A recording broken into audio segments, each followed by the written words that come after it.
Family, who understands? I started off in the world of One Piece, just got my hands on an incredible fruit only to have it stolen. After stealing it back and eating it, I was caught by the beast pirates. Kaido asked me to demonstrate my ability. I devoured meat to grow stronger, and after taking a hit from him, he actually wanted me to be his son-in-law. I flatly refused. Now I'm out at sea, wildly absorbing cells. It's so thrilling. I tell you, I was standing right in front of Kaido, and that guy actually wanted me to be his son-in-law. I rejected him on the spot, without a second thought. Do you want this kind of luck? I certainly don't. This story is long. It all started half a month ago when I fell into this hellish place. Luo Fan was just scrolling through short videos on Blue Star, and the next second, I closed my eyes and opened them to find myself parachuting into the world of One Piece, right on Onigashima in Wano. What a hellish start. But luckily, I had a system bound to me, the kind that opens cans, and a newbie gift pack gave me a golden legend Mythical Zoan Fruit, platinum form. Family, who understands? The moment I got the fruit, before I could react, it was snatched away by a passing random pirate crew. Can I tolerate this? I got furious right away. Taking advantage of the darkness, I sneaked into their camp and risked my life to steal back that fruit, which looked like an abstract art piece, and I devoured it in one go. You ask what this fruit is good for? Let me tell you, the ability is simply incredible. It allows me to absorb cells and grow infinitely stronger. It's somewhat like the black goo from One Punch Man, playing with the brutal aesthetics of cells. And what happened next? Just as I was getting used to my ability, I was caught by the beast pirates. Talk about bad luck. I ended up delivering myself right to the four emperors. But the most bizarre part was that they didn't kill me. Instead, they locked me in a cage made of sea stone, treating me like a pet, providing me with good food and drinks.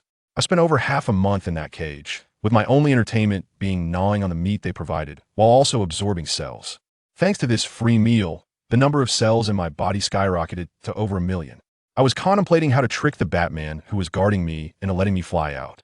Just as my plan was about to start, suddenly the sky darkened, and a wave of heat hit me. I looked up and saw, oh my, it was Fire Disaster King, Kaido's top general, with a bounty of 39 billion. His eternally expressionless face glanced at me coldly, and without saying a word, he opened the cage and said, Kaido wants to see you. Well, there was no escaping now. He grabbed me like a chick and flew directly to Onagashima's headquarters.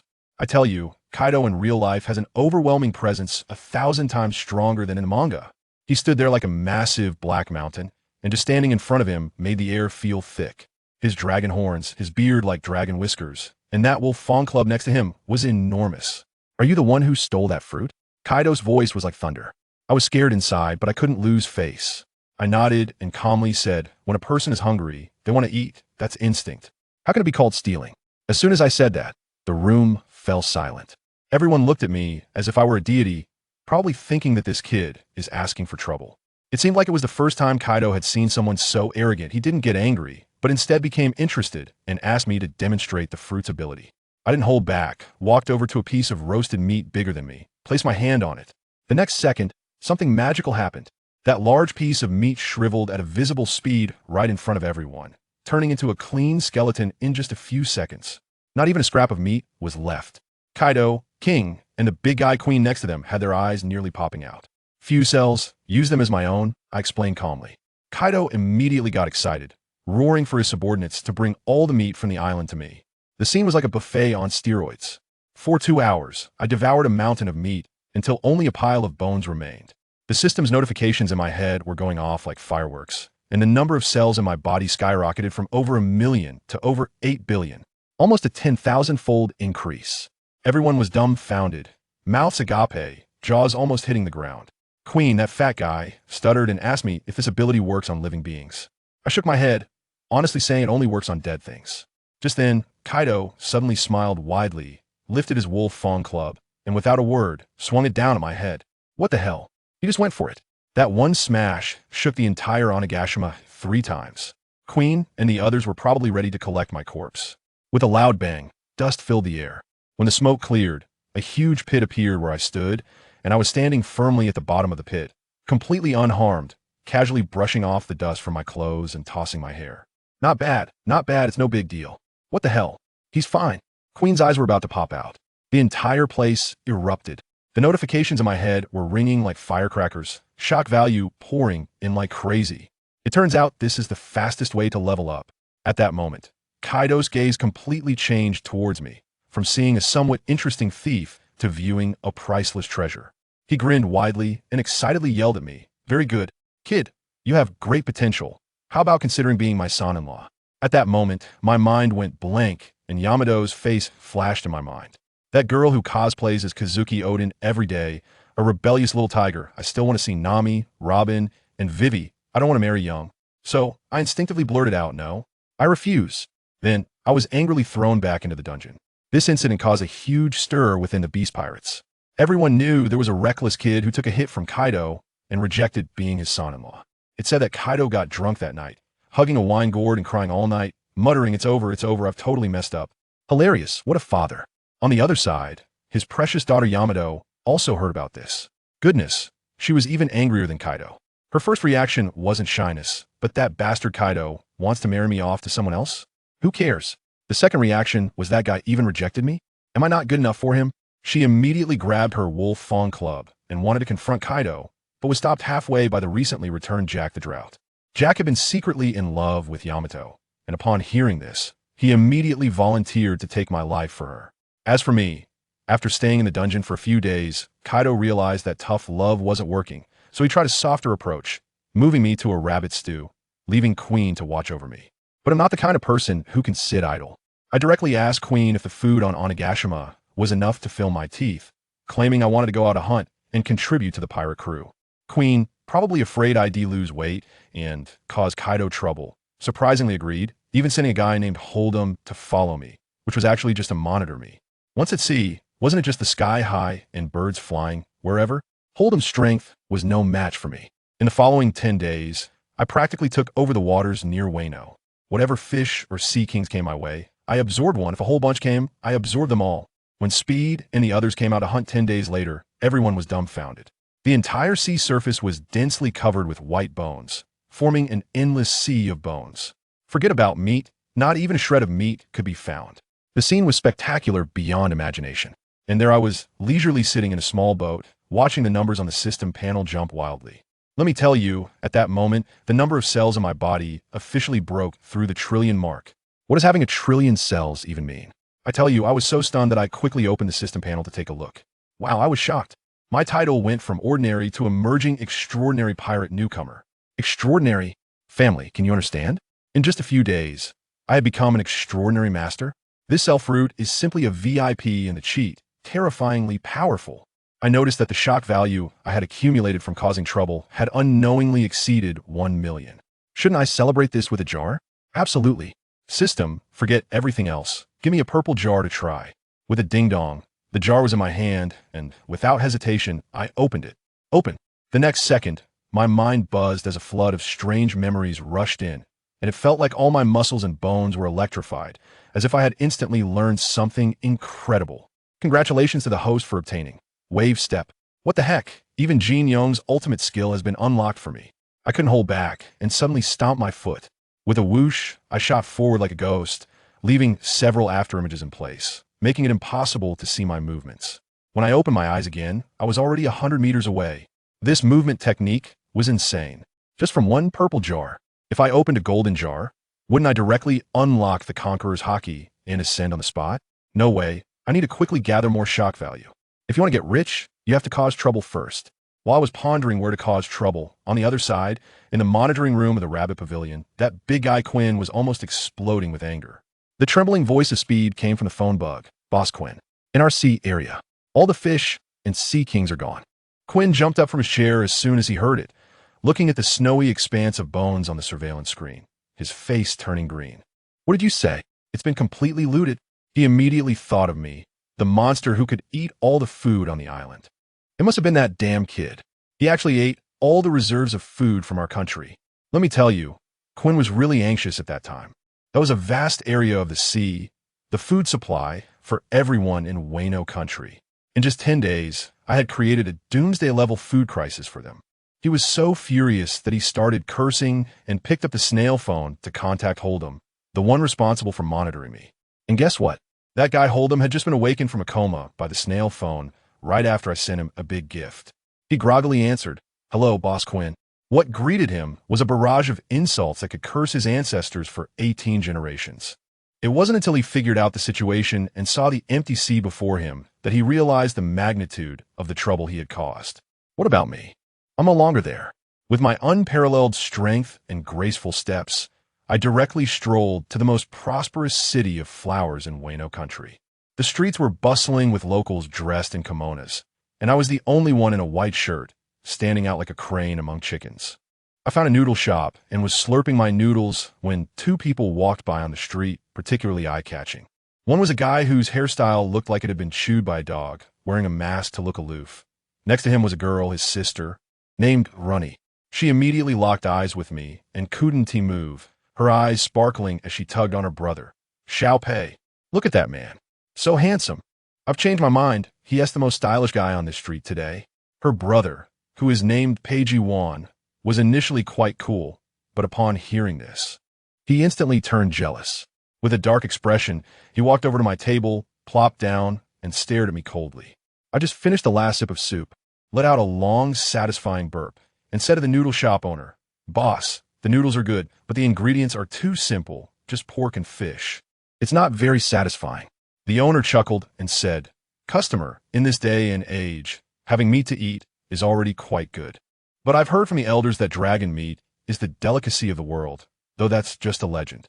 Just then, the owner turned around and saw Peggy Wan next to me. His face turned pale, and he dropped to his knees, his voice trembling like a sieve. Peggy Wan, "My lord, goodness, so it's the Flying Six. No wonder he's so arrogant." Peggy Wan coldly glanced at me and said, "You are not from here, are you?" I didn't pay any attention to him and continued to say to the boss, "Boss, check, please." The boss was almost in tears, desperately signaling me with his eyes and waving his hands, saying, "Customer, this bowl of noodles is on the house. Please leave quickly. You're asking for trouble." Peggy Wan saw that I was completely ignoring him, and the veins on his forehead were bulging. In the next second, his body inflated like a balloon, transforming from a little guy around 7 meters tall into a spiky-backed dragon resembling a small mountain. The entire noodle shop's roof was instantly shattered. The boss screamed in fright, but I calmly pointed at the giant dinosaur and asked the boss, "Boss, if I can get you some dragon meat, can you make me another bowl of noodles?" As soon as I finished speaking, that massive dragon claw swooped towards me with a gust of wind. But I didn't even blink. My figure flashed, and I disappeared from spot. Peggy Wan's claw missed, leaving him dumbfounded. When he turned around, I was calmly holding a teacup and looking at him. What kind of movement technique is this? He was stunned. At that moment, Run T rushed over and headbutt Peggy Wan. "Little Pei, how can you lay a hand on a handsome guy?" After saying that, she started to fangirl over me, repeatedly apologizing. But Peggy Wan was already furious, jealousy transforming his face, and he roared as he lunged toward me again. This time, I didn't dodge. I directly threw a punch. Bang! A loud noise erupted, like two pieces of steel colliding. In the next second, Peggy Wan's massive body flew out like a broken sack and crashed into a building with a thunderous sound. Little Pei, Run T was stunned. She knew exactly how terrifying her brother's strength was after transforming. Yet he was sent flying by this person with just one punch? Who on earth is this guy? Meanwhile, in the monitoring room of Rabbit Dawn, Quinn was taking a nap when he was awakened by the phone bug. "Damn, who's disturbing my sleep?" Just as he was about to explode, an urgent report came from the other end. "Brother Quinn, it's bad. Someone is causing trouble in Flower City." Quinn impatiently cursed. "Why are you bothering me with such a small matter? Isn't Flying Six in patrol? Let them handle it." As he spoke, he pulled up the surveillance footage of Flower City. Just one glance, and he shot up from his chair, as if he had fallen into an ice cave. In the footage, a young man in a white shirt, which is me, was chasing two people down the street. Run T was sprinting ahead, carrying the bloodied Peggy Wan, while I was leisurely following behind. Damn, that kid Luo Fan is chasing after Flying Six. Quinn's eyes were nearly popping out. What made him even more frantic was that we were running straight toward a grand old building. The Shogun's mansion. That guy Black Charcoal, Big Snake's lair. I saw them almost at the entrance and couldn't be bothered to chase anymore. From a distance, I threw a punch at the Shogun's mansion. The terrifying punch wind compressed instantly, like an invisible cannonball shot over. Boom! With a loud bang, the grand door of the Shogun's mansion, along with the front buildings, was directly smashed into ruins by my punch. Damn, He attacked the shogun's mansion. Quinn couldn't sit still anymore. He had only let me out for a few days, and my strength had skyrocketed to the point where I could take on Flying Six. First, I cleared the fish from the sea, and now I've come to Flower City to demolish the shogun's mansion. This guy is simply a troublemaker. The most serious part is that attacking the shogun's mansion is equivalent to the 100 beast pirates actively declaring war on their allies. Quinn was trembling with anger, but a sly smile slowly appeared on his face. No, he must be captured. He immediately grabbed the exclusive phone bug for the other members of Flying Six. On the other side, in the headquarters of Flying Six, which was also their assassination organization office, Fuzzfu, Black Maria, and Sasaki were gathered together playing cards. Fuzzfu had just won a hand and was feeling proud. Suddenly, the office phone bug rang. "Hello, this is Quinn," came Quinn's urgent voice from the other end. Fuzzfu, confused, picked it up. "Quinn, what's wrong? Listen up. Immediately go to Flower City and capture a guy named Luo Fan for me." "Luo Fan?" Black Maria reacted. "Isn't he the hotshot, the fiancé of young Master Yamato?" "Yes, that's him. You guys need to."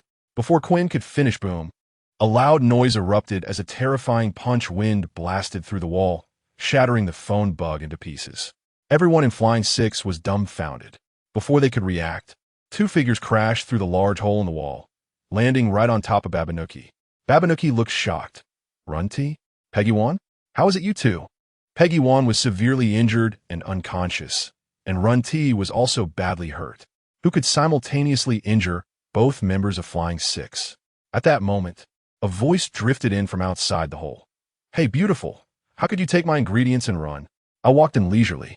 The leader of the Flying Six, a guy named Fuzz, instantly darkened his expression to the point where it seemed like water could drip from it. He looked at me with disdain. After all, I was the first person daring enough to barge into their headquarters. "You must be Luo Fan? It seems I'm quite famous." I smiled and fixed my gaze on him. I knew this guy. He was originally from CP9, not weak in strength, and had always wanted to replace the three disasters. Perfect, I could use him as a touchstone. Fuzz coldly said, "I'll give you 5 seconds to get out of here." I can pretend nothing happened. I couldn't be bothered with him, so I just yawned and walked over to Babanuki, pointing at the Peggy Wan in his arms. "Hey, I don't want to fight. Please return my ingredients." Peggy Wan was so scared that he trembled all over and struggled to shout, "Help! Help me!" In the next moment, with a whoosh, Fuzz suddenly appeared behind me, and a hardened finger gun coated with hockey pierced straight through my chest. Dead? The others looked at me lying on the ground, about to breathe a sigh of relief. However, in the next second, a scene that made their scalps tingle unfolded. On the sofa where Fuzz had just been sitting, another me picked up the scattered cards on the table and glanced at them. Whose luck is this? So bad. Not even a bomb. Huh? How can there be two Luo Fans? Everyone, including Fuzz, looked as if they had been struck by lightning. Black Maria was the first to react, screaming, "This guy's fruit ability is very strange. Everyone be careful." Had enough fun? Suddenly, another voice came from outside, and two more of me walked in, one on the left and one on the right. Now, there were 3 of me in the room. The Flying Six were completely dumbfounded, staring at us in a daze. Meanwhile, my main body was sitting on the sofa, mockingly watching their shocked expressions, and the system prompts in my mind were almost overwhelming. Awesome. The one that Fuzz killed was just a cellular clone I had split off. It's all about cellular division, buddy. It's all about companionship. Shadow clones require chakra, but what I have can produce as many as I want, as long as I have enough cells. With 10 trillion cells, I can split into billions of me. The one he killed was just an insignificant cell of mine. Fuzz took a deep breath, his expression more serious than ever. "What do you want?" I stood up and walked in front of Babanuki. In front of everyone, I knocked out Runny and Pagey Wan with 2 swift strikes in my hand, then carried Pagey Wan and said calmly, "I'm taking that dinosaur away. Also, you just attacked me, so you have to pay the price. I'd rather fight you to the death." Fuzzy Fu roared in anger. He was a tough guy and wouldn't back down so easily. Meanwhile, in the brothel of Flower City, the general of Wano country, Black Charcoal Snake, that lewd-looking fellow, was surrounded by women, enjoying some tunes and drinks. Suddenly, a loud explosion echoed from the direction of his general's mansion. "Gong Shidang, get out here," he shouted. A drunken samurai stumbled out, asking, What S wrong, General Black Charcoal?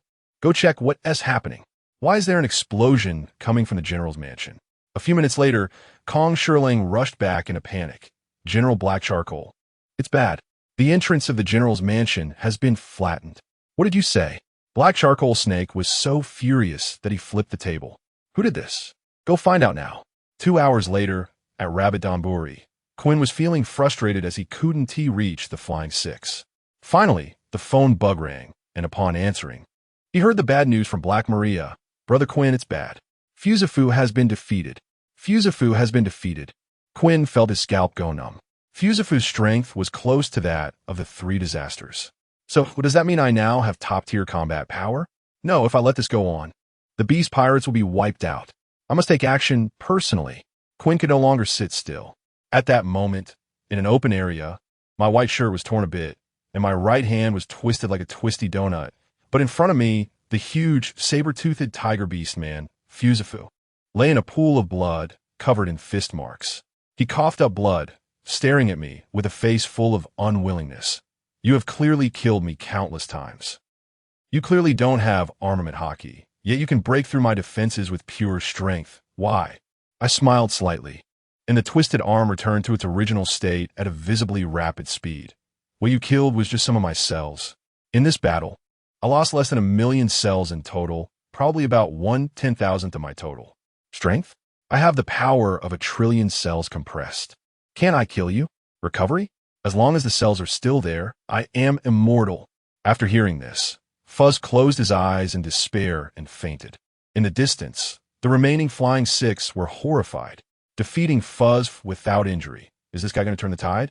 Just then, on the streets of the Flower City, the Black Charcoal Serpent's guards had found a clue, saying that a young man in a white shirt had a conflict with the Flying Six and then attacked the general's mansion. The Black Charcoal Serpent had just ordered a citywide search for me. Suddenly, there was a rustling, dragging sound on the street. Everyone looked towards the sound. Not far away, a young man was swaggering down the street, dragging a giant Spinosaurus that had fainted. The Black Charcoal Serpent and the others took a closer look and instantly gasped. Wait, what that guy is dragging? I sent it Pejuan from the Flying Six? Let me tell you, everyone on the street was stunned, their eyes nearly popping out. That was one of Kaido's strongest subordinates, and now he was being dragged away like a dead dog.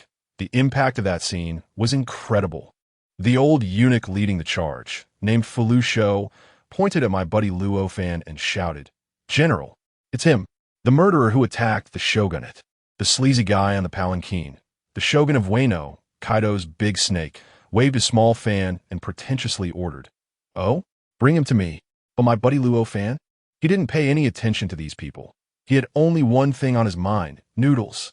He dragged Pejuan and walked straight to the ramen stand that had been smashed to pieces.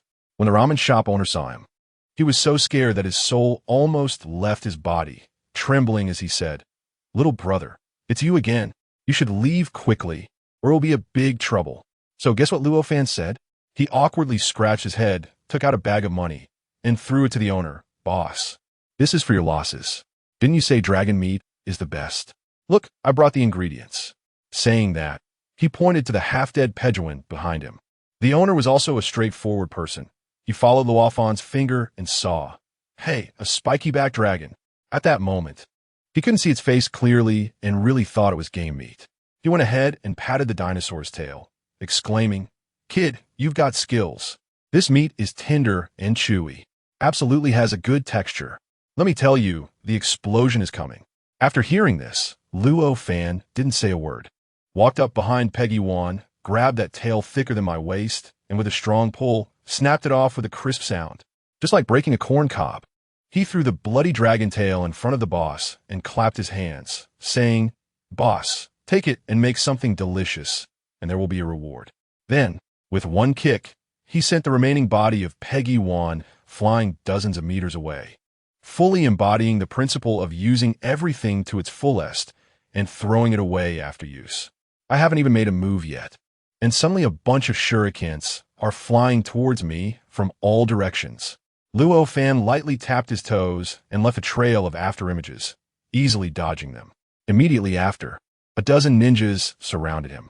Luo Fan looked up and saw, 100 meters away, the creepy general black charcoal Orochi sitting in his palanquin staring at him.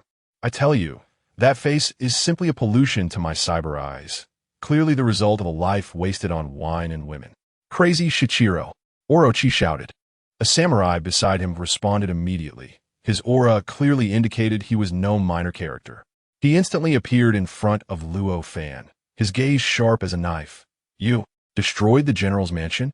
Luo Fan thought for a moment and innocently shrugged. Oh, that ugly door? Who told it to block my way? Who understands the struggles of my family? As soon as he said that, the guy called Crazy Shichiro instantly drew his sword.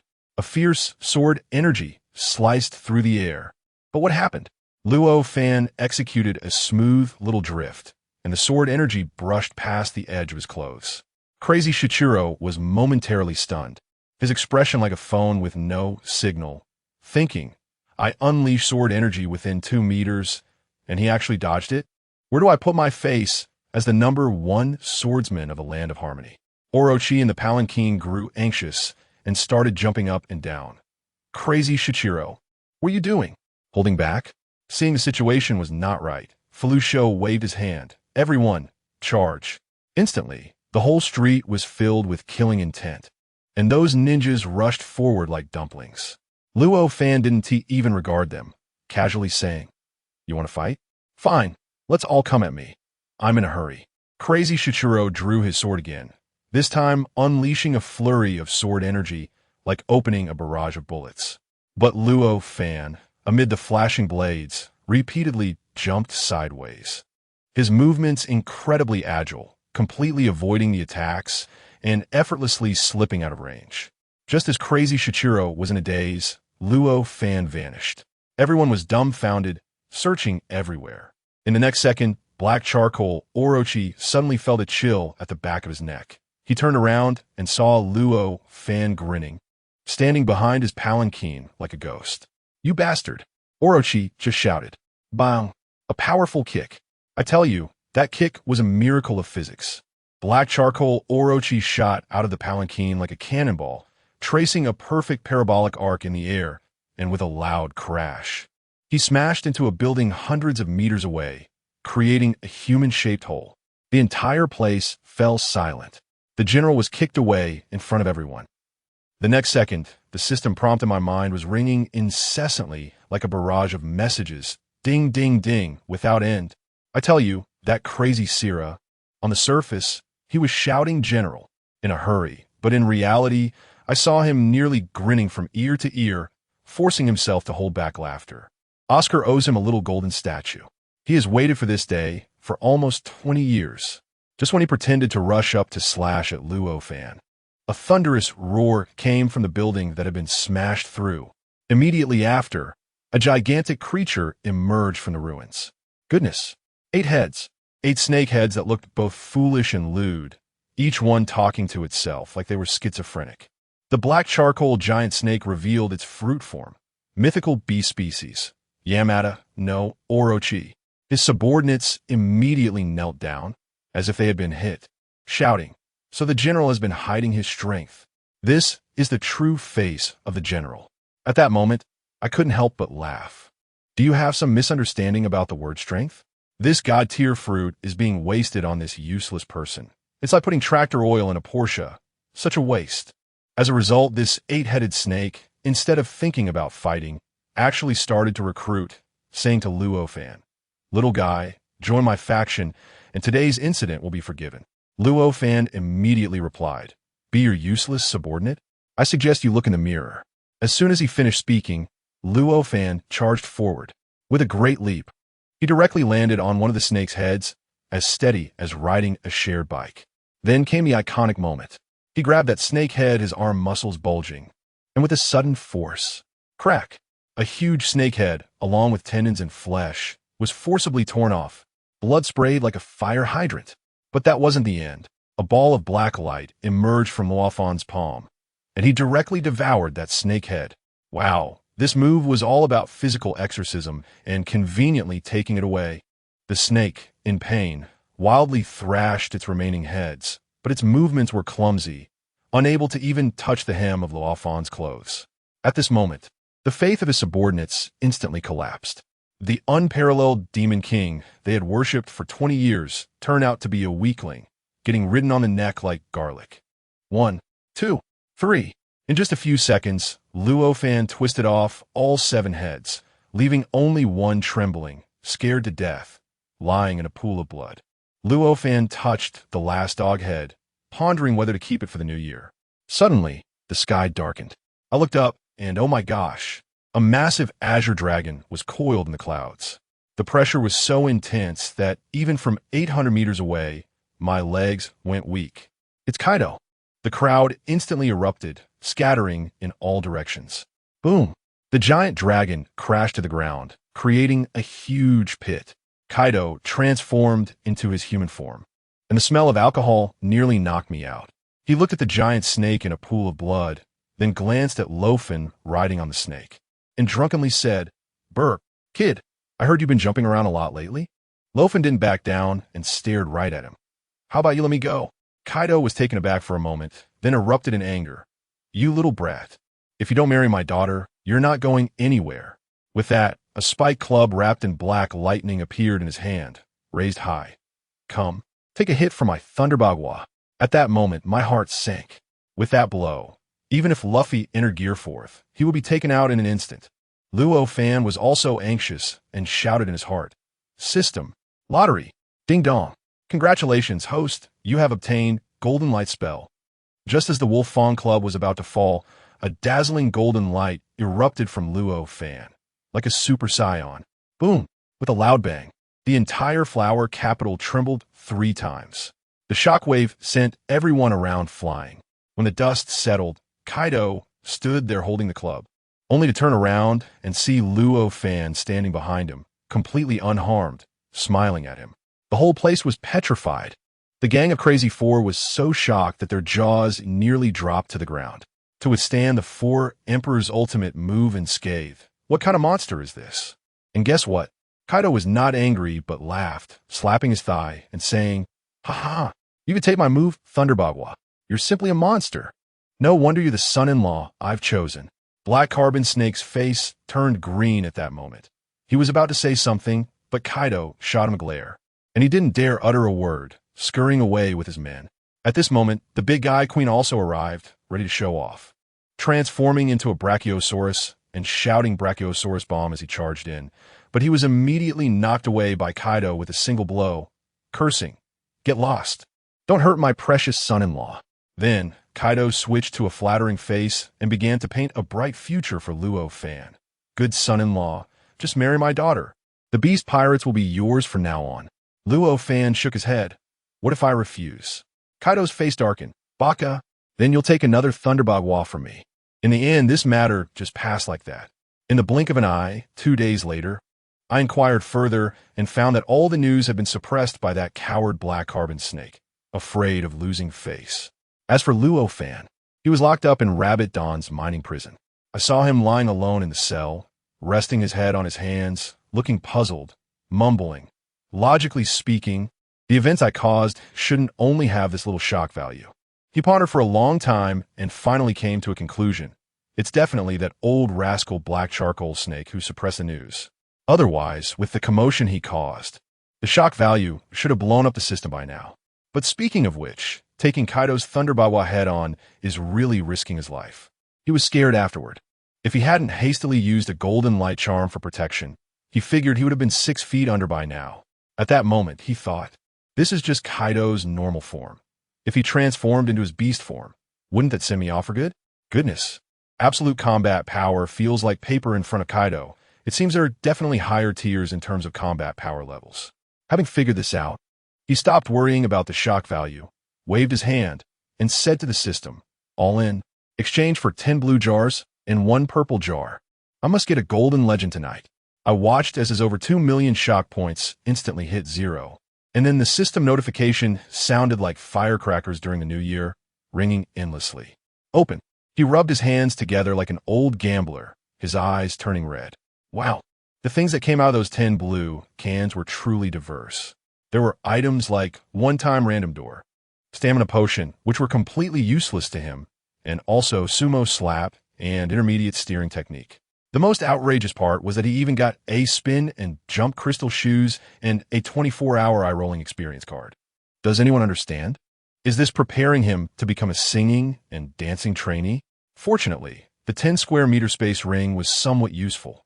Otherwise, there would be no place to store these junk items. After finishing the blue cans, he seemed almost deflated.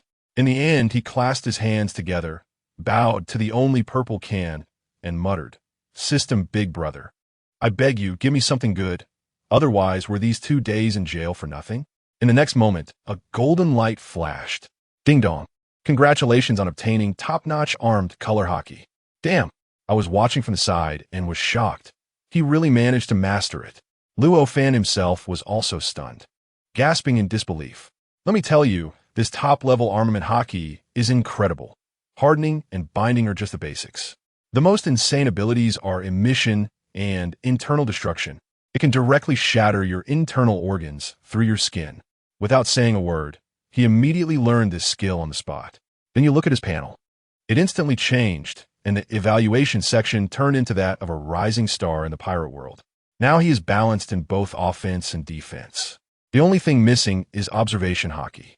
He muttered something to himself, then focused on the sea prism stone handcuffs on his hands. He narrowed his eyes, not applying any force, and a wisp of black-purple gas seeped into the cuffs through his wrist. Crack!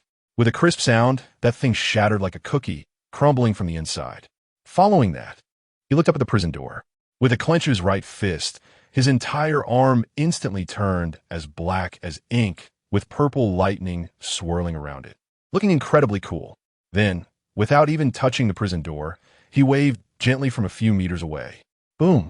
A purple-black hockey shockwave flew out like a sword wave.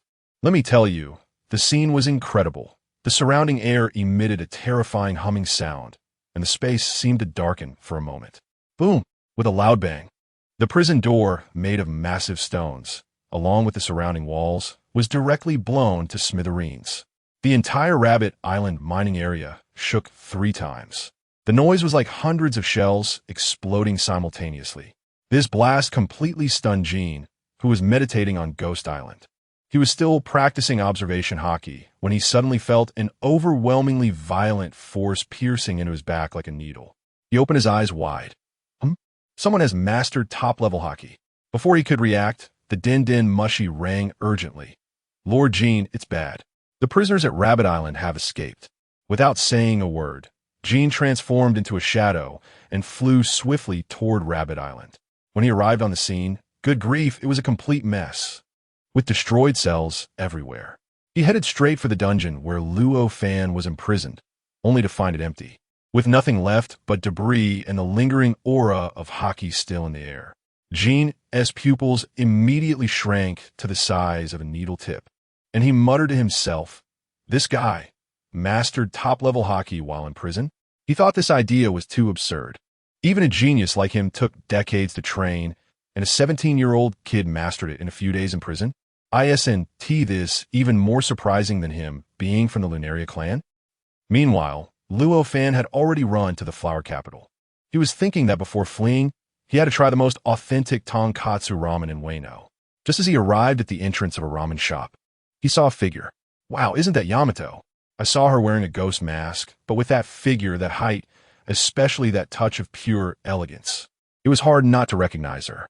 She was sulking there, swinging her money bag because the boss said the shop was booked and wasn't serving customers.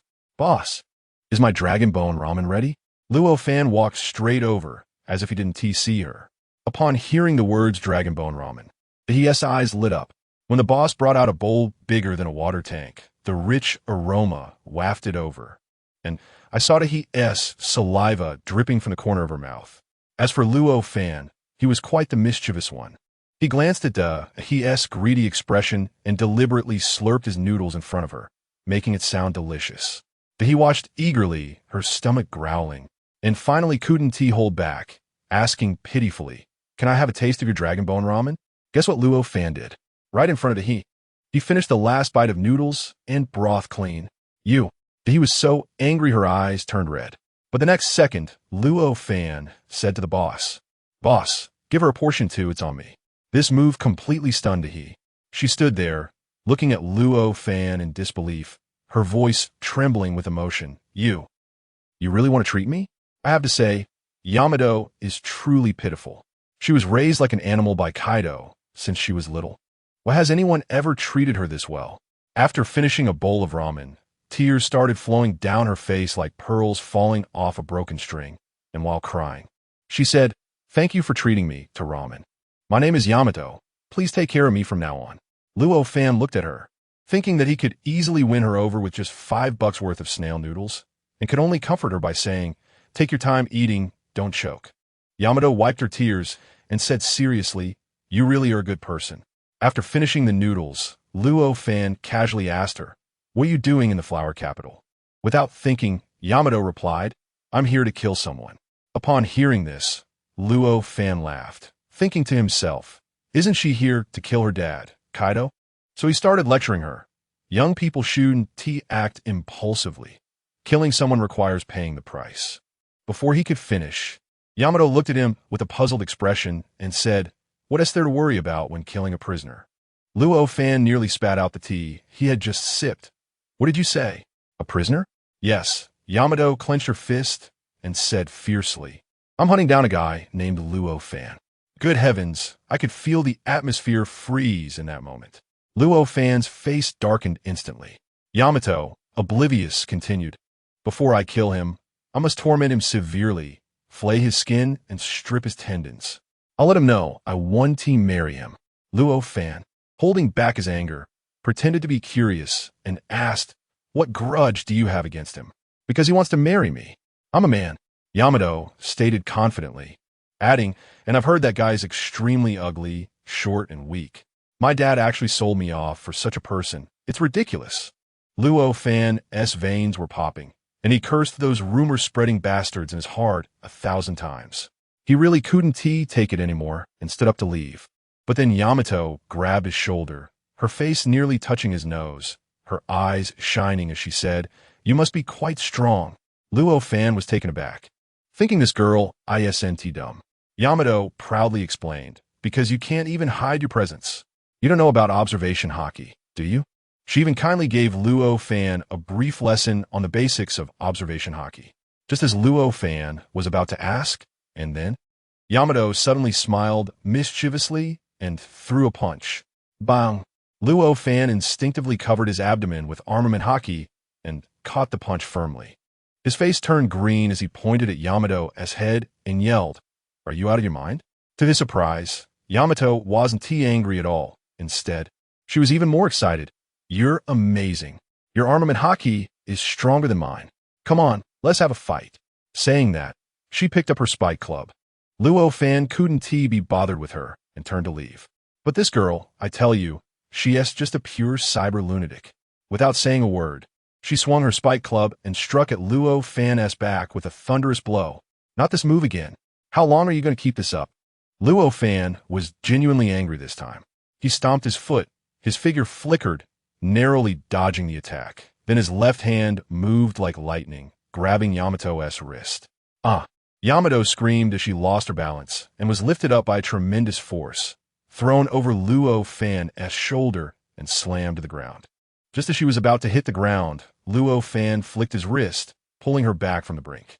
At that moment, as Yamato looked at the handsome face filled with anger just inches away, she froze, her cheeks flushing instantly, her mind racing with one thought. "I was actually taken down in one move. Ah, this angry expression, thank you, it's so handsome." Seeing her infatuated look, Luo Fan let go and walked away, disappearing in a flash, leaving Yamato standing there dazed, her face burning like she had a fever. A day later, Luo Fan was watching the sunset by the sea when Jean fell from the sky. That guy still had his usual deadpan face, coldly saying, "You have guts, but you're also very ignorant. Brother Kaido wants to see you. He said he wanted to pursue the matter regarding the rabbit rice." Luo Fan knew very well that these people were after his fruit ability. Soon, he was taken to Onigashima. Good heavens! All the core members of the Beast Pirates were present, the three main banners, the Flying Six, all standing like gate gods, their gazes filled with the desire to devour him alive. That fatso queen was whispering to Jean, saying that if it weren't for Brother Kaido stopping him, he would have smashed Luo Fan's head by now. At that moment, Kaido made his entrance. He sat on the throne, scanned the room, and directly asked Jean, who do you think is behind the top-tier hockey that appeared with the rabbit rice? Jean shook his head, saying he and T found any suspicious individuals. In fact, Kaido had suspected Luo Fan as well, but he immediately dismissed the thought. What a joke, training in a big prison for a few days to develop top-tier armament hockey. That's just pure cheating. He didn't even believe it himself. Just then, Luo Fan strolled in leisurely. In an instant, all eyes were on him. As a result, the moment Kaido saw him, he immediately smiled and waved, "Come here, you little rascal." Everyone was dumbfounded. Who understands this? This script doesn't match. Wasn't it supposed to be a reckoning? Why does it feel like he's meeting his son? Fusif and the others sensed with observation hockey and were scared to sweat. After just a few days, this guy's presence had become even stronger, and he wasn't even hiding it, just boldly letting it out. Luo Fan walked up to Kaido, who wasted no time and directly pulled out a letter sealed with beeswax from his pocket, handing it to Luo Fan. "Deliver this letter to red-haired Shanks, and I'll let you leave Wano country." Hiss. As soon as those words came out, everyone in the room gasped. Delivering a letter to red-haired Shanks. What is the difference from going to death? I'm going alone? Luo Fan raised an eyebrow. Kaido nodded. His expression is relaxed, as if he were talking about the weather. Good heavens, this old man really doesn't regard people as human. Sending him alone to the Four Emperors' stronghold to deliver a letter? I'll tell you, I had only one thought in my mind at the time. Don't you guys?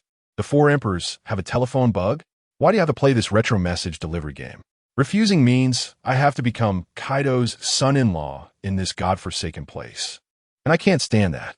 But if I accept it, who knows what is written in that envelope? What if Kaido is like if you have a mom? Come on over on the Zwan Grand stage? Wouldn't that make me just a pure courier, delivering heads to the heavens? I can already picture it. Shanks slapping me, Beckman hitting me with the butt of his gun, and Jesus Burgess finishing me off with a sniper shot. The next day's headlines would be about me. An unknown little loser, bravely charging into the red-hair pirates, and then I'd be done for. That big guy, Queen, even noticed it and muttered, "Is Kaido bro sending this kid to his death?"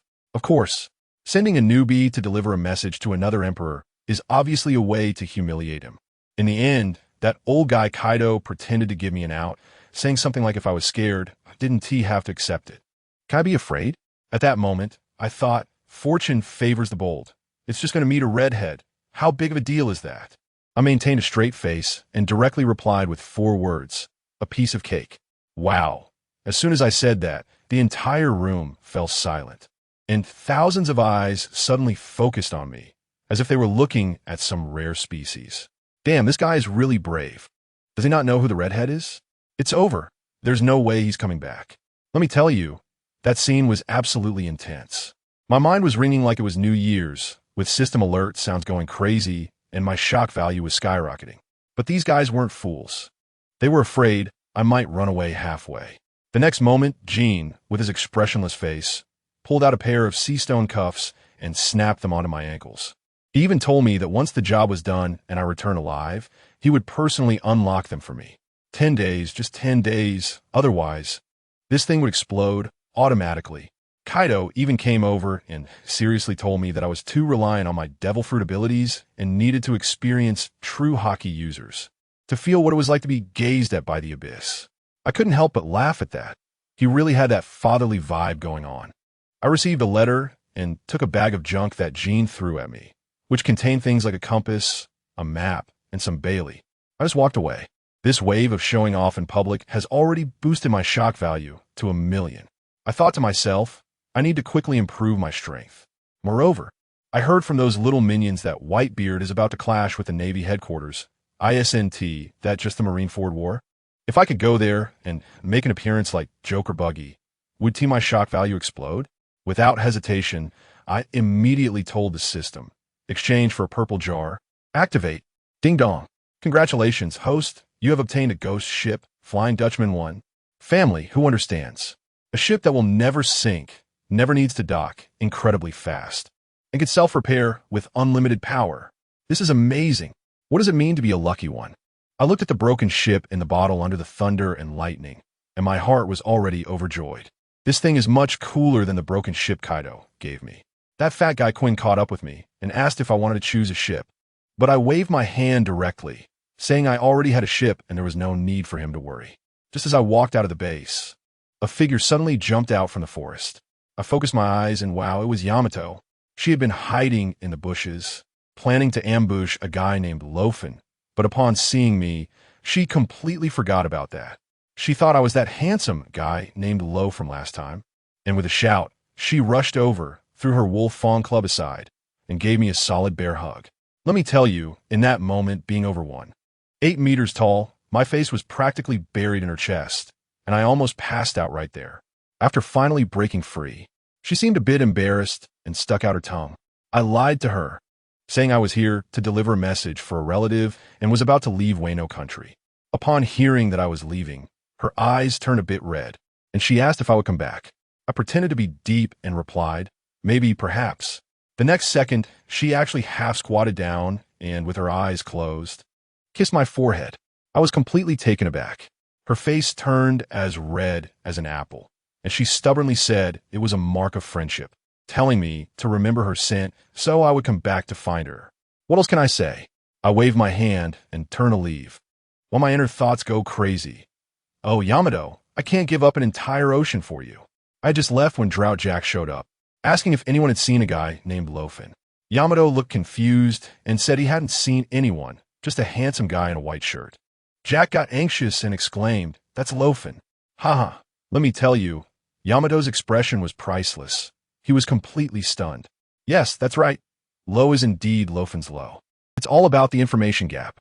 3 days later, I was already at sea in the New World. I was sailing on my Flying Dutchman, going like the wind, with waves crashing up to 10 meters high. That sea stonefoot cuff? I had already tossed in the trash. But then the problem arose.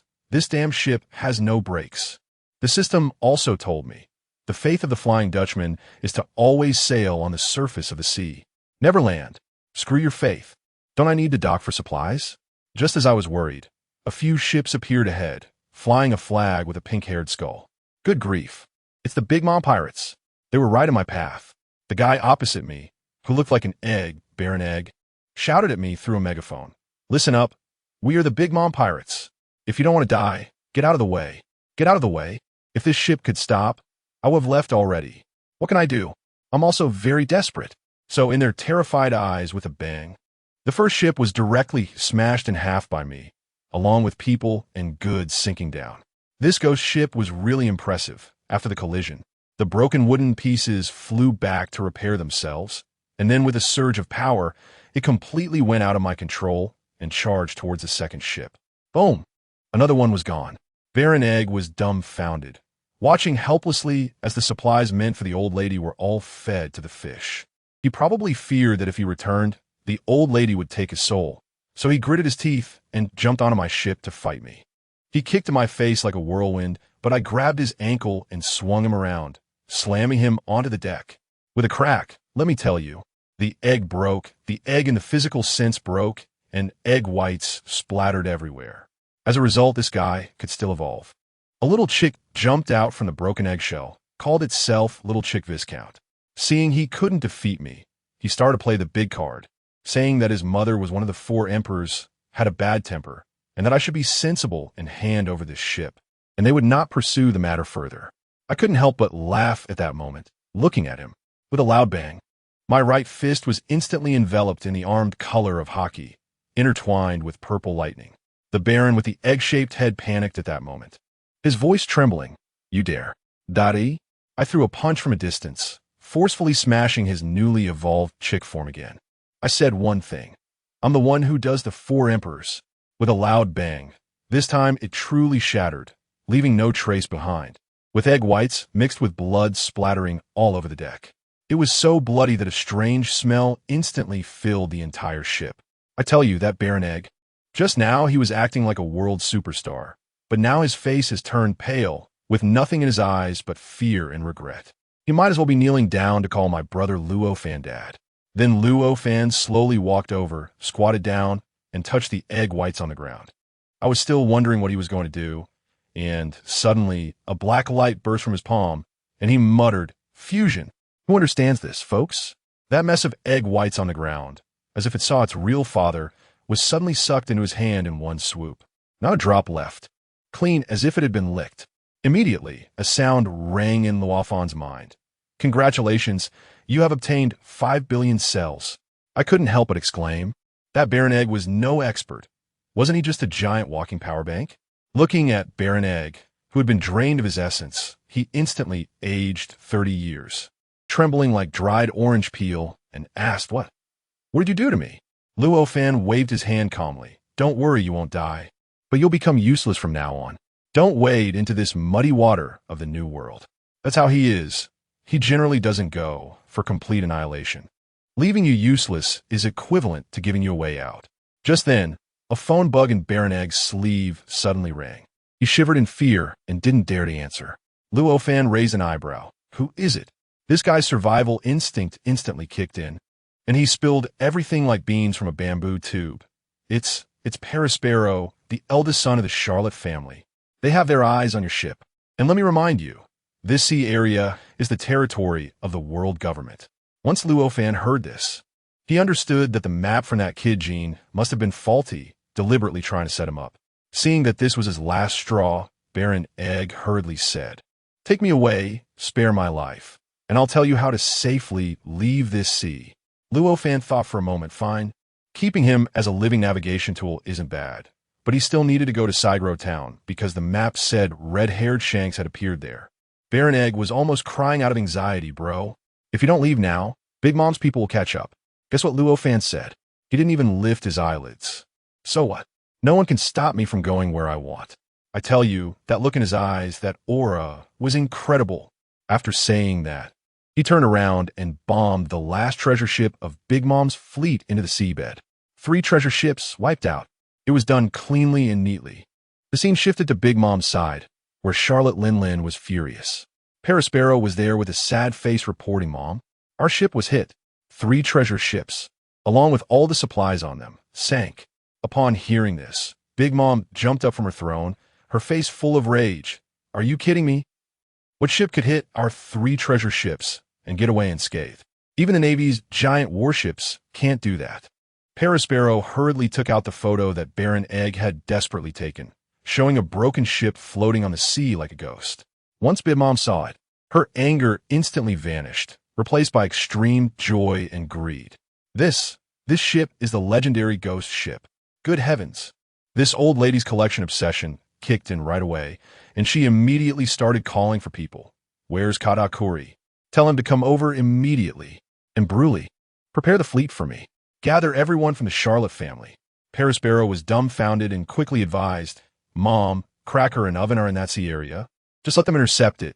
There's no need for the whole family to mobilize, right? Big Mom completely ignored him, her eyes filled with light, waving her hand. This ghost ship is more precious than all my rare treasures, even more than the historical texts. This is a treasure that even Captain Rocks couldn't obtain back then. Kids, come with me. Let's go grab that ghost ship. On the other side, Luo Fan had already arrived near Sigro Town. To avoid drawing attention, he planned to land in a secluded spot. Just as they were about to reach the shore, Baron Egg panicked again. Bro, why aren't you steering? The ship is going to run aground. Luo Fan remained calm. I actually hope it runs aground. As soon as he finished speaking, with a loud crash, the Flying Dutchman came to a sudden stop just a tiny distance from shore, as if it had crashed into an invisible air wall. I suddenly remembered that the system had mentioned before that this ship was designed to sail on the surface of the sea forever, never landing. This parking method is simply ahead of its time. Then Luo Fan told Baron Egg to close his eyes and took out a small, transparent glass bottle from his spatial ring. With a flick towards a giant ghost ship, whoosh, the entire ship was sucked into the bottle, shrinking to the size of a palm. When Baron Egg opened his eyes again, the ship was gone. His jaw nearly dropped in shock, and he was completely dumbfounded. Once they entered the town, the two began to gather information. After wandering around for a few hours, they heard some scattered news about red-haired Shanks, saying he had been there half a month ago. But even more explosive was a global news. The world government was going to publicly execute Fire Fist Ace, and the Whitebeard pirates had already mobilized, heading towards the Navy headquarters at Marineford. Good heavens, The Marineford War is about to break out. Luo Fan thought he must hurry to deliver the message to red-haired Shanks. Otherwise, wouldn't this wave of shock value be wasted? Baron Egg suggested going to the largest tavern in the area, called Black Friday. The owner, Charlotte, is a tough character, involved in both the underworld and legal business, and has some connections to the Charlotte family. She has the most up-to-date information in the whole town. But her fees are exorbitant, and the information isn't guaranteed. It's all about the consequences being borne by the seeker. Once Luo Fan heard this, he agreed and decided to meet her. When they arrived at the tavern, the owner Charlotte was indeed charming, smoking and blowing rings. Luo Fan walked over and got straight to the point. I heard you can gather information. I want news about the red-haired pirates. Charlotte raised an eyebrow, chuckling lightly. Little brother, you come prepared. But information about such figures is sky-high, 1 billion berries. Luo Fan nodded, pulled out a black bag from behind him, and slammed it down on the bar. Take a look if this is enough. If not, I'll go get more. Charlotte looked at him derisively. How could this little bit be enough for 1 billion? She thought Luo Fan was joking, just about to get angry. But when she opened the bag, a strong smell of blood hit her face. Her pupils contracted as she saw several neatly arranged human heads inside. White Wolf Pisius, bounty of 21 million berries. Flesh-eating Sparrow Murcielago, bounty of 17 million berries. All familiar faces from the bounty posters. Charlotte suppressed her inner shock, calculated for a moment, and forced a smile. Little brother, this totals to 90 million berries, it seems. You're still short by 10 million. I have to tell you, the operation that follows will leave you dumbfounded. After hearing this, Luo Fan picked up his wine glass and calmly surveyed the tavern, then said with a nonchalant demeanor, "Since it's not enough, I'll just take it on the spot." Take it on the spot. He pointed to a dark corner of the tavern where a group of fierce-looking guys were drinking. How much is that guy's head worth? Charlotte looked in the direction he was pointing and trembled all over, her face turning pale. She hurriedly took out a bounty notice. "Brother, I advise you to lower your voice. That guy is not to be trifled with. Captain of the Black Hawk Pirates, Jidwa, nicknamed Killing Hawk, with a bounty of 160 million berries." As a result, Luo Fan stood up and walked towards the scar-faced man with a smile on his face, gently placing his right hand on the man's shoulder. "Brother, I want to discuss something with you." Jidwa, who was already furious from losing a game of dice, had his face contort even more at the interruption. "Kid, do you want to die?" Luo Fan's smile remained unchanged as he sincerely said, "I think you misunderstood me. I just want to borrow your head for a bit." At this, the entire place fell silent. Who understands this kind of top-tier pressure of asking for a head in person? It's all about friendly communication while alive. Jidwa exploded in anger, roaring as he swung his short knife at Luo Fan's head. But in the next second, a shocking scene unfolded. Luo Fan didn't even move, lazily extending 2 fingers, casually pinching and snap. The knife was firmly stuck, not moving an inch. Jidwa's face turned red with effort, trying with all his might to pull it out, but to no avail. In desperation, he roared, "Eagle transformation, Killing Hawk form." He instantly expanded to 5 meters tall, a pair of black wings covered in armament haki sprouting from his back, charging at Luo Fan like a moving meat grinder. Luo Fan couldn't help but mock. In a new world, even dogs can use armament haki? His right hand was covered in a layer of purple, lightning-infused armament haki, and he unleashed a Lushan rising dragon fist at the charging birdman. Bang! Just one punch. A deep fist mark appeared on Jidwa's head, nearly taking off half his skull as he crashed to the ground, dead on the spot. The remaining people in the tavern couldn't even speak. Their throats were dry. A pirate with a bounty of 160 million was taken down in one punch? Luo Fan didn't T-stop. In less than a minute, all the little brothers of the Black Hawk Pirates were lying on the ground. He dusted off his hands, walked back to the bar with a calm expression, and smiled slightly at the still dumbfounded Charlotte. "Boss, is that enough now? If not, I can kill a few more." Terrifying. Charlotte was so scared her soul almost flew away. She didn't dare ask for money and hurriedly revealed all the information. "Enough, enough. It's exceeded. The red-hair pirates came by a week ago, and I heard them say they were going to Marineford. Based on the time and speed, they should be around the Blue Sky Sea now, and they LL arrive in 3 days. After getting the information, Luo Fan didn't bother to deal with the bodies, telling Charlotte to handle it herself. He took 100 million berries and prepared to leave. Just as he reached the door, he suddenly stopped, nearly scaring Charlotte to death. In the end, Luo Fan just turned his head, chuckling lightly. Next time you come to inquire about information, please do me a favor and give me a friendship price. Once Luo Fan had completely left, Charlotte's legs went weak and she collapsed to the ground. I was just marveling at my brother's decisiveness when chaos erupted on the other side of town. A handsome guy wearing a cowboy hat and sporting golden curly hair, riding a white horse and with a rose in his mouth, was strutting down the street. This man was the superstar Cavendish. He originally thought his appearance would draw countless screams, but instead, he found that the people on the street were hurriedly running in one direction, shouting something, and no one was paying attention to him. Hey, have you heard? An incredible figure has appeared at the Black Friday Tavern. Is it that superstar named Cavendish? No, not that vain guy. It's another newcomer, said to be around 16 or 17, who single-handedly wiped out the Black Hawk pirates. Cavendish's face darkened instantly upon hearing this, his eyes turning red with jealousy as he grabbed a passerby. Say that again. Which guy stole my thunder? Someone eager for the drama pointed him in the direction. Cavendish, since you're so strong, why not go challenge that newcomer to a duel? Cavendish mounted his horse and looked in the direction everyone was pointing. Not far away, a young man in a white shirt was buying grapes at a street stall. A newcomer, just out of the sea? Oomph. I won't hold back on the bounty. Cavendish urged his horse forward, shooting out like a white light, his rapier drawing a brilliant trajectory in the air. Beautiful sword / stardust prince. However, just as his sword aura was about to hit Luo Fan, a buzzing sound erupted from Luo Fan, and a dazzling golden light suddenly appeared. Ah, what a blinding light. Cavendish felt everything go white before he slammed into an invisible wall. Golden light spell. Boom. In the next moment, Cavendish, along with his horse, was sent flying by that golden light, tumbling and crashing heavily to the ground. The crowd gasped in shock. My goodness, what just happened? Cavendish didn't even touch the guy and was taken out in an instant. That was a 280 million superstar. This guy might be the strongest superstar in history. At this moment, Luo Fan turned around and looked at the dazed Cavendish, disdainfully saying, Did your mother never teach you to stop, look, and proceed? Cavendish shook his head and got up, filled with unwillingness.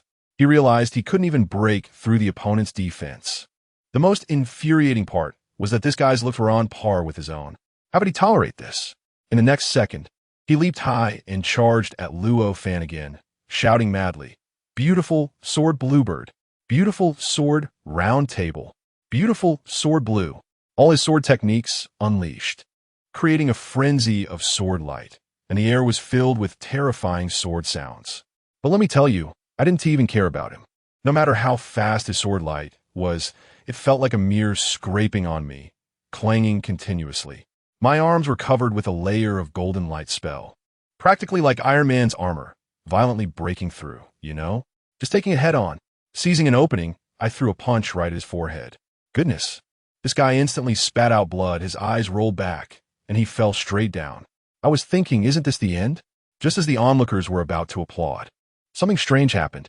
That guy suddenly stood up again, his eyes vacant, his face twisted, and he just uttered one word, kill. I couldn't help but laugh at that moment. Isn't this just Cavendish's famous second personality, the Sleepwalker? What was it called again? White Horse Hound. No, it's White Horse Cavendish. I had known about his issue for a long time, but I just couldn't understand why he was chasing me with a sword when we had no grudges against each other. Could it be? Does anyone understand? Is this the so-called masochistic tendency? After switching personalities, his combat power really skyrocketed, like a murderous demon. The sword shadows almost left afterimages. The golden light curse on me was getting struck, sparks flying everywhere, and slowly he actually managed to cut a hole in me. The thing inside him, called the Scythe Weasel, was still being arrogant. Humph, it's been a long time since I've encountered such a rival. Your head is mine. Saying that, he charged at me again, even doing a fancy move, jumping into the air and spinning 360 degrees, shouting, Beautiful sword. Round Table. A circular slash came down from the sky. At that moment, I just thought one word, roll. My eyes flashed with golden light, and I activated my armed color hockey to the max, covering my fist, and I launched a powerful punch at that thing in the sky. Guess what? That circular sword energy shattered like glass with a crash. My punch didn't stop there. It carried the hockey and slammed directly onto his sword. That guy, still in midair, spat out a mouthful of blood, and by the time he hit the ground, he had already flown over 100 meters away. The expression on his face was like he had seen a ghost. He probably couldn't comprehend how my punch could contain such top-tier hockey. I tell you, that scythe weasel in his body immediately shrank back. He must have been thinking, it's over, I've encountered a tough opponent. In front of this top-level domineering aura, I could chop him 1,000 times without issue, but if I make one mistake, I'll be done for. Just when he was dazed for that split second, I instantly teleported behind him and even smiled at him. When he turned around, his eyes nearly popped out, and just as he shouted you, I grabbed his collar with one hand and with the other hand covered in armed hockey, aimed at his ridiculously narcissistic pretty face, and gave him a big slap. Bam! That sound was crisp and loud. The whole street heard it. His face swelled up like a pig's head at a visible speed. I kept slapping while cursing. Sleepwalking, huh? Let's see if I can make you understand today. I'm all about physical therapy. Bam! You dare ruin my beautiful looks. Bam! I beg you, spare my face. Bam! I won't dare again. Big brother, I'm wrong. Bam! Wah, help! While I was busy treating him, I tell you, the whole new world was about to explode. 100 nautical miles away, Big Mom Charlotte Lean's fleet was a massive sight, covering the sea surface. She was sitting on a ship made of egg tarts, anxious, asking her eldest son, Perispero, "Haven't you found that ship yet?" They turned that sea area upside down. Not even a fly could pass through, yet my ghost ship seemed to have evaporated from the world. Perispero even guessed whether the ghost ship had disappeared like a ghost. But Big Mom didn't believe in such nonsense. Suddenly her pupils contracted. She stood up and said, "There was a battle in this area not long ago." Well, this observation hockey is too ridiculous. She sent someone into the sea to fish, and sure enough, they pulled up a bunch of ship fragments with Big Mom 9 written on them. Big Mom immediately sensed the residual top-tier, domineering aura in the air, and following that aura, she locked the source directly to the small island of Sigro, where I was. She got excited at that moment, crushed the wooden plank in her hand, and shouted, "There's a guy on that ship who's not inferior to a Marine Admiral. All fleets head to Sigro Island and surround it." Meanwhile, at the Marine headquarters in Marineford, the atmosphere was extremely tense. In the Marshal's office, Sengoku, Garp, and the 3 admirals were all sitting together for a meeting. Sengoku held a command stick, pointing at the bounty poster of Whitebeard on the wall, saying Whitebeard was about to bring over 50,000 subordinates to fight, while our Navy only had about 70 to 80,000 people, which was a lot of pressure. He asked if the 7 warlords had arrived, and also inquired about any movements from the other emperors. Peach Rabbit stood up to report. Red-haired has gone missing. Kaido of the Beast suddenly left Wano this morning. As soon as Akainu heard this, he was disdainful. If he dares to come, let him stay in Marineford with Whitebeard. Sengoku wasn't as optimistic. He then asked, "What about Big Mom?" Peach Rabbit pointed at a red circle on the map. "She hasn't moved much, but strangely, she mobilized all the fleets of Tado land and is surrounding a small island called Sigro." Upon hearing this, Sengoku finally breathed a sigh of relief and said, "All right, then there shouldn't be any other forces interfering. This time, we must ensure Whitebeard has no way back." Family, who understands? They talked for a long time, and the center of the topic was all about me, but I had no idea at that time. The scene cuts back to me, at the dock of Sigro Island. 2 high-ranking officers of Big Mom, Cracker, and Oven had just disembarked from ship. Their aura scared the dock workers so much that they dropped their goods. These 2 were a biscuit minister and a heat minister, both tough characters. Oven said to his brother Cracker, "Mom said the one who destroyed our fleet is hiding in this town." Cracker nodded. "Got it. I'll make some biscuit soldiers to search." Oven then leaned over and whispered, "Mom also said if we can't find him, just slaughter the island." When Cracker heard this, he laughed maniacally. "That's even better. I love killing." Just as they were showing off, suddenly something flew over and hit Oven right in the face. Oven blew up on the spot. Who did that? His whole body started heating up, and the ground around him began to sizzle. When they finally saw what had hit Oven, they were stunned. It was none other than Cavendish, who I had turned into a pig's head. Immediately, I casually walked over from the other side of the street with my hands in my pockets. Oven glared at me with fire in his eyes. "Did you do that?" I nodded, too lazy to speak. A kind old man beside me reminded me, "Young man, they are from the Charlotte family." I replied lightly, "So what?" Irving's face twisted with anger. "Kneel down and apologize, and I might spare your life." I laughed. The next second, my figure swayed, and I disappeared right on the spot. When I reappeared, I was already in front of him, my hand covered in armament hockey, and, with a loud slap, I gave him a big slap. Bang! Owen was sent flying by my slap. What is the Charlotte family? Just a bunch of trash. As soon as I made a move, Big Mom immediately received the signal. Perispero shouted excitedly, "Mama, that guy's been found." Upon hearing this, Big Mom lost her drowsiness, jumped on his Zeus, and shouted, "Come with me, old lady," as she flew toward the small island.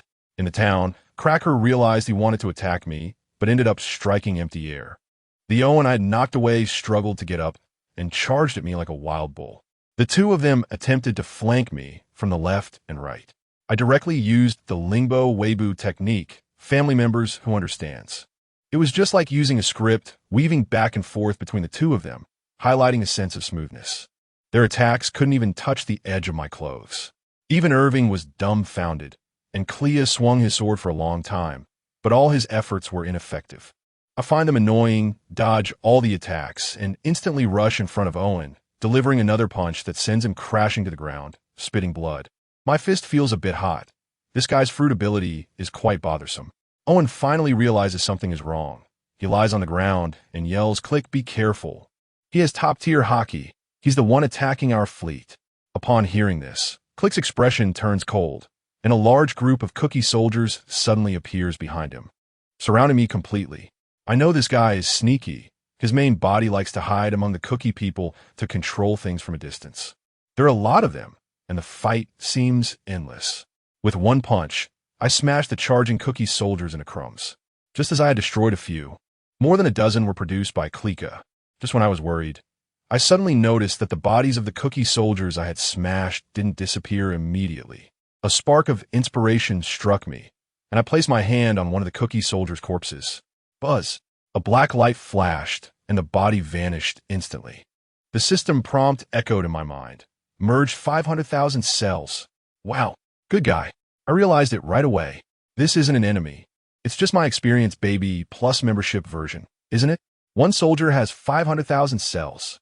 If he can create 10,000, wouldn't I be able to ascend on the spot? Thinking of this, I started to go wild. I didn't even look for the real Korea. I just dove straight into the army of Cookie soldiers and started killing indiscriminately. Fusing 500,000 cells. Fusing 500,000 cells. Owen watched from a distance, initially thinking I was trapped. Korea was even more pleased, frantically accelerating production, trying to exhaust me to death. But slowly, they both realized something was wrong. Owen saw the bodies of the fallen Cookie soldiers disappearing into thin air after a flash of black light. And Korea felt his power draining rapidly, as if something was sucking it away, getting more and more tired. An hour later, I was still crazily killing in the pile of cookies, and the system notification sound hadn't stopped. Meanwhile, Korea's speed of producing Cookie soldiers couldn't keep up with my killing speed. A full 30 billion cells. Just like that, they flowed into my body. Then, I heard a ding in my head. Congratulations to the host for successfully breaking through to a multicellular form. Acquired the skill giantization. Acquired the skill cellular biomimicry. I tell you, I climaxed right on the spot. Enlargement, it means being able to get bigger. Cell bionic technology is even more impressive. It means I can use all the moves I've seen. Isn't this just the youthful version of the Sharingan? I laughed at that moment. Thank you, my friend, for the rocket. It's time to try out the new skill. As I stepped with my right foot, I disappeared on the spot. The gingerbread soldier, Kelly, was panting heavily, and when he realized I was gone, he was momentarily stunned. Where did he go? Owen shouted in terror from behind. Watch out, Kelly. He's behind you. I appeared behind him, raised my finger, imitating the previous move of the Six Styles, and shouted, Six Styles, finger gun, with a whoosh. My finger pierced through the body of the biscuit soldier like a bullet. The Korea, hidden inside, burst out, bleeding from his waist. Looking horrified. Is this the Navy's 6 styles? Little did he know, this bionic technique was simply a cheat, losing the protection of the biscuit soldier. He had to take matters into his own hands, swinging his large sword, infused with hockey, and lunge forward, shouting wave. Pretzel. I casually picked up the sword dropped by the cookie soldier on the ground and sneered. Wave salted pretzel.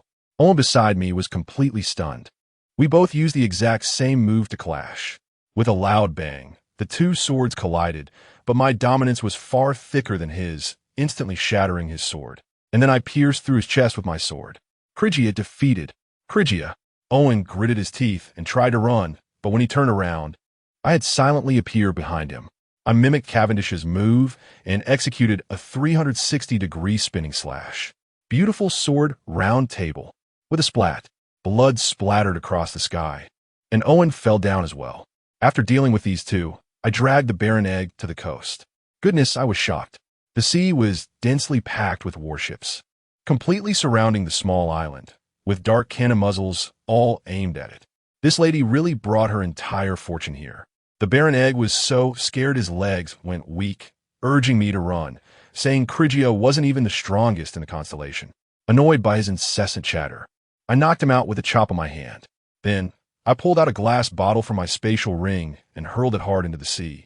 With a splash, a massive broken ship appeared out of nowhere, crashing onto the surface of the sea and sending up towering waves. As soon as my Flying Dutchman appeared, the opposing fleet went into an uproar. Look, it's that ghost ship. It's here. Hurry. All battleships, intercept. I jumped onto the boat, turned the bow around, and floored the throttle. The boat shot out like a tiger shark. The fleet on the opposite side reacted quickly. With a command, hundreds of warships opened fire simultaneously. Boom, boom, boom. Thousands of shells came pouring down like a torrential rain, overwhelming my boat. Let me tell you, that scene was just like setting off fireworks. My ship, the Flying Dutchman, was losing planks like they were falling dumplings. Although it could repair itself, it couldn't withstand such bombardment. If it kept going like this, I figured I'd end up swimming in the sea holding a piece of a door. No, I can't just be passive like this. I need to hit them hard. In a moment of inspiration, I unleashed a big move, giant transformation. I could hear my body inflating, and in a few seconds, I transformed into a small giant 9 meters tall. Wow, just standing at the bow made the ship sway wildly, almost tossing me into the sea. Then, I quickly snapped off my huge main mast with crack. I thought, Teacher Kai's Thunderbawa technique is pretty effective, so I might as well use it. I imitated his style, first wrapping the domineering aura around this big wooden stick, making it harder than steel, and then coiling an even more powerful aura around it. In an instant, the entire mast became pitch black and shiny, instantly raising the level of coolness. I gritted my teeth, using all my strength, and swung it fiercely at the pile of broken ships in front of me. Thunderous 8 trigrams. Boom. Let me tell you, that moment was incredible. A half-moon-shaped shockwave, like a laser cannon, instantly swallowed up more than a dozen warships in front of me. Not even a bubble was raised before they sank. What's even more exaggerated is that the surface of the sea was directly split open by me, creating a vacuum channel, and the seawater was divided into 2 halves, unable to come back together for a long time. My ghost ship followed this dry path and suddenly burst out of the encirclement. The people behind went crazy on the spot, shouting not to let it escape and frantically chasing after it. On my side, after executing a move, I felt like a deflated balloon, instantly shrinking back to my original state, drenched in sweat and feeling completely drained. Kaido's move is indeed powerful, but it also consumes a lot of stamina.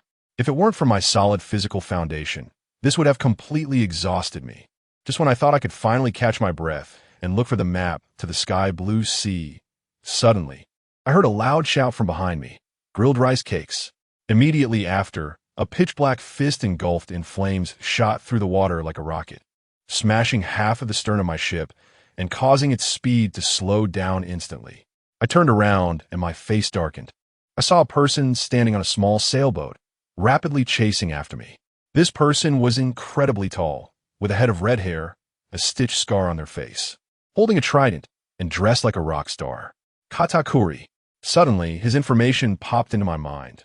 The strongest captain of the Big Mom Pirates, with a bounty exceeding 1 billion, claimed to have never lost in his life, a man who never lets his back touch the ground, and whose observation haki is so strong that he can see the future. You can't escape. In an instant, his body transformed into a pile of glutinous rice and rushed towards me like a jet, landing at the stern of my ship. Once he saw my face clearly, his crimson eyes flickered. You defeated Cracker and Owen? His expression was one of disbelief. Well, with my 16 or 17-year-old appearance, having taken down his 2 brothers, anyone would be stunned. I nodded directly and said, "What? Do you want to take revenge for your brother? Anyway, today it's either him dead or me dead, so I might as well test my current limits against him. If I'm not as good as others, I can't blame anyone else. Katakuri is quite straightforward, so let me be your opponent." As soon as I finished speaking, his observation haki, which allows him to see the future, instantly locked onto me. The trident in his hand was wrapped in a layer of sticky rice and spun rapidly as it lunged towards me. Sticky rice thrust. The speed was such that I only heard a terrifying sound of wind slicing past my ears. Instinctively, I activated the shifting steps, leaving several afterimages in my wake, trying to dodge. But in the next second, I was completely stunned. Does anyone understand? It was as if he had X-ray vision, completely ignoring my feints, piercing through all the afterimages and thrusting right in front of my real body. With a clang, I felt a chill in my chest, but fortunately, my golden light spell automatically protected me, blocking the attack. Even so, a small hole was still drilled into the golden light spell, almost piercing into my flesh. I was sweating coldly at that moment. Damn, the observation haki of Katakuri is too overpowered.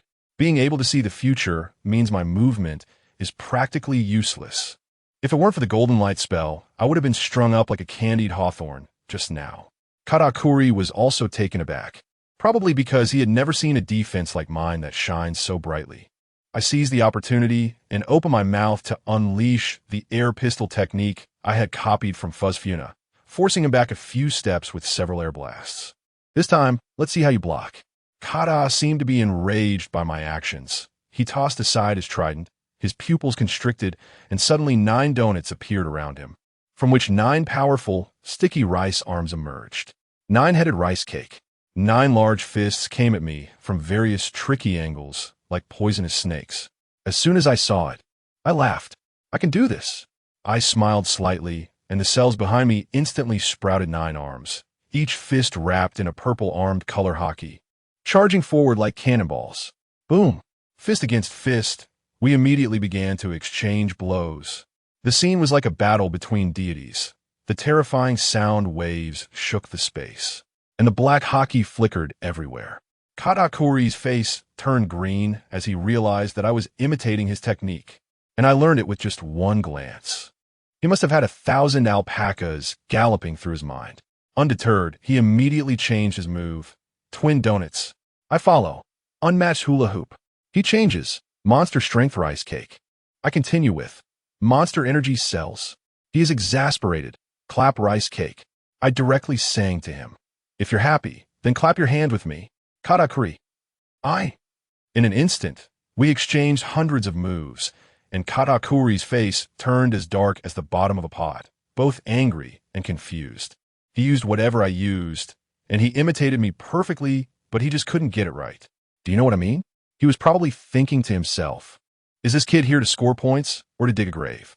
He finally couldn't hold back anymore and shouted while fighting. Who the hell are you? Are you a newcomer who just set sail recently? I kept my fists moving and responded easily. It's been almost a month since I set sail. Does that still count as a newbie? As soon as I said this, Katakuri almost choked. He had trained for over 40 years. And here he was being matched blow for blow by a newcomer who had been at sea for less than a month. Where could he possibly justify that? However, to give credit where it's due, Katakuri was a decent man. He noticed me going toe-to-toe with him and didn't use his future sight observation haki to gain an unfair advantage, insisting on a fair duel between men. But he quickly realized there was a problem. In a pure clash of armament haki, he was gradually falling behind. He realized that my armament haki might be superior to his, but he could also tell that I had no mastery of observation haki. Just as we were locked in an intense battle, suddenly, a massive dark cloud in the distance, crackling with lightning, came rumbling toward us. On the cloud stood an enormous figure, wielding a giant blade and holding a small sun in her left hand. As soon as she appeared, the entire sky changed color. It was that old hag, Charlotte Limlin. The Big Mom herself had arrived. This stirred things up. Katakuri and I both stopped and turned to look in that direction. My heart sank, and I cursed under my breath. Just when I had dealt with one star, how could her boss show up in person? When Katakuri saw his mother arrive, his expression turned to disappointment as he picked up the trident from the ground and said, "It seems this is where it ends." I was taken aback. What? Not going to fight anymore? He glanced at me and said frankly, "If Mom intervenes, it'll be 2 against 1. That's not fair. I won't do that. Kid, I just hope you can survive under Mom's hands." After saying that, his body transformed into a ball of glutinous rice and whooshed away. I looked at his silhouette, and one word came to my mind: respect. A real man. Just then, Big Mom happened to intercept Katakuri halfway and asked him why he was back. Katakuri, being stubborn, directly said, "If you interfere, I'll withdraw. I don't like taking advantage of others." Big Mom didn't blame him after hearing that, clearly understanding her son's temperament. She turned to me, and with a command, the sun in her hand merged with her sword, transforming into a burning emperor's sword. My ship is almost prepared, and I was just about to speed away when I turned around and saw a giant old woman, like a small mountain, floating behind my ship. Those big lips, that wrinkled skin, she looked just like an old witch. Oh my God! It turns out there was a little creature on this ghost ship. She spotted me at a glance. I endured the immense pressure, looked up at her, and calmly replied, "Ma'am, do you need something? We're not taking any customers on the boat today." Goodness, my call of ma'am stunned her. She must have been thinking about which family's child was so disrespectful. Once she regained her composure, she suddenly burst into a big laugh. "Little one, your spirit is strong. I really like it." As she spoke, her pupils dilated, and a blood-red aura spread out, leaving, "Still go die." A chilling force instantly tried to invade my mind, attempting to tear my soul out. Damn, this old lady is using a soul curse on me. This move is a one-hit kill for anyone who harbors fear. Unfortunately, do I fear her? In your dreams, my eyes sparkled for a moment, and the soul power that had invaded my mind instantly dissipated into thin air. The ant was dumbfounded on the spot. "What's going on? Aren't you afraid of me?" I stared back at her and replied with a line that would catch her off guard. "Afraid of you? A mere 4 emperors. Were you even?" As soon as I said this, the whole place fell silent. The people on a large fleet behind me turned pale, probably thinking I was doomed. Big Mom's face instantly shifted from a cheerful smile to an incredibly grimace. I had completely enraged her. "Well, go die then." The Emperor's sword in her hand ignited with fierce flames, and with a single strike of the blade Mother-S flame, she swung down. The flames instantly engulfed my ship.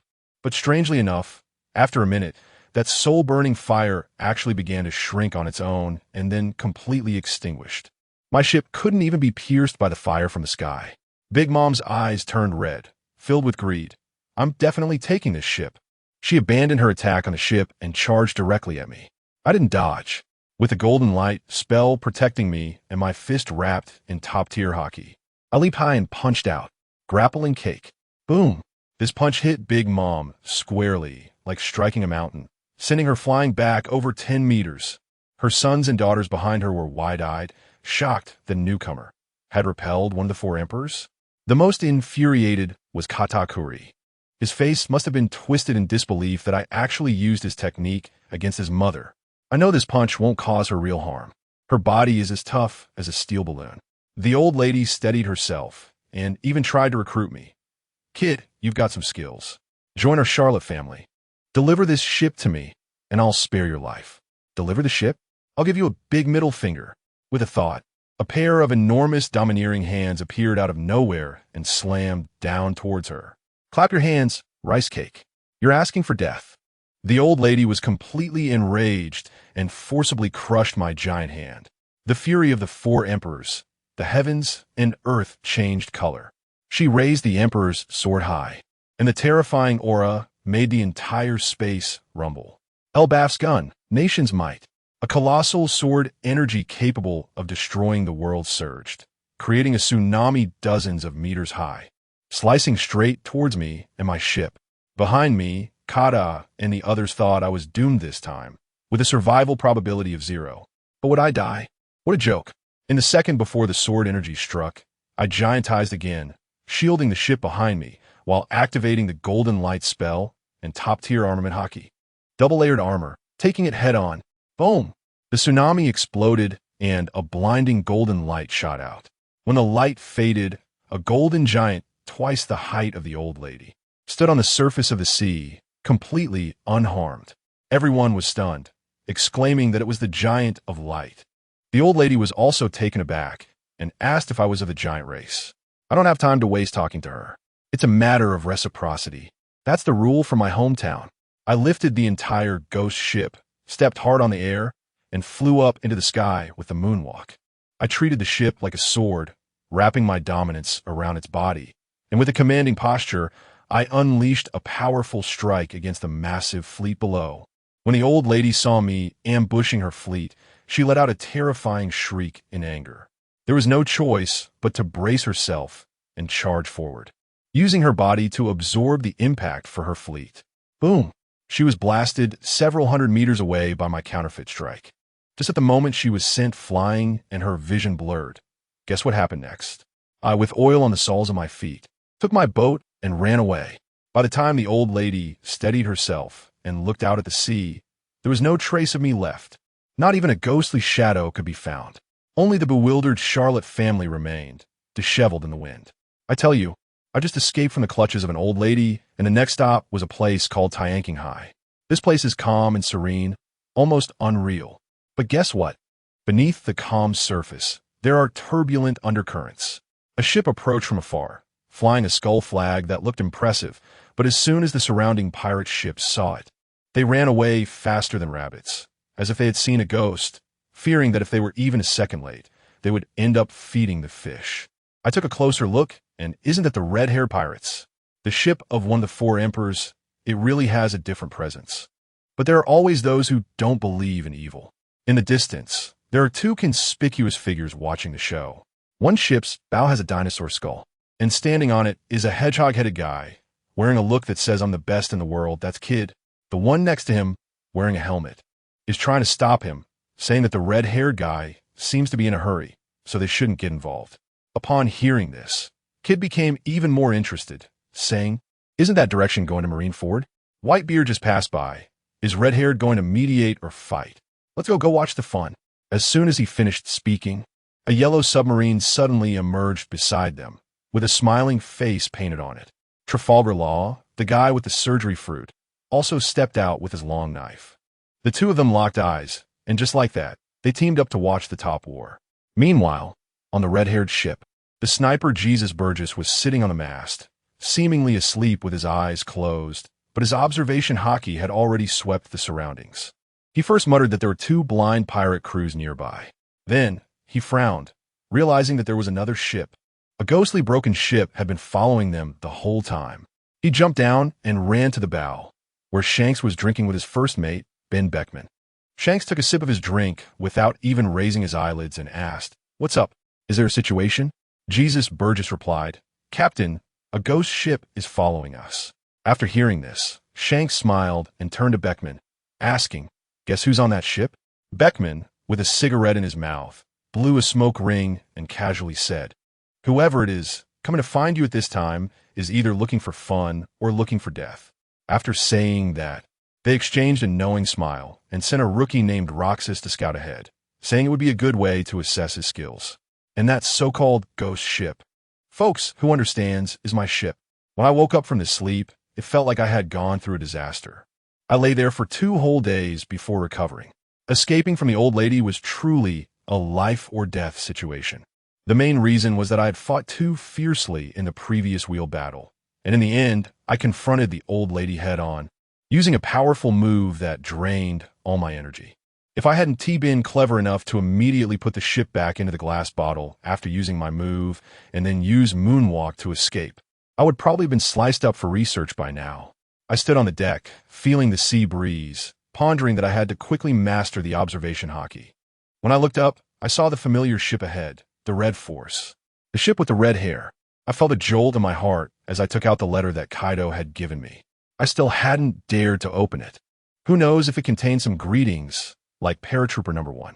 After hesitating for a while, I decided to deliver it anyway, then run straight to Marineford. The live broadcast of the Top War was the best stage for me to rack up shock points, and I couldn't miss it. I took a glance at my shock value, and it was quite a lot. No way with my current strength. I'm still a bit lacking to confront the 4 Emperors head-on. I need a plan, some life-saving trump cards. System, give me a lottery draw. Come on. For purple jars. The next moment, my mind was ringing with sounds. Congratulations, host. You have obtained Treasure Basin 1. Congratulations, host. You have obtained All-Weather GPRS 1. Congratulations, host. You have obtained Dragon Slaying Saber 1. Ding dong. Congratulations, host. You have obtained Top-Level Conqueror's Hockey 1. Wow, this is incredible. I've hit the jackpot, especially the last 2. I feel a surge of excitement rushing to my head. This overwhelming fortune has finally come to me. With a clang, a shimmering golden treasure pot fell at my feet, producing 100 million berries every day. Next to it, a smartphone-sized navigation device dropped as well, so I'll never have to worry about getting lost again. But where's my dragon-slaying sword? I looked around, but there was nothing. No way, sir. This system didn't randomly drop it into the sea, did it? Just as I was in a daze, a person suddenly jumped up from below the deck, with a red afro, dark skin, and a proud look on his face, staring at me. Hey, are you the owner of this ship? I tilted my head to look at him. His face was just an average passerby, but his tone was quite bold. What's up? He said confidently, slapping his chest. I'm Lockstad, a core member of the Red-Haired Pirates. I heard you were. Before he could finish his sentence, a thunderous roar of a dragon suddenly erupted, darkening half the sky. Lockstad instinctively looked up, only to see a dark red giant sword, over 3 meters long, appearing in midair, with a dragon's head as the hilt. It was incredibly imposing, and it came crashing down towards him. The sword struck his leg with precision, and the scream that followed was utterly chilling.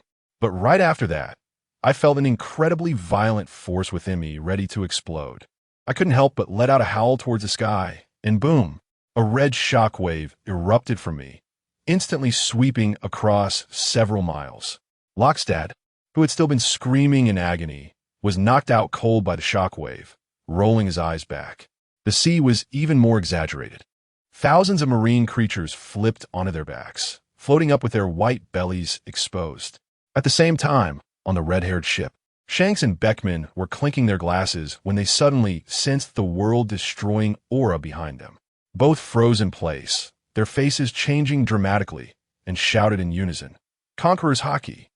When the shockwave from my body subsided, I felt completely refreshed, the power flowing through me like an extension of my arm, easily controlled. I looked down at the unconscious Lockstad and nodded in satisfaction. All right, it's time to go have a chat with the main person. I pushed off with my toes and shot towards the Red Fourth like a cannonball. As soon as I boarded the ship, wow, all the officers of the Red-Haired Pirates were there. Shanks and Beckman instantly locked their gazes onto me. Their expressions were utterly shocked. I walked over step by step, holding that heavy dragon-slaying sword, deliberately not restraining my Conqueror's Hockey, causing the entire deck to creak under my feet. The faces of the officers on the ship darkened one by one, and they were probably cursing inwardly. I looked around, and familiar faces surrounded me, including Beckman and Jesus Boo. Finally, my gaze landed on the red-haired man, standing in the center position. He had 3 scars on his left eye and a typical uncle look, but his aura was unbelievably strong.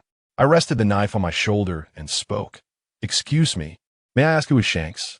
As soon as I said this, the entire venue fell silent. Shanks looked me up and down, and finally his gaze landed on my knife. He spoke, attending the meeting with a single blade, commendable courage. "Who exactly are you?" I replied, "My name is Luo Fan, from Wano country. Kaido sent me to find you." As soon as I finished speaking, the atmosphere dropped to freezing point. Kaido, their archenemy. In an instant, dozens of murderous gazes were fixed on me. Shank's expression also turned cold, and a pressure even more terrifying than mine descended directly upon me. Damn, I felt like the air had solidified as if several hundred strong men were pressing down on me. Is this the conqueror's haki of the four emperors? I endured the pressure and took out the letter from my pocket. I'm not his person, just helping him deliver a letter. Shanks took the letter, glanced at the emblem of the beast pirates on it, and his expression became even more peculiar. He tore open the envelope, pulled out the letter, and took a quick look. Just that glance made his eyes instantly darken, and a terrifying killing intent erupted from him. He coldly uttered a few words. Kaido, this is telling me to kill you. I was stunned at that moment. Goodness, Kaido, you sly old fox. Are you playing a game of using others to kill? Meanwhile, on the beast pirate's ship, Kaido was boasting to his 3 foolish sons. I had Luo Fan send a letter to Shanks, advising him not to get involved in my business with Whitebeard. Of course, the tone was a bit provocative. If Shanks sees the letter, he'll definitely tear Luo Fan apart on the spot. However, if he manages to come back alive, I'll marry Yamato off to him. Jin, Queen, and Jack were left dumbfounded, completely speechless. On Shanks' ship, Shanks tore that letter to pieces right in front of me and threw it into the sea. I tell you, I was really angry at that time. I ran all the way from Wano country, worked so hard to find you, even offended Big Mom, and barely made it here. Only to get this? Just to be told that you want to kill me? I stared at Shanks and said slowly, I'm not feeling too great about you right now. This sentence was like igniting a powder keg. Shanks' aura instantly soared to its peak, and that terrifying dominance almost shattered the space. He fixed his gaze on me. To come find me at this critical moment means you are already prepared to face death. In the next moment, Shanks' figure suddenly disappeared from before me, and then a cold voice rang in my ear. Wind slash, a sharp blade of light, mixed with a world-destroying momentum, instantly appeared before me, slashing down towards me at an incredible speed. Let me tell you, at that moment, I just flew away. Goodness, that red-haired guy, with just his conqueror's haki, almost sent me packing. I instantly had dozens of cuts on my body, looking like a blood gourd, so messy. If I hadn't reacted quickly and stabbed my sword into the deck, I'd probably be feeding the fish in the ocean by now. But this time, it completely riled me up. The 4 emperors, huh? All right, just in time to test my newly acquired dragon-slaying sword. I smirked, widened my eyes, and directly copied his move from just now. Bionic technique, Gale Slash. Here I go. Let me tell you, when I swung my sword, the members of the red-haired pirate crew looked like their jaws were about to drop onto the deck. Their eyes were as wide as saucers, and they were mumbling. Am I seeing things? Is this really the captain's move? What a joke. Ha ha. The scene was incredible. When my sword clashed, sparks flew everywhere. Although the sword energy I released was extinguished by a single glare from Red-Haired, the effect was off the charts. Red-Haired himself was completely stunned, and his expression seemed to say, Bro, are you cheating? He asked me how I did it, saying he had trained for so many years on this move, talking about sword heart, sword momentum, sword intent, and giving me a whole lecture on theory.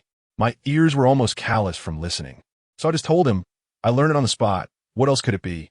Ha ha. I tell you, his crew turned pale, probably cursing inwardly. Do you think this is playing with mud? Learning a Yonko's move on the spot? Red-haired, still not giving up, seriously asked me where I learned it and how many years I had trained. I shook the dragon-slaying blade in my hand and hit him with a bombshell. You're overthinking it. No one taught me. Do you believe me if I say I just practiced it? This thing just needs hands, right? Does anyone understand what I mean? At that moment, a crew member named Bendix Neck, who had trained for 50 years, turned as purple as a liver, probably feeling like his heart was about to shatter. This was the peak of trash talk, an absolute delight. Red-haired was completely thrown off by me and was ready to unleash a big move. Since that's the case, take another hit from me. Seeing his stance, I knew he was serious this time. I didn't dare underestimate him, quickly activating the golden light spell, hardening everything, and stacking all my buffs. Let me tell you, his move is ridiculous. It's not even a specific action. He just lifts his rapier and lets it slowly descend. But that momentum, that so-called sword intent, directly locks down the entire space. Goodness, the sky is filled with crimson sword light, which finally converges into a single strike that splits the heavens apart. Seriously, the sky has torn open a huge gap, and the clouds can't even fix it. It's 2025, and there are still people here tearing apart the firmament. This is simply a sky-rending sword master. That sword energy came down, and the golden light spell on me shattered with a crash. My armament hockey was also torn apart, and my clothes were directly cut open, revealing my sexy abs. But here comes the key point. Damn it, it just tore my clothes. Not even a scratch on my skin. The members of the red-haired crew had their eyes almost popping out. I bet they were screaming inside. A blow from Yonko, and it doesn't even count as scraping? Red-haired was also stunned, staring at me and asking, "How was that move?" I told you, I laughed at that moment. I gave him a faint smile. "Thanks, buddy, for the rocket. I've learned this move too." Ha ha ha. The whole audience was stunned. I can imagine their mind are all like, what the heck? Shanks was completely thrown off, even cursing out loud. "This is a sword move. I pour my sword intent into how. The hell did you learn it?" I just smiled and said nothing, then asked him rhetorically, "How about I show you a trick?" He immediately sheathed his sword, probably because his mindset collapsed and he couldn't continue fighting. Then, the atmosphere changed dramatically. This guy suddenly started throwing me flirtatious glances. No, I mean extending an olive branch. "Kid, join our red-haired pirate crew." Let me tell you, his crew was stunned. Didn't the captain refuse to recruit devil fruit users? The captain actually broke his principle for him. Shanks was really desperate, almost clinging to my leg. "I'm willing to break all the rules for you. I'll personally teach you swordsmanship and hockey." Oh my, how sincere that was. But could I agree? No way. In my mind, I was thinking of Nami, Robin, Rebecca, joining a ship full of rough men for a drinking party. Not a chance. So I was about to politely refuse. Good heavens, it got dark. I looked up, and a dragon larger than a mountain was coiling in the sky. It was Kaido. When this old man opened his mouth, he almost sent me away. He actually shouted in front of everyone, "My good son-in-law, you're not dead after all." At that moment, I was just staring at an old man on the subway, looking at his phone with a confused expression. Shanks and the others were also looking at me with bewildered expressions. "Son-in-law?" "I went to your son-in-law." I exploded on the spot, pointing at Kaido in the sky and shouting, "Kaido, you old bastard, stop slandering me. Who is your son-in-law? And what the hell is that nonsense you wrote in your letter? Almost got me killed." The three disasters on Kaido's ship, King, Queen, and Jack, all had dark expressions. That one called King, the fire-breathing pteranodon guy, flew straight towards me and yelled, "Little brat, how dare you speak disrespectfully to Brother Kaido? This piece of trash again." As soon as I saw it was King, all the old grudges flared up. I enlarged myself. My body instantly grew several times larger, and I charged forward with my dragon-slaying sword. He shot a laser at me, but it only left a few cracks on my golden spell, like a tickle. Then it was my turn. I directly stole Big Mom's move. "Here, take a hit from your father, Conqueror's Blade." Boom. A sword aura that pierced heaven and earth directly obliterated King. Seriously, he vanished into the horizon. Kaido in the sky was dumbfounded, muttering, "Isn't that the move of that dog woman Charlotte Linlin?" Shanks was also stunned. The beast pirates below were all slack-jawed, especially the fat one Queen, whose eyes were about to pop out, probably thinking, "Is this still the weakling I know?" One move to take down King. After defeating King, I turned the tip of my sword directly towards Kaido in the sky. "Next, it's your turn." Kaido was still quite arrogant. "Do you want to use Conqueror's Blade against me?" Let me tell you, this move is only good for tickling me. Below, Jesus Burgess was still guessing. "Boss, do you think you will use your sword move against Kaido next?" Goodness, you really are my mouthpiece. In the next second, I shouted, "Gale Slash." With this strike, I combined a move I stole from Red-Haired with my own hockey and struck fiercely. With a loud boom, that enormous dragon that blocked the sun was directly slashed down from the sky into the sea. The scene caused a tsunami, rising dozens of meters high. Red-Haired and the others quickly used hockey to protect the ship. The beast pirates were completely dumbfounded. That one called Queen, with his chubby face twitching, trembled and said, "That kid, how could he become so strong?" Even Brother Kaido was slashed down by him. I tell you at that time, not only were they watching, but in the distance, Kid and Law, those two supernovas, were also staring with their binoculars, completely dumbfounded. Law even held a newspaper and said, "I'm the one who recently made headlines for taking down several of the old lady subordinates, the strongest rookie in history." Kid wasn't happy about it, and said he would come after me later. Hilarious. Just him. Enough about them. Back to the scene. On Kaido's ship, Those little brothers were panicking as they watched bubbles rising in the sea. Then that fat guy, Quinn, came out to show off, adjusting his sunglasses with a routine expression, and started to educate the little brothers. What's there to panic about? It's Big Brother Kaido. One little brother asked, isn't Big Brother Kaido a devil fruit user? Why isn't he afraid of the sea? Quinn coldly replied, can you compare yourselves to Big Brother Kaido? What do you count as? Big Brother Kaido's fruit is naturally immune to the curse of the sea. If the sea could kill him, he would have died thousands of times already. There is nothing in this world that can kill Big Brother Kaido. Otherwise, he wouldn't keep asking people to kill him, nor would he have been captured alive by the Navy. As soon as these words were spoken, boom, a loud explosion erupted, and giant waves over 10 meters high surged up from the sea. I tell you, a giant dragon, exuding murderous intent, burst out of the water, baring its teeth in pain, with a huge gash on its body, its scales shattered, blood gushing out. Luo Fan, you little brat, you dare to lay hands on your father-in-law. Good heavens!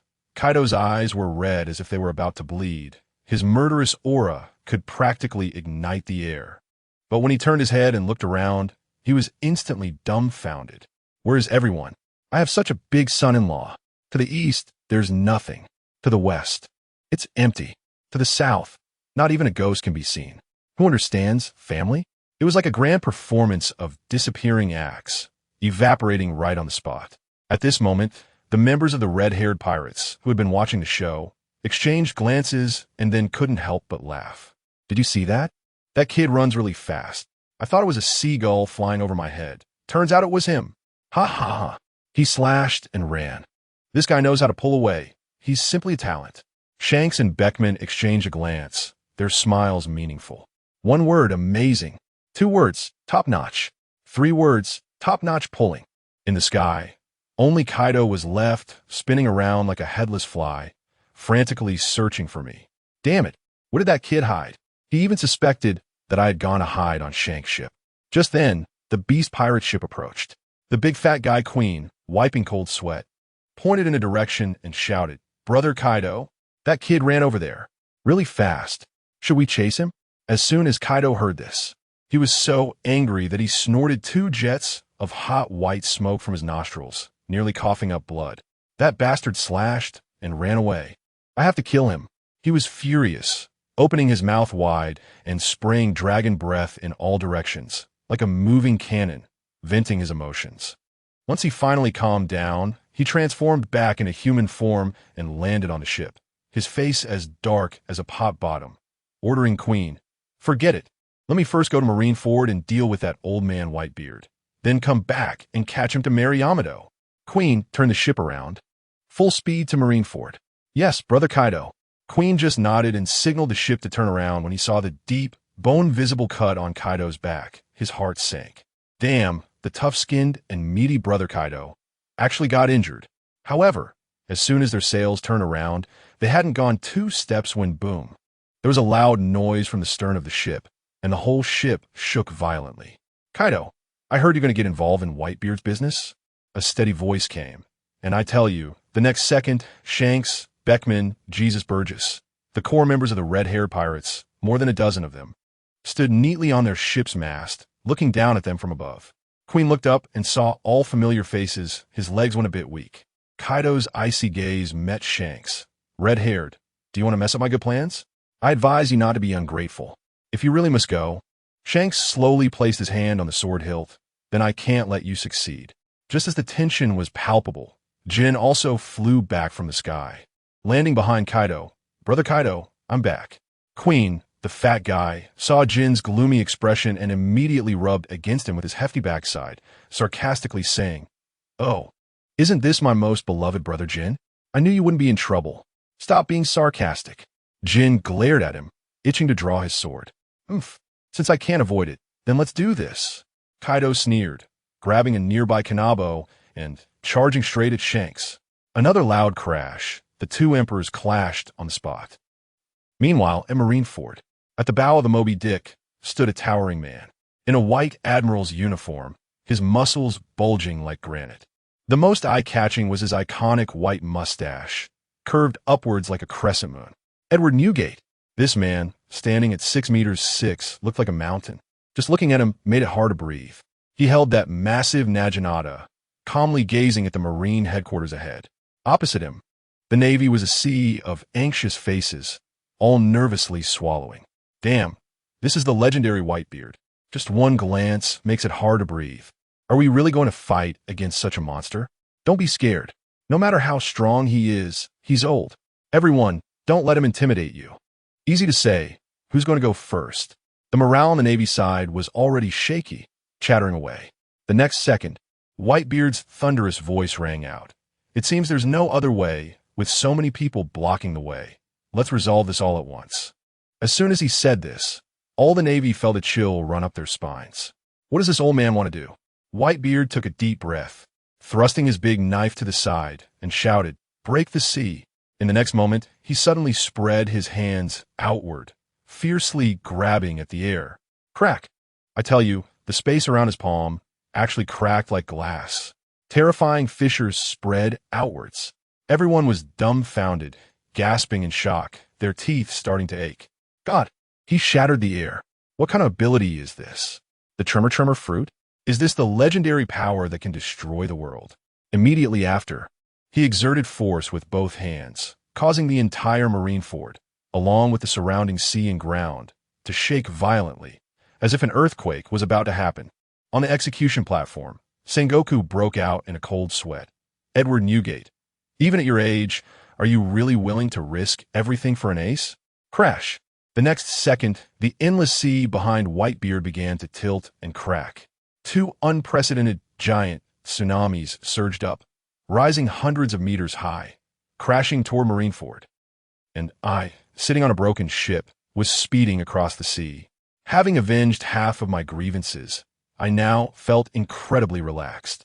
Although that last slash was spectacular, I knew in my heart that if I really fought Kaido to the death, I would definitely not have a good ending.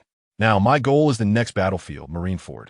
As I sailed, I was thinking, Ace, you have to hold on. Don't go down too quickly. Let me get there and show off a bit. Whitebeard, take it easy. Don't pull your back. If you go down too fast, I won't be able to show off at all. After all, facing the entire Navy alone is a lot more pressure than dealing with one of the four emperors. I took out the GPRS, ready to locate Marin Van Du. Suddenly, I felt the whole boat start to shake violently, as if it was going to fall apart. Huh? What is going on? Why is the sea suddenly shaking so fiercely? I turned around and was shocked. Behind the ship, waves of seawater were surging in one after another, and the entire sea level was suddenly raised by several meters. What the hell? A giant tsunami? My pupils constricted, and I instantly realized a tsunami of this scale is definitely not naturally occurring. The war on the top has already begun. This must be the work of Whitebeard. This crazy tsunami directly lifted my ship to the peak of the waves. My already fast ghost ship now felt like it was on a rocket, shooting out at lightning speed. I was shaken so much that my blood was boiling. When I looked ahead again, I could clearly see the end of the sea, that magnificent building with a seagull symbol on top. Marin Van Du, I recognized it, even if it turned to ash. Finally arrived. But before I could be excited for 2 seconds, an extreme, chilling sensation instantly penetrated my whole body, and I got goosebumps. Cold. Damn it, it was cold. I instinctively looked towards Marineford and saw that the two tsunamis, which seemed capable of swallowing the entire island, were instantly frozen in front of a lazy man. Two massive ice pillars had directly suspended the tsunamis in midair. Then, that man was shattered by a shockwave and fell into the sea. In the next second, ice spread out wildly in all directions from his center. Crack, crack. In just a few seconds, the entire Marineford harbor was transformed into a vast frozen world. I looked at the spreading ice shards and complained. As the old saying goes, it takes a long time to freeze 3 feet of ice, yet you manage to freeze everything in just a few seconds. It seems that when I get old, I can also spout nonsense. My boat crashed against the ice with a bang and came to a stop. I just jumped off the ship, ready to stow it away.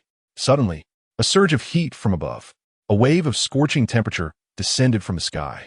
I looked up and saw massive magma boulders engulfed in flames, raining down like a meteor shower. Boom! One of the magma stones struck my Flying Dutchman directly. The entire ship instantly ignited in raging flames. At that moment, A murderous intent flashed in my eyes. Akainu, damn you. Let's see if I can't kill you today. The raining lava fists bombarded the ice surface. Boom, boom, boom. The whole ice was shattered, and countless pirates were instantly vaporized. Sengoku, witnessing this indiscriminate attack, hurriedly ordered Akainu to stop. After all, the Navy had also charged in, and if this continued, they would lose their own men. Akainu, still displeased, coldly replied, "Mercy only brings more sacrifices." On the execution platform, Ace watched his comrades fall one after another while trying to save him, tears streaming down his face. Nearby, old man Garp felt a pang of heartache. His grandson, whom he had raised, was about to be executed right before him. Meanwhile, the whole world was live-streaming this battle. Sabati Archipelago, the world. Everyone was glued to their screens. Big Mom, Charlotte Lin, was gluttonously watching the live stream. And when she saw Whitebeard, she even revealed a nostalgic smile, telling her sons, Edward Newgate, still so tender and juicy. She reminisced about the time on the rock ship when Whitebeard rejected her advances. Family. This is a lot to take in.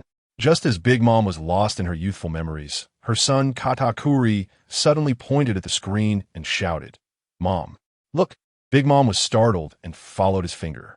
There, right above the execution platform, a massive, pitch-black behemoth appeared out of nowhere. A ghost ship wrapped in a dark, armed haki shot straight towards the execution platform like a rocket. Big Mom's pupils constricted, and she stood up from her throne, her face filled with shock. This is that guy's ghost ship. Back at Marineford, the battlefield had reached a boiling point. Whitebeard's little oars had just charged halfway before collapsing, morale plummeting. In front of the execution platform, Mihawk and the Empress, along with the other warlords, were like gatekeepers, unable to push through. Sengoku stood high above, watching everything unfold, already starting to draft his victory report. Suddenly, whoosh, a sharp whistle echoed across the sky, and everyone instinctively stopped and looked up. They saw a 100-meter-long ghost ship, fully covered in armed haki, crashing down straight towards the execution platform. What the hell? Where did this ship come from? And it can fly? This armed haki. It's terrifying. Is it Whitebeard-esque reinforcements? The Navy was dumbfounded. Kizaru raised his hand to shield his eyes and lazily said, "Oh dear, what a big ship. Let Sengoku handle it." He was just slacking off. On the execution platform, Sengoku and Garp were also stunned, their first reaction being, "Shiki, the Golden Lion? This bastard chose this moment to stir up trouble." Garp's face was filled with anger. But Sengoku felt something was off, yet there was no time to think. He shouted at Garp to stop it, but Garp, still boiling with anger over Ace's situation, snapped back. "Don't boss me around. If you want to go, then you go." "Damn you, Garp. I don't have time to transform." As Sengoku watched the dark ship about to crash into them, he had to act. Ding, ding, ding. His clothes exploded, his body rapidly expanded, and a brilliant golden light burst forth as a massive golden Buddha rose from ground. Admiral Sengoku made his move. All the Navy watched in excitement. Just as the great Buddha appeared and hadn't even posed yet, it swung its fist. The next second, that gigantic ghost ship slammed into him, sending him flying from the spot. Boom! At that moment, the entire place fell silent. Every single Navy member was dumbfounded. Holy crap! Admiral Sengoku was knocked away by a ship. It crashed right through the Marine headquarters building. Goodness, let me tell you. Sengoku's old face was as dark as a pot bottom, and as he got up, he shouted, "It's that old bastard, the Golden Lion." Garp was almost laughing out loud, thinking, now you know how it feels to have your salary docked every day. Whitebeard's side instantly burst with morale, feeling hopeful again, but this made it kind of furious. The Red Dog couldn't wait even a second, immediately abandoning Whitebeard and charging towards the execution platform like a little rocket, intent on taking action first. One unprincipled guy, Old Dad, was furious on the spot, swinging his knife to block him, but then Kizaru, that sly old fox, appeared and shot a barrage of lasers, opening several holes in Whitebeard's shoulder, while smugly saying, "Oh dear, Whitebeard, don't be in such a hurry. I'm still watching you, hey. You all keep fighting. I, Luo Fan, am just hiding behind the ice wall grinding my KPI. That ship just now was thrown by me." And the system prompt sounded like rain, my shock value skyrocketing. Looking at my panel, it was over 7 million, just a bit more, and I could exchange for something big. But now, I need to find the phone bug responsible for the global live broadcast. Coincidentally, that phone bug fell from the sky and landed right on the clown Buggy's head. Buggy was busy bragging with a group of brothers who had escaped from prison. His little subordinates were all talents, shouting for Captain Buggy to go take Whitebeard's head. What do you understand, family? Even Buggy was almost convinced, eager to listen to advice. To heed his fans, just as he was about to give a speech on becoming a Yonko, I appeared behind him like a ghost. Red nose, hand over the stuff. He was still unconvinced, wanting to call someone to deal with me. The next second, I directly choked him out cleanly. I got the phone bug, aimed the camera. Holy crap. Akainu's magma fist was already slammed onto Ace's face. Global live broadcast. Admiral of the Navy executes early. In that instant, the whole world exploded. Luffy below was crying his heart out. Whitebeard was roaring in fury, and everyone felt that Ace was truly doomed. Then with a huge bang, the lava exploded. And when the smoke cleared, Ace wasn't dead. Standing in front of him was someone, holding a dark red large blade, forcefully intercepting Akainu's magma dog. A flash of golden light. I, Luo Fan, the king of pressure, made my entrance. Akainu was stunned and asked who I was. Let me tell you, at that moment, I just wanted to hit him hard, and I opened my mouth. I'm your grandpa. Akainu immediately broke down, roaring and charging at me. After a few rounds, even my hawk was shocked, and Garp was amazed, saying my hockey was top-notch. Ace, still bewildered, asked why I saved him, and I kicked him aside. You're thinking too much. I didn't come to save you. Then, dragging my blade, I walked to the edge of the platform, looking down at Akainu, and directly declared, "This red dog, I'm taking him away today. Do you have any objections?" As soon as I said this, the global live chat would be flooded with comments. Sengoku still wants to negotiate with me, saying something about letting the past be the past. I can't even be bothered with him. Enough with the nonsense. He smashed my ship, so I have to deal with him. Akainu has completely lost it, relentlessly bombarding me like there's no tomorrow, and the magma is splattering everywhere, causing casualties among the Navy. I'm barely managing to dodge, and my golden light spell has been broken. Meanwhile, the 5 old men in the Holy Land couldn't sit still anymore and issued a death order. Sengoku, bring him in. If you can't, eliminate him on the spot. This kid cannot be left alive. As soon as I saw it, I thought, wow, this is going to be serious. All right, no more acting, bro. I'm going to cheat. System, give me a golden jar. 10 million shock points instantly cleared. Ding. Congratulations, host. You have obtained Blue Lotus Earth's core fire. Let me tell you, as soon as I got this thing in my hands, it felt like my whole body was filled with magma, and a blue lotus flame was wildly rushing around inside me. But before I could enjoy it, that old Akainu took advantage of my moment of inattention and landed a molten punch right on my chest. With a huge bang, I was completely dazed. The group of Navy down below, good grief, they immediately popped champagne, all shouting that the kid was done for, and that Admiral Akainu was amazing. Even that old man Sengoku thought I was finished and was ready to collect my body. But what happened? I woke up, looking at Akainu's old face right in front of me and his fist sizzling with fire on my chest. I couldn't help but laugh. Azure Lotus Core Fire. I spread my left hand, and a small blue lotus flower appeared. I tell you, as soon as this fire came out, the entire Marineford instantly felt like it was in a sauna. No, it was even more exaggerated than a sauna. Akiji had frozen hundreds of meters of ice, and with a snap, it all turned to water. Even Akiji himself was stunned. His ice, which could even withstand Akainu's magma for a while, evaporated instantly. Ace, another fire user, went silent on the spot, saying my fire was dozens of times stronger than his. Even the Empress was sweating profusely, almost about to perform a cool version of the hottest topic of 2025 right there. Sengoku was sweating profusely, shouting, "Akainu, control your powers." Akainu was also confused, thinking, this isn't even my temperature. Then he saw the blue flames in my hand, and his face turned pale. I didn't care about him. I directly smeared the fire on my sword and thrust it upwards towards him.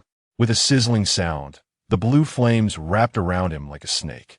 The next second, folks, you won't believe it, the most explosive scene unfolded. Akainu, a magma user, let out a pig-like scream from the heat of my fire. Ah, so hot. His clothes burned off, and half of his body was severely burned. The entire audience, without exception, was petrified. Their worldview shattered. The Navy's faith collapsed right there, and their morale sank to the Mariana Trench. It was live-streamed worldwide. The Navy's face was completely lost.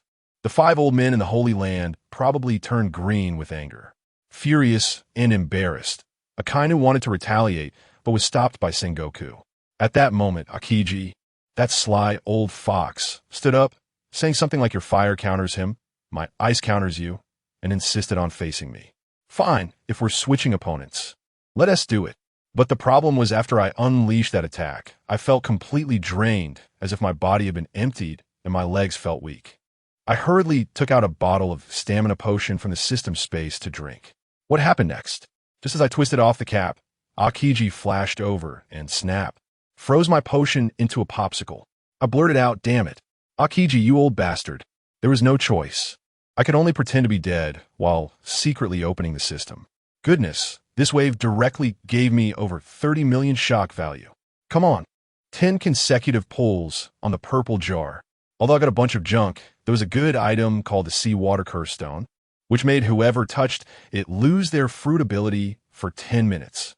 Got it. I directly sat down on the ground, threw away my sword, and said I wasn't fighting anymore, that they could do a wheel battle without letting me drink water.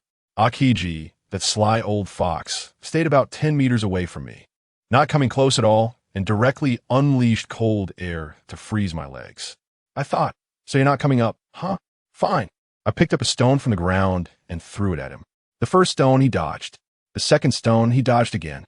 By the third stone, which was the cursed stone, he got annoyed and directly reached out to grab it, even crushing it. Then, the funniest part came. He struck a pose and shouted, "Frozen time capsule." But nothing happened. He changed his stance and shouted, "Ice block, 2-pronged spear." Still no reaction. Finally, he got anxious and unleashed his big move, Ice Age. The whole place fell silent, only the sound of the wind. Sengoku next to him was dumbfounded. "Akiji, what are you doing? Are you performing a ritual over there?" Akiji himself was also stunned, thinking, "Where's my ice?" I had such a huge chunk of ice. As soon as I saw it, the plan was set. I quickly took out the last bottle of stamina potion that hadn't been frozen and down it went in one shot. Although it tasted like a rotten, salted fish, the effect was explosive, instantly restoring my health and energy.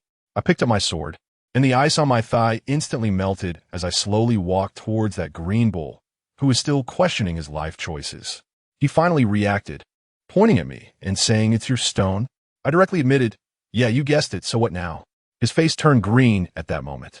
Without any fruit power, Green Bull was just a super soldier in front of me.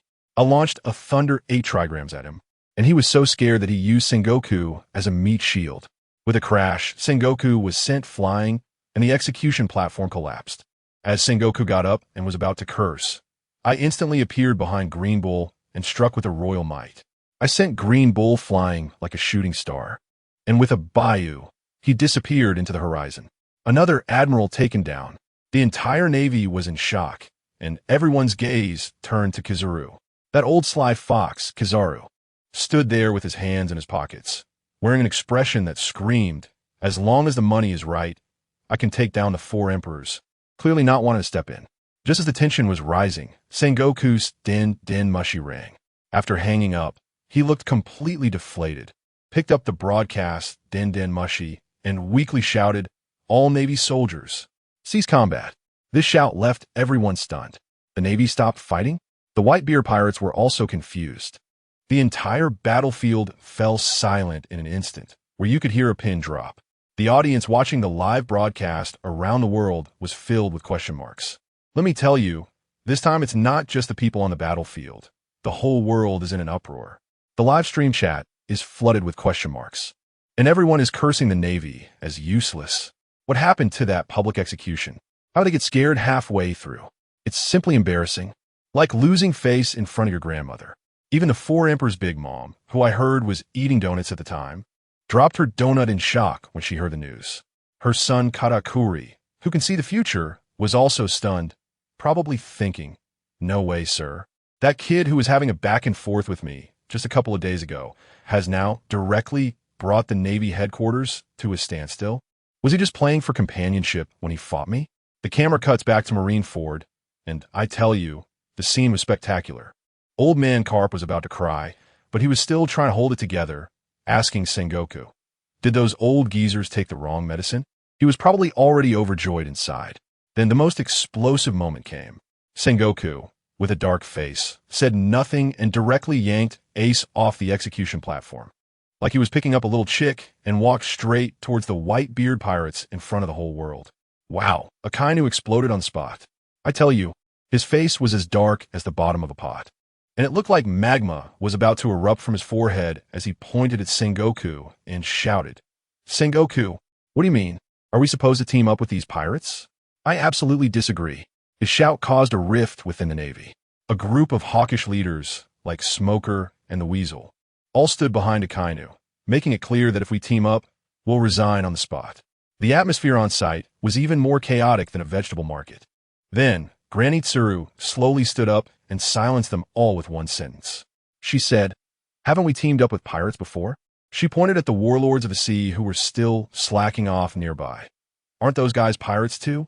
Who understands when those words came out? The whole place fell silent. In the end, it was Sengoku's furious roar that finally calmed the scene. Everyone shut up.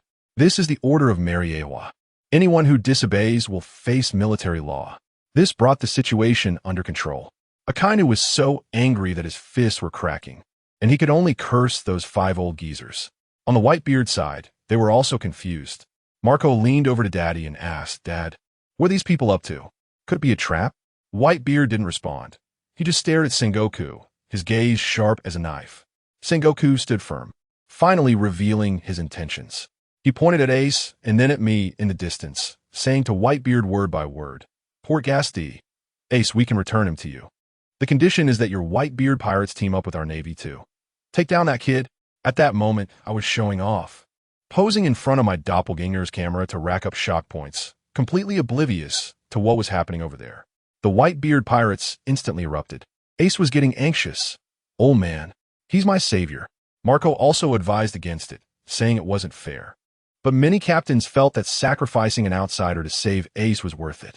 So guess what happened? Whitebeard, let me tell you. He just smiled broadly and shouted with full vigor. All right, Sengoku, I agree to join forces with you. As soon as he finished speaking, Sengoku threw Ace back like a shot put. Whitebeard caught him, casually sliced through the sea prism stone handcuffs on Ace's wrists with a single stroke. And then, wielding that massive naginata, he suddenly kicked off the ground and charged toward me like a cannonball. In that instant, the eyes of the entire world, the Navy, the pirates, and all the viewers in the live broadcast were focused on me. Goodness. I was just wondering how much my shock points had increased when I suddenly felt the ground shaking behind me. Turning around, Whitebeard's gigantic face, resembling the surface of the moon, loomed in front of me like a mountain. He was panting, covered in wounds, but his gaze was terrifyingly sharp. Kid, what's your name? His voice was like thunder. At that time, I was quite composed and smiled at him. As the saying goes, a name remains unchanged, and so does the surname. Luo Fan. No need to thank me for saving your son. You can skip the 3 bows and 9 kowtows. But then the old man, not playing fair, without saying much, he suddenly unleashed a wave of purple-black Conqueror's hockey that crashed towards me like a tsunami. The pressure was simply the Pro Max version of Mount Tai. Let me see how capable you really are. Can I spoil him? In that moment, I unleashed my own Conqueror's hockey. The next second, 2 immense auras, one red and one purple, collided fiercely. Goodness, that scene was like thunder clashing with fire. And those weaker Navy and pirates around us fell over in rows like wheat being harvested, rolling their eyes. At the center of our hockey clash, the air itself warped. And finally, with a loud boom, even the clouds above were split open, creating a massive rift. Amidst the thunderous storm of hockey, where no one could hear us speak, Whitebeard suddenly lowered his voice and said to me, Hey kid, now that no one can hear us, how about we have a chat? I was taken aback, thinking to myself, what is this old man up to? But I still nodded and asked, what do you want to talk about? He got straight to the point. Why do you want to save Ace? Can I say I did it to gain shock value? Of course not. I casually came up with a reason. I have a grudge against that guy named Akainu. He destroyed my ship, and the person he wants to kill I must save. After hearing this, Whitebeard suddenly clutched his chest and coughed violently a few times, spitting out a mouthful of blood, looking like he was reaching his limit. He gave a bitter smile. The Navy made a deal with me, exchanging Ace's life for your head. They want to force me to turn against my savior and ruin my lifelong reputation. I just realized that the Navy has stopped fighting and wants to use me as a pawn to surround me. The old man continued. But they didn't expect that I am a remnant of the old era, and I never intended to return alive. Kid, don't worry. I will carve a bloody path for you to escape with my sons. If I can take Marin Vondo down with me, that would be the best ending for me. I was immediately filled with confusion. Who asked you to sacrifice yourself? I directly took a bottle of stamina potion out of my pocket and tossed it to him. Stop whining, drink this. It will instantly restore your stamina and keep you energized all day. As a result, when the old man opened the bottle and took a whiff, his old face instantly twisted in disgust. Are you telling me that this bottle of urine is a stamina potion? My face turned dark. How do you know what it tastes like? Who knew his next line was even more intense? Back when I was sold as a slave, I could only rely on that thing to survive. After saying that, he actually tilted his head back and downed the bottle of deep yellow liquid. The next second, his pale face instantly turned ashen, and he roared, "You little brat, this is obviously urine." But as soon as he finished speaking, his whole body shook violently, and a terrifying power erupted from within him. He could clearly feel his lost stamina recovering at an incredible speed. The old man was stunned at that moment, looking at me with a shocked expression. What exactly is this stamina potion made of? I said to him with a chuckle, after taking my medicine, you have to work for me. Once the task is done, I'll give you a big gift. Whitebeard's crescent-shaped mustache perked up, and his eyes were filled with curiosity. Just then, with a loud bang, we both retracted our conqueror's hockey at the same time. As we finished our conversation, a lewd laugh suddenly echoed from the sea outside Marineford. Ha! Whitebeard must be seriously injured now. You guys, come with me to finish that old guy. I'll tell you, he hasn't even finished installing that bee yet. And the next second, wow, a giant pirate ship came rushing in with the current. The captain looked abstract, like a large root sculpture, with 3 skulls hanging on it. Clearly not a decent person. Blackbeard, Kid and Law's faces instantly darkened. Wait, wasn't this guy already on the main battlefield? How did he suddenly teleport? But what was even more outrageous was what followed. Who understands? There was a giant object behind that ship, bigger than all the giants I've ever seen. Just the part above the water was over 100 meters. Kid was dumbfounded, saying that our ship looked like a little rubber duck in a bathtub in front of him. One slap, and it would be gone. Law was more cultured and recognized it at a glance. Saint One Evil Wolf, a prisoner from level 6 of the underwater prison. Giant warship. How could he be here? Wow, just hearing that name is heavyweight. Moreover, Law added that this guy's height definitely exceeds 180. At this moment, everyone reacted. Something big must have happened and impelled down. Sure enough, Law swept his gaze to the bow of the ship. His face turned pale, and he started listing names. Bagus, Vonoko, Poisonku, Lafitte. These were familiar faces, but those others. Evil Tyrant Bizarro, Big Drunkard Choate, Moonlight Hunter Katarina, plus that Saint One Evil Wolf. All top-tier VIP clients who escaped from level 6 of Impel Down. The most outrageous was who? It was that man in the warden's uniform, smoking a cigar. Shiryu? The prison warden ran off with the prisoners. What is this called? This is called a hell dungeon being wiped out in one go. At this moment, on Blackbeard's ship, Shiryu blew a smoke ring and lazily asked Blackbeard, Teach, should we clear out a few small fish we encountered on the way? Blackbeard, also known as Teach, the rugged man missing a few teeth, stroked his messy beard and grinned lewdly. Don't waste time. I can't wait to take down that old man Whitebeard. His subordinates were all pumped up. One said he was excited just thinking about taking the head of the world's strongest man. Another sarcastically asked if he was sure he could do it. Teach's grin became even more ferocious. Ha! That broken body of his probably close to being worn out by the Navy now. His head isn't important. What I want is his ability. Just then, the sniper Van Oak on his ship shouted while holding a telescope. Captain, I see Whitebeard. He is covered in wounds and looks like he is almost done for. Upon hearing this, Blackbeard's eyes lit up, and with a wave of his hand, He issued that arrogant command. As a result, I'll tell you, the atmosphere on the battlefield had already changed. With that destructive conqueror-esque hockey dissipating, everyone's gaze focused on me and old man Whitebeard. Sengoku was mumbling. What is going on with Whitebeard? Why isn't he making a move? He must have started to feel nervous. The next second, Whitebeard moved. He suddenly swung a fist, wrapped in a layer of milky white light, and slammed it toward my face. Can I let him hit? I quickly dodged, and that punch directly missed, crashing into the Marine headquarters building behind me. With a loud bang, the left half of the building collapsed. The Marines were in an uproar.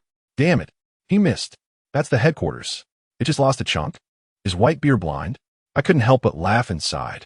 Family, who understands? Dad's acting is all about being real. He just secretly winked at me, signaling me to dodge to the right and back. What is over there? A Navy cannon. This old man really knows how to play. I directly gave him a thumbs up for his acting.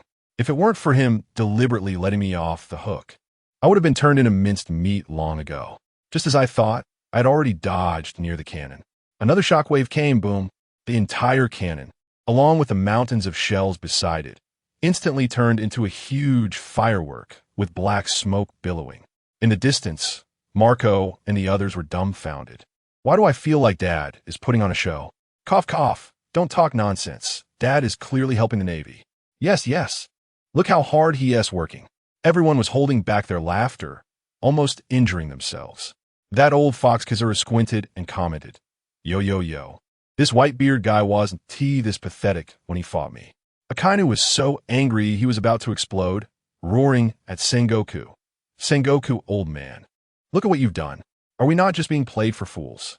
Sengoku was sweating profusely. He didn't expect Whitebeard to be so shameless, using the excuse of fighting me to brazenly destroy the place. If this goes on, Marineford will have to change its surname to White. No, he can't keep destroying it. Sengoku finally couldn't hold it in anymore. Whitebeard, stop it. As soon as he finished speaking, a brilliant golden light erupted from Sengoku, transforming him into a great Buddha. And he slapped towards Whitebeard. Whitebeard didn't even turn around and retorted, Sengoku, didn't you ask me to kill him? Then he elegantly turned around and threw a punch right back. Boom! The two monsters from the old era clashed, darkening the entire sky. The shock wave was like a tsunami, sending thousands of unlucky souls flying. In that moment of chaos, Whitebeard picked up his big naginata, leaped high, and with a gleaming circle of light at the blade's tip, struck down onto the ice below. Crack! In an instant, a bottomless chasm appeared, completely separating the Whitebeard pirates from the Navy. Marco and the others were stunned. What is Dad doing? Kids, hurry up! Whitebeard's voice boomed like thunder. At this moment, everyone understood. Dad was going to stay behind alone. No, Dad! Marco's eyes turned red, and he spread his fiery wings to rush over. Stop! Whitebeard shouted sternly. In this era, there is no ship that can carry me anymore. You must survive. Anyone who disobeys is not my son. Take Ace and live. That voice was so tragic it almost made me break down. I thought to myself, why does it feel like a life and death separation? Just as the atmosphere was turning emotional, an extremely discordant voice rang out. He he he. Whitebeard, long time no see. As I turned around, I saw a group of people walking towards us from a distance, heading straight for Whitebeard. The one leading them was none other than Marshal D. Teach. As soon as Whitebeard heard this voice, the veins on his forehead bulged, and his face was filled with murderous intent. It was this bastard. He killed his beloved son, the 4th Division Captain, Ace, and handed him over to the Navy.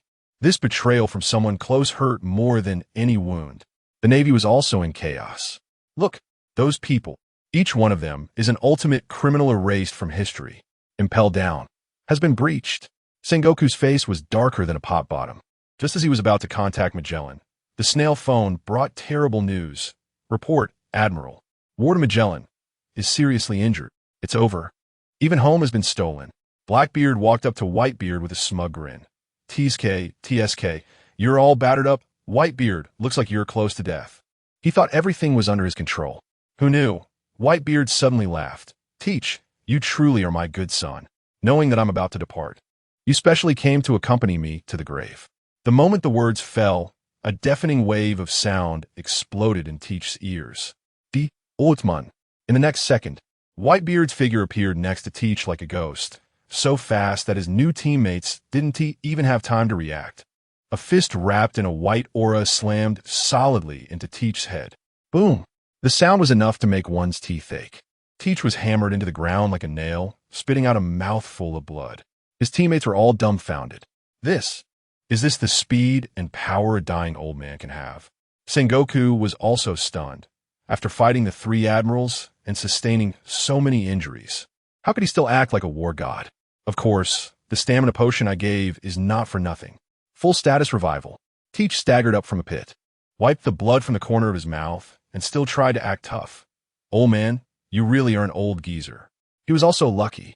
If it weren't for the dark fruit's ability to absorb damage, that punch would have sent him to the afterlife. Don't call me old man. You're not worthy. Whitebeard threw another punch. Dark water. Teach's hand spun with a mass of black energy, actually absorbing the shockwave from my father's punch completely. Whitebeard was momentarily stunned. How about that, old man? Teach laughed triumphantly. My dark fruit can nullify any ability. Your power is useless against me. In the following punches, indeed, all were neutralized. Teach seized the opportunity and kicked into the large hole in Whitebeard's chest. The whole place was shocked. Blackbeard could actually go toe-to-toe with Whitebeard. Just then, Sengoku also erupted in anger. You traitor! You blew up and fell down and still dare to dance before me? He transformed into a giant Buddha, leaping high, and slammed down. Shiryu and his group tried to intervene, but were sent flying like paper.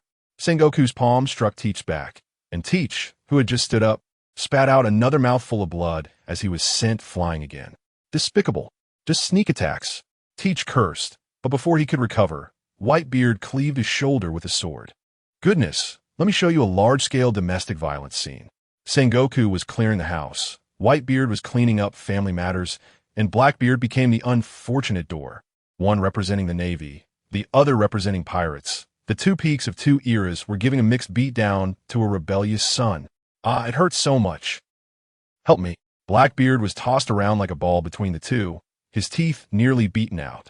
What about his newly recruited crew? They looked at each other, then very tacitly chose to watch the show from the sidelines.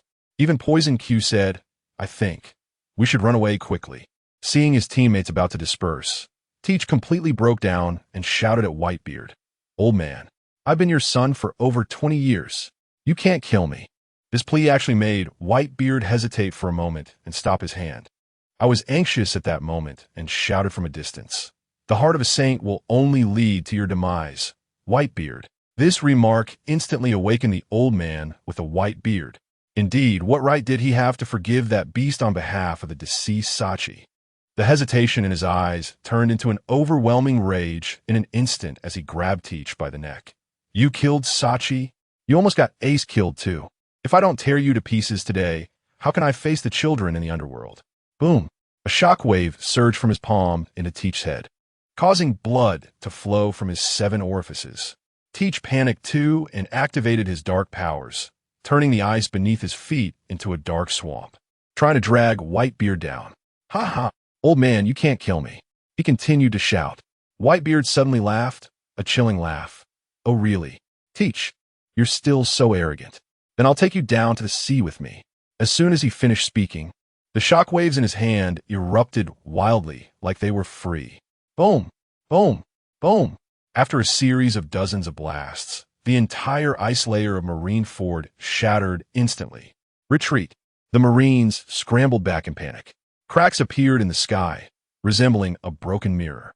Finally, with a crack, the last massive piece of floating ice beneath us completely shattered.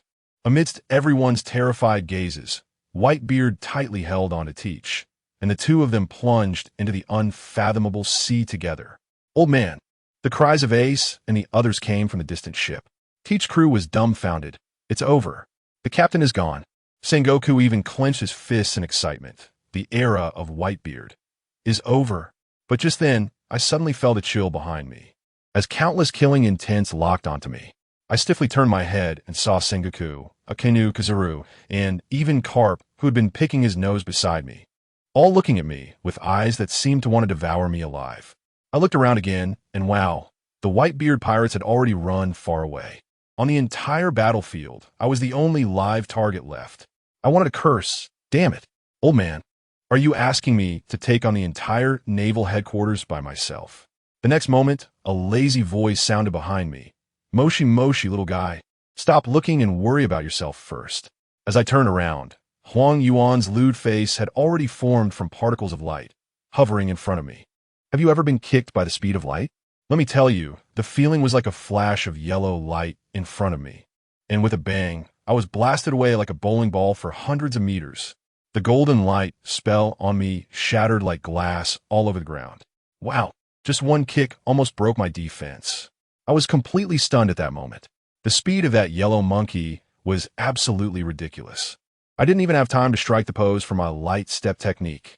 Before I could stabilize my stance, Akainu, that mad dog, had already slammed his scalding magma fist into my face. Cough. At that moment, the golden light spell was completely gone. My clothes were burned through. And even my armament hockey couldn't block it. My stomach was burning with pain, and I almost spat out a mouthful of old blood. Seeing Akainu ready to pounce again, I panicked. I widened my eyes and directly unleashed the blue Lotus Earth core fire. In an instant, I turned into a large blue fireball, and the temperature around me skyrocketed. Let me tell you, Akainu's face changed on the spot. He was so scared he hit the brakes and slid back 50 meters.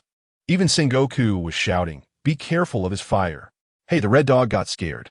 Actually, I was just trying to intimidate him. If I really let that fire out, I'd end up exhausting myself, and then I'd be done for. In a battle between experts, even a second of vulnerability could be fatal. But dragging this out wasn't a solution either, so I quickly rummaged through my spatial ring like I was digging through a garbage pile. Oh, I found a bottle of pink potion.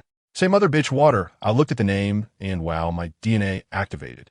The instruction manual said that this thing could instantly turn everyone within 500 meters, except for me, into internet bodhisattvas. Boundless forgiveness, principle-less tolerance, and to highlight their own kindness, they could even morally kidnap others. Holy crap. ISNT this tailor-made for these Navy big shots? Without saying a word, I took out the pink glass bottle. What happened next? Whoosh, the yellow monkey, that old trickster, hit it with a precise laser beam, and with a crash, the bottle fell to the ground and shattered into pieces, spilling the pink liquid everywhere. The yellow monkey was still showing off, smoke coming from his finger, grinning widely and saying, "We won't fall for the same trick twice." They thought I was going to pull some strange stunt again, and Sengoku had a look of disdain, throwing a punch at me. However, in the next second, a figure as strong as a bear suddenly jumped out and shattered Sengoku's shockwave with a single punch. Upon closer inspection, it was Carp. He actually stood in front of me, looking at me with a kind expression, and shouted at Sengoku and the others. "Hey, how can you bully a kid like this? I can't stand it. How can you be so fierce toward a child? Don't you have any compassion? Huh?" The entire Navy, including several of the warlords, had their jaws drop. Who understands? Carp, the hero of the Navy, has turned on them right there. Has Vice Admiral Carp gone mad? Is he a mole? The junior sailors below were in an uproar. Ace was also stunned, shouting Grandpa.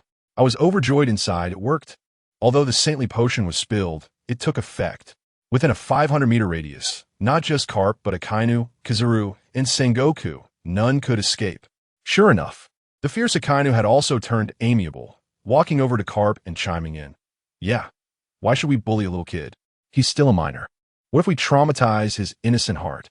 Before he finished speaking, Kizuru appeared like a ghost behind Sengoku and kicked him in the stomach at light speed, saying, "Sengoku, it's very unethical to act like this toward a child. I want to seek justice for him." Sengoku nearly choked. When Akainu saw this, he panicked and yelled at Kizaru, "Yellow monkey, what are you doing? How old is Sengoku? If you kick him like that, what if something happens to him? Can you live with yourself?" Damn, a big ethical drama among the Naval High Command unfolded on the spot, highlighting the theme of For the Children. Garp and Sengoku even got into a fight, with Garp hitting and cursing. "You fat bastard bullying the young ones." Sengoku, feeling wronged, protested. "I didn't hurt him. I was just trying to help you teach Kizaru a lesson." Several vice admirals tried to step in and break it up, only to be sent flying by Garp's punch. "Get lost. Don't delay me from upholding justice." They had no choice but to turn to me, with a weasel asking darkly, "It must be your doing, right?" I smiled slightly and said, "So what? Then I'll just kill you." A few vice admirals drew their swords and charged over. I immediately turned into a drama queen, shouting at the top of my lungs, "Help! It's unfair. They are outnumbering me." Whoosh, whoosh, whoosh, whoosh. For walls of people instantly blocked my path. Akainu, Kazuru, Garp, and Sengoku all came online at the same time, unleashing a brutal beating on their subordinates, sending those vice admirals flying into the sea like whack-a-moles. Family, who understands? These naval admirals are all about double standards, hitting their own people hard while showing overflowing kindness to me, this little friend. The Navy on the other side was moved to tears. This battle was too frustrating. I even felt a bit guilty, thinking the drug's effect might be a bit too strong. Just then, there was a loud crash behind me, and Whitebeard, like the Sea King on patrol, jumped out of the sea, brandishing a large sword as he ran over, shouting, "Little friend Luo Fan, are you okay? I'm here to save you." As soon as I looked, Whitebeard was wet and tempting great. He wasn't dead, but the next second, I was dumbfounded as he raised his sword, wrapped in shockwaves, and swung it towards the Navy's 4 admirals who were protecting me. I immediately broke down and shouted, "Don't come and mess things up." Too late. With one swing, Whitebeard's blade was met by the 4 of them using their haki. But as soon as they blocked it, their expressions instantly changed, and the kindness on their faces turned into overwhelming rage. "Damn, old man Whitebeard, you're a terrible teammate. My bottle of holy mother water was rendered useless by your slash." I quickly stepped back, ran to Whitebeard's side, and started yelling, "Look at the mess you've made. I just had them under control, and you woke them all up with one swing." Whitebeard still looked confused, completely unaware of what had happened. On the other side, the Navy's 4 admirals regained their senses, and their faces turned pale. Akainu was so ashamed that he was gritting his teeth, while Karp hurriedly apologized to Sengoku. Sengoku remained calm, guessing that it was that bottle of potion that caused the trouble. Kizuru also looked frightened, recalling the moment he kicked Sengoku away, sending chills down his spine. 4 murderous glares simultaneously locked onto me. I had no choice but to accept reality and turn to Whitebeard, asking, "Did you take down Blackbeard?" "Yeah, he's sunk to the bottom of the sea." "Well, that's at least some good news." Given the situation, I had to go big. I pulled out a hefty item from my ring. Wow, what can I say about its shape? It looked a bit like a heavyweight product sold in certain adult stores, with a danger sign printed on it, a mini nuclear bomb. Don't underestimate its size. Its power is comparable to 1/10 of what it took to blow up little Japan back in the day, more than enough to flatten Marineford. I handed this thing to Whitebeard. "Old man, use your shockwave to throw this thing to the Navy headquarters." Whitebeard looked doubtful. "Can this thing work?" "Stop talking nonsense. Just throw it. After throwing it, run away." Karp and Sengoku were already encircling us from both sides. Whitebeard no longer hesitated and launched a shockwave, sending the golden mushroom flying out. The moment he acted, I took off running, instantly covering several hundred meters. Whitebeard paused for a moment and quickly followed suit, both of us running for our lives. The Navy was still puzzled, thinking we were scared, laughing. "Look, Whitebeard is cowardly." The members of the Whitebeard pirates thought we had successfully escaped and were ready to pop champagne to celebrate. Only Karp and his 3 companions, sensing the danger with their observation haki, turned pale. "Wait, Cap shooted, danger," right at the headquarters. The next second, the shockwave hit precisely. Boom! In live broadcasts around the world, a gigantic mushroom cloud, with an ominous yet spectacular golden hue, rose into the sky over Marineford. The people of Sabeti Archipelago were dumbfounded, with someone exclaiming, "Wow, what beautiful fireworks." The big MOM of the whole Cake Island also watched with wide-eyed wonder. What a beautiful cloud. Only Katakuri was sweating in fear. This power? Is there anyone alive in the Navy? The red-haired pirates, who were on their way, saw the mushroom cloud from a distance, and Shank's pupil shrank. We're too late. At the Holy Land, Mariewa, the 5 elders watched the scene in front of them, collectively gasping. Soon after, the live broadcast signal went black, completely interrupted. They frantically dialed Sengoku's snail phone, but only silence responded. Damn it, no signal. The 5 of them turned ashen, realizing the seriousness of the situation, and immediately stood up, We must see Lordum immediately. The Navy is gone. 30 minutes after the live broadcast was interrupted, the world was in an uproar. More than 170 member countries under the world government were thrown into panic. Without the protection of a navy, they would face the wrath of pirates and the Revolutionary Army. In Alabasta, King Cobra looked worriedly at his daughter Vivi and said, "The Navy government is gone. The darkest era is about to come." Meanwhile, at the Revolutionary Army headquarters in Baldigo, everyone was shocked by this sudden change. The Navy headquarters was flattened. Is our era about to come? Amidst the noise, a man dressed in a deep green coat with a red checkered tattoo on his face stood quietly outside the building, gazing into the distance. Behind him stood the young man wearing a tall hat, the chief of staff of the Revolutionary Army, Sabo. I have to tell you, Sabin was so excited that his face turned red. He rushed up and said, "Mr. Dragon, family, the opportunity has come. The Navy's old nest has been wiped out. Shouldn't we launch a full-scale attack and take down the world government in one go?" Guess how Dragon responded? He was calm and collected, as if nothing had happened, shaking his head and saying lightly, "Little Sabin, you're still too young. Taking big steps can easily lead to trouble. If the world government, which has ruled for 800 years, could be toppled so easily, that would be underestimating them." What a cold shower that was focusing on stability. But in any case, the world government was definitely wounded this time.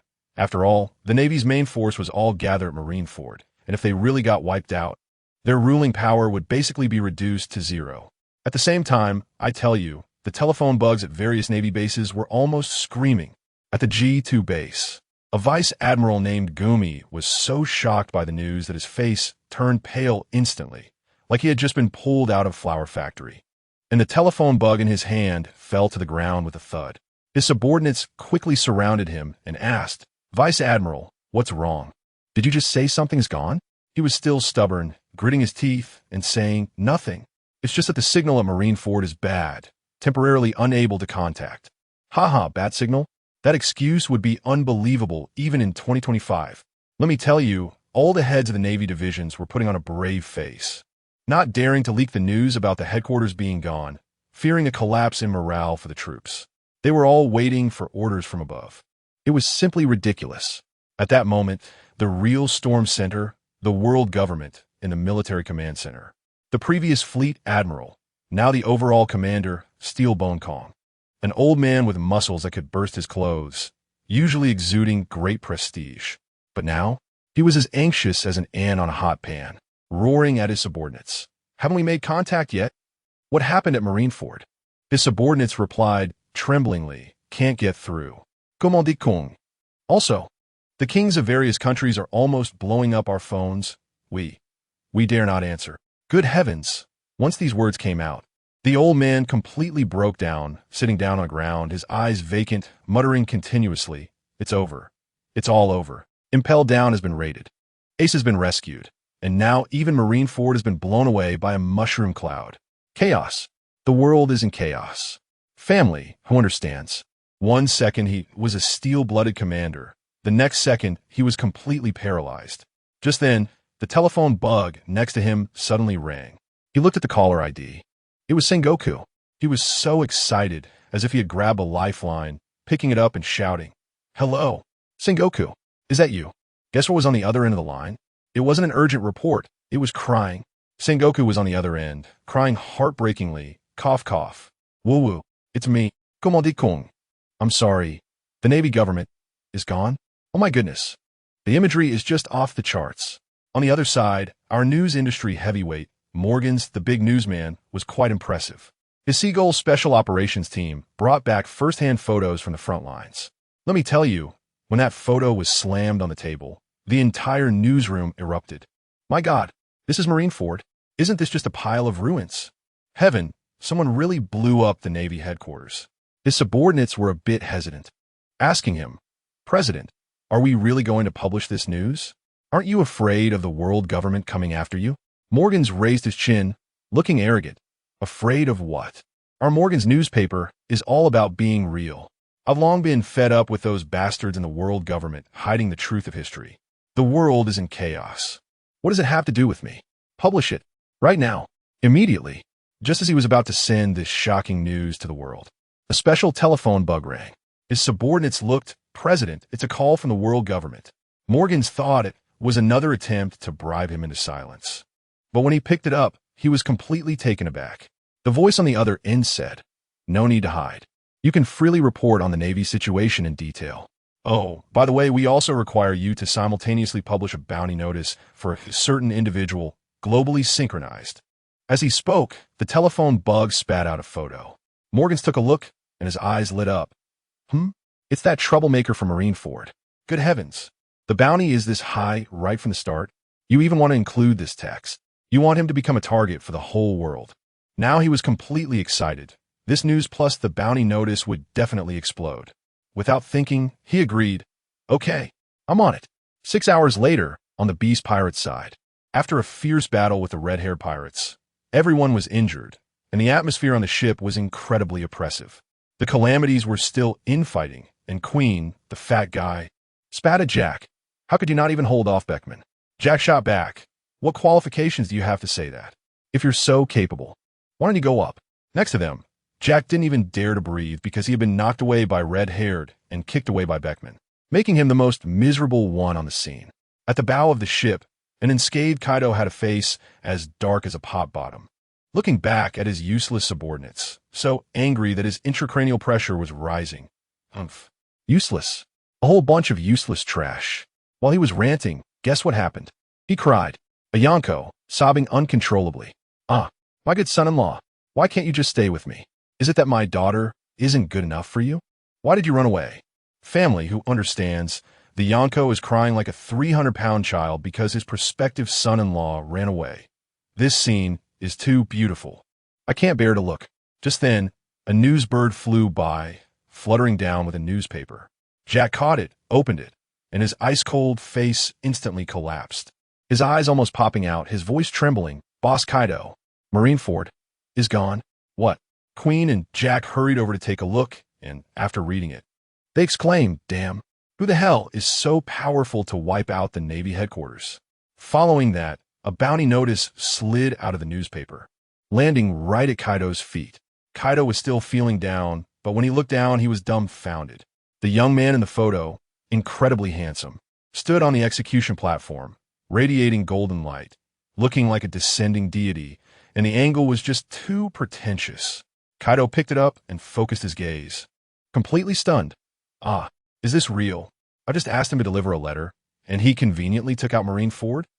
And this bounty, actually, directly rivals the 4 emperors.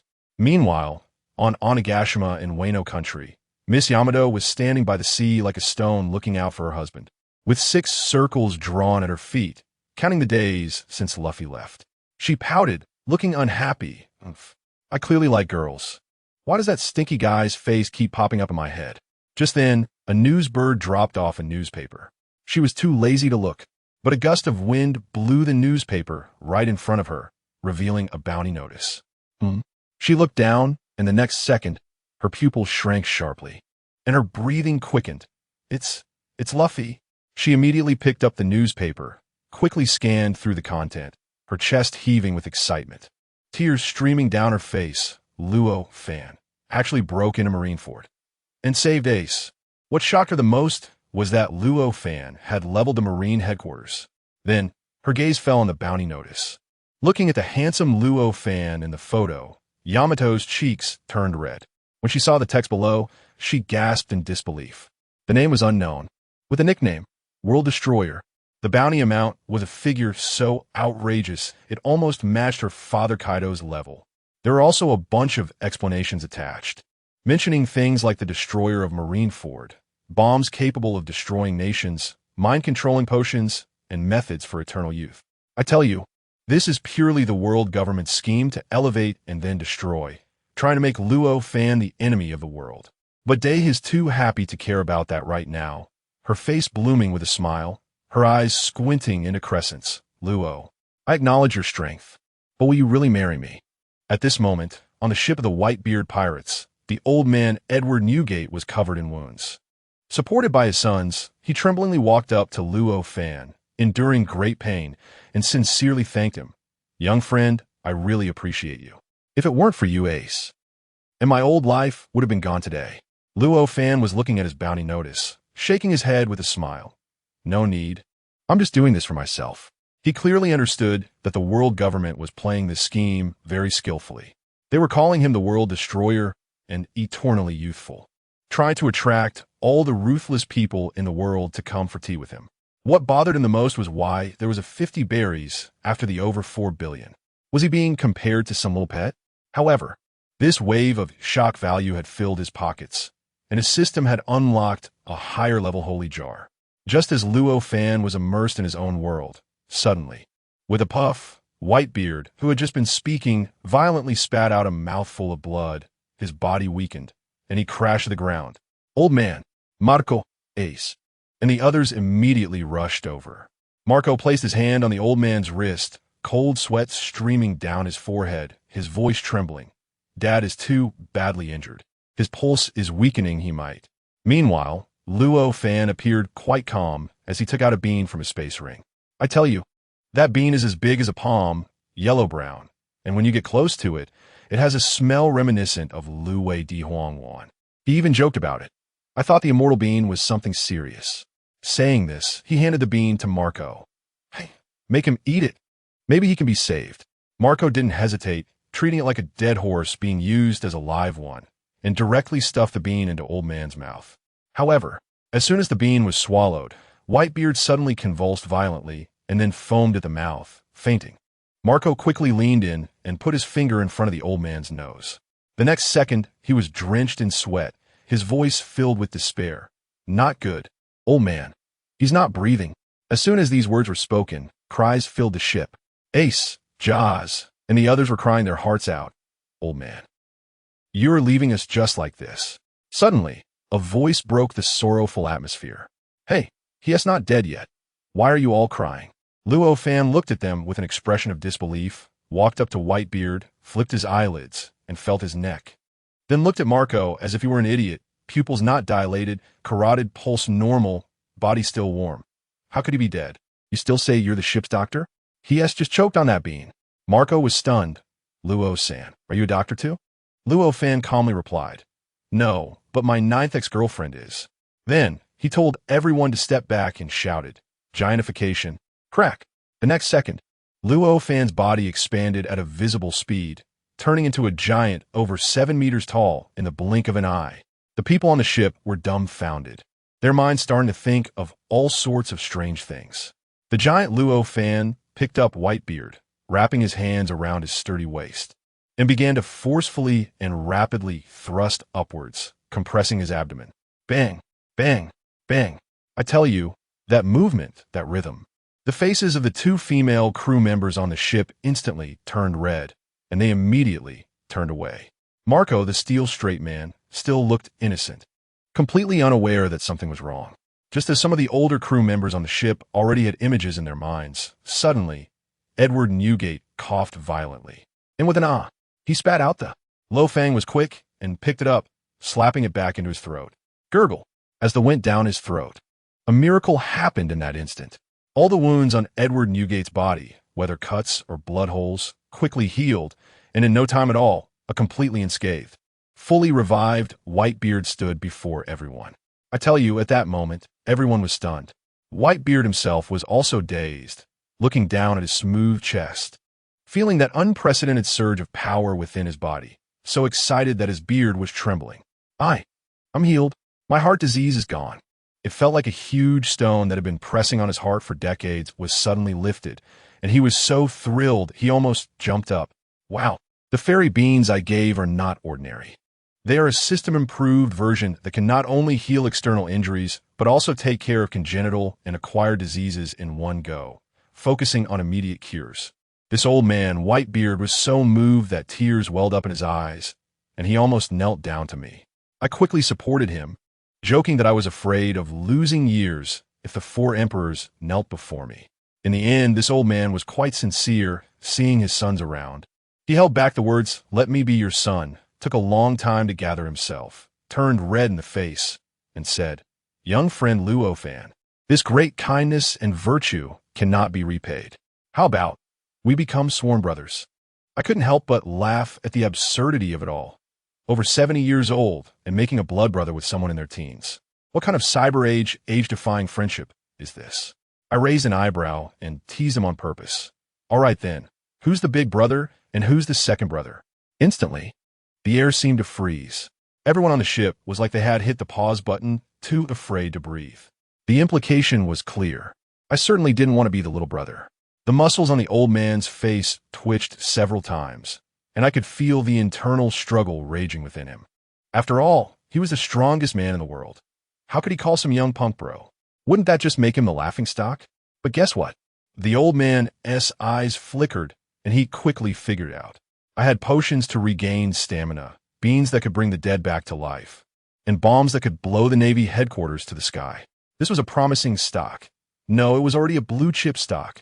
Building a relationship with him could only bring benefits in the future. The next second, he grinned widely, his smile full of meaning, and shouted to his crew of sons. Did you all hear that? I made up my mind. You young ones, come over and call me Big Daddy. Be Big Daddy? Marco's pineapple head face instantly twisted into a mess. I also had a row of black lines on my forehead.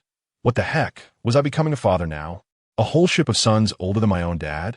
I quickly waved my hands. Forget it, forget it. Don't call me Big Daddy, I'm still young. Just call me bro. Of course, I accepted this ally. Now that the world government viewed me as a thorn in their side, having a Yonko crew as my backing was much better than going solo. With that thought in mind, I decided to cut the small talk and directly told Whitebeard. All right, old White, find a secluded, uninhabited island to dock. I need to open some blind boxes, and no one is to disturb me. While we were looking for a place, on the other side of the world, the smartest brain, Vegapunk, was also on the verge of madness. On a futuristic island, a hot short-haired beauty, Vegapunk's second avatar, was holding a meeting. She told the scientists that she had visited the ruins of Mariehua and discovered something she couldn't even comprehend: radioactive materials. With a serious expression, she said that whoever could create this thing was definitely more technologically advanced than she was. This technology was simply light years ahead. She named this thing nuclear and asserted that as long as there were enough of them, destroying the world would just be a matter of pressing a button. The scene shifted back to me, having found a deserted island, sitting cross-legged, ready to spend money on pulling cards. System, 10 holy jars, let us go. 10 billion shock value was instantly depleted, and I felt a pang of heartache. But the next second, I was knocked dizzy by surprise. Ding! Congratulations, host. You have obtained legendary observation hockey. Wait. Legendary? And it comes with 2 awakening skills. I hurriedly checked the description.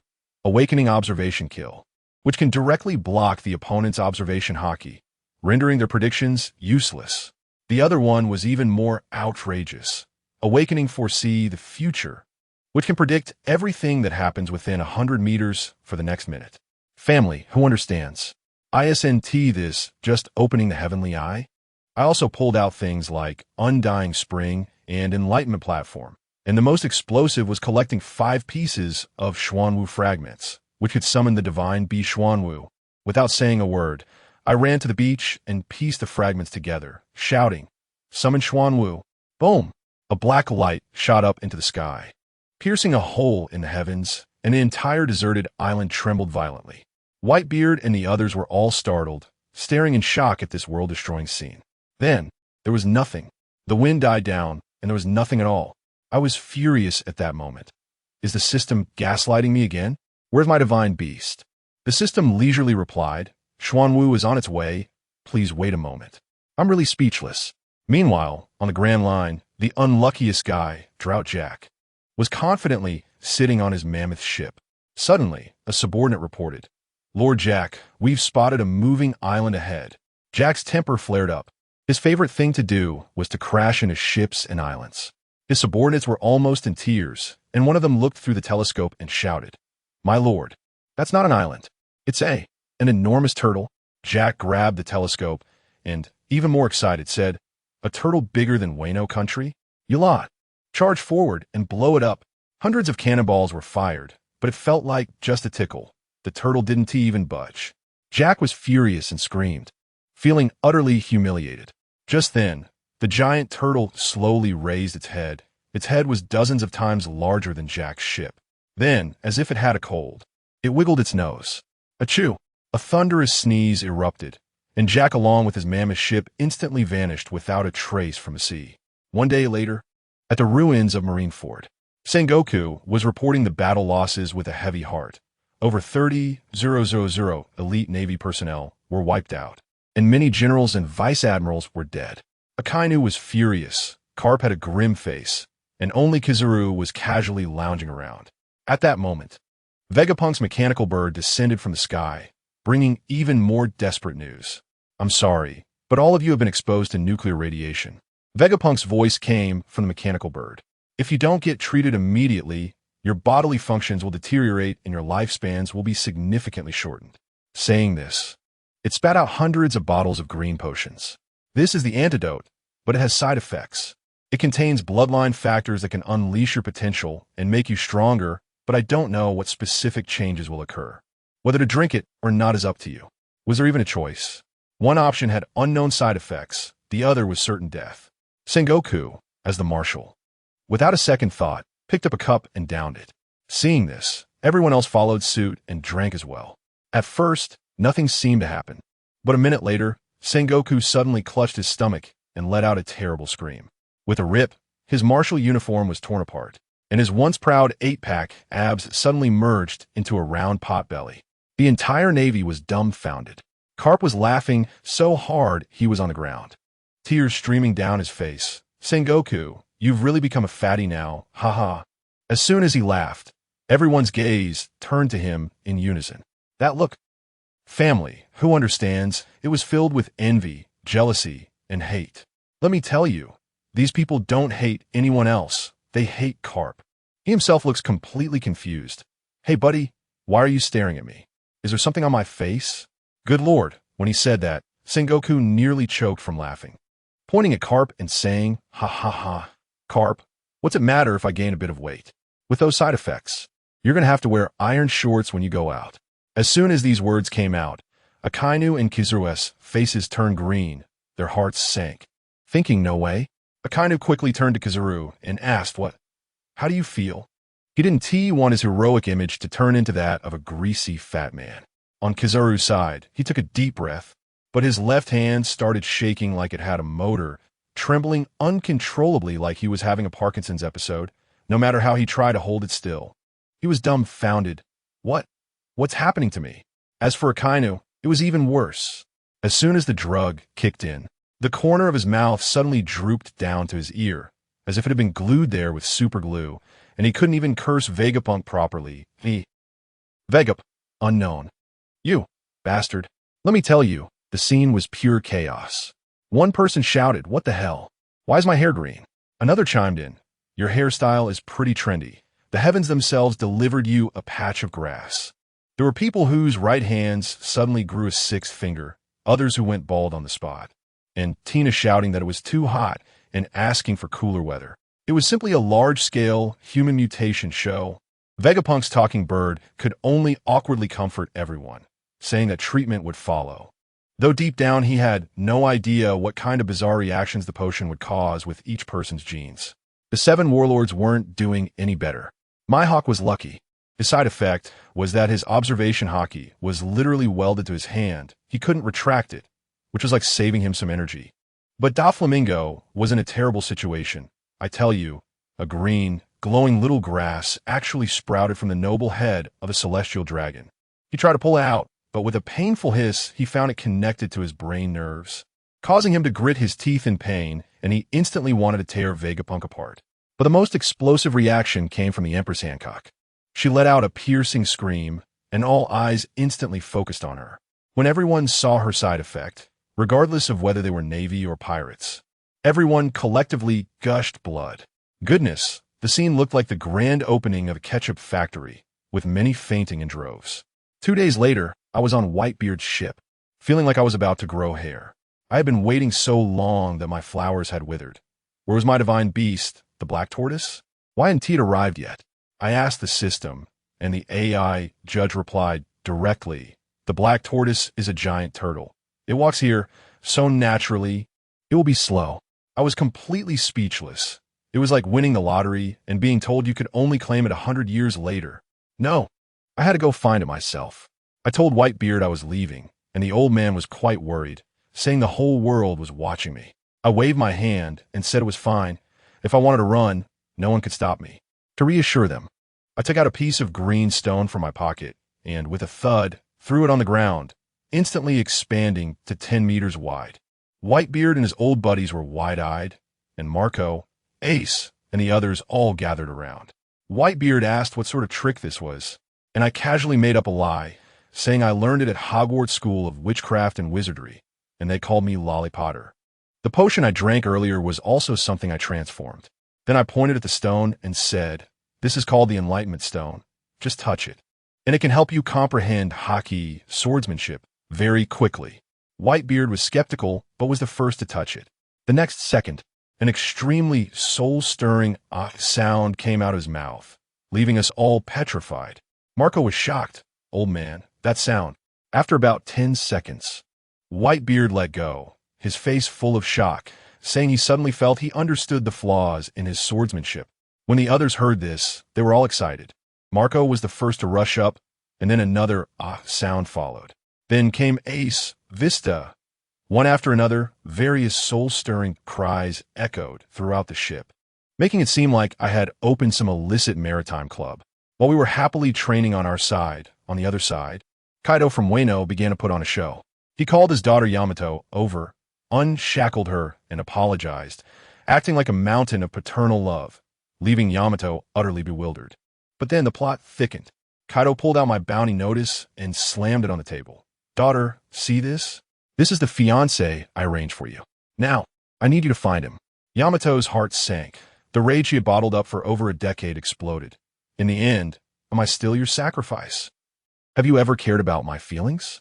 You want me to betray my friends? In your dreams." She cried bitterly. But Kaido, with his iron heart, didn't he care about that and directly threatened her that if she didn't agree, he would put even stronger cuffs on her. Yamato had no choice but to pretend to agree. Kaido happily gave her a transponder snail, instructing her to report to him as soon as she had news about me. As soon as Yamato stepped out the door, her expression instantly turned cold. She raised her hand and with a snap, crushed the transponder snail to pieces. "Kaido, you want me to betray Luffy? Not happening. I've decided to wander the world with that stinky guy." Goodness, the plot development was truly thrilling. But on my side, I still had no idea that I was being targeted. I was sailing my little ghost ship, searching for my turtle, when suddenly the system alarmed. Iveswin Saint has landed on the Black Tortoise. I was instantly furious. What the hell is this?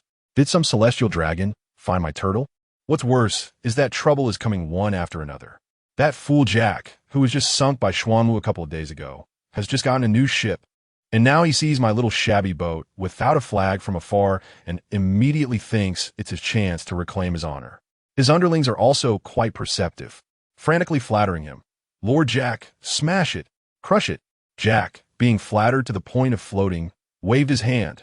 "Go for it, boys." I have to say, this is ridiculous. I was sailing when suddenly, with a loud bang from the sky, something fell right on my face. A wave of tenderness hit me, soft and fragrant, and I was completely stunned. Who's throwing things around? When I regained my senses and looked up, I couldn't believe it. Something as unexpected as face wash fell from the sky, and it was a beautiful girl the size of an orange. As soon as she opened her eyes, she initially looked like she was going to be angry, but once she saw my face, her expression turned starry-eyed, and she blushed like an apple. She quickly got off me and politely bowed, saying, "Sorry for hitting you. My name is Nami." I rubbed my nose and thought, what on earth is going on? After asking, I found out that she had run down from the Sky Island. It turned out that because of my appearance, the plot had changed. Luffy didn't go to ring the bell, and Nami couldn't wait for the signal, so she figured out a way to come down herself. Just as we were chatting, suddenly, bang, there was a huge noise, and the whole ship shook violently. I ran to the bow of the ship with Nami and was shocked to see Drought Jack and his bizarre crew had already jumped onto our ship. The moment they saw Nami, their eyes turned green and drool was dripping everywhere. Jack pointed at Nami and arrogantly asked, Are you the owner of this ship?" Nami was intimidated by his imposing presence and trembled, repeatedly shaking her head. No, I'm just a guest on this ship." "A guest?" As soon as that elephant-headed Jack heard this, he burst into laughter, a lewd laugh that made him look even more repulsive. He stepped closer to Nami, and the pressure he exuded felt like a wall blocking her, lowering his head and saying, "Woman, today your path has narrowed. You have two choices, either die right now, or become my captive wife." The guy next to him, who looked like a gorilla, rushed over to chime in, acting like a top salesman, crazily hyping up his boss. "Little girl, don't be ungrateful. This is Lord Drought Jack, the trusted subordinate of the Four Emperors Kaido. The bounty is 1 billion. I was shocked just listening nearby. 1 billion. That number is way too specific. How much has Luffy fought for? This guy alone is worth more than our entire Straw Hat crew." Nami's legs went weak right on the spot, in despair. Who understands? Family?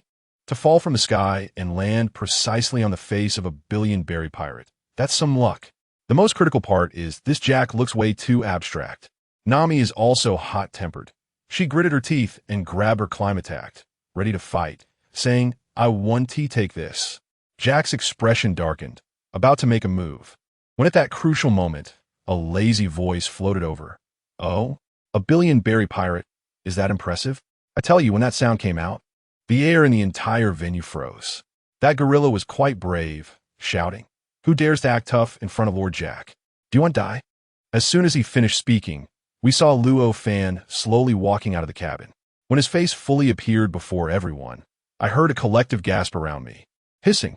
Just a second ago, Jack was so arrogant he could hardly look at anyone, but in the next second, his face turned pale. His expression was like seeing a ghost in broad daylight, trembling all over like a leaf, almost kneeling down right there. Wow, the speed of this change in expression could make a Sichuan opera master hand over a cigarette. He stammered, I can't believe it's him. What kind of bad luck is this?" No kidding. How could he not be familiar?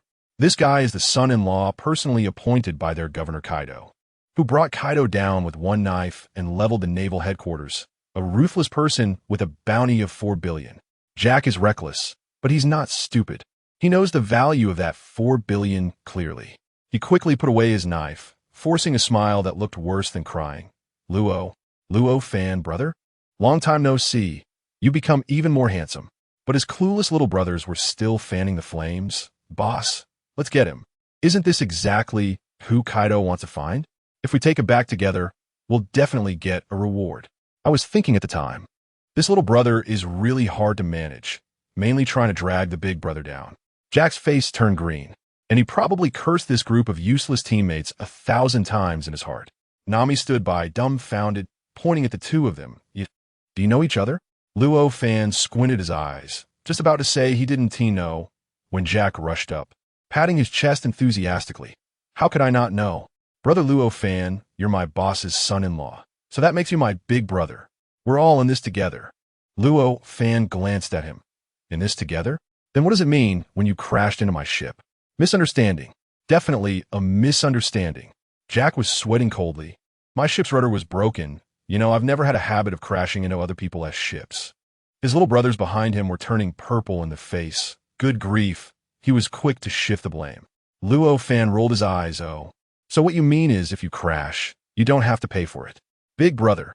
We're all brothers. It should come to that. Who is your brother? Get lost."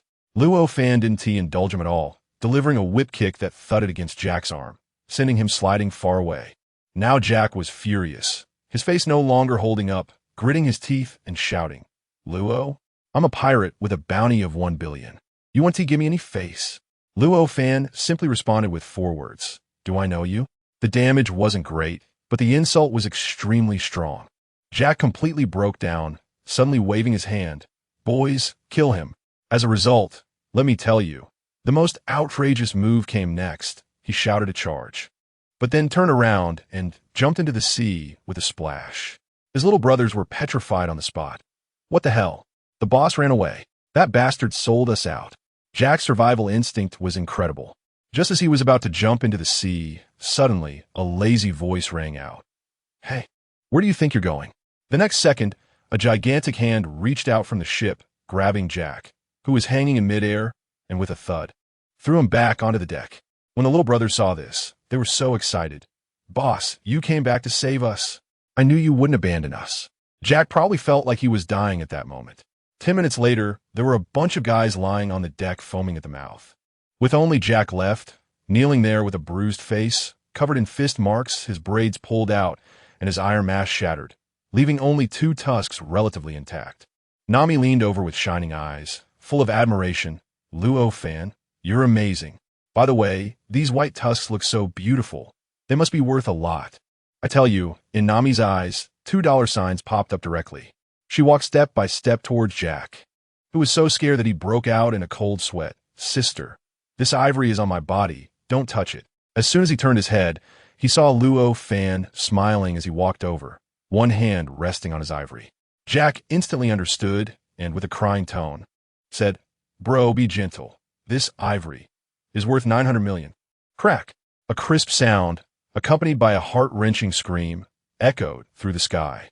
We continued sailing on the ship, and Nami was at the bow, holding the 2 ivory tusks she had just broken off, fondling them with delight and mumbling, mammoth tusks. We're going to get rich. In the corner, Jack, with the broken tusk, was hugging his knees and wiping away tears. Just then, Luo Fan suddenly spoke up. Finally found my big treasure.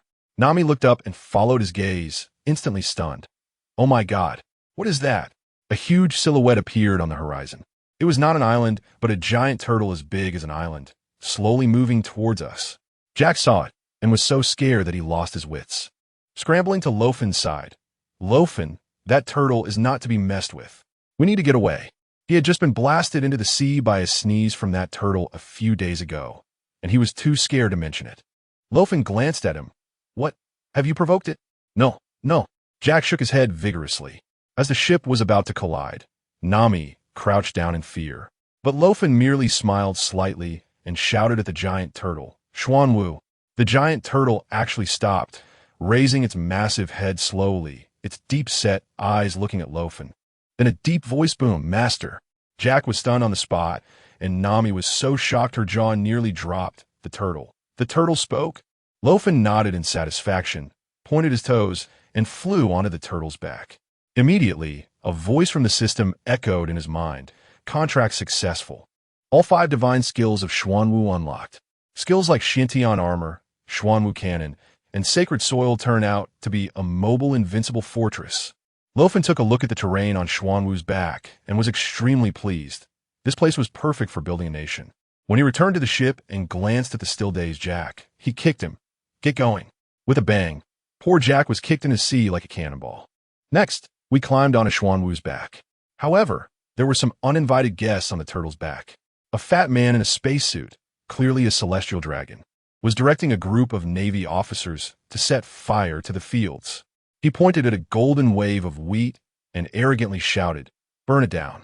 I want to build an amusement park here. Although the Navy soldiers were reluctant, they dared not disobey and threw torches over. As a result, after 10 minutes of burning, when the fire was extinguished, the field of wheat was completely unharmed, lush and green, as if nothing had happened. Everyone was dumbfounded.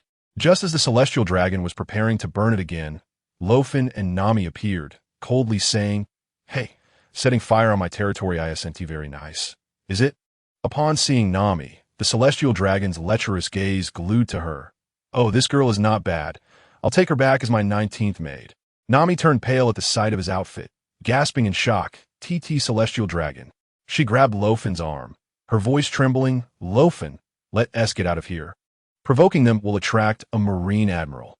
Luo Fan merely smiled faintly. This is my territory.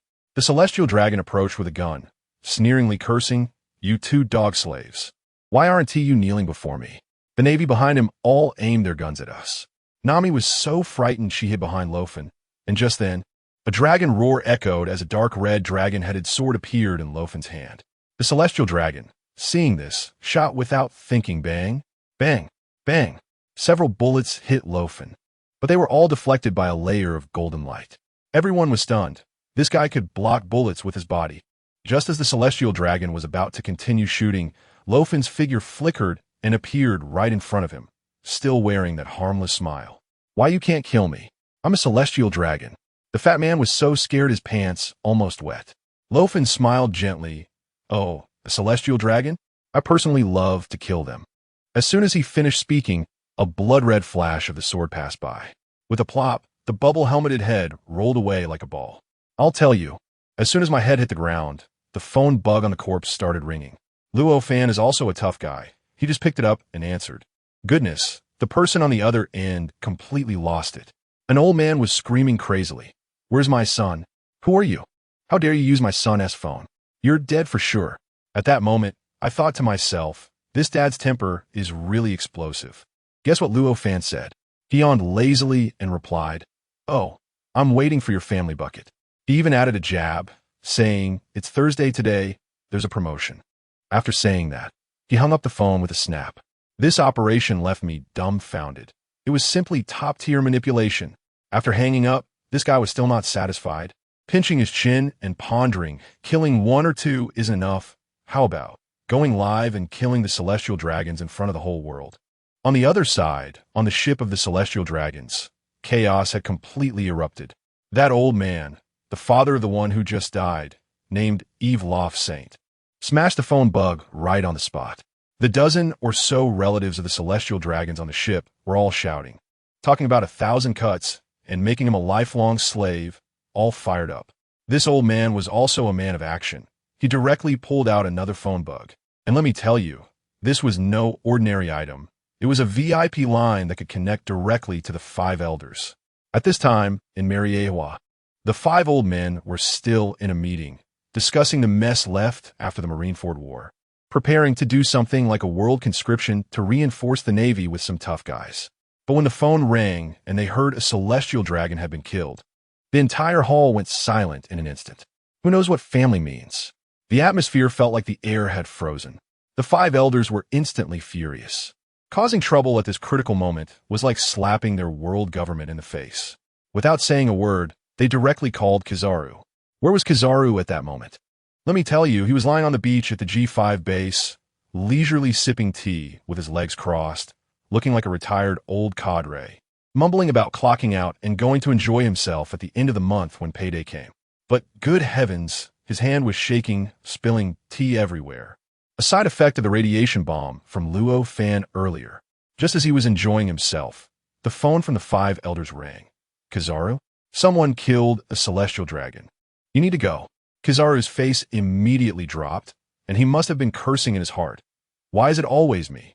Last time it was the Straw Hat crew beating up the celestial dragons, and now someone has been killed, and it's me again. But he had no choice but to report to Sengoku. In Sengoku's office, Garp was also there. As soon as Garp heard a celestial dragon had died, he burst out laughing. Ha! Killing that bunch of trash? Isn't that doing the world a favor? Sengoku was nearly driven mad. With a serious expression, he felt that the world was about to go haywire, recalling how rocks also started with killing celestial dragons. And now the situation was becoming increasingly reminiscent of that crazy era. A day later, Kizaru found the moving island of the giant turtle. When he got there, he saw Nami sneakily digging a hole to bury a body, cursing, Damn Luo Fan. Why do I have to do the dirty work of burying bodies? Kizaru silently floated behind her and tapped her shoulder. Hello, beautiful. Ah! That shout scared Nami so much she sat down on the ground. When she turned around and saw a lecherous old man wearing sunglasses, she was about to curse, but then her eyes widened in shock. Admiral Kizaru? Kizaru had a mischievous grin. Oh, it's you from the Straw Hat crew. I thought you got smashed by Kuma. To save her life, Nami immediately sold out Luo Fan and took Kizaru to find him. When they found Luo Fan, he was actually napping with an eye mask on. Without saying a word, Kizaru instantly transformed into light particles and appeared next to Luo Fan, delivering a light speed kick. But guess what happened? That kick was firmly caught by Luo Fan at the ankle. Kizaru was stunned. Luo Fan slowly took off his eye mask, opened his eyes. And the moment Kizaru saw his face, he blurted out a classic. What the hell? It's you. Seeing an enemy made them extra hostile. Kizaru remembered that his current trembling hands were all thanks to this kid in front of him, and he exploded in rage, drawing the sword of Matsuke's and charged at him. The two immediately started fighting. The clash of blades was so fast, it was hard to see the figures. But the more Kizaru fought, the more shocked he became. He discovered that Luo Fan could perfectly predict all of his attacks, even reciting what he was about to say next. Who understands this? This was like activating a 0. 1x speed cheat. Kizaru's mindset completely collapsed. How could he keep fighting? He made a snap decision to run. If you can't win, just call for help. There's no shame in that. He turned into a beam of light and shot up into the sky, trying to escape. But Luo Fan merely smirked and calmly called out, "Xuan Wu."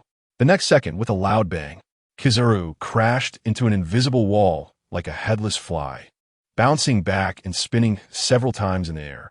When he looked up, he saw that the entire island was covered by a huge, light blue shield. This thing is called the North Ming Shield.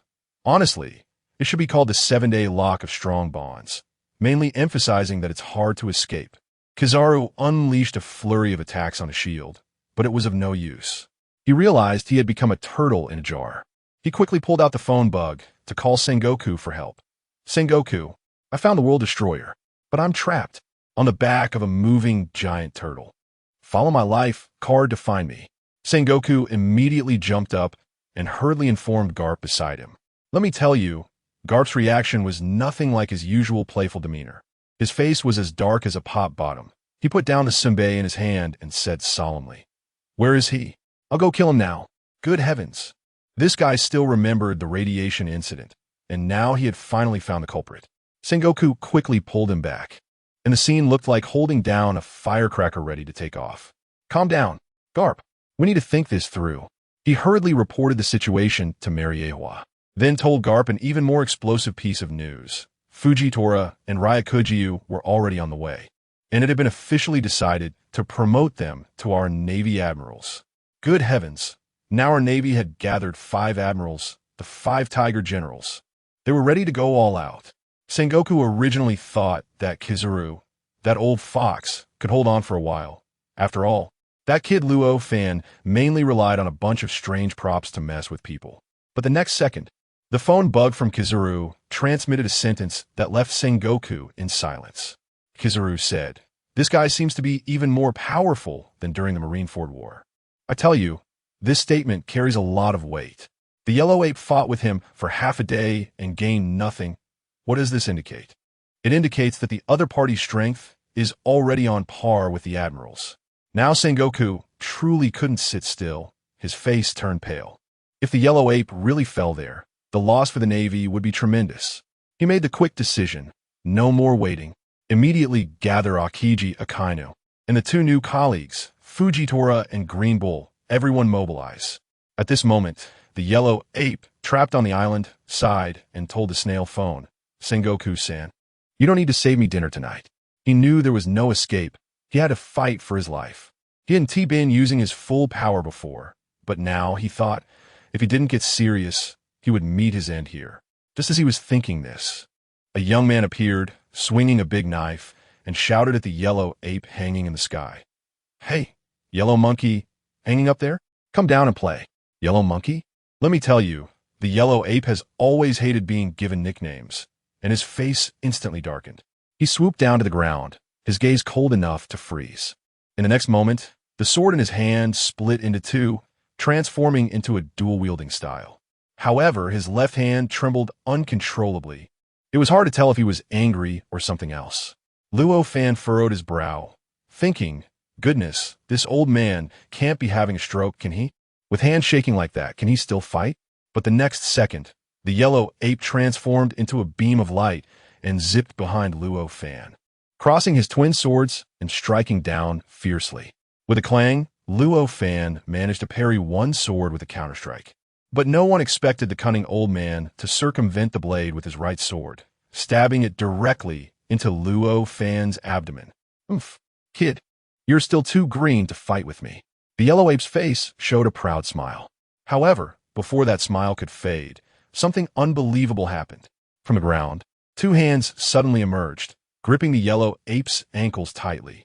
Those hands were wrapped in armament hockey, and he couldn't even elementalize. The Yellow Ape was stunned. What the hell? Following that, 4 identical Luo Fans charged out from the 4 cardinal directions, each grabbing one of his limbs. A cold voice echoed, feeling stronger than gold. 7 A-Lock. Friends, who understands? This move's name is just too flashy. The Yellow Ape was completely immobilized, stretched out in a big letter. He was dumbfounded. What kind of devil fruit ability is this? Clones are one thing, But how come each clone possesses armament haki? Isn't this just pure underhanded play? Despicable. Shameless. Lo. He angrily shouted. If you have guts, let go of me. Let us fight one-on-one. Luo Fan yawned, looking at him as if he were a fool. One-on-one? Yellow monkey. You're really funny. Back when you were ganging up on me in Marineford, why didn't you say one-on-one then? The yellow ape was left speechless, but after all, he was an admiral. His body began to indiscriminately shoot lasers in all directions, quickly piercing through those clones. Luo Fan saw this and thought, well, the clones can't withstand an admiral's output. It's just the right time to test my new toy on you, old man. Summon Shintian battle armor. As soon as he finished speaking, a dark red armor flew in from all directions, clamping onto Luo Fan's body, covering him from head to toe. With a large turtle shell on his back engraved with a Xuanwu totem. Incredible. Luo Fan was surprised himself. Wow, this turtle shell design is too unique. But to be honest, this armor looked heavy, but on him, it felt as light as foam. The system informed him that this thing could change size at will, with a maximum weight adjustment of 10,000 tons.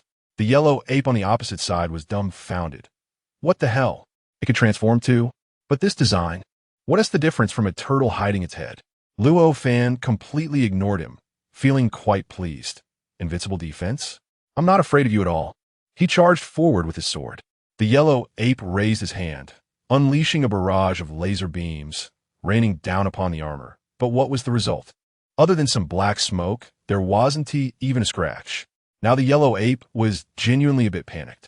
He didn't believe in evil and kicked at Luo Fan with light speed. It felt like kicking a solid steel plate, and his ankle felt like it was about to go numb. Luo Fan grinned. The opportunity had come. He swiftly circled behind the yellow ape and executed a strongman lock, tightly embracing him. Then he shouted, Shintian battle armor, wrap him up. In the next second, the armor on Luo Fan disassembled with a clatter, then layered upon layer, wrapped around the yellow ape. The yellow ape was dumbfounded. What are you putting this thing on me for? Are you giving me gear? Luo Fan had a cold smile on his face. That smile was simply the devil's grin. Weigh him down to 10,000 tons. With a hum, a muffled sound. The next second, the yellow ape was like a meteor crashing down with a thud, directly smashed into the ground, creating a pit dozens of meters deep. Meanwhile, at the Navy headquarters, Sengoku had gathered everyone he could call. Akainu, Akiji, and Karp were all present, just waiting for the two newcomers to arrive. Mariewa had also sent word, providing whatever was needed for full support. After Sengoku briefed everyone on the situation, Akainu, with his violent temper, smashed a hole in the table with a punch. Where's that bastard? I must go. Akiji, with a cold face, said, having fallen for his scheme before. This grudge must be avenged. I want to go too. There was no need to mention Karp. The grudge over the iron shorts was unending. He definitely had to go. Now the problem arose. If everyone leaves, who will guard the home? It wouldn't do to let the two newbies watch over things, right? Sengoku was at his wit's end and finally turned to Karp. How about you stay behind to hold the fort? Karp glared. Why should I? I want revenge too. Seeing that this group of Avengers was about to turn against each other, Sengoku sighed. All right. Everyone go. I'm prepared. I've already asked an old friend of ours to help with the home front. Just as everyone was curious about who it was, a familiar voice sounded from outside. Everyone long time no see. On the other side, at sea in the New World, a small boat was drifting. Yamato, carrying a wolf-tooth club, was out at sea for the first time, finding everything fresh, but it was a bit dangerous. She had almost been eaten by sea kings several times. While looking at the map, she murmured, I wonder where that Luo Fan guy is. Finally, she spotted a small island, Burrow Town. She happily docked her boat. But once she entered the town, she noticed something was off.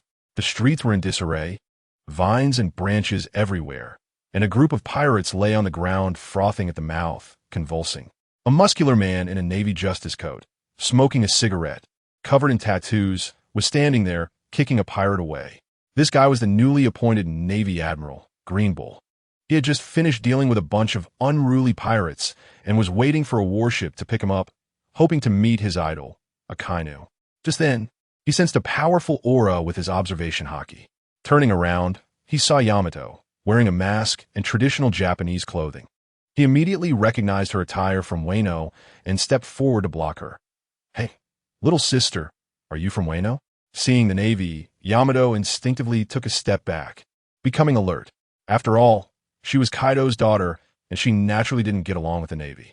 She replied irritably, Can I come out to play? What is it to you? Green Bull smiled. Wano is Kaido's territory. Who knows if you're a pirate? As soon as he finished speaking, he stretched out his right hand, and a thick vine shot out like lightning, instantly tying Yamato up tightly. Let me go, they shouted angrily. But Green Bull ignored her. A small vine shot out and removed her mask. Seeing Day's stunning face, Green Bull's eyes widened. He was the type of person who enjoyed teasing beautiful women. He immediately grinned and said, Oh, such a pretty girl. Why wear such an ugly mask? Little sister, I haven't eaten for a year. Can you feed your uncle a bite? Day looked at him with disdain and said, Get lost. I would rather die than feed you, you creepy old man. 2 hours later, General Squirrel arrived with people to pick up Green Bull and saw him holding a bound and unconscious Day. Squirrel was stunned. General Green Bull, is this also a pirate? Green Bull chuckled. No, this is my little beauty. You can't take her away. The others are free to go. By evening on the sea, 6 huge warships had gathered. What a scene. Sengoku, Carp, Akainu, Akiji, Fujitora, and Green Bull, the top 6 combat powers of the Navy, were all assembled. This lineup was practically set to take on a world boss. The momentum was so overwhelming that the sea's surface was as calm as a mirror. Not a single wave dared arise. Sengoku looked at this all-star lineup and ordered solemnly, Everyone is here. Let's set off. This news spread instantly throughout the New World. On Onigashima, Kaido was worried about his daughter running away when Queen rushed in, rolling and crawling, saying, Brother Kaido, not good. The Navy has gone mad. All 6 Admiral-level powers have mobilized. Kaido was still skeptical when Big Mom's transponder snail rang. They exchanged their usual insults. And then Big Mom got straight to the point. Kaido, the times have changed. Let's form an alliance. I've received news that the Navy has found the World Destroyer. Kaido exclaimed, What did you say? The Navy found my son-in-law. Big Mom on the other end nearly choked on her cake. What? That kid is your son-in-law? Kaido proudly replied, Of course. He's the son-in-law I've set my sights on. So, is the Navy going after my son-in-law? Big Mom couldn't be bothered to criticize him and said directly, Forget whether he's your son-in-law or not. He has a secret that can keep people eternally youthful. If the Navy gets their hands on it, we might as well wait to die of old age. This struck a chord with Kaido. He had originally wanted to keep it to himself, but now that the Navy was recruiting, he couldn't just wait. He immediately decided, All right, I agree. Where shall we meet? And just as they were preparing to team up for something big, let me tell you, Whitebeard's side was also in an uproar. Dad and his crew had been sitting around the broken stone that my brother Luo Fan had given them, as if in deep meditation, for a full 7 days and nights. They hadn't eaten, just sitting there trying to comprehend the way. Suddenly, the stone buzzed and glowed, waking everyone up. I have to tell you, that scene was something else. When Dad opened his eyes, wow, his gaze sharpened by 8 degrees, claiming that through this stone, he had sorted out all the shortcomings and insights of his haki. Marco was the first to jump up, throwing a punch, and his armed haki was bursting out like it was free, directly going from high level to top level. Ace was even fiercer. The aura around him exploded, and for those who understand, he directly awakened his Conqueror's haki, and right off the bat, it was at full mastery. Ja's observation haki also leveled up. In short, everyone's strength skyrocketed. Marco was there enjoying himself, saying that following my big brother means there's meat to eat. Then Dad mysteriously said, Guess what I broke through? Everyone guessed for a long time, but couldn't get it right. Dad, didn't he keep them in suspense and directly unleash the big move? I have awakened my armed haki, and the skill is haki manifestation. Manifestation? What the heck is that? Everyone present was dumbfounded. This was the legendary realm, something even Shanks might not be able to do. Dad explained that, simply put, it used to rely on fists and weapons to unleash haki, but now, just a thought is enough. As he spoke, he reached out toward a mast 20 meters away, grasping the air. With a pop, a layer of dark-armed haki instantly covered the massive mast, crackling with electricity on top. Whoa, a buff from a distance. Everyone was stunned. How do you even fight like this? Dad said even more fiercely. That's right, it's omnipresent. As long as I want, the next second. A hockey-infused knife can pierce through your chest. At this point, the Whitebeard pirate crew was completely ecstatic. Dad was already ridiculously strong, and now that he was healthy, he had created such a divine skill. Wouldn't he just walk sideways? Just as they were enjoying it, a news bird flew over, and when the newspaper was opened, Marco turned pale. Dad, not good. The Navy has mobilized to encircle my brother.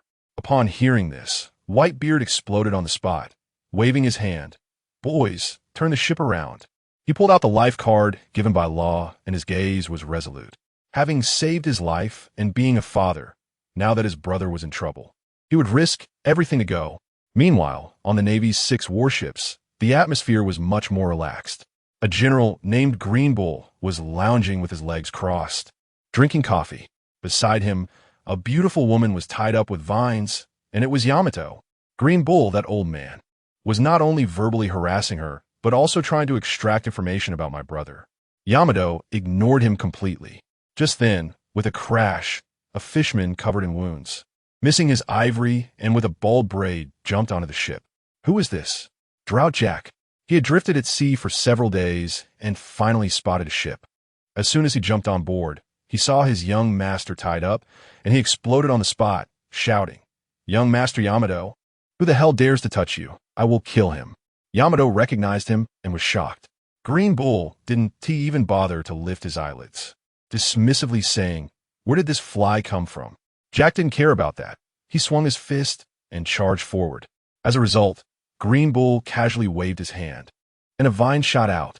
Jack quickly transformed into a mammoth, using his trunk to block, but was still shaken. Green Bull then turned around, leisurely flipping through a stack of bounty notices, slowly looking for Jack's photo, mumbling, "Let me see how much you're worth." This was too insulting. Jack was furious, disregarding everything, rushing towards Yamato to rescue her. But Green Bull's vines came alive, turning into countless whips, cracking, cracking, cracking. They whipped Jack mercilessly. Finally, all the vines wove into a large net. With a pop, a sharp spike pierced directly through Jack's stomach. The horror didn't stop there. The vines began to crazily absorb Jack's life force.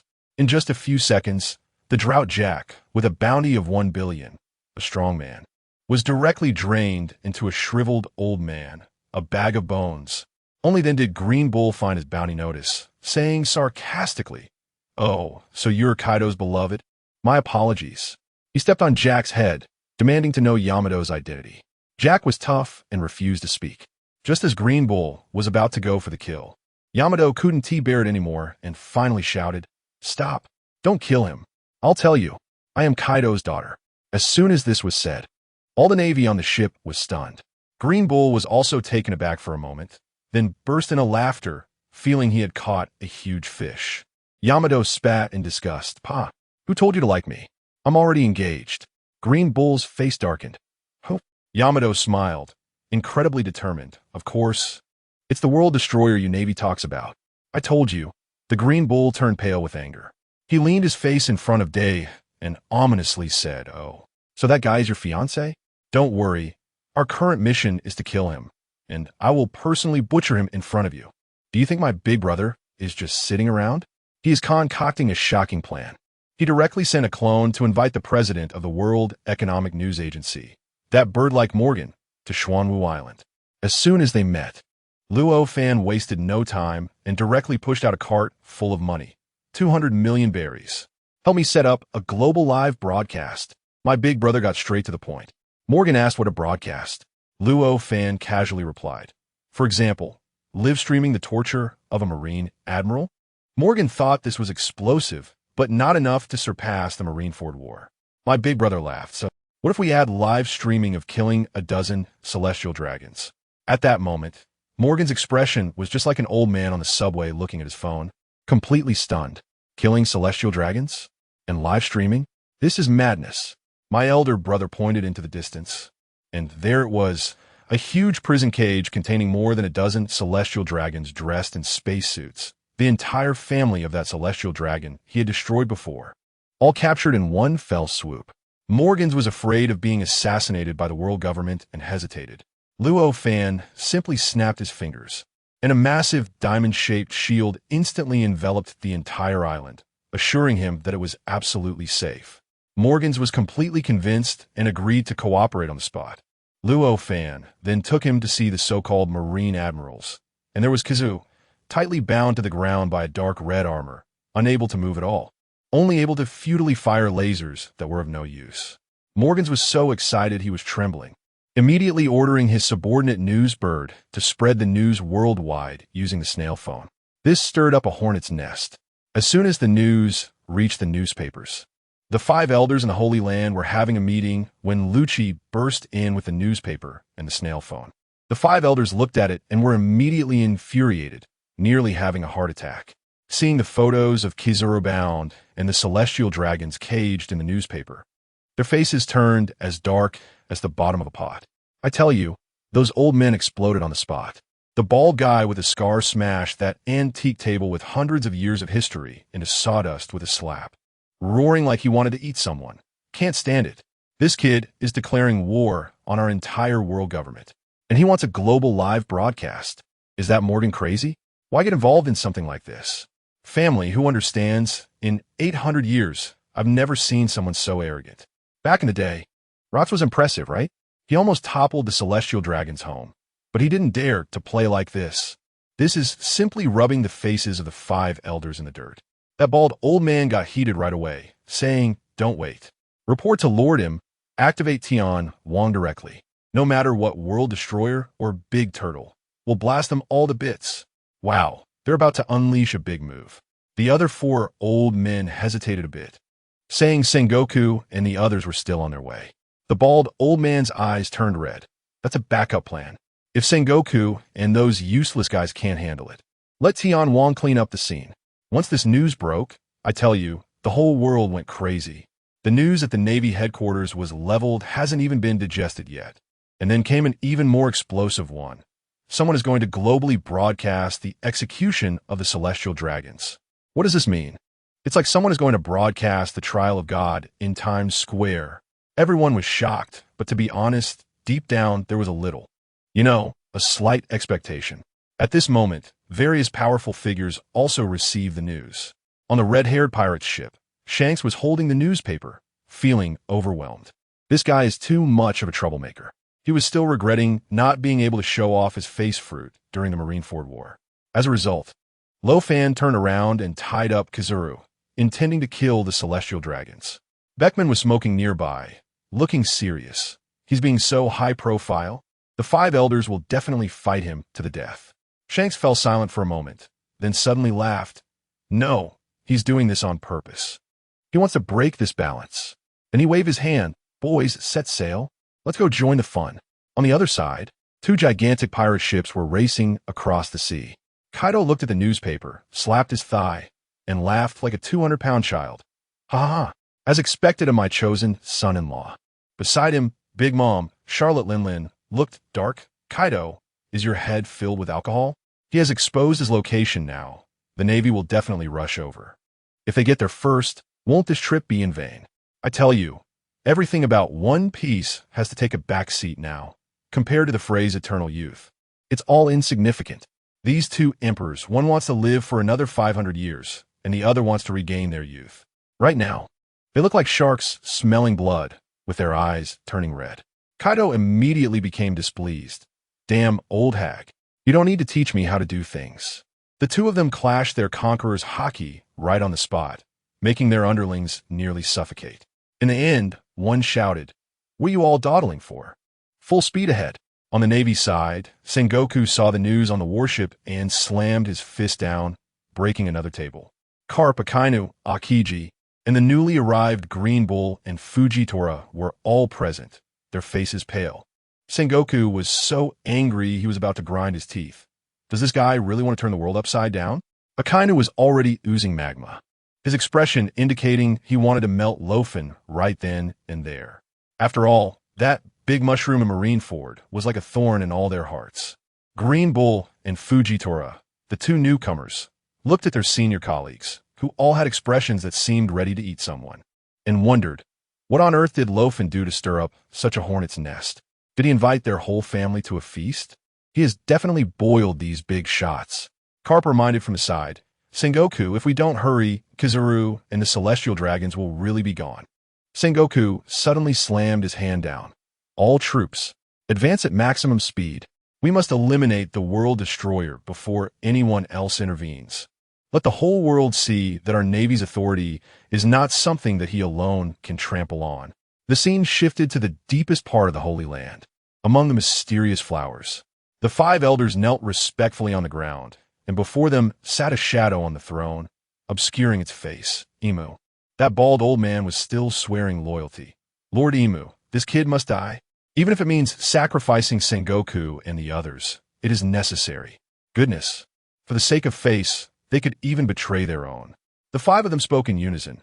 Please grant permission, Lord Imu, to use the Heavenly King. The shadow on the throne, with blood-red Rinnegan eyes, stared at Luo Fan's bounty poster, and a voice that was neither male nor female floated out. As you wish. 2 days later, the Navy's main force finally arrived. Hundreds of warships filled the sea, a sight so overwhelming that an ordinary person would stop breathing at just a glance. But what were they facing? A giant turtle as large as a continent.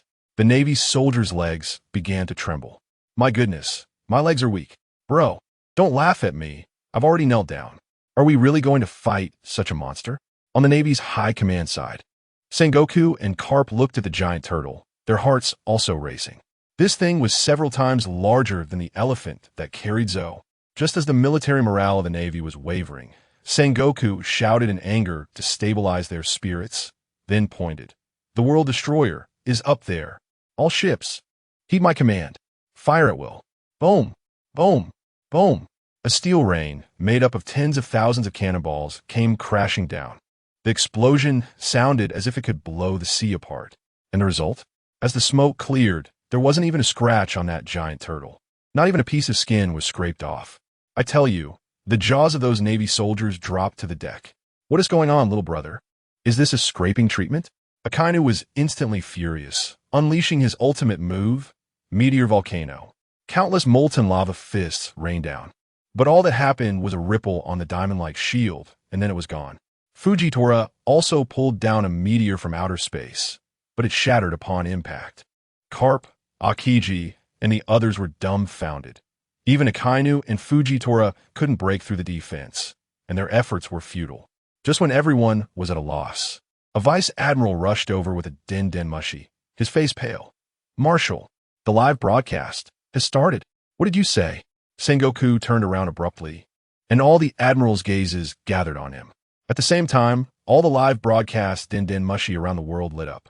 The camera first showed the densely packed Navy fleet on the sea, providing an overwhelming panoramic view, then slowly zoomed in on the island. A figure, wielding a blood-red sword over 3 meters long, casually walked out. Who else could it be but Luo Fan? This guy. Sengoku and the others looked at the face on the screen, handsome enough to make gods and men furious, and they gritted their teeth in anger. Luo Fan stepped up to a high platform, and beside him knelt a 3-meter-tall dark red armor, standing in a particularly standard posture. Luo Fan cheekily leaned on the armor's shoulder with his elbow and gestured to the camera. Come on, give a wave to the audience in front of the screen, and your colleagues too. The whole world was dumbfounded. What is this? Then Luo Fan grinned and reached out to remove the helmet of the armor. Hiss! I tell you, at that moment, the whole world heard a collective gasp. Inside the armor was none other than Admiral Kizaru. He had been trapped inside for several days, looking exhausted, and his lecherous face was filled with despair. The Navy fleet erupted in chaos. This was even more humiliating than a public slap in the face. An immense disgrace. Some were still murmuring. He wouldn't dare kill an admiral, would he? But Luo Fan showed them, through his actions, that not only did he dare, but he was also willing to play it even more extravagantly. With a wave of his hand, the armored suit weighing 10,000 tons instantly vanished in a flash, leaving everyone stunned.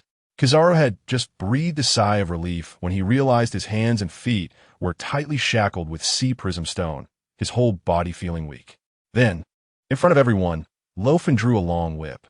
Crack! A crisp sound rang out as the whip landed solidly on Kizaru's back, instantly shredding his justice cloak and splattering blood. The whole world was dumbfounded, jaws dropping everywhere. Luo Fan didn't stop there, delivering whip after whip. and Kizaru's pig-like screams were likely heard throughout the entire Grand Line. "You little brat, have the guts to unshackle the sea prism stone. Old man will fight you to the end. Stop hitting. Don't come here." Just as the Navy was about to explode in anger and charge forward at all costs, two flags appeared on the sea: Beast Pirates and Big Mom Pirates. Kaido and Big Mom had also arrived. Kaido looked excitedly at the indestructible turtle shell from a distance. Big Mom reminded him not to forget their main objective. The two exchanged glances and decided to team up to break open the turtle shell first. Dominate the sea. I have to tell you, that scene was unbelievable. Kaido transformed into his dragon form, and Big Mom's Napoleon ignited in flames. The two swung their weapons simultaneously, unleashing a shock wave more terrifying than that of the giant race, mixed with purple-black lightning, crashing forward with unstoppable force. The entire sea was torn open, creating a massive gash. The Navy was dumbfounded. If that attack had come at them, their fleet would probably be halved on the spot. Boom! The world-ending strike struck solidly against the Xuanwu shield. The explosive aftermath directly triggered a tsunami, flipping over the first dozen Navy warships. Kaido and Big Mom wore confident expressions, thinking this would finally break through, right? But then, as the light dissipated, an invisible force instantly smoothed out the sea. The giant eye of Xuanwu was filled with disdain for the ants. Its protective barrier showed no signs of cracks, not even shaking a bit. Kaido and Big Mom's expressions were as if they had just eaten feces. Their jaws dropped, looking as if to say, "This math doesn't add up." On the island, Luo Fan, seeing the whipping of Kizaru hadn't generated much shock value, smacked his lips. It seems it's time for the main course. He kicked the half-dead Kizaru aside and randomly pulled out one of the terrified celestial dragons from a group, tossing him to the ground like trash. The dragon-slaying blade unsheathed. The audience worldwide held their breath. He was really going to make a move. But the next second, everyone was stunned. The chosen celestial dragon suddenly knelt before Luo Fan, palms together, rubbing them frantically, his face smeared with snot and tears, crying out, "Please, don't kill me. I have money. I have a lot of money. Whatever bounty you want, however many women and slaves, I'll give them all to you. Please, don't you kill me. Sobi." This scene spread around the world through live broadcast. The Holy Land fell silent. The whole world was silent. Countless ordinary people watching the screen, seeing that celestial dragon bowing like a garlic pounder, making a fool of himself, felt something deeply rooted in their hearts collapse in that instant. It turned out that the so-called lofty celestial dragons were also afraid of death. It turned out that they were no different from us. One could even say they were more cowardly than us ordinary people. Let me tell you, that scene was unbelievable. Luo Fan didn't even blink. With a swift motion, the first celestial dragon met his end. In front of billions of live-stream viewers, everyone watched in shock, not daring to breathe. You think that was it? No way. That was just the beginning. Luo Fan was like opening a blind box, pulling one after another out of the cage, chopping them down like vegetables. In less than 2 minutes, a dozen noble heads rolled on the ground like bowling balls. He was enjoying himself, standing on the corpses, grinning at the Navy. The Navy was pale with fear. Sengoku was nearly scolded to smoke by the 5 Elder Stars, but they could only stare helplessly at the impenetrable turtle shell outside. Just then, the new admiral, called Green Bull, came up with a terrible idea. He said he captured someone. Who? Kaido's daughter, Yamato. And this girl even claimed that Luo Fan was her fiancé. You can imagine the shock. It was like a huge pot fell from the sky. Even Luo Fan was stunned. The Navy saw this as an opportunity and quickly prepared to use her as a hostage. But at that critical moment, suddenly, the sky went dark. Not from clouds. It felt like the entire ceiling was pressing down. And hidden within the dark clouds was something even more outrageous than that big turtle. Sengoku's voice cracked as he shouted what it was. An ancient weapon, the Heavenly King. Wow. The world government was really desperate, even pulling out their ultimate weapon. At that moment, it was like a battle of gods at sea. Kaido's aunt was watching from the sidelines. Whitebeard was fully revived with his sons, and even red-haired Shanks said he was on the way. What happened next? Before they could act, that thing in the sky opened fire. Hundreds and thousands of beams of light came down like God's laser pointer, crashing down. The entire live stream went white, Nothing could be seen. Only the sound of destruction echoed. The whole world thought it was over. That Luo Fan and the turtle would be vaporized. The 5 old men at the Holy Land probably had champagne ready. But guess what? When the light faded and the live stream came back, that big turtle, Xuanwu, was completely unharmed. It was even snoring. Let me tell you, that snoring was as loud as thunder. This attack was like just a scratch, minimal damage, but highly insulting. The one deep in Panga City must have been stunned. The Heavenly King saw there was no way out and quietly slipped away. Luo Fan, on the other hand, popped his head up and waved at the camera, even complaining that the firepower wasn't enough, asking for another round. The 5 Elder Stars probably had heart attacks on the spot. The Navy saw that the big move was ineffective and had to pick up that terrible idea again. Green Bull transformed into a giant tree man, tied up Yamato, and threatened Luo Fan in front of the whole world, saying if he didn't come out, he would tear her apart. Honestly, who could take that? Kaido's side was fuming, and if Fan hadn't stopped him, he would have charged in. Luo Fan, although he said women only slowed down his draw, knew in his heart he couldn't just watch the girl get hurt. So he gritted his teeth and shouted at Xuanwu. Xuanwu released the North Ming shield. With his command, that invincible shield disappeared just like that. Wow, now the gates were truly wide open. Luo Fan flew back to the island and even beckoned to the Navy with his finger, implying, "Come on, whether it's a one-on-one or a group fight, you can choose." Sengoku saw the opportunity and immediately ordered a full-scale assault. The Navy generals, especially Akainu, had red eyes, pumped up like they had taken steroids, ready to charge in, swearing that today would be Luo Fan's burial ground. But just as the Navy was about to rush in, let me tell you, an incredible operation happened outside. Whitebeard was about to jump into the fray on his ship, the Moby Dick, when suddenly he stopped. With a shout, "Good heavens!" red-haired Shanks made a leap of faith, parachuting onto the deck. Just as the division captains were about to strike, Shanks unleashed his Conqueror's Haki, stunning them all, and some of the weaker crew members fainted. Whitebeard frowned and asked him what he was doing here. Shanks didn't waste time and got straight to the point. "Old man, I'm not here to fight. I'm here to discuss cooperation. I'm telling you, this news is explosive." Shanks said that Kaido and Big Mom are also coming for Luo Fan. He and his crew will help hold them off, but need Whitebeard's side to put in some effort. Whitebeard asked him why, since they aren't allies. Guess how Shanks responded? He calmly shrugged and said, "Just think of it as I lost to him in a sword fight. Before I win it back. I don't want to see him wrap things up too early." Who understands this, huh? The 4 emperors personally admitted they lost in swordsmanship. This changed the way Whitebeard's crew looked at Luo Fan. The shock was like when I first learned there's no milk in milk tea. Upon hearing this, Whitebeard burst into laughter, saying, "Since someone is helping to share the firepower, that's great." He immediately decided, "Marco, take all the captains with red-haired Shanks, and I'll go meet my brother Luo Fan on the island first." After saying this, the old man's aura was like he had eaten a magic bean and returned his peak, eager to stretch his limbs. On the other side, Kaido and Big Mom saw that the island's defense shield was down. One second they were talking about teaming up to rule the world, and the next second, they were at each other's throats. Big Mom was still dreaming. "Oh, my son-in-law still cares about my daughter. I wonder if he is interested in my other daughters." "Oh my!" Kaido exploded. "You old hag, don't think about my people." Instantly, they turned on each other, ordering their subordinates to bombard the other side. Both wanted to be the first to land on the island. Just then, Shanks' ship drifted and slid, positioning itself between these two groups with Marco and the others. Shanks jumped over first, followed by Whitebeard's captains, and without saying a word, they started fighting. Kaido and Big Mom were stunned. How did these two sworn enemies come together? Shanks stood in front of the 2 emperors, grinning meaningfully. Why the rush?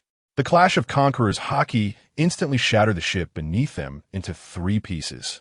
While the sea gods were battling, the Navy's main force finally landed on the island. Sengoku commanded, with Garp, Akainu, Akiji, Green Bull, Fujitora, and all top-tier combatants surrounding the area. That Green Bull even had Yamato as a hostage, spewing dirty talk at her. "Little girl, just watch how your man can't take a hit. You'll realize that it's men like me you can rely on." I thought to myself, this guy really knows how to up his game. Definitely a contender for the most eye-catching award of 2025. After saying this, he tied Yamato to a tree with vines. In the center of the island, Nami and Morgans were almost in tears, dragging Luo Fan to escape. But guess what? My brother Luo Fan was calm as a cucumber, acting like nothing was wrong, and even comforted them. Don't worry, it's all part of my plan. He found them a hindrance, so he directly split himself, creating a clone, handing the live phone bug to it. And then the clone took Nami and Morgans to find a place to hide. The focus was on them leaving first. He wanted to start showing off. As soon as they left, the Navy admirals rushed in. Akainu was the first to charge in, yelling for Luo Fan to die, bombarding him with magma fists like they were free. Luo Fan didn't even turn around. His body swayed lightly like willow fluff, dodging all the attacks. Next, Fujitora slashed down with a gravity knife, a terrifying weight crushing down. Akiji pressed both hands to the ground, and chilling ice froze Luo Fan's legs. These seasoned veterans coordinated so smoothly that after a series of combos, they had Luo Fan tightly controlled. Everyone watching the live broadcast was on the edge of their seats. Akainu saw the opportunity, his face twisted with rage, and unleashed a hellhound punch filled with hatred, slamming straight into Luo Fan's chest. Boom! A huge explosion. I felt my heart drop. But what happened? Luo Fan only got blasted back, and besides his armament haki, there was also a golden shield glowing around him. Goodness. He actually took it with the golden light spell and top-tier armament haki. Using the force of Akainu's punch, he broke free from the gravity and ice restraints. However, just as he steadied himself, Old Garp snuck up from behind. No martial ethics. A cannon punch hit him with a bang, shattering the golden shield instantly. Luo Fan spat out a mouthful of blood, flying out like a cannonball. But wait. Sengoku transformed into a golden Buddha and unleashed a shockwave at Luo Fan in midair.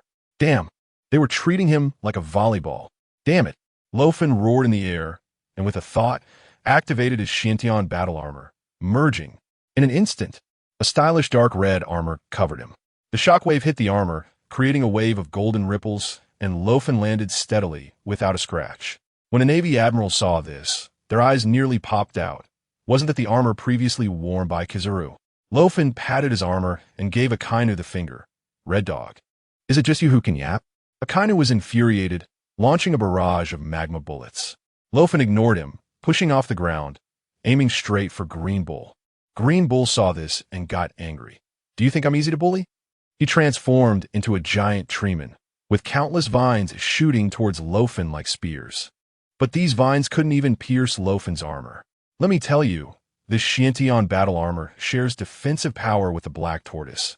If Green Bull could pierce it, then the four divine beasts could let him take over. While Luo Fan was blocking and slashing, he suddenly discovered a shocking secret. He could absorb the severed vines. The system notification chimed, and each vine was worth millions of cell points. Oh my god, these aren't just vines, they're walking experience packs. Now, Luo Fan activated a sustainable harvesting mode. He immediately stopped, rushing forward, pretending to be entangled by Green Bull's vines, jumping around in a panic. While secretly slicing the vines and absorbing them, his cell points skyrocketing like collecting red envelopes. Green Bull, still clueless, increased his output, taunting. It's useless. My power is infinite. Watch me wear you down. Who understands? This isn't just an enemy. This is a self-sacrificing, illuminating Luo Fan's international spirit, a living bodhisattva. Luo Fan was almost laughing madly inside. Today, if I don't drain you dry, I won't use the surname Luo Fan. Garp and Akainu were ready to explode, their fists smoking, Akiji's ice spears shattered all around. Yet they couldn't break through the defense. Garp was so furious he was blowing smoke. Damn it, take off that turtle shell if you have the guts. Luo Fan ignored him, continuing to harvest from Green Bull. Green Bull was on the verge of madness. Are you crazy? Stop chasing me. He angrily smashed the ground, causing countless thicker vines to rise, forming a vine wall. Luo Fan looked at the green patch of chives in front of him. He had harvested enough wool. He took a deep breath, gripped the Dragon Slayer knife backward, and infused it with top-tier armament haki, instantly wrapping the whole blade in a layer of dangerous black and purple light. It was clear he was about to unleash a big move. The next second, let me tell you, the blade light was something else. A purple-black streak swept across, with a bang. The massive vine wall Green Bull had worked so hard to create was sliced in half, like it was made of paper. The vine wall collapsed, revealing Green Bull's eyes wide with shock, his mouth agape enough to fit a fist inside. Behind him, Yamato, who was tied up, turned bright red with excitement upon seeing this. My ability. The Green Bull was stunned, feeling as if his body had been hollowed out. He tried to activate his fruit ability again, but the few vines that crawled out of the ground were about as thick as my arm and limb. I went up and cut one down with a single slash, easy and enjoyable. It was only then that he realized that his proud, endless vitality had been completely drained by me. Let me tell you, in just that short moment, I had harvested a staggering 300 billion cell point from him. 300 billion. No wonder he looked like he had been completely drained, swaying as he walked. You actually managed to devour my power. The Green Bull finally shouted out this secret. The nearby generals turned pale upon hearing this. Before they could react, I had already flashed in front of the Green Bull and kicked him in the face. The Green Bull let out a miserable scream and was directly knocked back to his original form, flying out like a tattered sack. I carried my knife and chuckled, "Brother, your reflexes are a bit slow, huh?" With a swift cut, I also severed the vines that were binding Yamato. As soon as Yamato was freed, she let out a loud cry and leaped into my arms, nearly knocking me over with the force. I quickly pushed her away, gasping for air. "Sister, are you thanking your savior, or will try and murder me? They want to kill you. Stick close to me." Seeing the malicious looks from Akainu and his crew, I knew they were up to no good. Sure enough, a flash of observation hockey in my mind allowed me to foresee the future minute. These bastards couldn't defeat me, so they planned to focus fire and take out Yamato instead. Want to mess with me? Are you all still asleep? I was furious at the moment and immediately took off my Zanyang armor, tossing it to Yamato. "Put this on for protection." Then I grabbed the Green Bull, who had just been sent flying, and stabbed him in the belly with my knife, kicking him to Yamato's feet. "Here, your toy. Feel free to play." Yamato looked at the armor on her and then at the screaming Green Bull at her feet, her little face grinning like a little devil as she rushed over to give him a good beating, making quite a racket. Meanwhile, I was single-handedly taking on Carp and the others. Old Man Carp was fierce, descending with a mighty iron fist, looking to smash me into a meat patty. I watched him charge in, not retreating but advancing. Carp thought I was going to clash with him head-on, but let me tell you, my next move left him dumbfounded. I reached into my space ring and pulled out something, a pink anywhere door. Just like in cartoons, the whole place fell silent, everyone staring in disbelief at the door that had appeared out of thin air. I deliberately burst into laughter. "I'm not playing with you anymore. I'm out of here." Then I silently focused on the coldest place in the world and swung the door open. Behind the door, a chilling wind with ice shards blew out. Old Man Carp was the most anxious, fearing I would escape, and let out a roar as he charged through the door after me. Guess what happened? I had one foot outside the door and one hand on the doorknob, giving a sly smile to the bewildered Carp, and then, with a click, I closed the door from the outside. Goodbye. The great naval hero, Iron Fist Carp, was just sent off by me to the Arctic to study global warming. The anywhere door then vanished, leaving Sengoku, Akainu, and the others watching in shock as Carp disappeared, all of them petrified in place, their hearts probably stopping. "Damn, fooled again." Sengoku was so angry his face turned the color of liver. "What did you do with Carp?" I grinned. "Maybe he's building a snowman. Want to try too?" Just as we were preparing for round two, suddenly the entire space crackled, sounding like glass shattering. Whitebeard descended from the sky, his towering 6-meter frame crashing down beside me, shaking the ground. "Gula la la, Luo Fan brother. How could I not join such a lively gathering? Wow, the strongest ally has arrived." The Navy's faces darkened. But that wasn't all.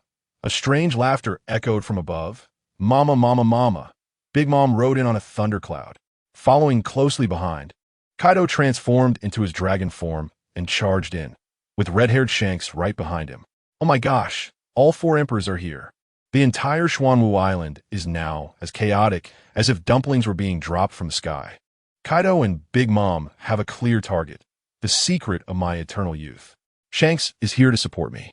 Suddenly, the scene is divided into 3 groups. Me, Whitebeard, and Shanks on one side, Kaido and Big Mom on the other, and the remaining Navy on another.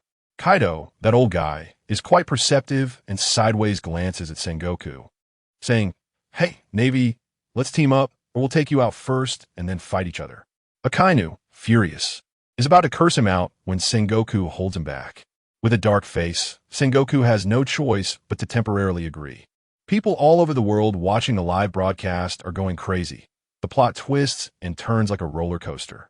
Meanwhile, in a tavern on some unknown island, a man with muscles like boulders slams his cup down on the table.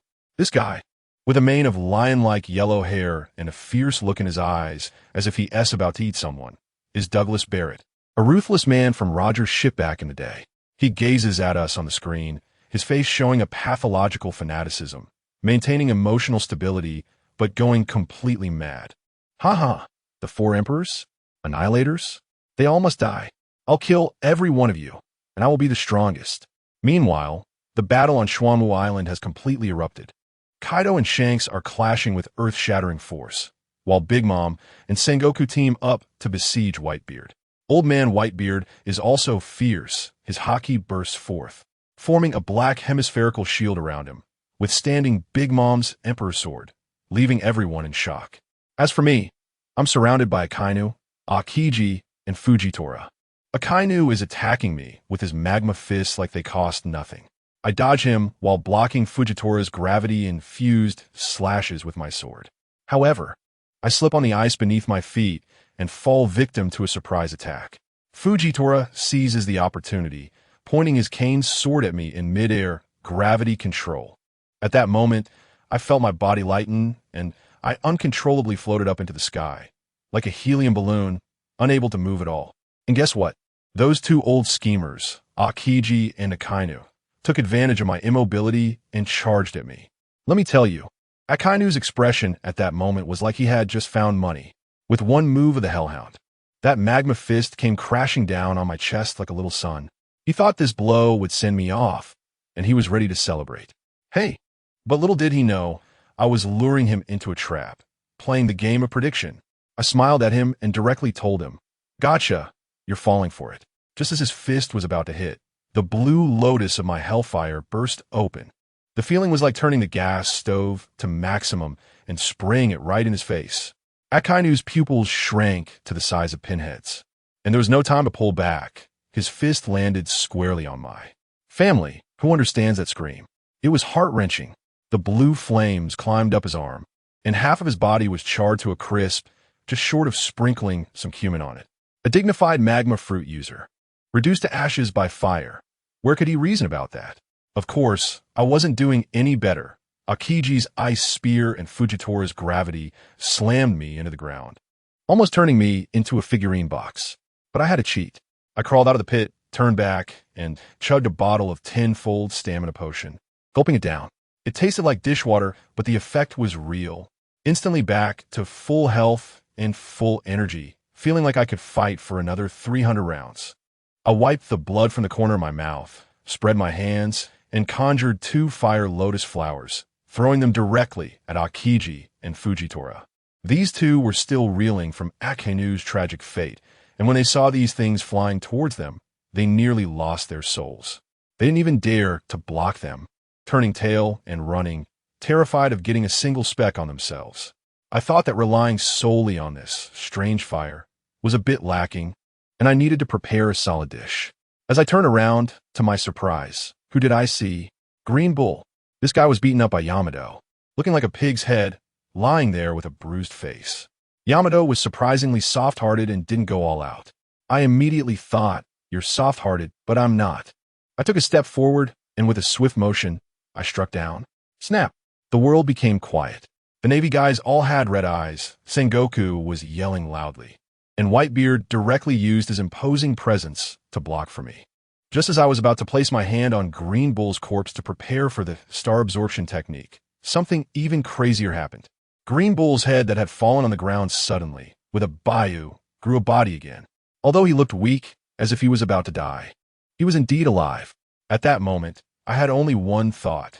Sustainability is overexploitation. Isn't this just a walking power bank? Family, immense wealth is coming our way. I looked at him with shining eyes, scaring Green Bull into shivering. Sengoku realized he couldn't win, so he got anxious and yelled at the sky, telling Big Mom to take action. I looked up, and wow, a dark object fell from the clouds. My DNA reacted. I was familiar with this thing. Last time I planted mushrooms for them, and now it's their turn to drop Thunder Mother for me. The scene turned chaotic in an instant. The four emperors ran faster than anyone else. Kaido wanted to catch Yamato, but Yamato ignored him completely, picked up Green Bull, this power bank, and slipped away, which made Kaido so angry that his dragon horn almost bent. The next second, boom, the whole island lit up. A massive mushroom cloud rose, and that shockwave, wow. Everyone thought I had been blown to bits. When the smoke cleared, I staggered out of the pit, completely blackened, looking like I had just come out of a coal mine. Fortunately, my black tortoise physique can immunize against radiation. Otherwise, I would have really been done for. Taking advantage of their days, I quickly opened the system all. With a shocking value of 1 billion, I went all in. Let's do a 10 consecutive draw. Guess what I got? 3 heavenly beans, not bad. 1 blade draw, nice. Then, a magic circle? A gender-bending potion? I really can't believe it. Is my luck messed up by a nuclear bomb? Sengoku and the others charged over again, and Whitebeard came up to block the shots for me.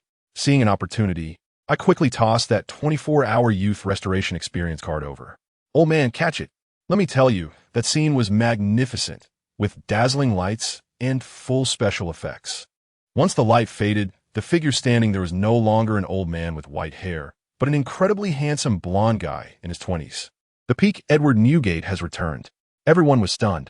Kaido and Big Mom's eyes turned green with envy, while Sengoku and the others looked grim. How strong was the young old man? Let's put it this way. He was defeating Big Mom as if it were a game. I took the opportunity to gnaw on that palm-sized fairy bean at the back, almost choking to death. Kaido was still arguing with me, saying I was biased for not making him young again. We sounded like we were doing a comedy routine, with no tension at all. Once I finally swallowed it down, my injuries healed instantly. I swiftly turned and struck, chopping down the mechanical bird in the sky that was spying on us. That'll teach you to throw nuclear bombs. After venting my frustration, I quietly pulled out that bottle of pink potion. It was time to add some excitement to this boring battle. With a flash of movement, I locked onto Akiji. This guy was originally planning to charge at me, but when he saw me coming towards him, he blurted out a startled, "What the hell?" and quickly got in a stance, conjuring an ice blade in his palm. Now, when he looked at me, it was like he was seeing a ghost, afraid I would pull out some strange and unusual thing again. I tell you, his ice blade hadn't even warmed up yet, and with the palm of his other hand aimed at me, he shot out a projectile that was radiating cold. Goodness, is he playing pea shooter here? And freezing time capsule, what a name that sounds like a joke. I barely moved my blade. With just a flick of my wrist, the dragon-slaying blade tilted up and, with a clang, sent that thing flying. The icy projectile crashed onto the nearby grass, and with a whoosh, a large patch of lawn instantly turned into an ice sculpture. But how fast was I? Just that little delay, and I was already in front of him. When this guy saw I was so close, his face turned pale. As a general, he surprisingly didn't T-attack, but instead retreated, and with a swish, a massive ice wall rose between us. Does anyone understand? He was psychologically affected by my previous moves, fearing I might pull out some Italian cannon or something. Did he think an ice wall could block me? My fist was wrapped in armed color hockey. I didn't waste words with him, boom. With one punch, that ice wall shattered like glass, scattering everywhere. Just as the ice wall broke, he had already jumped far away and started shooting dozens of ice spears at me like they were free. I activated the golden light spell for protection, and with my dragon-slaying blade spinning like a wheel of fire, clang, clang, clang, I shattered all the ice spears he sent. After just those 2 moves, he surprisingly clicked his tongue and said I was tough to deal with. Of course, what did he think? I was just here playing house with him?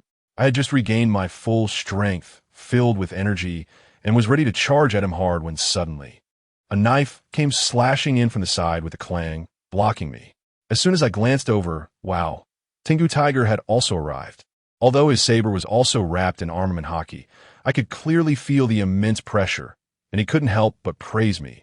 What a great sword. I laughed. You're overpraising me, but it won't help. I'll still kick you. Saying this, I lifted my leg and kicked him in the chest. Although this guy couldn't see, his hearing was sharp. He quickly changed his move and accurately blocked my foot with the blade. The next moment, I felt a tremendous force beneath my feet.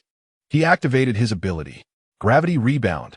I was uncontrollably bounced away by a force of reaction.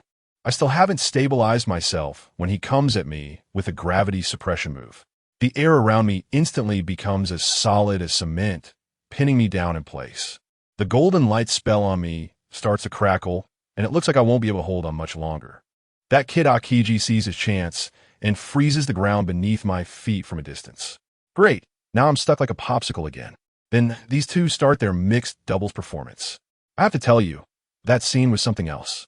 On Aokiji's side, there were dozens of ice spears clearing the way, followed by a gigantic ice bird with a wingspan of over 10 meters, charging towards me with its sharp beak. Fujitora's side was even more outrageous. He pointed his sword to the sky and literally pulled a burning meteorite down from outer space. How can anyone handle this? Above my head is the apocalypse descending, and in front of me is the Ice Age. Is this a fight? It's like they're trying to completely format this map. But can I panic? I just slowly exhaled. The Dragon Slayer was raised above my head, the pitch-black armament hockey mixed with dark red Conqueror's hockey, wildly spiraling around. The whole sword was buzzing. Even the BGM changed automatically. Watching the deadly attacks from above and below, I slashed forward, delivering a mighty blow. In that instant, 100-meter-long black and red blade light shot up into the sky. Those ice spears that ice bird were like paper in front of my blade light, instantly shredded into fine ice powder. The blade light surged upward, and with a crack, it sliced the enormous meteorite in half, as if it were tofu. Boom! The two halves of the meteorite exploded in the air, turning into the most amazing fireworks I have ever seen in my life. The people below were dumbfounded.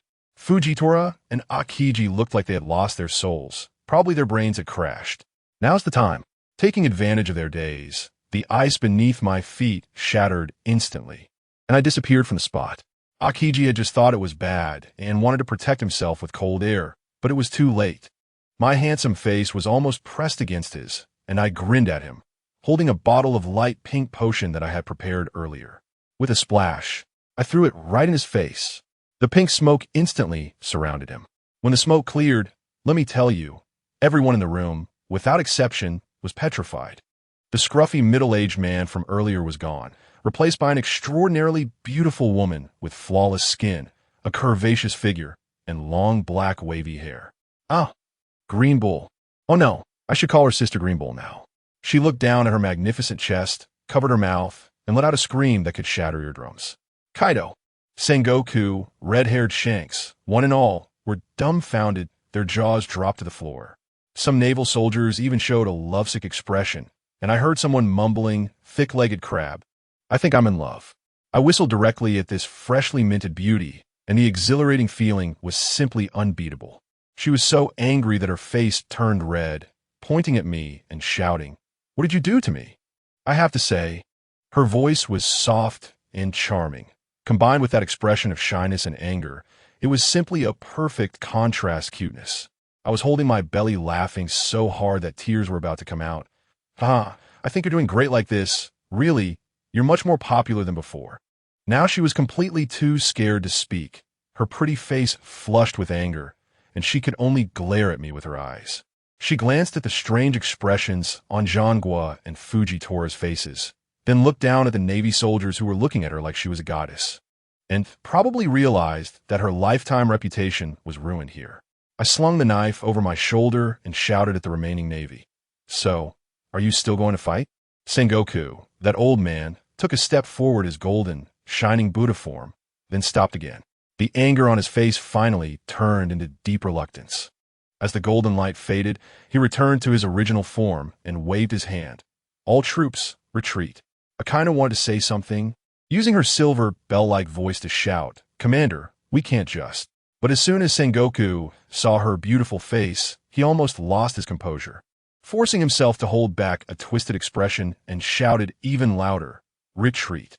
Goodness, those Navy soldiers ran faster than the tide receding, hurriedly lifting the severely injured Kizuru and Akainu onto the ship and sailing away. The newly promoted Admiral Green Bull? Sorry, I've already captured him alive, and they couldn't care less.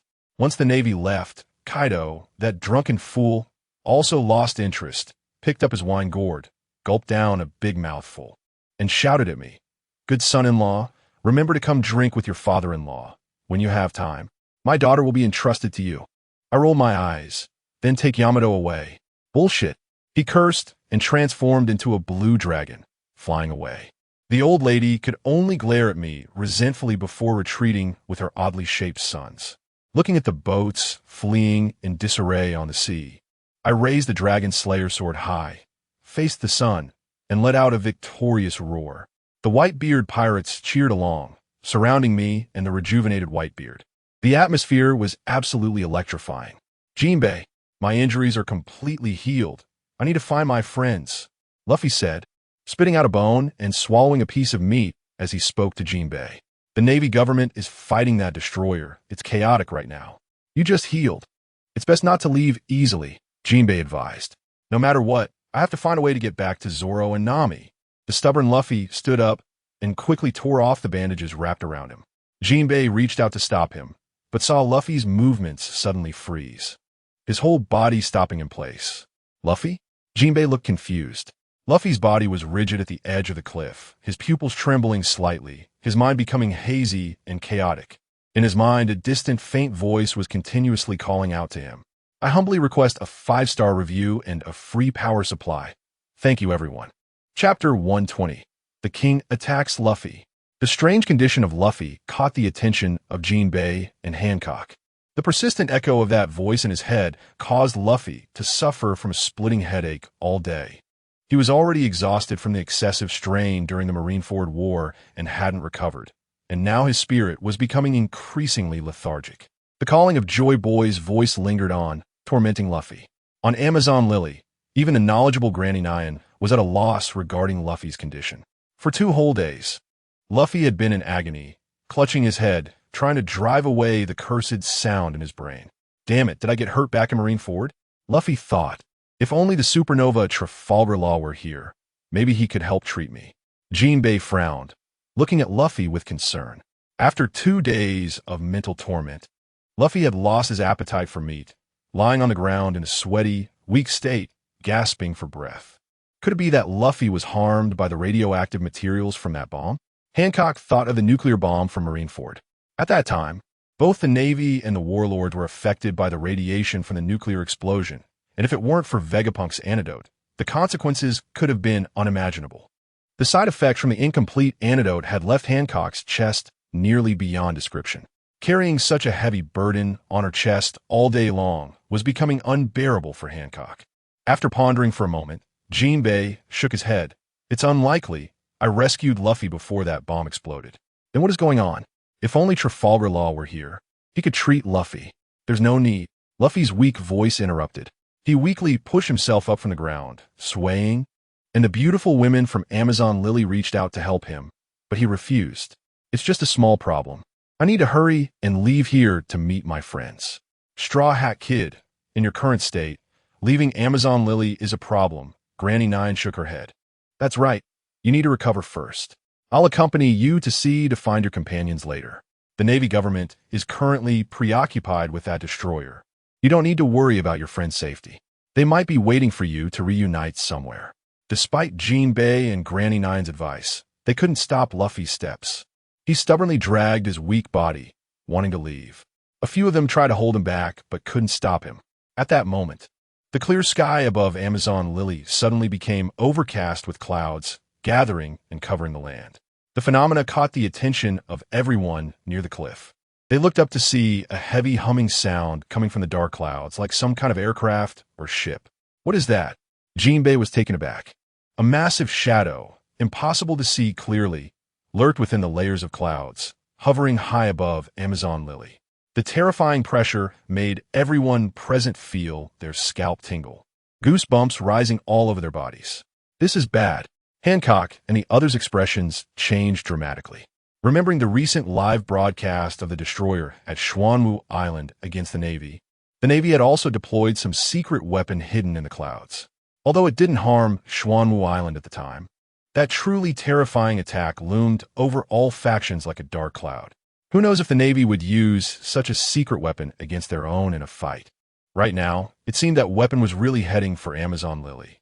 That can't be the weapon the Navy used against the destroyer, right? That seems to be the legendary king. Don't scare me. It looks like it's coming towards us. In an instant, Amazon Lily was thrown into chaos. Empress Hancock was even more shocked. Could it be that the Navy lost to the destroyer and is afraid of the balance of power at sea being broken? So they're going to take action against us? After all, the Kuja pirates are also part of the 7 warlords of the sea. Now that the Navy's secret weapon is coming toward its ally, it doesn't look good. That thing is coming for me. Luffy gritted his teeth, staring at the massive shadow hidden in the clouds above, a sense of alertness rising in his heart. Jinbei, quickly carry me out to sea, otherwise Amazon Lily will be in trouble. But, hurry. Okay. Without hesitation, Jinbei picked up the still weak Luffy and jumped off the cliff. As a fishman, Jinbei's name as a sea hero resounded throughout the world. Jinbei jumped into the sea with Luffy on his back, and soon the two swam over 100 meters away. On the cliff, Hancock and the other beautiful women of the Kuja pirates looked down, watching as Jinbei and Luffy's figures grew distant. Just as Luffy had expected, as Jinbei carried him out to sea, the king that had been hovering over Amazon Lily began to move in the direction of Luffy. The king was enormous, and even though Jinbei was swimming with all his might carrying Luffy, it quickly caught up to them. The massive shadow loomed over them from the sky, casting a shadow over the entire sea surface. Riding on Jinbei's back, Luffy felt the voice calling Joy Boy in his head becoming more frequent and louder, causing him severe headaches. Luffy tilted his head back, as if peering through the heavy clouds. He saw a massive cannon muzzle gathering light, ready to fire. Jinbei, hurry, Luffy urged, wanting Jinbei to leave. The muzzle of the Tianwang was glaringly aimed at himself on the sea. At the very least, I can't let my partner get hurt. I won't leave you behind. Jinbei directly refused, still holding Luffy on his back, trying to swim forward to avoid the shadow looming above.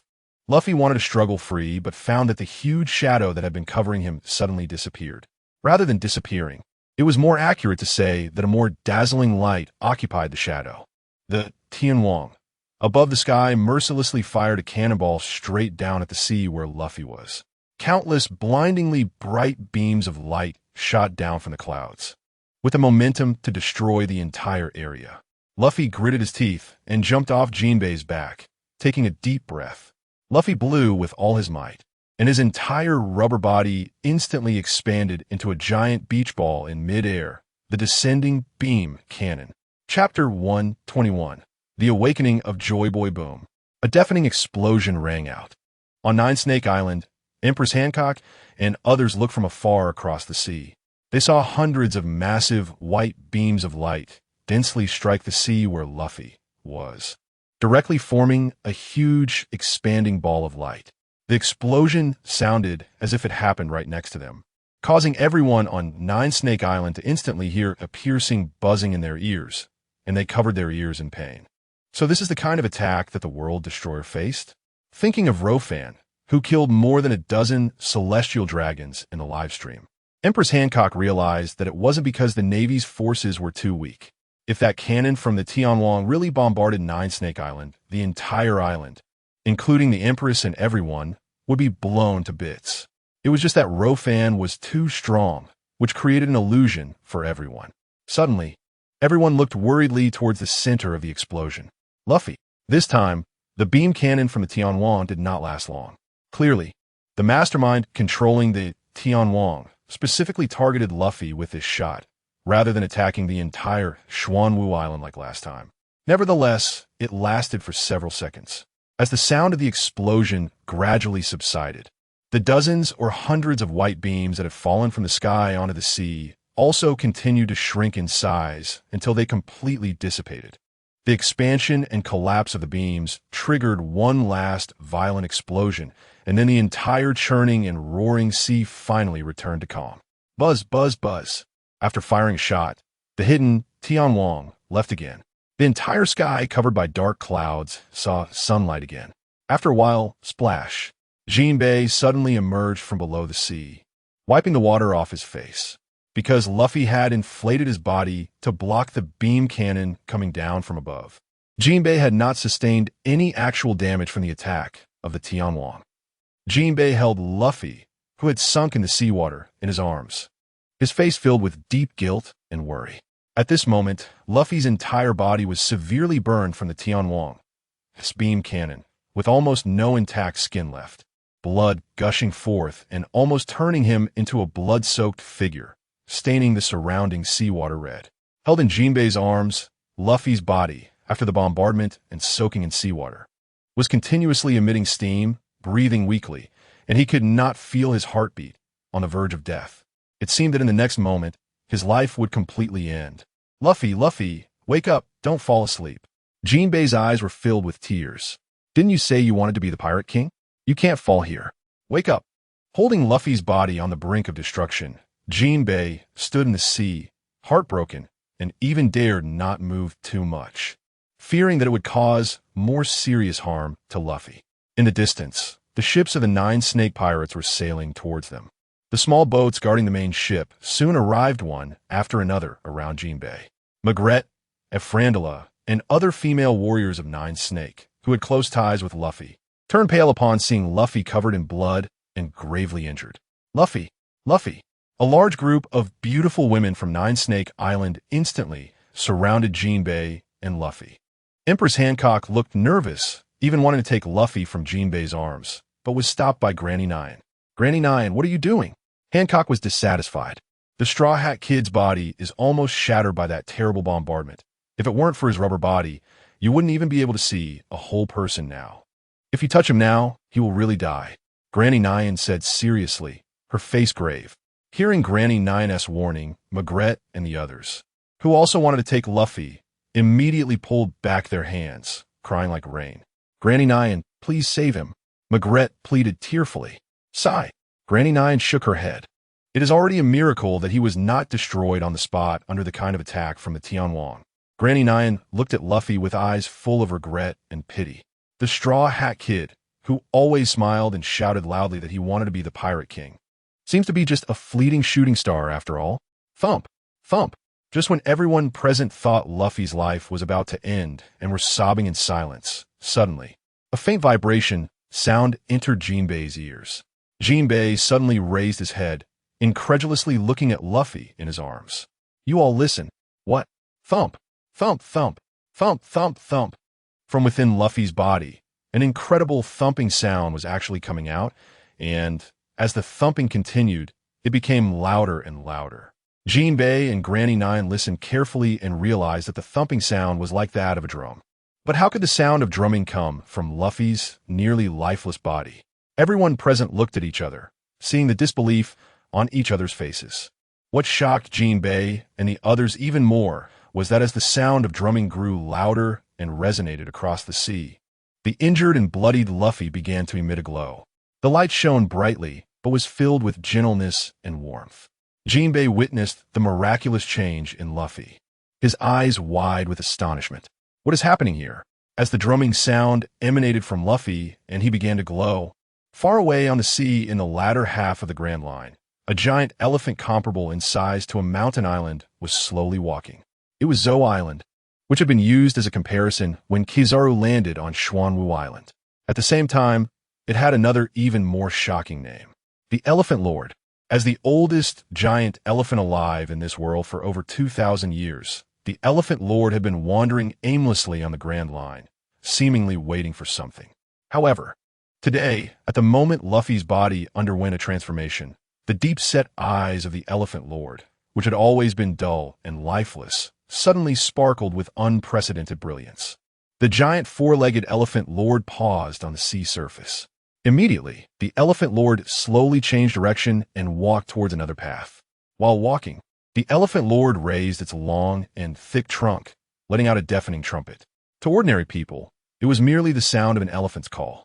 However, it was a deep call that the Elephant Lord had waited for hundreds of years.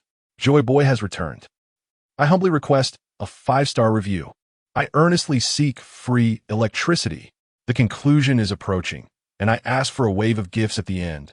Chapter 122, Shanks, you all be my little brothers.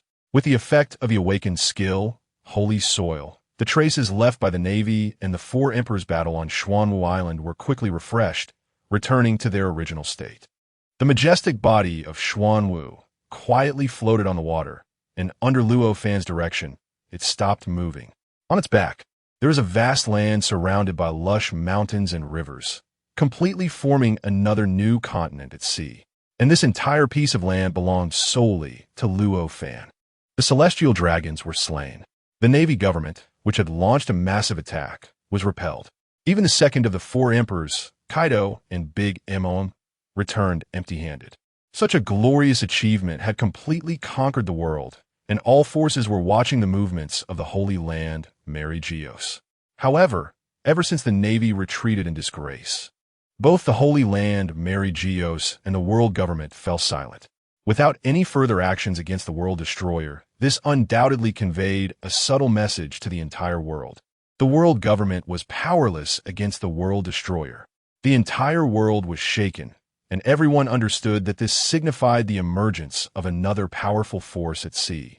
Xuanwu Island had completely become the focus of the world. Cheers! Countless wine glasses clinked together in celebration, with drinks spilling everywhere. The Whitebeard pirates, the red-haired pirates, and Morgans, Nami, and all of them gathered together, holding a grand victory feast. In stark contrast to the Navy, who suffered heavy losses, the people on Xuanwu Island were drinking and feasting heartily, celebrating their victory in battle. And the Whitebeard pirates, Ace, Marco, and others were so happy they couldn't contain themselves. Although the main credit for defeating the Navy was due to Luo Fan, it still brought immense satisfaction to the members of the Whitebeard pirates. In the Battle of Marineford, Whitebeard and Ace almost lost their lives, and so many brothers perished. Today, they finally returned the favor doublefold. The Navy had essentially been crippled this time. Who knows when they'll dare to try to capture our Whitebeard pirates again? Those Navy admirals won't even know when they'll recover. Today, they saw Dad returning to his prime, rampaging through the battlefield, and they must be furious. This is what you call a breath of fresh air. Ha ha! The crowd mocked the embarrassed Navy government, bursting into laughter. Yamato and Nami sat not far from a group of big men, surrounding a bonfire and grilling meat. The two occasionally glanced over at Luo Fan. Luo Fan was sitting on the ground with Whitebeard and red-haired Shanks. Among the three, only Luo Fan was the youngest, not even 20 years old. However, no one present would question Luo Fan's qualification to sit with the four emperors. The light of the bonfire illuminated Luo Fan's handsome profile, glowing with a slight golden hue. The faint smile he showed while talking with the two emperors, along with his starry, sparkling eyes, made Yamato and Nami's hearts race and their capillaries expand. Suddenly, their cheeks flushed.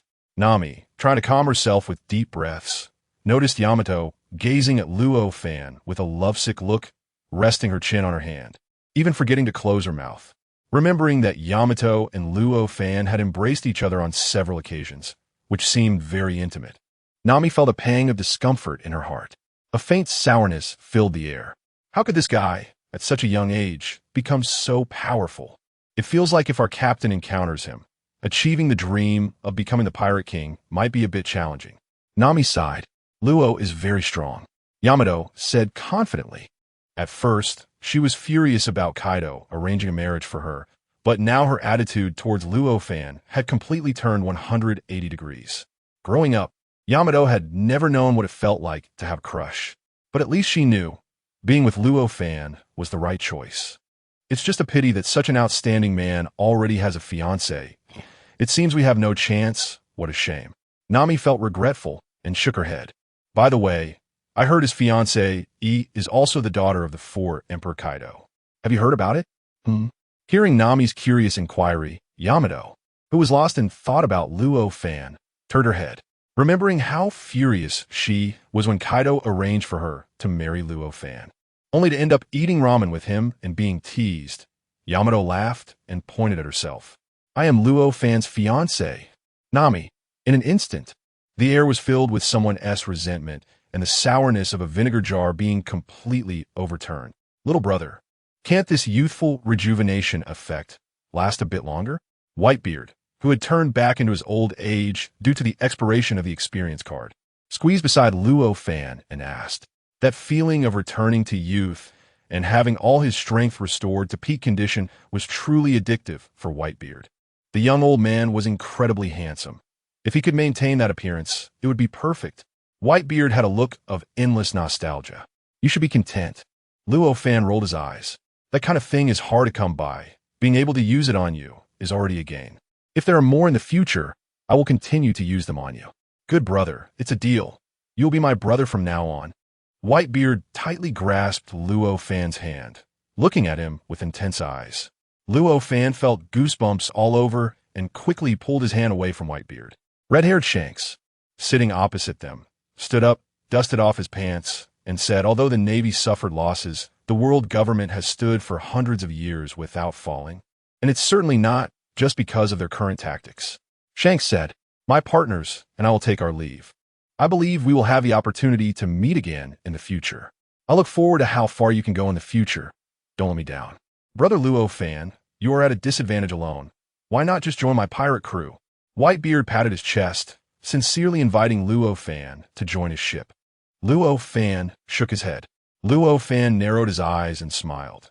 Since you're so eager, wouldn't it be better to stay and witness it together with me? What? Seeing the confusion in Whitebeard and Shanks' eyes, Luo Fan casually pointed ahead. My goal is not just to sail my ship on these seas, searching for so-called treasures, or to fight against the world government and the celestial dragons for freedom. If you're going to do it, let's do something big. I have this vast land beneath my feet, which allows me to completely ignore the world government and establish my own kingdom. Luo Fan looked at the red-haired man with a meaningful smile. So what do you say? Want to join me in building a nation on this island? Chapter 123, Summoning a Divine Beast. Building a nation? The red-haired man's brow twitched, filled with surprise. That's right. I plan to establish a new ideal country here. Luo Fan nodded. He stood up, wearing a calm smile, gazing at the vast land of Xuanwu Island. After cooperating with Morgans, Luo Fan had arranged for all of Morgan's crew to reside on Xuanwu Island as a condition of their cooperation. And since then, he had this plan in mind. You are at odds with the world government. They will not recognize you. The current world is still dominated by the celestial dragons. Even if you establish a nation, you will face oppression from the world government and other forces in the future. The red-haired man was not optimistic about Luo Fan's idea of nation building. If you become king, you might also fall into the same decadence as the celestial dragons, indulging in power and pleasure, he said with a smile, jokingly expressing his doubts. Who said I want to be king? Luo Fan laughed heartily. Whitebeard and Shanks exchanged puzzled glances, not understanding Luo Fan's meaning. The crew gathered around the bonfire, celebrating their victory and drinking, also became curious upon hearing this. The moonlight was clear, and the bonfire blazed brightly. The country I want to establish does not need a king, nor does it need slaves. Luo Fan raised his fist and looked around. There will be no high and mighty celestial dragons here, nor any racial discrimination. Fishmen and humans will be ordinary citizens in this country. They won't have to worry about being captured and sold as slaves at auctions. They won't have to fear that pirates who only enjoy burning, killing, and looting will invade their property and homes. They also won't have to worry about unscrupulous capitalists who exploit their time, forcing them to work tirelessly while still deducting their wages. Everyone can earn their rewards through their own labor and sweat. Everyone can have enough to eat and enjoy themselves after work. No protection money to pirates, no tributes to the celestial dragons like other countries, and no fear of oppression. Because I will provide them with protection without taking a single penny. The defenses on Xuanwu Island are there for all to see. And I have enough strength to defend this place. I don't care about becoming a so-called king or holding higher power. I simply find the celestial dragons disgusting. A country where everyone can afford to eat and live equally is the ideal nation I want to establish, with a core theme that emphasizes 24 characters: prosperity, democracy, civilization, harmony, freedom, equality, justice, rule of law, patriotism, dedication, integrity, and kindness. As these 24 characters of the core socialist values were spoken, everyone around Luo Fan fell into a state of inexplicable shock. They all stared blankly at Luo Fan. Luo Fan's gaze swept over the crowd, secretly amused. You guys only have various monarchist and authoritarian systems in your heads. Establishing a world government is just to serve the celestial dragon class. It's time to experience the iron fist of my socialist values. Haha. From the very beginning of Luo Fan's speech, Morgan's, with his keen reporter instincts, had opened the image phone worm to capture the footage. Morgan's recorded every word Luo Fan said without missing a single one. This report, once published, will be a real sensation. Morgan's held the recording in his hands, trembling with excitement. Does such a country really exist? Ace opened his mouth slightly, watching Luo Fan swallow. You have been oppressed for too long, even fleeing to this sea of freedom. You have not completely escaped the shadow of the world government and the celestial dragons. Not having seen such a country does not mean it doesn't exist. Don't you want to join me in personally establishing this ideal nation and witnessing its existence on this sea? Luo Fan's rhetorical question hit the hearts of everyone present like a cannonball. Luo Fan's words were like sunlight, completely dispelling their long-standing confusion. The ideal nation Luo Fan described gradually overlapped with the lives they had long imagined, becoming clearer in everyone's minds. Wow, I didn't expect Brother Luo Fan to have such a broad mind and ambition. Whitebeard laughed first. It seems my ship really can't accommodate you. Then let me help you establish this nation. Luo Fan's words deeply moved Whitebeard, and he chose to firmly stand by Luo Fan's side. Old man, we'll join you too. Marco and the other captains raised their hands in unison. I followed the old man to see from his status of slavery. How could I miss out on building such a country? Yes, and me too. In an instant, the members of the Whitebeard pirates looked fervent, all shouting to follow Whitebeard and join Luo Fan's nation-building team. So cool. As expected of the man I've set my sights on. Yamato had a proud and adoring smile. Nami, who had a less than happy upbringing, was also deeply moved by Luo Fan's description of the country. Captain, we. Luffy looked at the cheering crowd, then turned to look at red-haired Shanks. The members of the red-haired pirates were also greatly interested in the nation Luo Fan spoke of. Shanks sighed lightly, wearing a resigned smile. I think anyone will be moved by the theme of this ideal nation. We will stay too, and I hope you won't go back on your word and let us witness its emergence. I promise you. Luo Fan and Shanks exchanged a smile. Thus, the second of the 4 emperors of the sea joined Luo Fan's team. Luo Fan's remarks about the ideal nation injected a surge of excitement into everyone on Xuanwu Island, and the celebration lasted for a full 3 days and nights before it finally ended. Everyone was looking forward to the establishment of this nation. After everyone had partied and gone to rest, Luo Fan found a secluded spot on the island. Confirming that no one was around, Luo Fan grinned, rubbing his hands in anticipation. Time to open the cans. Spending 1 billion shock points, Luo Fan exchanged for 10 sacred cans once again. Ding dong. Congratulations, host. You have obtained a great recovery crystal 1. Ding dong. Congratulations, host. You have obtained a white tiger fragment 1. Ding dong. Congratulations, host. You have obtained a white tiger fragment 1. Ding dong. Congratulations, host. You have obtained rejuvenation pill 1. Ding dong. Congratulations, host. You have obtained a white tiger fragment 1. Ouch. Luo Fan was pleasantly surprised to see that the first 5 sacred cans had opened 3 white tiger fragments. Could it be that the next divine beast is about to appear? Chapter 124. Summoning the White Tiger. Great Recovery Crystal. After using the crystal, all friendly forces within the range can instantly recover to their peak state, healing all injuries and negative effects. Crystal usage count 03. Rejuvenation Pill. Originally intended for crafting an elixir of eternal youth, it turned out to be a defective product due to the alchemist's lack of skill.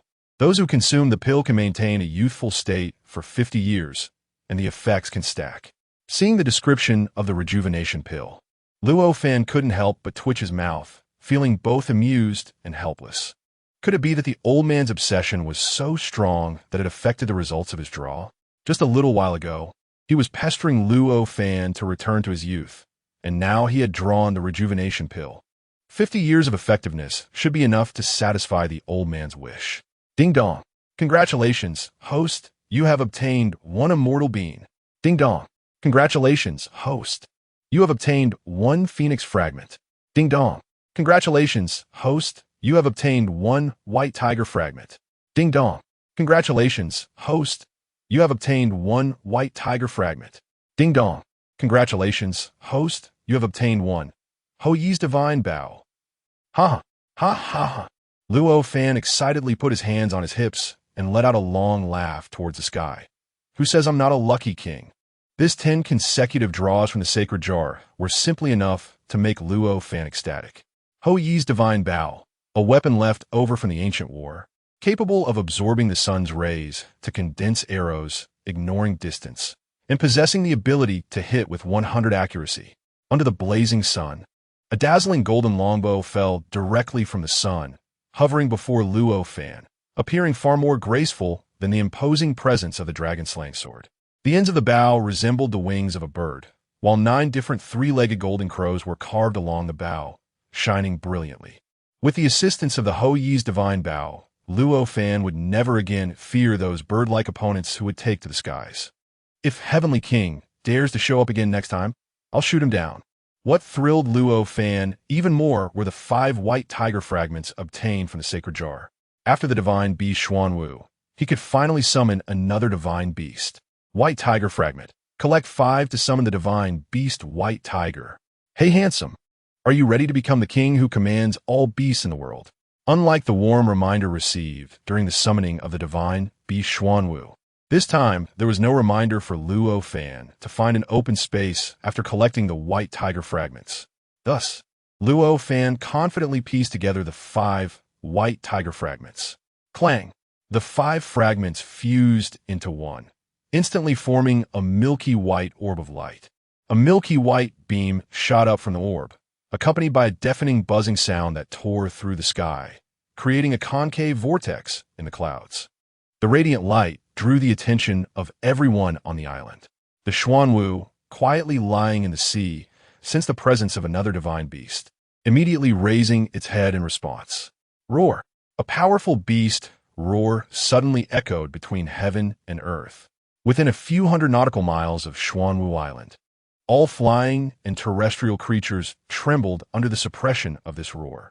Luo Fan looked up from a distance and saw a massive white tiger, formed from gathered milky white light, descending from the clouds, with wings sprouting from its back, rushing towards him with bared fangs and claws.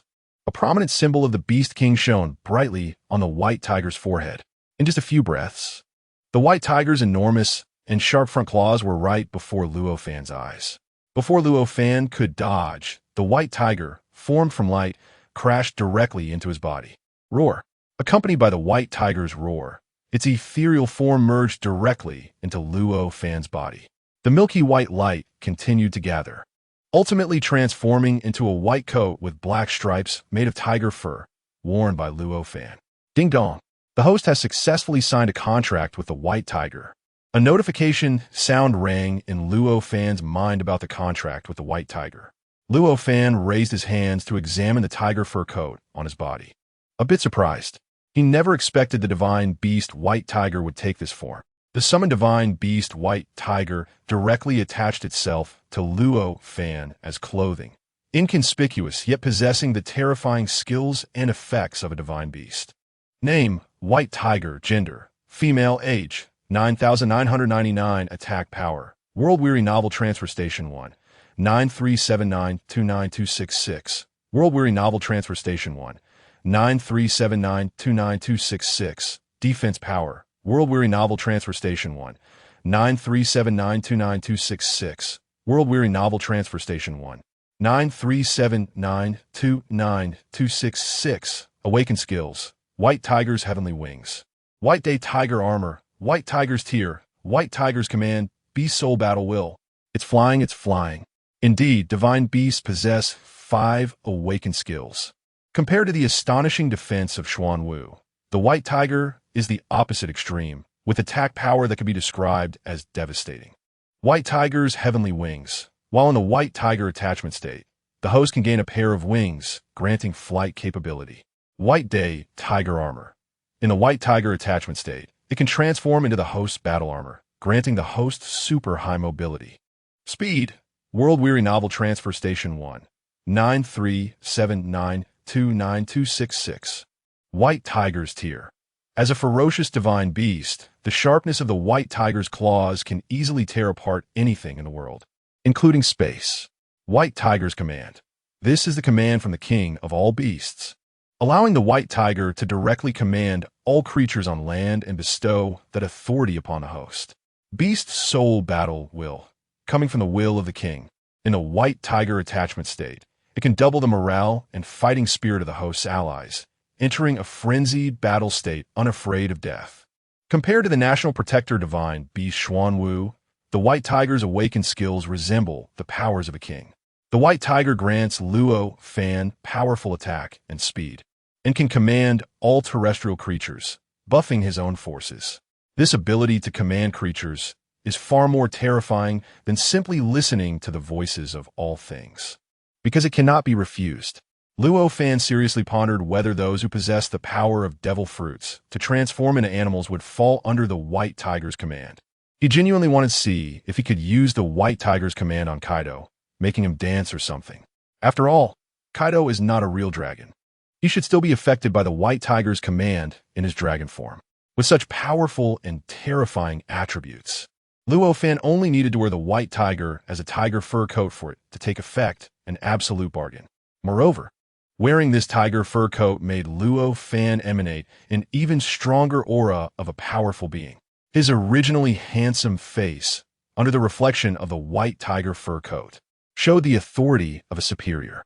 Now, if he were to encounter a marine admiral in a beatdown, Luo Fan would definitely be confident in pinning everyone to the ground with ease. With this attack power plus several nines, let me ask you if you can withstand it? Kneeling to request free power generation. Thank you, everyone. Chapter 125, Joy Boy and the Gathering of Giant Elephant Soon. Morgans utilized his journalistic integrity to refine and publish Luo Fan's passionate speech. As the seagull flew by, countless newspapers fluttered down like snowflakes across the world. All the headlines boldly proclaimed the theme in the largest font. Salt. The Annihilator actually said such things. Everyone is equal. The ideal nation on Xuanwu Island. A world for all. Are we to annihilate or save the world? In a recent live stream, watching as the Navy and the world government were helpless against the various forces of the world's ender, including ordinary civilians, the atmosphere was still filled with fear. Seeing the headline news about the world's ender again on the hot reports, people were anxious. However, when they read the article containing Luo Fan's words about establishing an ideal nation, most fell into silence. How could such a country possibly come into existence? Someone stood on the street, shaking their head while holding a newspaper, and the expressions of the passers-by were similarly disapproving. This must be another scheme of the world's ender. He is no different from those celestial dragons. Eliminating discrimination? No Slavs? Equality for everyone? His words sound so nice. But he did indeed kill celestial dragons. It's true. If such a country really existed, I would definitely want to live there. Me too. Some mocked coldly, while others were furious. Some were half convinced, while others held a faint hope. On that day, countless people stared at the words on the news release, various emotions surging within them. Meanwhile, the waters near Amazon Lily were also restless. After enduring the blow from the king, Luffy's severely injured body unexpectedly emitted a dazzling golden light. Amidst this radiance, the sound of drums echoed. An incredible scene left everyone, including Jinbei and Empress Hancock, wide-eyed. Under their shocked and confused gazes, Luffy, who was originally cradled in Jinbei's arms, began to float into the air. Luffy. Jinbei wanted to reach out, but the blinding golden light prevented him from seeing. The golden light enveloped Luffy's body, suspending him in the sky and continuously expanding. Boom! The light continued to swell, and the sound of drums resounded, rhythmic like a heartbeat. Ha ha ha! With a loud laugh, a massive figure stepped forward, bathed in golden light. That figure was none other than Luffy, whose body had become enormous. The terrifying scars left by the king's attack had completely vanished. Now massive, Luffy's hair transformed from black to a dazzling golden color, taking on a soft, liquid rubber-like style, resembling flames. Even his eyebrows were aflame. White clouds swirled around his arms like a celestial ribbon. His eyes sparkled like two bright suns. The call of Joy Boy resonated in his mind. And upon losing consciousness from his injuries, a hidden power within Luffy was unleashed. Joy Boy had awakened. Luffy, transformed into Joy Boy, resembled a giant deity, basking in golden light. His boisterous laughter echoed across the sea. Luffy, no, should we say Joy Boy, wore a broad smile as he walked freely in the air. Hood, hood, hood. Seeing Luo Fan walking in the air and moving away, the crowd, still in shock, stood frozen. Was that really Luffy? How could he suddenly change like this? The Straw Hat Kid. Everyone's gaze followed Luffy's retreating figure, stepping on the sky, finding it hard to believe. Jinbei recalled Luffy telling him the name that called out to him in his mind, and beads of sweat trickled down his cheeks. Could it be that? Jinbei's expression was extremely complicated. Could that be Joy Boy? Joy Boy. Hearing this name, Granny New almost collapsed in shock, but thankfully Hancock's two sisters quickly supported her. Granny New, who is Joy Boy? The female warriors of Amazon Lily were puzzled. Granny New took a deep breath. That was a figure active during the blank century 800 years ago. No matter what, I must go find Luffy. Now calm. Hancock gritted her silver teeth, pointing her delicate hand in the direction Luffy had gone, ordering the Snake Princess pirate ship to set sail immediately. Calm down, Snake Princess. Granny New reached out to stop her, but Jinbei acted faster, blocking Hancock's path. Jinbei, what are you doing? Calm down, Hancock. We have all seen that Luffy's injuries have healed. He is definitely not in any life-threatening danger now. We still do not know what exactly happened to him.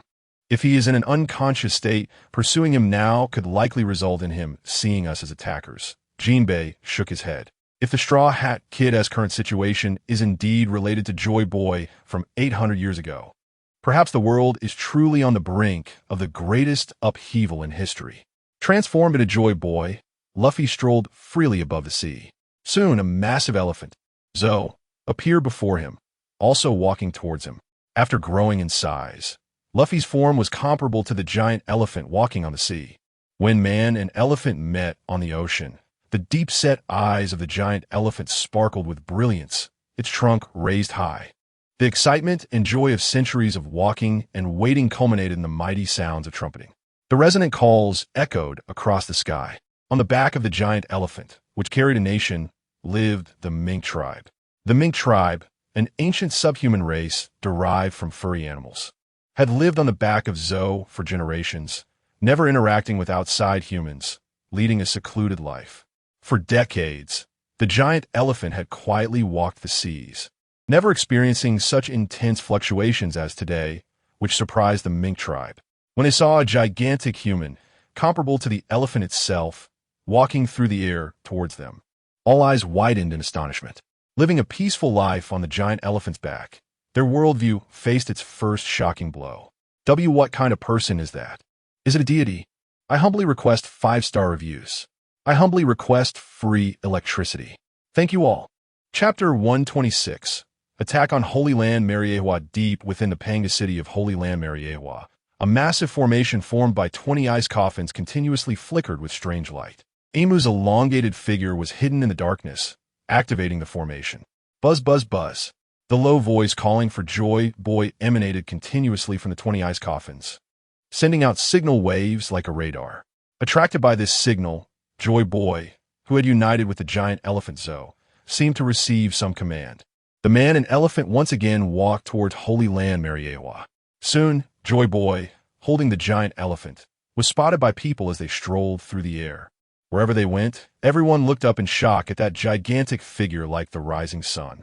On the side of the world government, they quickly discovered that Joy Boy and the giant elephant were indeed heading towards Holy Land Mariewa. The 5 elders, upon learning this news, were initially quite tense and shocked.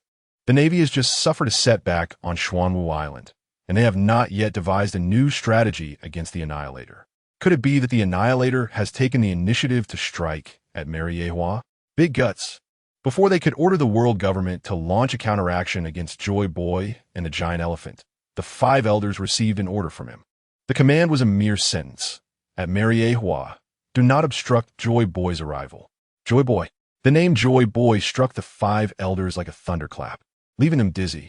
They exchanged glances, beads of sweat rolling down their foreheads. That can't be. From 800 years ago. Truly, Lord M is capable of reviving such an existence. The 5 elders dared not speculate on how I'm had revived Joy Boy, but at least the order clearly indicated that Joy Boy's power belongs to the world government. After the recent battle, the Annihilator's ambition has swollen to the point of wanting to establish a kingdom, and he will undoubtedly make a move against Mariewa. This is likely why Lord Im summoned Joy Boy. It seems Lord Im intends to extinguish this flame. The balding elder among the 5 elders had a grave expression. I suggest we gather all existing military forces at Mariewa and issue a demon-slaying order. As long as the Annihilator and that group of pirates dare to attack Mariewa, kill them without mercy. Agreed. Agreed. The suspected revival of Joy Boy. The Navy has gathered all its forces to defend Mariewa. These 2 pieces of information quickly caused a great upheaval among countries worldwide. Even a fool could realize that the world, dominated by the world government for 800 years, was about to face a final war. This war is unavoidable. It's just unclear which side will emerge victorious. Everyone is watching closely. On Xuanwu Island, Luo Fan and the others also saw the news of Joy Boy's revival heading to Mariewa, as well as the world government gathering all its forces to defend Mariewa. Unexpectedly, Joy Boy is also under the control of the world government. Looking at the familiar face of Joy Boy, even after his gigantic transformation, Shanks let out a deep sigh. He had wagered the future on Luffy. It has been proven that Luffy is indeed the Joy Boy Shanks believed would emerge. But he never expected that Joy Boy's power was actually in the hands of the world government. Luffy. Nami also recognized Luffy, transformed into Joy Boy. Her face filled with worry. Whether it's Joy Boy or Joy Boy 2, we must confront it. Luo Fan remained calm, looking around at everyone. Since we want to completely overthrow the looming shadow above us and establish a new system, an ideal kingdom, we must bring an end to all of this. If Mariewa controls Joy Boy's power, then we will liberate him. If the Navy has gathered all its forces, then we will smash through them. We fought so many battles. Don't tell me you haven't thought about attacking Mariewa and taking down the celestial dragons? Luo Fan grinned wickedly, almost letting out a sinister laugh. Gulalala, my life has been rejuvenated because of you, and I am willing to fight for you. Whitebeard laughed heartily in response.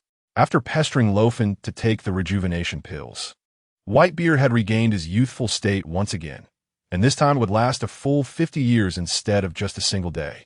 Previously, at over 70 years old, he bravely fought at Marineford while hooked up to IVs. Now, having returned to his 20s, fighting at Mariewa. How could he possibly miss out on that?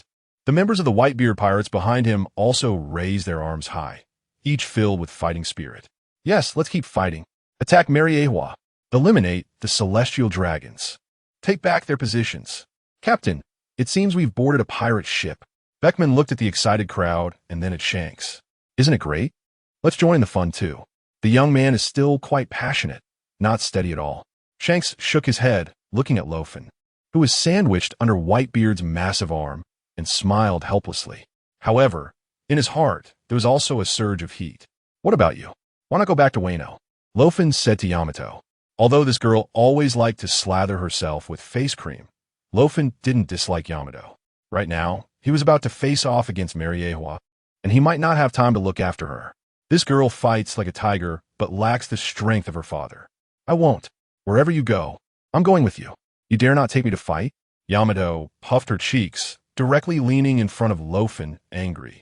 If something happens to you, wouldn't Kaido beat me to death? Then why not call him to fight together? Luo Fan exclaimed, suddenly enlightened. Thinking of Kaido, who was always pestering him to be his cheap father-in-law, a thought popped into Luo Fan's mind, and he rubbed his chin with a wicked smile. Under Luo Fan's orders, the giant tortoise, which had been still on the sea, finally began to move slowly once again. Its towering body resembled a vast black continent, advancing toward the red line. Though the giant tortoise moved slowly, it was filled with an unstoppable momentum, each step covering a distance that ships could only dream of. As for Morgans, his eyes sparkled as he feverishly recorded the news with his quill, which was almost smoking. The second of the 4 emperors follows the Annihilator, boldly confronting the world government, riding the giant tortoise, heading straight for the red line. The ultimate battle of the century is about to erupt. The new headline hot topic, I'll take it. Chapter 127. The storm before the outbreak of War. Luo Fan, along with Whitebeard and Shanks' pirate crews, riding the giant tortoise, boldly confronts the world government, heading straight for Mariewa. And this news also caused a tremendous uproar. In Wano country, at the base of Onigashima, the defeated Kaido, resembling a small mountain, was drunkenly half lying on the couch. His black hair spilled behind him as he casually placed his kanabo beside him, burping while tilting a gourd of alcohol to his mouth.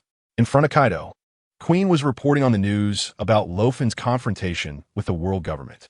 Burp. This kid really knows how to stir things up. He even wants to fight at Mariewa. No wonder I chose him. Boss Kaido, but Master Yamato is following that guy. If something happens, Queen stammered, trembling. Kaido's expression immediately changed, and he slapped Queen. What nonsense! How could my good son-in-law possibly get into trouble following me? Queen could only grimace, not daring to speak further. At that moment, the transponder snail suddenly made a sound and woke up. Half drunk, Kaido pulled out his transponder snail and pressed the answer button. Hey, Kaido. Luo Fan's voice came from the other end of the transponder snail. You little brat, how dare you call me your father-in-law? Are you thinking about eating my thunderous 8 trigrams? Enough nonsense. Are you coming to fight the world government with me or not? Come on, you little twist. Kaido roared directly at the transponder snail, shocking Quinn, who touched his own braided hair at the back of his head. You little brat want to drag me down to deal with the world government, huh? Whitebeard and Red-Haired are with you. Go find them. Kaido took another big gulp of wine, his words surprisingly filled with resentment. You didn't think of your father-in-law when you had some benefits, but now you know to look for me?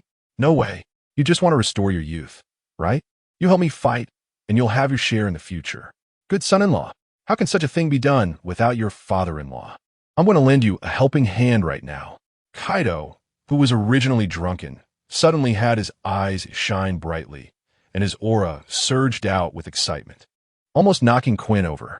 Hey, who said the son-in-law has no humanity? This is still considering me your old father-in-law, right? Kaido, who had just refused to let Luo Fan intervene in the battle with emotions, suddenly changed his mind. Holding a kanabo in one hand and a wine gourd in the other, Kaido was completely sober. He bent down and kicked through the roof, transforming into dragon form and flying towards Mary Geos. In the base where the roof had collapsed, only Quinn was left with a face full of despair. Inside the headquarters of the world government, the Supreme Commander Steelbone Kong sat at the commander's position, looking grim. Other positions at the command table were occupied by Admiral Sengoku, Admiral Fujitora, Admiral Akiji, Admiral Kazuru, and Admiral Akainu. Outside the command center, all naval officers below the admiral rank and soldiers had gathered, stationed in the entire Mary Geos, ready for action. At the command table, the Navy led by Sengoku had extremely ugly expressions. After the 8-hour effect of the transformation potion ended, Akiji had already returned to his original state, which relieved him. Thankfully, he wasn't permanently turned into a woman.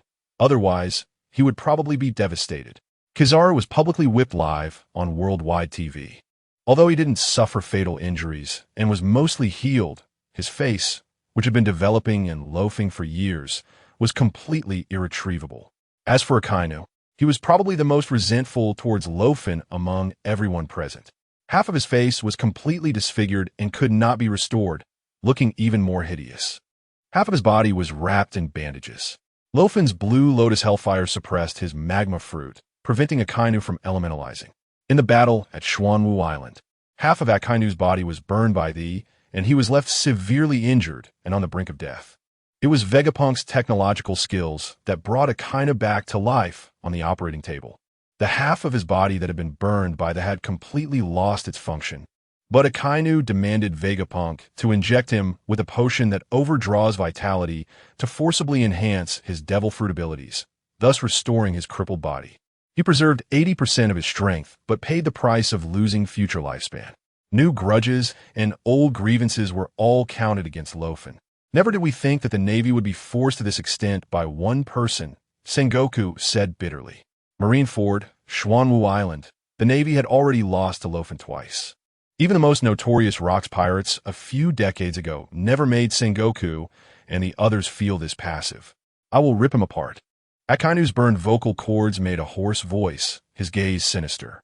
This time, we are not only facing the World Destroyer alone. Whitebeard, Red-Haired, and their pirate crews have also joined the World Destroyer's side. Steelbone Kong crossed his arms over his chest and said, "We must achieve final victory. Annihilate the World Destroyer and these pirates in one fell swoop and maintain world stability. They're coming to attack Mary Geos, so we will wait for them here. Leave the world destroyer to me." Akiji clenched his fist, his knuckles cracking, filled with fighting spirit. "He is mine." Akainu interjected. What are you fighting over?" "The last punch must be mine." A loud voice suddenly came from outside the command room. And then the big door of the command room was kicked open by a large foot from the outside. Karp, whose vice admiral uniform, hair, and beard were all covered in a layer of white frost, walked into the command room nonchalantly, continuously grabbing Sunbei and munching them. "Karp." Sengoku excitedly stood up and slammed the table. After seeing Luo Fan use mysterious means to make Karp disappear on Xuanwu Island, Sengoku had always thought that his old friend would never return. Others were also filled with surprise and disbelief upon seeing Karp return. "Where on earth have you been?" "Oh, nothing much, just exiled to the extreme north. I originally wanted to swim back, but halfway through, I hijacked a pirate ship and made it back just in time." Karp sat down in the empty seat at the command table, chewing Sunbei with an expressionless face. Everyone was instantly speechless. The potions that can evoke a motherly heart, rejuvenate, even change gender, destroy Marineford's nuclear bomb, and even send people to other places in an instant are all strange methods hidden on Luo Fan, making Sengoku and the others feel both angry and troubled just thinking about it. Just then, Vice Admiral Cheho hurriedly walked into the command room. "Report to the commander." "Report to the Admiral." Chapter 128, Breaking the Red Earth Continent. "Report to the commander. That giant turtle is approaching the Red Earth Continent." Cheho reported. "Coming so fast?" Steelbone Kong frowned. Everyone walked out of the command room and arrived outside the building. Mary Geos is located on the highest peak of the Red Earth Continent, with an extremely wide field of vision. Everyone stood at a high place, looking far away, and could already vaguely see a black mountain range appearing on the sea level. That was the Xuanwu, which was continuously approaching Mary Geos. The Xuanwu summoned by Luo Fan was terrifyingly huge, almost forming its own continent. The giant elephant Zo brought by Joy Boy was not enough to be crushed by a claw of the Xuanwu. In just a few days, the Xuanwu had approached the Red Earth Continent. Feeling the overwhelming aura getting closer, Sengoku and the others couldn't help but feel shocked. I really don't know where he found this giant creature. Now is not the time to think about these. Steelbone Kong crossed his robust arms over his chest, his expression serious. Since the world destroyer has come, we must be prepared for battle. The entire army stand ready and prepare for combat. We absolutely cannot let them land on Mary Geos. Yes, under the unified command of Steelbone Kong, the Navy quickly sprang into action. On the front line of the Red Earth Continent's coastline, the sea area leading to Mary Geos was densely packed with Navy warships.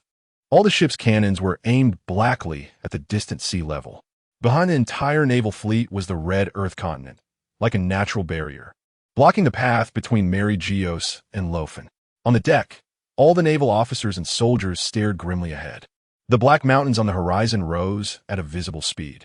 Soon, the majestic form of Xuanwu revealed itself to everyone's sight, gradually entering the fleet's cannon range. All ships prepare. Fire.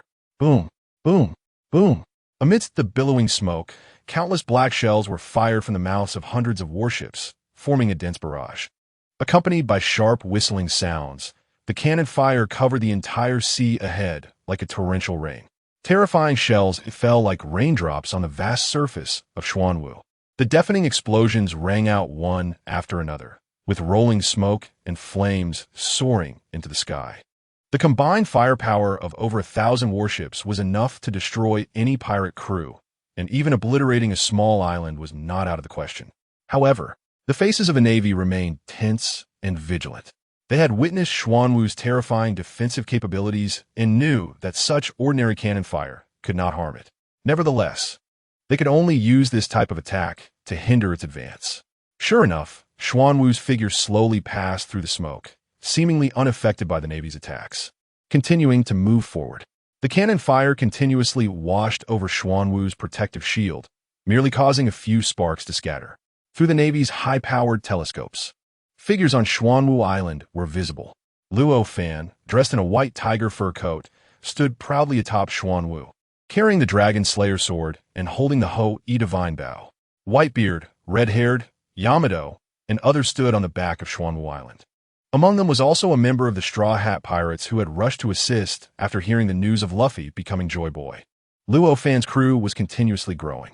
This scene, captured by Morgan's Den Mushi, was broadcasted live to the eyes of the world. The great battle was about to commence, and everyone held their breath in anticipation. How terrifying! Do they really want to charge into Mariewa? Can the world government really stop them this time? Why do I feel a glimmer of hope that they might actually reach Mariewa? The civilians who had always supported the Navy in eradicating pirates were now watching the live broadcast in shock, beginning to harbor a certain vague hope. Perhaps, if the destroyers win, the Celestial Dragon's reign could truly come to an end? Everyone was plunged into confusion about which side to support. Go for it. Steady atop Xuanwu, Luo Fan's starry eyes seemed to penetrate through the layers of warships at sea, stopping at the Redland continent. Mariewa is at the pinnacle of this continent. A bunch of self-proclaimed noble-blooded races. You built your holy land at the peak, and I will pull you down from the clouds. Luo Fan raised the Ho-E-Divine bow, pulling back the string, and a golden sunbeam transformed into an arrow on the bow. Luo Fan squinted, raising the divine bow high towards the sky. Xuanwu, knock this continent down for me. As you command, master.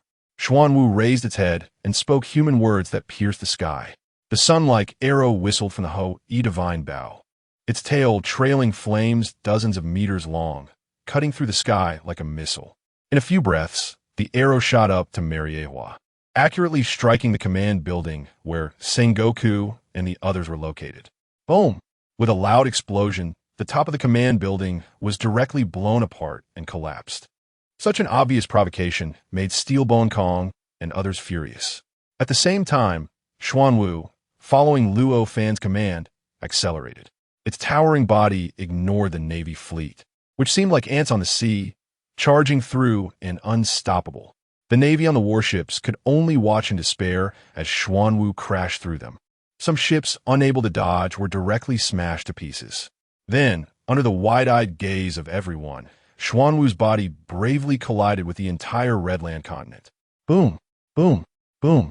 The terrifying roar left everyone dizzy, and the whole world began to shake violently, with monstrous waves rising on the sea and the ground cracking under the terrifying explosions.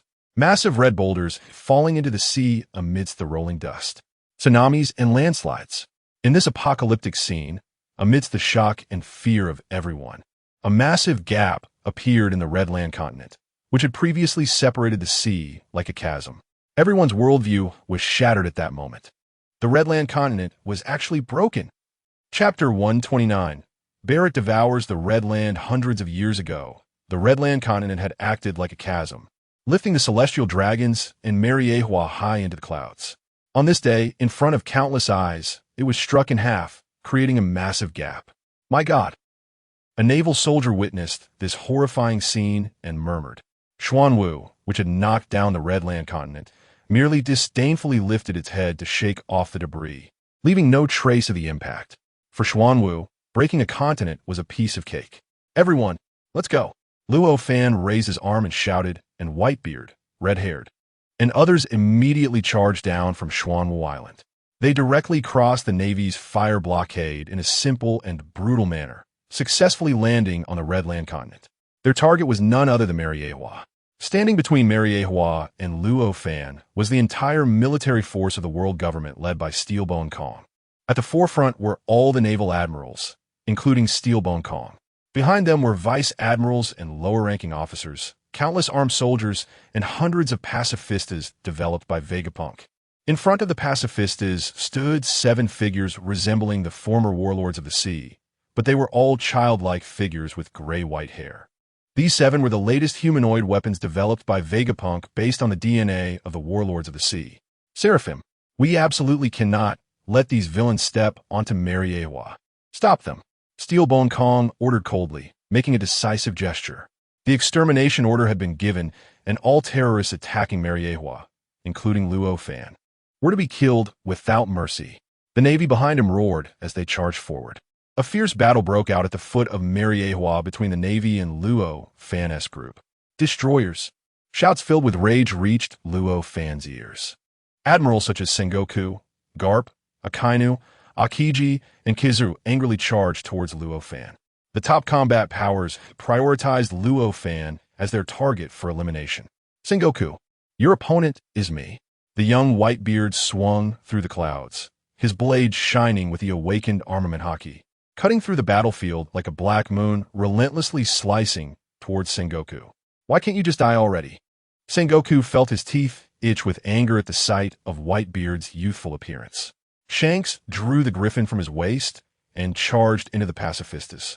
The clash of his blade, weaving a beautiful web of light with the laser beams shot by the pacifistas. In an instant, several pacifistas were sliced into pieces by Shanks. Marco, Ace, and others also engaged the Navy generals. The sounds of explosions, various devil fruit abilities clashing, and the intertwining of sword lights and laser beams created a chaotic battlefield.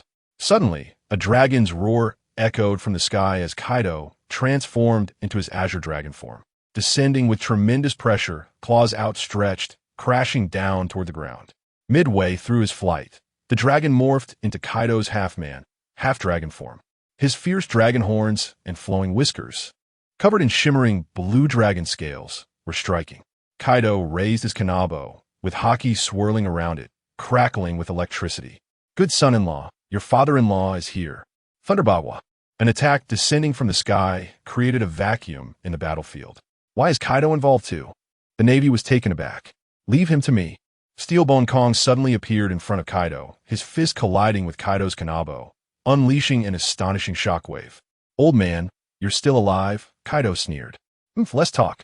Steelbone Kong, whose blade had not dulled, was a formidable predecessor who had once trained Sengoku and Garp's generation.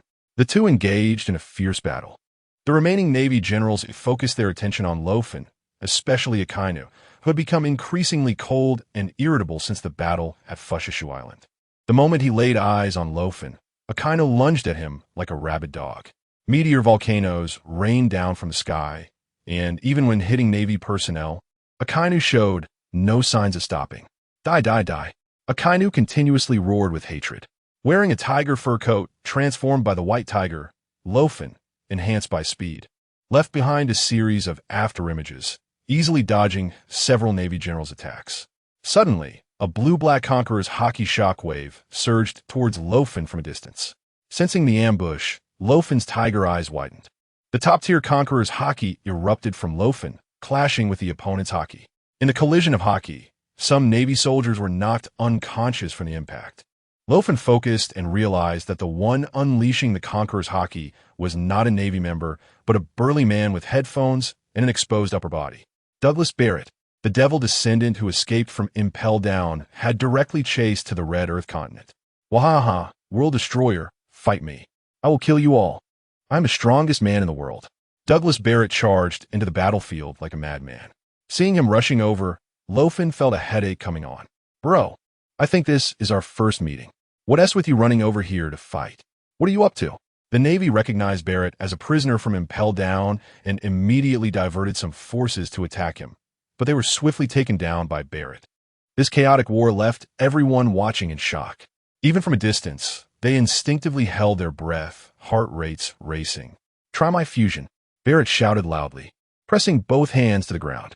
The awakened ability of the fusion fruit activated, shaking the entire ground again.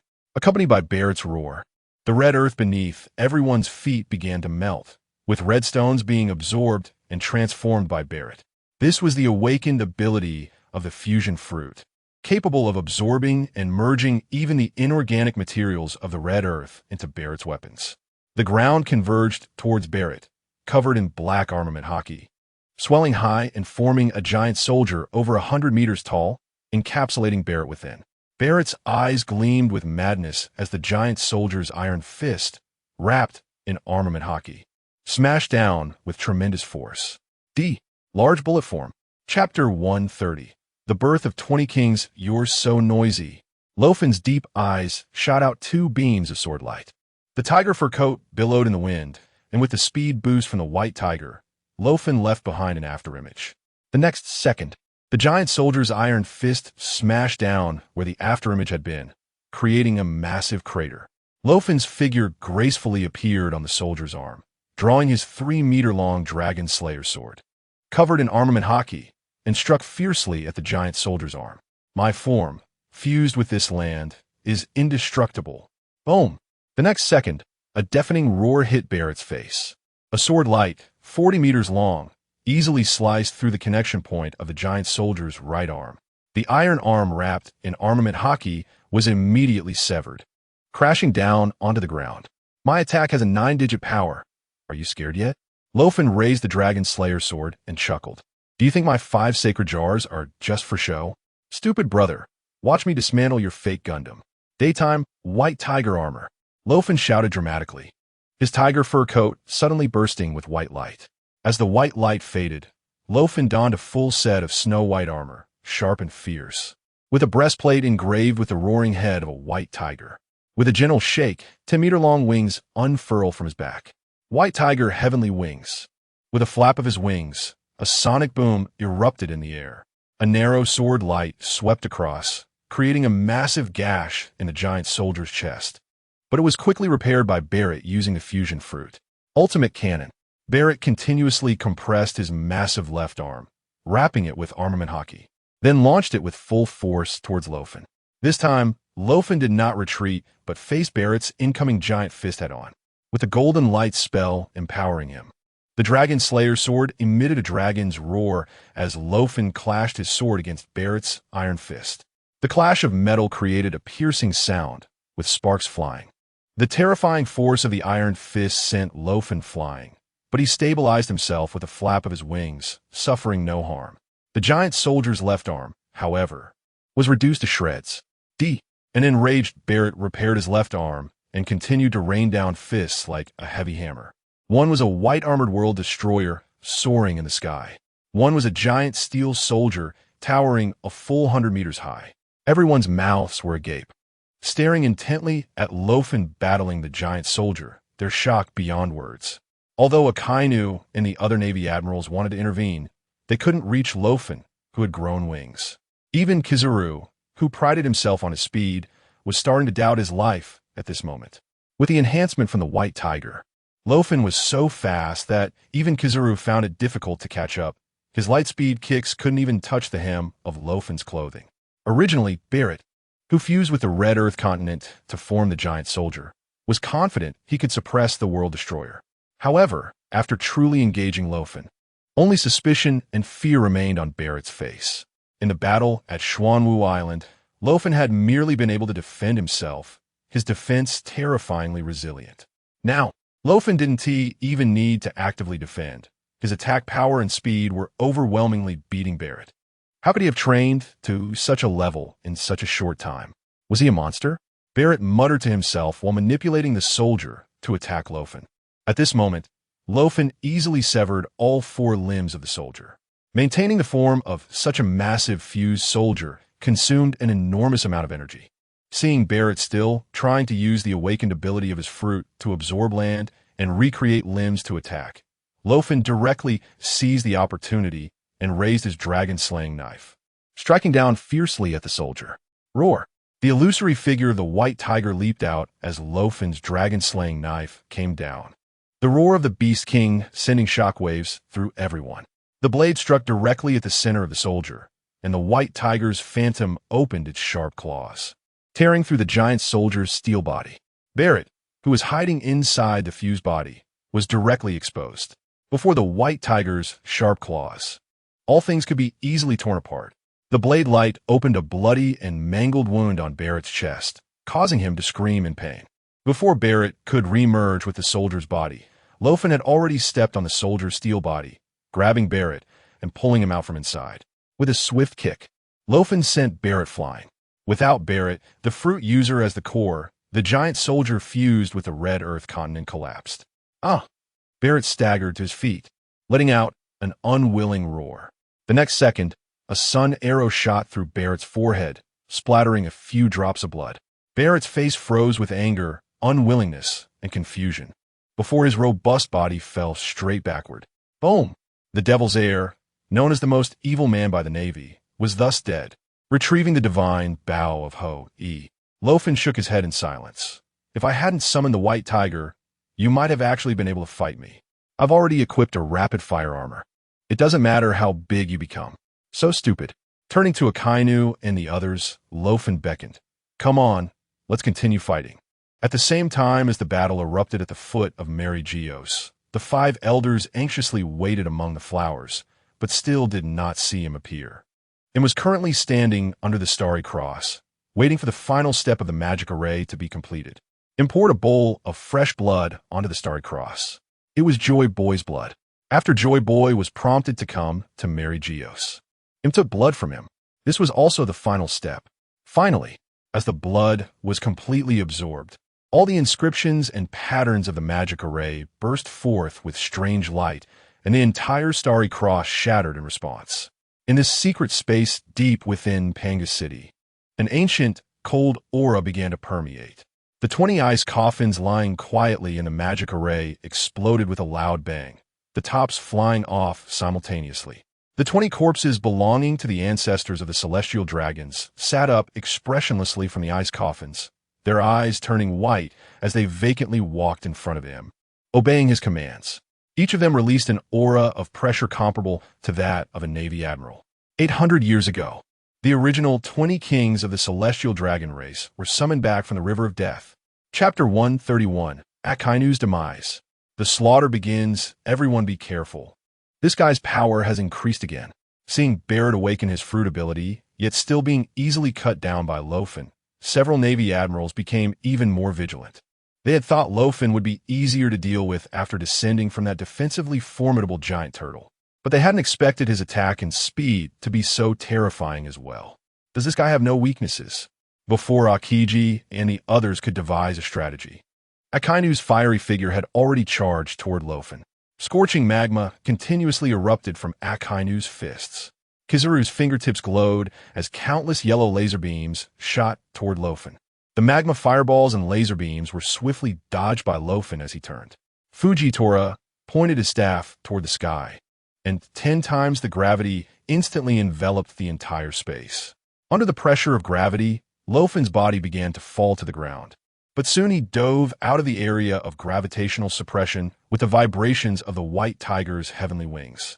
Luo Fan, hidden behind his helmet, scanned the battlefield. The Navy was engaged in combat with Whitebeard and his men, the situation extremely tense. It seemed that after 2 consecutive major defeats, the Navy had been infused with bloodlust and anger, and with the scientific weapons sent by Vegapunk, the Navy was actually managing to slow down Whitebeard and Shank's advance. The strength of those 7 Seraphim weapons was nearly on par with that of a Navy admiral, causing significant trouble for Whitebeard and his crew. After dodging Akainu's meteor volcano, Luo Fan folded his white tiger heavenly wings behind him and came crashing down to the ground. Beast Soul Battle Intent. Luo Fan activated the white tiger's awakening skill. White light continuously surged from within his armor, outlining a vivid phantom of the white tiger behind him. The white tiger raised a paw and let out a roar that shook the heavens and earth.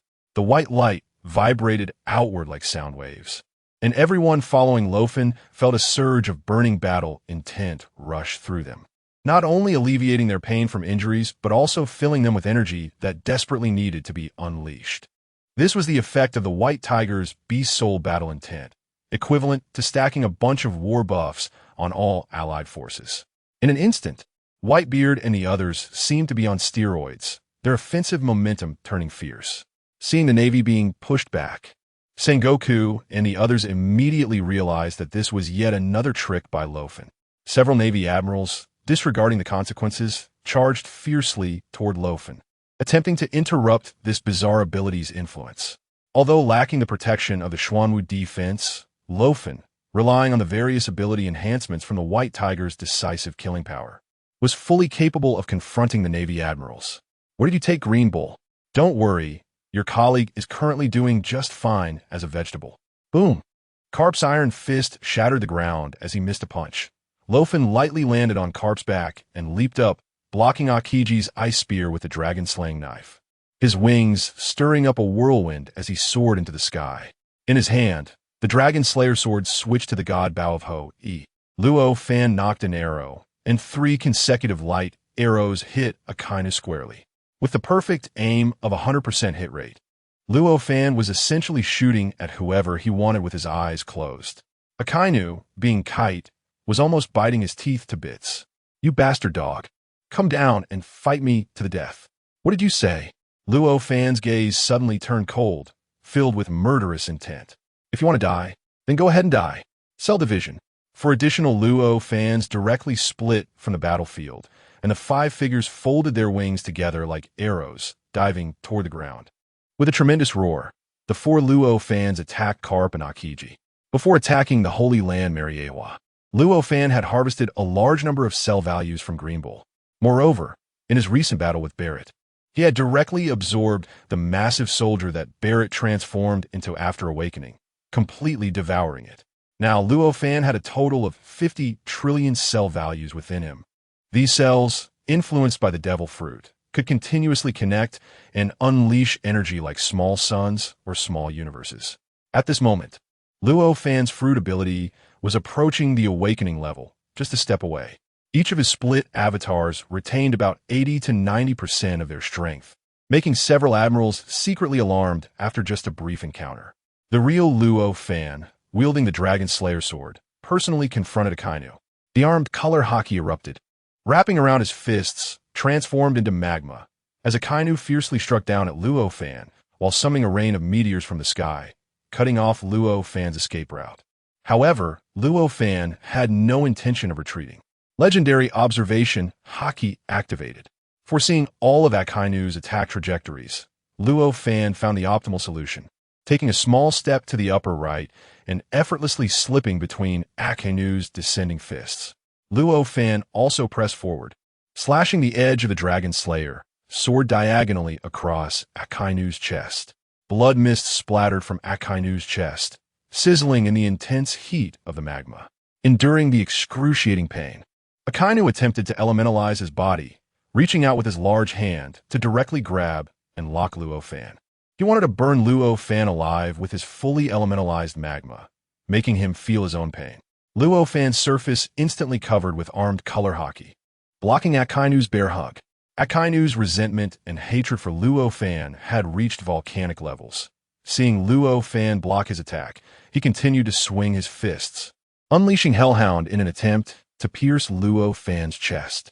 His frenzied fighting style clearly indicated he had lost his head. The golden light spell on Luo Fan's surface was shattered by Hellhound, but Luo Fan didn't care. With his armed color hockey-enhanced hands, he suddenly clamped down on Akainu's fist, blocking the Hellhound attack, and kicked Akainu back a step with a whirlwind kick. Just as they created some distance, Luo Fan spread his white tiger wings behind him and propelled himself toward Akainu. Bioskill, Hellhound. Compared to Akainu's merciless iron hands of magma, Luo Fan's arms, covered by the daylight tiger armor, resembled tiger claws, imbued with dark armed color hockey, lunging toward Akainu's chest. White tiger rending. The white tiger can easily tear apart all things in the world. With a sudden thrust, Luo Fan's claws pierced into Akainu's chest, directly breaking through to his back. Blood mist sprayed everywhere. In his hand, which had penetrated through Akainu's chest, he grasped Akainu's still beating heart, and with a clawed grip, he crushed it. The entire battlefield fell into an eerie silence. Sengoku, Akiji, and the other Navy members stared in disbelief. The viewers in front of the live stream were also shocked to the point of being speechless, until Akainu knelt before Luo Fan. Clutching the massive blood hole in his chest, his head drooping weakly, completely devoid of life, everyone still took a long time to react. With the outbreak of war, the first admiral had fallen. Chapter 132. Admirals continually fall. Madness ensues. The sound of notifications indicating shock value kept ringing in Luo Fan's mind. Clearly, the death of an admiral had given everyone a strong shock and impact. Luo Fan wiped the blood off his hands, indifferently stepping over Akainu's fallen body, while the other 4 avatars jumped back to Luo Fan's side. 5 identical figures stood together on the battlefield. Well done. Akainu is finally dead. Seeing Akainu killed, the Whitebeard pirates cheered. Kill him. Seeing an admiral fall in battle, Steelbone Kong and Sengoku's eyes were filled with rage, while the other Navy members were filled with grief and anger. A group of Navy rushed toward Luo Fan in a wave. The navy below the rank of captain was essentially charging in to hand over their heads. Luo Fan's wings directly stirred up a hurricane in place. Invisible wind blades shot out in all directions, directly cutting down a large number of navy soldiers. The yellow monkey, possessing the Pika Pika Nomi ability, was the first to appear before Luo Fan. A dazzling golden light erupted from the yellow monkey, causing Luo Fan to instinctively close his eyes. Seizing the opening, the yellow monkey gathered his light sword, the Amaterasu, and thrust it toward Luo Fan's chest. Bang! As the surrounding winds rushed in, the yellow monkey's surprise attack was kicked away by Luo Fan's avatar. Four avatars directly blocked the path between Luo Fan and the yellow monkey. The yellow monkey's eyes, hidden behind his sunglasses, flashed with displeasure, and he kicked out a light-speed kick, shooting a laser, while simultaneously retreating using his fruit ability, the Yada no Kagami, utilizing the refracted light's trajectory to move at light speed. The fierce wind swept by, cutting across the yellow monkey's cheek.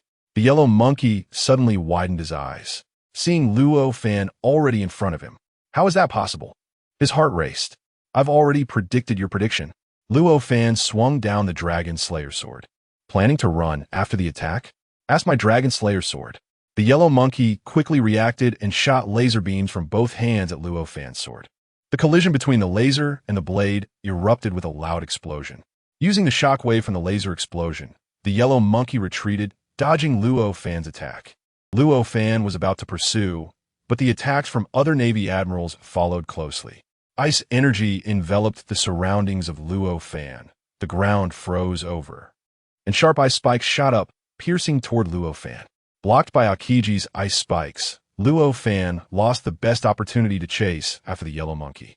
Dozens of times the gravity enhanced directly on Luo Fan. The terrifying weight caused Luo Fan's knees to bend. Luo Fan drove the blade of the Dragon Slayer sword into the ground, propping himself up to avoid being flattened to the ground. Before him, Carp, filled with rage, swung his iron fist covered in armed color hockey toward Luo Fan's face. Bang! The fists collided. The sound of fist meeting flesh resonated like thunder. Everyone on the battlefield turned their attention to the clash between Luo Fan and Carp, their fists intertwined with armed color hockey, the power surprisingly equal. Carp, as a hero of the Navy, had mastered armed color hockey to perfection, and his iron fists had once defeated formidable foes like the Golden Lion. Luo Fan, being so young, had already reached this level of hockey. This scene once again heightened everyone's wariness toward Luo Fan. You are simply a cultivation monster. Carp commented. If you had joined the Navy from the beginning, you would probably be promoted to Admiral within a few years.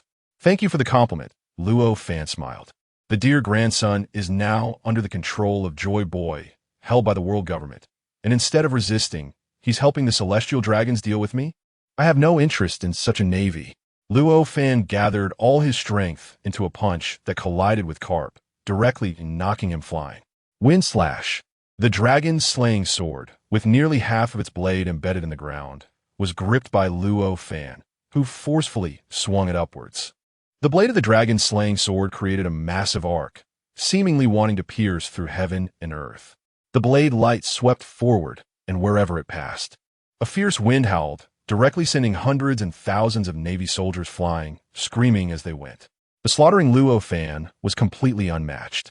Seeing that the human sea tactic couldn't hold back Luo Fan and instead caused greater casualties. The Navy admirals disregarded the bizarre methods of Luo Fan and engaged him again in close combat. Gravity blade, ice spear, and light sword simultaneously stabbed at Luo Fan from three directions. Luo Fan did not dodge.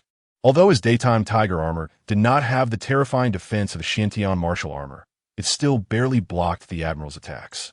The phantom of the white tiger enveloped Luo Fan, emitting a loud roar. The ice spear shattered, leaving a thick layer of ice crystals on the armor. The gravity blade struck Luo Fan's back, leaving a cut on the armor, which was then repaired by white light. Luo Fan expressionlessly took the attacks from the two admirals and firmly grasped the Amatsukuyomi sword that was thrust at him with his black left hand covered in armament hockey. Drawing sword slash. Although there was no sheath, Luo Fan's right hand tightly gripped the dragon-slaying sword and violently drew it from waist height. unleashing a black blade light wrapped in haki, executing the sword technique, drawing sword slash. In an instant, a piercing scream echoed, accompanied by a spray of blood filling the air. Yellow Ape fell back in pain, from his left shoulder to his right chest. The dragon-slaying sword had cut a long and deep wound that exposed bone, nearly cleaving his upper body in two. Akiji realized something was wrong. He pressed his hands on the ground, activating his ice fruit ability to condense a massive ice wall to push Luo Fan away, while he flew to rescue the severely injured Yellow Ape. Just as he was about to act, Luo Fan's 4 clones simultaneously summoned a small blooming blue lotus of ghostly light. The 4 blue lotus petals of the heart of the earth fire gently floated down, transforming into ghostly flames that burn around. The exceptionally high temperature directly melted Akiji's ice wall, evaporating it into water vapor. That flame again, quickly get away. The surrounding Navy soldiers were instantly horrified, panicking and fleeing outward, not daring to come into contact with the heart of the earth fire. Even Akainu, who had the magma fruit ability, could be burned by this flame. They certainly did not want to be cremated so soon. Want to save someone? Dream on. Eat my attack that draws fire to the body. Luo Fan spun in place, swinging the dragon-slaying sword towards the direction of Yellow Ape and Akiji. The blade light, accompanied by a gust of wind, swept the ghostly flames of the heart of the earth fire into a fire dragon, charging towards the two. Yellow Ape was severely injured by the drawing sword slash. The wound on his chest was shocking, almost knocking him unconscious. Just as he regained some consciousness and hadn't had the chance to elementalize and escape, he felt a scalding pain on his skin. His yellow sunglasses melted in the intense heat, revealing his eyes filled with fear and despair. A ghostly fire dragon opened its massive jaws, instantly engulfing Yellow Ape completely, with the residual force sweeping out for dozens of meters. Yellow Ape's body left not a single trace behind, vaporized in an instant. Chapter 133. Unstoppable, the fire dragon rampaged forward, driven by the fierce wind. Yellow Ape, consumed by the, turned to ashes on the spot. Luo Fan retrieved the flames of the heart of the earth fire, and one of his 4 clones disintegrated into light particles. Releasing this technique of the heart of the earth fire drained the entire cellular value of one of Luo Fan's clones. The effect was also quite significant. A charred figure stretched out its hands, half kneeling on the ground that had been devoured by the heart of the earth fire. Thud! Akiji was burned to a crisp, his face unrecognizable, and fell to the ground, emitting black smoke. Akiji, who had planned to rescue Yellow Ape, was also affected by the heart of the earth fire, although he performed exceptionally with his ice fruit ability at the brink of death, elementalizing into an Iceman and using Ice Age to create a solid ice wall for defense. The heart of the earth fire melted his ice in less than a few seconds, compared to the instantly vaporized Yellow Ape. Akiji was fortunate to have retained a sliver of life within the heart of the earth fire. However, in this charred state, he was basically worse than dead. With 2 veteran admirals dead and 1 severely injured, this outcome was a devastating blow to the Navy, which had always been undefeated.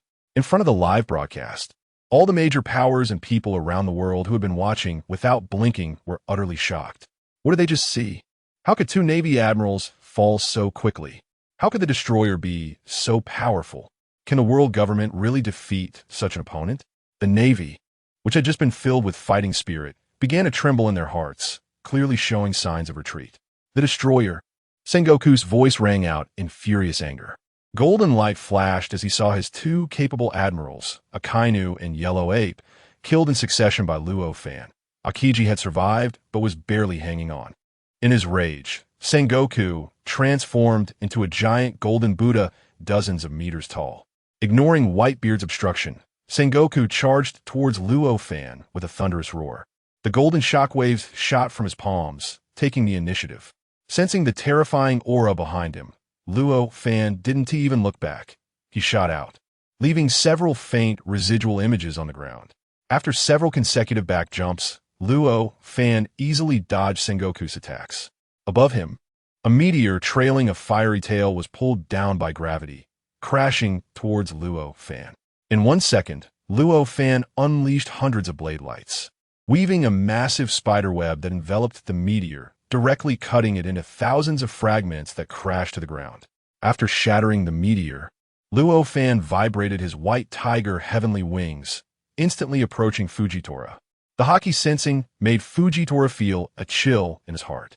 He barely had time to cross his staff and sword in front of his chest before being slammed by an enormous force into his chest, spitting out blood and flying backward. Fujitora, knocked back by Luo Fan, crashed into the massive body of the black turtle with a thunderous sound. The next second, the turtle's foot, comparable to a mountain, heavily pressed down towards Fujitora's head.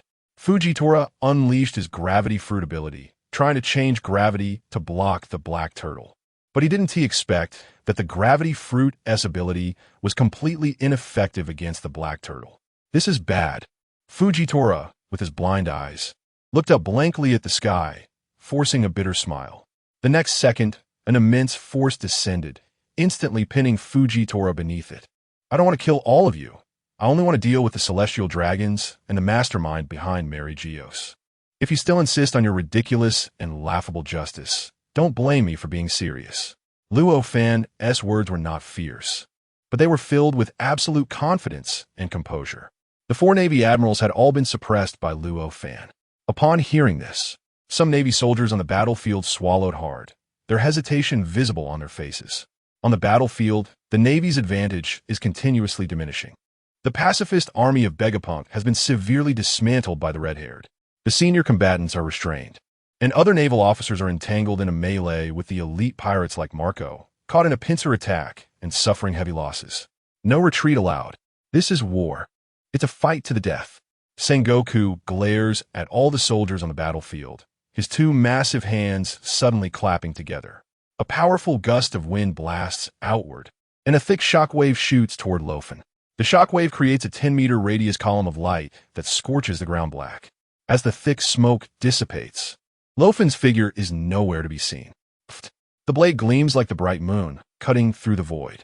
Sengoku, transformed into a golden Buddha, instinctively raises his blood-splattered hands, his face contorted in pain. His enormous hands have been severed by Luo Fan at the wrists, leaving only clean stumps that continuously bleed. What incredible speed! Whitebeard's eyes light up, unable to contain his admiration. This strike was so swift that they didn't even see when Luo Fan made his move. In a flash of light, everyone sees Sengoku's hands severed. Having lost his hands, Sengoku's strength is greatly diminished. Whitebeard activates the Tremor Fruit's power, shaking the space and pushing the injured Sengoku back, restraining him once more. Without his hands, Sengoku, in his injured state, is no match for Whitebeard and is forced to retreat step by step.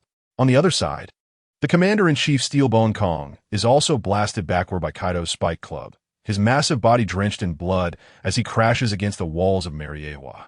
Dust and debris rise, and the steel bone is deeply embedded in the wall, his head hanging low, unconscious. The aging Steelbone Kong ultimately falls due to his lack of stamina. Ha ha ha ha. Is there anyone left who can spar with me? Kaido hoists his spike club over his shoulder, wiping the blood from the corner of his mouth and laughing maniacally. His domineering gaze scans the Navy present, but none dare to attack Kaido. The situation turns dire in an instant. The Commander-in-Chief Steelbone Kong is gravely injured and unconscious. Fleet Admiral Sengoku is wounded. 2 naval admirals have been killed, 1 admiral is severely injured, and most of the remaining vice admirals are also injured to varying degrees, with countless other Navy casualties.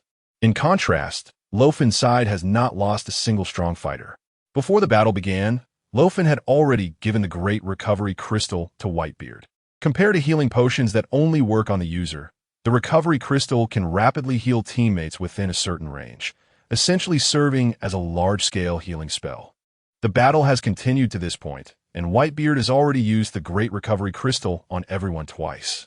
The Navy watches as their opponents, who were previously on the verge of collapsing after spitting out 3 liters of blood, are now standing strong under the healing light, even seeming more vigorous as they continue to cough up blood. The Navy is filled with a single thought. An opponent that can't be killed is so damn despairing. Chapter 134, Slaughtering the Celestial Dragons. Take them down. Whitebeard bellows, his massive hand opening as he smashes down, awaken armament haki, transforming into shadowy fists that slam into Sengoku, injuring him further and leaving him in a state of despair. With no strength left to defend himself, Sengoku's golden form shrinks back to his original shape, his head firmly pressed to the ground by Whitebeard's enormous hand. This scene mirrors when Sengoku suppressed Carp at Marineford, preventing him from impulsively killing Akainu. The last high combatant of the Navy, the dignified fleet admiral, is directly captured. The atmosphere on the battlefield instantly becomes heavy and tense. In front of the live broadcast, some cover their mouths in disbelief, while others are petrified in shock. At Mariewa, the celestial dragons are filled with panic, collapsing to the ground. You have lost. Luo Fan walks up to the panting Sengoku with his sword drawn. Sengoku's face is pressed against the ground, gritting his teeth but powerless to struggle. Sengoku's eyes are filled with unwillingness. I may have lost, but the Navy has not lost. All Navy troops continue the attack. Sengoku roars with all his might. Carp leads the remaining naval forces, guarding the last line of defense in front of Mariewa. Seeing Sengoku captured, Carp's heart burns with fury, yet he feels powerless. The remnants of the Navy can only watch Luo Fan and his companions with resentment, not daring to act rashly. Attack quickly. Sengoku grits his teeth. Don't waste manpower. Why should a bunch of laborers fight for their slave masters? Luo Fan shakes his head, sighing. The Navy is indeed composed of brave men. But Luo Fan has purpose in attacking Mariewa this time is not to engage in a deadly struggle with the Navy. Even killing all the Navy would bring him no benefits. With this in mind, Luo Fan decides to end it quickly. With the 3-meter-long Dragon Slayer sword slung behind him, Luo Fan strides confidently towards the Navy's last line of defense. Countless pairs of eyes in the Navy are fixed on Luo Fan as he approaches, filled with tension. A massive phantom of a white tiger appears with Luo Fan's steps, its eyes fierce and commanding, exuding an overwhelming aura. The dazzling white sunlight armor covering Luo Fan shines brightly, and the various armor pieces detach and soar into the air, attaching to the phantom of the white tiger. Before their eyes, the white tiger transforms from intangible to tangible, ultimately becoming a gigantic white tiger fully clad in armor, sprouting wings and emanating a terrifying majesty that makes one want to kneel. The white tiger throws its head back and lets out a thunderous roar. White Tiger's command. This is an order from the king of all beasts. The white tiger can directly command all land creatures. Subtly, a will from the king envelopes the world. Although everyone is unsure of what is happening, upon hearing the white tiger's authoritative roar, their hearts begin to race. A sense of foreboding washes over the Navy. In an instant, the ground begins to shake rhythmically, and clouds of dust rise on the red Earth continent. In the sky, shadows stretch endlessly from afar. So many ferocious beasts. Is that a bird? Those with sharp eyes exclaim in disbelief, pointing into the distance. On the red Earth continent, various fierce beasts form a terrifying tide of beasts that seems to stretch endlessly, as if a wave is surging from afar, carrying dust toward Mariewa. In the sky, countless birds flap their wings, descending toward the ground like a swarm of locusts. This is the will of the white tiger, the king of all beasts. Under the Beast King's command, all land creatures will obey unconditionally. The surging tide of beasts and the overwhelming flock of birds charge directly into the Navy from both the ground and the sky, causing chaos among the unprepared Navy. In an instant, countless soldiers scream wildly, fleeing in panic from the pursuing beasts and birds. The number of the beast tide and flying creatures far exceeds that of the Navy, overwhelming them entirely. As Luo Fan commands all the animals to form a tide to attack Mariewa, the entire world is once again plunged into shock. This ability? In the Ryugu kingdom of Fishman Island, King Neptune stands up in shock from his throne. His precious daughter, Princess White Star, also possesses the ability to communicate with sea kings, a secret he has always protected. However, Luo Fan's abilities are clearly much more terrifying than Princess White Star's, even more so than the legendary ability to hear the voices of all things. The only identity that can command and drive land creatures with one's will is that of a true king. As the beast tide overwhelmed and submerged the remnants of the Navy, fiercely attacking them, the last 3 seraphs, battered by the red-haired pirates, decisively turn around and abandon the Navy and the world government to leave the battlefield. Vegapunk is the smartest person. He only cares about whether he has funding to complete his scientific achievements and is not loyal to any faction. Seeing the decline of the world government and the Navy, Vegapunk did not hesitate to choose betrayal and abandonment. After all, even if the world government wins in the future, they will still have to rely on his scientific technology and will not dare to pursue matters. Ignoring Vegapunk, who betrayed the Navy, Luo Fan commanded countless creatures to charge at the remnants of the Navy while pointing at the enormous city gate of Mariehua. Everyone, charge with me into Mariehua and slaughter the celestial dragons. Slaughter the celestial dragons. Do nobles have any right to be proud? Celestial dragons. D. Luo Fan and his group raised their weapons, filled with fighting spirit, and followed the black tortoise as it smashed the city gate. After breaking through the city wall, they rushed into Mariehua through the gap. Watching the live broadcast of Luo Fan and their successful charge into Mariehua, countless civilians were shocked and clenched their fists. Charge! Charge! Voices rose here and there, spreading like waves. Charge! Go for it! Defeat the celestial dragons. The long-suppressed blood boiled over, and people all over the world, who had suffered under the rule of the celestial dragons for too long, began to shout in support of Luo Fan and the others through the live broadcast. Mariehua, the 5 elders looked as if they had eaten feces, sitting weakly on the sofa, watching as Mariehua was breached and destroyed by Luo Fan and Whitebeard. Outside the palace, the cries of the celestial dragons could be heard getting closer, revealing their panic. Help! Help! Where's the Navy? Hurry and save me. Run. Once high and mighty, viewing all beings as lowly ants, the celestial dragons, regardless of gender, cried out for their parents, peeing and shitting themselves, scrambling to flee, completely disregarding any semblance of dignity. Before them were countless weapons gleaming with cold light. The revenge against the celestial dragons had begun. Chapter 135. The Black Tortoise Cannon Fires. Once, a fisherman named Fisher Tiger had stormed Mariehua, setting fire to the slave quarters and liberating the imprisoned slaves right under the celestial dragons' noses. Now, the entire Mariehua was engulfed in flames. The pirates charging into Mariehua recklessly destroyed the luxurious buildings of the celestial dragons, venting their anger by destroying everything in sight. The whole Mariehua was in chaos. The fleeing celestial dragons, the slaves who had been trafficked to Mariehua, and the guard protecting the celestial dragons clashed with Whitebeard and his crew. The fleeing celestial dragon nobles completely lost their sanity upon learning that the destroyer and the pirates had attacked Mariehua. Everyone was in a panic, disregarding their pride as pure-blooded nobles, only thinking about escaping this holy land. However, what awaited their horrified gazes were the ruthless slaughters by Whitebeard and his crew. The cries of the celestial dragons echoed throughout Mariehua.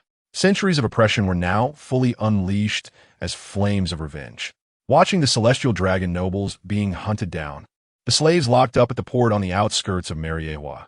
Some even stared blankly without moving. You are free now. Pick up your weapons. Resist the celestial dragons.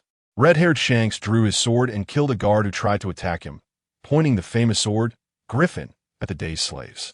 Gradually, this group of slaves, whose spirits had been tortured to numbness, regained the spark in their once dull eyes. More and more civilian slaves were rescued by Whitebeard and his crew. Some ran out of Mariehua without looking back, while others even picked up weapons to follow behind Whitebeard. The scenes of the celestial dragons being hunted and the slaves being liberated played out on the live broadcast screen. As people watched so many of their fellow countrymen, like themselves, locked in inhumane places, treated like less than pigs and dogs, their hearts were filled with shock, doubt, sympathy, anger, and a mix of emotions. It turns out the destroyer was telling the truth. If we do not resist, perhaps we ourselves, our children, could also be captured and turned into slaves for the celestial dragons. Are pirates truly evil, or is the world government the real evil? Regardless, let's kill all the celestial dragons. Kill them. All over the world, there was outrage. Whitebeard's pirates, red-haired pirates, the Amazon Lily warriors led by Hancock, the Straw Hat pirates, Jinbei and others all followed Luo Fan, continually pushing toward the center of Mariehua, where Panga City was located. Everywhere they passed, the territory belonging to the celestial dragons was continuously destroyed. Even Kaido, who had been lured by Luo Fan's interests, was now happily destroying everything in Mariehua. The Navy, blocked by the beast tide, fought desperately to break through the encirclement of beasts and return to Mariewa. But they were powerless to change the situation. Under the attacks of various devil fruit powers, most of Mariewa was nearly collapsed and destroyed. From the Red Line, this once towering holy place had become unrecognizable. The surviving celestial dragons, under the protection arranged by CP and the Five Elders, retreated to the inner areas of Mariewa. But it was only a temporary respite. Luo Fan and Whitebeard's forces were unstoppable, killing gods when meeting gods and killing Buddhas when meeting Buddhas. They only needed a little more time to destroy the entire perimeter and attack the core area of Mariewa. In this moment of crisis, the Five Elders could only continuously consult him, begging him to step in and suppress Luo Fan and the others. Buzz, buzz, buzz. A giant shining with golden light, like the rising sun, appeared slowly in front of Luo Fan and the others, blocking their path. The visitor was none other than Joy Boy, controlled by him, who had awakened 800 years ago. The giant Joy Boy, towering nearly 100 meters, stood like a deity in the air, with his pupils now transformed into blood red, surrounded by black rings, filled with indifference. Luffy, in the Navy Carp, who was returning to Mariewa, staggered back weakly upon seeing Joy Boy's face. The so-called cloak of justice on his back suddenly felt incredibly heavy. Is that Joy Boy? Whitebeard's expression was grave.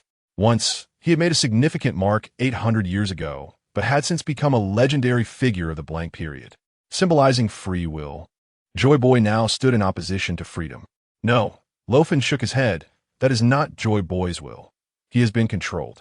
The blood-red pupils clearly indicated that I was controlling Joy Boy's actions. Lordum has made his move. The Five Elders breathed a sigh of relief upon seeing Joy Boy appear. Their eyes were filled with delight as they watched Luo, seemingly already envisioning the tragic fate that awaited Luo and Whitebeard. If it weren't for the need to protect the surviving celestial dragon bloodline, they would have gladly stepped in to suppress Luo and the others themselves. Following Joy Boy, there also appeared the resurrected corpses of 20 celestial dragon ancestors, each king's pupils surrounded by a black ring of blood. The 20 kings emanated an oppressive aura comparable to that of an admiral. What is that? The world government has hidden so many powerful figures. Could it be? As the 20 kings appeared like walking corpses beside Joy Boy, everyone gasped in shock. Lordum has resurrected the 20 kings? The expressions of the Five Elders instantly became indescribable. Even the celestial dragons were taken aback. Those are their ancestors, the 20 kings from 800 meters away. How could they have dug up their ancestors to support them? Luo whispered something to Whitebeard and the others. Although there was worry and hesitation on their faces, they ultimately took a deep look at Joy Boy and the 20 kings before quickly turning to flee. Soon, only Luo remained to face Joy Boy and the 20 kings alone. Without any help, do you plan to confront my great power by yourself? Sitting on the throne of Pangu City in the void, murmured to himself. However, in the next second, Im's pupils suddenly widened, as if he had seen something shocking. Xuanwu, where the hell is your Italian cannon? Outside the Holy Land, Mariewa, under Luo's mental command, Xuanwu suddenly opened its enormous mouth, resembling a black hole. Dark particles of light continuously gathered in Xuanwu's mouth, directly condensing into a terrifying black sphere emitting dark light. The awakened skill, Xuanwu Cannon, is activated. The target locked by the Xuanwu Cannon is...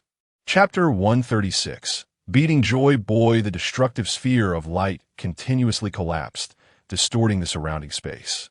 With Luo's command, Xuanwu brazenly fired the Xuanwu Cannon at the entire Holy Land, Mariewa. The massive sphere of black light compressed and condensed, transformed into a black beam several hundred meters in diameter, instantly penetrating the entire Holy Land, Mariewa, from Xuanwu's mouth. Buzz, buzz, buzz. Wherever the beam passed, all matter was annihilated, producing a humming sound of energy burning. The Holy Land, Mariewa, at the top of the Red Earth continent, was directly swept through by the massive beam of the Xuanwu Cannon from 1/3 of its height, with countless buildings instantly destroyed and even a mountain range cut off by the energy beam. This earth-shattering shot left everyone dumbfounded. The Navy positioned in the outer regions of Holy Land, Mariewa, along with Whitebeard and others who were quickly retreating, felt the terrifying beam of Xuanwu, almost at the level of a planet-destroying cannon, and their hair stood on end. If they were within the range of the Xuanwu cannon, they would be annihilated into cosmic dust in an instant. Even now, feeling the residual power, some people were scared to the point of their legs becoming weak. As for the celestial dragons in the core area of Holy Land, Mary Joa, their fate was not so fortunate.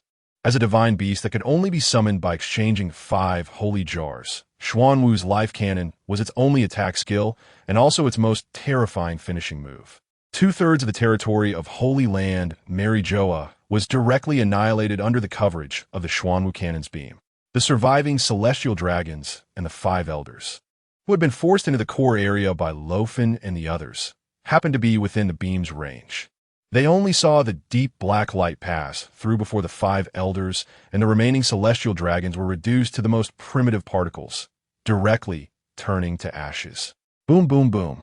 The deafening explosion rang out repeatedly as the Holy Land Mary Joa, being destroyed and penetrated, began to collapse under everyone's gaze, accompanied by rolling boulders. More than half of Holy Land Mary Joa fell from the top of the Red Earth continent, crashing heavily into the sea and creating terrifying waves hundreds of meters high. Countless eyes widened in shock, and countless jaws dropped to the ground. The Holy Land Mary Joa was sunk by a doomsday cannon in an instant, along with Panga City. It also crumbled and sank into the sea. The destroyer, MS' furious presence, shook the heavens and the earth. The tall figure cloaked in black appeared directly in front of Luo Fan. The destruction of Panga City by a single cannon forced him to reveal himself. You finally appeared. The true ruler of the world government, the possessor of the void throne, the true culprit behind this world's chaos. Luo Fan tilted his head slightly and scoffed. Hearing Luo Fan's words, everyone was instantly shocked, as if their worldview had been shattered by the Xuanwu cannon. Is there really someone above the celestial dragons? Who exactly serves the Navy and the world government? Feeling the terrifying aura emanating from him, it was enough to prove the strength of the other party and the mystery of his identity. Hidden behind the 5 elders in Holy Land, Mary Joa. Has such a terrifying figure always been concealed? Whether it was the Navy, pirates, or ordinary people watching a live stream, everyone was filled with shock. Even in more than 100 countries that had joined the world government were completely thrown into chaos. Didn't the world government say that no one could ever sit on the void throne? It turns out everything was a lie, with the mastermind behind the scenes sitting on the void throne tricking the entire world. An old fossil who has lived for 800 years. Luo Fan sneered. Im's cold voice echoed. Under Im's mental control, the massive Joy Boy and the 20 kings of the celestial dragons decisively attacked Luo Fan. Joy Boy appeared before Luo Fan, and a gigantic hand directly tore through the sky, slamming down towards Luo Fan. Armed hockey covered, Conqueror's hockey entwined. No wonder he was the one who once represented free will and waged war against the 20 kings and Im. With the dual enhancement of armed hockey and Conqueror's hockey entwined, that giant hand exuded a terrifying momentum capable of shattering mountains and splitting seas. Who can't grow bigger? Luo Fan faced Joy Boy directly, his body filled with countless cells devoured by the devil fruit swelling continuously, transforming him into a 100-meter giant. Ultraman transform. Who? After growing in size, Luo Fan exhaled a breath of murky air, his body pressed against the similarly enlarged white tiger armor. Behind him, the white tiger heavenly wings flapped, creating a whirlwind on the sea. Luo Fan's figure cut through the air with explosive force towards Joy Boy. The dragon-slaying blade could not grow larger, but Luo Fan raised his palm into a knife hand, also covered with armed hockey and entwined with Conqueror's hockey, directly colliding with Joy Boy's palm. The clash of hockey was evenly matched, creating visible, terrifying shockwaves in the air, dispersing the clouds and revealing the blue sky. Boom, boom, boom. A loud drumming sound emanated from Joy Boy's chest, while his other hand expanded, transforming into a giant hammer with a diameter of several dozen meters, which he swung fiercely at Luo Fan. Luo Fan also reached out to grasp Joy Boy's iron fist. The two massive figures locked hands in midair, engaged in a pure display of strength. The 20 kings quickly followed up with an attack on Luo Fan, aiming to suppress him. Unfortunately, you're now just a force that can be manipulated. Both Joy Boy and Joy Boy 2 have had their will erased. Luo Fan mocked the soulless Joy Boy in front of him, As a phantom of the white tiger, the Beast King began to manifest around him, as if his martial spirit had manifested. Let me devour your power and help you take revenge on the true culprit behind the scenes. Luo Fan threw his head back and howled, suddenly pulling apart the hands that were grappling with Joy Boy, causing an explosive surge of power. With a loud rip, golden photon blood sprayed across the heavens and the earth, resembling a rain of light. Joy Boy's arms were forcibly torn off by Luo Fan under the attack boost of the divine beast white tiger. Wielding Joy Boy's two gigantic severed arms, Luo Fan swung them like dual blades. The fierce winds created by the flailing arms swept towards the 20 kings, interrupting their aggressive assault. Thud! The drumming sound from Joy Boy's chest quickened, and his 100-meter-tall body began to radiate golden light, clearly trying to recover from his injuries. Under the dominance of M's will, Joy Boy had a massive physique that shone like a deity, but in reality, he was just a puppet, a hollow shell. Before Joy Boy's arms could fully regenerate, the enormous phantom of the white tiger above Luo Fan opened its jaws and bit down on Joy Boy's head. With a crunch, Joy Boy's head was severed. The devouring skill activated. The world wave is dead, begging for a gift. Chapter 137, Awakening Platinum Form. 1 trillion cells have been integrated. The prompt that sounded after absorbing Joy Boy's large head made Luo Fan pause slightly. What is this? Directly increasing by 1 trillion cells? The string of zeros in the unit of measure is too long to even display, right? The power, symbolizing the freedom of will in the pirate world, can actually convert so many cell values. What good thing? The energy absorbed and transformed flowed through Luo Fan like a warm current, causing him to gaze greedily at Joy Boy's body, licking his lips. Both Joy Boy and the 20 kings were puppets under his control, meaning he could completely treat his opponent in front of him as a grand feast to devour. It was a surefire deal. Thinking of this, Luo Fan directly absorbed the 2 enormous arms he had torn off. The cell value within Luo Fan surged by another 1 trillion. As Joy Boy was repairing his head and arms, the 20 kings charged at Luo Fan once more. The pressure of 20 admirals descended like a tidal wave. Luo Fan glared at the 20 kings, unleashing his conqueror's haki to clash with their overwhelming presence, producing a piercing friction sound. The 20 kings, clad in impenetrable black armament haki, unleashed various attacks. Some struck with palm strikes, cutting through the air with fierce winds, while others rained down with powerful punches like a storm. Some, resembling a certain warrior race, launched energy blasts from their palms directly at their waists. Countless attacks, enhanced by the dual haki of armament and conqueror, bombarded Luo Fan's body. As the progenitor of the celestial dragons, the power of the 20 kings should not be underestimated. Each of these kings possessed conqueror's haki. Had they known their descendants would become useless, the 20 kings would likely have been furious, not needing him to bother resurrecting them. Various attacks, bolstered by top-tier haki, struck Luo Fan's enlarged body, causing even Luo Fan, clad in the white day tiger armor, to feel the pressure. Without the kind of armor that would make opponents despair like the black tortoise, enduring it directly still took a toll. Meanwhile, as golden light flickered, Joy Boy's head and arms fully recovered, though it seemed to take a significant toll, as his originally 100-meter-tall body shrank by 20%. Joy Boy stood in midair, slightly bending his knees as he launched both fists toward Luo Fan, with his arms instantly extending hundreds of meters, bringing his fists into Luo Fan's line of sight. Luo Fan sidestepped Joy Boy's attack, and, following Joy Boy's still extended arms, threw a punch directly at Joy Boy's face. Joy Boy retreated violently, bringing his body close to the ocean's surface, then reached into the water. The next second, the entire sea surface transformed into a semi-liquid, soft rubber barrier, which Joy Boy flung high into the air. Luo Fan's punch struck the ocean's surface, which had been used as a rubber defense, and with a duong, it bounced back. Joy Boy, bathed in golden light, with ethereal clouds surrounding him, reached out with his palm toward Luo Fan. A golden shockwave shot out. Damn, do you all only know how to launch shockwaves? Luo Fan rolled his eyes, raising his arms covered in armament haki to block Joy Boy's shockwave. The pupils of the 20 kings glowed red, charging from all directions toward Luo Fan, who was blocking. Cell division.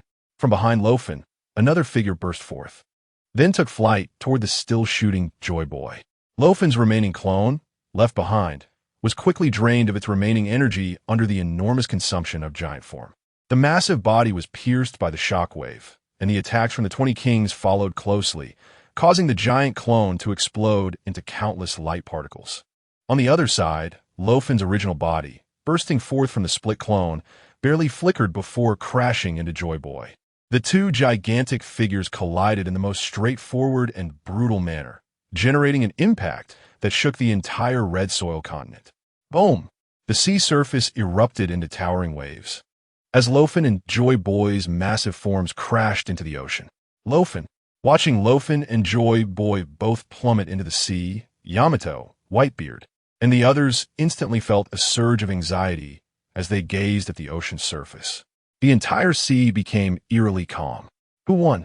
Everyone anxiously stared at the point of impact. This calm lasted for a moment, as a figure restored to normalcy shot from the depths with its snow-white wings. All the tense faces instantly broke into ecstatic smiles. Luo Fan, having released his giant form, spread his wings and hovered before the 20 kings and Im. In his arms, he held the still unconscious Luffy. Im's blood-red eyes, wrapped in black rings, fixated on Luffy, wanting to control Joy Boy once more, only to discover unexpectedly that Joy Boy's power was completely imperceptible on Luffy. What have you done? Im stared intently at Luo Fan, just receiving the power from him. Luo Fan replied with a mischievous expression. No matter how powerful Joy Boy's strength was, as long as he was a devil fruit user, he would be affected by the curse of seawater. When he fell into the sea, Joy Boy was completely under Luo Fan's control. As for why Luo Fan was not affected by the seawater, it was the waterproof golden light spell. You deserve it. Luffy's power belonging to Joy Boy was completely devoured and transformed by Luo Fan, directly squeezing it back to its original state. Now, Luo Fan's transformed cell count had exceeded 50 trillion. Thanks to Im for the hard dish. Seeing Joy Boy defeated and feeling the powerful and turbulent aura emanating from Luo Fan, Im immediately understood that Joy Boy's power had been absorbed by Luo Fan. Instantly, the killing intent in Im's eyes was almost overflowing. He had unexpectedly made a wedding dress for someone else. After sending the unconscious Luffy back to Carp, Luo Fan once again focused on the 20 kings and Im. At this moment, Luo Fan's power had reached an unprecedented level. His life level resembled a young volcano on the verge of eruption. In contrast, Im was like a bottomless black hole, completely obscuring his true aura. The 20 kings clustered around and began to move slowly towards Luo Fan in 4 directions, surrounding him. Luo Fan smirked, showing a faint smile. Come and try my further abilities. The 50 trillion cells within Luo Fan continuously erupted with terrifying energy like a small universe, surging through his torso and limbs, flowing through every blood vessel and bone. Luo Fan's eyes shot out platinum light, and the platinum brilliance of the expanding cells enveloped his body, merging with a white tiger armor. In an instant, Luo Fan transformed into a beautifully contoured humanoid mech exuding a dangerous aura, with wings behind him resembling sword blades, gleaming with sharp cold light. Awakening, Platinum Form. Chapter 138, Slaying the 20 Kings. Cool. Everyone exclaimed in unison upon seeing Luo Fan awaken into a platinum humanoid mech. After surpassing 50 trillion in cell count, Luo Fan had directly crossed the awakening stage of the Devil Fruit. Mythical Beast Type, Cell Fruit. Platinum Form, Complete Awakening. Triggering the entire 50 trillion cell small universe and merging with the divine Beast White Tiger. At this moment, Luo Fan could be described as the strongest humanoid Gundam. The residual power of the energy explosion continuously formed several waves of rolling air, shaking out from around Luo Fan. The 3-meter-long dragon-slaying blade emitted a dragon's roar, the blade pointing towards him. With a somewhat unsightly expression on Im's face, Luo Fan's platinum figure suddenly disappeared. Without a sound, at the same moment Luo Fan vanished from his spot. A white figure appeared in front of one of the 20 kings. On the dragon-slaying blade, the armed color haki was as dark as night, and the conqueror's haki wrapped around like thunder, directly splitting this king's corpse in half. Caught completely off guard, without a hint of hesitation, you just appeared. Sending me back to the grave one king was instantly killed by Luo Fan in such an unguarded and unresponsive manner. With the king's fall, the split corpse turned to dust, disappearing into the world. So fast, I didn't even see it clearly. Not to mention the ordinary people who were completely shocked to the point of contorting their expressions. Even the strong ones like Whitebeard and Kaido on the Red Earth continent were now grave-faced. Questioning themselves, they knew their strength could not easily withstand Luo Fan's blow. The master behind the world government, the longtime owner of the Void Throne, would definitely not be weaker than Luo Fan. They even had reason to believe that him had lived and controlled the world government for 800 years, coexisting with Joy Boy in the same era. One was an ancient monster who had lived for thousands of years. The other was a monstrous genius emerging out of nowhere. Such a duel on this level was not something they could casually intervene in. Im's expression was emotionless, his blood-red eyes controlling the bodies of the remaining 19 kings, attacking Luo Fan from all directions. With the fruit's awakening ability and the enhancement of the divine beast White Tiger, Luo Fan gripped the dragon-slaying blade and struck fiercely, the blade's light even faintly slicing through space, creating tiny spatial cracks at the edges of the cut. Such terrifying attack power easily broke through the armed color hockey defenses of the kings. The will of the dozen kings was controlled by him, their bodies having been dead for hundreds of years. Even when hit and injured by Luo Fan, it had no effect, and they continued to coldly attack Luo Fan, fearless of death. Luo Fan's platinum wings behind him sliced through the air, propelling him skyward. Switching to the Ho, Divine Bow. Its 100% accuracy allowed Luo Fan to easily treat all the kings present as targets. The light arrows continuously flew through the air, accurately hitting the bodies of the 19 kings. Luo Fan first played kite-flying tactics with the 19 kings, then the moment any of them got close, he instantly switched the Ho Divine Bow back to the dragon-slaying blade. Luo Fan wielded the blade, executing various sword techniques, some learned from battles with pirates and navy, and others drawn from the system's gacha. The blade light rampaged across the sky, astonishing the onlookers. Although the 20 kings had admiral-level strength, they, like Joy Boy, had their souls extinguished over 800 years, relying solely on their corpses controlled by Im, significantly diminishing their power. Im controlling the actions of a dozen kings ultimately allowed Luo Fan to spot the flaws and opportunities. Soon, Luo Fan's dragon-slaying blade, like cutting vegetables, caused 2 more kings to fall. The remaining kings attacked Luo Fan with various peak body techniques. Bang, bang, bang. The armor formed by the fusion of the Cell Small universe and the White Tiger armor continuously emitted clanging sounds as the king's attacks rained down upon Luo Fan. Luo Fan's body was pushed back by the continuous impact, but the armor remained unbroken by the attacks of the dozen kings. The platinum wings on Luo Fan's back unfurled, stretching a full 12 meters, and the gusts generated by flapping his wings countered the force of the king's assaults. System exchanged for 10 gold pots.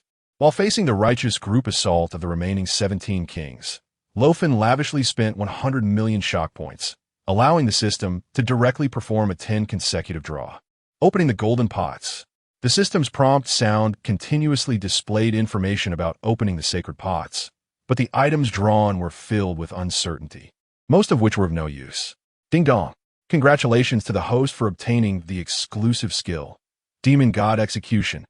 Demon God Execution Gold, a skill exclusive to swordsmen. Upon activation, within 30 seconds, 400 armor penetration, 160 attack, enters a 6-second Demon God Bloodthirst state. Each kill can extend the state by 1 second, stacking 1 layer of mark up to 5 layers. Cooldown time, 8 hours. Luo Fan's eyes lit up, almost laughing out loud with joy. This was a stroke of luck. This swordsman skill was perfectly tailored for him. Demon God Execution. Without hesitation, Luo Fan activated the skill. A dark red aura coiled around the platinum armor, transforming its originally pure appearance into something demonic and sinister.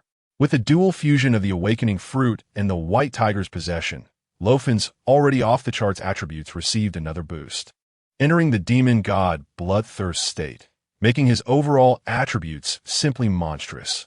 The dark red aura dragged out an afterimage as Luo Fan, having activated the skill, wasted no time in unleashing a killing spree. The dark red flow on the dragon-slaying blade mercilessly shattered a king's armed color hockey barrier, and once again, with one strike, he severed the king's head from his neck. Luo Fan's left hand blossomed with the blue lotus inner fire, while his right hand wielded the dragon slayer knife. resembling a demon dragon descending upon the world. He charged towards the 20 kings like a fierce wolf diving into a flock of sheep, unleashing a massacre. Blood flowed like a tide. The kings, undaunted by death and never defensive, launched fierce attacks that also inflicted wounds on Luo Fan. However, in just a moment, his cells proliferated and repaired the armor on his body. The ethereal flames that burned everything attached to the king's bodies, directly igniting massive fireballs that blazed fiercely. The unmatched sharpness of the Dragon Slayer knife, enhanced by the triple boosts of Conqueror's Haki and Armament Haki, resembled a demon dragon weaving through the kings, mercilessly reaping lives. Boom! Dark red blood energy surged like a flood, pouring out from Luo Fan's body with overwhelming momentum. As Luo Fan halted his rapid advance, he hovered in midair, gazed at him, and calmly said, "Now it's your turn." Behind him, the bodies of the kings slowly turned to ash, meeting various tragic ends. All 20 kings had been annihilated. Chapter 139. Confrontation with him. It seems I truly underestimated you. For 800 years, only you have pushed me to this extent. Im's voice echoed, radiating an atmosphere of extreme oppression, with no attempt to conceal the anger and killing intent in his tone. 800 years ago, Im defeated Joy Boy and achieved immortality through the surgery fruit. Since then, Im had become the sole master of the empty throne, ruling the entire world behind the scenes alongside the celestial dragons and the world government. He is the king of the world. Yet today, Luo Fan violently tore apart 800 years of secrecy, exposing it to the entire world. It's just a matter of killing you and creating a blank century of time. From beneath the black robe, a pale, smooth hand emerged, with long fingers that looked more like a woman's hand. Im held a slender long knife that appeared incredibly simple. A terrifying aura began to emanate from him, forming a visible dark red cyclone that continuously swirled around him. Conqueror's Haki. The blood-red armament Haki enveloped the long knife in Im's hand, instantly extending the blade to 10 meters in length. Everyone present felt the overwhelming pressure radiating from him. Even figures like Whitebeard, Kaido, and red-haired Shanks, who were among the 4 emperors, had their expressions turned grim. The danger sensed through observation Haki reached an all-time high. Even a pig that had lived for 800 years had considerable depth. Im's strength had far surpassed that of marine admirals and the 4 emperors. This is the terror of the king of the world. The crowd couldn't help but glance worriedly at Luo Fan. Im's blood-red eyes shone brightly as he suddenly released Haki directly towards Luo Fan. The overwhelming Conqueror's Haki flooded the entire area, scattering the clouds above as if creating a massive hole in the sky. Luo Fan also released his Conqueror's Haki, but it was evidently a level weaker than Im's. As the 2 Haki clashed in the air, the enormous impact generated tangible waves that surged towards Luo Fan. Boom! The deafening roar echoed across the red soil continent. No more talking. Luo Fan wasted no time, spreading his white tiger heavenly wings to cut through the sky, advancing towards Im and swinging his knife to strike. The Dragon Slayer knife, entwined with Conqueror's Haki and covered with Armament Haki, clashed against Im's 10-meter dark red long knife. Bang! The sound wave rolled. Im's face hidden beneath the black robe revealed no emotion, his blood-red eyes fixated on Luo Fan. With a flick of his wrist, the blade of the 10-meter long knife passed by the Dragon Slayer knife and swiftly changed direction, aiming directly at Luo Fan's head. Luo Fan tilted his body, narrowly avoiding the 10-meter long knife. Im calmly swung his long knife, the 10-meter blade slicing through the void. The armament Haki condensed into a tangible sword light, resembling rounds of dark red crescent blood moons, howling towards Luo Fan from various angles as Im slashed. Luo Fan horizontally held his knife, shattering each incoming blood moon with a series of clangs, then unleashed a wind slash that swept towards him. Im raised his other hand, creating a dark red barrier of Haki in front of him that blocked all attacks. Over the centuries, Im's armament Haki had gradually reached an awakened state and was utilized with exceptional skill. Moreover, his swordsmanship had surpassed Luo Fan's as well. In Luo Fan's blood-red eyes, there was always disdain and contempt. You can't win against me. We haven't even fought yet. Why say such things? Luo Fan's body crackled as millions of cells burned, unleashing terrifying energy that surged throughout him. His platinum armor completely enveloped his body, radiating brilliant white light. With a sudden flap of the white tiger heavenly wings, Luo Fan's figure vanished in an instant, shortening the distance to him. Close at hand, Luo Fan slashed the Dragon Slayer knife towards Im's neck, aiming to behead him directly. Im seemed to have anticipated Luo Fan's approach. At the same moment the blade of the Dragon Slayer knife aimed at his neck, Im slightly shifted back. A missed strike. Luo Fan was not disappointed. After all, he guessed that it might also possess the future sight ability of observation haki. However, in Luo Fan's eyes, a blade-like sharp light burst forth. Awakening observation kill. Luo Fan directly controlled the energy within his body, activating his observation kill ability first, severing Im's link to foresee the future through his observation haki. Im narrowed his eyes slightly and launched his own observation kill against Luo Fan. The two powers of observation haki countered each other, leaving only the clash of fists and feet. Weapon against weapon. Haki collided. The figures of Im and Luo Fan completely vanished from the sight of the crowd, leaving only white and dark red currents swirling in the sky. Each clash and impact caused the heavens and earth to transform dramatically. The explosive shockwaves scattered the clouds above. The red soil continent was slashed by sword energy and knife light, leaving countless deep and interwoven ravines on the ground. On the sea, fierce winds howled, and towering waves rose, the resulting tremors nearly reverberating across the world. Such a grand battle scene was nothing short of a confrontation between deities. Anyone nearby caught in the aftermath wouldn't even know how they died.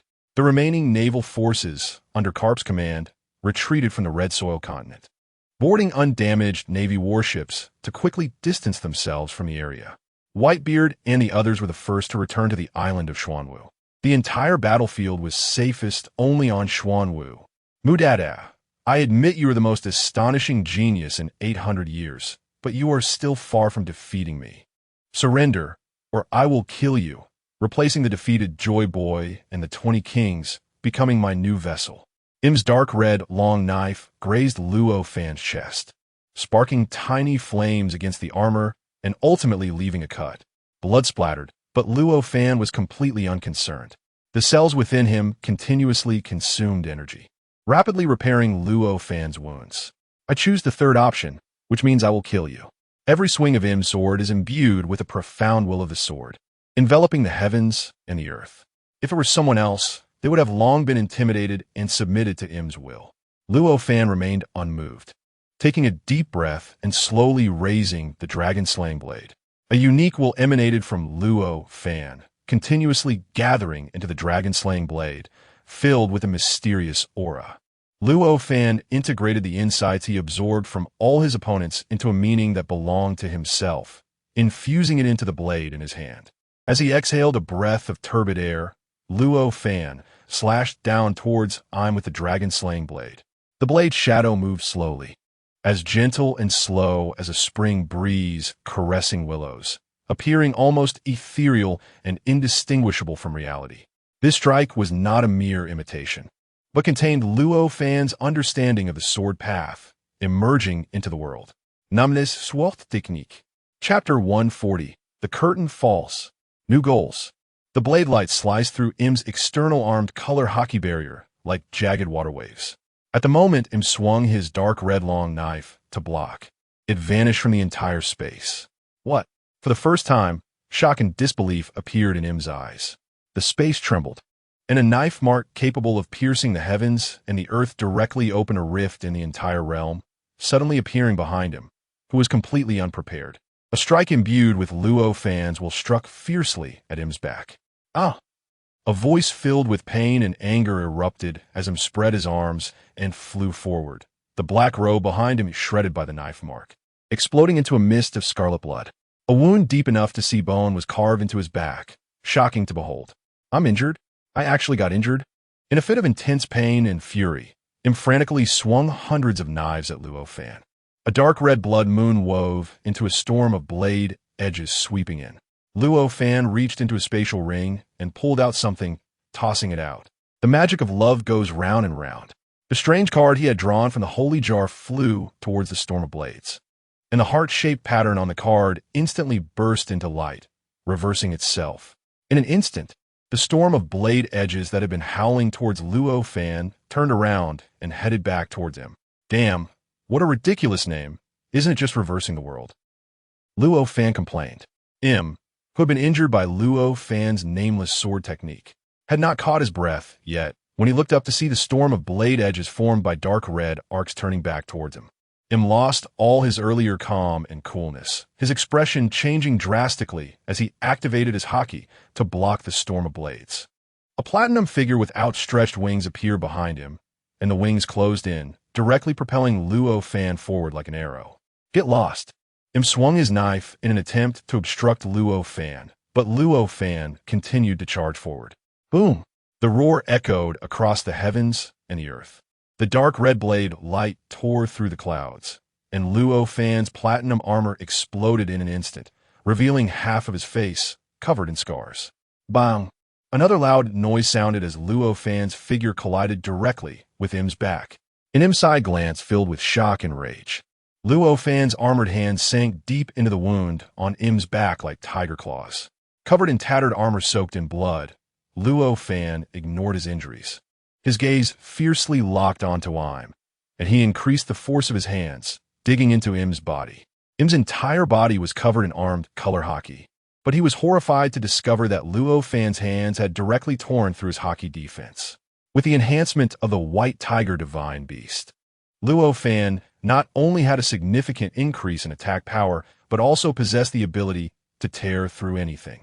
That previous strike contained the understanding of the White Tiger tearing space.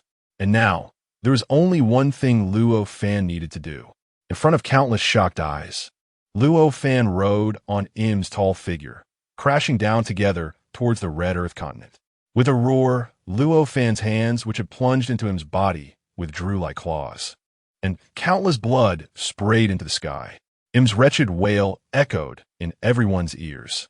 With a loud bang, Im and Luo Fan crashed into the ground together. Luo Fan staggered to his feet, covered in injuries.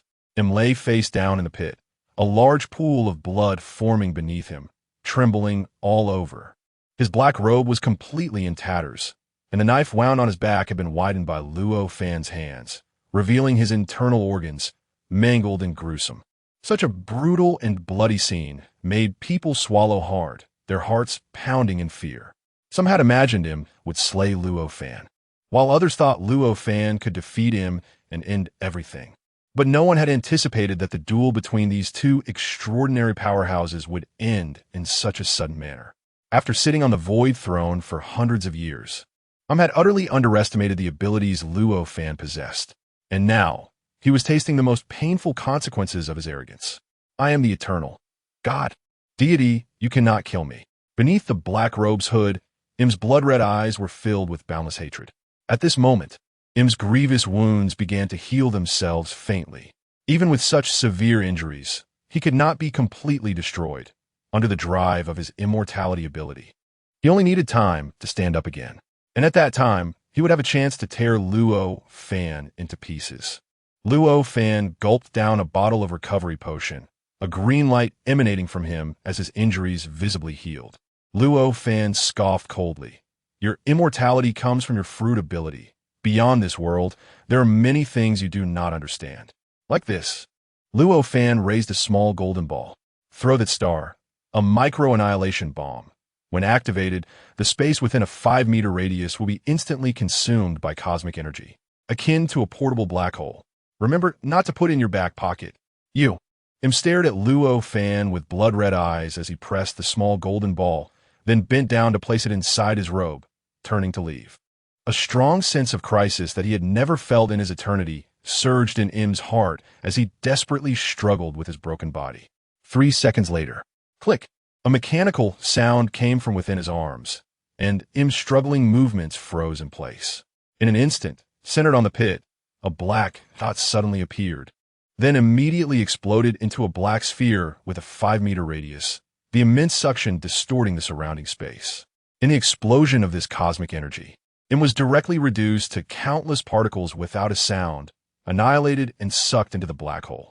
As the black hole collapsed into a black dot and finally vanished, the entire ground was left with a smooth hemispherical pit, and there was no trace of him left.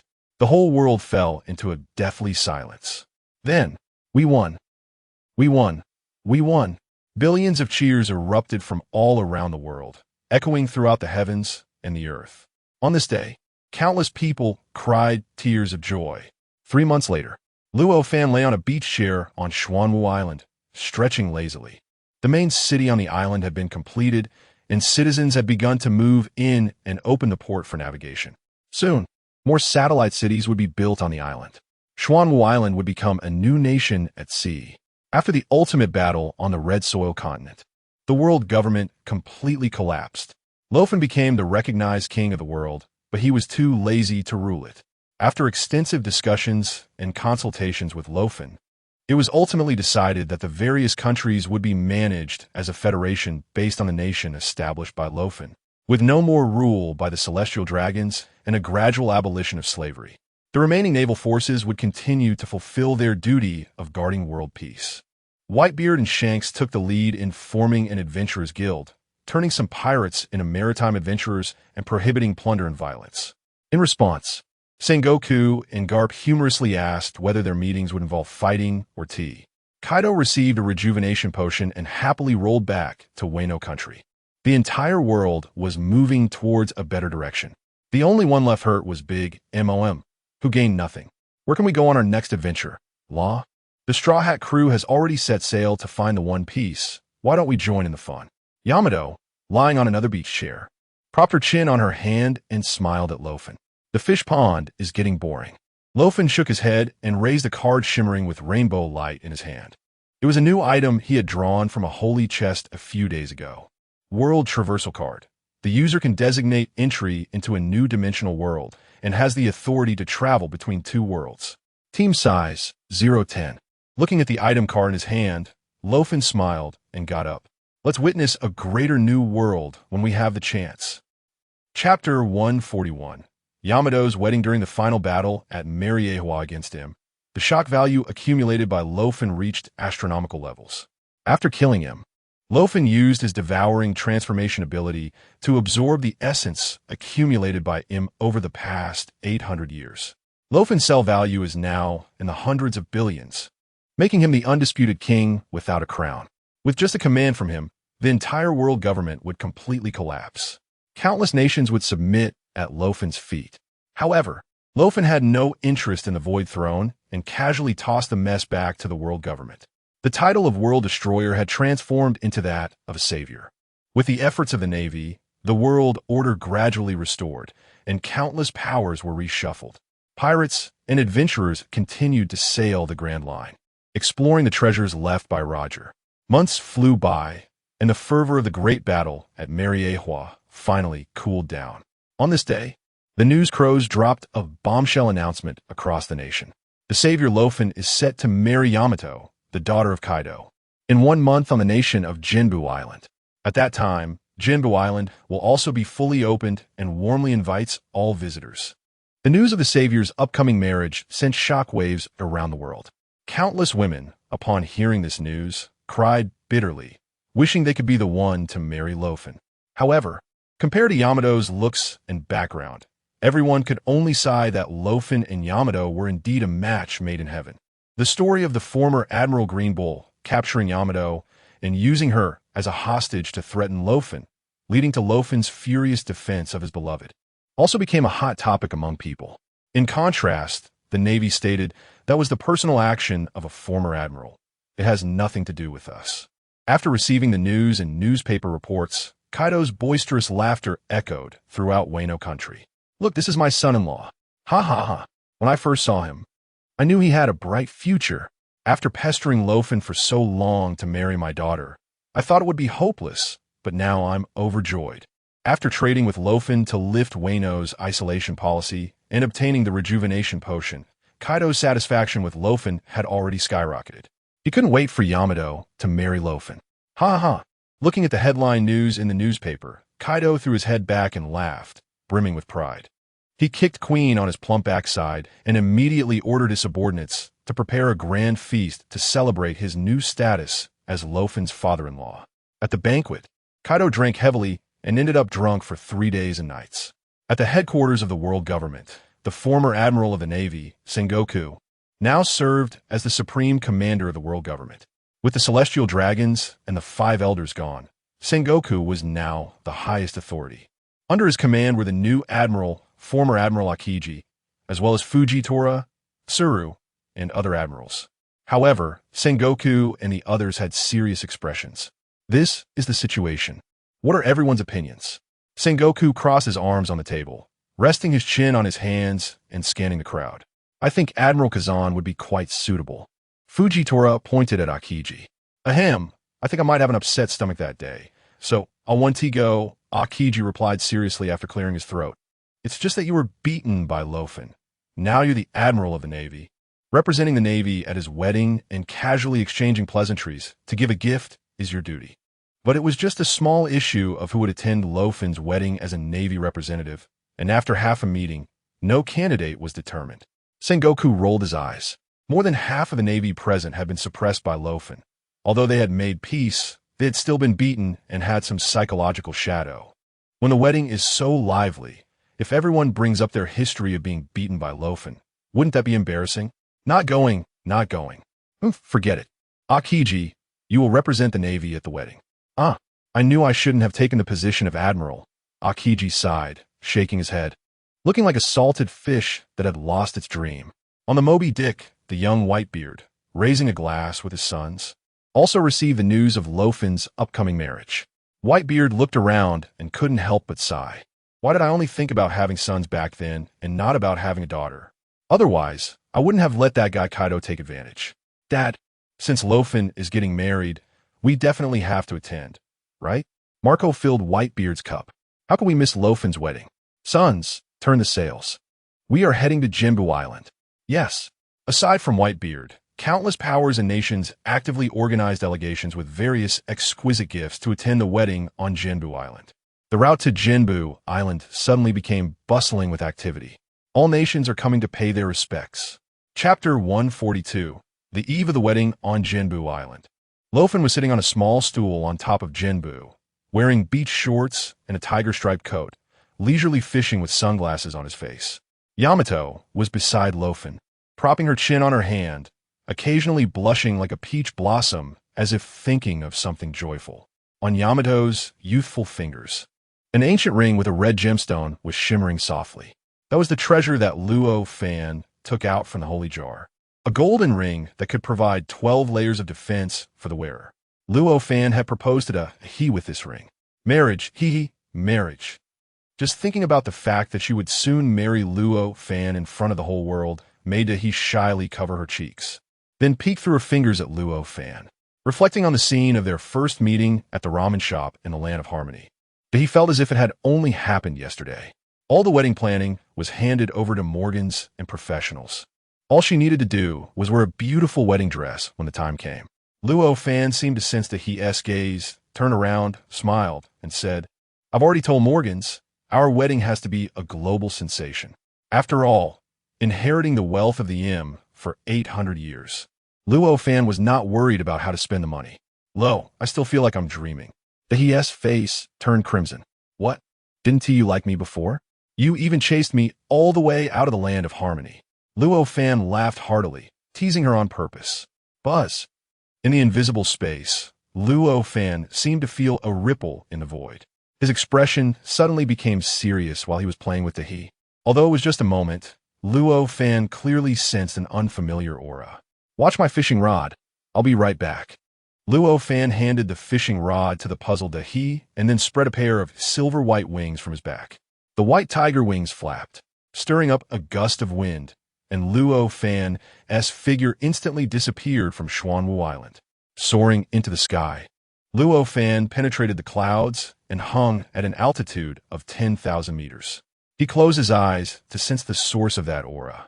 In the vast sky above, there was complete silence. Whoosh! Suddenly, behind Luo Fan, the sky seemed to be torn open like cloth, creating a deep, dark fissure.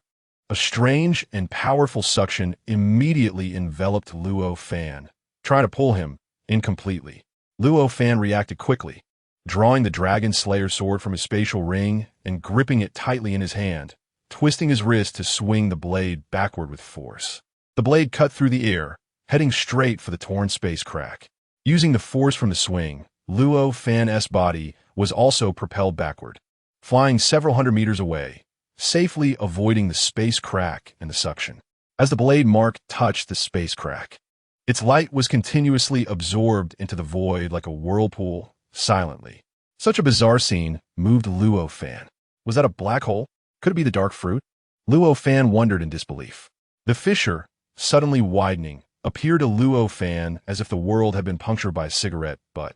From within the pitch-black hole, a dark purple tentacle suddenly shot out at an unseen speed, directly aiming for Luo Fan's forehead. In the sky, it seemed as if a purple lightning bolt had flashed by. Luo Fan's pupils constricted sharply. In a moment before the tentacle's tip was about to pierce his forehead, he shifted his body a few centimeters to the side. So fast. The speed of this tentacle's attack was even faster than that of the previous im.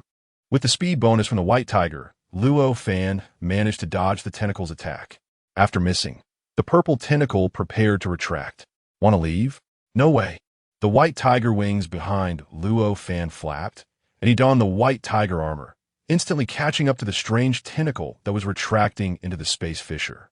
With a Dragon Slayer sword infused with armed color hockey, Luo Fan flicked the blade, causing a spray of dark purple hot blood to erupt.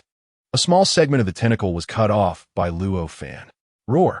From the other side of the space opening, a furious roar from some creature seemed to resonate. After retracting the tentacle, the spatial circular hole that had abruptly appeared in the sky began to shrink under Luo Fan's gaze, disappearing without a trace in just a few seconds. Everything that just happened seemed to have never occurred at all. However, the small segment of the tentacle in Luo Fan's hand still existed in reality. What kind of creature was that? Luo Fan pondered, looking down at the segment of the tentacle in his hand. Clearly, this had nothing to do with the world of One Piece. This tentacle creature's power was almost on par with that of him, who had been hiding for 800 years. Moreover, at the end of the shrinking space opening, Luo Fan seemed to catch a glimpse of a world S projection. System, do you know what's going on? Luo Fan cautiously inquired. A cold system prompt echoed in his mind. System updating, no response available. Chapter 143, Extraterrestrial Visitors, just when it was updating. Luo Fan felt a bit speechless. After being in this world for so long, it was the first time he discovered that the system could actively update and upgrade.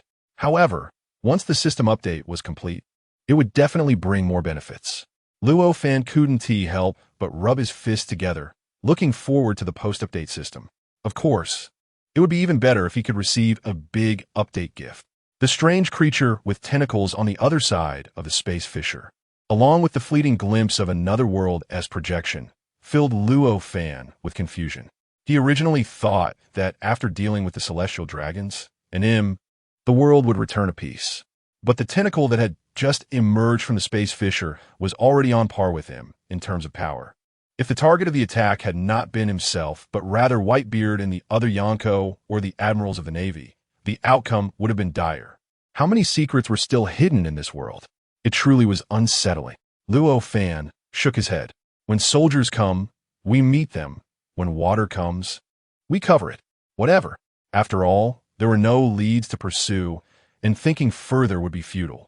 Luo Fan tossed the segment of the tentacle he had cut off into the spatial ring, and with a gentle flap of his white wings, he flew back over the clouds to Xuanwu Island.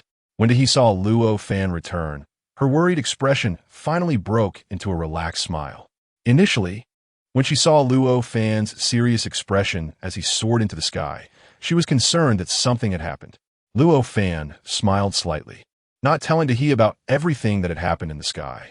Morgans, standing beside Tahi, saw Luo Fan appear and respectfully bowed. Your Majesty. Now, Morgans had been promoted by Luo Fan to the Minister of Foreign Affairs and Intelligence on Xuanwu Island, enjoying top-tier salary and benefits. Money is king. For this reason, Morgans was completely devoted to following Luo Fan. Your Majesty, the wedding venue decorations are basically complete, and some distinguished guests have already arrived at the port of Xuanwu Island. They have also checked into the newly built hotel under our arrangement. Under Morgan's organization, the wedding arrangements were progressing smoothly. If it's not enough, just continue building. Money is not a problem. Luo Fan nodded, speaking extravagantly. We need to let all the guests attending the wedding feel the warmth of Xuanwu Island. Perhaps some might find the benefits so good that they decide to stay. A sly smile appeared on Luo Fan's face. After establishing the main city on Xuanwu Island, Luo Fan's panel displayed a new attribute called Respect, which could enhance his various attributes. Currently, the Respect value provided Luo Fan with a 1 times boost to his strength. The more residents there were on Xuanwu Island, the higher the Respect attribute he could harvest, and the enhancement multiplier would increase accordingly. I understand. Morgan said with a flattering expression, bowing after removing his gentleman's hat before leaving. Luo, is it going to be too grand? Yamato's face turned red, her delicate hands covering her beautiful face. Not all grand. Besides, we can collect the expenses back later as gifts. Yamato. Well, let's just wait for the wedding a month from now. Luo Fan looked up at the clear blue sky, a calm smile appearing on his face. Meanwhile, in an unknown place, a massive ship floating in the darkness. A circular hole, tearing through space, continuously shrank until it disappeared, and the painful roars of some creature echoed within the ship. At the last moment of the circular hole's contraction, a fleeting shadow of Luo Fan in white armor passed by. Damn it, that guy actually injured my pet.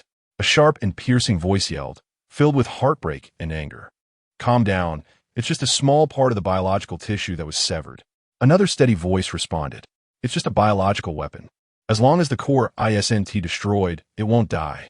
That was a child I carefully extracted and nurtured for a long time. How dare that mere prey resist us? They really don't know how high the sky is and how deep the earth is. The dim bluish light inside the ship reflected two tall figures. In the darkness, a purple-black mass of flesh surged, retracting dozens of strange tentacles into the shadows. One of the tentacles had a neat cut at its end. Damn indigenous people. The voice of the irritable figure seemed furious. Once we reach this planet, you'll have plenty of time for revenge. It's been so many years. Our kin thought this blue planet was long lost or desolate, yet we actually found it. The steady voice trembled with excitement at the mention of the blue planet. So, now is not the time for you to act on personal anger. Let us talk after we regain control of this planet. You don't need to tell me. I've already reported the coordinates to the higher-ups. What are the orders from above? Regain jurisdiction. Chapter 144. The wedding begins 1 month later. On the vast expanse of Xuanwu Island, towns were filled with various white flowers and balloons. Several ports and surrounding seas were all docked with ships arriving from all over the world to attend the wedding. Large and small, nearly forming a continuous deck of land. Kings and other dignitaries from over 200 countries under the world government, fleets of the Navy maintaining order, and even sea adventurers, pirates, and countless civilians gathered on Xuanwu Island. However, in the month leading up to this event, there had not been a single fight or dispute on Xuanwu Island, considering that the owner of Xuanwu Island was the one who single-handedly challenged the world government to overthrow the Tenryubito. Even the most vicious pirates had to think twice about their own lives before causing trouble. In the main city of Xuanwu Island, a white marble plaza that could accommodate nearly 100,000 people was completed in a short time. This marble plaza was the primary venue for the wedding of Luo Fan and Yamato. Hundreds of carved marble pillars adorned with cloud patterns stood around, and the plaza was decorated like a sacred garden. Seated in the plaza were Admiral Akiji, promoted to Fleet Admiral, along with several other admirals like Fujitora, as well as kings and envoys from various kingdoms. Just the king of the Ryugu kingdom and several princes and princesses occupied a large space. After the 5 elders and other Tenryubito were overthrown and executed, the current world government merely nominally unified the various countries, while each kingdom practically achieved autonomy, no longer needing to pay tribute to Mariewa. Each kingdom was very supportive of Luo Fan's Xuanwu Island, compared to the delegations from various kingdoms. The former pirate crew members like Whitebeard and Red-Haired seemed much more nervous, although they had changed their flags and transformed from pirates into sea adventurers. They now had to sit formally in suits, which seemed rather comical. During this time, many kingdoms recognized their influence and actively engaged in friendly conversations, reaching cooperation agreements. The scenes in the plaza were broadcasted worldwide by the image-transmitting snail under Morgan's command. Although they didn't have enough qualifications to enter the plaza and personally participate in the wedding of Luo Fan and Yamato, Being able to see the live broadcast satisfied the hearts of people all over the world. Wow, that's Princess Shirahoshi from the Ryugu Kingdom. So beautiful. The 4 emperors. 3 of the 4 emperors actually came. Hey, why didn't he big MOM come? Someone curiously asked. What kind of nonsense are you talking about? The people around immediately looked at him, as if he were a fool. You actually need to ask such a question? Little bro, what is wrong with you?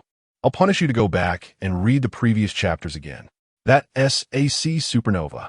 Wow, over there are all the Amazonian warriors. I can't get enough of the Empress's long legs. Bro, control yourself. So many big names, it's too grand. If only I could be this successful in my next life. Oh no, in my next life, I would die without regrets. Many people were expressing their awe with sparkling eyes. For ordinary people, seeing the nobles from various kingdoms, renowned strong figures from the sea, and the navy of the world government gathered together was truly an unprecedented sight. Here they come. It's the savior. Someone pointed at the live broadcast in excitement. In the live broadcast, Morgans, acting as the host, was announcing the start of the wedding. Above the marble plaza, a massive white tiger phantom descended from the sky, letting out a beast king's roar that shook the heavens and the earth, directly drawing everyone's attention. The white tiger phantom transformed into countless silver-white streams of light, converging into the upright figure of Luo Fan, dressed in a white suit and draped in a white tiger fur coat, standing suspended in midair, with a pair of wings gently fluttering behind him. Luo Fan, who was already handsome, looked like a deity at that moment. Wow! Countless women looked up at the sky, instinctively gasping in awe, their eyes filled with admiration and envy. Yamato, dressed in a stunning white wedding gown, descended slowly from above the plaza, holding hands with Luo Fan, her beautiful face barely concealing her shyness beneath a lace veil adorned with gems. Woo woo woo. At the Beast Pirates table, the burly Kaido was frantically wiping his nose and tears with the tablecloth. The sound of him blowing his nose was like thunder, shaking the surrounding tables. The guests around immediately lost their tempers upon seeing Kaido, one of the 4 emperors. Damn it, I finally married off my daughter, Sob Sob. Do you see that? That's my daughter, and that is my son-in-law, Sobi Sobi. Everyone, under the envious gazes of countless people, the newlyweds slowly descended onto the red carpet in the center of the marble square. At the end of the red carpet was a floral platform on the white marble square. Below the platform, numerous wedding guests turned their heads and eagerly watched today's main characters. Who? Under the lace veil, Yamato took a deep breath, trying to appear calm. The tightly fitted white, strapless gown rose and fell with her breath. Luffy sensed Yamato's nervousness and embarrassment, revealing a faint smile on his face. He naturally held Yamato's hand and gently squeezed it. Feeling Luffy's concern, Yamato gradually calmed down. The two walked slowly down the red carpet, heading straight for the floral platform in the center of the square under the envious and eager gazes of everyone. Sob, sob, sob. They're such a perfect match. This is completely my dream wedding. I wonder if the lord of the country will take concubines in the future. I would be willing to be a minor one. What are you daydreaming about? How dare you? This should count as the grandest wedding of the century, right? Countless people were blessing Luffy and Yamato as the newlyweds. Whitebeard, now looking young and vigorous, with his golden hair flying, sat in the front row in his admiral's uniform, arms crossed, smiling. The intentionally left white crescent on his head was particularly eye-catching. I never expected my brother Luffy to get married. It seems he, like me, has realized that having a son and a family is what makes life complete. Whitebeard nodded in appreciation. Old man, now Kaido is Luffy's father-in-law. So if you call Luffy your brother, doesn't he that make our generation one step lower than Kaido's? Diamond Jaws asked. Damn, I wouldn't fall for that. Generations are determined separately. Old man, you're really something. Marco and the others immediately gave Whitebeard a thumbs up, then turned to Luffy and Yamato, standing up to applaud and whistle. Luffy, holding a big meat skewer, and Usopp and Chopper, wanting to jump on the table to cheer, were all hit by Nami's pink fist, making them grimace in pain, and they all obediently sat back down.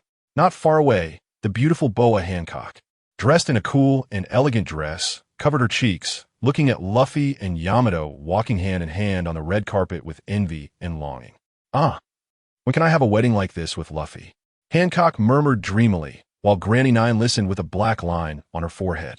In Hancock's mind, the couple walking under the gaze of the entire world had automatically transformed into her and Luffy's faces. Hancock looked in Luffy's direction, and even seeing him grimacing after being hit by Nami, she still thought he looked incredibly handsome. The pink love filter filled Hancock's heart. In the newly built world government headquarters, Sengoku and Garp, who were not present, watched the grand scene of the live broadcast, feeling quite emotional. Just by announcing his wedding, Luffy could attract all major kingdoms and maritime forces to Xuanwu Island. This was even more appealing than a world government controlled by the celestial dragons. If Luffy wanted, he could easily ascend to the position of the king of the world. Fortunately, our savior has no interest in ruling the world. Sengoku shook his head with a bitter smile. Why think so much? ISNT everything good now? I don't have to worry about chasing after those two brats. Luffy and Ace. Garp, wearing a dog hat, chewed on Sunbei with a nonchalant expression. Damn it, you stole my Sunbei again. Accompanied by flowers, fireworks, and wedding music, Luffy and Yamato finally reached the floral platform. Kiss, kiss. The crowd cheered continuously. Under the teasing and expectant gazes of everyone, Luffy smiled and kissed Yamato's red lips, causing her face to instantly flush. In an instant, the entire square erupted with thunderous cheers and applause. Damn, that's awesome. Kaido laughed heartily, excitedly slapping his hand down, shattering the table into pieces. Quinn and others, still holding wine glasses, looked bewildered, whether it was the guests in the square or those watching the live broadcast. Everyone was cheering and rejoicing, feeling happy to be witnesses of this century wedding. As the kiss between the newlyweds concluded, the wedding ceremony was considered complete, and Morgans announced the start of the wedding banquet. Immediately, the square filled with clinking glasses and envoys from various forces and kingdoms moved between the tables, toasting and chatting. Sounds of celebration and cheer rose and fell. More guests crowded around Luffy and Yamato, eager to congratulate and bless Luffy, wanting to get familiar with him. Even though Morgans announced that there would be a meet and greet after the wedding, the guests did not stop. Soon, Luffy and Yamato were surrounded by layers of people. If one didn't have some strength, they might even get squeezed out. Just as the atmosphere at the wedding was heating up, suddenly, buzz! A distant humming sound suddenly echoed across the sky above Xuanwu Island. Chapter 146. Sudden Change Buzz. The strange humming in the sky directly reached everyone's ears. The guests, who had been eating meat, drinking, chatting, and boasting, all unconsciously looked up. Luffy, the wedding's main character, also squinted his eyes and looked up. The sky was clear, with no clouds. In the middle of the blue sky, a black dot appeared. Under everyone's gaze, that originally pea-sized black dot gradually enlarged. Eventually, it transformed into an ancient giant ship descending from the sky, hovering above the wedding venue. This giant ship looked no different from those sailing on the sea. However, it was not sailing on the sea but in the sky. Moreover, the entire giant ship was not coated, nor was it wrapped in large bubbles. Yet it could hover in the air. At the bottom of the giant ship, waves of blue electric light flickered continuously. What is that thing? I don't know. It's a ship. It can't be the ancient weapon that attacked Xuanwu Island back at Mariewa, right? How is that possible? Mariewa was destroyed, right? Who would dare attack Xuanwu Island now? Are they seeking death? What else could it be? A wedding entertainment program? The arrival of the giant ship was also recorded by the live broadcast. People on Xuanwu Island, as well as those watching the live broadcast overseas, began to discuss this giant ship that had appeared above Xuanwu Island. Hey, Navy, could that be your world government's new invention? Marco asked the world government envoys. That's not our ship. Akiji shook his head. Whitebeard, red-haired Shanks, and the other guests all turned their heads to look at Luo Fan. As the bride, Yamato also curiously gazed at Luo Fan. Luo Fan calmly shook his head and spread his hands. He said, "No need to look at me. This ship's entertainment program is not designed by me. So what is this?" Everyone looked at the giant ship that was quietly hovering in the sky, puzzled. Luo Fan remained silent. At this moment, a giant ship capable of sailing through the sky suddenly appeared, which clearly shouldn't be something particularly surprising.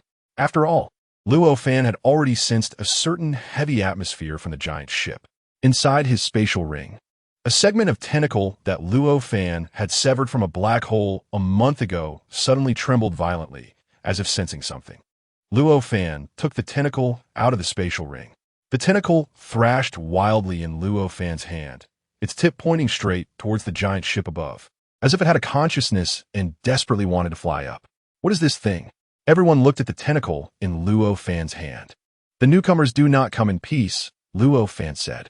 As soon as Luo Fan finished speaking, two small black figures flew out from the giant ship. Due to the protective shield on Xuanwu Island, the two figures descended directly hundreds of meters above the island and stopped. It turned out that the two figures were male. Their facial features and body shape not much different from everyone present, except their skin was so white it had no color, and they had no eyebrows. One was not particularly tall, but was robust as if made of stone, coldly glaring down below. The other was tall and thin, grinning with a sinister-looking smile. What shocked everyone was that both of them had white feathered wings stretching 4 to 5 meters behind them. People who can fly. Everyone was taken aback. Enjoying the astonishment and disbelief in the gazes of the crowd, the two winged men showed disdain on their faces. The tall, thin man, resembling a bamboo pole, stood with his hands behind his back. He wore a long robe that was white with golden stripes, fluttering in the wind. Indigenous people, the bamboo pole man spoke. His sharp and piercing voice reached everyone's ears. We are the noble moon people. What? Hearing the bamboo pole man call himself a moon person, most of the people present widened their eyes in shock, almost dropping their jaws to the ground. Robin covered her mouth in astonishment.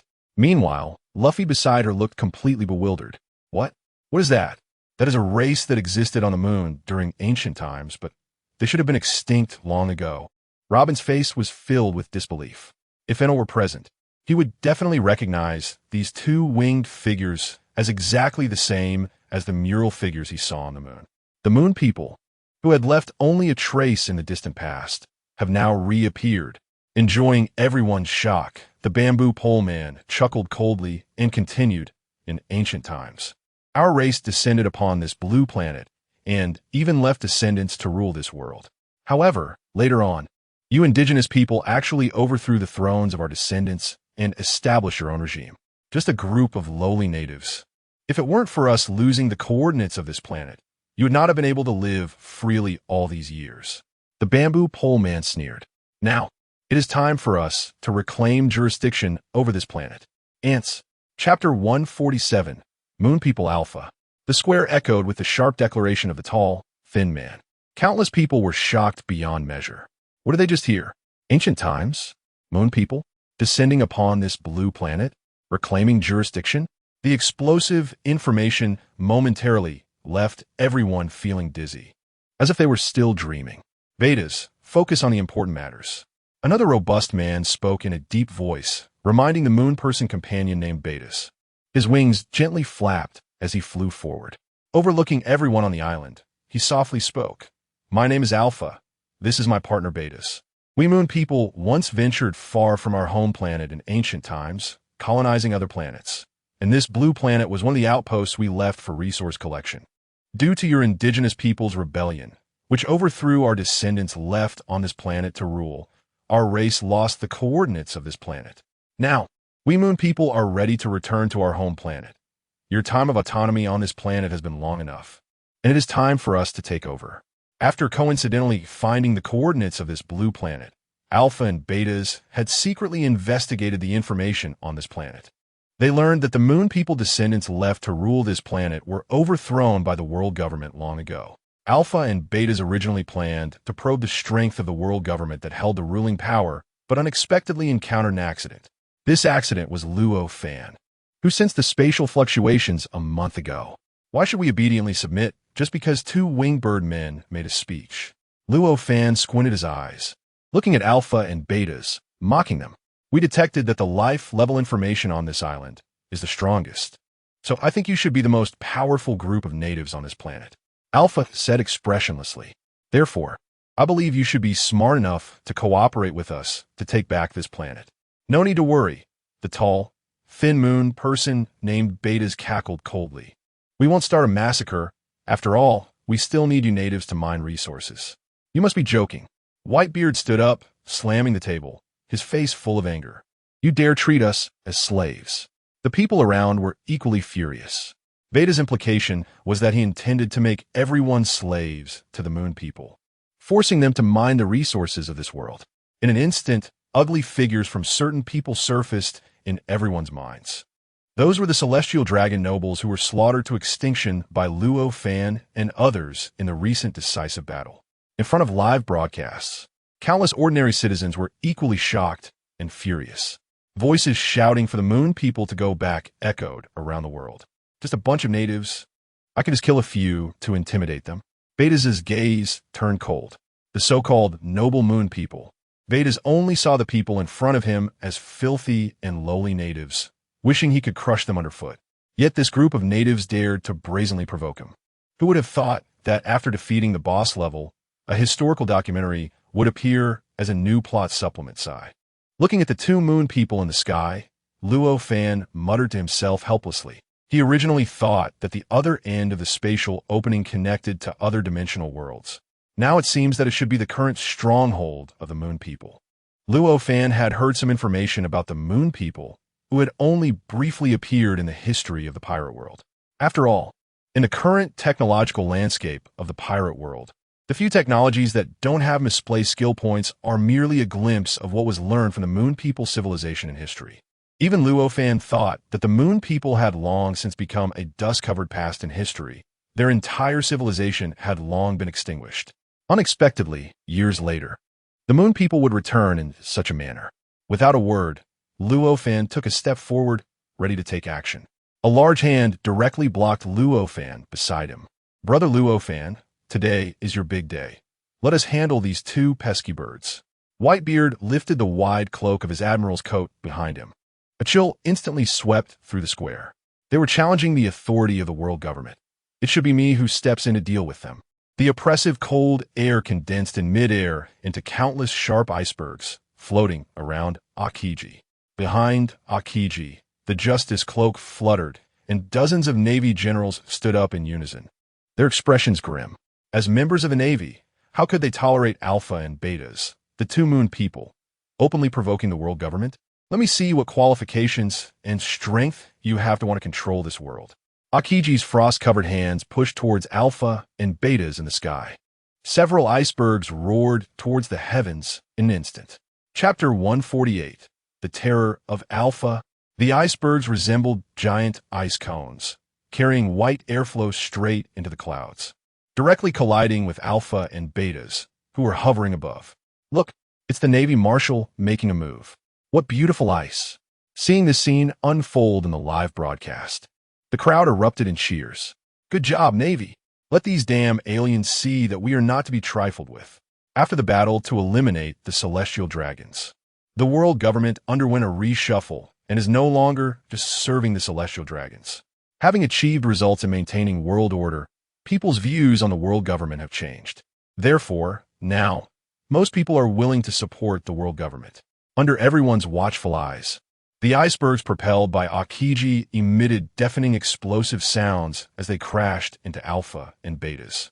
A white mist instantly enveloped the entire sky above Xuanwu Island. Boom! As the roaring sound gradually subsided, the white mist dispersed. Everyone gasped in shock. They saw Alpha and Betas spread their wings, unmoving, hovering in place. Beta's cold and disdainful smile was particularly striking. What?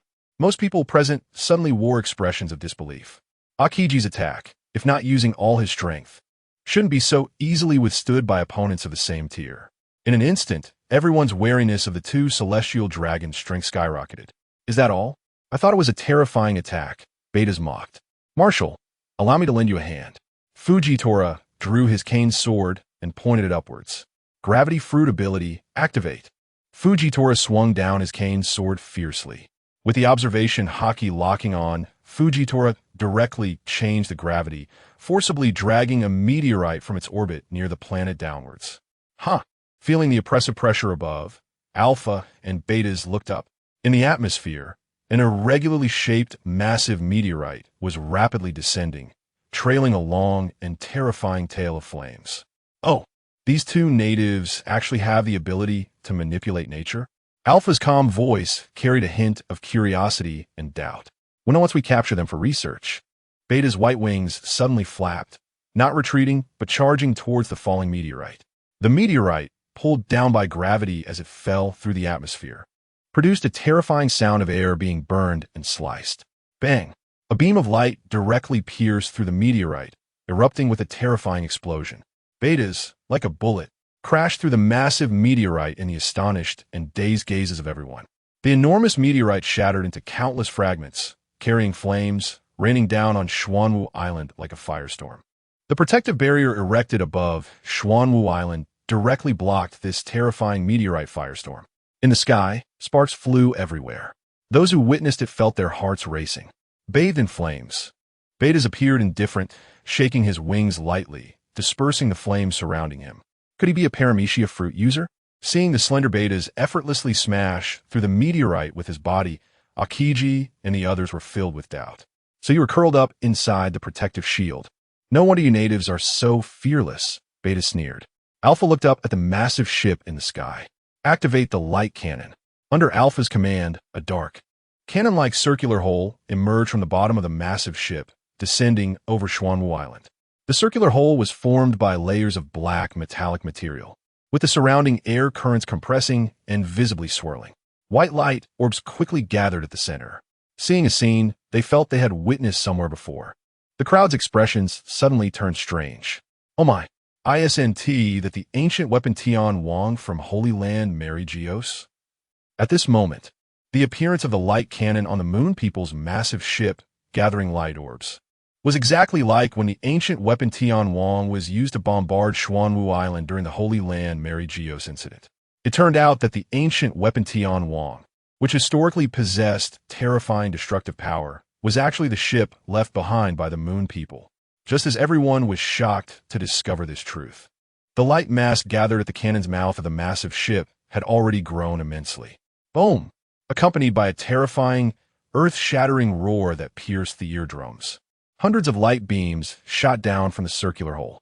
The space seemed to tear apart, and even the air was instantly sucked clean. The light beams directly covered the square and surrounding area of Xuanwu Island. The white light continuously splattered outward. The light beams exploded and collapsed, continuously coalescing into a gigantic semicircular sphere above Xuanwu Island. Tsunami and landslide. Under this overwhelming vibration, Alpha and Betas stood with their wings spread, their expressions indifferent. Chapter 149. Genetic modification of high species. The light beams ruthlessly ravaged Xuanwu Island. A white light sphere, resembling a miniature sun, soared into the air above the sea. Blinding, dazzling. As the massive ship's bombardment unleashed devastation upon Xuanwu Island, the violent roaring sound echoed incessantly, and Betas grinned savagely. You still tell me not to kill too many natives? Don't you see how many this cannon will kill? Alpha ignored Beta's sarcasm and shook his head. What a pity for these natives with such strong life forces. Though he expressed regret, there wasn't a trace of sorrow in Alpha's tone. You're still as hypocritical as ever, but I still enjoy partnering with you. Betas rolled his eyes. The two of them chatted casually as if they were just catching up, completely unconcerned about the fact that the island of Xuanwu below was being bombarded by a light cannon. As Moon People, Alpha and Betas were very confident in the weaponry of their race. A protective shield of an indigenous world would likely have collapsed under the bombardment of this glowing cannon long ago. As for the group of natives hiding under the shield, they were probably vaporized by the light cannon, disappearing without a trace. The light cannon's attack and explosions lasted for a minute. Finally, the huge sphere of light broke apart in a thunderous roar, scattering into countless hot white dots over the sea, gradually calming down. Alpha and Betas looked down as if they were watching a battlefield. The next moment, even the previously expressionless Alpha widened his eyes, his brow twitching. How is this possible? Betas exclaimed in disbelief. Golden streams of light continued to flicker above Xuanwu Island. After being bombarded by the light cannon, the protective shield still remained undisturbed over Xuanwu Island. And beneath the shield, on the marble-paved square, everyone was staring up in a daze. Some people, though their expressions were tense, stood their ground without fleeing in panic from the terrifying attack of the light cannon. This unexpected scene left Alpha and Betas The lofty moon people, dumbfounded. Damn it. The fact that the light cannon's attack did not shatter the protective shield of Xuanwu Island or annihilate everyone present in a dust was already shocking enough for Alpha and Betas. What left them even more bewildered was that even in the face of such a terrifying attack, the people on Xuanwu Island didn't even think to run away, as if they were completely unafraid. What is going on? Are you locals living in such dire conditions all the time? Is this cannon not worthy of a little fear from you? Betas scratched his head in disbelief. Damn. What the two of them did not know was that months ago, the celestial dragons, who still controlled the world government, had used the king to attack Xuanwu Island. At that time, the bombardment of the king had struck Xuanwu Island in full view, yet it hadn't even scratched the protective shield. The whole world knew that Luo Fan's Xuanwu Island possessed almost absolute defense and could not be shaken at all. Therefore, facing the bombardment from the Moon People's giant ship now, the guests and civilians on Xuanwu Island were not in the least bit flustered. It must be said that experiencing the scene of the king bombardment on Xuanwu Island for the first time, though a bit tense, was even more thrilling, right? Can we have another shot? Some people even thought this in their hearts. If Alpha and Betas heard this, they would probably be so angry they would spit blood. It seems we really underestimated you locals, Alpha said. Among the crowd, Luo Fan, wearing a white tiger fur coat, stepped forward. Luo Fan fixed his gaze on Alpha and Betas in the sky. Have you had enough fun? Luo Fan's voice pierced the sky and reached their ears. What did you say? Betas' expression turned cold. Today is my wedding day, and it's such a joyous occasion. I don't mind you two birdmen coming to celebrate and perform for us, but if you've had enough, it would be best for you to leave. I don't care if you're moon people or Martians. This planet is under my protection. Not long ago, I just wiped out a high and mighty race, and I wouldn't mind roasting you into turkeys too. Luo Fan said, his aura rising invisibly. In the blink of an eye, the domineering presence emanating from Luo Fan enveloped the entire Xuanwu Island, soaring like a giant dragon. Alpha and Betas, feeling this pressure from afar, immediately received a dangerous signal in their hearts. It seems you're the strongest native life force on this planet. Just a lowly being hiding behind a protective shield, daring to insult our noble bloodline. If you come out, I will definitely tear you apart limb by limb and turn you into my genetically modified slave. Betas said, his expression full of arrogance. Since you've said that, the golden glimmering dragon-slaying blade slowly appeared in Luo Fan's hand. The sound of a dragon's roar echoed. Brother Luo Fan, I'll help you. Good son-in-law, let me go meet them first. The strong men around, like the white-bearded man in Kaido, stood up, their killing intent rising as they rolled up their sleeves, ready to fight. Wait a moment, I'll go grab them down from the sky, and then you can act. Luo Fan slightly raised his hand to signal everyone.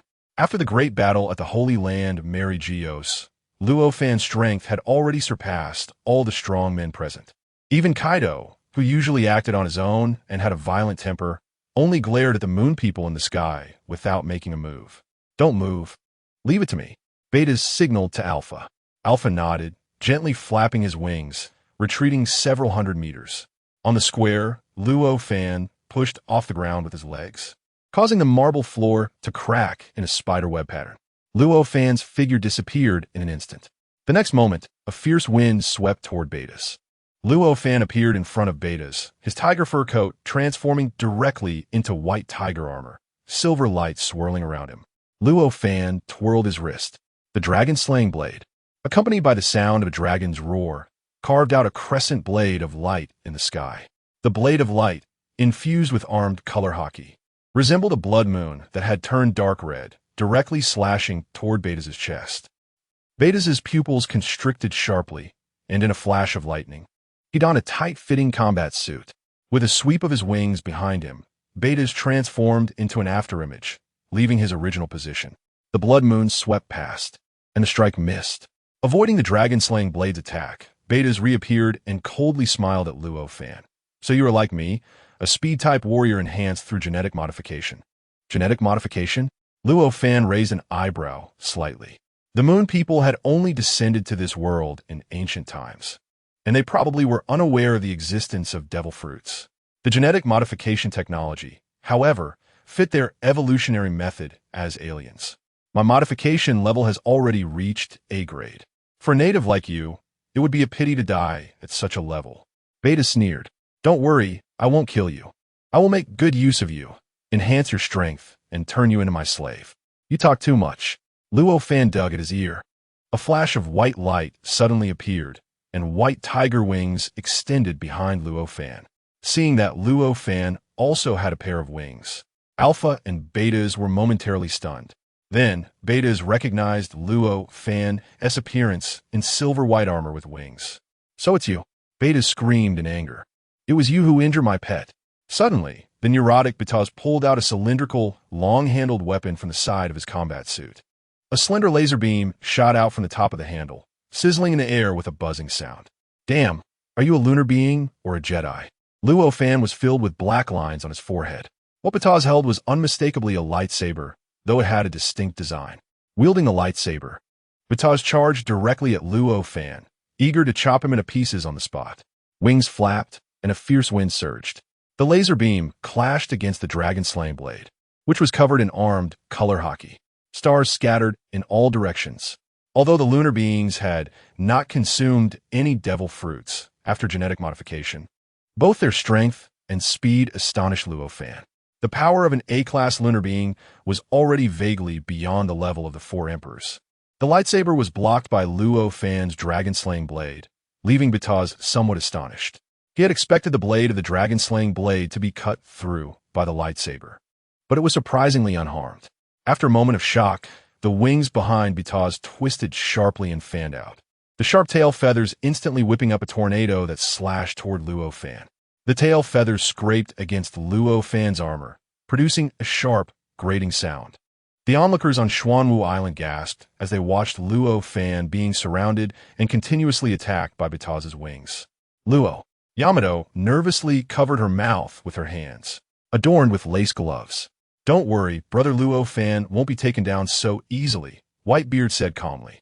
High in the sky, Luo Fan, continuously being cut by the tail feathers and the fierce wind, erupted with a wave of energy.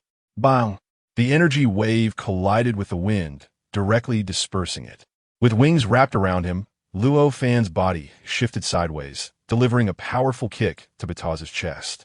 Betaz crossed his arms to protect his chest, but was violently kicked back by Luo Fan. Just as their bodies stabilized, they charged at each other fiercely once again. The clouds parted, creating a massive gap in the sky where Luo Fan and Betaz collided. The lightsaber lunged toward Luo Fan's eyes.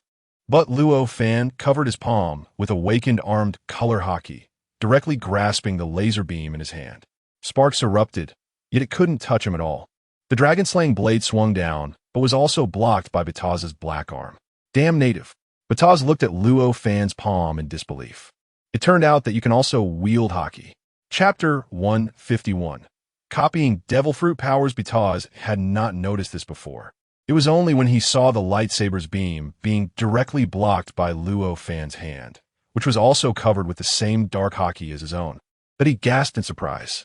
In the lunar being's martial power system, only those who reached B-class could touch the threshold of hockey. The hockey that Betaz referred to was the armament hockey in the pirate world. He never expected that there would be someone in a native world who could cultivate hockey. Huh! Luo Fan rolled his eyes. Have you lunar beings been wandering in outer space for too long, so that all you think about is your own superiority? Luo Fan scoffed at Betaz. After all, with the celestial dragon's behavior in front of him, Luo Fan had already grown accustomed to this kind of arrogant pride from an unknown race. Armament hockey? Isn't it something anyone can learn if they have hands?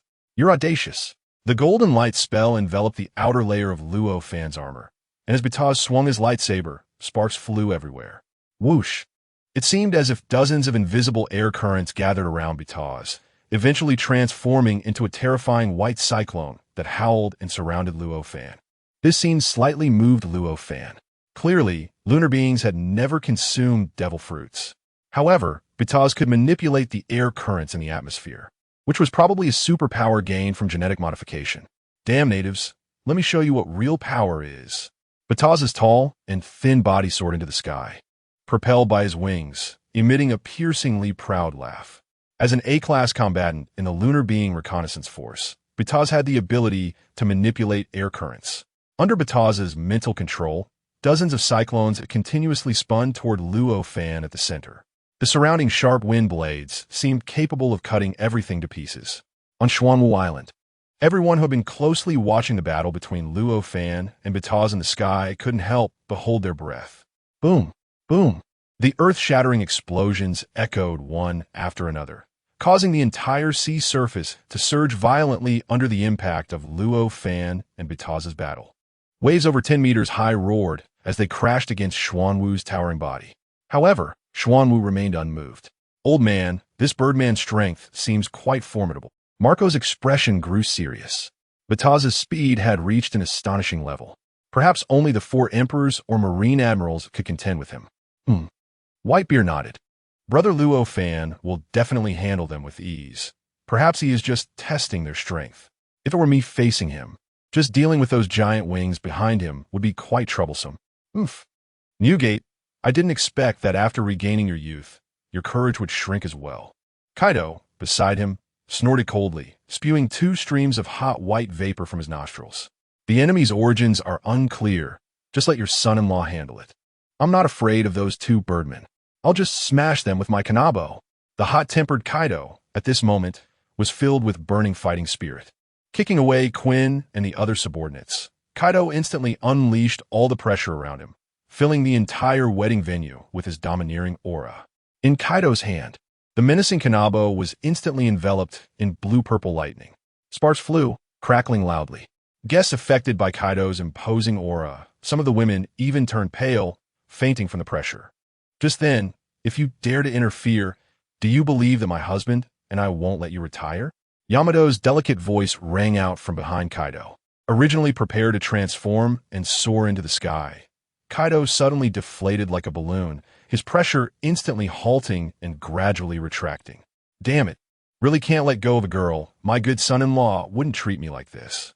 Kaido snorted coldly, muttering as he tossed the kanabo to his sweating Quinn. Although it was Yamato who persuaded Kaido, he wouldn't ignore her. However, considering he might need to ask his good son-in-law for some benefits in the future, it was better to endure for now.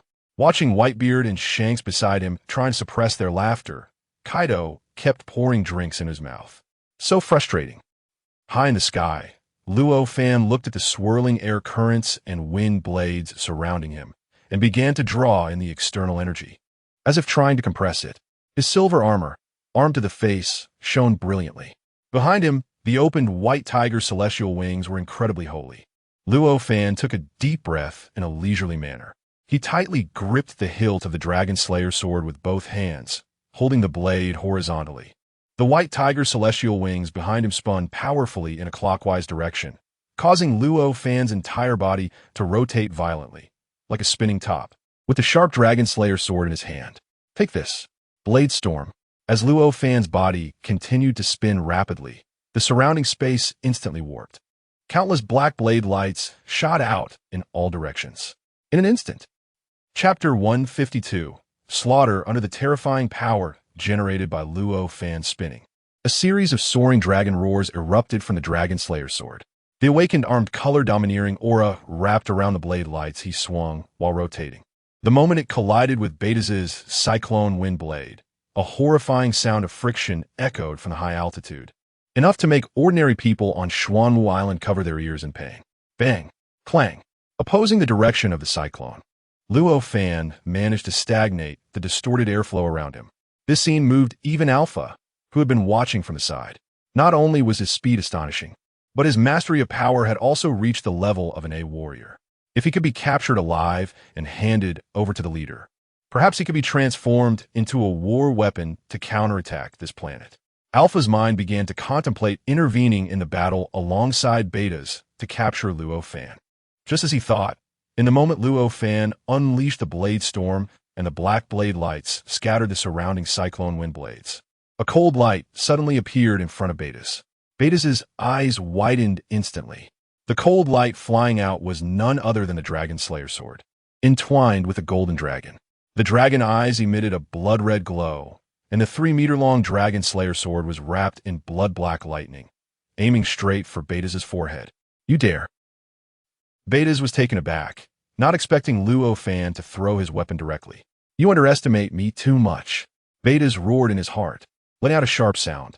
In a flash, Betas left a shadow in place, and his true self swiftly dodged to the side. The shadow exploded into nothingness under the thrown Dragon Slayer sword. Before Betas could take pride in dodging Luo Fan's ambush. Whoosh! Sizzle! A silver flash zipped past Betas. Betas only heard a soft sizzle near his ear, followed by a sharp pain radiating from his right wing and right chest. Amid Betas's piercing cries of pain, 10 blue claw marks burst forth from his right chest and right wing, deep enough to see bone. Blue blood sprayed into a mist, resembling a blooming, eerie firework in the sky. Listening to Betas's screams, both the people on Xuanwu Island and Alpha, not far away, were utterly shocked. Luo Fan, clad in silver armor with a beastly physique, was enveloped by a white tiger phantom outlined in light. The white tiger, as the king of beasts, roared majestically towards the sky, its 2 front paws striking at the void. Though no real sound emerged, everyone seemed to hear an earth-shattering beast roar from its vivid and domineering posture. After Betas dodged the Dragon Slayer sword he had thrown, Luo Fan had already caught up to the rapidly moving Betas. In the instant that Betas and the others had not reacted, Luo Fan's razor-sharp claws fiercely tore into Betas' body. This was Luo Fan's true attack. The awakened skill, White Tiger Tear, possessed by the White Tiger avatar, could even tear apart space. In a life-and-death moment, Betas instinctively shifted a few inches to the side. Otherwise, his entire chest would have been ripped open by Luo Fan's claws. Even so, Betas was still genuinely injured. Well done. Indeed, the savior is the strongest. Love it. Seeing the lunar people bleed at Luo Fan's hands, everyone was overjoyed, excitedly raising their fists. Luo Fan pressed his advantage, his fingers curling into tiger claws, ready to strike at Betas' wings. A fierce and swift gust of wind slammed toward the back of Luo Fan's head. With the foresight of observation hockey, Luo Fan sensed the danger before it struck and immediately dodged without looking back. A rugged, massive hammer crashed down in Alpha's hands where Luo Fan had been standing. Roar!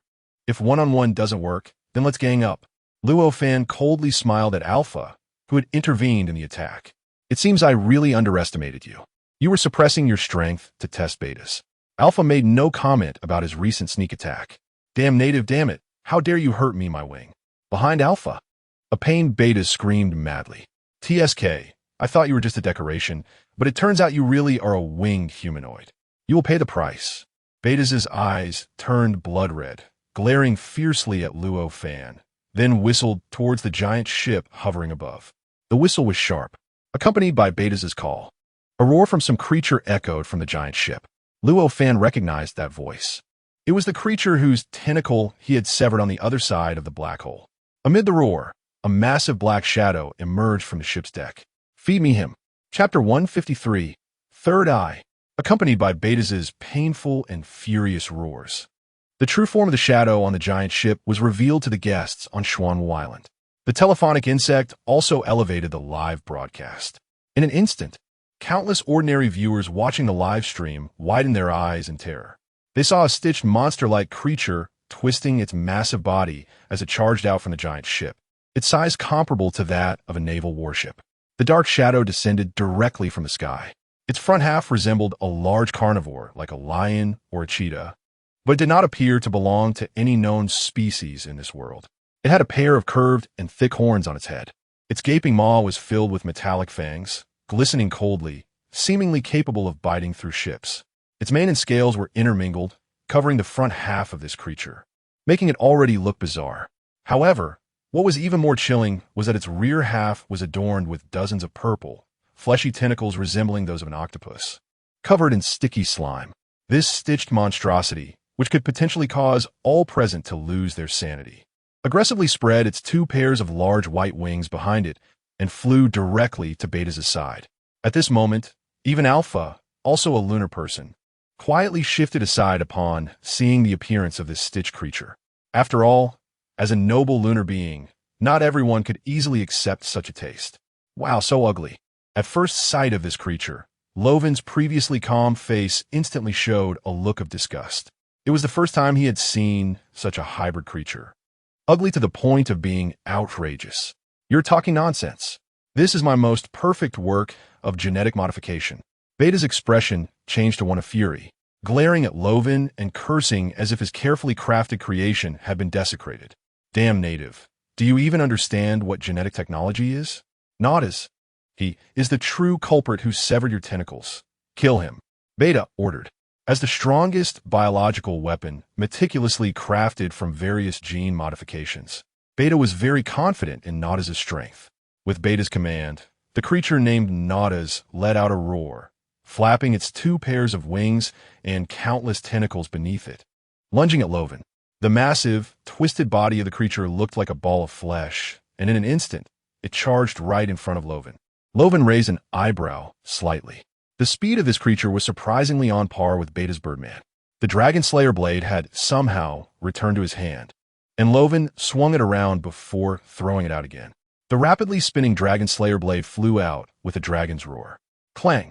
A clear sound of metal clashing echoed in the sky. The blade struck the scales on Nautas' body and was immediately deflected back. Oh, the shell is quite tough, Lovan exclaimed in surprise. Although Nautas wasn't injured, it was stung by the Dragon Slayer blade and immediately became furious, slamming its 2 front claws down at Lovan. Bang! Air was instantly compressed between the 2 fleshy claws, producing a deafening, explosive sound. The shockwave reverberated.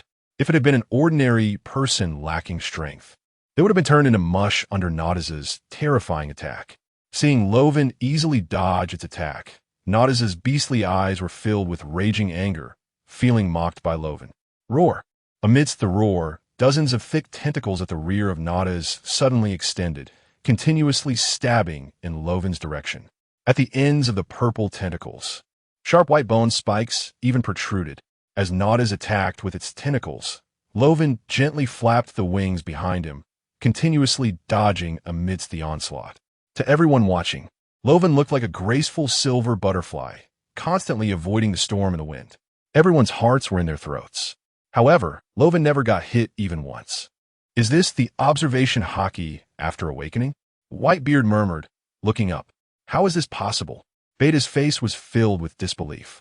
Even he, who took pride in his speed, would never dare to claim he could escape unscathed from Nautas' rapid assault with all its tentacles. Moreover, Lovan wasn't relying on speed at all. It was as if he had predicted all of Nautas' attacks, moving with ease. How can this native be so strong? Not only has he mastered his haki to perfection, but perhaps he has also grasped the Kinbunchaku. Alpha's expression was serious. The so-called Kinbunchaku was the term used by the Moon people for observation haki. They originally thought it was only a matter of time before reclaiming jurisdiction over this blue planet, but now it seemed quite tricky. The Moon people could never have imagined that this planet, which they viewed as inhabited by natives, had long since changed. Suddenly, Chapter 154. Absorbing the Moon people suddenly, the battlefield changed again. Just as Nautas was continuously attacking with its tentacles, Lovan, who had only been dodging with his agility, finally made a move. The white tiger wings behind Lovan suddenly retracted. Without the white tiger wings, Lovan's body instantly plummeted downward, seeing its prey slipping out of its attack. Nautas roared and chased after him, opening its massive mouth. Those terrifying metal fangs were about to swallow Lovan whole. Covered by the white tiger armor on his head and face, Lovan's expression was unclear. Just as Nautas was about to catch him, Lovan's white tiger wings opened again. The instantaneous force caused Lovan's body to halt in midair, and then he swiftly raised the Dragon Slayer blade from his waist. A crescent moon appeared between heaven and earth. Clang! Above the beautiful crescent moon, the sky was sliced open along with the clouds as it appeared. Simultaneously, a shrill roar echoed from Nautas. Beta's strongest biological weapon, modified through genetic engineering, had its head sliced off by Lovan's draw, blood raining down from the sky. No matter how much you are genetically modified, you still have a flesh and blood body like the Sea Kings. I just wonder if you can still swallow. Lovan chuckled. He had delayed his attack to play and take revenge on these 2 Moon people who disrupted his wedding. Now, Lovan was tired of it. He wanted to end it quickly, cut them down, and return to celebrate his wedding. Lovan transformed into a silver light, appearing directly on Nautas' back. Nautas! Beta, seeing this, became tense. The wounds on his chest and wings, torn by Lovan, seemed to throb more painfully. Feeling Lovan appear behind him, Nautas, with half of its face hacked off, twisted its body, trying to shake Luo Fan off. Buzz, buzz, buzz. The blood-black armed hockey continuously wrapped around the blade of the Dragon Slayer as Luo Fan forcefully thrust it in. Roar. Nautilus's painful roar shook the heavens even more. The blade of the Dragon Slayer penetrated deeply into Nautilus's back. But that wasn't the end. Luo Fan directly opened his claws. Behind him, the white tiger phantom roared as it charged out. As Luo Fan pulled forcefully, one of Nautilus's wings on its back was torn off by Luo Fan. The splattering blue blood and the ripped wing were directly devoured and transformed by Luo Fan.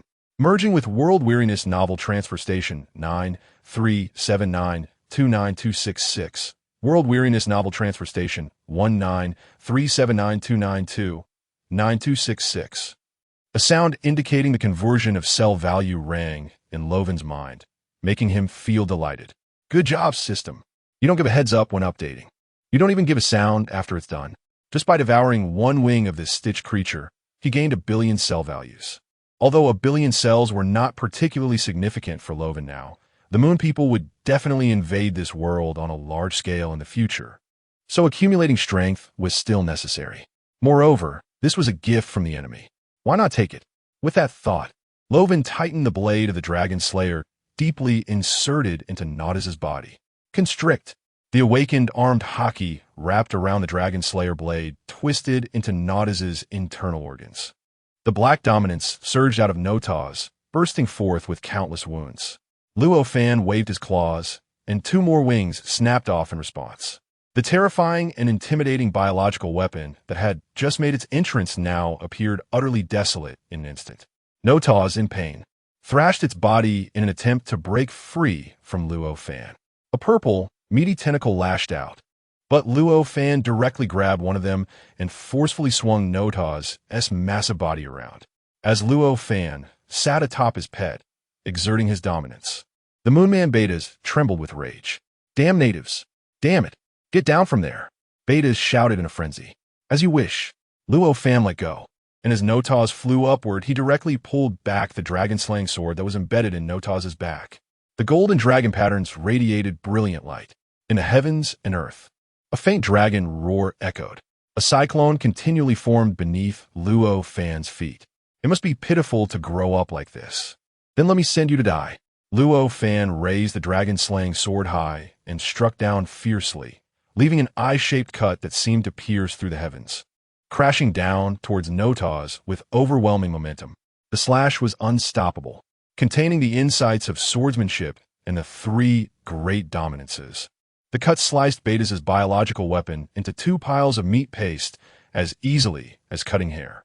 Watching his genetically modified creature being effortlessly slain by Luo Fan and having it devoured into nothingness in front of him, Betas' face looked as if he had just been fed a whole lot of dung. From a distance, the 2 Moon Men could see Luo Fan, whose helmet had opened, revealing his handsome face beneath the armor. A warm and gentle smile appeared. The dragon-slaying sword pointed forward. Now, it's your turn, you 2 birdmen. Chapter 155, Fierce Battle Arrogance. Bathed in a sea of blue blood, Luo Fan had just decimated the stitched monster and pointed his sword at the Moonmen. The silver light of the white tiger day armor shone brightly. Looking at the scene in the sky, people from Xuanwu Island and various regions of the world were all shocked. This was the savior who had previously stormed the holy land of Mariehua, liberated slaves, and overthrown the celestial dragons. As reliable as ever. The savior is mighty. Damn Moonmen. Knock them all down. Mighty, mighty, mighty. The frenzied civilians practically worshipped Luo Fan as a divine being. Watching Luo Fan single-handedly face the Moonmen with such bravery, the crowd collectively cheered. Congratulations to the host for obtaining 101 shock points. Congratulations to the host for obtaining 98 shock points. Congratulations to the host for obtaining 110 shock points. The long-lost system notification sounds echoed in his mind. Although he couldn't hear the fervent support and cheers from supporters around the world, the shock points were indeed being collected. Luo Fan looked at the 2 Moon Men in front of him, whose expressions were quite grim, and a smile appeared on his face. You little brats. Showing off is my specialty. Learn from it. Damn it, I'm going to fight you. Betas, seeing his meticulously cultivated, genetically modified creature easily killed by Luo Fan and its flesh devoured clean, was furious to the point of jumping. This time, they had clearly suffered a loss. The Moonman race had operated its civilization in outer space for thousands of years, always believing themselves to be the noblest race. Returning to their home star system and finding the coordinates of this blue planet was just a pleasant surprise. Betas and Alpha still thought about reclaiming the dominion over this planet first. At that time, capturing all the indigenous slaves and resources to present to their leader might allow them to rise to power and directly gain higher-level genetic modification opportunities. However, all of this was unexpectedly disrupted by the native before them. Betas, unable to contain his anger, wanted to make a move but was stopped by Alpha beside him. "You're injured. Don't act rashly." Alpha held Beta's back and flew out himself. Betas, with a dark expression, looked at his wounds, and in the end, reason prevailed. He stopped his reckless behavior and gestured to Alpha. "Kill him. I'll give it a try. If the indigenous people on this planet mostly possess such strength, it's likely that the two of us together won't be enough to smoothly reclaim control." Alpha analyzed calmly.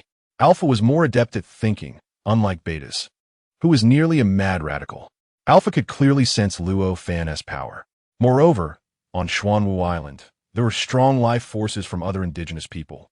Although they weren't as powerful as the man before him, they were still a massive force. "I'm very curious," Alpha said, looking at Luo Fan, slowly speaking. "Your planet's civilization and technology are so backward that even the technology we left behind needs to be explored and dug up. Why do some of your indigenous people possess such strange powers? And you have even discovered Haki and Kinbunchaku. Who taught you this?" Luo Fan raised an eyebrow. "You really know how to pick questions, little darling. In the entire pirate world, there are so many devil fruit users. Yet you specifically ask me, who doesn't he have any devil fruit ability? Haki? Kinbunchaku? You mean Haki, right? I got it from a system too. It doesn't represent the masses." Luo Fan shook his head speechlessly. To Alpha, Luo Fan's shaking head seemed to say that he had nothing to disclose. "Well then, I guess I can only find a few more test subjects to study later." Alpha sighed, raising a massive stone hammer high. Stone sigh.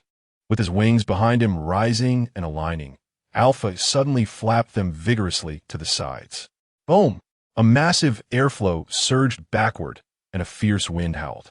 Alpha's stout and powerful body, carrying the gigantic stone hammer, charged toward Luo Fan like a shooting star. Luo Fan raised his sword to meet him head-on. Boom! As the two figures collided violently, a shockwave centered on Luo Fan, and Alpha rolled out in all directions with a deafening explosion. The entire sea surface seemed as if it would be instantly overturned, waves crashing. The two fireballs separated immediately after a brief collision. However, to everyone's eyes, one of the figures was rapidly charging towards Xuanwu Island.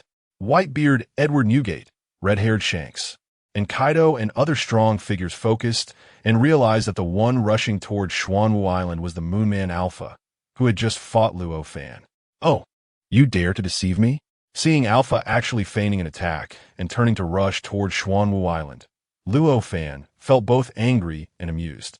With the Hoi Divine Bow appearing in his hand, Luo Fan directly drew the bow, and 3 arrows transformed from the rising sun appeared on the divine bow. Zing! The string vibrated. The arrows shot out. At that moment, Alpha, who had briefly fought with Luo Fan and was now heading toward Xuanwu Island, was quickly accelerating using the momentum from the previous impact. Thunderhammer. A mighty stone hammer slammed down heavily onto the land of Xuanwu Island. Chapter 156, Pursuit Boom. A massive sound of a heavy object colliding echoed through the sky. The people of Xuanwu Island painfully covered their ears at the deafening explosion. Under Alpha's massive stone hammer, the defensive barrier of Xuanwu Island was activated. The diamond-shaped golden rune shield blocked Alpha's hammer. The gigantic hammer turned slightly red and hot under Alpha's immense grip. The hammer striking surface was covered with black-armed color hockey, crackling with lightning. The shield resisting the hammer shimmered with colors, yet it was difficult to shatter. Some data from the defensive shield had already been collected. Alpha seemed unfazed that the hammer couldn't break the shield. After delivering a powerful blow with the hammer, Alpha immediately withdrew and turned to dodge 3 arrows shot at him from behind by Luo Fan. The passive ability of the god Bow of Ho, it was incredibly powerful, and the three light arrows relentlessly pursued Alpha. Forced into a corner, Alpha could only swing the hammer to directly block the three light arrows, shattering them into powder. So, if you want to enter my territory, let's have a good fight. Today is my wedding day, and you all can join the fun. The Marine Admiral, the four Emperors of the Sea, the future Pirate King, and her man are all here. Luo Fan chased after Alpha with the dragon-slaying sword. The stone hammer and the dragon-slaying sword clashed with a series of clangs. Alpha's strength was formidable, but his speed was nowhere near as astonishing as Beta's. Though he wasn't weak either. Beta's asked, "Are you polite?" After battling with Alpha and Beta's, Luo Fan had a good grasp of how the lunar people evolved. The civilization of the lunar people lacked devil fruits, so their abilities were mostly stimulated through genetic modification technology or gene-enhancing potions. The rich rely on technology, while the poor rely on mutation. In the world of pirates, those with devil fruit abilities gained their special powers by consuming various devil fruits, resulting in a wide range of powers, some of which were quite useless. The lower limit of devil fruits is low, but the upper limit is also high. The key point is their fatal weaknesses, sea stone and the sea. The lunar people, utilizing genetic technology, likely had everyone's physical fitness reaching the level of minor superheroes, continuously ranking up based on that foundation, with some even able to awaken superpowers, like Beta's mastering airflow abilities. Moreover, the lunar people also had a hockey training system. Luo Fan thought that the population of the lunar people might not be large. Otherwise, it could be considered as everyone being a soldier. After all, every battle-hardened ethnic group has concerning birth rates. Thinking of a certain telepathic golden-haired race, Luo Fan continued to swing the dragon-slaying sword, slicing down another round moon. The round moon struck the huge hammer blocking Alpha, leaving a deep gash on Alpha's stone hammer. Stunned by the sword's intent, Alpha let out a grunt and was forced to retreat.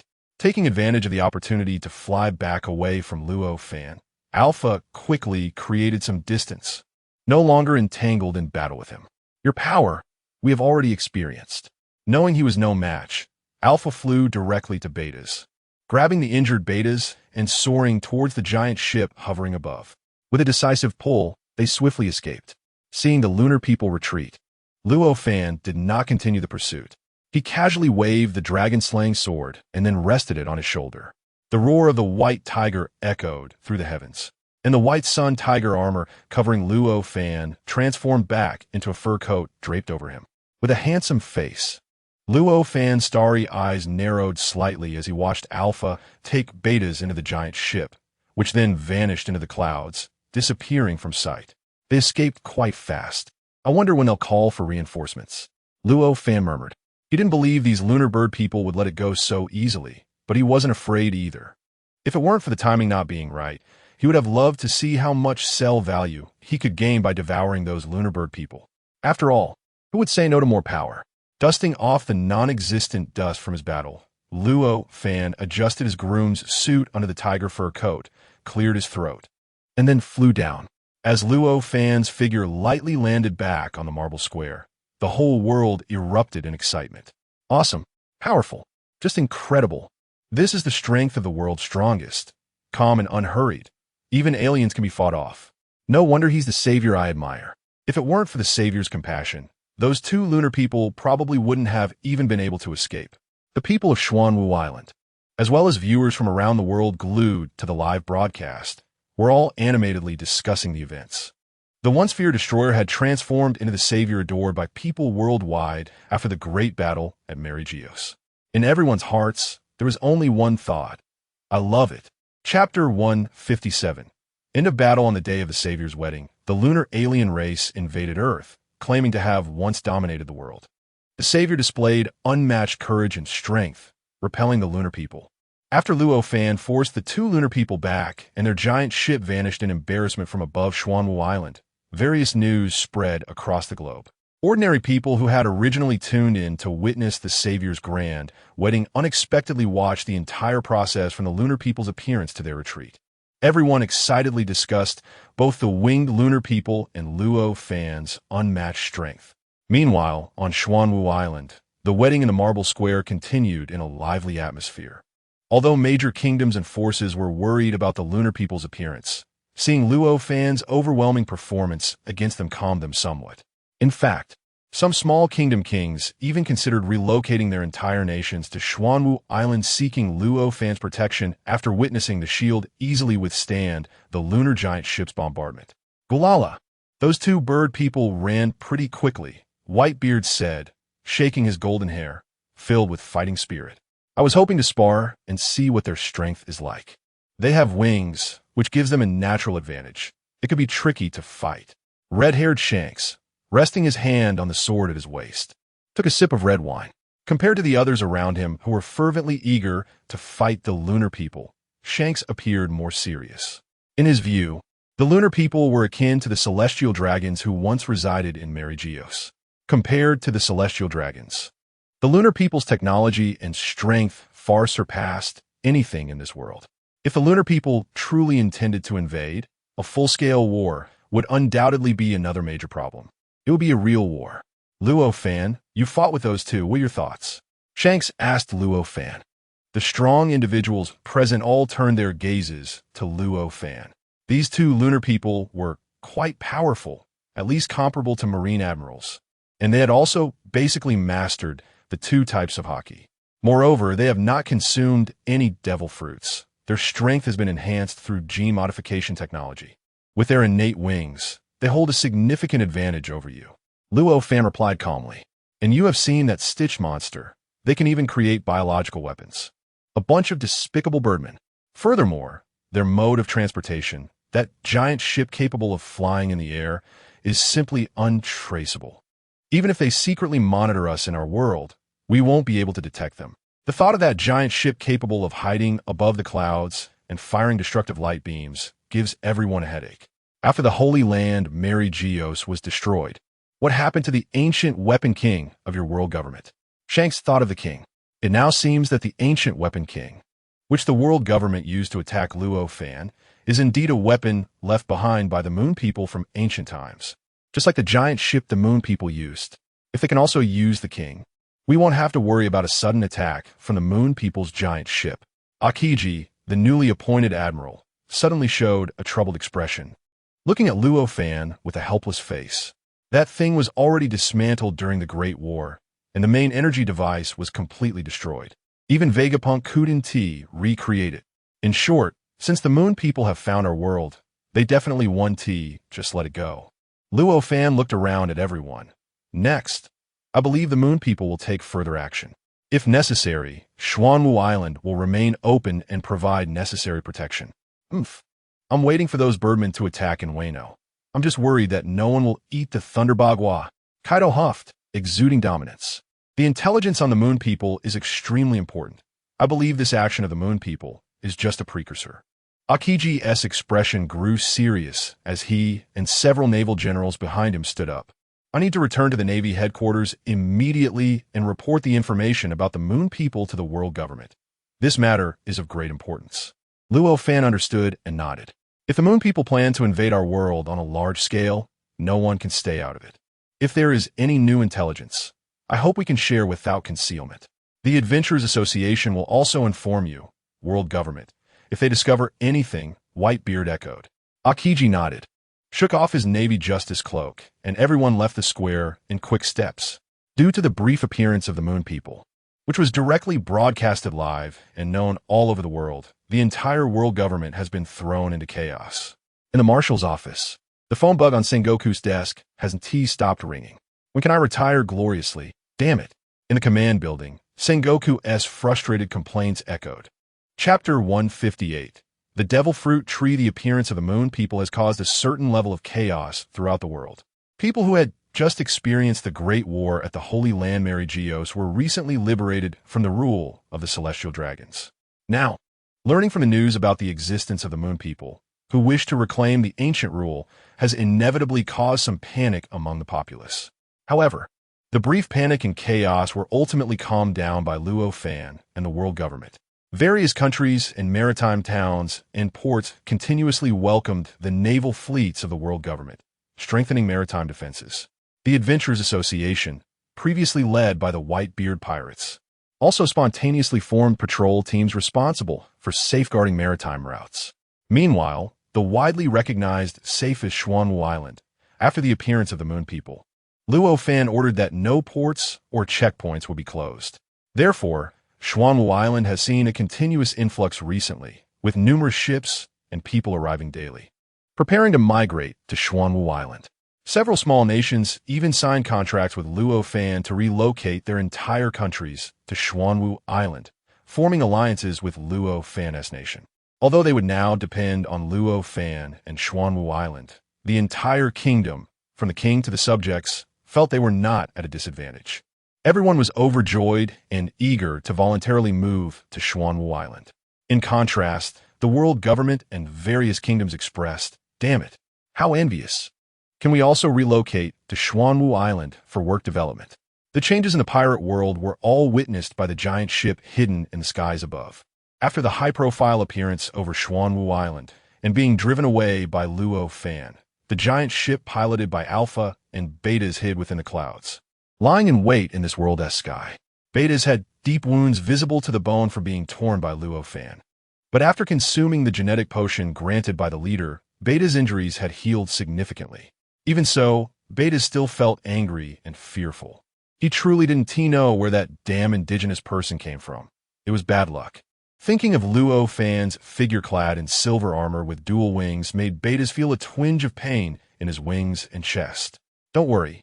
The overall strength of this indigenous world isn't strong. In due time, the leader or the 12 envoys will deal with him. Alpha, wearing a transparent mask, was intently observing a vial of reagent in his hand. On a bed in front of Alpha lay a completely naked man. Rather than lying down, he was more like being bound tightly, with something stuffed in his mouth, unable to move at all. The man's eyes were wide open as he struggled continuously, but could not break free from the bed, only able to whimper in fear while looking at Alpha. On the other side, another man had been eviscerated and had long lost his life. "How is it going? Have you made any progress? Do I need to catch a few more natives for you?" Betas looked at the focused Alpha, his voice sharp and grating. The strange abilities of the natives intrigued the Moon People. Thus, after retreating from Xuanwu Island, Alpha and Betas had been secretly capturing natives for human experimentation on the giant ship. Ordinary humans who had not consumed devil fruits were weak and frail, and such natives were even looked down upon by the Moon People. As for the native currently lying on the bed undergoing experiments, he was a genuine devil fruit user. However, his strength was not strong enough to have earned a title at sea. Although he possessed the ability to blow bubbles to Betas and Alpha, it was little more than just blowing bubbles. The life level is higher than that of ordinary natives, and their physique will change accordingly. Alpha said, "The ability to produce bubbles from his hands and mouth is quite useless. However, those few strong individuals on Xuanwu Island seem to be able to create ice and summon meteorites. So these abilities should vary in strength. Is it also gene modification technology? No, it's a type of food called devil fruit. Consuming it grants the abilities corresponding to the devil fruit. Each devil fruit has a different ability, and only one person can possess the ability of a single fruit. Unless the user dies, then that devil fruit will reappear. It's truly unique. This is what this native told me." Alpha pointed at the man on the experimental bed. The terrified man immediately nodded vigorously in agreement. Since that's the case." Betas sneered coldly, walking directly to the experimental bed. Betas tore off the object stuffed in the man's mouth. "Tell me, where can I find this devil fruit?" I don't know where the devil fruit is. I found it at our pirate crew while we were at sea. I snuck out with it. Otherwise, I would have been killed. I don't care about your story. If you don't know where the devil fruit is, then I'll eat you." I know the legend of the devil fruit tree. Chapter 159, Missing Persons. Chapter 19, Devil Fruit Tree. Alpha and Betas exchanged glances. Seeing a chance, the man tied up on the experimental bed nodded like crazy. Really, although I've only heard the legend, I'm sure it will be useful to you too. As long as you let me go, I will tell you everything I know. Did you misunderstand something? Betas sneered coldly. What? The man was taken aback. We can extract the information from your brain, just the same. Betas leaned down towards the man on the experimental bed, his tone filled with disdain and contempt. Betas chuckled coldly. just an useless native, trying to play clever and trade with us.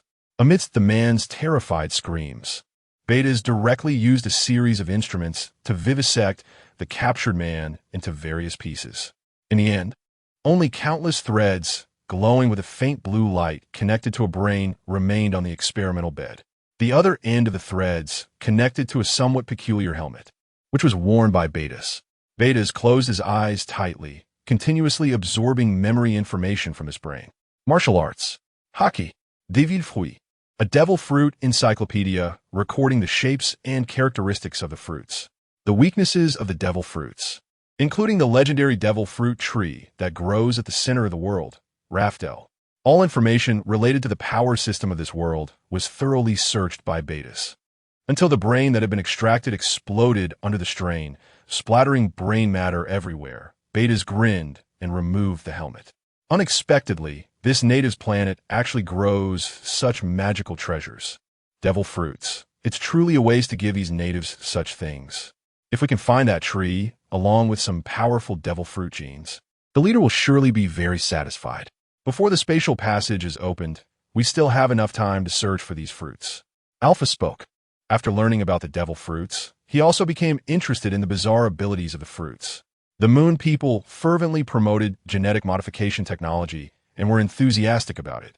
If they could inject the genes of powerful devil fruits into their bodies through genetic modification technology or cultivate a large batch of biological weapons, it would surely greatly enhance the strength of the Moon people. With this in mind, Alpha and Betas both had ideas. Soon, the giant ship of Alpha and Betas began to appear frequently at sea. Although the world government and other forces had long been prepared and had deployed most of their military forces at sea to prevent a sudden attack from the Moon people, the Navy's fleet and ordinary ships were no match for the giant ships of the Moon people that could fly in the sky. Comparable to the ancient weapon Tianhuang, a terrifying giant cannon that could destroy entire nations and islands with a single strike, it was equally spine-chilling. After all, not every island is called Xuanwu Island. Under the frequent attacks of Alpha and Betas, missing persons began to appear at sea. Furthermore, these missing individuals were not nameless ordinary people, but rather well-known strong figures in the sea or certain regions. Even the Navy encountered attacks from the Moon people's giant ships, suffering the loss of more than a dozen warships and several missing colonel officers. In response, the world government was greatly alarmed and reorganized the naval forces at sea. Despite this, incidents of missing persons continued to occur. Damn it, these two birdmen are too dog-like. They don't even give us a chance to fight. In the conference hall of Xuanwu Island, Whitebeard angrily slammed the table, very furious. At the long conference table, the main seat was occupied by Luo Fan. Below him were Whitebeard, red-haired Shanks, Sengoku of the world government, Akiji, naval generals, and the powerful Empress Hancock, Mihawk, and others. Except for Luo Fan, everyone else's expressions were somewhat grim. In their respective jurisdictions, news of people being attacked and captured by the Moon people had emerged. Now the number of missing persons had reached over 60, with 50 of them confirmed to have devil fruit abilities. Sengoku crossed his arms with a very serious expression. What do the Moon people want? Kidnapping so many of us. Their giant ships can hide in the sky. We can't chase them at all. Akiji sighed. The strong figures present were very angry, mainly because Alpha and Betas had attacked individuals who were isolated and not particularly strong.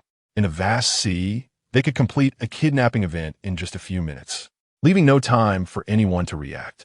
Even if Whitebeard and the others wanted to intervene, they had no chance to encounter the Moon people. As a result, everyone was filled with anger, wishing they could find the Moon people right now and have a good fight. Everyone turned their attention to Luo Fan, who was seated at the main position. Luo Fan, what do you think? Chapter 160 Hidden Fruits suddenly being called out by everyone. Luo Fan, who had been resting his chin on his hand, blinked his eyes and then smiled slightly. I think they must have already learned about the existence of devil fruit abilities. The technology of the Moon people is likely based on genetic modification, so once they knew of the existence of devil fruits, they would definitely go all out to collect them and use the genes of the devil fruits to strengthen themselves. This is also the reason for their frequent attacks on everyone recently. Everyone nodded, fully agreeing with Luo Fan's words. Are you saying that those captured ability users will be used for genetic experiments? Shanks suddenly realized a terrifying issue. The devil fruit users present immediately felt a tightness in their hearts. After all, no one wanted to be turned into some kind of experimental subject by the moon people. Human experiments are a taboo everywhere. I think they should only be temporarily captured. After all, the ability users they captured are not particularly strong. Luo Fan's gaze was intense. Moreover, I think what they need most is not the ability users, but the devil fruits. Alpha and betas have remained hidden in this world without leaving, possibly conducting some kind of plan in secret. In Luo Fan's view, collecting devil fruits seems the most likely. Otherwise, if they only wanted to capture devil fruit users, with their strength as moon people, as long as they deliberately avoided targeting the 4 emperors or admirals, they could easily capture many more targets. Upon hearing Luo Fan's words, the representatives from the world government, Sengoku and Akiji, exchanged glances, their expressions shifting slightly. Nearby, Whitebeard raised an eyebrow. Hey, Sengoku, you guys of the world government don't actually have devil fruits, do you? What nonsense are you talking about?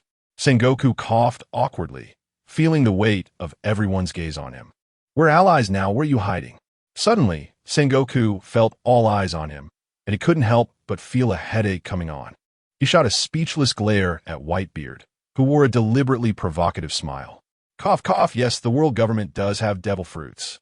It's the Goro Goro no Mi and the Mago Mago no Mi, right? Luo Fan said with a knowing smile. How do you know? The room erupted in an uproar, and even Sengoku and Akiji looked shocked at Luo Fan. Damn it, this was supposed to be a secret operation. How could you just answer like that, you bastard?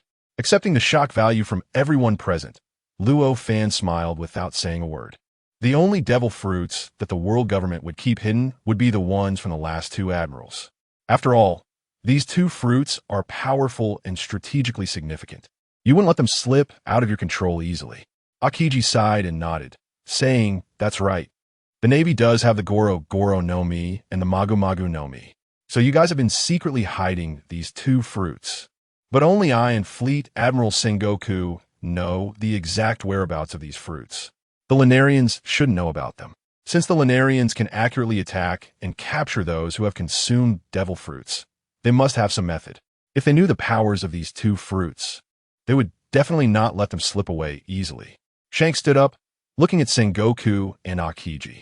Are those 2 fruits still in the possession of the world government? No. Originally, Dr. Vegapunk was studying these 2 fruits to enhance the capabilities of the pacifistas. Because of this, we are secretly transporting the 2 fruits back to headquarters for safekeeping. So, those 2 fruits are at sea right now? Sengoku and Akiji's expressions instantly turned grim. Yes, Sengoku nodded. This is bad. Shanks immediately shook his head. Although Akainu and Kizura died in the earlier battle at Mariehua, the Mago Mago no Mi and Goro Goro no Mi are both powerful devil fruits. If they really fall into the hands of the Lunarians at sea, the consequences would be unimaginable. Where are the fruits located right now? I'll head over immediately to escort them, Luo Fan said, standing up directly to Sengoku. All right, Sengoku nodded. The world government initially planned to handle this matter alone, as they didn't want others to know the whereabouts of these 2 fruits, but now the situation had changed, and they couldn't afford to wait. If the Lunarians really had their sights set on these 2 devil fruits, it was likely to end badly. Before Akiji could contact the admiral in charge of this secret transport, his din mushy rang out with a loud noise. In front of everyone in the conference hall, Akiji answered the frantic call coming from the din mushy. As soon as he picked up, the urgent voice on the other end sent chills down the spines of everyone present. Report, Marshal. Our fleet has been attacked at sea. It's the Lunarians. Those 2 Lunarians. Chapter 161. Seizing the devil fruits, the entire Navy fleet was instantly destroyed by Alpha and Betas. 4 escort ships were directly dismantled in the raging flames by Betas, sinking into the sea at a visible speed. Blood continuously stained the surrounding waters. Hundreds of Navy soldiers, without a single survivor, were brutally slaughtered by Betas. The remaining command ship was now half submerged in the sea. On the shattered deck, Vice Admiral Chi Feng, who had lost an arm to Alpha's strike, lay motionless. His life or death was unknown. As for the Vice Admiral of the White Eagle, who urgently sent out a distress signal through the din mushy, He was now drenched in blood, his head tightly gripped by Alpha's massive hand, half hanging in the air. The justice cloak behind the White Eagle had already been torn to shreds, and he was bleeding profusely. Both vice admirals were in a very weakened state. Facing the assault of two Class A Lunarian warriors, they had no means to defend themselves. In just a few minutes, they were completely defeated. The sound of wings flapping came from behind. Betas retracted his wings and returned to the deck of the command ship, dragging a metal box behind him. Seeing that the Lunarians found the box, the expression on Vice Admiral White Eagle's face instantly turned to anger as he struggled to stop Betas. However, the two swords at his feet had already been smashed by Alpha's giant hammer. "Don't kill my captive," Betas reminded Alpha, who was about to crush White Eagle's head with one hand. Alpha said nothing and simply tossed White Eagle's body onto the deck. Bang! Like a cannonball, White Eagle slammed into the deck, creating a crack. He painfully spat out a mouthful of black blood, suffering multiple fractures and lying helplessly in the dented pit of the deck. As a Navy officer, even in death, he would not show fear. However now, the severely injured Vice Admiral White Eagle could only glare hatefully at the two Lunarians before him, unable to stop them from opening the metal box. The circular object in Betas' hand was now flashing 2 points of light directed at the metal box. Betas swung his lightsaber and effortlessly sliced open the metal box. The box was split in half. What came into view were two fruits quietly lying inside. One was a red apple with droplet-like patterns all over it. The other was a lightning-shaped banana, its pattern resembling a cross star. These were the devil fruits that the world government had secretly hidden, fearing they would be leaked. Moreover, they were the Magu Magu no Mi and Goro Goro no Mi that once belonged to the former admirals Akainu and Kizaru. Yes, it's the Magu Magu no Mi and Goro Goro no Mi from the Devil Fruit Encyclopedia, having kidnapped and captured so many devil fruit users. The Lunarians also obtained the Devil Fruit Encyclopedia, hence immediately recognizing these as the two devil fruits they wanted. Got it, Betas sneered coldly. Seeing that their superiors requested a secret transport of the devil fruits, Vice Admiral White Eagle's heart was now in turmoil. Even the two Navy vice admirals had no idea that what was secretly being transported in the box were actually devil fruits. Yet, these two Lunarians could accurately attack this place. Such a terrifying gap made Vice Admiral White Eagle feel despair.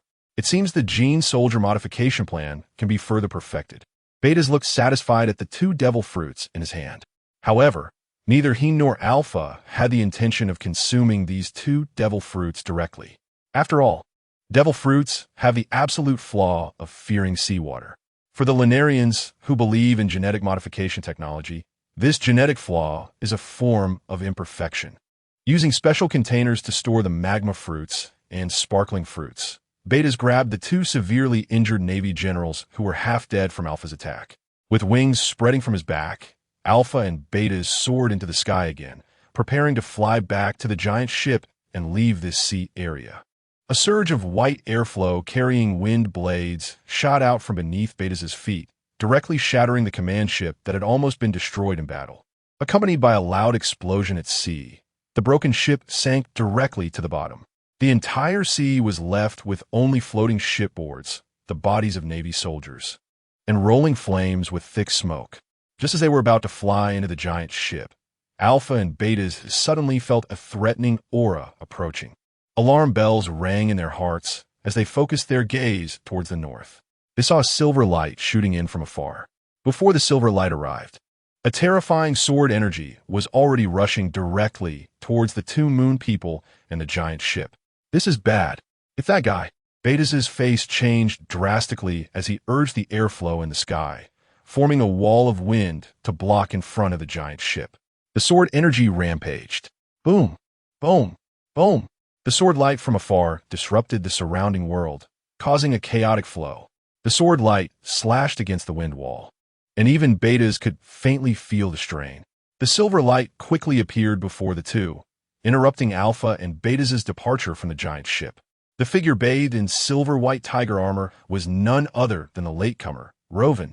Chapter 162. Wanna run? Should I say I'm late? The faceplate of the white tiger armor retracted, revealing Rovan's handsome face beneath the armor. However, there wasn't a hint of a smile on Rovan's face at this moment. His deep-set eyes seemed filled with anger as he quietly stared at Betas and Alpha. Rovan looked at the two Navy generals held by Betas, their life force weak to the extreme, almost reduced to breath. When Admiral White Eagle was calling for help from Akiji via a transponder snail, Rovan had already used the power of the White Tiger to quickly chase after them. After receiving the fleet's location from Akiji, Rovan was able to traverse most of the sea in such a short time and arrive at the battlefield. However, the mere strength of 5 warships and 2 Navy generals couldn't obstruct Alpha and Betas, the 2 moon people, for long. Even though Rovan rushed over at full speed, all he could see was a scene of devastation at sea and the 2 generals captured and severely injured by Betas. Seeing that Rovan was able to catch up in such a short time, both Alpha and Betas were surprised and wary. Hand over the people and the devil fruits. Rovan extended his hand towards the 2, speaking calmly. Indigenous, why should we listen to your orders? Betas' sharp laughter echoed, though it lacked confidence. If you don't let us go, I can't guarantee the lives of these 2.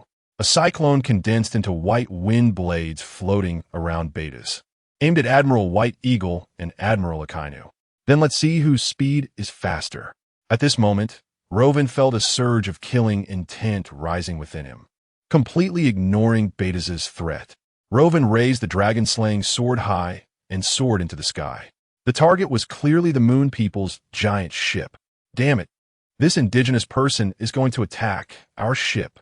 Betas' face changed drastically. With Betas' urging, a fierce wind pushed Alpha from behind, directly propelling him towards Rovan.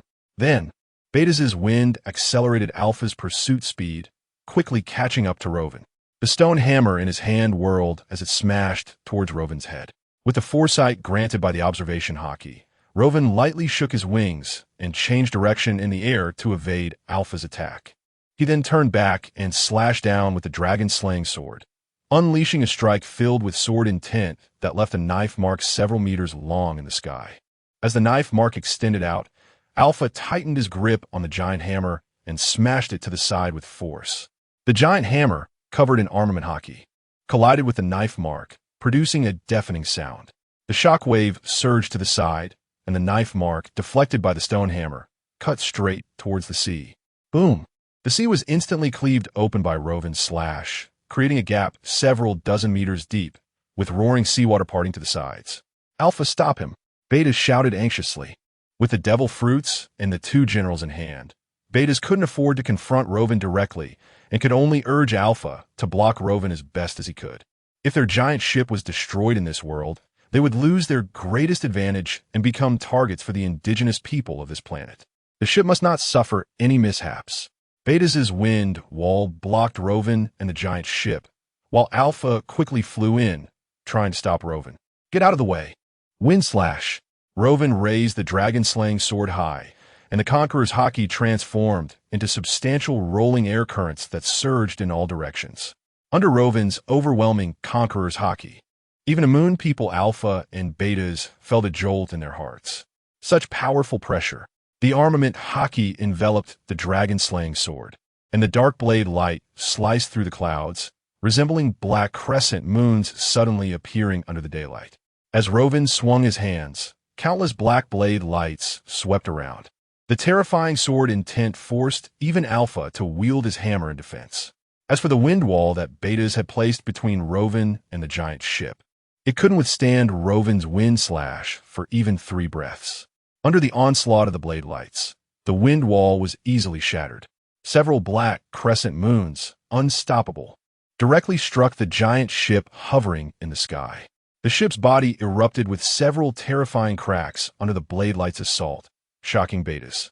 As Rovan raised the dragon-slaying sword again to attack the giant ship, a desperate Betas let out a shriek. He grabbed the 2 severely injured Navy generals and hurled them towards Rovan as human cannonballs. Seeing Betas throw the 2 Navy generals over, Rovan halted his attack on the giant ship, quickly delivering several punches. The fist shadows entwined with armament hockey and Conqueror's hockey blocked Alpha. And then Rovan flapped his wings and dashed towards the 2 Navy generals. Rovan reached out and directly caught the 2 near-death individuals. Meanwhile, taking advantage of the time Rovan spent rescuing the 2 generals, Alpha and Betas turned and flew towards the giant ship. They were not fools. They knew that continuing to entangle with Rovan would only delay them until more powerful indigenous people arrived. Since they had already obtained the devil fruits, it was time to make a swift exit. Chapter 163. Copying the devil fruit. Using the time gained by abandoning the two captives to force Rovan to come to their rescue, Alpha and Betas piloted the giant ship quickly into the clouds.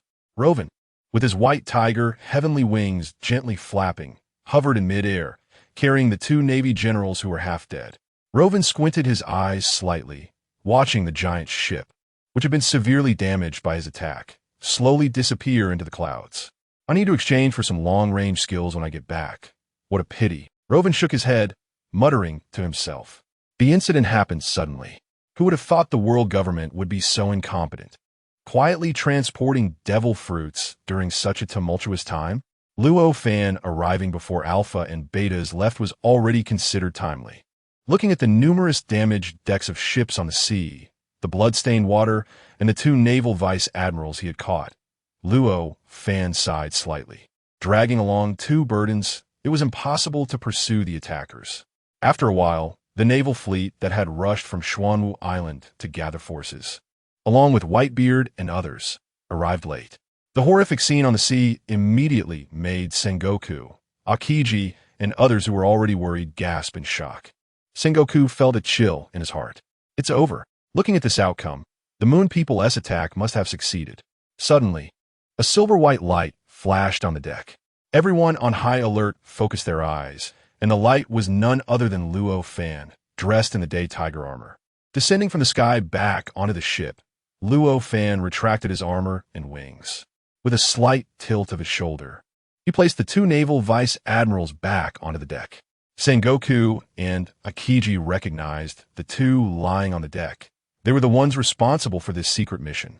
White Hawk and Red Peak, and their faces turned pale. How could they be so seriously injured? Sengoku clenched his fists. I'm late.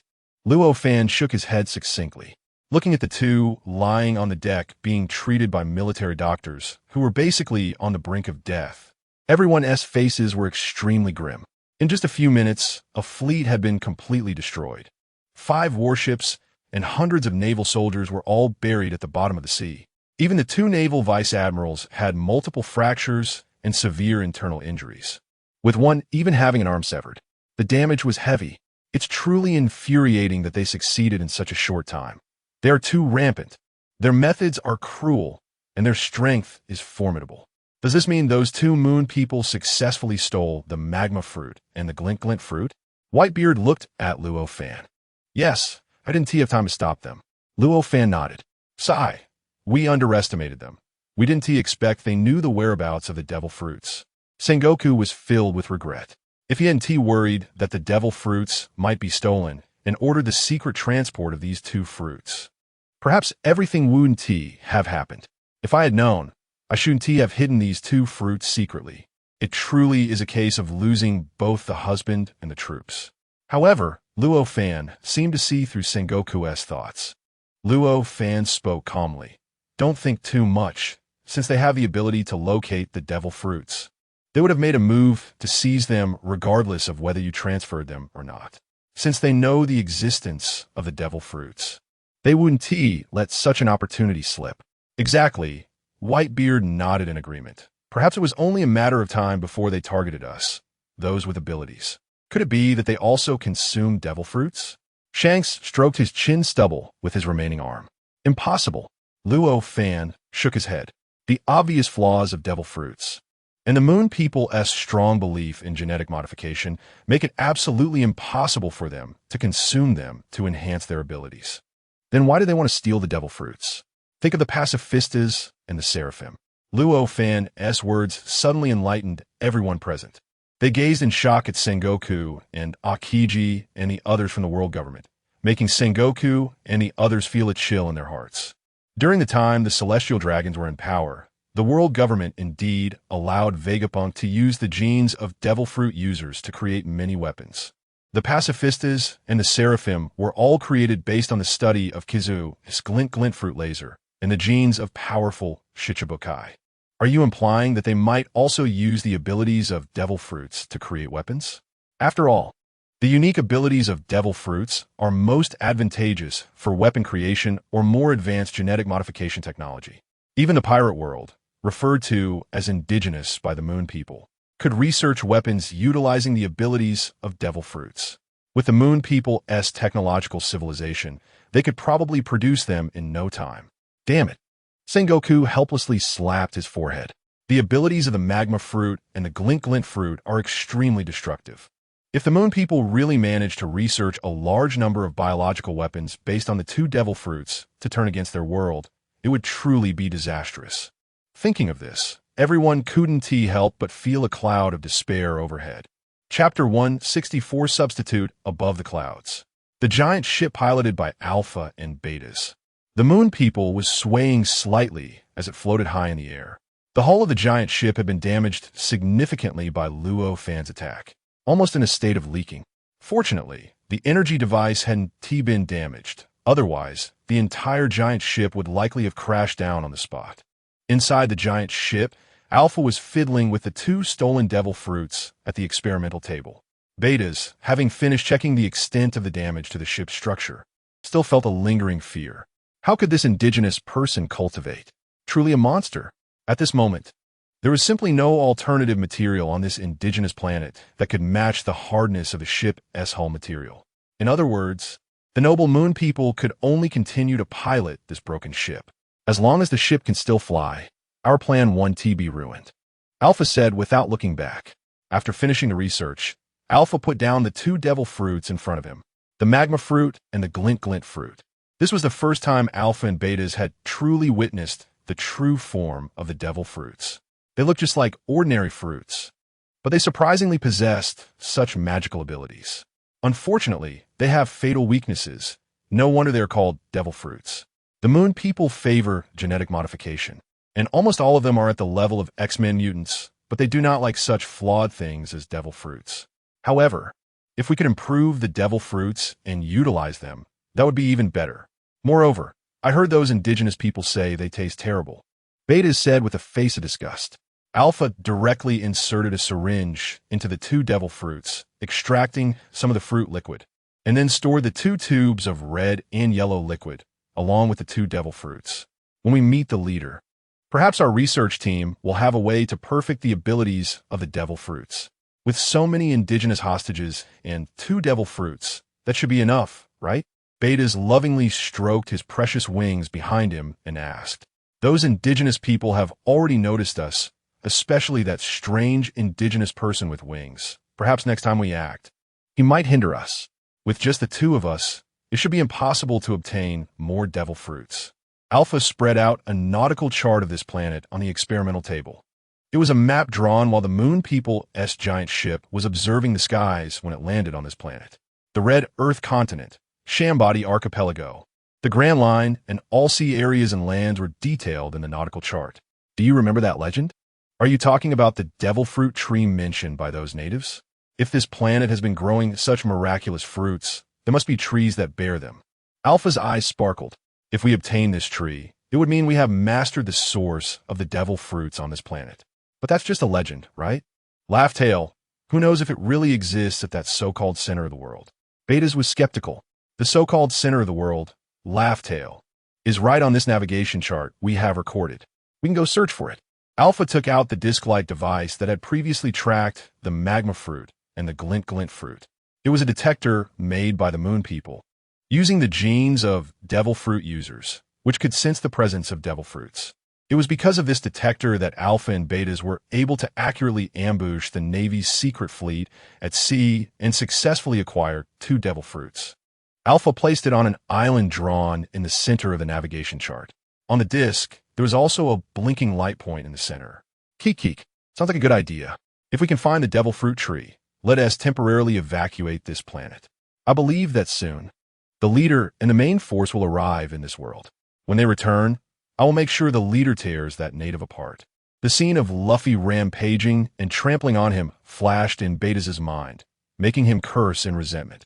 With the navigation chart as a guide and sailing through the sky, the giant ship quickly found the most mysterious place at sea, the final island. Laftale.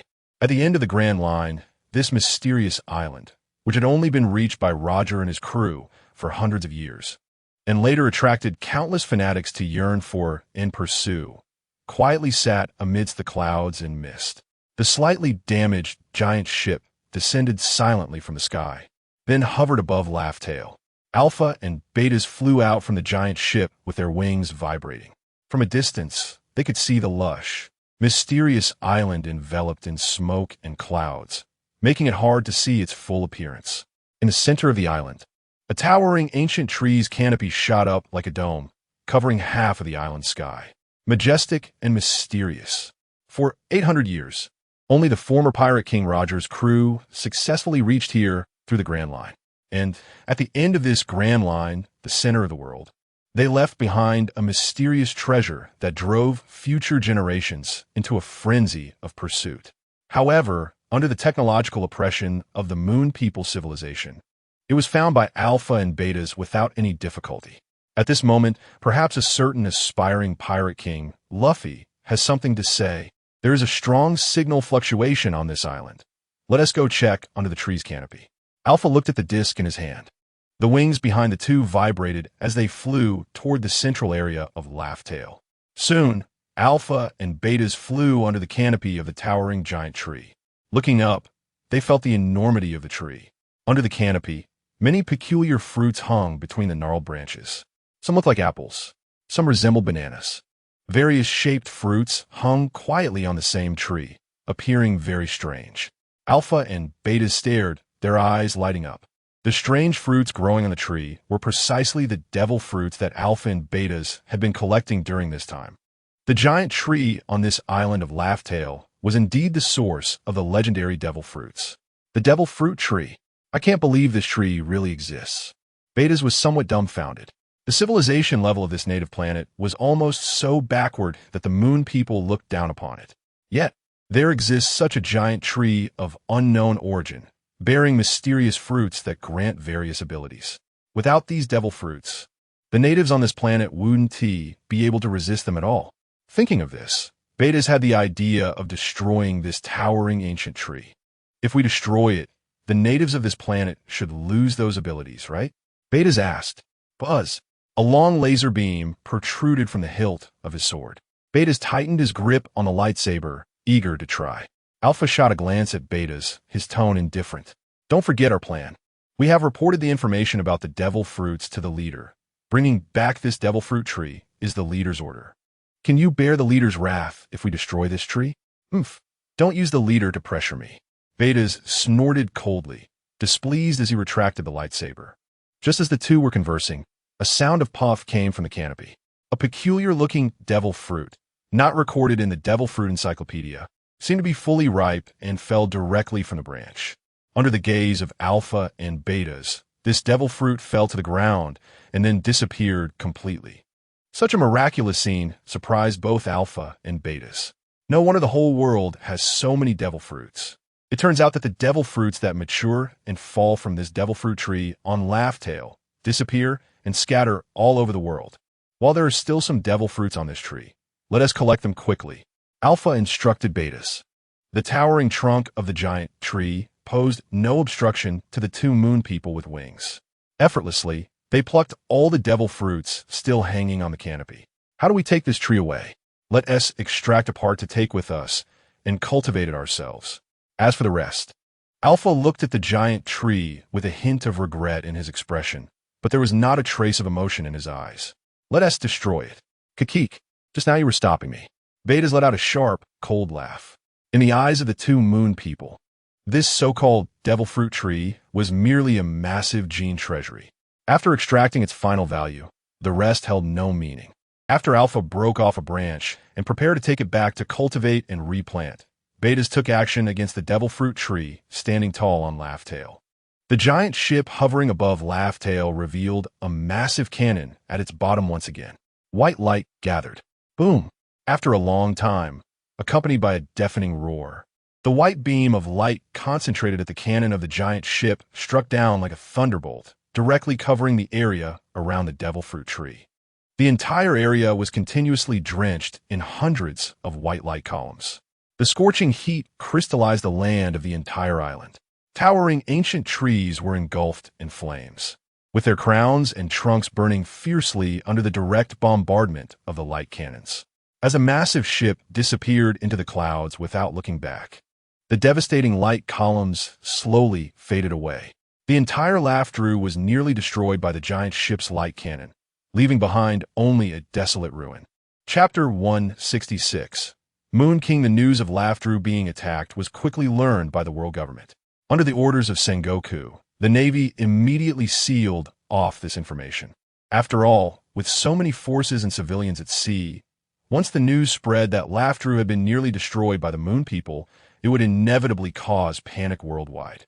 No one knew when the giant sky ship piloted by the Moon People would suddenly appear silently over their islands. No one wanted to experience the horrifying bombardment capable of instantly obliterating an entire island and country without a trace. The series of attacks by the Moon People also gave Sengoku and other high-ranking officials of the world government a headache. First, there were continuous attacks and captures of devil fruit users. Then, a Navy fleet secretly transporting 2 devil fruits was attacked, resulting in total annihilation, with both the magma fruit and the glint glint fruit seized by the Moon People. Now, even the island of Laughtrue had suffered a devastating blow from the giant ship of the Moon People, nearly sinking. In this situation, the world government was helpless against the Moon People. When they informed Xuanwu Island about the Moon People bombing Laughtrue and requested assistance from Luo Fan, Luo Fan replied, "I can't help. World government." Since the wedding where they fought Luo Fan and gained no advantage, Betas and his companion had been avoiding Luo Fan. It seemed even the Moon People understood the truth of survival. Lay low and develop, don't be reckless. Therefore, even if Luo Fan learned of this news, it would be too late to intercept the 2 Moon People. On Xuanwu Island, what was the purpose of these 2 bird people attacking Laughtrue? Were they also interested in the treasure left by Roger back in the day? Whitebeard said while drinking, frowning. What? Do they want to become the Pirate King too? Shanks mocked, causing everyone present to burst into laughter. I think their goal should be this, Luo Fan said as he placed the intelligence sent by the world government on the table. Among them was a photo taken by the Navy fleet after the Moon People bombarded Laughtrue, showing the island almost crumbling and sinking into the sea. The only part still floating on the ocean was the very center of the island, equally barren and pitiful. In the middle of the island, a portion of a giant tree trunk, charred from the bombardment, caught everyone's eyes. I think that's the legendary devil fruit tree. I've already asked Rayleigh about it. Only Roger and Rayleigh successfully landed on Laughtrue back in the day, so only they know the truth of the devil fruit tree. The Moon People have been collecting devil fruits recently. I believe their attack on Laughtrue must be because of the devil fruit tree. If this thing truly exists, then their destruction of Laughtrue means they have obtained the devil fruit tree. Everyone fell silent. The shadow of the Moon People's invasion loomed over everyone. No one knew the purpose behind the Moon People seizing devil fruits and attacking Laughtrue, possibly obtaining the devil fruit tree. With the civilization and technology of the Moon People, a large-scale attack on the world in the future would be unimaginable. For a moment, everyone turned their gaze to Luo Fan. Luo Fan lightly tapped the table with his finger, his expression deep in thought. The origins and history of the Moon People were a blank in the world of pirates. Even Luo Fan himself was unsure of what actions the Moon People would take next. At this moment, Luo Fan was contemplating how to exchange the accumulated shock value for a holy jar. In the days leading up to the Moon People's large-scale invasion, Luo Fan needed to continue enhancing his own strength to prepare for future battles, while the world government and various forces on Xuanwu Island stood ready. On the other side, Alpha and Betas, having replanted and nurtured the devil fruit tree branches and taken the stolen devil fruits, had already piloted their giant ship away from the planet. Buzz! A space rift abruptly tore open. The somewhat dilapidated giant ship slowly emerged from the other side of the rift. Under the starry sky before Alpha and Betas, an entire fleet of hovering giant ships appeared. The leading ship was several times larger than the others, the main ship where the leader of the Moon People resided. After drifting away from the moon in ancient times, the Moon People's race wandered in space, ultimately barely settling on a new planet. Although the Moon People's population was sparse, most were genetically modified warriors. This entire fleet was the expeditionary force of the Moon People. Inside the main ship, Alpha and Betas were granted an audience with the leader. On the throne of the Moon People, a winged figure sat high, exuding an overwhelming aura of authority. This person was the commander of the expeditionary force, the King of the Moon People. Chapter 167, Shockwave. Greetings, leader. Alpha and Betas bowed deeply to the ground, not daring to face the throne directly. The surrounding oppressive aura continuously piled on top of their heads, making them feel increasingly pressured. The two A-level Moon People warriors were even trembling slightly at this moment. It seems you have not successfully reclaimed jurisdiction over that planet. The towering figure on the throne fixed a hammer-like gaze on Alpha and Betas. His booming voice was filled with dissatisfaction and questioning. As the King of the Moon People, he was both the leader and the commander of the expeditionary force. After losing the Moon's habitability, the Moon People had lived a semi-nomadic life. Since ancient times, apart from settling on a small planet, most of their kin had followed their leader to venture into the galaxy as warriors. Their fleet continuously gathered resources in the Starry River, barely providing sustenance for their race-south gathering place. Now, the population of the Moon People had only reached about 100,000.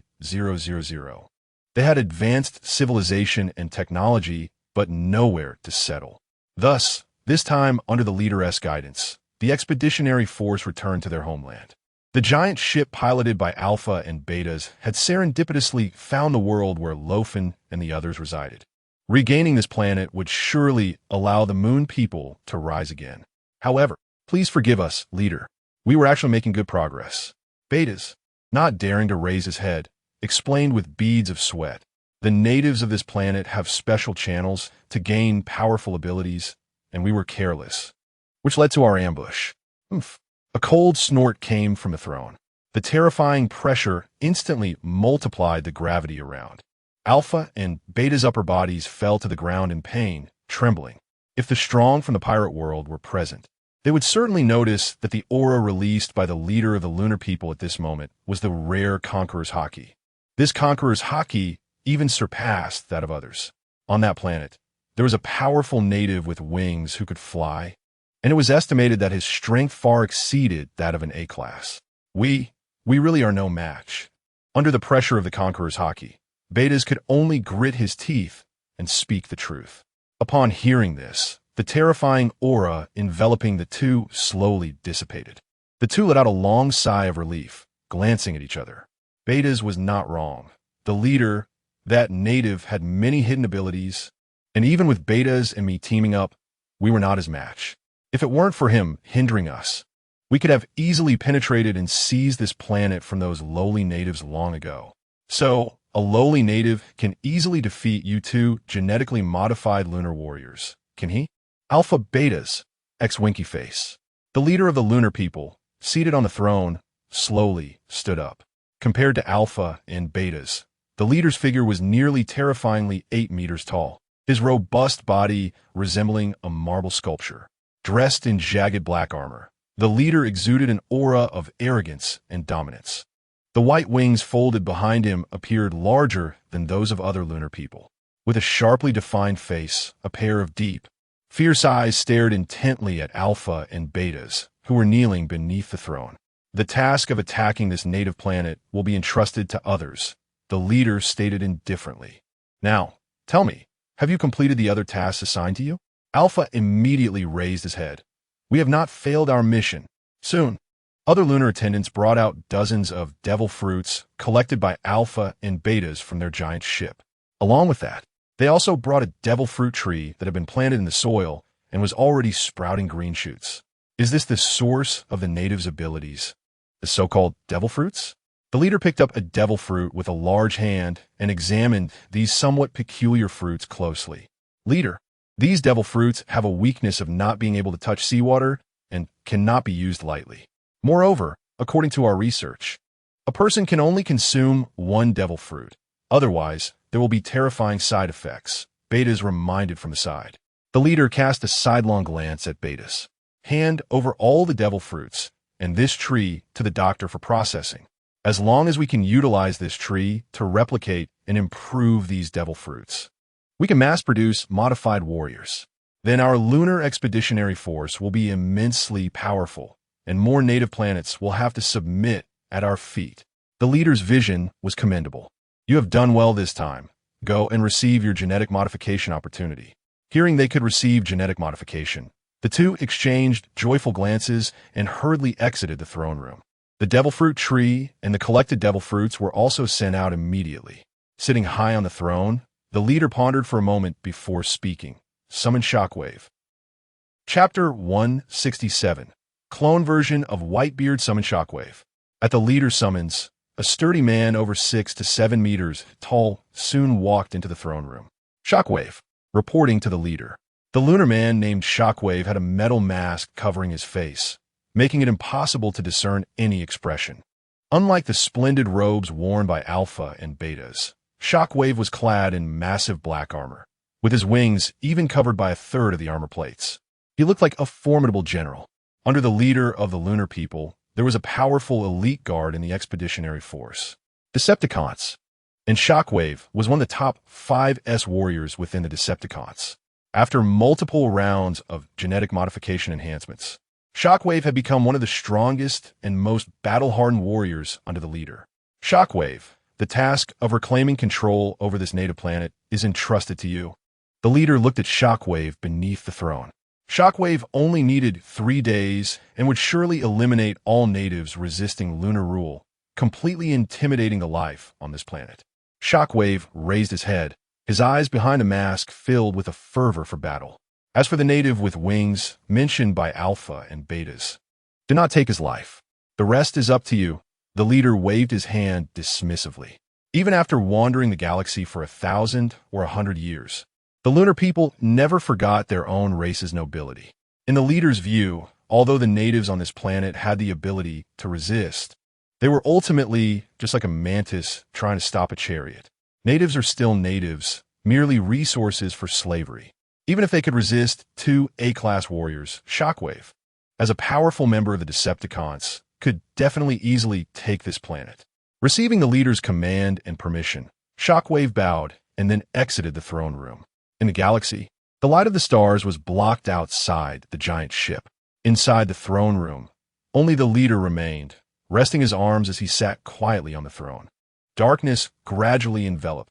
After Alpha and Betas reported all the information and intelligence about the planet to the Lunar Expeditionary Force, the lunar people had a basic understanding of Luo Fan and their world, almost to the point of being nearly complete. Soon, Shockwave, having left the throne room, piloted the giant ship away from the expeditionary force. The pirate world. In the week following the destruction of Raftel, there had been no further incidents of lunar people attacks. The world government, various kingdoms, and factions, which had been on high alert and prepared for various contingencies, were finally able to breathe a sigh of relief. Similarly, a deeper cloud of worry hung over everyone's heads. The absence of subsequent actions from the lunar people also confirmed Luo Fan's suspicions. The lunar people had obtained the devil fruit tree. Although it was unclear what impact the lack of the devil fruit tree would have on the devil fruit users in the pirate world. Given the lunar people's level of civilization, they could definitely use high technology to create all kinds of trouble. Damn it, one trouble after another. They really can stir things up.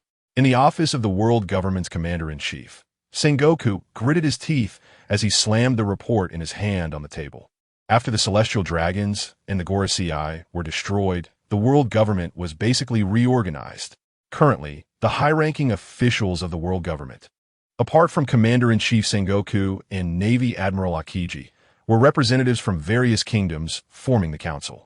However, since the invasion by the lunar people, the various kingdoms have been extremely tumultuous and panicked, which had also caused a headache for the world government. Damn, it's hard to manage these useless teammates. Sengoku rubbed his forehead, looking helpless and exhausted. On the sofa in the office, Akiji, who was resting with an eye patch, lifted the eye patch and sat up, stretching. The great battle has just passed, and now the appearance of the moon people has made the major forces unwilling to trust our world government, Kizaru said. That person from Xuanwu Island is the one they all want to rely on. Sengoku sighed. The loss of the magma fruit and the glint fruit has once again shaken the prestige of the world government. All the kingdoms and forces are now thinking of relying on Luo Fan. Even the world government has to admit that they are also dependent on Luo Fan now. They cannot let their guard down and have ordered all fleets to continue to fulfill their duties and protect their respective seas. After all, no one knows when the Moon People might launch another surprise attack. Boom! Before Sengoku could finish speaking, a deafening explosion suddenly sounded outside the headquarters building. The entire office began to shake violently with the sound of the explosion. What's going on? Sengoku was shocked. An earthquake?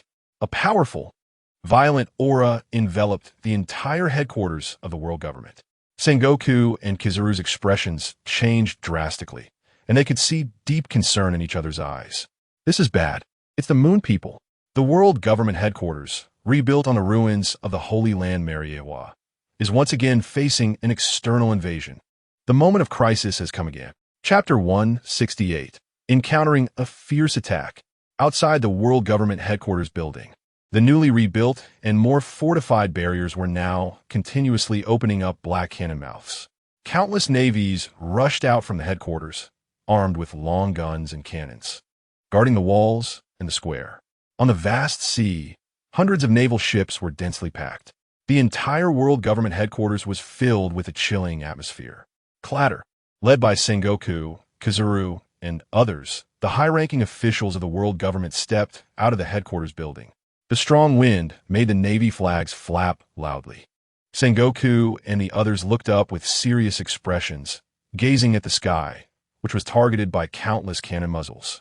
On the sea outside the world government headquarters, in the high sky, a towering black figure was hovering in midair.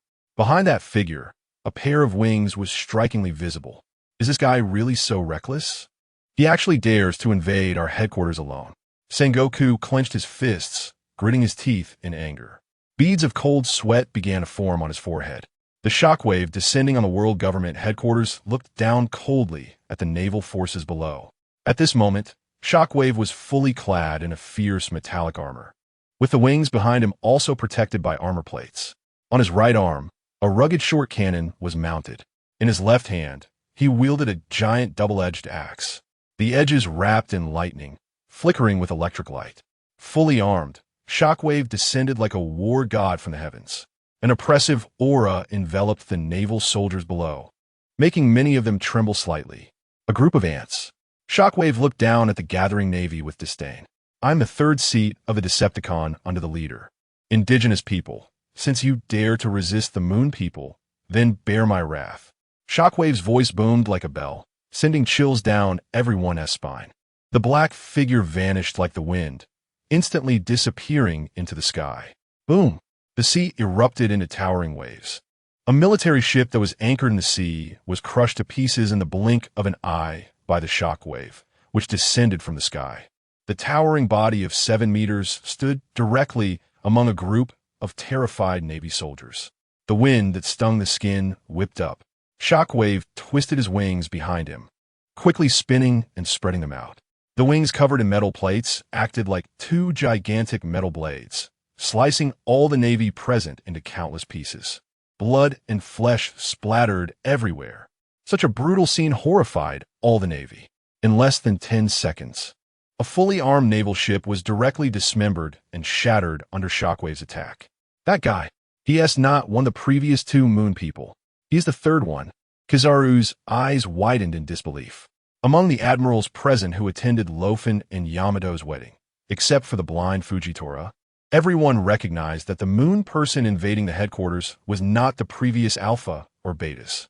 The Moon person before them was not only the third invading enemy, but also stronger than the first 2. Realizing the severity of the situation, everyone was filled with horror. Shockwave kicked the deck fiercely, using the force to open his wings again and soared into the sky to launch a second round of terrifying attacks on other warships. Fire! Kizaru pointed to the shockwave that was brutally destroying ships among the fleet. Despite the shock and panic in their hearts, the trained Navy quickly reacted to the orders.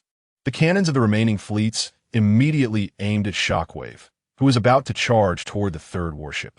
Bang! Bang! Bang! Hundreds of black shells whizzed through the air, directly covering the sea where Shockwave stood. Thick smoke spread instantly. Flames engulfed the area. 3 consecutive rounds of cannon fire mercilessly poured down on the same stretch of sea. Everyone's gaze was tense and focused on it. Suddenly, a gap opened in the thick smoke, and a huge black figure burst out from within. Everyone was once again shocked. Shockwave, who regarded the Navy's cannon fire as a bath, was completely unharmed, flapping his wings and directly crashing through several warships blocking his path. In an instant, ships were overturned and people were thrown. Compared to Alpha and Betas, Shockwave, as one of the strongest Decepticons of the Moon People's expeditionary force, had undergone numerous gene modifications and enhancements. After the transformation from genetic modification, Shockwave's skin was as hard as diamond. In his eyes, indigenous cannonballs felt like marbles, only making him feel a bit itchy. The entire naval fleet was unable to form an effective second encirclement under Shockwave's rampage. The whole scene fell into chaos. In a short period, more than 10 warships gathered outside the naval headquarters were sunk and smashed. Heavy casualties. Stop him at all costs. Sengoku's face was filled with anger. However, at that moment, facing the Navy that was still focusing fire on him, Shockwave raised his right-hand cannon with a click. The huge cannon mouth aimed straight ahead. Boom! Chapter 169. Kizuru takes action. A sound almost capable of shattering eardrums echoed across the sea. Shockwave's tall and robust body shifted back a few inches under the huge recoil.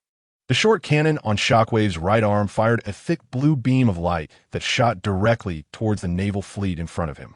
The azure beam, with its scorching high temperature, caused the seawater to boil instantly wherever it passed. Under the horrified gaze of everyone in the headquarters building, this thick blue beam directly penetrated all the warships within 100 meters of the sea in front of him. After a brief silence, a series of terrifying explosions erupted continuously on the sea. Boom!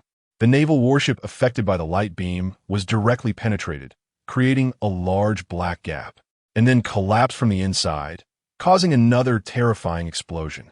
All the Navy covered by the light beam were instantly burned and exploded by the high temperature of the beam, not even able to utter a final scream before vaporizing on the spot. Compared to the Navy's live fire cannons, the lethality of the laser beams fired from the short cannon in the hands of Shockwave was even more terrifying. With just one shot, it severely damaged the Navy in front of it. Retracting the short cannon into its armor, Shockwave sneered and swung its double-edged axe, charging directly towards the headquarters of the world government. The purpose of Shockwave's arrival in this world was to destroy the current ruling power of this indigenous planet. Seeing that even the fleet's cannons couldn't stop the Lunarians, the vast number of soldiers outside the headquarters still resolutely raised their firearms. The sound of gunfire echoed continuously. Several capable naval rear admirals and major generals led the charge in the square, rushing towards Shockwave, who was rampaging towards the headquarters building. Lunarians die. This guy absolutely cannot be allowed to crash into the headquarters building. Damn alien invader. We will never surrender. Among the Navy, several towering giant vice admirals swung their weapons, trying to chop down Shockwave. Oh, this planet has giant natives too? Seeing the aggressive giants before it, Shockwave's gaze shifted slightly beneath its mask, then became indifferent.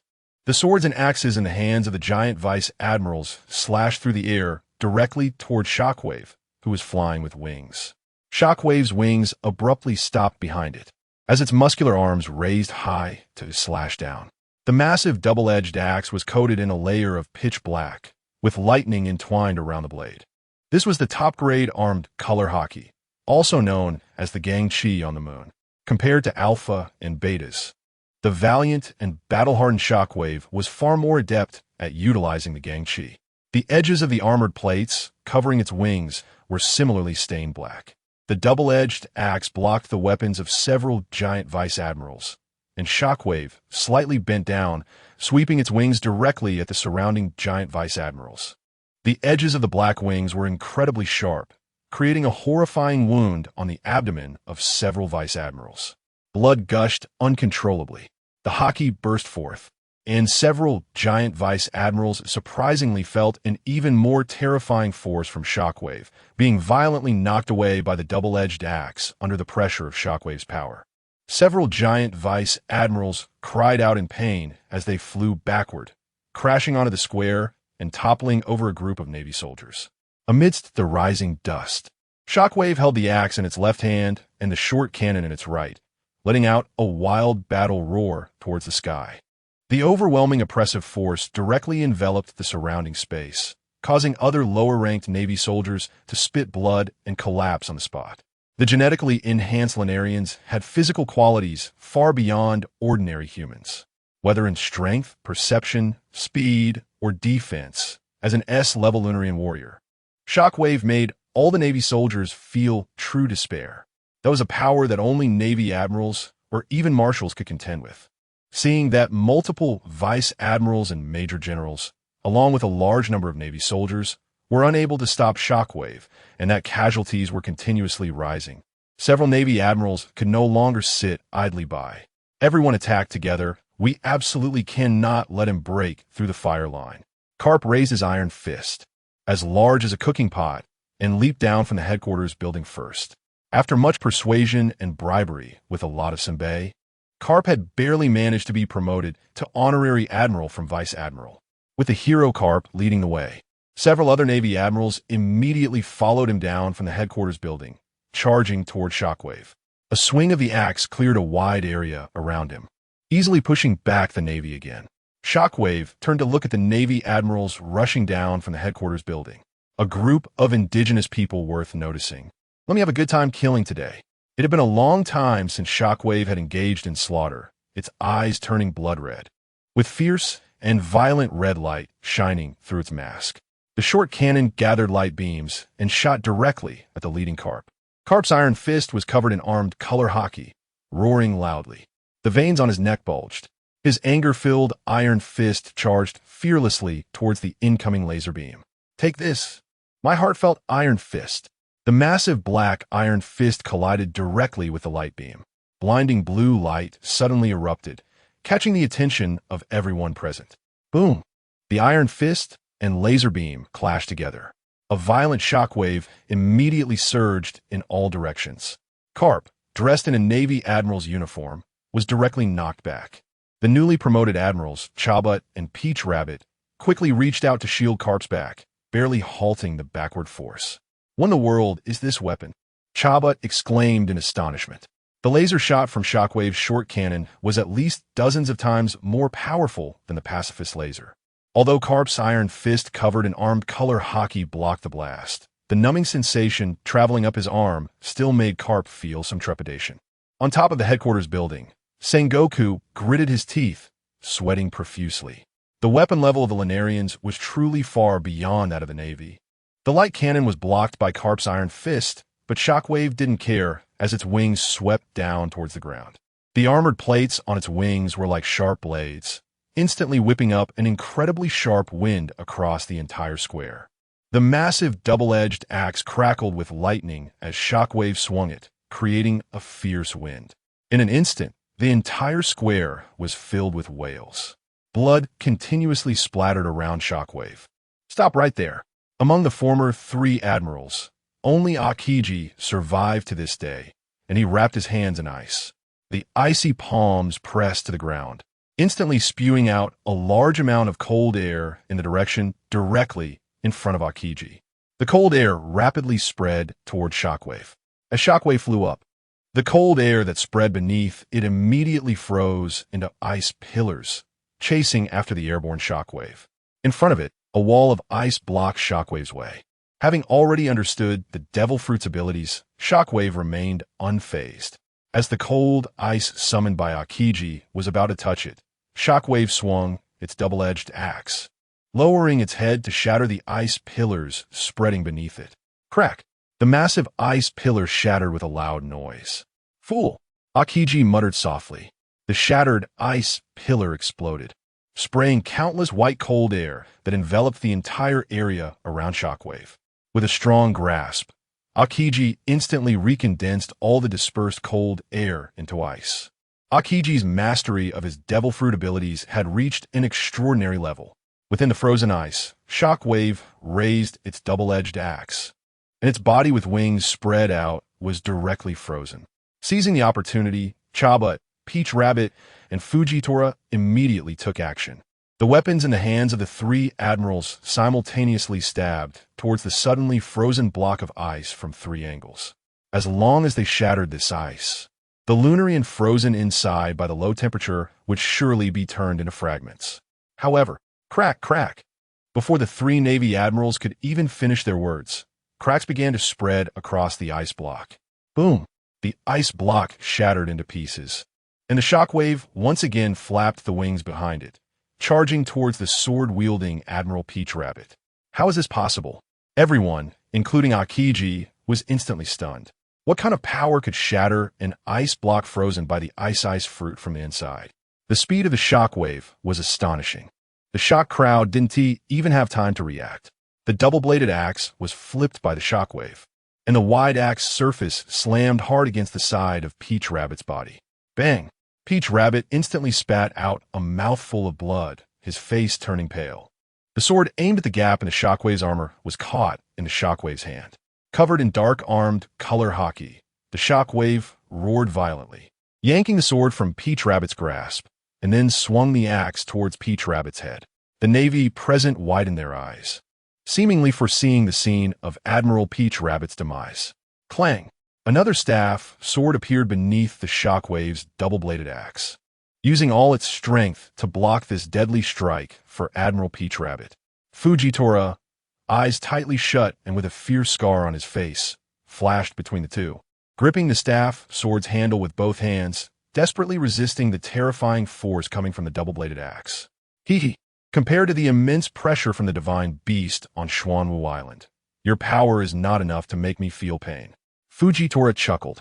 The gravity fruit's ability activated instantly, pulling Peach Rabbit's collar back as they retreated explosively. At the same time, the Shockwave was about to swing the axe to pursue, but felt as if a massive mountain was pressing down on its head. One knee slammed into the ground, under the 20-fold gravity pressure from Fujitora's gravity fruit. Even the Shockwave felt its movements constrained. Damn natives, you are really annoying. While fighting against several Navy admirals, the Shockwave was irritated by the strange abilities of these natives. With killing intent surging, the Shockwave's veins bulged, and it stood up straight against the 20-fold gravity. This monster, Chapter 171, What Dog is Causing Trouble? Watching the Shockwave withstand 20-fold gravity with just its body, the Navy headquarters was dumbfounded. Is this the strength of the Moon People? Fujitora pulled back Peach Rabbit, sensing the violent aura from the Shockwave, instantly locking onto its position. The staff sword in his hand swung out again. Gravity Blade, Iron Fist of Love. Behind the Shockwave, Garp gritted his teeth and raised his massive iron fist, launching an attack from behind the Shockwave. Faced with the combined assault of two Navy admirals, the Shockwave, wrapped in armor, hid its expression behind the faceplate. Its massive body, like a small mountain, retracted its wings due to the pressure of gravity. You're playing with fire. The Shockwave's cold voice echoed. A violent aura surged from beneath the Shockwave's feet, transforming into a nearly tangible black-red cyclone. Under the release of Haki, the Shockwave's body, pressed by gravity, suddenly felt lighter. Garp and Fujitora's deadly gazes were fixed on the Shockwave, who was being suppressed under the gravity field. Swish! In an instant, the two admirals' line of sight simultaneously lost track of the Shockwave. What happened? Garp's eyes widened as he swung his fist, only to hit air. It's gone. Fujitora was equally taken aback. The 20-fold gravity covering the area where the Shockwave had been collapsed the ground of the plaza. However, under Fujitora's observation with Haki, the Moon Man's aura had already vanished from the gravity-covered area. Boom, boom, boom. In the sky, several beams of laser light shot down accompanied by explosive sounds. Like raindrops falling, the Shockwave, having escaped Fujitora's gravitational shackles, had somehow taken to the sky, directly firing light cannons that covered the area below. Under the impact of the light cannon, Akiji and several Navy admirals immediately activated their armed color hockey to resist the descending laser beams as much as possible. Akiji summoned a vast amount of cold air, forming a massive dome of ice directly above everyone's heads, continually blocking the laser fire. The seemingly indestructible, thick ice layer, faced with the relentless bombardment of the laser beams, was pierced through by huge gaps, which Akiji hurriedly filled with more ice. Even so, some beams still broke through the ice layer's defenses, striking the plaza. Navy personnel unfortunate enough to be hit by the light cannon were instantly vaporized under the beam's attack. Outside the World Government Headquarters building, smoke filled the air and chaos reigned. Meanwhile, the shockwave had once again vanished from everyone's sight. After multiple genetic enhancements, the shockwave, possessing super strength and super speed, had now unleashed all its power. As a powerful entity in the fourth seat of the Decepticons, the shockwave understood the truth of leveraging advantages. With wings, it flew high in the sky, leaving several Navy admirals helpless, who could only rely on their haki to sense everything around them, guarding against the shockwave's sudden attacks. Under the collision of the ultra-high temperature laser beams and the ice layer, white mist began to spread. Boom! A sharp whistling sound suddenly erupted. The white mist surged inward violently, and a black figure suddenly burst out. The shockwave, with its white wings covered in sharp armor, pierced through the sky directly toward the plaza. Thin electric serpents coiled around the shockwave's armor, making its already terrifying speed even more rapid. Compared to betas, who could control airflow, the shockwave commanded even more powerful lightning. The double-bladed axe crackled with electric light, and the black-armed color haki expanded the already massive double-bladed axe by several inches. Accompanied by the shockwave's roar, the double-bladed axe swung down in the air, even producing a scorching red glow, directly cleaving a crescent moon. Beneath the crescent moon stood Fujitora, with his back to the shockwave, tightly gripping the staff sword. Lightning roared like a tiger, terrifying to behold. On Xuanwu Island, having just gone through his wedding, Luo Fan was wearing a floral shirt and beach shorts, sitting on a beach chair atop Xuanwu, drinking coconut juice and soaking up the sun. On another beach chair lay Yamato, dressed in a bikini, happily feeding Luo Fan coconut. At this moment, Yamato had completely lost the imposing demeanor of the young master of Kaido from Wano country, appearing instead as a love-struck woman with eyes full of affection. "Honey, after this Moon People incident is over, shall we go on our honeymoon?" Luo Fan held the golden card that could traverse dimensional worlds. Mentioning the honeymoon made Yamato's cheeks flush instantly. "I'll do whatever you say, but the Moon People invasion seems quite serious, right? Do you need me to call Wano for help?" "No need for that. Let my cheap father-in-law continue to bicker with Big Moem. However, in the past few days, why haven't we heard anything from the Moon People? It seems that the world government can still solve some issues." Luo Fan took a sip of coconut water and lay back with his hands behind his head. "My lord, it's bad." Chapter 172. Carp's severed arm. Hearing the panicked voice of Morgan's rushing over, Luo Fan's heart sank as he was just about to lie down. I knew there wouldn't be such good news.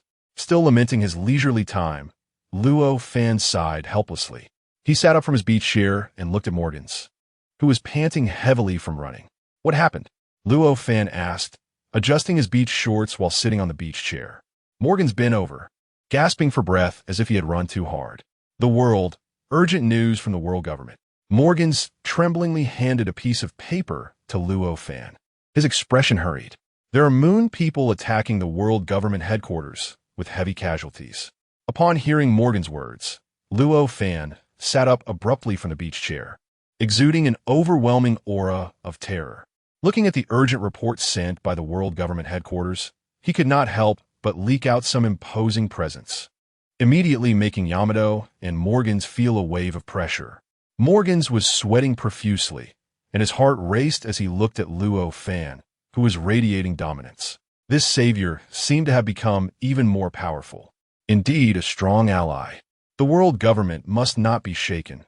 Otherwise, without a leader, the Moon People would invade various factions, and unity would be impossible. Luo Fan's expression grew serious. "Have you forgotten about yourself?"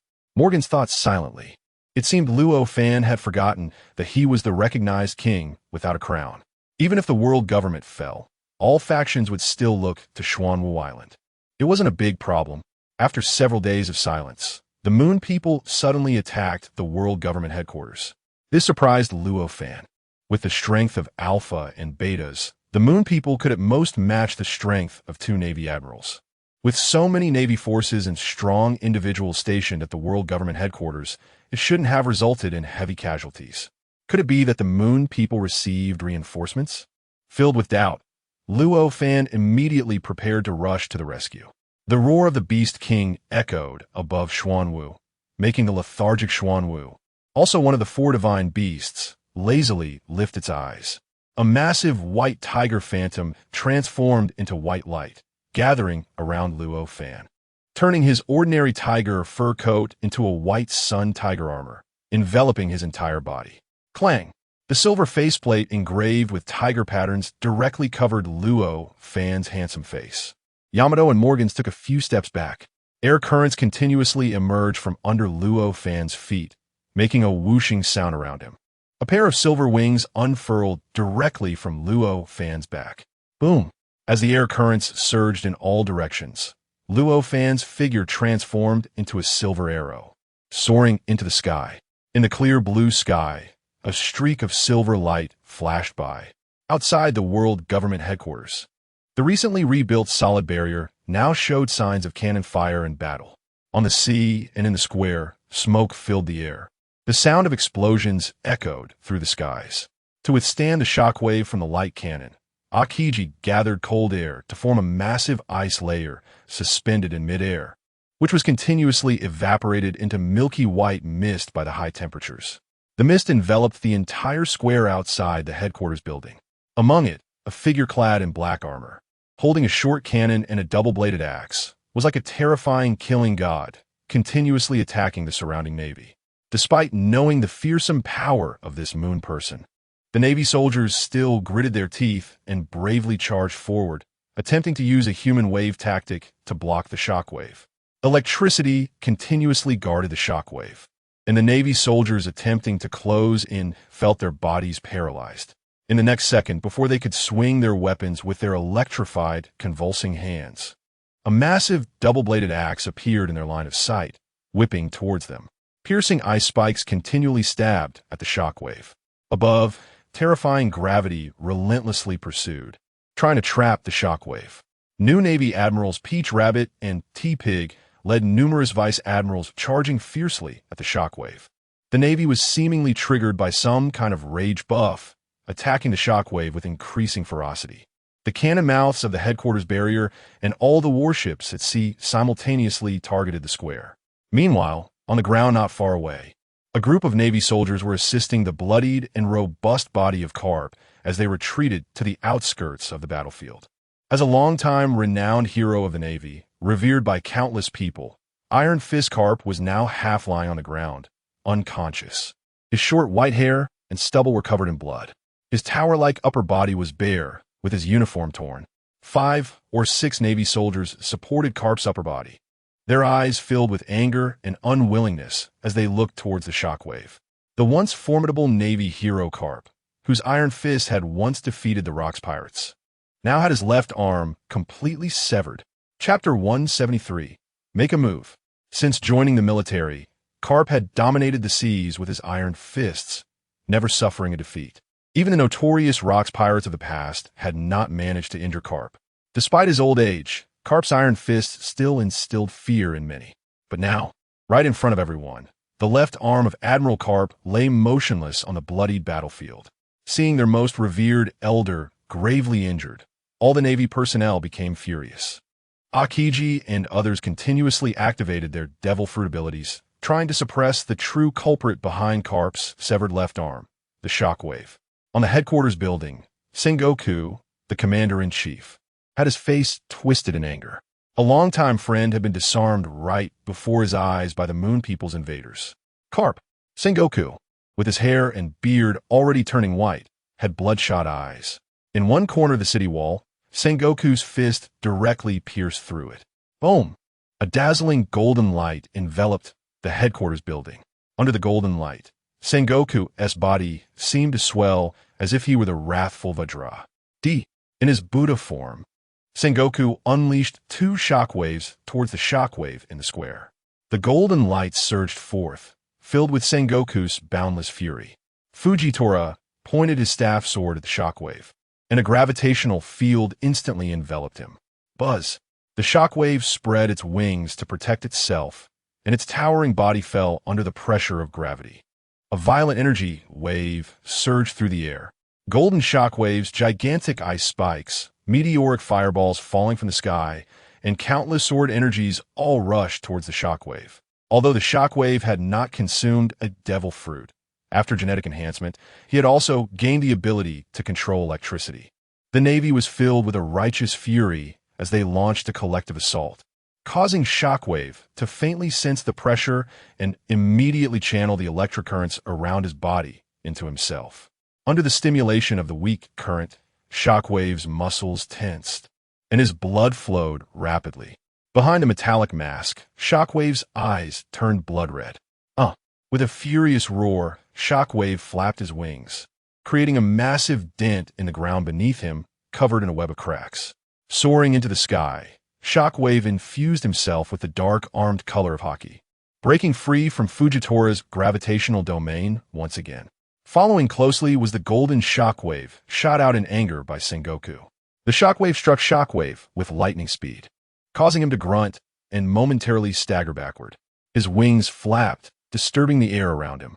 Dozens of ice spikes, emitting cold mist, shot towards him, and Shockwave swung his dual-bladed axe. The axe, crackling with electric energy, sliced through the air, accompanied by a sharp whistle, leaving a trail of red light. The intense heat instantly melted the sharp tips of the ice spikes, which were then smashed into ice shards by Shockwave's axe, falling to the ground. Bang! Bang! Bang! The sound of artillery was deafening, as Shockwave took to the sky, no longer needing to worry about his comrades being caught in the crossfire. The cannons on the headquarters fortifications and the warships at sea immediately targeted him, launching a barrage of fire. You guys are really a pain. Under the relentless, concentrated assault of the Navy, a look of irritation appeared on Shockwave's face. With orders from his leader to seize control of this indigenous planet, Shockwave was focused on a quick resolution. However, this group of natives, whom he regarded as mere ants, surprisingly exhibited strong resistance. Without the special abilities of those so-called devil fruits, this group of natives would not have been able to hinder him at all, especially that strange gravity ability. Shockwave snorted coldly, fixing his gaze on Fujitora, who was blind and wielding a staff sword in the square. A massive meteorite was pulled down from the atmosphere by Fujitora's gravity, crashing directly toward Shockwave. A torrent of artillery shells followed closely behind.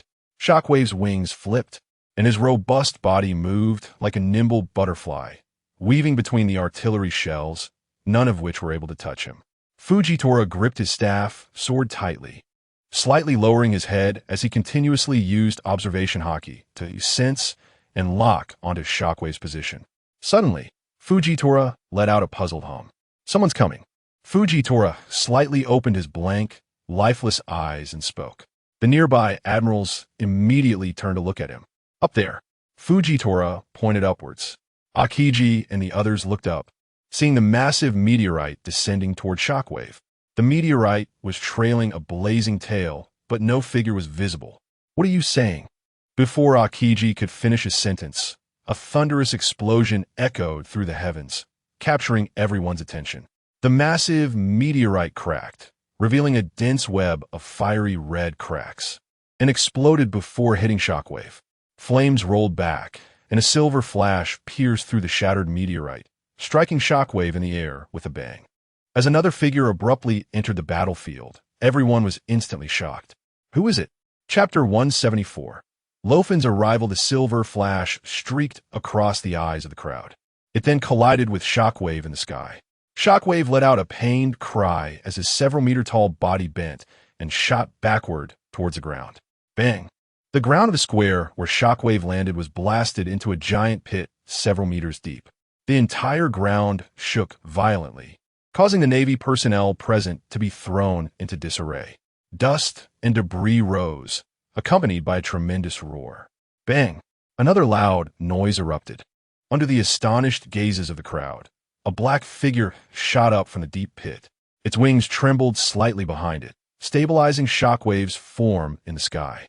Shockwave, who had crawled out from the pit, coughed violently a few times, the corner of his mouth behind the mask already oozing blue blood. Holding his dual-bladed axe, Shockwave looked down at his chest. As one of the strongest warriors of the Moon People, Shockwave's armor was made from the hardest extraterrestrial material, impervious to damage. Yet at this moment, a noticeable dent had formed on his chest armor. Cough! How is this possible? Shockwave's face was filled with shock as he clutched his chest and coughed continuously. That collision just now was the first time in this battle that Shockwave truly felt injured. Who on earth is it? All eyes in the arena turned in astonishment and confusion towards the dusty pit. As the smoke gradually cleared, a silver figure stood amidst the ruins. Upon recognizing the figure, both Sengoku atop the headquarters building and the countless Navy personnel in the square all displayed expressions of ecstatic joy. It's him. Sengoku excitedly clenched his fists and waved. This guy actually came. Akiji and other Navy commanders let out a sigh of relief. The Savior has arrived. The Navy cheered. At this moment, the familiar silver figure standing on the headquarters square was Luo Fan, who had rushed from Xuanwu Island. The imposing white tiger armor clung to Luo Fan's slender body, and a pair of white wings folded slightly behind him, as if an angel had descended. Congratulations, host. You have gained 134 shock points. Congratulations, host. You have gained 165 shock points. Congratulations, host. You have gained 158 shock points. Congratulations, host. The system notifications rang continuously in Luo Fan's mind. The mask on Luo Fan's face retracted into his armor, revealing his handsome face. Luo Fan grinned, showing a faint smile to the crowd.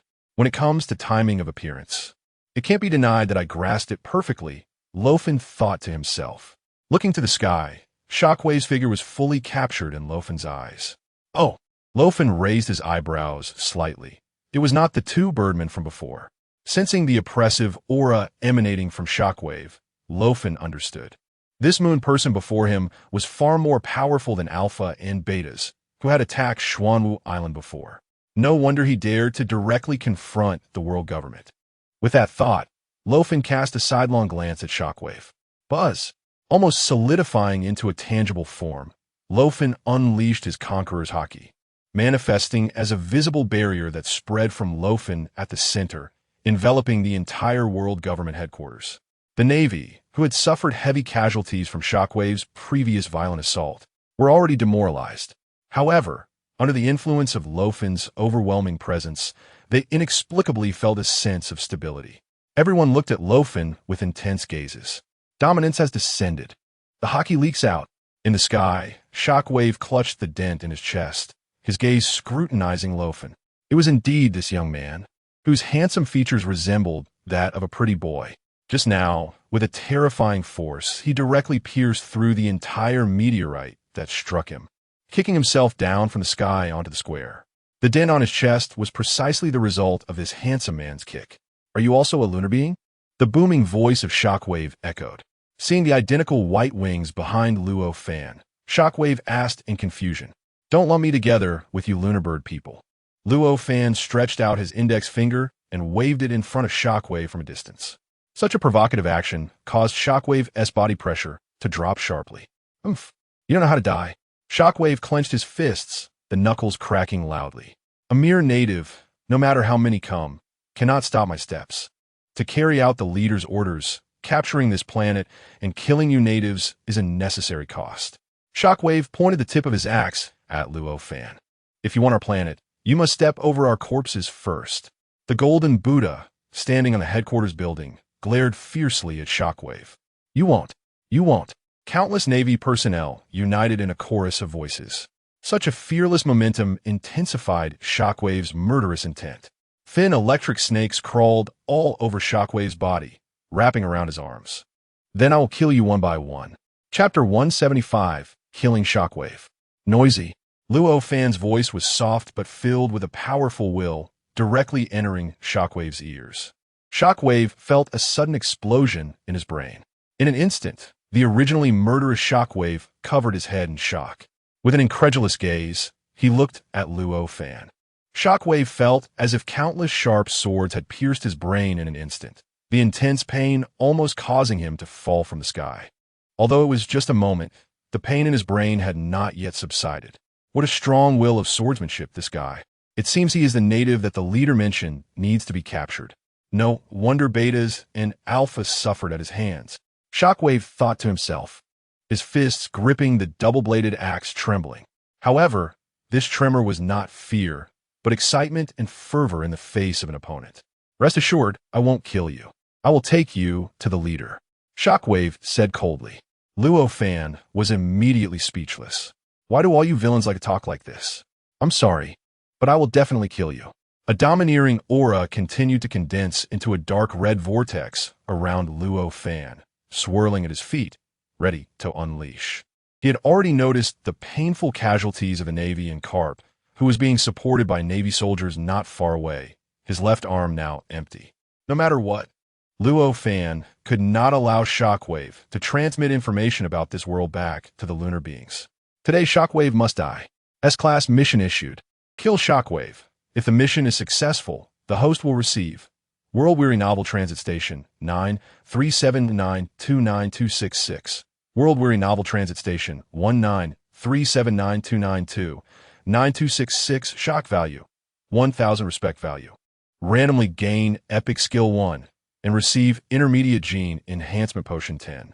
In his mind, the system's prompt sounded at the right time. Luo Fan's expression immediately brightened. This was the first time the system had actively issued a task. Could this be a new feature that appeared after the system update? The task rewards are quite rich. Luo Fan's gaze toward Shockwave became even more fervent. It seems you won't survive today. Shockwave felt a chill down his back from Luo Fan's intense stare. What? Is this native interested in me? Where are you looking at? Look again and see if I don't hit you. Before Shockwave could take action, Luo Fan's figure had already vanished from square. Boom. The pit left by Shockwave's previous impact on the square exploded again, sending up thick smoke. With his wings vibrating, under the speed enhancement of multiple nines, Luo Fan almost teleported into the sky. Appearing before Shockwave, Luo Fan's hands turned into claws. The armed color hockey directly covered his hands, accompanied by a sharp whistling sound as he descended. His 10 fingers, sharp as tiger claws, seemed to tear apart space as they slashed toward Shockwave's chest. Shockwave felt the intense energy fluctuations from Luo Fan's body, and his double-bladed axe was allowed to cross in front of him, slightly bending his body backward. Squeak! The tiger claws collided with the surface of the double-bladed axe, sparking and producing a sharp, grating sound.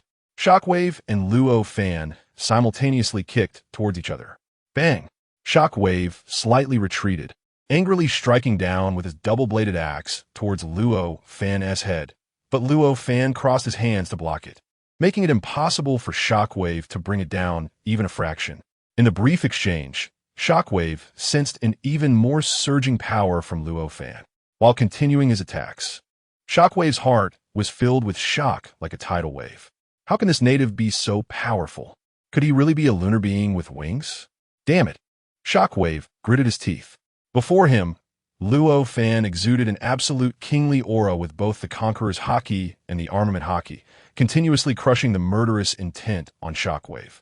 Under the suppression of the awakened Observation haki, Shockwave's Conqueror's haki could no longer be unleashed violently. Frustrated, Shockwave felt a fire brewing in his heart, wishing to trample Luo Fan to death. Watching the continuous terrifying explosions coming from the sky and the two tiny figures, the Navy personnel at headquarters clenched their fists, their eyes blazing. Savior, go for it. Bring that damn Birdman down. Yes, let him show off.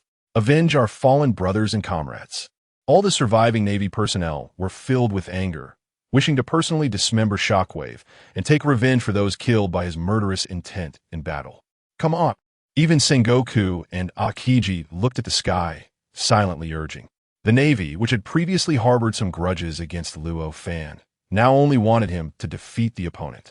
In the high sky, Luo Fan, possessing the foresight of Observation haki, casually sidestepped to the right, narrowly avoiding Shockwave's descending double-bladed axe. Immediately, accompanied by a whistling sound, Luo Fan executed a whip kick wrapped in hockey, brutally striking Shockwave's face. Crack. Chapter 176. New Blade Technique for Slaying Dragons. In the sky, a twisted metal faceplate seemingly floated down like a fallen leaf. The entire square fell silent. Clang! The sound of the faceplate crashing to the ground abruptly broke the silence. Everyone was plunged into deep shock. Luo Fan's whip kick viciously struck the faceplate covering Shockwave's face, directly deforming it and causing it to fall off. Dazed, Shockwave touched his cheek. A mouthful of hot blood surged up his throat, and he coughed it out. Wow, you're really ugly. Aren't you moon people supposed to be noble? Why are you hiding? Luo Fan retracted his long legs and tilted his head, looking at the front of Shockwave with a smile that wasn't quite a smile. The face hidden behind the metal mask had almost no intact features. The broken and messy scars looked like fierce centipedes crawling on Shockwave's face, distorting his nose and mouth into a terrifying shape. Compared to the elegant and self-proclaimed noble moon people, Alpha and Betas, Shockwave's face was like that of a poor soul who survived a car accident. He's so ugly. If my kid saw this face, he'd probably wake up crying from nightmares. Is this what moon people look like? No way. It looks like he was disfigured. No wonder he's wearing a mask, huh? The Navy in the square looked up at Shockwave in the sky, whispering to each other. Under the gaze of the crowd, Shockwave felt a dark hostility growing deep within him. Damn. Since being disfigured in battle during his youth, Shockwave had long forgotten when his real face had last appeared before others. Yet Luo Fan in front of him directly exposed his disguise, showing his ugliest side to everyone. Watching the natives in the square gaze at him and whisper, Shockwave felt as if he could hear their mocking remarks about him. It was incredibly grating. Looking back at Luo Fan, who was hovering in front of him, that smooth, jade-like face with handsome features felt like a thorn deeply embedded in Shockwave's heart. Anyone who sees my face must die. In a fit of extreme rage, Shockwave raised his head and unleashed all his oppressive power. The terrifying black aura surged like venomous snakes, clawing at the suppression of Luo Fan's domineering aura. I want to grab you, slice your face with the same scars as mine, and eat your flesh piece by piece in front of you. Shockwave, roaring in anger, resembled a completely feral black bear, his massive body entwined with electricity. In the blink of an eye, Shockwave's figure had moved closer to Luo Fan. The double-edged axe sliced through the void. The explosive aura seemed to sting the skin. Luo Fan cast a golden light spell that enveloped him, golden and silver lights swirling around him. Roar! Between heaven and earth, a long dragon's roar resounded. A 3-meter-long dragon-slaying sword appeared in the palm of Luo Fan's hand. Luo Fan tightened his grip on the sword handle, gently twisting his wrist as he angled the sword to meet the descending double-edged axe. The double-edged axe, with the might to split mountains and seas, was filled with Shockwave's malice and anger after his mask was removed, as if it wanted to shatter both Luo Fan and the headquarters square beneath him. The howling winds were split apart by the axe, and the airflow surged back. The Navy in the square quickly raised their hands to shield themselves, leaning slightly to resist the gusts. For a moment, it nearly caused chaos. Bang! The visible shockwave directly scattered the clouds in the sky. The angled dragon-slaying sword clashed with the massive double-edged axe. Luo Fan moved gracefully, causing the 3-meter-wide sword to flow like water, directly wrapping around Shockwave's double-edged axe. The terrifying power was instantly dissipated. Shockwave felt as if the axe he swung had struck flowing water. Before Shockwave could be shocked, the dragon-slaying sword, having released most of the axe's power, was tilted upwards by Luo Fan, directly pointing the tip of the sword at the axe's face, using the remaining terrifying power to lift the axe upward. How is this possible? Shockwave's ugly and hideous face was filled with shock as the descending double-edged axe was almost effortlessly flicked away by Luo Fan. If it weren't for Shockwave's timely grip on the axe handle, using his own formidable strength to control it, he feared his weapon would slip from his hands in an instant. What the hell did you do? Shockwave, with a face full of surprise, did not stop his fierce attacks with a double-edged axe. However, Luo Fan in front of him continued to slowly and gently raise his dragon-slaying sword. At various tricky yet perfectly appropriate angles, he effortlessly blocked Shockwave's attacks. What kind of swordsmanship is that? Even the anxious warring states and others, who were intently watching the battle, gaped in astonishment. Chapter 177. A passive situation. You should feel fortunate. This is the first time I've used this legendary passive, Luo Fan said softly, his face calm and unhurried. The wings behind him fluttered gently, causing Luo Fan's figure to become elusive, shifting and dodging. The dragon-slaying sword in his hand continuously blocked Shockwave's fierce attacks from all directions. After the great battle at Mariehua, Luo Fan had not remained stagnant. He had long since used the massive shock value gained from the previous live battle to exchange for several holy jars. Legendary passive skill, Taiji Heart Method. Taiji Heart Method. The universe is reversed. All things are empty. Comes with skills like Taiji Mind, Taiji Fist, Taiji Palm, Taiji Sword, etc. Currently at Cultivation Level 2-3.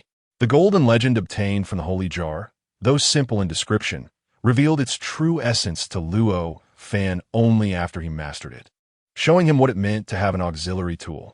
With the Taiji Heart Method at his side, Luo Fan could only describe himself with two words: invincible. Now, what Luo Fan was demonstrating was the Taiji Sword intent he mastered after cultivating the Taiji Heart Method, using 4 ounces to deflect 1,000 pounds, moving the universe. A light sword that didn't possess overwhelming force, yet was full of sword intent. For the grand and forceful shockwave, Luo Fan now exuded an aura of mystery. Like flowing water, like drifting clouds. Only the Vine Tiger, holding a staff sword in the square, trembled with excitement upon sensing Luo Fan's aura with his observation haki. What kind of sword technique is this? So powerful, the Vine Tiger murmured. Bang, bang, bang. Wild energy waves continuously erupted from Shockwave's attacks. However, as the airflow around Luo Fan began to circulate progressively under the Taiji Heart Method, these energies started to converge with the flow of air. The cells within Luo Fan continuously split and released terrifying energy, surging through his entire meridian and bones. The terrifying power unleashed by tens of millions of cells simultaneously was guided by the Taiji Heart Method to circulate throughout every part of Luo Fan's body. Gradually, Shockwave began to sense a rising aura emanating from Luo Fan. The anger that had originally stemmed from his disfigured face was now nowhere to be found. Rather than saying that Shockwave's attacks were aimed at defeating Luo Fan to complete the leader's task, it was more accurate to say that Shockwave was unwilling to believe the terrifying thought growing within him. That is, the handsome man in silver armor with wings on his back before him completely outclassed him in strength. You're just a native. How could you be this strong? Lightning crackled and gathered amidst the roar of shockwaves. The shockwave clasped his hands in front of him, palms open towards Lofen. Under his control, the crackling lightning around him converged directly into his palms, continuously compressing into a purple lightning ball. Lightning strike, destruction kill. The lightning ball in Shockwave's palm shot through the sky, leaving a trail of purple electric light. In the blink of an eye, it appeared before Lofen.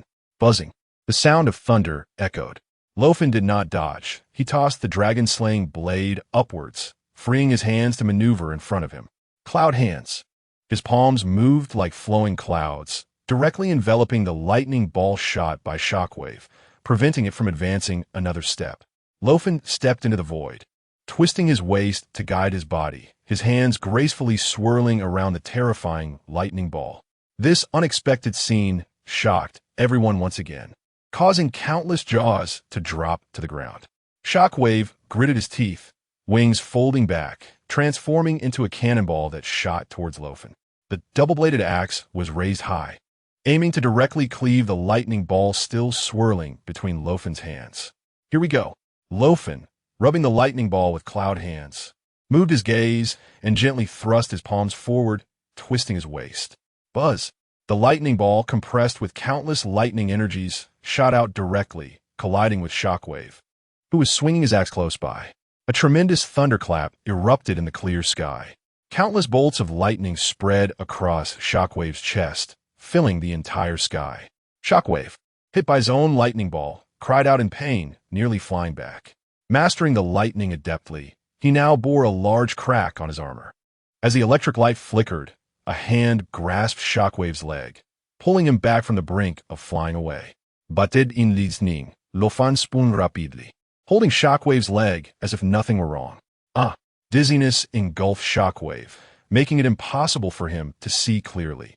He was powerless to break free from Luo Fan's grip. Boom! Accompanied by a deafening roar, Luo Fan hurled Shockwave towards the ground. Shockwave's towering body smashed down like a cannonball into the ground in front of the world government headquarters. In an instant, the ground shook. A flash of golden light passed by. The dragon-slaying blade followed closely, plunging into the deep pit. Bang! Luo Fan landed squarely in the plaza. Retracting his wings, the daylight tiger armor transformed back into a tiger fur coat draped over Luo Fan's back. Looking at the stunned Navy soldiers frozen in place, Luo Fan clapped his hands and smiled. All done. Time to wrap it up. Chapter 178. Gene Enhancement Potion. Congratulations, host. You have gained 301 shock value. Congratulations, host. You have gained 268 shock value. Congratulations, host. You have gained 287 shock value. The Navy personnel stared in shock at Luo Fan standing in the center of the plaza and at the deep pit behind him. As the dust from the impact gradually settled, the Navy soldiers craned their necks to look into the pit. The plaza floor, made of massive stone slabs, had been smashed into powder, riddled with terrifying cracks that seemed bottomless. At the very center of the pit lay a towering black figure, arms spread wide, with a large pool of blue-black blood spreading beneath him. It was Shockwave, who had been directly driven into the ground by Luo Fan. His scarred body, with an ugly face and lips slightly parted, stared blankly with eyes that had lost all vitality, reflecting the fear and disbelief of his last moments. The metallic armor that had adorned Shockwave was completely shattered, revealing a body that had been grievously wounded by Luo Fan's armed hockey. At Shockwave's chest, a massive blade gleamed with golden light, adorned with a golden dragon, had pierced through him, pinning him to the ground. Not long ago, Shockwave had forcefully descended upon the world government headquarters, crushing the Navy's fleets with unmatched strength. He had fought against Admiral Akiji and other high-ranking officers, even severing Karp's arm. Yet now, Shockwave was merely a lifeless body, impaled beneath the dragon-slaying blade. He died just like that. Everyone gasped in shock, staring incredulously at the relaxed and composed Luo Fan. On the headquarters building, Sengoku leaned over the city wall, half his body protruding, wiping the sweat from his forehead in astonishment. He had become even stronger than during the battle at Mary Geos. Sengoku sighed, reflecting on the situation. If possible, he truly wanted to hand Luo Fan over to Vegapunk for study. At barely 20 years old, Luo Fan's strength had reached an unimaginable level. It was hard to believe that when Luo Fan had assisted the Whitebeard pirates in rescuing Ace at Marineford, he had relied on peculiar methods to deal with the Kainu and others. Back then, Luo Fan didn't even have the strength to face Navy admirals head-on. But now, he was simply a monster. Under the astonished and reverent gazes of all, Luo Fan approached the pit. He pulled out the dragon-slaying blade from Shockwave's lifeless body. With a flick of his wrist, the moonlight blood on the blade was cast off. Under the sun's rays, the dragon-slaying blade gleamed with golden light. Luo Fan was very satisfied with this outcome. His already formidable armed haki and conqueror's haki, aided by the Tai Chi heart technique, had transformed strength into softness, yet filled with even more terrifying lethality. Even a powerhouse like Shockwave could gain no advantage against Luo Fan, who possessed the Tai Chi heart technique. Beneath that extremely mysterious technique lay an overwhelming haki that coursed through Luo Fan's entire body, compressing and circulating with the airflow. The final strike, where he had spun Shockwave out, had penetrated all of Shockwave's defenses. His internal organs had long been shattered. What a farce. Luo Fan looked down at Shockwave's corpse, shaking his head. In his mind, the system's notification sound rang out. Congratulations, host. You have successfully completed the S-rank mission Kill Shockwave. Congratulations, host.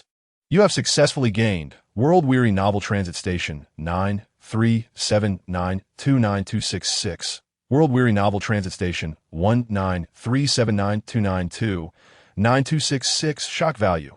Congratulations, host. You have successfully gained 1,000 respect value. Congratulations, host. You have successfully obtained the epic skill, Reaper's Call. Congratulations, host, you have successfully received Intermediate Gene Enhancement Potion 10. The notification sounds continued to ring, and Luo Fan's heart was filled with joy. Killing a moon person powerhouse could yield 100 million shock value and other rewards. Truly a profitable deal. Luo Fan rubbed his fists, already wishing for the moon people to send more strong individuals to provide him with benefits. In the spatial ring, 10 syringes filled with blue, transparent liquid, each as thick as 2 fingers, lay quietly. Intermediate Gene Enhancement Potion. This gene enhancement potion is manufactured by the technology of the moon people. The user has a 75% chance of successful enhancement. Upon success, they will achieve physical completion and evolutionary effects on their life level. There is a 25% chance of failure, which will result in a 24-hour negative state of exhaustion. Note, this gene enhancement potion can be taken repeatedly, but the enhancement effects will gradually diminish. Recommended for AS class. Luo Fan took one of the intermediate gene enhancement potions and examined it in his hand. The A-class strength corresponds to the power of an Emperor class. Luo Fan turned his gaze to the other side. Chapter 179. Carp's Complete Evolution. Luo Fan looked at Carp, who was being supported by the Navy and had lost his left arm due to severe injuries. Then, Luo Fan stepped forward. Behind him, Sengoku jumped down directly from the headquarters building of the world government, landing in the square. Sengoku and other Navy generals walked over. Luo Fan glanced at Carp, who was lying on the ground, gasping for breath. Crack! The blue syringe was directly plunged into Carp's bare chest by Luo Fan. The blue transparent liquid was instantly injected into Carp's body. Under the effect of the intermediate gene enhancement potion, Carp's originally pale face turned red in an instant, and his blood vessels bulged as he sat up, shouting loudly. What are you doing? Sengoku and the others looked anxious and rushed over, seeing that Luo Fan, who had just saved their lives, was now injecting a syringe into the body of the Navy hero. All the Navy soldiers, who had previously relaxed, instantly became alert, with some even thinking of rushing to stop Luo Fan. However, the next moment, a faint red light emanated from Carp's body. Powerful blood energy surged out continuously, shaking the Navy soldiers behind Carp to the point where they could barely stand. Sengoku, Akiji, and others were once again stunned. What exactly did you do? Sengoku asked Luo Fan. The sudden change in his longtime friend made Sengoku very worried. However, he also understood that Luo Fan would not harm Carp for no reason. What's the rush? Let's see the effect first. Luo Fan casually tossed the empty syringe to the ground, quietly watching Carp, whose body was still bursting with red light and blood energy. With a 75% success rate, it couldn't possibly fail, could it? Under the worried and tense gazes of everyone, the red light on Carp gradually converged into his body. Sengoku and the others unexpectedly felt an even more surging life force from Carp than before. Moreover, as the blood energy gathered at the severed left arm, countless flesh and blood began to surge as if alive, spreading at the site of the severed arm. In just a few minutes, a brand new left arm reappeared on Carp's body. How is this possible? The arm grew back. It must be the effect of the medicine injected by the Savior. What incredible recovery ability. Does that mean Admiral Carp is going to be okay? No kidding. Did you not see that the arm can grow back? I feel like Admiral Carp's aura is even more terrifying than before. Amidst the whispers, everyone's gaze once again focused on Luo Fan. It was obvious that the injection Luo Fan had just made into Carp's chest had healed Carp's injuries and even regenerated his severed arm. Thinking back to how everyone had almost believed that Luo Fan was going to harm Admiral Carp, the Navy soldiers felt a bit embarrassed. Sengoku and Akiji exchanged glances and then nodded at Luo Fan. Thank you. Just a small matter. It just so happens that this dose of intermediate gene enhancement potion wasn't wasted. Luo Fan waved his hand. The gene enhancement potion, when successfully enhanced, can repair any injuries and deficiencies in the body, which is a good buff. Once the enhancement is successful, Carp's strength should advance another small level. The effect is quite good. No wonder those moon people seem to be on a high after taking it. The remaining 9 intermediate gene enhancement potions should be well distributed for injections.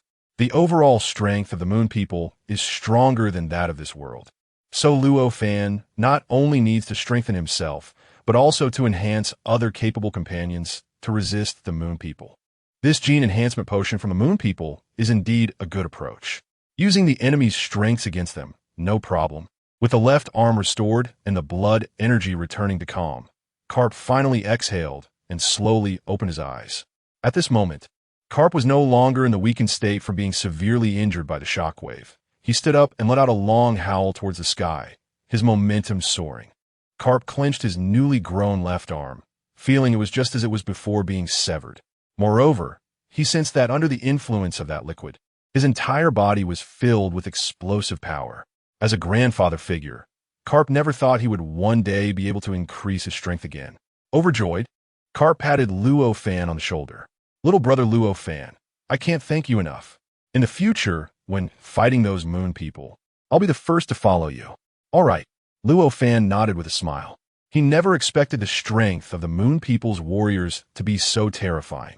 This might not even be their strongest. Akiji's expression was serious as he looked at the corpse of the shockwave in the pit. Moreover, we have no idea when they will invade again. This time, our casualties have already been severe. Outside the entire headquarters of the world government, it was a scene of devastation due to the shockwave. If it weren't for Luo Fan's rescue, it might have been even worse. What should we do with this Birdman's corpse? Of course, we should utilize it. Luo Fan revealed a meaningful smile. Chapter 180. The Grim Reaper's summoning technique. Luo Fan's face was incredibly handsome, and his seemingly sunny smile appeared somewhat sinister in the eyes of Akiji, Sengoku, and the others. Remembering Luo Fan's previously strange methods, Sengoku and Akiji involuntarily shivered at Luo Fan's smile. I almost forgot. This guy's not a good person. What are you going to do? Akiji still didn't quite understand. The shockwave had already been killed by Luo Fan, and now the corpse lying in the pit had no life force. Could it be that Luo Fan could still utilize a corpse? Facing the puzzled gazes of the Navy, Luo Fan put away the dragon-slaying blade into his space ring and walked towards the pit. Luo Fan strode up to the corpse of the shockwave, took a deep breath, and then, in front of everyone's eyes, opened one palm. A chilling aura of the underworld slowly emanated from Luo Fan's body, causing the Navy on the square to feel a bone-chilling cold from the inside out. Under this ghostly aura, even the warm sunlight lost its warmth, and the entire world became extremely dim. What is going on? So cold. Some people shivered, pulling their uniforms tighter, shrinking their necks in fear. Sengoku, Akiji, and others released their own auras to counteract the icy chill emanating from Luo Fan that came from the depths of the underworld. Looking at Luo Fan, one could see that his eyes had completely turned pitch black. The Grim Reaper summons. Luo Fan gently opened his mouth and slowly uttered ghostly words. After completing an S-rank mission, he activated the epic skill Grim Reaper Summons, drawn from defeating the shockwave. Grim Reaper Summons. You are the spokesperson of the Grim Reaper, and the flesh and blood of the deceased will heed your call and return from the river of the dead to fight for you. Current Grim Reaper Servants, 010. Grim Reaper Soldiers. In the palm of Luo Fan's open hand, a wisp of ghostly blue flame suddenly coalesced, and a tall, slender figure hidden beneath a black cloak slowly straightened up behind him. Within the hood, there was only endless darkness. The moment the deathly shadow appeared, the Navy personnel present felt as if their hearts were gripped tightly by an invisible hand, their eyes wide open in horror.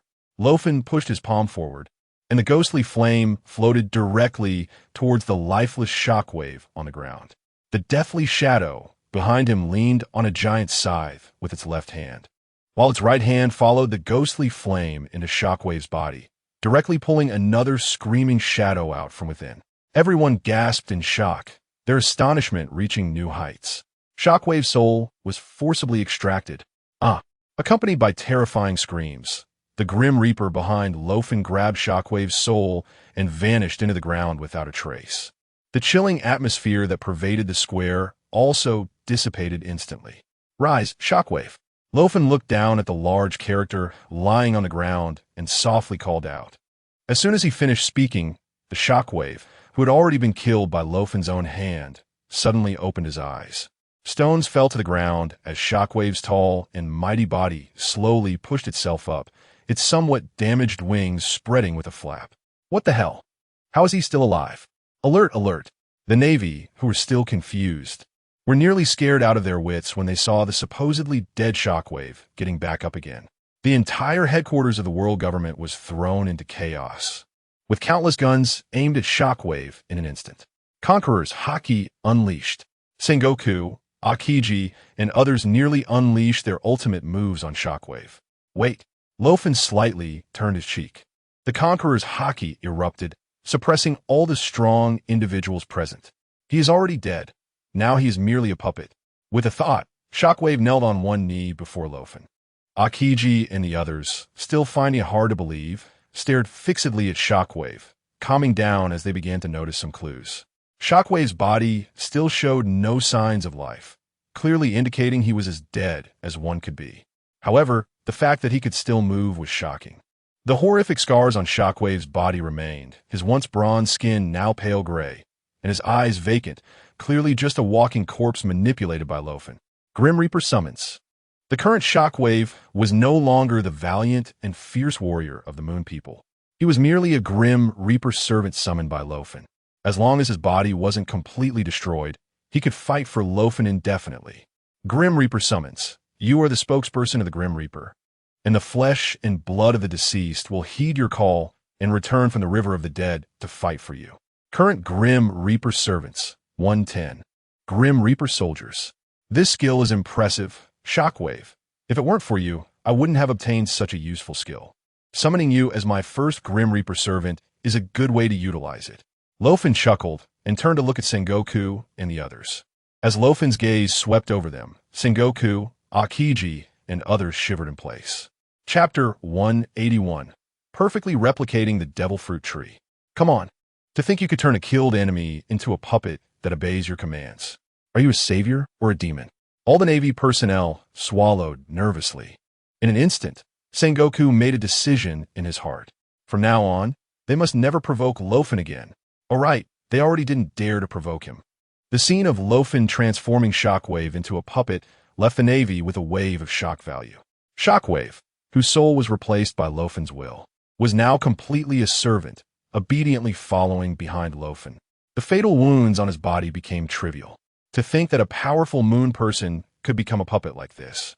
If the Savior could use such power to turn the dead into puppets like this, wouldn't that be terrifying thoughts? The Navy present began to discuss among themselves. I never expected you to have such means. Akiji looked at Luo Fan with a complex expression. Don't worry, I won't use it on my own people. Luo Fan said with a smile, neither affirming nor denying. If it were about turning ordinary deceased into Grim Reaper soldiers, there would indeed be no restrictions. As long as Luo Fan wished, he could easily create a massive army of undead. Forget it. I'm not the Lich King. What do I need that for? Israel is now under my control, but the memories of the Moon People race still remain in his brain. Luo Fan gestured.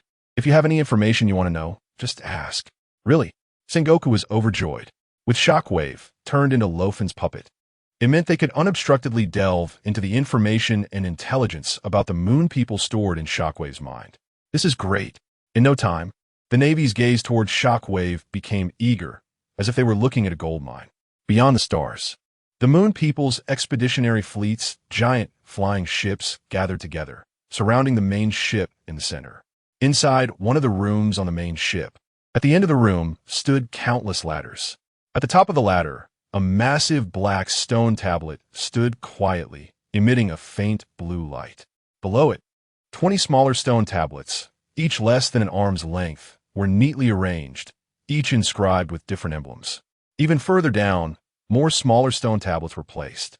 At the exact moment Shockwave fell in the headquarters of the world government, one of the stone tablets suddenly cracked with numerous fine fissures. Then, the tablet shattered. Hearing the sound of the stone tablet breaking, an elderly moon person guarding the room widened his dim eyes and immediately leaned over in front of the ladder. It's Shockwave from a Decepticons. Lord Shockwave has died. These stone tablets are products reflecting the life signs of the Moon People, equivalent to the life cards made in the pirate world. The stone tablets enshrined in this room are all life tablets of the soldiers of the expeditionary fleet. However, just now, the life tablet representing one of the Decepticons, Shockwave, shattered with a loud crash. How long has it been since a Decepticon fell? The sudden change before him sent the elderly moon person into a panic, stumbling out of the room to report this news to the leader. Between the thrones, the leader, who was originally propping up his chin and preparing to listen to the report from the lunar researchers studying the devil fruit, immediately sat up straight upon hearing the elderly lunar man tremble and announce the shattering of Shockwave's life monument. A terrifying aura surged down from the high throne. The entire expeditionary fleet felt the overwhelming pressure emanating from the leader. As a warrior of the lunar people, dying in battle was the best fate he could hope for. The terrifying pressure was released violently for a few seconds before gradually retracting. The leader spoke softly, but his tone was filled with suppressed anger. It seems we have truly underestimated the strength of this native planet. Whether it be alpha betas or the powerful Shockwave from the Decepticons, they have all suffered losses on this native planet. Even Shockwave has paid the price with his life. Perhaps the only one capable of defeating Shockwave is that native. Who exactly are you? The leader muttered to himself, filled with curiosity. How was the research on the devil fruit going on at the research department? Standing respectfully beneath the throne, a lunar man wearing a blue lens in his right eye bowed and opened a report in his hand. We have extracted the ability factors from the magma fruit and the spark fruit obtained through alpha and betas, and injected them into the soldiers that were previously modified in bulk. According to research calculations, it has been proven that the current ability output is only 40 of what it would be if they consumed the devil fruit alone.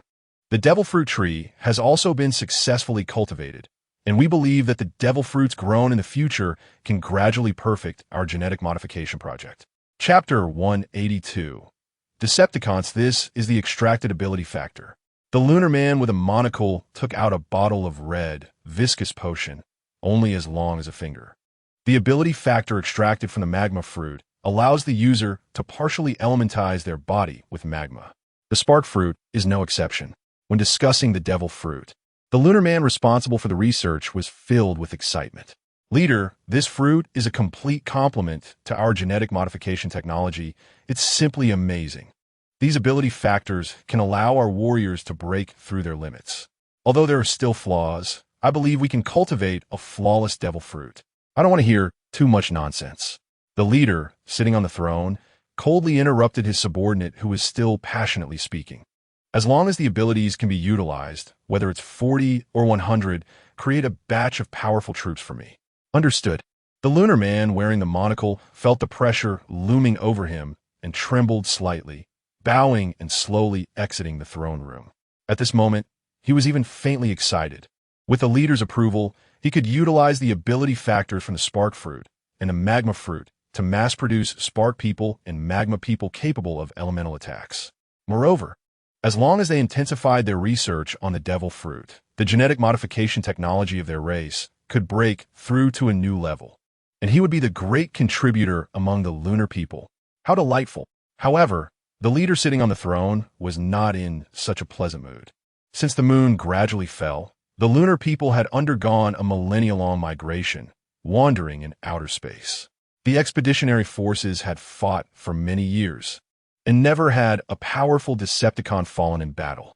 The death of Shockwave brought the leader a sense of surprise and anger.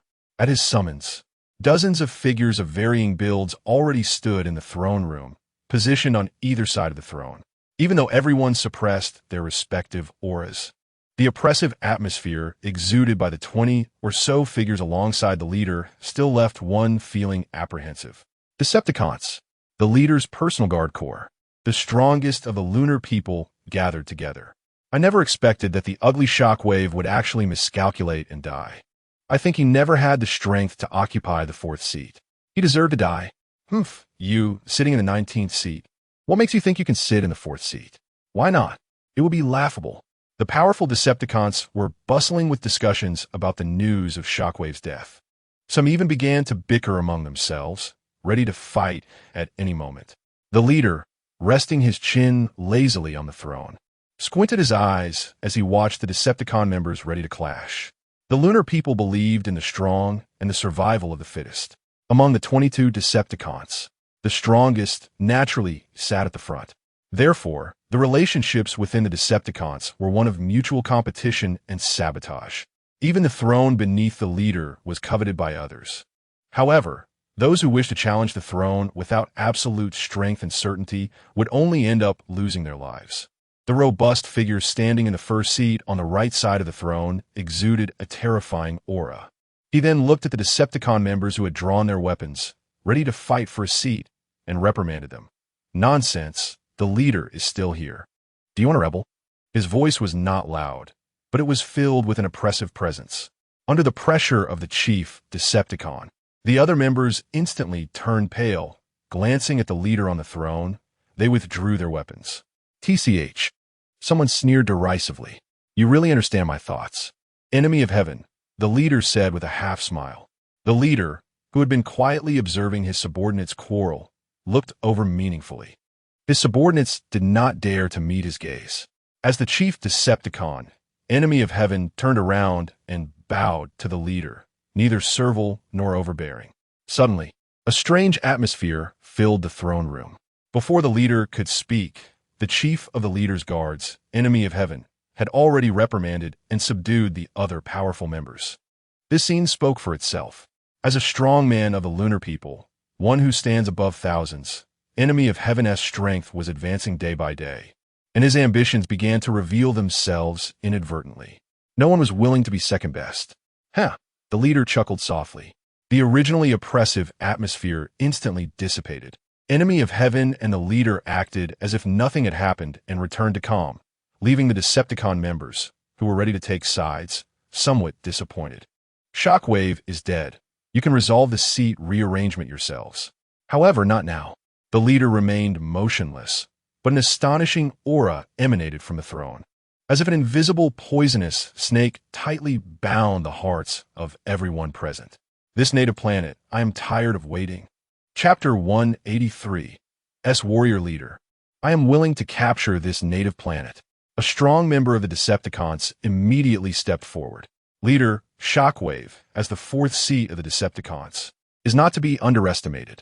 Since that indigenous planet has powerful beings capable of dealing with Shockwave, it's likely that if it's just a one-on-one fight, there's no chance of winning. The heavenly enemy reminded. The chief's point is not without merit. The leader nodded. Then, the leader glanced at the heavenly enemy. Originally, it should have been the chief who suppressed that indigenous powerhouse, but as the deputy commander of the expeditionary force, the chief should not act lightly. Yes, the heavenly enemy slightly lowered his head. "Red Spider, Plague, Gale, and Massacre, you four will carry out the mission." As the leader's words fell, within the Decepticon of the Imperial Guard, Red Spider, who held the second seat, along with Plague, Gale, and Massacre, who held the 6 to 8 seats, walked straight to the throne and knelt on one knee. "Red Spider, the research on the devil fruit has made progress. You have injected the ability factors. Take some modified warriors and set off again. This time, I will not allow any issues to arise." Red Spider accepted the order, determined not to disappoint the leader. Red Spider chuckled softly. As the only female moon person in the entire Imperial Guard, holding the second seat of the Decepticons, she was tall and curvaceous, wearing tight-fitting and revealing red armor, with a cold and charming smile on her face, directly leading the other 3 Decepticon members away. No one in the throne room doubted the possibility of this operation failing again. After all, 4 powerful Decepticon members were dispatched, including Red Spider, who held the second seat. With such a lineup, even the chief, the heavenly enemy, would find it troublesome. A mere indigenous planet, no matter how powerful its beings, could not possibly continue to be so lucky. In the latter half of the Grand Line, on the island where the World Government Headquarters is located, the battle has ceased. The Navy is calculating the casualties and losses caused by the shockwave attack on the headquarters, assisting the injured who have not yet succumbed. Although the headquarters building is safe, the entire sea and square are in ruins. Inside the building, Luo Fan leisurely sat in the commander's office chair, his legs propped up on a desk. That was originally Warring States' position. In front of Luo Fan, Warring States, Akiji, Garp, and Tsu, these naval generals, were seated around the table. Everyone still found it hard to believe as they looked at Luo Fan and Shockwave. Behind Luo Fan, Shockwave's upper body, transformed into a puppet by Luo Fan's death god, stood with a teacup in hand, resembling a gray iron tower. Your methods are always endlessly creative. Warring stateside. Since the first encounter with Luo Fan at Marineford, it seems they have witnessed all kinds of bizarre techniques in this world. From potions that can inspire goodwill, flames that can burn magma fruit users, to nuclear warheads that blew up the entire Marineford, and that giant Xuanwu that made Akiji turn into a girl for a whole day. Akiji. The only thing to be thankful for is that Luo Fan is not truly a world destroyer and is no longer their enemy. Has he really completely become an asset to us? To be precise, he is an asset to me, Luo Fan replied softly with a smile. Shockwave, tell me who you are? I am Shockwave, the fourth seat of the Decepticon Corps under the command of the Moon People's Expeditionary Force, an S-level warrior. With eyes devoid of spirit, Shockwave spoke. Wow, so you really are Decepticon? Luo Fan almost choked on his tea. He had already found the name Shockwave familiar. Now hearing Decepticon, Luo Fan's mind was racing. What's going on? Have you Moon People been to Cybertron? Why did he transform? Ahem, may I ask, is your leader named Megatron? Luo Fan coughed twice and quietly inquired Shockwave. Yes. Shockwave nodded. Luo Fan. Aside from Luo Fan, who looked speechless, everyone else in the room turned their shocked gazes towards him. He actually knows the name of their leader? Is it possible that the Moon People were sent by you? No way, no way. How could such a terrifying idea exist? It seems Luo Fan must have a deep understanding of the Moon People. Where did he get his information? As expected of you, Savior. Always making us see you in a new light. A man of great virtue. Everyone's minds started racing, and their gazes towards Luo Fan turned respectful. With so many intense stares gathering on him, Luo Fan felt his scalp tingle and instinctively leaned back in his chair. Why are you all looking at me? Luo Fan had an expression like a confused old man. What are you doing? Why are you all suddenly looking at me like I'm a satisfactory son-in-law? Chapter 184. Interrogation. Are all of you Moon People already on the path to attacking this world? Warring states continue to question the now puppet-like Shockwave. The Expeditionary Force consists of 10,000 warriors and other functional auxiliary personnel, with 92 flying giant ships and one main ship personally led by the leader, which has been stationed outside this world for nearly half a month. Shockwave replied coldly. Everyone instantly gasped. The giant ships that can fly in the air, used by the Moon People, are the ancient weapons Heavenly King that the Holy Land Mary Geos used to suppress the world. One shot from the Heavenly King is enough to destroy an island in a short time and erase a nation's existence from the sea. And the Moon People's Expeditionary Force has nearly 100 such giant ships, coupled with tens of thousands of Moon People warriors, each with bird-like wings. No wonder they look down on other races from their high position. Given this world's technology and level of civilization, it is estimated that they won't be able to resist for long before completely falling under the Moon People's artillery fire. Everyone's expressions became serious. They didn't expect the overall strength of the Moon People to be so formidable. Warring states sighed helplessly. This Moon person can attack our headquarters single-handedly, leaving us in chaos. Moreover, he is not even the strongest. Among the Navy, although a group of strong individuals were unwilling, they had to admit that Warring States was indeed stating a fact. Shockwave, as the fourth seat of the Decepticons, could take on the Navy admirals single-handedly without falling behind. Although they still had Luo Fan, if Shockwave was killed in battle, the Moon People would surely send even more powerful warriors to attack this world. At that time, would there be enemies that even Luo Fan could not defeat? Everyone cast complex looks towards Luo Fan. It's unclear when this once troublesome world destroyer for the world government had become the existence they needed to rely on in a crisis. No matter what, if the Moon People want to dominate our world, they can only step over my body. Akiji, as the Marine Admiral, said coldly. The hot tea in front of him instantly froze under a touch of cold air. The justice we carry is not just for show. That's right. The Navy generals around the conference table were united in their anger. I feel like I'm in my prime again, just like when I was young. If I were to fight that Moon Man again, I definitely wouldn't lose easily. Karp rested his right hand on his newly grown left arm shoulder, turning his left hand with great confidence as he spoke. Ever since being injected with that mid-level gene enhancement serum by Luo Fan, Karp felt not only had his left arm grown back, but even his bodily functions, which had gradually deteriorated due to age, had become more active. Now, Karp was perceived by everyone as a young, erupting volcano. This is the gene enhancement technology used by the Moon Man. What I just injected you with was a mid-level gene enhancement serum. Luo Fan pulled out another vial of mid-level gene enhancement serum from his spatial ring, holding it between his fingers for everyone to see. Hey, don't ask where I got it. I have my ways. Seeing Sengoku about to speak, Luo Fan smiled slightly and preemptively said. Sengoku felt his question was stuck in his throat, unable to be voiced or swallowed, and could only look at Luo Fan with resentment. How much of this gene enhancement serum do you have left? The world government is willing to trade with you, and we can buy it too. You think I'm a wholesaler? Luo Fan rolled his eyes. Besides the one I just injected into Admiral Karp, I have 9 vials of gene enhancement serum left. Luo Fan paused and continued. I believe everyone has seen the Moon Man's strength. We must make better use of this gene enhancement serum to enhance our own strong fighter's power. Otherwise, our strength against the Moon Man will be weak. Therefore, I will carefully consider the users of these 9 vials of gene enhancement serum. Aren't you going to keep some for yourself? Toto asked in confusion. Luo Fan raised an eyebrow immediately. A meaningful smile appeared on his handsome face. I am invincible. Toto, are you kidding? With my current strength, drinking any amount of mid-level gene enhancement serum would be like a drop in the bucket. That's right. That's the logic. The people present nodded, unable to refute this. There's nothing we can do. After all, he really is invincible. A group of people looked at the mid-level gene enhancement serum in Luo Fan's hand, instinctively swallowing. This is a gene enhancement agent that can enhance strength without any side effects. Who wouldn't want it? With that thought, the group turned their envious and jealous gazes to Karp, who was smiling and waving his newly grown arm. Damn, if I had known it was me getting hit by the shockwave. Chapter 185. Red Spider Far Beyond the Atmosphere in the Moon Man's Expeditionary Force.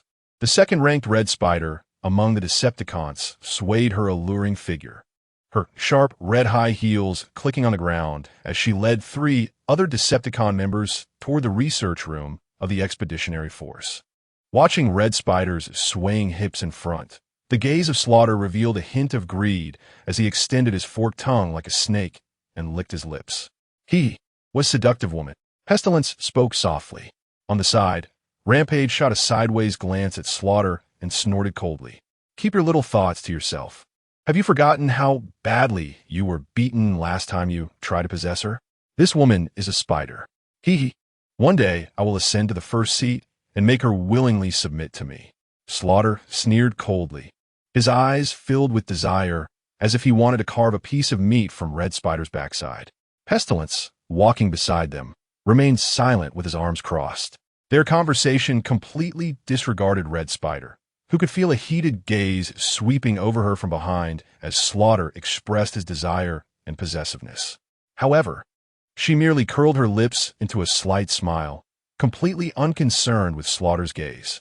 As a powerful figure in the Decepticons, second only to the Overlord, Red Spider, being a woman, knew well that her body was also a weapon. The 4 strode into the research room. In the huge research room, dozens of Moon Warrior soldiers were bound to cold metal beds, injected with the abilities extracted from the magma fruit and glitter fruit, screaming in pain while struggling madly on the metal beds. Beside their beds stood researchers continuously recording reports. Red Spider glanced around and saw a small tree cultivated in a huge transparent container in the center of the research room. The devil fruit tree. The magma fruit and glitter fruit were being pricked by countless syringes, slowly extracting small drops of juice. Upon seeing the powerful Decepticons enter the research room, a researcher wearing monocles came over to Red Spider and the others to bow. Honorable Decepticon Lords, is the substance we requested ready? Red Spider asked. We have successfully extracted 4 vials of serum, with a purity of 30 for the ability factors, which is higher than what these soldiers have used. These 2 are the serums extracted from the glitter fruit, and these 2 are from the magma fruit. The monocle-wearing researcher gestured for other researchers to present a box to Red Spider and the others. Inside the box lay 2 yellow and 2 red vials of serum. gently glowing and appearing full of energy. Just inject it. No need for small talk. Slaughter stepped forward and directly took one of the red vials. Then, Slaughter tilted his head back and downed the ability factor serum extracted from the magma fruit in one go. Boom! A fiery energy wave burst forth from Slaughter's body. In the next second, Slaughter suppressed the raging energy wave, continually absorbing it into his body. Just like that. Slaughter sneered. In the research room, other Moon Warrior soldiers were crying out in pain due to the ability factor transformation, while Slaughter, having consumed a higher concentration serum, could still suppress the energy's agitation. No wonder he is the strongest among the leader's guards. The researcher nodded excitedly, adjusting his monocles.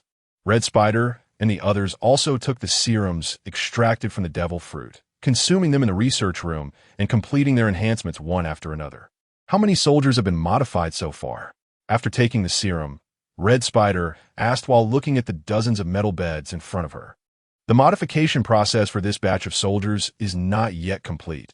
About 160 soldiers have been successfully enhanced. Since the experiment was just successful, the production hasn't increased yet. 160 is enough. We can each select 30 from the two types of modified soldiers. Understood. I hope after this operation, the combat data can be fed back to our research room. This way, we can also make adjustments and upgrades in terms of technology. Sure. Red Spider nodded. The death of Shockwave did not affect Red Spider too much. The Moon people believe in the truth of strength supremacy, and, as the second in command, it is naturally impossible for him to die easily like Shockwave. If it weren't for the leader's orders, Red Spider wouldn't even have brought along the other 3 Decepticon members and these successfully modified warriors. Call those 2 who previously scouted this planet to lead the way. We are ready to set off. I really hope that the body of the strongest native on this planet can satisfy me for a while. Red Spider's gaze drifted into the distance, a strange red light flashing in his eyes as he licked his sensual red lips and murmured. Chapter 186. Equipment unleashed. Luo Fan felt like he had recently become a firefighter, rushing to put out fires wherever they broke out. After slaying Shockwave, Luo Fan stayed at the headquarters of the world government for a while longer. Sengoku and the Navy spared no effort in extracting all the information about the Moon people from Shockwave. Subsequently, the entire Navy, after being shocked and frightened, watched as Shockwave and Luo Fan flew away into the distance. As for why they were shocked, seeing Shockwave, who had just been rampaging, now being trampled by Luo Fan like a flying mount, anyone would be dumbfounded. Compared to other attack skills, it was evident that summoning such an epic skill as the Grim Reaper made Luo Fan much more satisfied. A full 10 Grim Reaper servants meant that Luo Fan could summon 10 powerful subordinates to fight for him. If it weren't for Akainu, Kizaru, and the others being buried as martyrs and heroes by the Navy after the Great Battle, making it inconvenient for them to appear as puppets, Luo Fan would have seriously considered utilizing them. Alas, it seems I have to hope that the Moon people can send other Decepticons to attack. That way, I can quickly gather my 10 Grim Reaper servants, Luo Fan thought. If I could turn those 10 Decepticons into my servants and then fight against the Moon people, it would definitely be a lively scene of dogs biting dogs. Thinking of this, Luo Fan suddenly remembered another matter. Speaking of which, what exactly was updated in the system after the upgrade? If it weren't for the system automatically prompting tasks before, Luo Fan would have really forgotten about the system. The can opening system too. 0 has been updated. New features added. Tasks, mall. I didn't expect a mall to be added. That means I won't have to open cans for some items in the future. Luo Fan's eyes lit up. Some items being sold at clear prices is definitely more convenient than opening cans. After all, luck is a matter of metaphysics. No one knows what kind of monsters and demons will come out of the cans. Luo Fan concentrated his thoughts, and soon a light screen appeared in his field of vision that only he could see. On the light screen, a dazzling array of items sold by the system mall was displayed. From soup spoons and chopsticks to devil fruits, everything was available. I mean, system, is it really necessary to sell daily necessities in the mall? What the hell is a sanitary napkin? Luo Fan was speechless. At least it's a golden finger. Is my system really this down to earth? Luo Fan browsed through the items in the mall. Aside from the somewhat embarrassing daily necessities series, The other clearly priced items were still very appealing to Luo Fan. Devil Fruit Unknown, World Weary Novel Transfer Station 1, 937929266. Supreme Great Knife Ganjiang and Mo Xia. World Weary Novel Transfer Station 1, 937929266. Mobile Armory Base. World Weary Novel Transfer Station 1, 937929266. Items worth hundreds of millions of shock values made Luo Fan slightly surprised. After calculating for a moment, he found that the shock value in his pocket was not enough to buy all the items in the golden category. Short on funds. Damn, there's even a gene enhancement potion? Halfway through browsing, Luo Fan suddenly widened his eyes in surprise. The light screen prominently displayed the gene enhancement potion. High-level gene enhancement potion. World Weary Novel Transfer Station 1, 937929266. Intermediate gene enhancement potion. World Weary Novel Transfer Station 1, 937929266. Basic gene enhancement potion. World Weary Novel Transfer Station 1, 937929266. Luo Fan clicked on the details of the intermediate gene enhancement potion and compared it. He found that it was not much different from the intermediate gene enhancement potion he received after completing a task. It seems that after the system update, when I interact with other civilized races, it will refresh the technological products belonging to that civilization, Luo Fan speculated. Sure enough, Luo Fan soon discovered the giant ship of the Moon People, priced at hundreds of millions of shock values. TCH, if I could steal the giant ship from the Moon People and sell it for shock values, that would be great, Luo Fan smirked. Although the light cannon of the giant ship is terrifyingly powerful, the hull is still made of special wood and metal alloys. As long as Luo Fan wants, destroying such a giant ship would be as easy as pie. Spending hundreds of millions of shock values to exchange for such a giant ship is not as good as stealing one from the Moon People for personal use. The intermediate gene enhancement potion is not suitable for me, but this high-level gene enhancement potion should be enough. After pondering for a moment, Luo Fan spent tens of millions of shock values to directly exchange for a high-level gene enhancement potion. The same golden light as when opening it can burst forth in front of Luo Fan, and then he reached out his hand. A syringe containing a light purple, transparent potion fell from the golden light. High-level gene enhancement potion. This gene enhancement potion is made using Moon People technology. The user experiences a bloodline unlocking effect during enhancement. If they do not possess certain strength, they should not inject it lightly. Note, this gene enhancement potion is of high level. Failure to enhance may result in disability or death. Chapter 187. Mission accomplished. There is no failure probability. But once it fails, it's either death or disability, right? Luo Fan toyed with the syringe containing the light purple gene enhancement potion in his hand, muttering to himself. Compared to the fatigue effect after failure of the intermediate gene enhancement potion, the high-level gene enhancement potion clearly only has one condition. Anyone can inject the high-level gene enhancement potion, but either they must be strong enough to be unafraid, or they must have incredible luck. Otherwise, they will only face a tragic outcome of failure. Without any hesitation, Luo Fan directly pressed the syringe against his neck and injected all the gene enhancement potion into himself. The gene enhancement potion flowed through his veins, instantly coursing through Luo Fan's entire body like boiling magma. Boom! A scorching and terrifying wave of energy radiated from Luo Fan's body. Shockwave, who was originally being flown by Luo Fan, nearly fell from the high altitude due to the impact of that rampaging wave of energy. Luo Fan suppressed the restless energy within him, using his mind to control the shockwave to find an uninhabited small island nearby to land on. He commanded the shockwave to protect him, and then began to absorb the power of a high-level gene enhancement potion on the small island, which was only a few dozen meters long. In the face of absolute strength, the effects of the high-level gene enhancement potion did not rampage within Luo Fan's body, but were guided by him to circulate continuously. The scorching aura radiated from Luo Fan, like waves of heat spreading outwards. The sparse bushes and coconut trees on the small island were instantly engulfed by the heat waves, turning to ashes.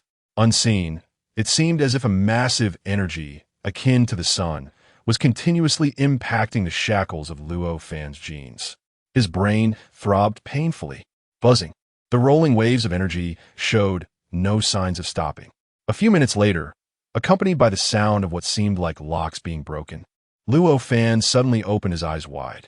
His bright, star-like eyes shot out countless sword energies, and a more terrifying wave of energy erupted around him. Boom! The seawater surrounding the island instantly became scalding hot.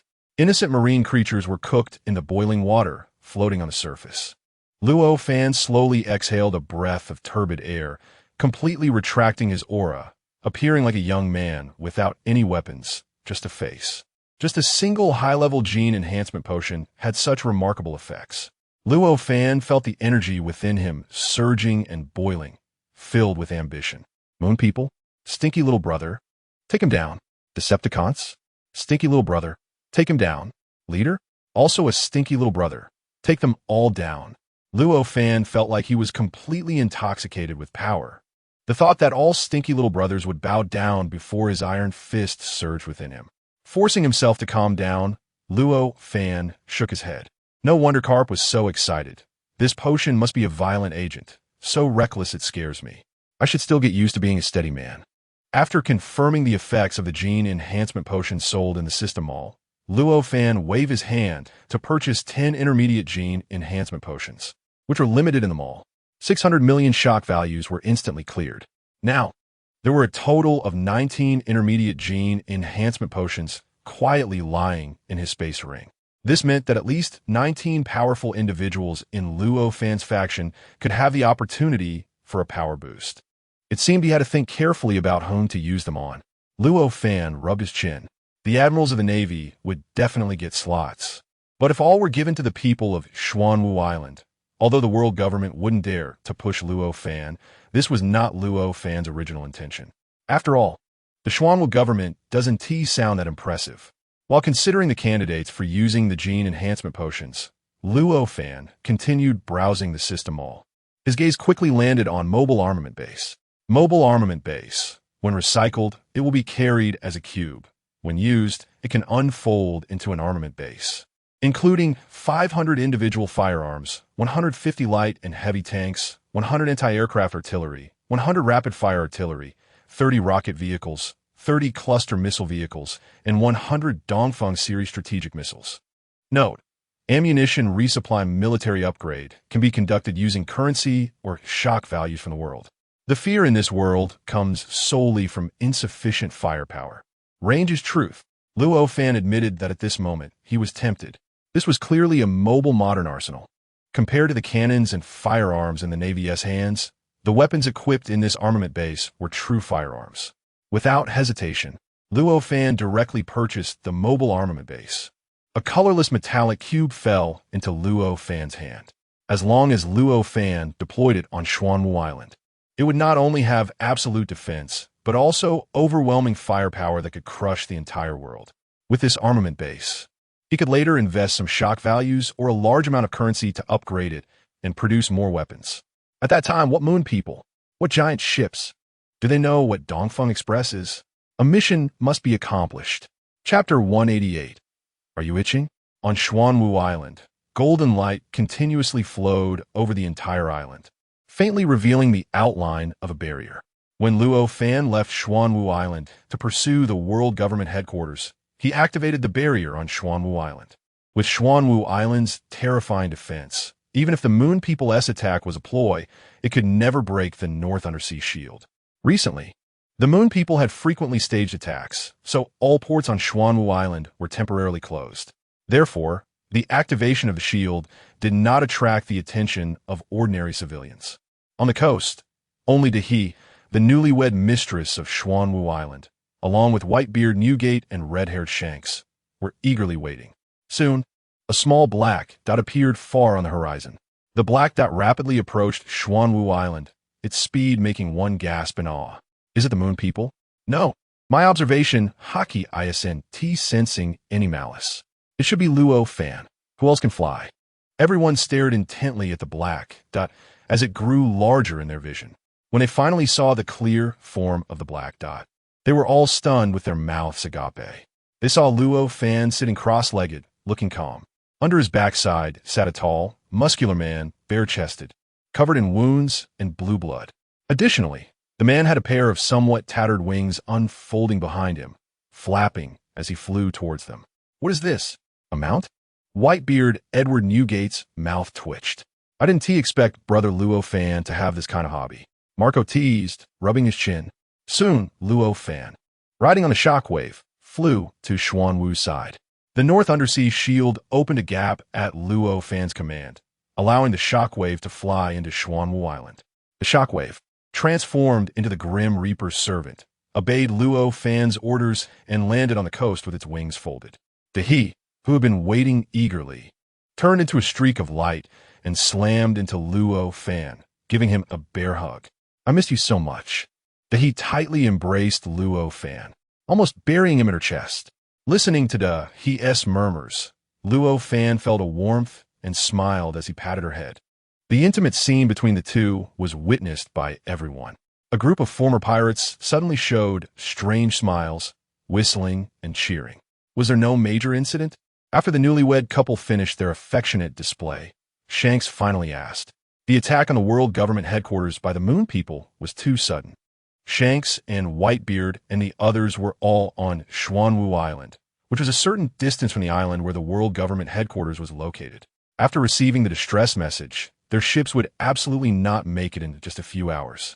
With that time, if the Moon People could really overthrow the world government headquarters, they would only be there to collect the bodies of the world government personnel.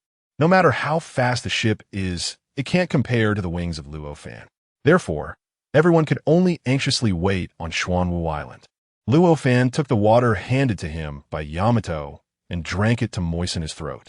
Then he recounted the events of the shockwave attacking the world government headquarters in detail. Everyone, who had been suspicious and curious about Shockwave standing still since arriving at Xuanwu Island, finally understood. It turned out this guy was the Moon Man who attacked the world government headquarters. Shockwave, with a body as robust as an iron tower, had numerous scars on his bare upper body left from his battle with Luo Fan, and a fatal wound from Luo Fan's Dragon Slayer sword still gaped open on his chest. Flesh turned outward. His fierce and ugly face had a vacant look in his eyes, devoid of any spirit or life. He stood behind Luo Fan, holding a short cannon and a double-edged axe, staring straight ahead. No wonder the color of his blood was different from ours. He could even control a dead body. Shanks and Whitebeard approached Shockwave, examining him closely. The shocking wounds on his body made several people feel a bit embarrassed. Even several admirals like Akiji and Fujitora working together couldn't suppress him, and the Navy suffered heavy casualties, with even Garp being defeated and losing an arm, which shows how powerful Shockwave is. Yet, such a strong Moon Man was still easily defeated by Luo Fan. He merely obtained some kind of ability by chance that allowed him to be used by us, which was not a waste at all.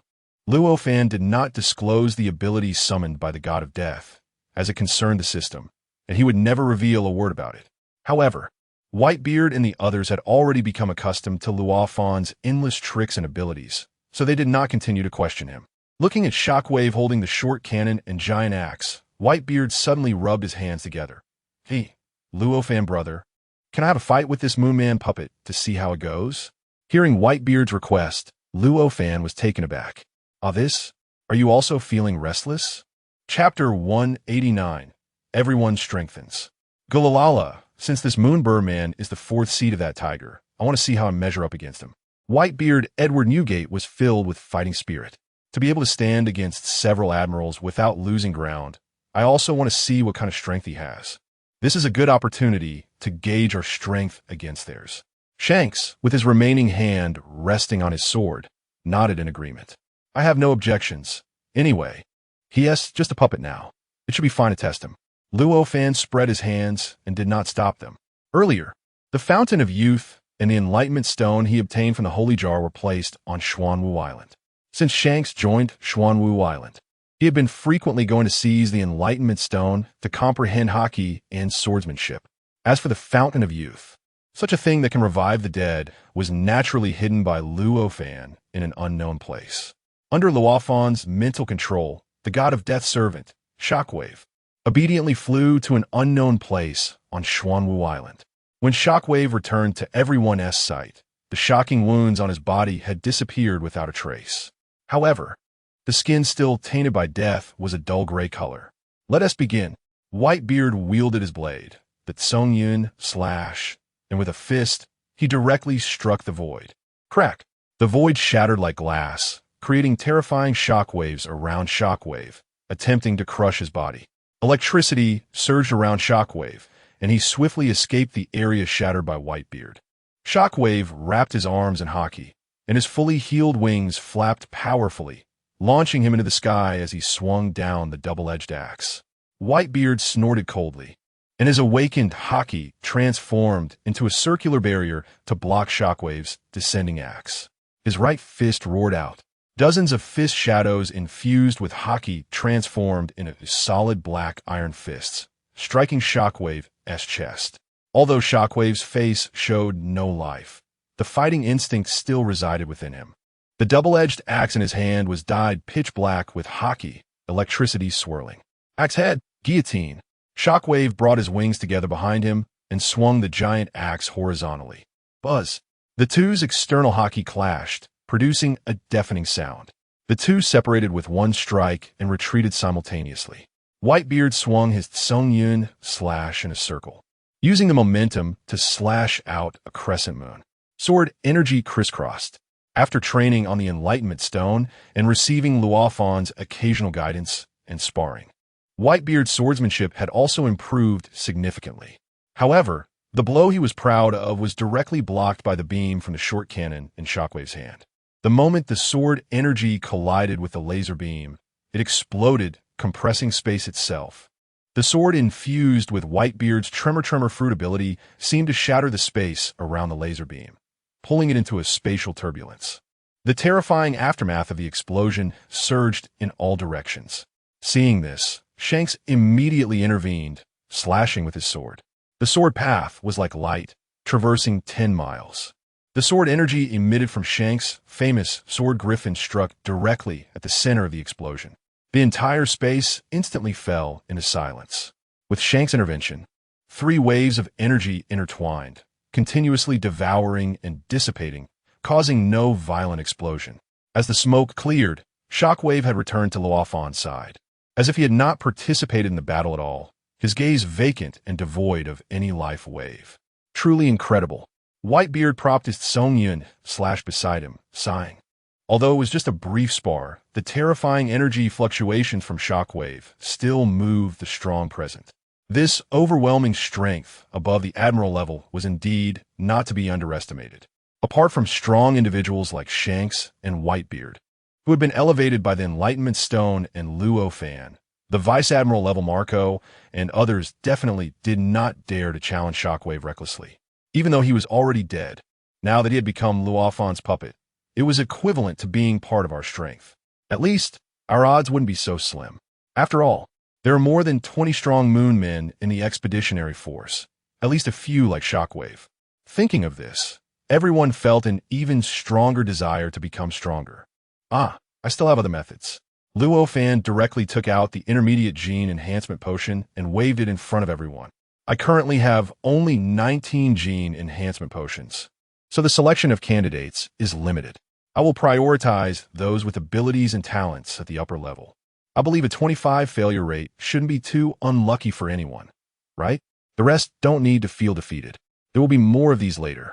As Luo Fan finished speaking, the strong present all revealed expressions as enthusiastic as those of the Navy before. Luo Fan once again instinctively shivered. Chapter 190, Supporting the Celestial Dragons. The second half of the Grand Line. On the calm sea surface, a massive white cloud is slowly moving. Hidden among the clouds is a giant ship belonging to the Moon People. Inside the ship, Alpha and Betas are gently piloting it down. Behind them are the sexy, fire-red armor Red Spider and 3 other Decepticon members. In front of the giant ship, far away, is the imposing silhouette of Xuanwu, sprawling on the sea like a continent. This time, Alpha and Betas have learned their lesson.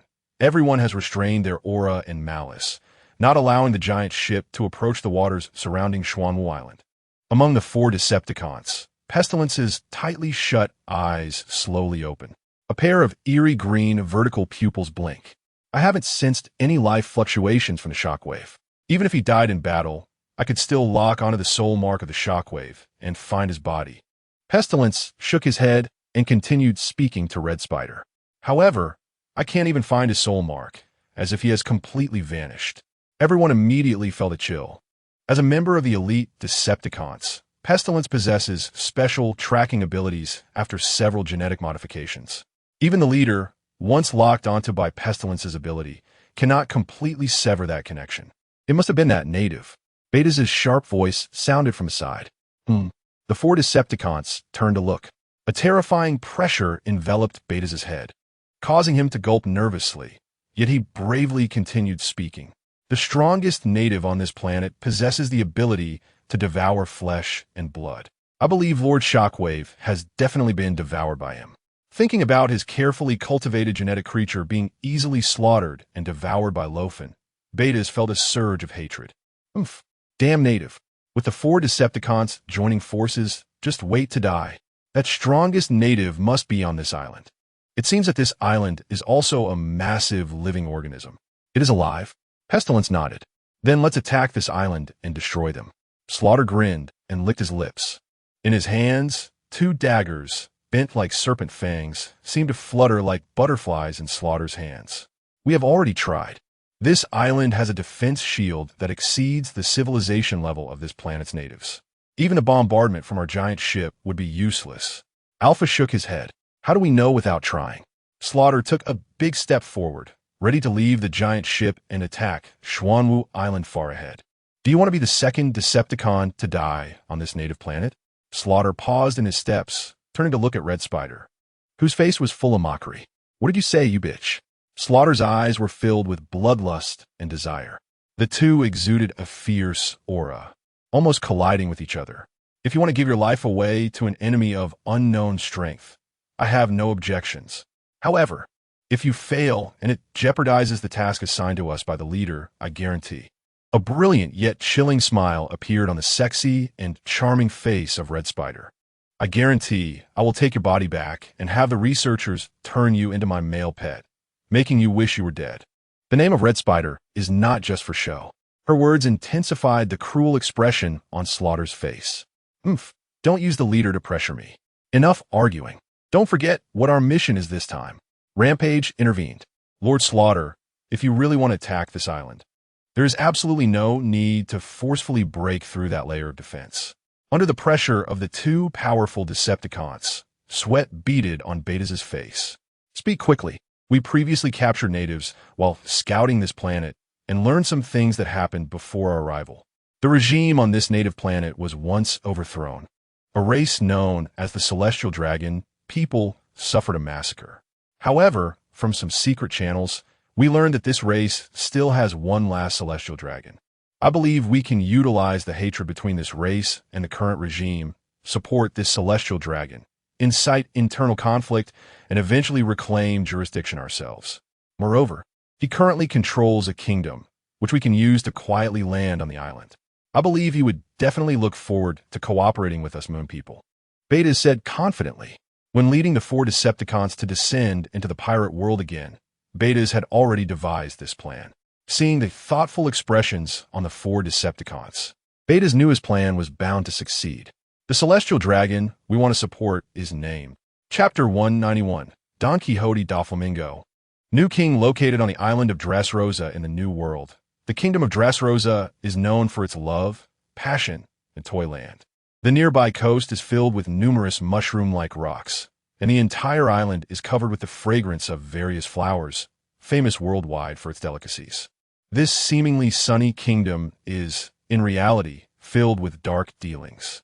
After Luo Fan led Whitebeard and other pirate crews to attack the Holy Land Mariehua, overthrowing the Celestial Dragon regime, the entire world was reorganized, and the underground market of Dressrosa also suffered a blow. Recently, due to the events involving the Moon people, the world government has been overwhelmed, allowing the underground market to recover somewhat. Inside the White Castle of Dressrosa, facing the floor-to-ceiling window, a throne stands quietly. The figure on the throne casts a long shadow in the light. A man with short golden hair, dressed in a pink feather coat and cropped pants. with exaggeratedly splayed feet in pointed leather shoes, is lazily leaning back against the throne of the king of Dressrosa, propping his chin up with the back of his hand. The sharply angled sunglasses resting on his nose obscure his eyes and expression. Don Quixote da Flamingo, one of the former Shichibukai of the Navy, a user of the devil fruit, string fruit, and the current king of the kingdom of Dressrosa. He is also the mastermind behind the underground black market of Dressrosa. In a true sense, he is the emperor of both the surface and the underground kingdom. At the same time, Da Flamingo has another lesser-known identity, a celestial dragon. The Don Quixote family was originally one of the celestial dragon races residing in the Holy Land Mariehua, but left for certain historical reasons.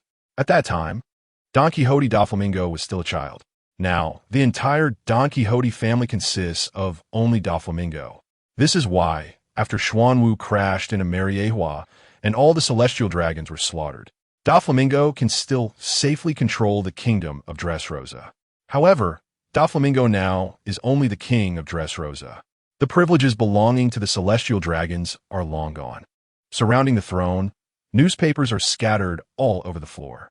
The headlines of the newspapers are mostly about the savior Luo Fan. All the photos of Luo Fan above look as if they have been neatly cut into shreds of paper. The king without a crown, he. Da Flamingo on the throne let out a strange laugh, chilling to the bone. Holy Mary Geos has been overthrown, and the celestial dragons above have been completely slaughtered. Although there are no people who know Da Flamingo's identity to push him into the abyss, the world government still privately gave some warnings to the kingdom of Dressrosa. In response, Da Flamingo could only hide his swelling ambitions and continue to lie low. The recent outbreak of the Moon People incident finally gave Da Flamingo a glimpse of opportunity. Buzz, buzz, buzz. Suddenly, the glass of the floor-to-ceiling windows between the thrones began to tremble slightly. Da Flamingo, who was resting his chin on his hand while sitting on the throne, felt the strong wind blowing in from outside, and suddenly stood up. The glass of the floor-to-ceiling windows turned into countless white threads, piercing towards the sky outside the castle. Golden laser beams shot in, directly blocking the white threads, the scorching heat burning them black and twisted. 6 powerful auras directly crashed through the floor-to-ceiling windows and the walls between the thrones, rushing towards Da Flamingo in front of the throne. Da Flamingo's pupils suddenly constricted behind his sunglasses, revealing a look of surprise. Faced with the impact of 4 fierce auras, Da Flamingo erupted with dominance. However, under the collision, Da Flamingo could only barely block for a few seconds before being knocked backward. The large throne behind him transformed into countless white threads under Da Flamingo's awakened string fruit ability, softly cushioning Da Flamingo's flying body. Although the white threads reduced the impact, Da Flamingo still spat out a mouthful of blood. Da Flamingo raised his head, only to see 6 figures descending onto the massive balcony outside the throne. Behind the 6, all had white wings. The Moon People. A strange glimmer flashed in Da Flamingo's eyes. The leading figure, a fiery red and seductive silhouette, was the Red Spider, the second in command of the Decepticons. "You are Don Quixote da Flamingo?" Beta stepped forward. His sharp and piercing voice sounded. The 6 Moon People looked at Da Flamingo with gazes filled with condescension and disdain. That lofty attitude and almost interrogative speech were reminiscent of the former celestial dragon race. And Da Flamingo himself was regarded as the most despised native in the eyes of the Moon People. Veins bulged on his forehead. But Da Flamingo still suppressed the inner rage and anger, seemingly indifferent to the Moon People's provocation.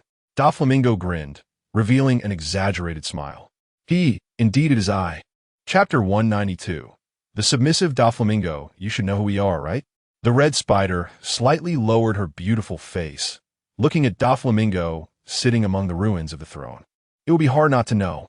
Da Flamingo sneered coldly. Humph. The massacre behind the Red Spider crossed their arms, full of disdain. The Moon People's condescending attitude ignited a murderous intent within Da Flamingo.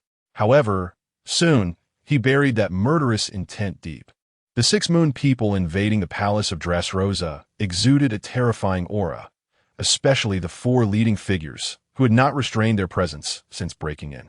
That pressure continuously piled on Da Flamingo's head, making him break out in a cold sweat. In a one-on-one fight, he might be able to retreat unscathed. But in the current situation, if Doflamingo dared to make a move, he would surely be surrounded and killed by the Moon People.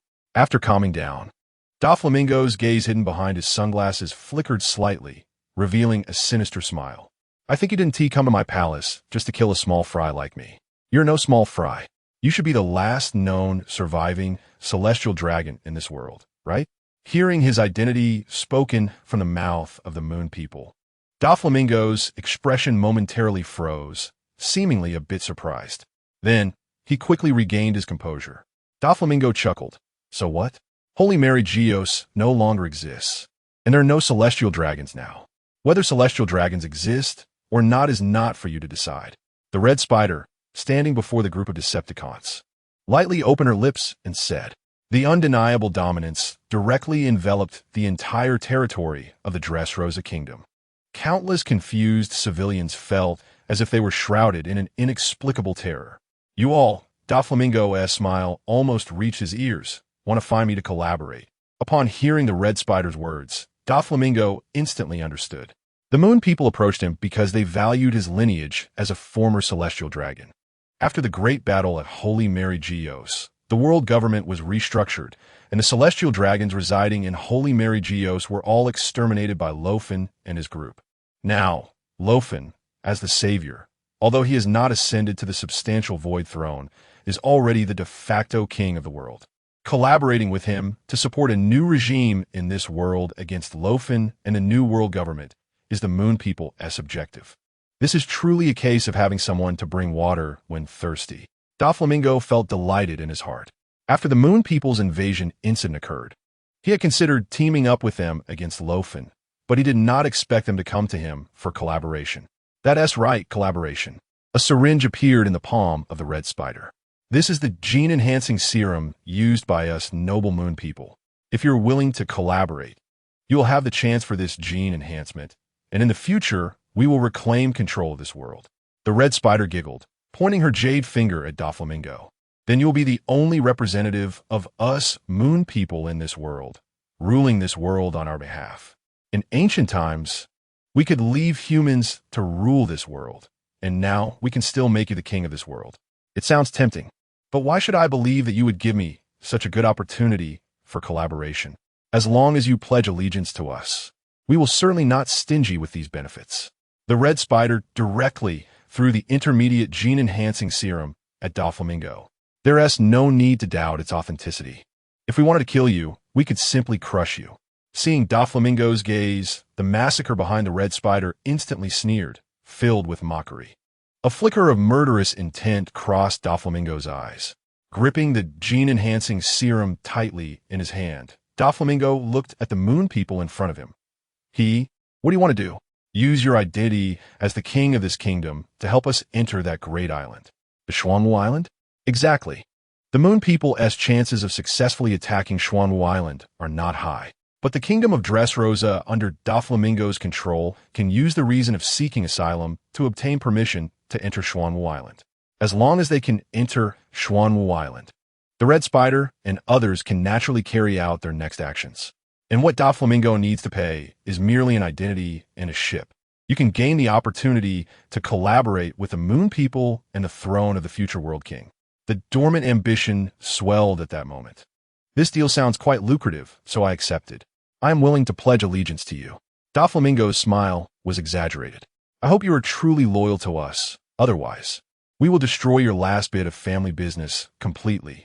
The killer licked his tongue and sniffed around Doflamingo. I'm willing to serve. Doflamingo slightly lowered his head, but the smile on his face was filled with malice. Chapter 193. Enhancement failed on Xuanwu Island.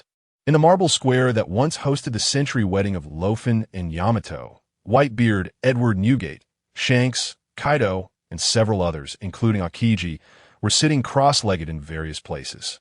Everyone had their eyes closed, and their expressions seemed somewhat uncomfortable as crimson mist continuously surged from their bodies, surrounding them.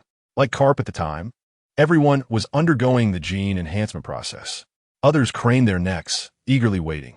Luo Fan lazily sat in a beach chair, sipping coconut water held by Yamato, waiting for Whitebeard and the others to finish their enhancement.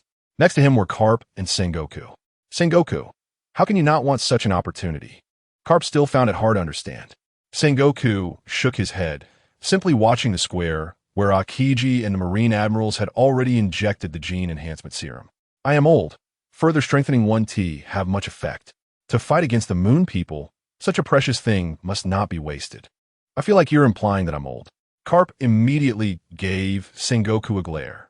Don't worry, once we defeat the Moon people, we can get more of this stuff. Luo Fan, sitting in the beach chair and flirting with Yamato, turned back and said while lifting his sunglasses, "Please make sure I get a share."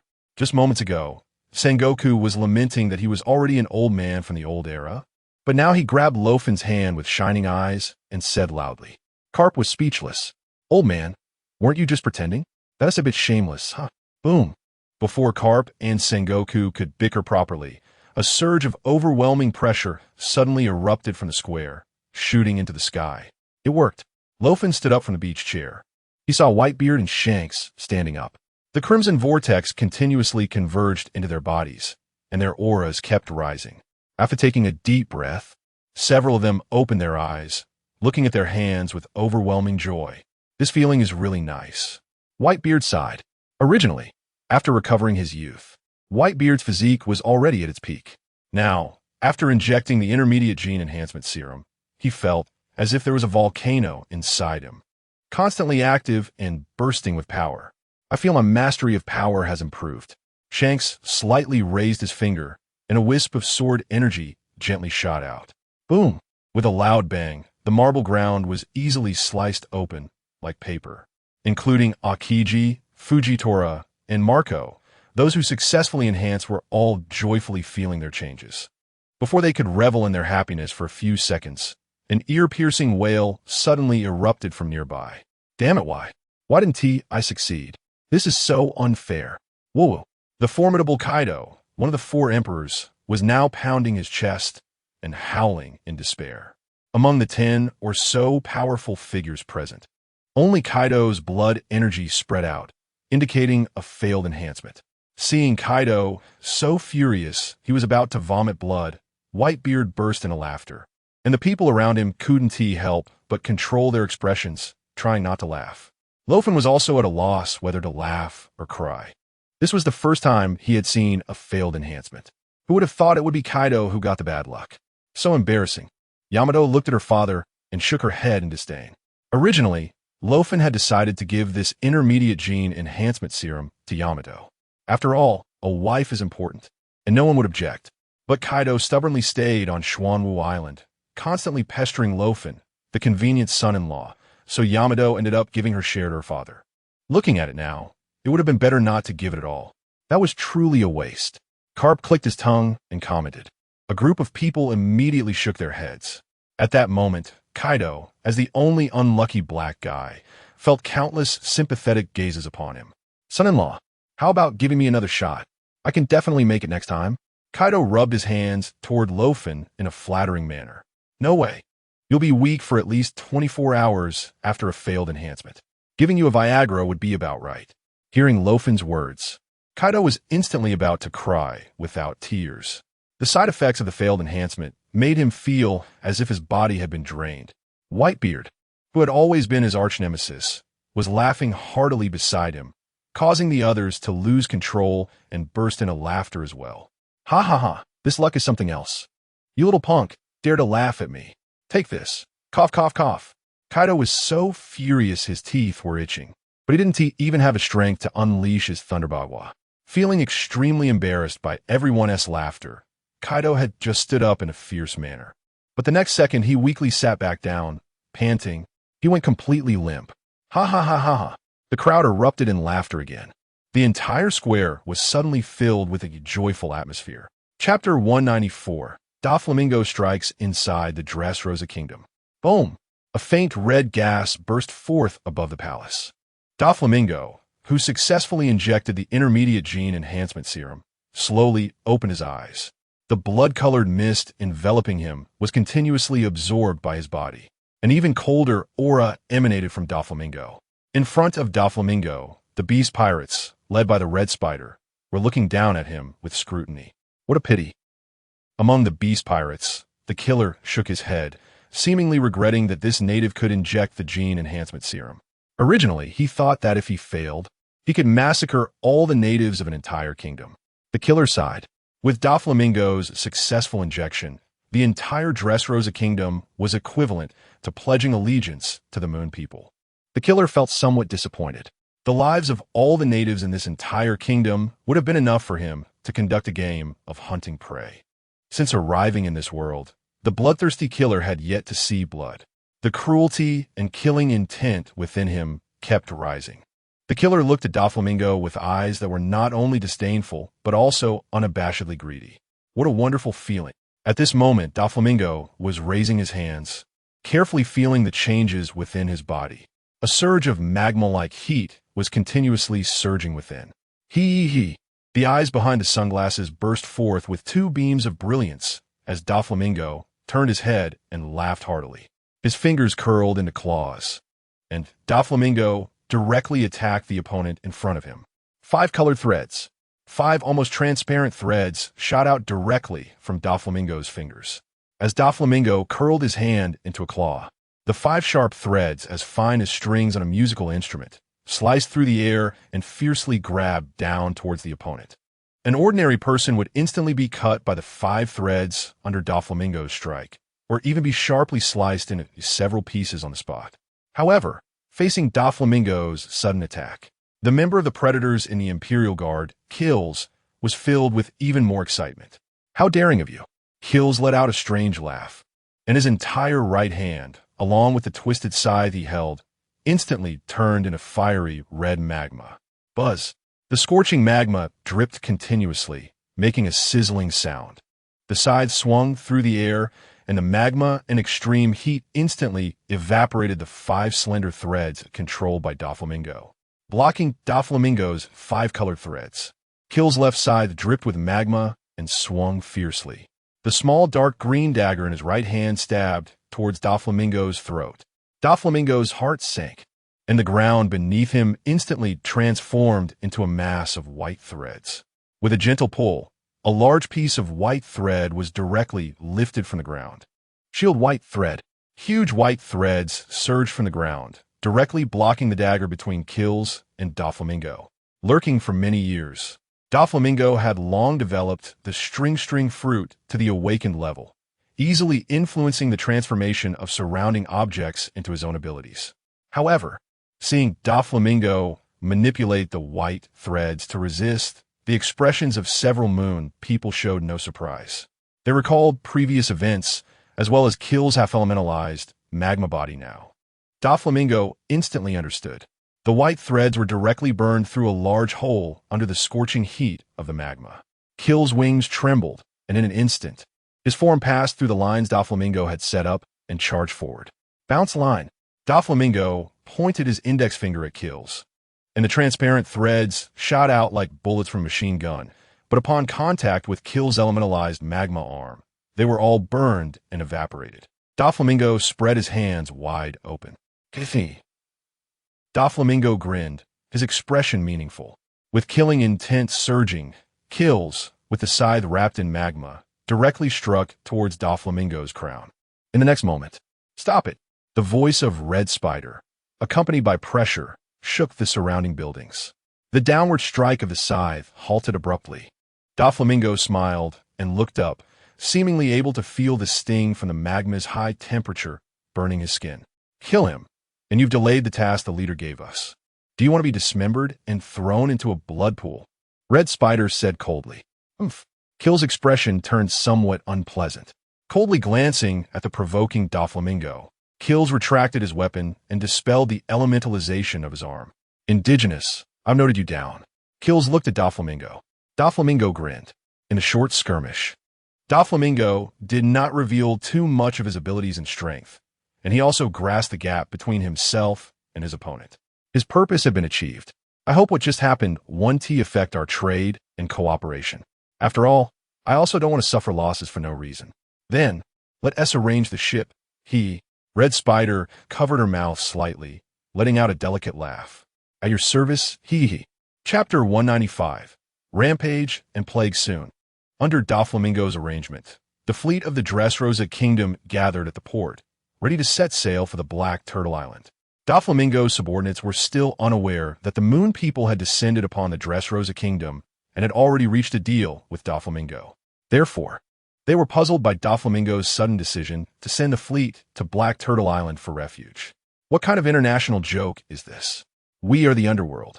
The forces of Luo Fan and Black Turtle Island are the legitimate forces against the Celestial Dragons, and there was originally no intersection between the two sides. Now we are actually going to Black Turtle Island to join forces. Several cadres couldn't understand it at all. However, no one dared to ask Doflamingo about his true intentions. The fleet of the Dressrosa Kingdom soon sailed into the waters where Black Turtle Island was located. No one knew that at that moment, hidden within the luxurious ship Doflamingo was on, were 6 Moon People. Not long after, the fleet of the Dressrosa Kingdom traversed the waterways and arrived at the waters surrounding Black Turtle Island. Due to the frequent conflicts and attacks caused by Alpha and Betas before, many forces had chosen to seek refuge on Black Turtle Island. Even some relatively well-known pirate crews or adventure teams had docked their ships at the port of Black Turtle Island. The fleet of Doflamingo quickly attracted everyone's attention. Seeing the flamboyant flag symbol on Doflamingo's ship, everyone was somewhat surprised. Isn't that the ship of the former warlord Doflamingo? Why is he not staying in Dressrosa and is running to Black Turtle Island? He is probably worried about being targeted by the Moon People, just like us. Makes sense, makes sense. Everyone discussed animatedly. The fleet of the Dressrosa Kingdom slowly sailed into the port of Black Turtle Island under everyone's watchful eyes. With the reputation of the Dressrosa Kingdom, the fleet quickly obtained the qualification to dock and enter Black Turtle Island after a simple inspection. On the deck, Doflamingo looked at the port, opening the green light indicating the fleet could pass, and the corners of his mouth curled into a grin that almost reached his ears. The plan succeeded. We are in. Doflamingo took out a transponder snail from his pink feather coat and sent a message to the other end. Inside the cabin, the Red Spider and the others, who were quietly waiting, heard the voice for the transponder snail and stood up in unison. According to the plan, Red Spider turned to the other 3 predators. Our priority is to capture the indigenous person named Luo Fan and bring him before the leader. Understood. Rampage and Plague responded in low voices. Keek. Can I enjoy the other people? Do as you please, just don't delay the mission. Otherwise the leader won't spare you. I know. Kills licked his lips and chuckled coldly. As for you two, search for the traces of Shockwave on the island. Shockwave mysteriously disappeared from this world, and even Plague's soul perception ability cannot find Shockwave. But Red Spider and the others, as fellow predators, all understood that Shockwave, being the 4th seat, wouldn't be so easily defeated by a group of indigenous people. Perhaps he was just temporarily trapped by some ability of the indigenous people of this world, blocking all information. Understood. Alpha and Betas nodded. The fleet safely entered the interior of Xuanwu Island, and 6 figures immediately sprang out from the cabin, disappearing in an instant. Sensing the disappearance of several auras, Doflamingo, standing on a bough in his pointed shoes, chuckled.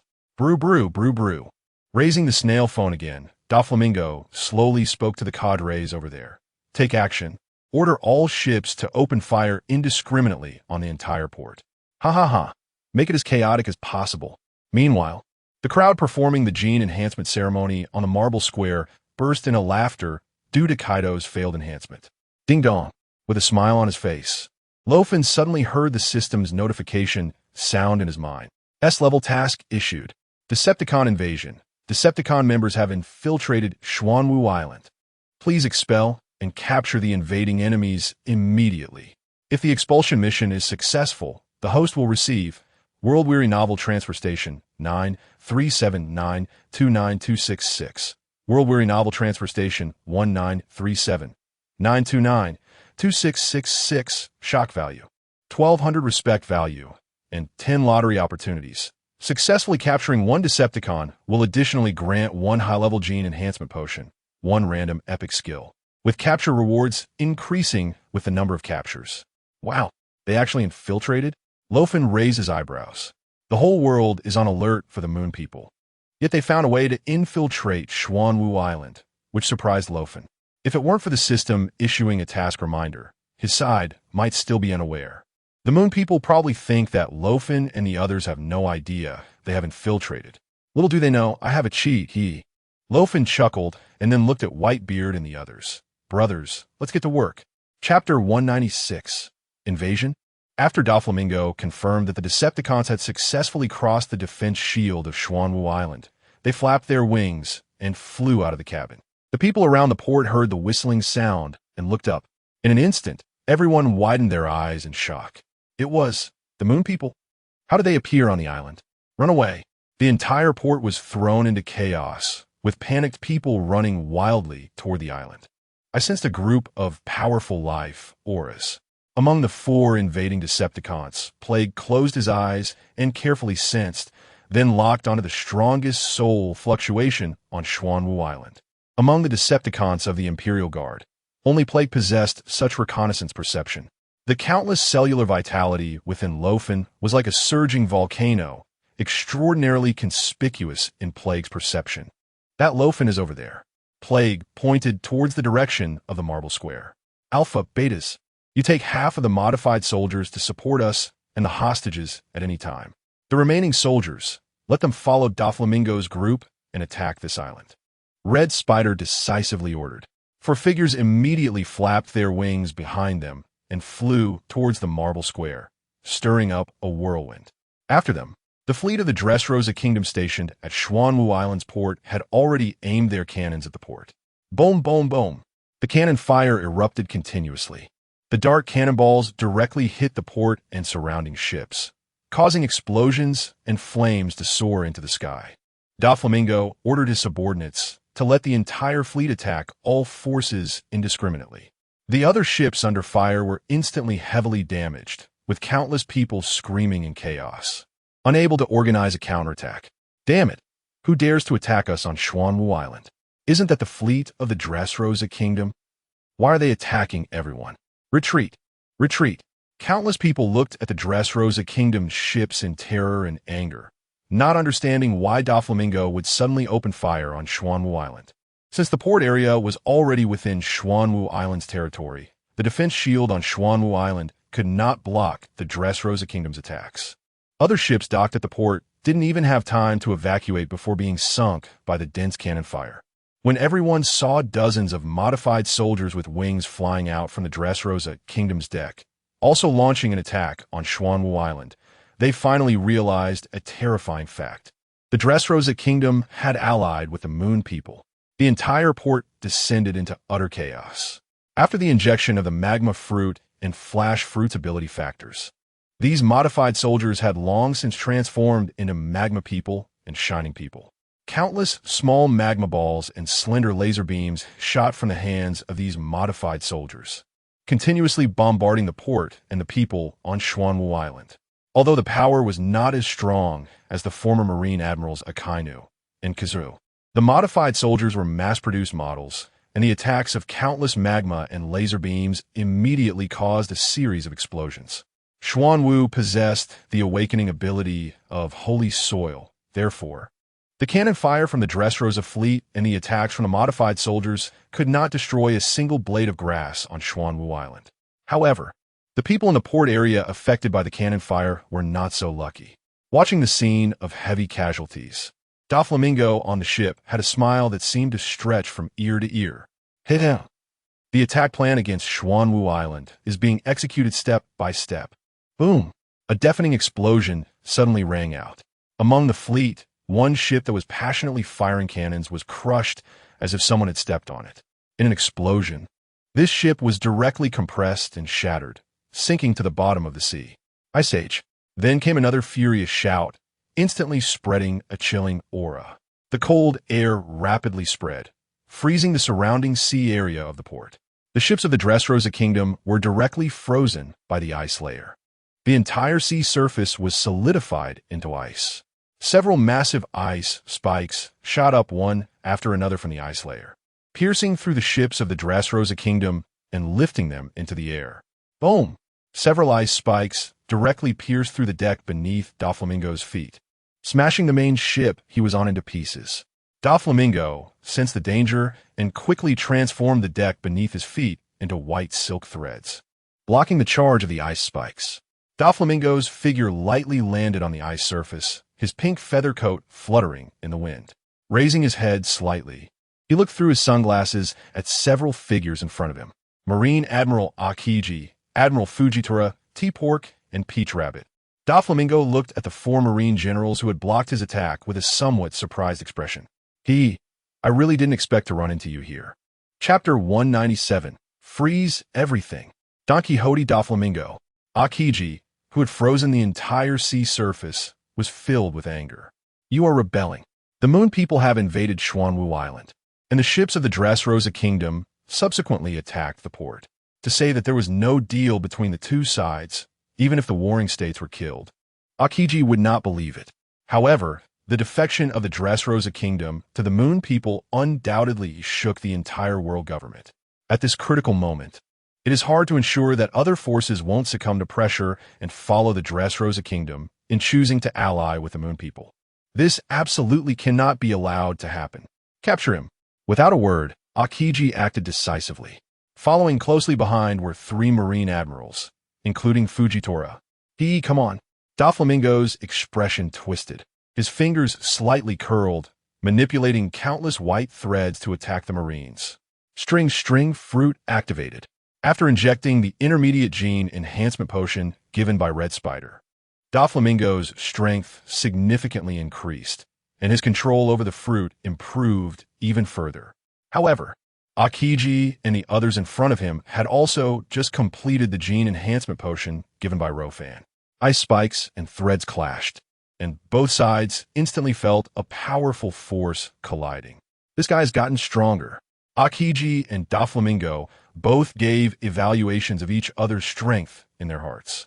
The 2 newly promoted admirals, Chibuta and Mamaturo, charged towards the modified soldiers that were continuously attacking the port of Xuanwu Island. Lava splashed. Laser beams shot out. Watching the 2 devil fruits, once belonging to former comrades, now in the hands of the Moon People, actually become the core for mass-producing magma users and light users. All the Marines felt a bitter taste in their hearts. Boom, boom, boom. Sharp sounds of breaking air came from above, as Fujitora directly used the power of the gravity fruit to grab a massive meteorite from outside the atmosphere. The meteorite passed through the atmosphere with a sharp sound, burning fiercely as it smashed down towards the ice surface. The gravity blade pointed at Doflamingo, and the immense gravity immediately pressed down on him, causing Doflamingo to grunt. Akiji in front raised his long leg, infused with dark haki, and kicked towards Doflamingo. Doflamingo crossed his hands and swung, the threads in his hands clashing with Akiji's long leg, ringing like a bell. Countless thick white threads shot up from under Doflamingo, colliding with the falling meteorite. The explosion echoed, shaking the entire frozen sea. The meteorite, fiercely colliding in midair, was directly sliced into pieces by the threads, turning into various small meteor fragments, whistling down with tails of flame. The entire port was like a realm of ice and fire. Yet, the terrifying explosions caused by the Battle of the Strong never left a single mark on the calm and composed Xuanwu. Meanwhile, on the other side, in the marble square, Luo Fan, Whitebeard, and a group of powerful figures from the pirate world were watching the 4 Moon People appearing in midair from a distance. Leading them was Red Spider, clad in sexy red armor. Except for Red Spider, who wore a charming smile, the 3 behind her all had indifferent expressions. Oh, esteemed guests. So many have come at once. Luo Fan raised an eyebrow, looking at Red Spider and the others. So you must be Luo Fan, he. Red Spider looked at Luo Fan, licking her fiery red lips with her tongue. Whitebeard, Carp, and others instantly looked at Luo Fan with strange expressions. Damn, being good-looking really gets attention. No way. I've regained my youth, yet I'm still not as handsome as Brother Luo Fan. Whitebeard muttered. Yamato, meanwhile, looked at Red Spider's enchanting figure and the fervent gaze she directed at Luo Fan, feeling an overwhelming sense of low pressure. Jealousy soared. Are you going to come with me? Or do we need to kill all the natives on the island and take you with us? Red Spider asked sincerely, her face full of sincerity. Such cold and cruel words immediately made the expressions of the strong behind Luo Fan turn serious. If you have the guts, let's have a big fight. Kill us? Come and try. Whitebeard stepped forward with his sword, his tall figure radiating fighting spirit. Following Whitebeard, Shanks, Sengoku, and Carp all released their own auras. Several strong individuals with Conqueror's Haki unleashed their full power. The terrifying pressure of Conqueror's Haki turned into a tangible cyclone that swept into the sky. Feeling the oppressive air, the four predators also released their own pressures. In an instant, the entire space creaked as if it were about to explode. One interesting bunch of ants. I didn't expect this native planet to cultivate so many formidable natives. Slaughter, plague, and frenzy, they belong to you. Red Spider smiled lightly, her jade hand covering her crimson lips, her fiery red nails resembling sharp claws, dangerous. Her gaze towards Luo Fan was filled with desire and malice. He is mine. Boom. The collision of two pressures finally became unbearable and exploded. The shockwave rushed out in all directions from the sky. Wings stirred up a fierce wind. Chapter 198. Seizing the Opportunity. Led by Red Spider, the predators immediately charged towards Luo Fan, Whitebeard, and the others. A fleeting crimson whirlwind. In front of Luo Fan appeared Red Spider's stunning face. A light laugh drifted into Luo Fan's ears. Bang! Instantly, the surrounding air turned a visible light red, and a mist wrapped around Luo Fan and Red Spider. Luo Fan immediately activated the golden light spell, and the protective golden light emitted a sizzling sound upon contact with the mist. Hee, I really can't underestimate you. Red Spider held a slender, sharp weapon in each hand, mercilessly stabbing towards Luo Fan's chest like a bee's stinger. As the second in command of the Predator Corps under her leadership, Red Spider's ability was to create blood-red poisonous mist that could easily corrode any object. Those who touched it would die. This was also why the ruthless Predator, although coveting Red Spider's body, dared not act rashly. The blood-colored poisonous mist continuously eroded the protective golden light surrounding Luo Fan, gradually devouring it. After a while, it would likely penetrate the golden light spell directly, corroding Luo Fan's skin. Enough talk, take this first. The dragon-slaying sword appeared with a dragon's roar. Luo Fan gripped the hilt tightly and swung it. Buzz, buzz, buzz. The humming of the blade vibrated through the surrounding space, directly dispersing the blood-colored poisonous mist that surrounded Luo Fan. The sword energy surged forward. The fierce and domineering aura immediately changed Red Spider's expression, causing her to retreat sharply, avoiding the edge of Luo Fan's dragon-slaying sword. Don't think I want to cut you just because you're a woman. Luo Fan hefted the dragon-slaying sword and beckoned with his finger. Seeing Luo Fan's provocation, Red Spider was not angered. Her hands wielded the sharp stingers like fluttering butterflies, and she once again lunged towards Luo Fan. The stingers and the dragon-slaying sword collided in the air dozens of times. Meanwhile, on the other side, the three predators, Slaughter, Frenzy, and Plague, were also engaged in fierce battle with Whitebeard and other strong figures. As warriors ranked higher in the predators, the three of them immediately stirred the strong figures of the pirate world upon making their move. Gura, gura, gura, what a thrill! Whitebeard Edward Newgate threw his head back and howled, his hand wielding a long knife that clashed fiercely with the swirling clouds. The power of the Tremor fruit activated, creating a multitude of fissures around the three Decepticons, the explosive shockwave being blocked by the single figure of the Rampager. These birdmen are truly ferocious. How many drugs have they taken? Sengoku gritted his teeth, transforming into a golden Buddha and continuously unleashing shockwaves. In the battle at the World Government Headquarters, the Navy suffered heavy casualties from the shockwaves, and now Sengoku and the other powerful figures of the world government seemed intent on venting this humiliation and hatred on the slaughter of the three Moon Men. However, the three Decepticons were surprisingly able to hold their ground against several Admiral-level Royal Strongmen, shocking everyone with the strength of the Moon Men. If it weren't for Luo Fan having injected everyone with intermediate gene enhancement potions in advance, slightly boosting everyone's strength, dealing with these Moon Men warriors would have been even more difficult. Old man, be careful. In the arena, the Slaughter, like a lurking poisonous snake, suddenly appeared behind Whitebeard's towering figure, a curved dagger poised directly at his neck. Marco transformed into a phoenix, roaring as he crashed into the Slaughter, interrupting the assassination attempt on Whitebeard. Marco's arms morphed into blue phoenix wings, soaring into the air, his haki coating his legs as he delivered a kick to the slaughter. The dagger in the slaughter's hand left a cut on Marco's chest as they quickly separated. Sengoku, as the golden Buddha, raised his massive palm to suppress the slaughter. Rampager and Plague attempted to block Sengoku's giant hand. Stay back. Shanks suddenly widened his eyes as an overwhelming aura surged from beneath his feet. The Conqueror's haki fully enveloped the Decepticons, and in an instant, the immense sense of oppression made Rampager and Plague unable to move an inch. The famous sword Griffin was drawn. Sword energy surged, and Shank's slash pierced the sky. Just when everyone thought Shank's strike would hit the two of them, suddenly, clang, a golden light flashed, and Rampager and Plague emitted blinding radiance.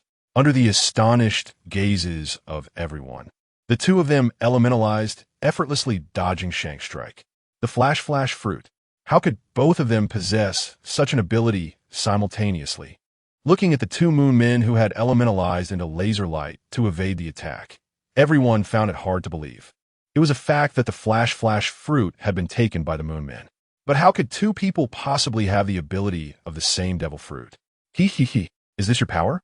The slaughter sneered, half of his body transforming into boiling red magma, his massive fist resembling a molten rock, smashing directly towards the gigantic Sengoku. Watching the devil fruit abilities of his two generals reappear in the enemy, Sengoku gritted his teeth in hatred. Bastards. Chapter 199. Kaido is in big trouble. The sudden display of the magma fruit and flash fruit abilities by the Decepticons caught Whitebeard and the other powerful figures completely off guard. Seeing this, Alpha and Betas, who had not directly participated in the battle, decisively ordered the other modified soldiers to engage. In an instant, mass-produced flash people and magma soldiers rushed into the battlefield, causing even greater chaos. Boom! Bang! Explosions erupted, and everyone on site was thrown into chaos. Damn it! If I hadn't taken that shot, I wouldn't be in a position where I couldn't even make a move. Kaido looked at Shanks and the others battling the moon men with displeasure. Due to the side effects of the failed injection of the intermediate gene enhancement potion, Kaido was now so weak that he didn't even have the strength to swing his kanabo. From the very beginning of the battle, Yamato had grabbed him and kept him at a distance. Such humiliation was unprecedented. As one of the four emperors, Kaido felt utterly ashamed. It's over after this battle. My reputation will surely be in tatters. Just thinking about the mocking faces of Whitebeard and the others made Kaido furious. At that moment, a golden laser shot towards him. Yamato kicked Kaido, who was still cursing, out of the way, but the laser still struck him on the rear, making Kaido wince in pain. Ignoring Kaido's injury, Yamato leaped into action against the attacking Moonmen modified soldiers. A spike aimed at his lower body was blocked by Luo Fan's Dragon Slayer knife, and Luo Fan sidestepped to avoid the razor-like heel of the Red Spider, then countered with a knife that repelled the Red Spider. The spreading blood-red mist was fanned towards Luo Fan by the Red Spider's wings. Boom! The searing heat instantly rushed towards him. The thick blood-colored toxic mist transformed into a torrential rain of magma surrounding Luo Fan. Quick to react, Luo Fan slightly raised an eyebrow. His left hand opened in the air. The pitch-black armament haki burst forth. A black sphere enveloped Luo Fan, shielding him from the rain of magma. The sphere of condensed armament haki suddenly expanded, resembling a giant umbrella hovering above Luo Fan, before transforming into a giant hand. What is this technique? Carp and the others were left speechless at the sight of the armament haki emanating from above Luo Fan's head. With his hand raised in the air, Luo Fan clenched his fist tightly, and a wave of gathered energy instantly exploded. The giant hand formed from the externalized armament haki also tightened into a fist, and as Luo Fan swung it forward, a fist as large as a mountain descended towards the Red Spider's alluring figure. With all three types of haki activated, the Red Spider, locked onto by Luo Fan, felt her entire body stiffen. The terrifying pressure of the aura swept down like a torrent towards the ground. The Red Spider's pupils constricted, and she barely had time to elementalize half of her body into magma before being struck by the fist of condensed armament haki. Puff! The Red Spider spat out a mist of light blue blood, sent flying backward by the punch. She soared several hundred meters before managing to flap her wings to stop the impact, seeing the red spider injured. The other moon men were shocked, but quickly refocused their attacks on Luo Fan. In an instant, countless raindrops of magma and laser beams bombarded the area where Luo Fan stood. The earth-shattering sounds of explosions rang out continuously. However, amidst such a dense and terrifying barrage, a pale red figure strolled calmly through the explosions, clad in formidable heavy armor. Luo Fan stood unscathed amid the moonmen's relentless bombardment, raised his head, and slightly spread his hands towards the red spider and the others. "Come on, you guys are weak," Luo Fan said. At this moment, wearing the Xintian battle armor, Luo Fan could enjoy the terrifyingly overpowered defensive attributes as long as he stood on Xuanwu Island. Just how do you break a defense that is at Defense Despair Novel Transfer Station 19379292266? Despair Novel Transfer Station 193792966? Standing before the astonished red spider and the slaughter, Luo Fan felt a wave of satisfaction wash over him, unable to resist the urge to howl at the sky. Is there anyone else? The four Decepticons flapped their wings and soared into the sky, regrouping. Behind them were Alpha and Betas, leading the modified soldiers. The two forces stared at each other from a distance, their imposing auras clashing. "This guy is really tricky," the red spider frowned. "His abilities are quite strange, and that set of armor is not the same as the one we faced last time." Alpha recognized that the Xintian battle armor that Luo Fan was wearing at this moment was not the same as the Daylight Tiger armor he wore in his White Tiger form before. Compared to the astonishingly fast silver-white armor from before, the heavy armor Luo Fan currently wore was clearly designed for defense. Even though our side had conducted a surprise attack, why did it feel like the opponent was more prepared? The moon people felt somewhat speechless. "Why aren't you making a move? If you don't act, I will." Luo Fan, clad in Xintian battle armor, twisted his neck from side to side, producing cracking joint sounds, and then stomped his feet on the ground a few times. A chilling aura suddenly surged into everyone's hearts. "Go, Pikachu!" Chapter 200. The contest begins. The sun was high in the sky. However, the combatants on both sides suddenly felt a chill run down their spines. A cold aura from the abyss of the Nine Nether infiltrated the hearts of Red Spider and others silently. Whoosh! A piercing wind blew wildly, stinging their skin. In an instant, the four Decepticons gathered together immediately raised their heads, and under the warning of a danger signal in their hearts, simultaneously swung their weapons. The enormous double-bladed axe that came crashing down from above was blocked by the weapons in the hands of Red Spider and others. The terrifying impact directly forced the unsuspecting Red Spider and his three companions to plummet downwards. Visible air currents created a ripple effect. Looking at the familiar double-bladed axe, and then focusing on the shadow that ambushed them, the four Decepticons were left dumbfounded, their faces filled with disbelief. Red Spider exclaimed, "Shockwave, what are you doing? Are you crazy?"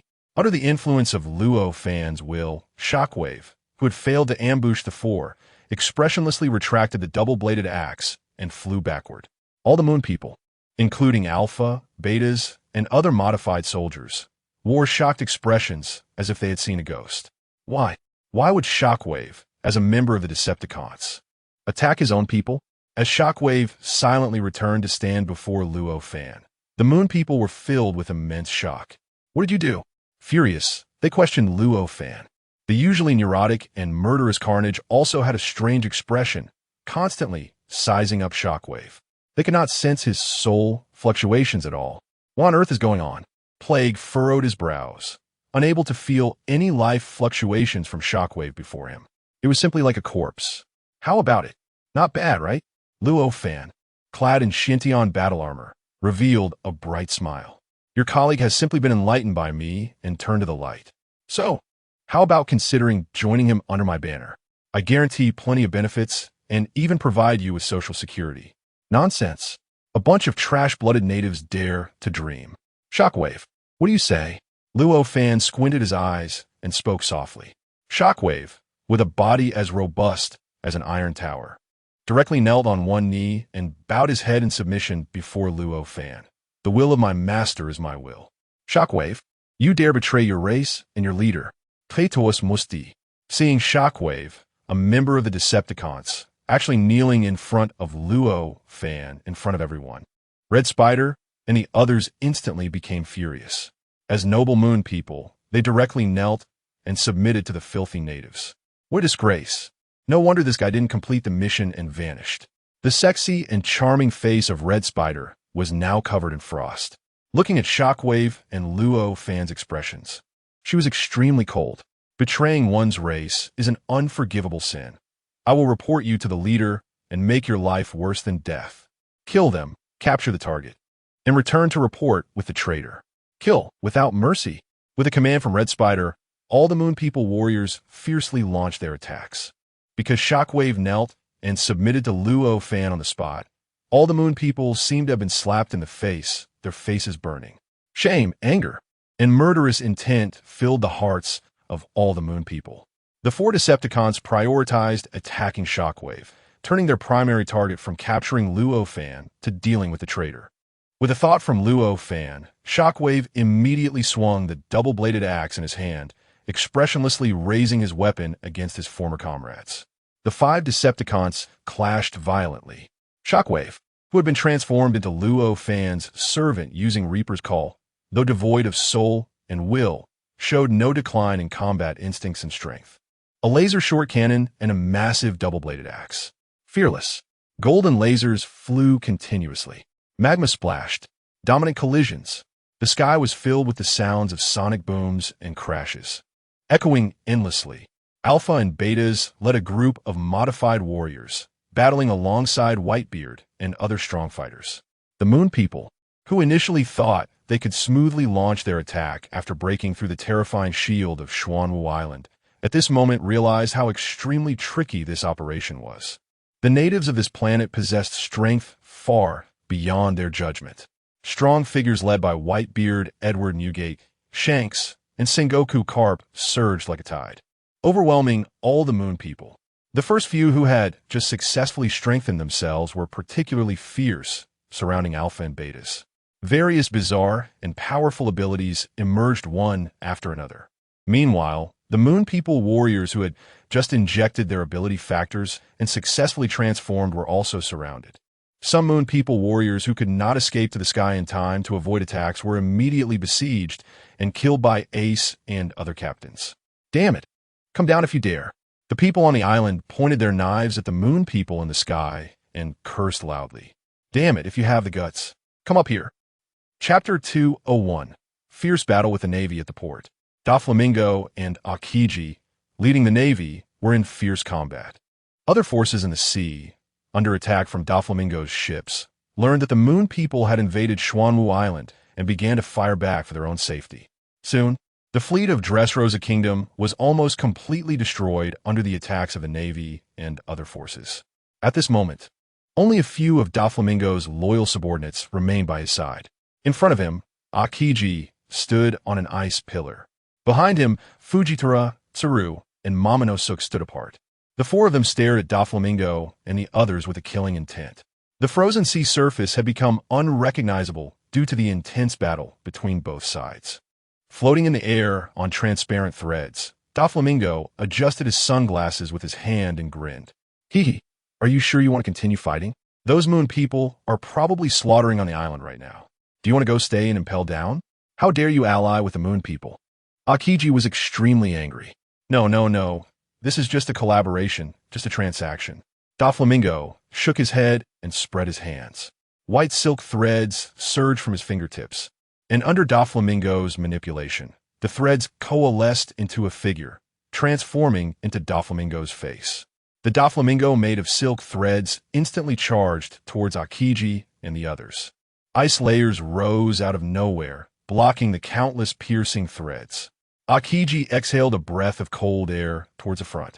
In an instant, ice spikes erupted like bamboo shoots after rain, their sharp tips aimed directly at Doflamingo. The legs of the Doflamingo, made of silk threads, were frozen by the ice layer. Unable to move, Fujitora swung his staff sword, and a beam of cold light instantly severed Doflamingo's head. Before the corpse could separate, Doflamingo's body transformed again into a swirling mass of lines, suddenly opening up to try to envelop Fujitora. Doflamingo raised his right hand, and with a slight movement of his fingertips, the lines he controlled immediately turned into a ball of threads, completely wrapping Fujitora's body inside. Seeing this, Bartolomeo and Momonosuke prepared to destroy the thread ball wrapping Fujitora, but the next second they had to dodge the ground beneath them that had transformed into threads. Aokiji did not go to rescue the Fujitora wrapped in the thread ball. Instead, his hands were covered in frost, and elongated ice spears were hurled towards Doflamingo. A massive gravitational force simultaneously enveloped the entire space. The silk threads manipulated by Doflamingo snapped in response, and under the pressure of dozens of times gravity, his legs, covered in haki, firmly resisted the gravitational oppression. The incoming ice spears were tightly entangled by the threads, making it difficult to advance even a bit. Boom! The huge thread ball that had wrapped Fujitora exploded directly. Sword lights continuously shot out from the thread ball. All the threads were shredded in the sword blade storm. Fujitora's figure emerged from within. His tightly shut eyes slightly opened, revealing unnatural whites. The staff sword held high drew circles in the air, and layers of greater gravity stacked up, directly compressing the ground beneath Doflamingo into a pit. The spreading ice layer covered him just in time. The sword energy from the other two Marine admirals struck Doflamingo's chest. Although he had haki protecting him, Doflamingo was still hit by the combined attack of the Marines, causing him to be violently pushed back. The Marine commanders were about to pursue the victory, but saw Doflamingo's finger joints moving as if controlling puppets. The modified warriors from the moon around them immediately blocked between the two sides under Doflamingo's manipulation. Laser lights suddenly appeared. Several modified soldiers who had injected the powers of the shiny fruit panicked and shot, with laser beams directed at Aokiji and the others. After dodging, they were again manipulated by Doflamingo, wielding light swords formed from laser light, swooping towards the Navy. Sword energy crisscrossed. Ice spikes shot rapidly. Taking advantage of the modified soldiers blocking Aokiji and the others' attacks, Doflamingo gained a moment to breathe. Why are these guys so slow? Doflamingo secretly cursed the Moon People.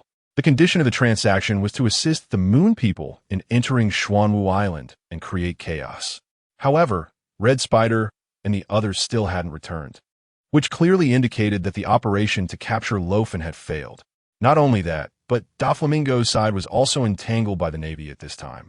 It was evident that the world government had realized his ambitions. Doflamingo had completely jumped into the wolf's den. Boom! A sudden explosion echoed in the air. Doflamingo looked up and couldn't help but narrow his pupils. He saw 5 figures continuously crashing towards him from afar. Behind the 5, there were pure white wings. It was the Shockwave and the 5 Decepticons led by Red Spider. What's going on? Seeing Red Spider and the others, Doflamingo was surprised. Weren't they supposed to capture Luo Fan? Why are they fighting among themselves? I thought so. It turns out you were the one who helped them infiltrate. A voice came from behind Doflamingo. Unaware, Doflamingo's hair stood on end. Chapter 202. The evolved Doflamingo until he heard the voice behind him. The warning of Kinbunchaku Haki jolted Doflamingo's heart. His skin prickled with goosebumps, and without looking back, Doflamingo's aura surged. Countless white silk threads flew out from Doflamingo's back, like a pair of gigantic wings fanning behind him. Boom! The surging white threads violently collided against an invisible barrier, unable to advance another step. Taking advantage of this time, Doflamingo shot forward a distance. It was only then that Doflamingo cautiously turned to look back. The barrier made of haki blocked all the surging white threads in front of him, and Luo Fan, dressed in white tiger armor, hovered in the air. A pair of eerie blue tiger eyes shone brightly from the mask covering his entire face, staring fixedly at Doflamingo. "It's you." Doflamingo revealed a sinister smile. However, the unnatural twitching at the corner of his mouth could not conceal the deep trepidation in Doflamingo's heart at that moment. "You brought a bunch of bird people to barge into my territory. Am I not the only one?" Luo Fan slightly raised his head. His disdainful gaze was like the scorching sun, burning painfully on Doflamingo's face. "Leave this person to me. You all hold off those invading soldiers first." "Thank you, everyone," Luo Fan said coldly to Aokiji, Fujitora, and the others on the island. Akiji and the other Marine admirals exchanged glances and nodded. Although the Navy had conflicts with Luo Fan in the past, even to the extent of being in a life-and-death situation after the Great Battle at Mariehua, the Celestial Dragon's downfall, and the restructuring of the world government, the Navy had undergone a complete transformation, and their relationship with Luo Fan's forces was both unfamiliar and ambiguous. Now that they heard Luo Fan personally say thank you, the Navy felt an immense sense of relief. It was as if a couple who had been in a Cold War had finally received the other half's invitation to reconcile. Marineford? Let it be blown up, then. It's up to you. Akiji led Fujitora and the others to intercept the Moon Warriors who were rampaging on the island. Throughout the island, battles erupted in many places. Thick smoke billowed into the sky. In the sky, Doflamingo and Luo Fan faced each other from a distance. He, having sent away the others. Do you want to have a righteous duel with me? Behind his golden sunglasses, a pair of eyes glinted with malice. Doflamingo clasped his hands behind his back, his fingertips subtly trembling, as countless nearly transparent silk threads had unconsciously spread all over his body. You're too confident. Dealing with you will only require execution. Then let us see if you have such ability. Doflamingo let out a strange cry, and his hands hidden behind him suddenly stretched forward. His 10 fingers danced as if controlling puppets. In an instant, the silk threads covering the entire sky formed a huge net that enveloped Luo Fan. The sharp threads could easily cut steel into countless small pieces. The woven net of lines was pushed in front of Luo Fan, and the white tiger's heavenly wings behind him moved gently, leaving a silver flash that traced a lightning-like mark across the sky. The reinforced lines were directly cut apart by the white tiger's sharp claws, turning the net into a tattered mess. TSK, Doflamingo huffed in displeasure. With the speed boost from the divine beast white tiger, Luo Fan's speed was nearly terrifying. Doflamingo barely had time to catch a glimpse of Luo Fan's figure before the next moment saw claws slashing right in front of him. A large number of pink feathers from the feather coat flew out, and Doflamingo narrowly dodged Luo Fan's attack. Gathering armed hockey in his feet, Doflamingo kicked out, using the impact to retreat once again. With wings, Luo Fan's mobility completely overwhelmed Doflamingo. Damn those wing guys. Doflamingo secretly complained. Clapping his hands together, he urged more lines to entangle Luo Fan, and then Doflamingo's figure plummeted towards the ground of Xuanwu Island. Luo Fan, with a mask covering his expressionless face, transformed into a vertical silver arrow, closely following. Boom! Doflamingo's palms dug deep into the ground, striking upwards towards Luo Fan in the sky. The soft earth transformed into white lines, like countless sharp spikes shooting up into the sky. Massive lines surrounded Luo Fan from all directions. Doflamingo grinned wickedly, crossing his 10 fingers to make a locking gesture. The hollow cylindrical, white lines shot up into the sky, instantly changing from hard to soft like noodles, intertwining and wrapping together to form a line ball in the air. Countless sharp, thick lines aimed to penetrate the line ball. Got you. Doflamingo's expression was filled with immense satisfaction. With the awakened devil fruit abilities, combined with the intermediate genetic enhancement potion given by the Moon People, Doflamingo had now inflated to the extreme. As long as the Moon People subdued Luo Fan, then all obstacles would be meaningless. With the help of the Moon People, the world would be within reach. The position of the king of the world, I will secure it. Doflamingo laughed 3 times. The next second, the laughter abruptly stopped. Chapter 203. Torturing Doflamingo. Doflamingo's laughter was pressed to a halt. The huge white line ball in the sky was now like a gigantic sea urchin. Countless white spikes burst out from the line ball with a bang. A suppressive aura continuously poured out from the line ball. Doflamingo's forehead immediately beaded with sweat. His fingers trembled incessantly, feeling the person trapped inside the line ball, making a frenzied impact. About to break free from Doflamingo's control, he sensed the backlash of his abilities. Turning his head to look at the red spider and others still fighting in the air, Doflamingo's anger caused veins to bulge on his forehead. What are you doing? Didn't you say you were going to catch him? Why are you birdmen chasing after another birdman and infighting? Doflamingo shouted, help me quickly. He is about to break my restraints. Hearing Doflamingo's furious voice, several beast titans finally turned to look. Although they were displeased that an indigenous person dared to command them, Kuro and Plague decisively charged towards the line ball. Capturing Luo Fan was also part of this mission. Stop! Akiji and Fujitora appeared in an instant, one in front and one behind, activating their powers. Frost spread, and gravity enveloped them. The two beast titans felt their bodies sink as if they had fallen into a quagmire, unable to move. Ice fists formed from the icy air, slammed down towards the two. Damn! The beast titans and Doflamingo echoed in unison. The next moment, the massive line ball encasing Luo Fan shattered into pieces. Boom! Accompanied by a deafening explosion, a huge phantom shattered the line ball, revealing the tiger head that manifested between heaven and earth.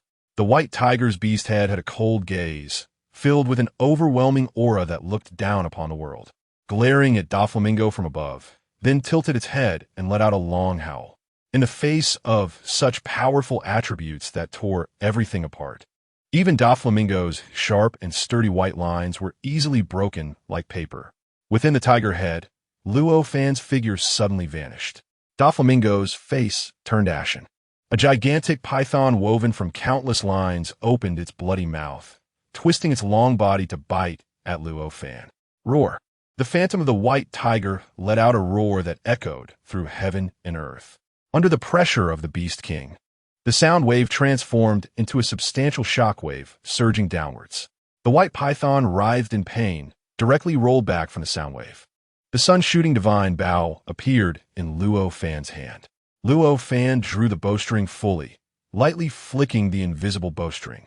3 arrows of sunlight shot out.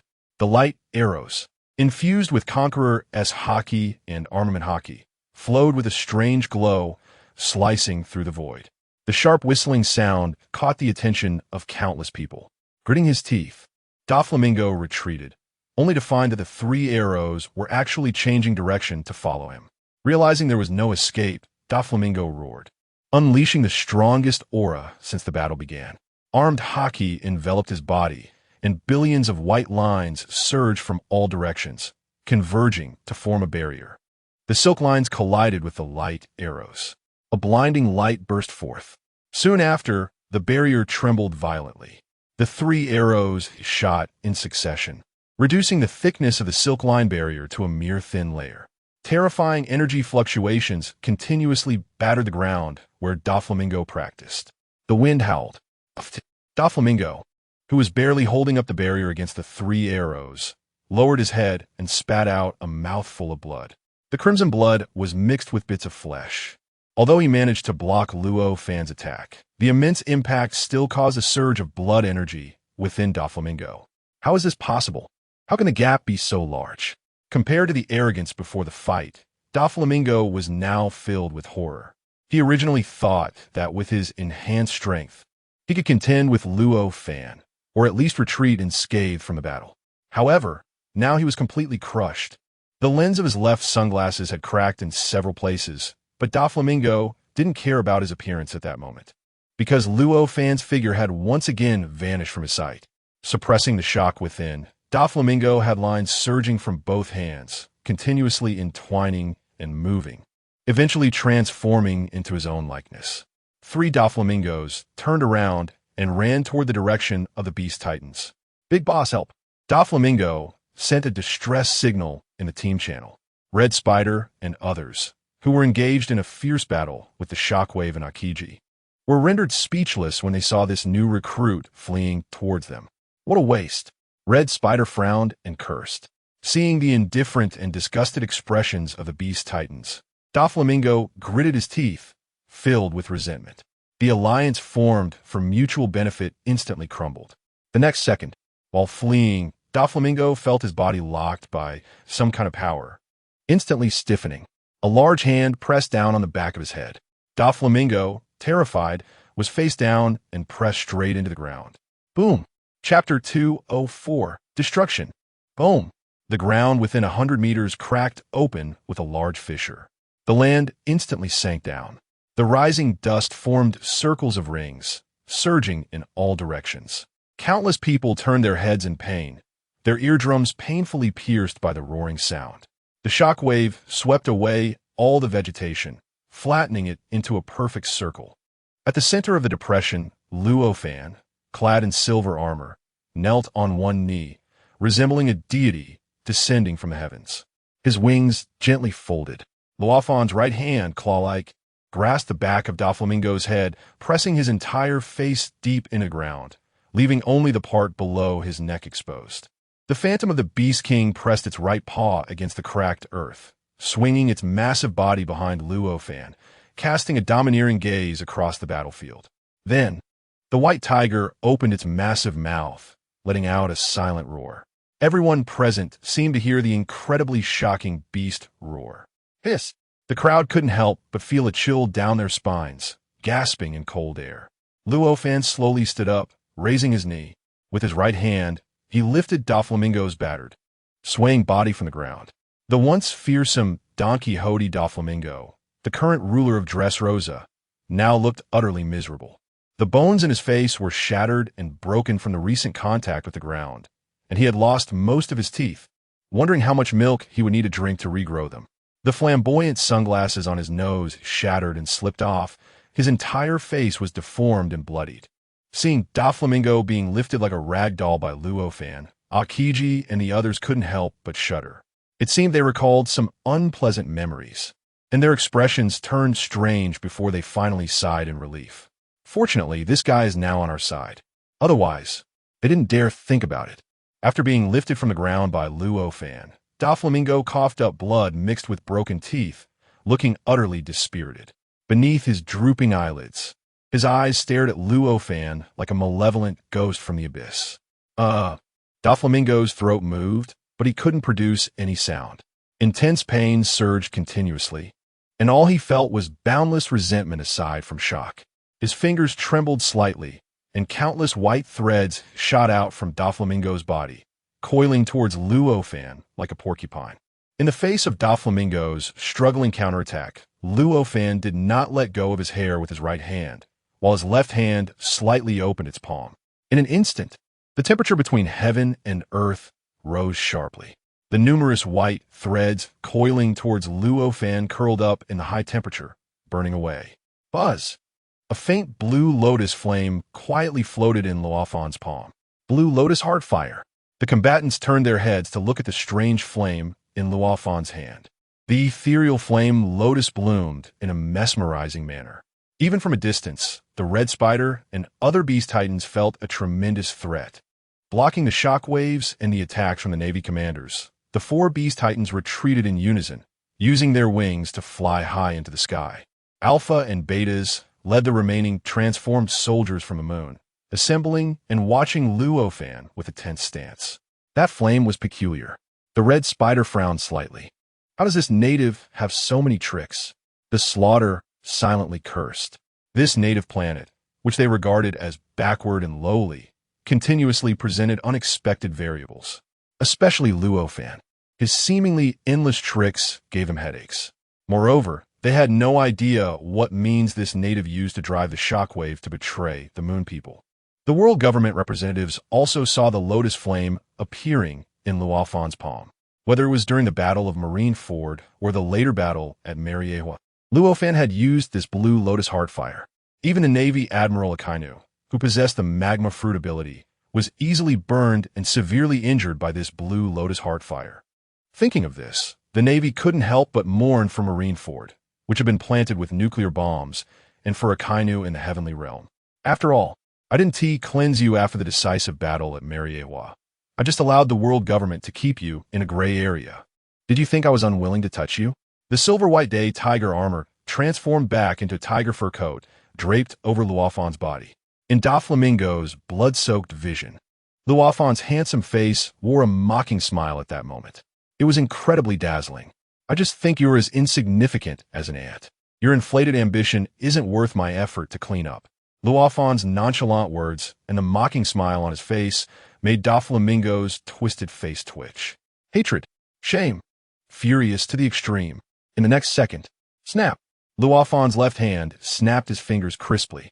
A small blue lotus heartfire floated out, bouncing onto Doflamingo. Chapter 205, Death in Battle. The blue lotus heartfire touched Doflamingo's body, instantly spreading like a malignant tumor. Doflamingo struggled in pain, continuously throwing his head back to let out a piercing scream. Despite his throat being severely injured from being smashed into the ground by Luo Fan, Doflamingo still howled in agony. This shows the terrifying power of the blue lotus heartfire. Such a horrifying and painful scene was chilling. The flames seemed to pierce the soul, causing Doflamingo's entire body to twist and convulse violently. Yet he could not escape Luo Fan's grip. He could only allow himself to be tightly held up by Luo Fan, struggling weakly. The blue lotus heartfire continued to burn and bloom, while Luo Fan, at the center of the lotus flame, felt not a hint of high temperature. The ethereal blue lotus flowers bloomed around Luo Fan, and Luo Fan just calmly watched Doflamingo burn.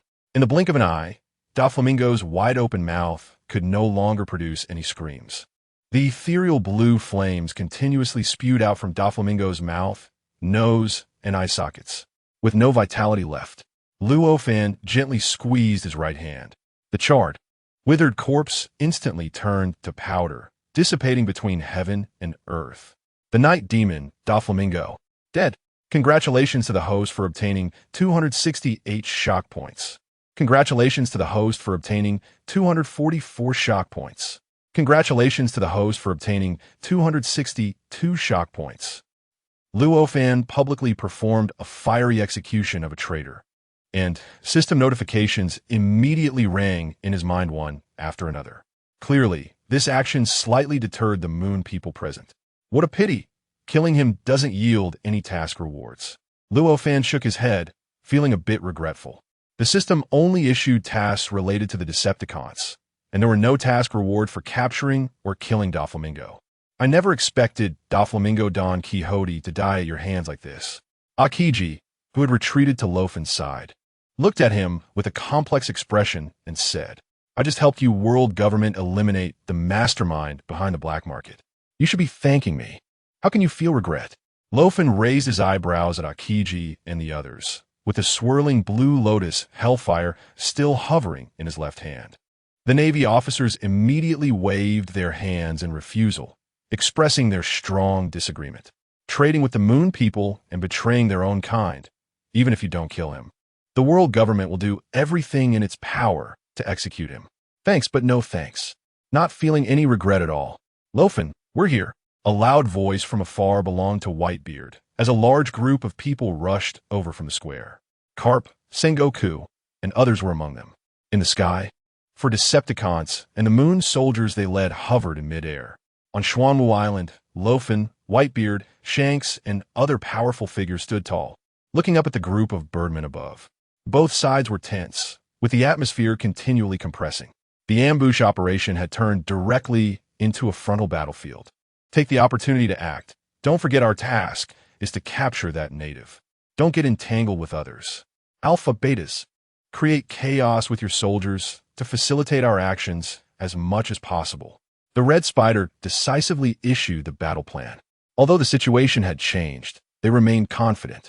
As members of the Expeditionary Forces Guard Regiment Decepticons, the 4 brave warriors were confident in their own strength. For the sake of their leader's mission, they would not rest until they achieved their goal.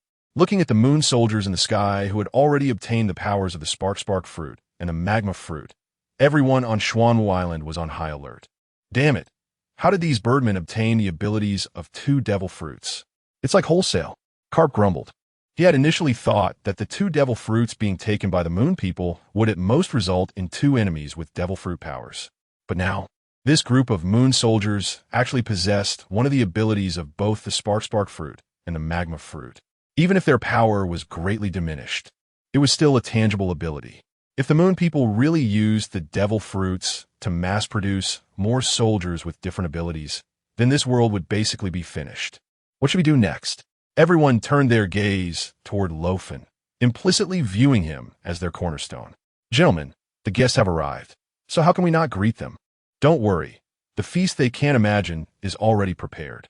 It's just a group of birdmen with aerial combat abilities, right? Soon you'll see what air supremacy looks like. Lofan looked up at the sky.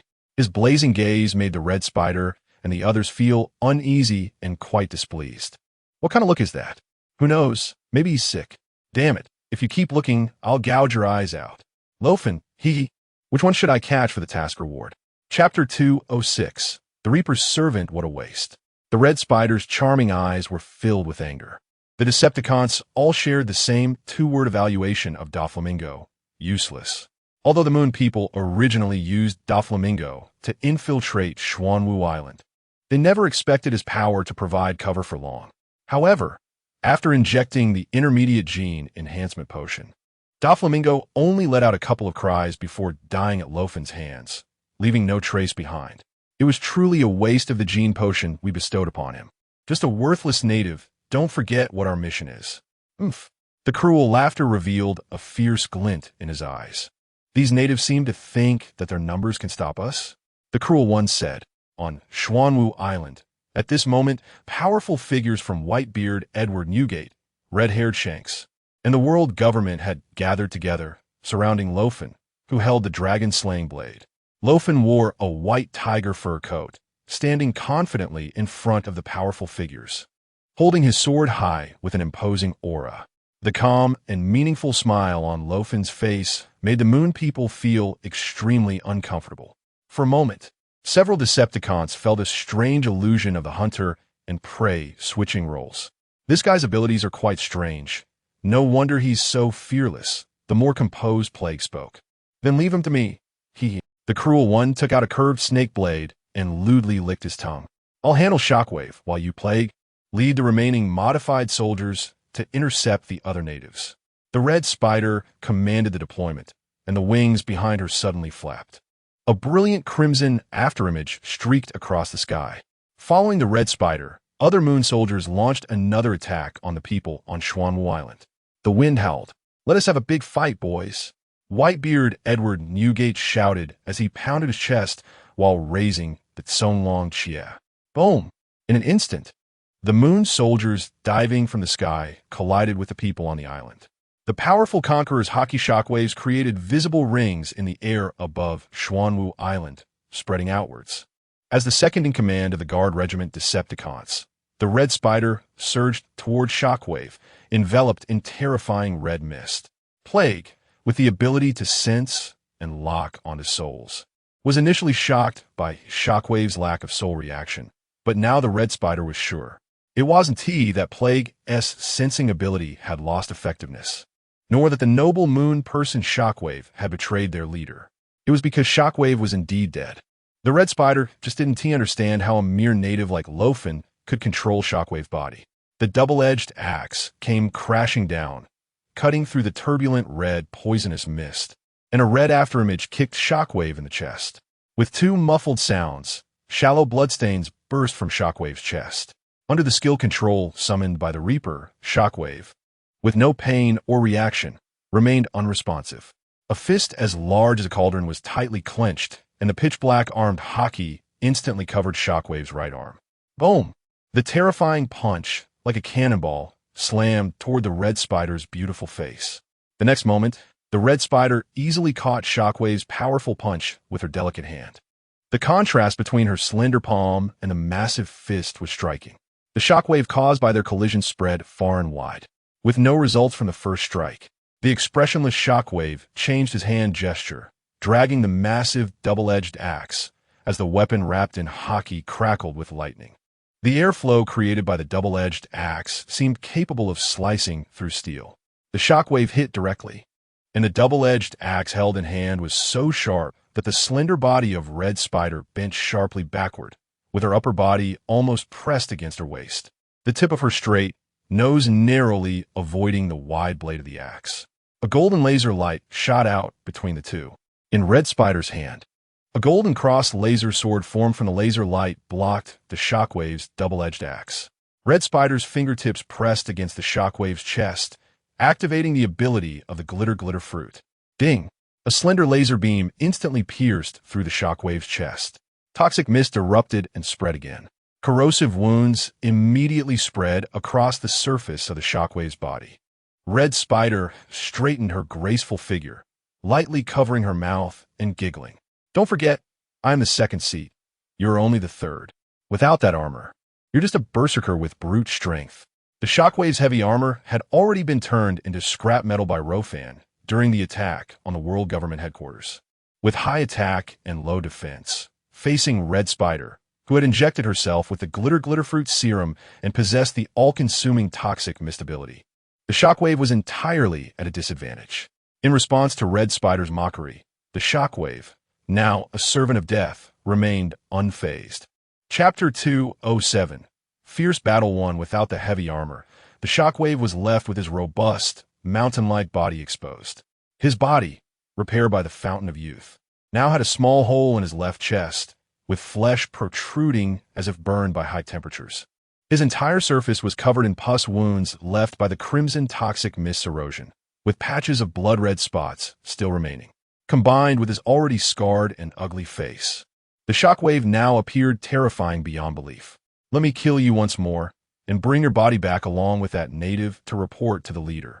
Red Spider's eyes were cold, and there was not a hint of warmth in her smile. I assure you, his fate will be even more miserable than yours. Red Spider suddenly flapped her wings behind her, and the surrounding crimson toxic mist was instantly swept toward the Shockwave and Xuanwu Island by the wind. At the same time, with the enhancement of the Glitter Fruit's ability, Red Spider lunged toward the Shockwave in an instant. Boom!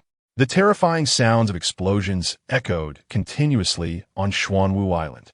In the chaotic battlefield, a dragon-slaying sword glowing with golden light and a snake blade shimmering with green light clashed against each other. You are mine. Slaughter grinned sinisterly, a cruel killing intent flashing in his eyes. In the next moment, as the snake blade was blocked by the dragon-slaying sword, he released his grip on the dagger with his right hand. The temperature rose instantly. Slaughter's right arm, now transformed into flowing magma, thrust toward Luo Fan's chest, aiming to pierce his heart. Luo Fan focused and awakened his armament haki, forming streams of black light swirling around his left hand.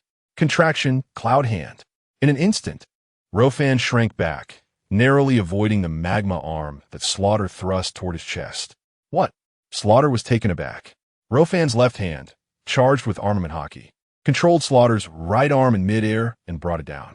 Taiji Heart method, using softness to deflect hardness. What appeared to be a light and slow block completely neutralized all the force in Slaughter's arm. Although surprised, as a member of the Moon People Expeditionary Force, Decepticon, Slaughter had rich combat experience. In the brief moment of their engagement, driven by his battle instincts, he adjusted his body posture and extended his left hand to catch the snake blade that had just dropped. His fingers deftly flipped the dagger around, and the reverse grip of the snake blade slashed toward Luo Fan's eyes. The green-bladed dagger was blocked by Luo Fan's arm covered in armament haki. I really underestimated you, native. Slaughter snorted coldly, creating distance for battle. What a shame.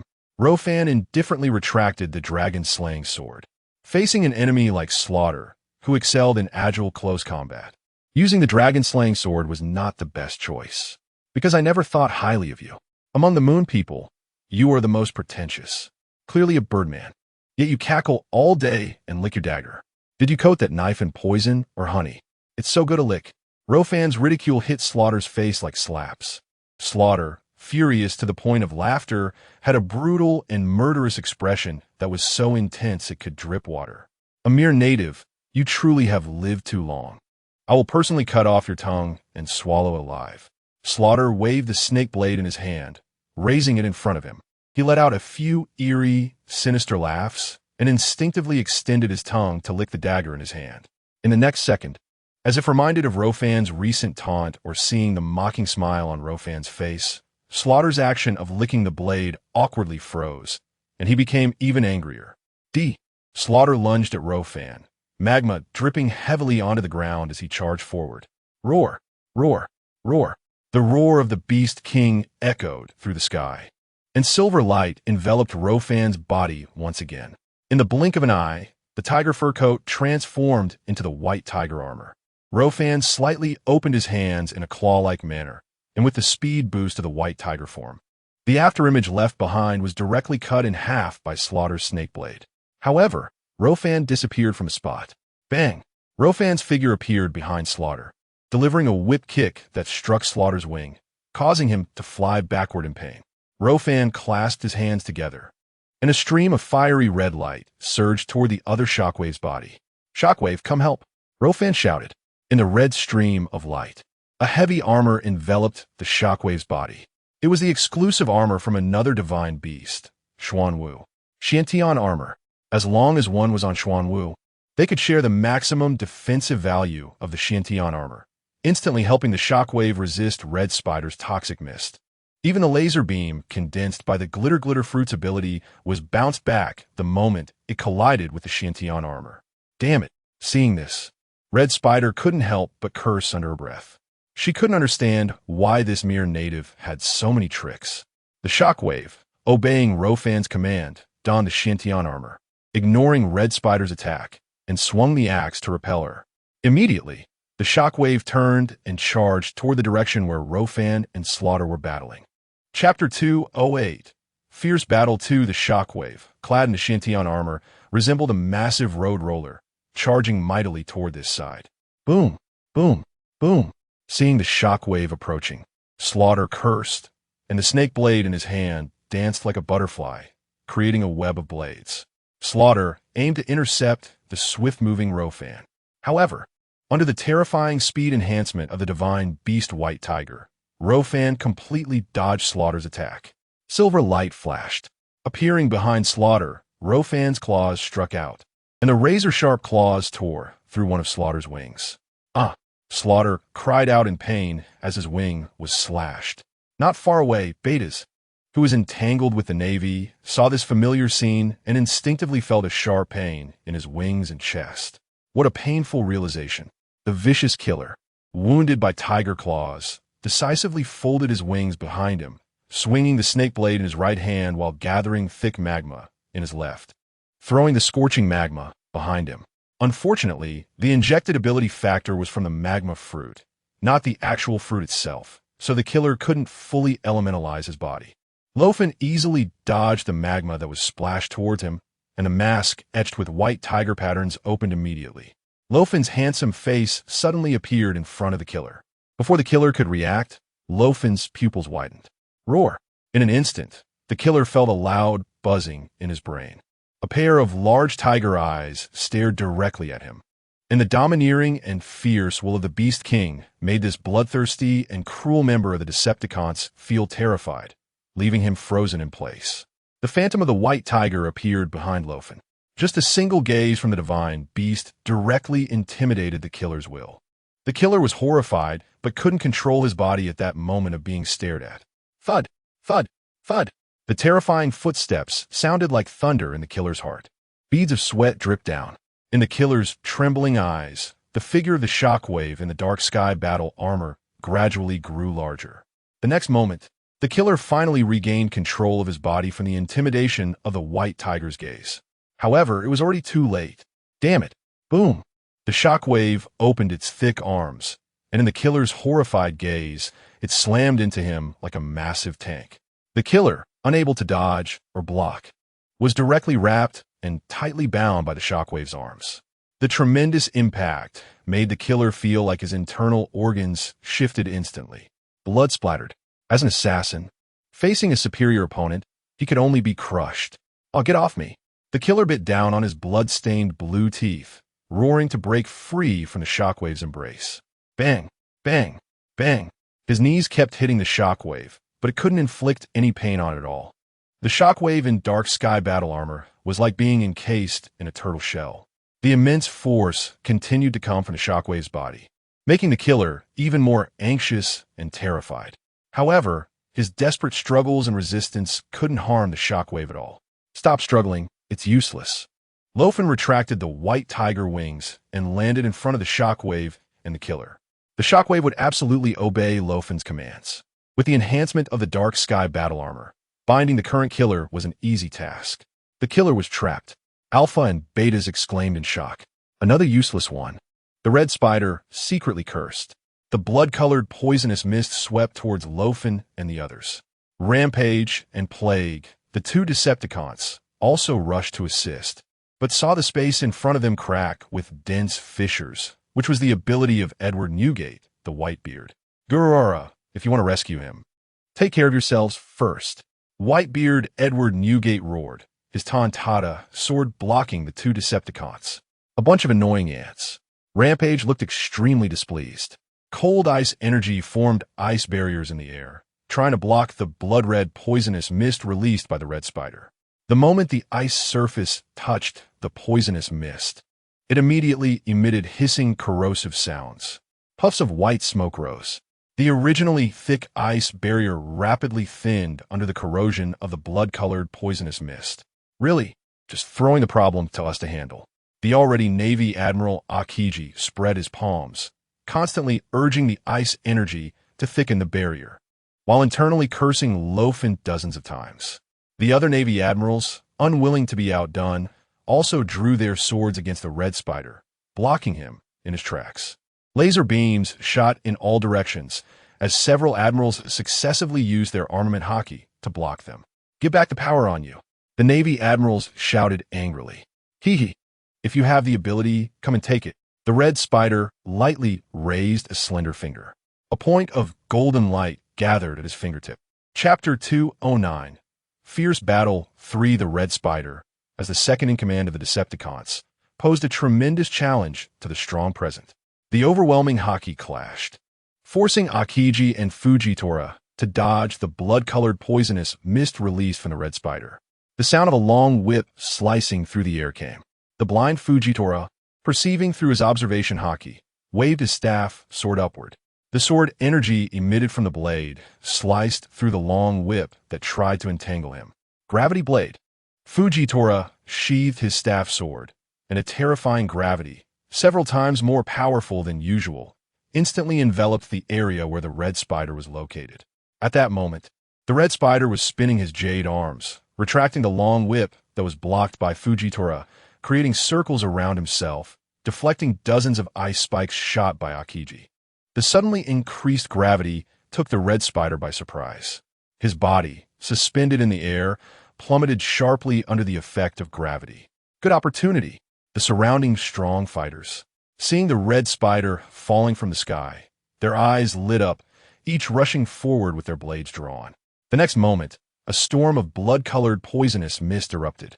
Akiji and others at the forefront had to activate their armament hockey for defense, retreating again to avoid the poison capable of corroding flesh and bone. The whistling wind rushed past their ears, accompanied by the red spider's mocking laughter. Already free from Fujitora's gravitational domain due to the speed granted by his wings and the shimmering fruit, the red spider left a teasing smile for the Navy in midair. "Damn it, I really hate this group of winged ones." Chopper fumed. "Without the ability to restrain them, we will be continuously exhausted." Likewise, in the battles against the other two Decepticons, Rampage and Plague, Whitebeard and Shanks were equally constrained. Although everyone had injected the gene enhancement serum with Luo Fan's help, raising their strength a notch, it was only a strength improvement, not the growth of wings. Facing the Plague and Rampage, who could directly fly high to evade in a disadvantageous battle, only a few like Marco, who could fly with their fruit abilities, could fully restrain them. As for Whitebeard and Shanks, they were even more helpless. "Get down here."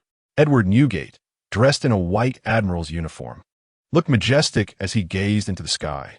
He swung his right fist forcefully to the side. Boom! In the high sky, several terrifying cracks were directly created with a loud snap, unleashing a chaotic space turbulence. Shanks focused his spirit, swinging his famous sword Griffin at an invisible speed. The red sword energy, infused with hockey, soared from the Xuanwu Island, nearly cleaving the sky apart.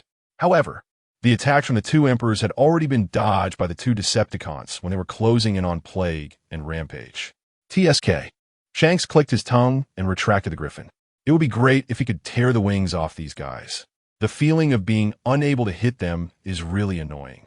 Aside from the three Decepticon members, there were also a group of Moon People modified soldiers led by Alpha Betas, causing quite a chaos in the air above the island. Mirants, Betas, wielding a lightsaber, looked down arrogantly at the crowd on the island who could only wield weapons. Although Whitebeard and the others couldn't harm the three Decepticons like Red Spider, the various fruit abilities that kept appearing still successfully hindered the 3 Decepticons. Seeing the situation, Betas had an idea in his mind. As long as I can assist in the slaughter of the master from that damn native ant, I will definitely be rewarded by the leader when I return to the fleet. Who knows? I might even get a reward that raises my genetic power to the next level. With this thought, Betas tightened his grip on the lightsaber and led more than a dozen modified moon soldiers charging downwards. The target was none other than Luo Fan, and the slaughter held in the arms of Shockwave. Just as Luo Fan was contemplating whether to first disable Shockwave by taking away his limbs, he turned his head to look up. With his awakened observation haki, Luo Fan had already foreseen the outcome of Betas' attack on him. As Betas, who was diving down, saw Luo Fan suddenly turn to look at him, he instinctively felt a jolt in his heart. The corners of Luo Fan's mouth slightly lifted, revealing a meaningful smile. That smile completely shattered all of Betas' calmness. Recalling the intense pain he felt when his pet was torn apart and when he was injured at the hands of the other party, Betas was furious to the point of wanting to explode. What kind of smile is that? Damn native, are you looking down on me? Kill him, Betas roared, his sharp voice piercing. Behind him, more than a dozen modified moon soldiers with the abilities of the Flash Fruit and Magma Fruit immediately pounced towards Luo Fan below. Watching Betas and the modified moon soldiers diving in for an attack, Luo Fan remained motionless. Just as Betas was filled with doubt, Luo Fan pulled out a dark object from behind. Chapter 210, AK shooting, what is that thing? Seeing the strange object that Luo Fan pulled out with both hands, Betas frowned. A sinister premonition surged in his heart. Let you see what modern firearms are. On Xuanwu Island, Luo Fan held a submachine gun tightly in his hands. It was none other than an AK-47.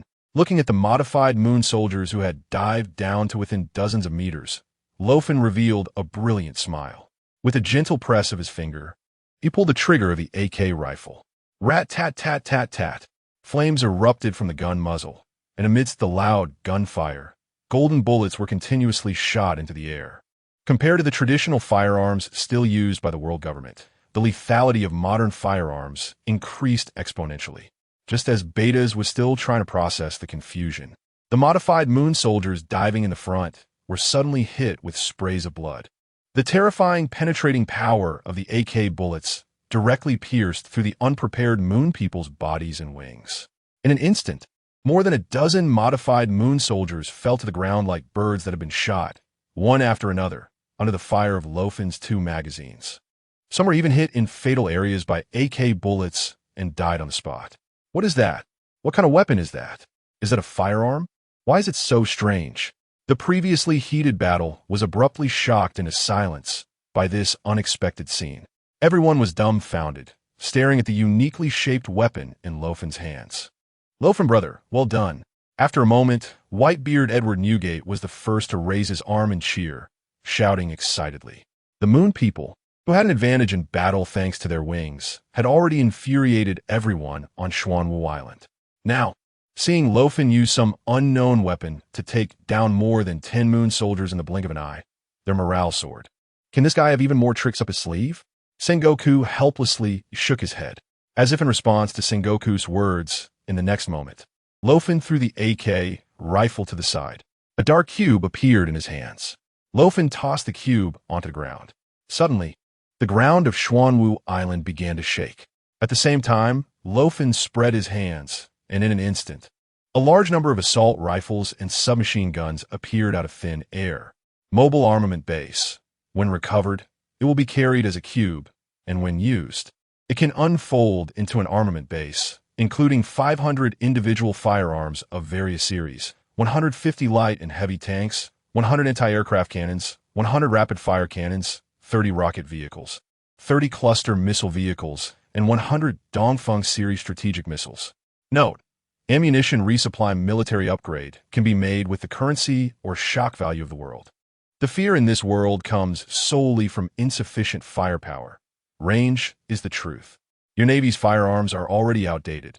Let me show you what technological superiority looks like. Luo Fan distributed all the firearms to those around him. As they touched the finely crafted, cold, modern weapons, everyone, including the Navy, felt a surge of excitement. These weapons are completely incomparable to the power of firearms.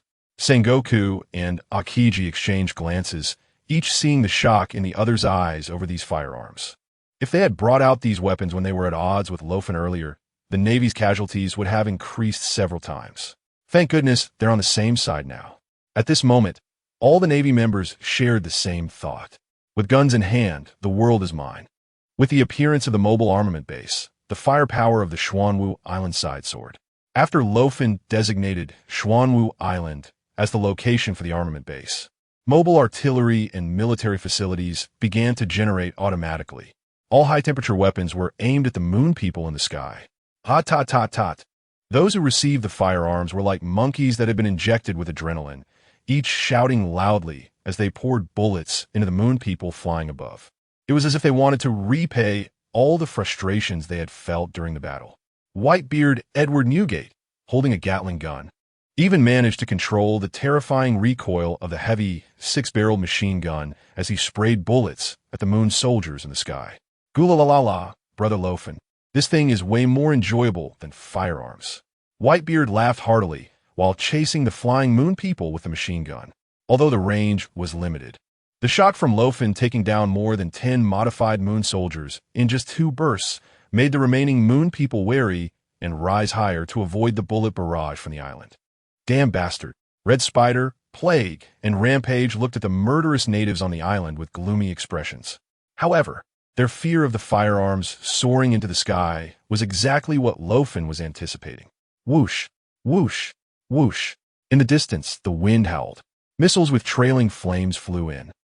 Chapter 211 Uninvited Guests. The missiles flying through the air were far more imposing than the sound of the naval fleet's cannon fire. In just a few breaths, the missiles launched from the military base on Xuanwu Island reached the airspace where the moon people were located. Boom!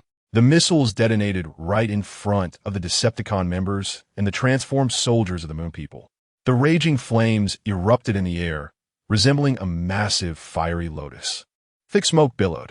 The terrifying shockwave generated by dozens of exploding rockets swept through, creating rolling air waves that surged in all directions. Such a spectacular explosion momentarily shocked everyone on Xuanwu Island. Everyone looked up, mouths agape, staring blankly at the explosion clouds above, like turtles basking in the sun on a rock. With such terrifying power, it should be enough to wipe them out, right? Someone slowly spoke. This obvious flag immediately caught Luo Fan's attention. The next moment, black figures kept rushing out from the explosion clouds. It was the Moon Warriors led by Red Spider. The 3 Decepticons, members of the Moon People's elite guard under their leader, although not seriously harmed by the explosion of such high-heat weapons, were still left somewhat disheveled by the blast's impact. Besides that, Alpha Betas, leading the transformed soldiers who survived the explosion, appeared quite disheveled as well. Some even had their wings injured and were wobbling. Cough, cough, cough. The ones rushing out from the explosion clouds, including Betas, began to cough uncomfortably, glaring angrily at Luo Fan. The 3 Decepticons hovered in midair. At this moment, their faces no longer held the arrogance and disdain they had when they first arrived at Xuanwu Island. The Decepticon members led by Red Spider looked at Luo Fan with serious expressions. A mere indigenous planet could not possibly have so many changes. You're not an ordinary indigenous race. What exactly is your background? Red Spider questioned Luo Fan from a high position. Guess. Luo Fan smiled slightly, non-committal. Your strength far surpasses that of these natives. If you're willing to submit to our noble moon people, I can make a request to the leader. I believe the leader will agree to make you the representative of the moon people on this planet, ascending to the position of World King. Red Spider spoke. Oh, World King, sounds interesting.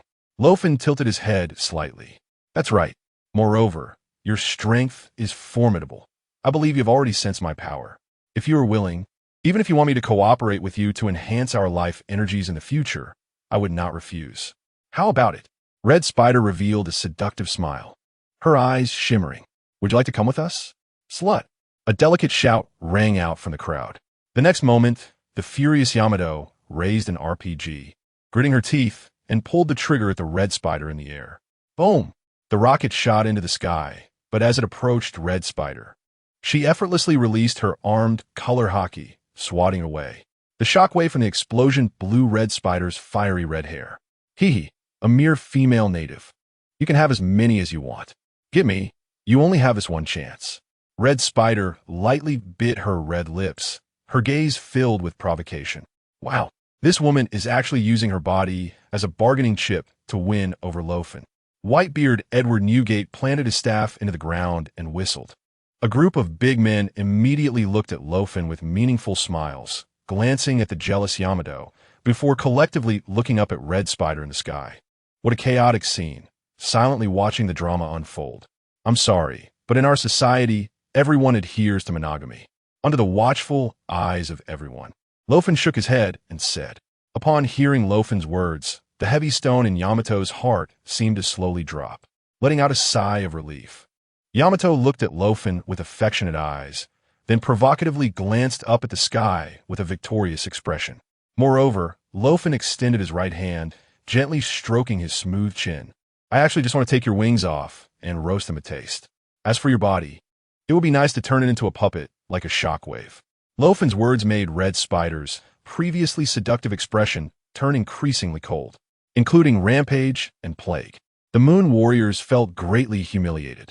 A native not only rejected their submission to the Moon People, but also spoke insolently, daring to compare the noble Moon People's wings with ordinary roasted chicken wings. You're quite interesting. Red Spider chuckled, but there was no laughter in her eyes. Really? I think I'm quite interesting too. Since we've come this far, let me extend some hospitality. As Luo Fan's words fell, a thunderous roar echoed through the sky.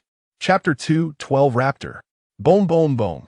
The whistling sound resonated like thunder, shaking the heavens. What was that sound? In the sky, the Moon People became alert. After the previous wave of rocket bombardment, their nerves were already tense, filled with apprehension towards Luo Fan's various peculiar methods. The three Decepticon members led by Red Spider quickly caught the distant roaring sound with their keen senses. Black dots rapidly expanded at an alarming rate. What is that? As massive iron birds flew across the sky and into everyone's view, a shared sense of doubt arose in their hearts. Only Luo Fan knew that those weapons resembling giant flying creatures contained the essence of many eras and technologies from a certain world. F-22 Raptor fighter jets. A formation of 20 F-22 Raptors flew in a triangular shape from afar. It was worth the shock value of over $1 billion that I spent. I can even equip American fifth-generation fighters. Luo Fan nodded repeatedly, very satisfied as he watched the roaring F-22 Raptors in the sky. These Raptors were props Luo Fan exchanged for mobile armament base, automatically generating aerial firepower, even if they were damaged in battle or in insufficient quantity. As long as enough shock value was invested in the mobile armament base, they could be reproduced. What? You say there are no pilots in this world? Since it's a system-produced item, it naturally carries the function of being pilotless and can be operated automatically. Intelligent fighters, absolutely flawless. In just a few breaths, the fighter jets that were far away suddenly closed in. The Vulcan cannons mounted on their fuselage unleashed bullets at a rate of 4,000 rounds per minute. 20 Raptors fired simultaneously. Rat-tat-tat-tat-tat. The dense rain of bullets ripped through the sky, enveloping the Red Spider and other lunar beings. Damn! Quick, defend! The Red Spider shouted angrily, and the fiery red close-fitting armor on him was immediately covered by a layer of pitch-black armed color hockey. Following closely were the rampaging Plague and Alpha. As for the ordinary modified soldiers, they decisively flew off in various directions to avoid the large-caliber cannon fire attacking from the front. The dense hail of bullets instantly affected the group of lunar beings in the air. The bullets from the Vulcan cannons continuously hit the bodies of the Red Spider and his companions. Even with armed color hockey and their solid body defenses, they still felt a dull pain in the areas hit by the bullets. In the sky, blue blood mist splattered amidst the gunfire. Under the barrage of fire from the 20 Raptors, some unfortunate modified lunar soldiers who failed to dodge were turned into sieves by the Vulcan cannons, falling heavily onto Xuanwu Island with a dull thud. As the bullets ran out, the 20 F-22 Raptors immediately roared away, climbing into the clouds. Watching the lunar soldiers that had fallen to the ground turned into dead birds with no life left, the strong ones on Xuanwu Island gasped in shock. Another wave of shock value flowed into Luo Fan's pocket. What kind of weapon is this? The lethality is terrifying. I didn't expect Brother Luo Fan to have such a trump card. Should I be glad that the world government and Navy don't possess such terrifying weapons? Chill, keep it down. If those Navy guys hear this, who knows what kind of shady deals they might make with Brother Luo Fan. You know, this weapon is quite effective. I wonder if Brother Luo Fan would sell me a bit. At this moment, Sengoku and the high-ranking Navy members like Akiji were greatly shocked. But they also had thoughts of cooperating with Luo Fan to obtain such weapons. Whether it was the individual firearms they currently held or the terrifying iron birds in the sky. Their horrific lethality was not something ordinary firearms and ship cannons could compare to. If the Navy could be equipped with this level of firepower, Sengoku and Akiji exchanged glances and silently nodded. We must treat this master well. Although they had not personally experienced being attacked by these firearms, seeing the lunar beings, who were originally so arrogant, now gritting their teeth, everyone felt satisfied. However, the shock from the weaponry was far from over. As the first Raptor fighter jet broke through the clouds, it was followed closely by the remaining 19. The returning fighter jets opened their weapon bays. Each F-22 Raptor was armed with 2 Sidewinder missiles. A total of 40 Sidewinder missiles quietly aimed forward, launching one after another with a roar. The targets locked by the Sidewinder missiles were still the Red Spider and the other lunar beings hovering in the air. Watching this scene, the Red Spider, Plague, and Rampaging were so furious they almost spat blood. Is this never-ending? Chapter 213, Bloodbath. Although they were furious to the extreme, when faced with dozens of screaming Sidewinder missiles, the 3 of them immediately fled. No matter how strong the armed color hockey was or how tough their surface defenses were, enduring such terrifying explosive attacks one after another was beyond what their bodies could withstand. As brave and skilled warriors, the Red Spider, Plague, and Rampaging decisively chose to strategically evade. However, what shocked them even more was that after they dodged the Sidewinder missile attacks, the missiles that had just passed by suddenly turned around and came back after them. Helpless, the 3 could only desperately flap their wings to increase their speed and distance from the pursuing missiles. Get lost. Driven to desperation, Betas also saw the relentless Sidewinder missiles chasing from behind. Fueled by rage, Betas simply stopped dodging, drew out his lightsaber, and a white airflow surged around him. With Beta's manipulation, 3 streams of air formed a tornado and rushed forward. The Sidewinder missiles affected by the airflow immediately spun violently, losing their balance. With bloodshot eyes, Betas charged forward, raising his lightsaber high, aiming at the foremost Sidewinder missile and striking down fiercely. Boom! The lightsaber collided with the missile. The Sidewinder missile did not split in 2 as Betas had imagined, but exploded instantly. In Beta's cruel and violent expression, the high-temperature flames illuminated his face. The explosion wave enveloped Betas and the surrounding space, and the deafening sound of the explosion surged outward in all directions. Other Sidewinder missiles also detonated one after another.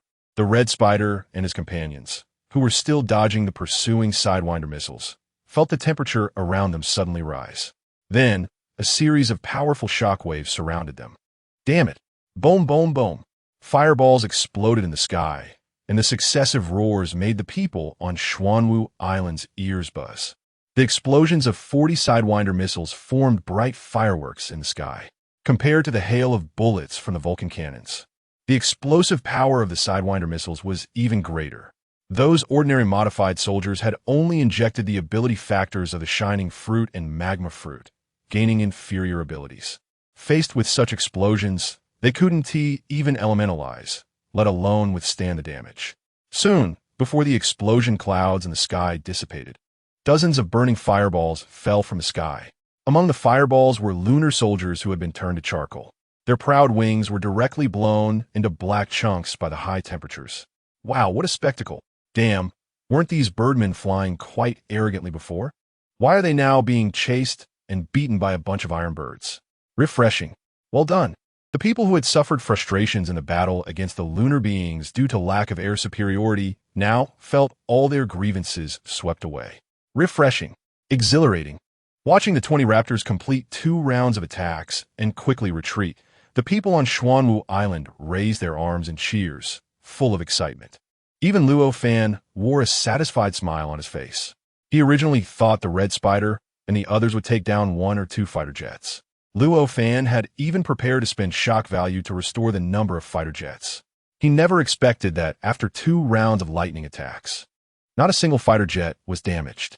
Is this it? They are aliens, yet they are so easily stunned and at a loss. Luo Fan shook his head repeatedly. As the shock from the explosion subsided, under the clear sky with no clouds, only a few scattered lunar beings remained. Removing the Decepticon members and Alpha, only 3 or 4 modified soldiers remained, but they were also on the brink of collapse. As for the brute Betas, who had swung a sword at the Sidewinder missile, he was now lying on the ground. 1 wing was missing, his body was drenched in blood, and his wounds were horrific, controlled by the captains under Whitebeard. Luo Fan chuckled, and the phantom of the white tiger behind him roared, transforming into the white day tiger armor that attached to Luo Fan. A pair of silver-white wings suddenly spread open behind him. In an instant, Luo Fan soared hundreds of meters into the air, appearing in front of Red Spider and the others. How about it? Do you want to have another round of reminiscing? Although I can't move you 3 Decepticons, I believe that your soldiers down below won't be left unscathed. Looking back at the disheveled Alpha and the handful of modified soldiers, Red Spider's face was filled with frost. As the second seat of the Decepticons, leading 3 other Decepticons and 60 modified soldiers, how could this be the outcome after such a surprise attack? Red Spider and Plague could almost imagine the fate they would face after escaping, standing before their leader. Chapter 214, Annihilation. Hee, weren't you quite capable of flying? Let us see you fly again now. Little brat, this guy is just the birdman who attacked us in the beginning. Now he has fallen into our hands. On Xuanwu Island, Marco and Diamond Jaws were surrounding the incapacitated Betas, mocking him, having taken the full brunt of the Sidewinder missile's explosion. Betas had desperately attached his vital parts with armament hockey. However, the searing heat and explosive damage had turned him into a charred piece of fried chicken. His wings were in a pitiful state, completely unable to take flight again. Lying on the ground, Betas looked at the crowd on Xuanwu Island, feeling the scornful gazes of his defeated subordinates, and resentment kept building up inside him. As a noble member of the lunar race, Betas had always walked as the spokesperson for the expeditionary forces under his leader in various indigenous worlds. Since descending onto this indigenous planet, however, Betas had been suffering defeat after defeat. His arrogant attitude was now transformed into resentment under the humiliation from the people of Xuanwu Island. It was almost palpable. I will kill you. I will kill you. Betas' heart roared madly. With a venomous glare, Betas opened his mouth, but could only let out a low, hoarse growl. Intermittently, his vocal cords had already been injured in the explosion. Seeing Betas' downfall, the people present laughed even more recklessly. The air was filled with a sense of joy. Injured Alpha looked at his old partner being severely wounded and controlled, his expression dark. Alpha flew to Red Spider's side. Sir, what should we do next? The casualties among the modified soldiers are too great. It might be hard to launch an effective attack now, with those strange weapons provided by Luo Fan. Even if the modified soldiers had injected the powers of the Shining Fruit and Magma Fruit, they are not invulnerable and can't withstand too much. Out of the 60 modified soldiers who had just completed the injections, only a few, for 5, remained, and they were all injured. You mean we should retreat? Turning his head, the cold gazes of Red Spider, Plague, and Rampage instantly focused on Alpha alone. The terrifying pressure from the elite of the Royal Guard made Alpha bow his head under the burden. Beads of sweat constantly seeped out. Subordinate, I dare not. Alpha managed to squeeze out a few words through clenched teeth. Oomph. Once the pressure lifted, Alpha finally felt relieved, not daring to say another word. This person has a strange identity. Perhaps he is not a native of this world like us. Red Spider's expression grew serious as he looked towards Luo Fan on Xuanwu Island from afar. Even if we fail the mission, we absolutely cannot let the slaughter be captured by these natives. Otherwise, it would be the disgrace of our Royal Guard. Agreed. Plague and Rampage echoed in unison. The 3 of them were warriors, not brutes. In this surprise attack on Xuanwu Island, the lunar people had completely underestimated Luo Fan's hidden strength, and it was clear that capturing Luo Fan was impossible. Although Red Spider and the others were reluctant to admit it, they had to recognize this fact. However, if they were to retreat in such a cowardly manner to face their leader, they would likely face not just the wrath of a failed mission. The 2nd, 6th, 7th, and 8th seats of the Decepticons personally led dozens of elite modified soldiers to attack an indigenous planet. And now you tell me that all those elite modified soldiers were annihilated? Moreover, for Decepticon powerhouses were actually captured by the natives? If the leader hears such news, he might be so furious that he could explode. What are you doing? Therefore, the goal of Red Spider and the others was no longer to capture Luo Fan and bring back Shockwave Body. They had to rescue the slaughter from the hands of these natives to minimize the cost of their mission failure. Meanwhile, Alpha, who overheard Red Spider's plans, looked at Betas on Xuanwu Island with eyes full of sympathy and pity. It was evident. The 3 Decepticons had not considered Betas in their plans at all. The slaughter was the 8th seat of the Royal Guard's Decepticon member, representing the face of the lunar race. Betas was merely an A-class warrior. He had already become a discarded pawn. Goodbye, old partner, Alpha muttered, shaking his head. For this, Alpha could only mourn for Betas in advance. After all, he himself was barely holding on. Whether he could escape unscathed was still uncertain. If he rashly went to rescue Betas, the next moment he would likely find himself lying next to Betas as expected. On Xuanwu Island, Betas saw Alpha's sympathetic gaze from afar, and his heart seemed to plunge into an ice cave in an instant. Betas desperately closed his eyes. It's over. Chapter 215. Killing Red Spider Brother Luo Fan. Were those birdmen whispering about up there? On the island, Whitebeard Edward Newgate lightly bumped Luo Fan's shoulder with his sword, asking. As the battle reached such a heated stage, everyone on Xuanwu Island was filled with fighting spirit. Under the shock of Luo Fan's revolutionary weaponry, their morale soared. However, the remaining lunar people were flying high in the sky, neither attacking nor retreating, making them anxious. Those controlling Betas, like Diamond Jaws, even picked up the severely injured Betas and continuously mocked him in front of the other lunar people in the sky. Nevertheless, Red Spider and the others remained unmoved. Be careful. They might be plotting another scheme. Sengoku pushed up his round glasses and said seriously, "What are we afraid of? With the weapons of the Luo Fan brothers and those giant iron birds, what can these remaining few ragged birdmen do? The 3 leading moon people are very strong. If we weren't fighting out justice, going one-on-one would definitely result in heavy casualties." Sengoku had a serious expression, which immediately drew the attention of Whitebeard, Shanks, and others. It's no wonder that your Navy members haven't trained their resilience enough. A group fight is still a group fight. They even call it just group fight. 666. Luo Fan calmly crossed his arms and squinted slightly at the sky. "I think they should be planning how to rescue the people now," Luo Fan said. He turned his gaze to the side, where the Decepticon member Slaughter was currently being tightly hugged by Shockwave, who was wearing the Xiantian battle armor, unable to break free. Others turned their gaze over. No longer struggling desperately, Slaughter seemed resigned and snorted coldly. "Don't think this will be enough to control me." Slaughter stared at Luo Fan with a gaze that seemed to want to devour him alive. "How dare you ambush me? Next time, I will slowly peel your skin off, making you wish you were dead. Why not just slice my flesh this time?" Luo Fan chuckled. "Oh, I forgot. You're my captive now." The casual mockery instantly provoked Slaughter. Originally lying in wait to save strength for an opportunity to break free, Slaughter erupted with a terrifying aura again, constantly trying to escape Shockwave's restraint. However, with the enhancement of the Xiantian battle armor, Shockwave was now an immovable mountain. No matter how much Slaughter struggled and attacked, the entire Xiantian battle armor only made a clattering sound without any sign of loosening. Even the Marine Admiral Kazu, who possessed the shining fruit ability and had speed rivaling light, couldn't escape from the bondage of the Xiantian battle armor. Luo Fan looked at the Red Spider and the others in the sky and extended his hand, provocatively beckoning with his finger. "Make your move."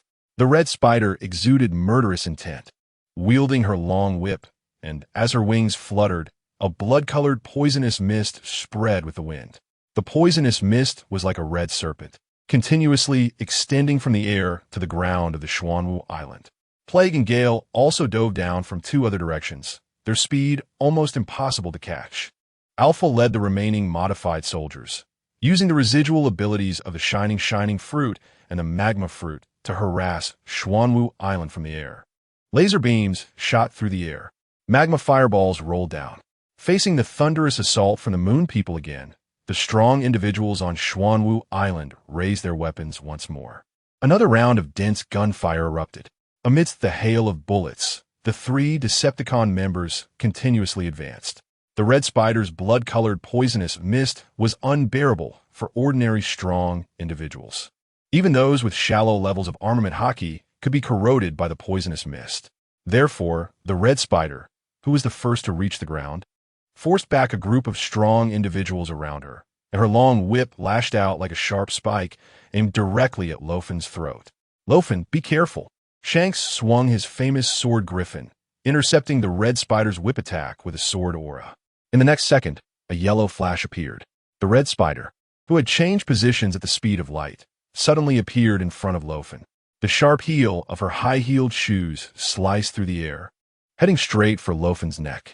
The previous whip attack was merely a feint. Luo Fan remained motionless, completely unresponsive. The heel struck Luo Fan's neck directly, but the bloody scene of decapitation did not occur. Luo Fan, whose neck was cut, split into two shadowy figures that quietly dispersed. Luo Fan's true form had long since vanished without a trace.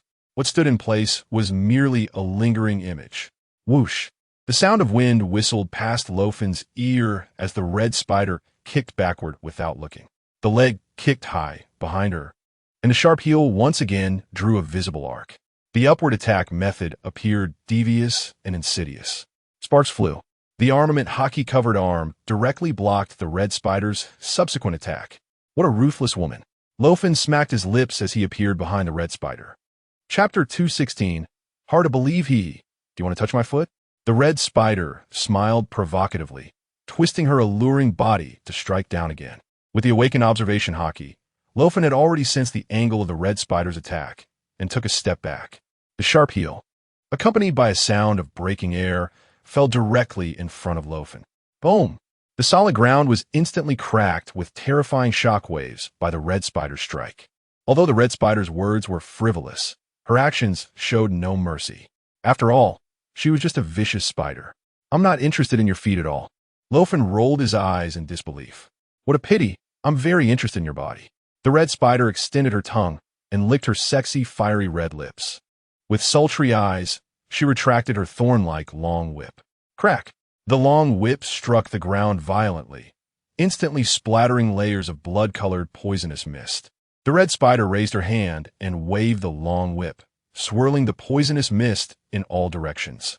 Faced with the rampant poisonous mist, Whitebeard, Sengoku, and other strong individuals immediately turned and fled, moving away from the area where Luo Fan was fighting the Red Spider. "Luo Fan, this poisonous woman is up to you. We're going to deal with the other birdmen." The others, except for Luo Fan, rushed head-on into the plague and gale Decepticons. A dozen or 20 strong individuals launched another round of righteous group fighting. "I thank you all." Facing the surrounding poisonous mist, Luo Fan's vision was filled with blood red. Buzz! The armament haki enveloped his body, and Sakura-colored light swirled around Luo Fan's hands. The golden spell attached to his surface first resisted the corrosion of the poisonous mist, constantly emitting sizzling sounds. The blood-red poisonous mist before him obstructed Luo Fan's vision, seemingly fulfilling the Red Spider's objective. "Do you think this can limit my perception?" No way. The awakened observation haki was instantly released, and the range of his awakened observation haki almost covered the entire majestic Xuanwu Island. Even though his view was blocked by the blood red, all the auras on the island were fully perceived. A charming figure silently moved within the poisonous mist, instantly locked onto by Luo Fan. "Found you." Luo Fan grinned, and a tiger roar echoed behind him. The dragon-slaying blade was raised in his hand, and with the speed boost from the White Day tiger armor, Luo Fan appeared in front of the Red Spider like a flash of lightning. The Red Spider, who thought she could take advantage of the poisonous mist to attack Shockwave and rescue Slaughter first, suddenly felt her pupils contract, as a dangerous signal arose in her heart. The long whip in her hand was enveloped in a layer of pitch-black armament haki, swirling around her body. A golden blade, aura, suddenly struck the long whip, directly dispersing the red spider's defenses. Luo Fan appeared between Shockwave, Slaughter, and the red spider, wielding the 3-meter-long dragon-slaying blade, as if it were a feather. As Luo Fan gently flipped his wrist, the blade launched a continuous attack like a swimming dragon. Each strike, infused with sword intent and Tai Chi principles, left the red spider heart palpitating. The red spider was shocked to realize that she could only defend herself, feeling the volcanic surge of life energy within Luo Fan. Her eyes widened in disbelief. How could this be? Your life energy. Have you injected some high-level gene enhancement serum? This is impossible. The red spider couldn't believe that such a terrifying life force could be cultivated by mere natives with limited resources. For a moment, she felt as if she was facing the leader among the Decepticons. Could this guy have also injected gene enhancement serum?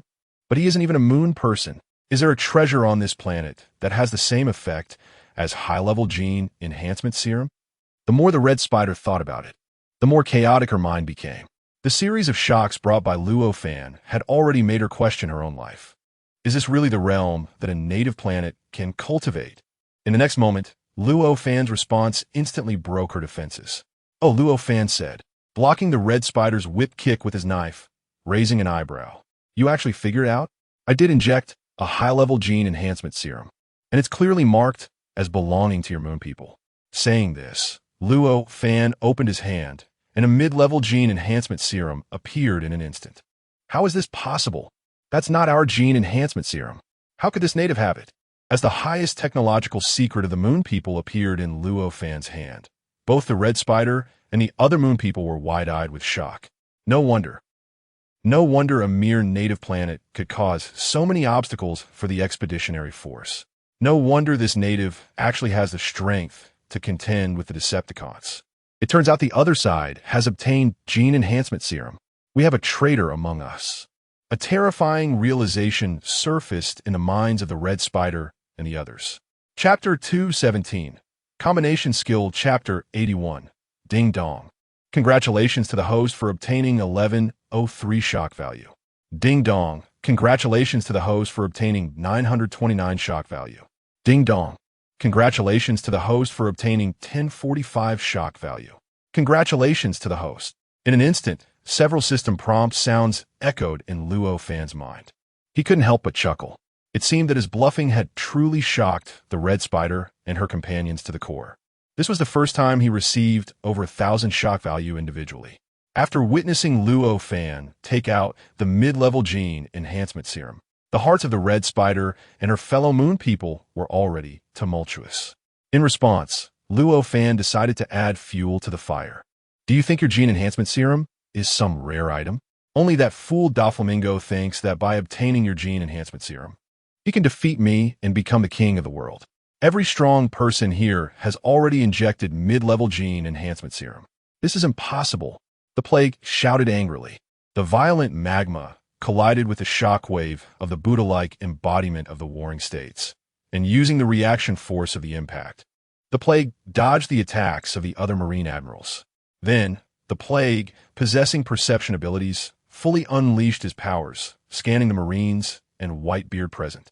However, the life fluctuations emanating from each of them were like a furnace, presenting green streams of light in the plague's eyes. The plague's expression changed dramatically. As a moon person and a member of the Decepticons who had received multiple injections of gene enhancement serum as a reward from the leader, the plague understood very well. This is a sign that only appears shortly after injecting gene enhancement serum when the drug's effects begin to manifest. It's actually true. They just injected gene enhancement serum, the plague exclaimed. Upon hearing the plague's words, the red spider's expression turned extremely ugly, completely ignoring her beauty. Ha ha, moon brats, we also took the serum. Don't run. Take another iron fist from me.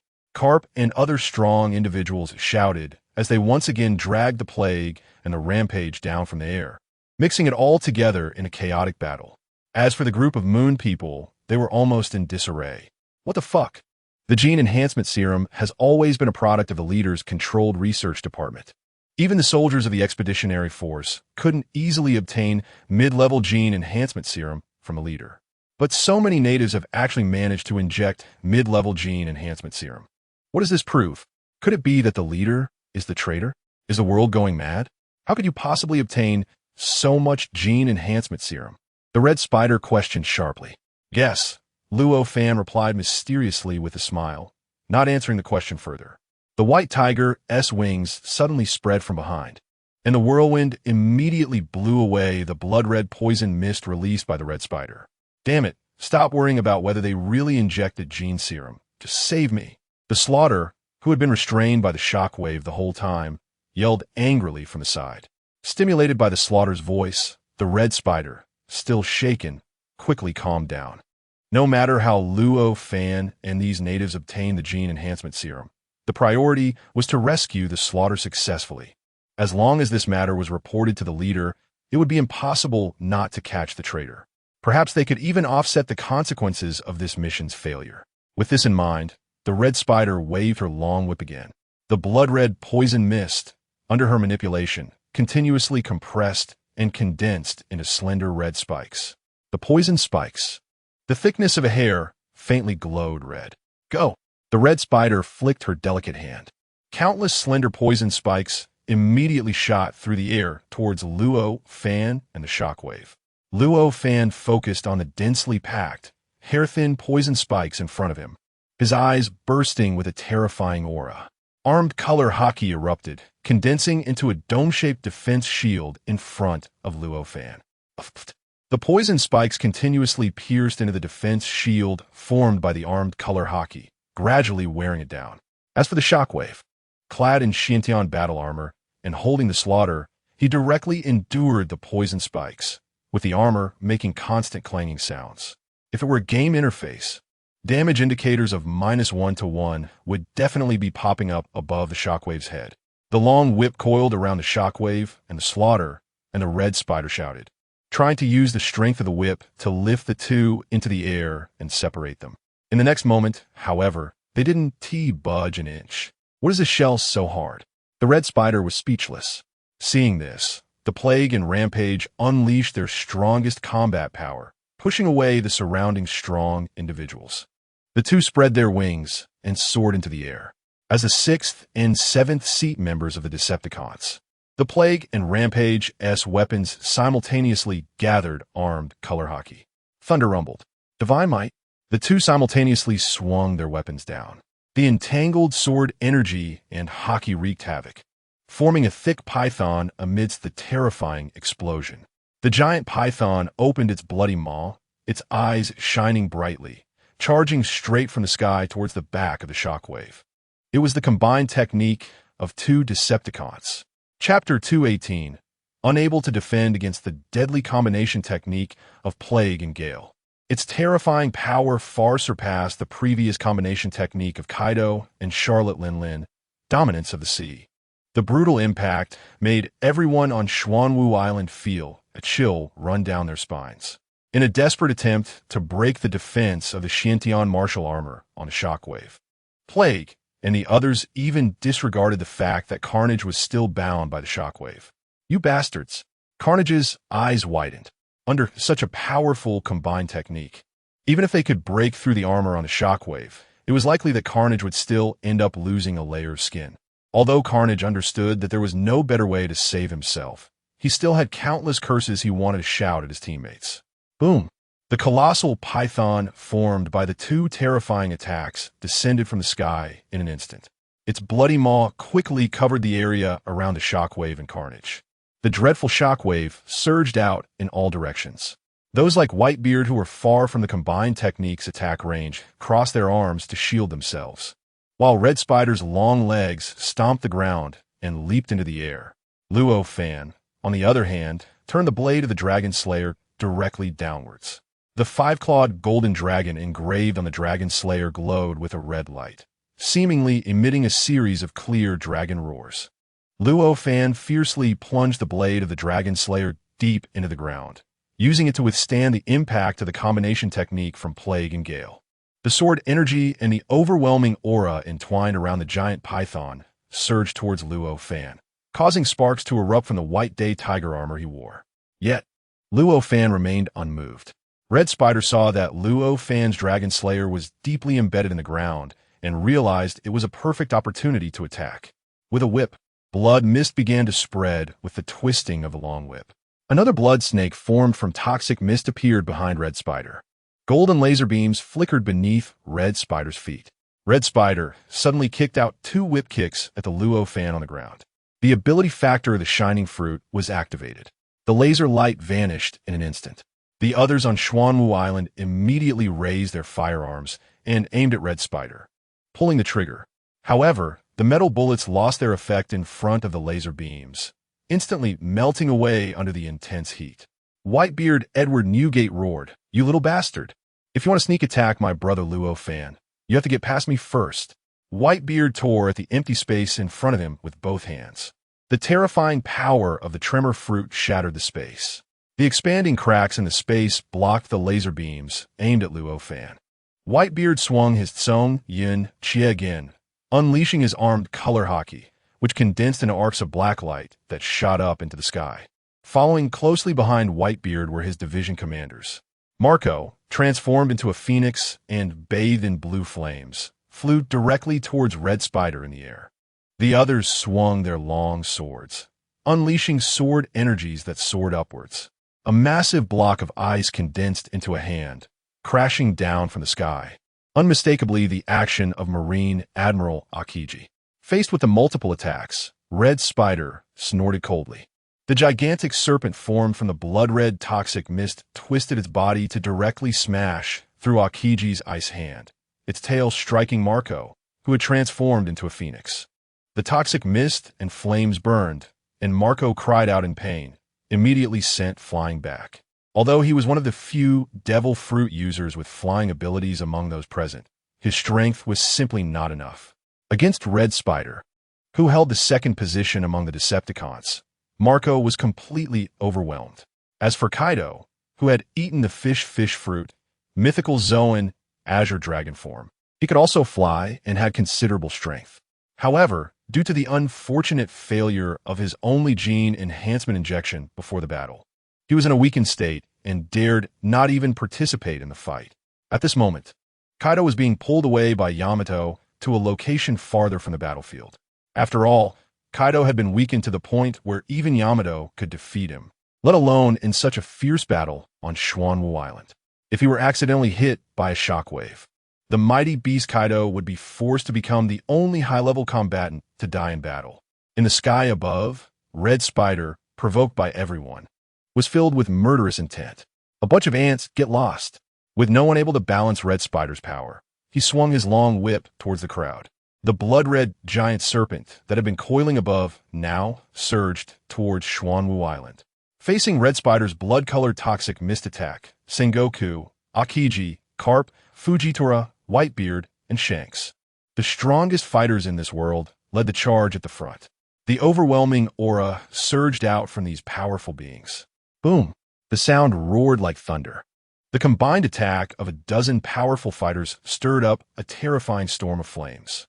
Amid the deafening roars, the rolling flames collided violently with a massive poisonous snake descending from the sky. The surging air waves instantly sent everyone flying. In the sky, Red Spider only flew back a few feet. The toxic mist exploded and spread under the impact. Not good. Everyone looked at the dispersing toxic mist, alarmed. Chapter 219. This group of pig teammates.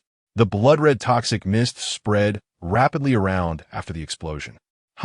Whitebeard Edward Newgate glared, his fists slamming into the empty space, creating spiderweb-like cracks.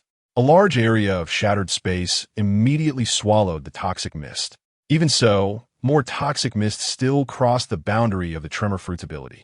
A chilling white air spewed from Akiji's hands, condensing the air into a massive ice layer, forming a dome over 20 meters in diameter. The massive dome, made of ice, quickly enveloped everyone present. The former pirates, who had not gotten along well with the Marines, were surprised to see Akiji fighting without hesitation to protect them under the ice layer, leading to a change in their perception of the Marines. With a loud bang, hiss, the blood-red, sinister toxic mist directly slammed against the ice dome, producing a series of chilling corrosive sounds. Overestimating yourself, Red Spider said lightly. The dome, several dozen centimeters thick, was corroded down to a thin layer within just a few breaths, accompanied by hissing sounds. Aokiji continuously activated the ice fruit's ability, releasing more cold air to fill the thickness of the dome's ice layer. However, the speed of replenishing the ice layer could not keep up with the intensity of the toxic mist corrosion. Even though Aokiji had injected a medium-level gene enhancement serum and his strength had increased somewhat, his single power was still insufficient to resist Red Spider, the second seat of the Decepticons. Soon, Akiji's face turned pale. Above the dome, some blood-colored toxic mist had already penetrated the ice layer, slowly seeping in. Alpha commanded the remaining modified soldiers to immediately fire laser beams and magma fireballs at the dome. With a crisp and loud sound, the massive ice dome immediately shattered. Kaido'sSon, fully activating his fruit ability to resist the corrosive poison mist, weakly lowered his hands as blood seeped from his mouth. How is this possible? The poison mist was able to directly invade my body through my barrier. Kaido'sSon was shocked to find that, at some point, the bloody poison mist had already infiltrated his body, causing damage to his blood vessels and internal organs. Clutching his chest, Kaido'sSon looked up at the Red Spider in the sky. The latter's wings stirred up a fierce wind, transforming into beams of light that surged directly into the crowd. Sengoku transformed into a giant Buddha, his face filled with anger, and slammed his massive hand down. Whitebeard swung his sword, the light of the blade seemingly splitting the heavens. The gravity pressed down, and a flashing diamond fist came rushing in. All the strong fighters simultaneously launched attacks against the Red Spider, sending waves of chaotic energy soaring into the sky. The Red Spider appeared to be just a mere woman, but beneath her alluring and slender figure lurked a terrifying power far beyond that of others. Faced with the onslaught of multiple powerful opponents, even the Marine Admirals and the four Emperors couldn't guarantee their escape unscathed. However, the Red Spider weaved and dodged, effortlessly neutralizing everyone's attacks one by one. Moreover, the sharp whips encircling the Red Spider and the bone-corroding poison mist made her even more formidable. Soon, some less powerful individuals began to fall in defeat. The newly appointed admirals, as well as the captains under Whitebeard and Shanks, were all severely injured under the encroachment of the poison mist. Sengoku and the others also bore injuries of varying degrees, yet they still stood firm in front, gritting their teeth to resist the Red Spider. It was at this moment that they truly realized the strength of this lunar being. Even with the injection of intermediate gene drugs, a native is still a native. First, I'll crush all of you, and it won't take much of my time. The Red Spider's eyes glinted with murderous intent as her whip cracked through the air. On the other side, after Plague and Gale unleashed divine might, the auras of both individuals became extremely chaotic. Gasping for breath, they stared at the spot on Xuanwu Island that had just been hit by their combined technique. Plague's eyes widened in shock. His perception ability expanded in an instant, quickly locking onto 3 life signals. How could this be? Plague trembled slightly, his voice shaky. In the center, almost reduced to ruins by divine might, a towering figure in armor still stood firm. The Xiantian armor, worn by the shockwave, was now glowing brightly, continuously releasing white steam. Even after enduring the combined attack from Plague and Gale, the terrifying defensive power of the Xiantian armor remained unbroken. Meanwhile, Luo Fan, who had plunged his sword into the ground to withstand the impact, was also unharmed. As Plague and Gale stared in shock, the shockwave shook its neck, shaking off the half-hearted embrace of the Slaughter. Due to being controlled by the shockwave, Slaughter had no way to dodge and had almost hidden behind the Xiantian armor, enduring the attacks from both Plague and Gale. At that moment, Slaughter was covered in blood, nearly losing his life. If it weren't for the majority of the frontal impacts being blocked by the Xiantian armor, Slaughter would have every reason to believe he was done for. What a useless teammate. Chapter 220, Betrayal Crack Crack. The shockwave slowly twisted its neck in the white steam. The Xiantian armor on its body immediately emitted a crisp sound as if metal clashed. Luo Fan pulled out the dragon-slaying sword, lifting his head to glance at the still-shocked Plague and Gale. Luo Fan extended his hand, lightly brushing off the non-existent dust from the daytime tiger armor. then wave his arm gently. Buzz. The hidden energy transformed into high-frequency waves, instantly shaking off the dirt clinging to the dragon-slaying sword. The sharp blade of the dragon-slaying sword burst forth with a dazzling golden light. Is this guy really a native? Gale frowned. The intelligence was wrong. This person's strength was likely on par with that of the heavenly enemies. Plague, feeling the overwhelming aura rising from Luo Fan's body, shook his head. He glanced at Alpha beside him. Useless. Because of their initial faulty intelligence, they had encountered setbacks in 2 consecutive missions. When had the Decepticons ever suffered such failures? Alpha, under Plague's gaze, felt a chill run down his spine. The shockwave released its grip on Slaughter, throwing him to the ground. Cough, cough, cough. The fallen Slaughter, due to the impact of the fall, began to cough violently, glaring at Luo Fan with resentment. A perfect opportunity. Seeing that the shockwave had actually released its hold on Slaughter, Plague and Gale shot down like arrows. A beam of golden light, resembling a wounded state, shot out. With their hairs standing on end, Gale and Plague quickly spread their wings to halt their dive. Luo Fan swung the dragon-slaying sword, cutting through the long rainbow. Gale's weapon also struck down, but as the armed weapon covered in hockey touched Luo Fan's blade light, Gale's face turned pale. Puff! Blue blood splattered out. Gale spat blood, and his whole body was sent flying by the terrifying force of Luo Fan's strike. Just in time, Plague flew behind Gale, and together they managed to barely dissipate the terrifying impact. The dense will of the sword injured Gale. Before they could take their next action, at Luo Fan's command, the Xiantian armor that had been on the shockwave disassembled all at once. All the armor components flew toward the fallen Slaughter, who could only squirm like a maggot on the ground. Faced with the imposing armor shooting toward him, Slaughter's face turned horrified. The next moment, a bright red glow erupted. The entire Xiantian armor directly enveloped Slaughter. Ugh, ugh, ugh. Suddenly trapped inside the Xiantian armor, Slaughter struggled desperately. However, he soon discovered in terror that this armor was not only indestructible on the outside, but also incredibly solid on the inside. Slaughter suddenly realized Luo Fan enclosing him in this armor was not out of affection. He had used the armor to imprison himself while liberating the Shockwave's hands. What the hell? Can this turtle shell also be used as a cage? Slaughter was instantly at a loss for tears. Following the former Marine Admiral Kazuru, another person had been captured by Luo Fan using the Xiantian armor. With the binding of the Xiantian armor, the Shockwave freed its hands. The Shockwave hoisted a massive double-bladed axe onto its shoulder, a powerful aura rising beneath its feet. The ground continuously sank under the pressure. Boom! The Shockwave, transformed into a black meteor, shot into the sky, appearing before Plague and Gale in an instant. The double-bladed axe swung toward the waist of the two. Plague's eyelids twitched as he and Gale immediately swung their weapons covered in hockey simultaneously. Boom! The violent shockwave caused by the clash of hockey instantly separated the three in the air. Lightning intertwined. The shockwave, with currents coursing through its body, repelled Plague and Gale before immediately charging at Alpha and several modified soldiers. Seeing the now betrayed shockwave charging over, Alpha felt his courage nearly leap out of his throat. Damn it! Alpha greeted his mother and immediately turned to flee.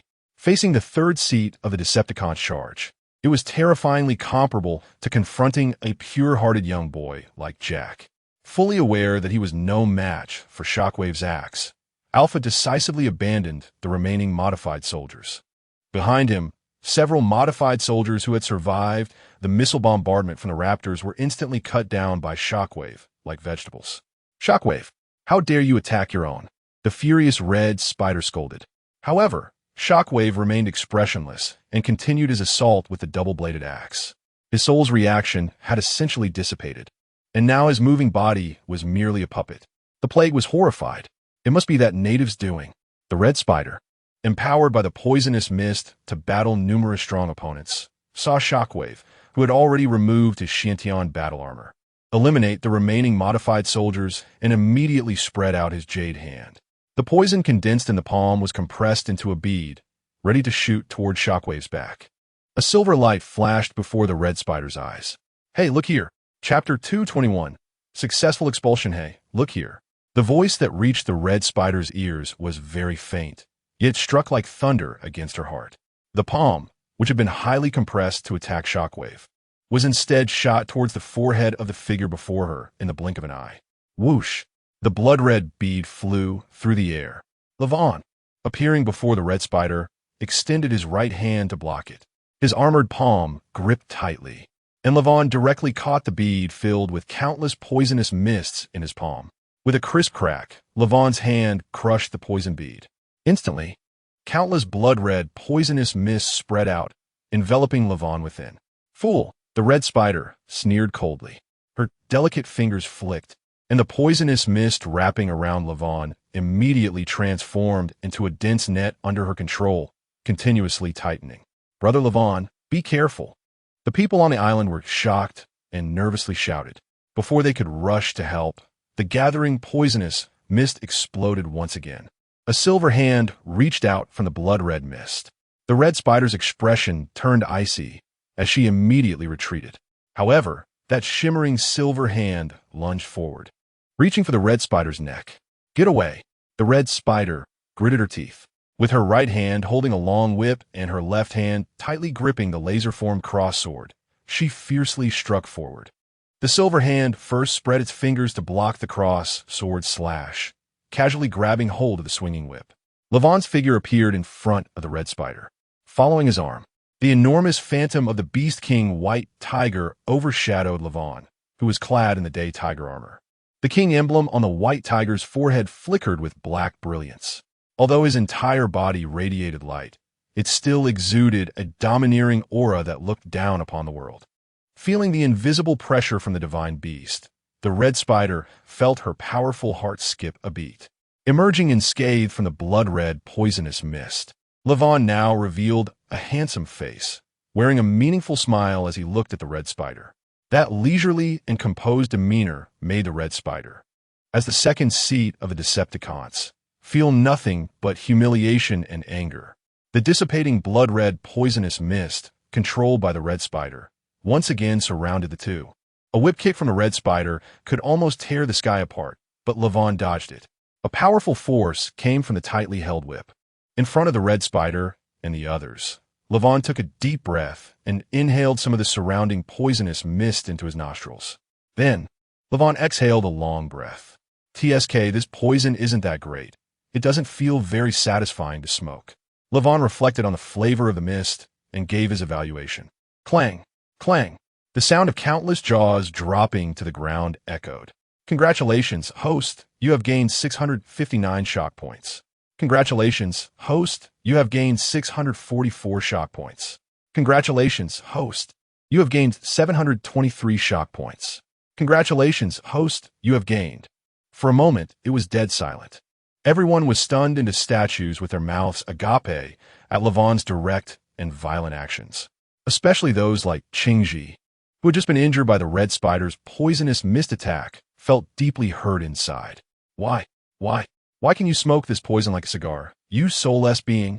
How could you be immune to my toxins? This is impossible.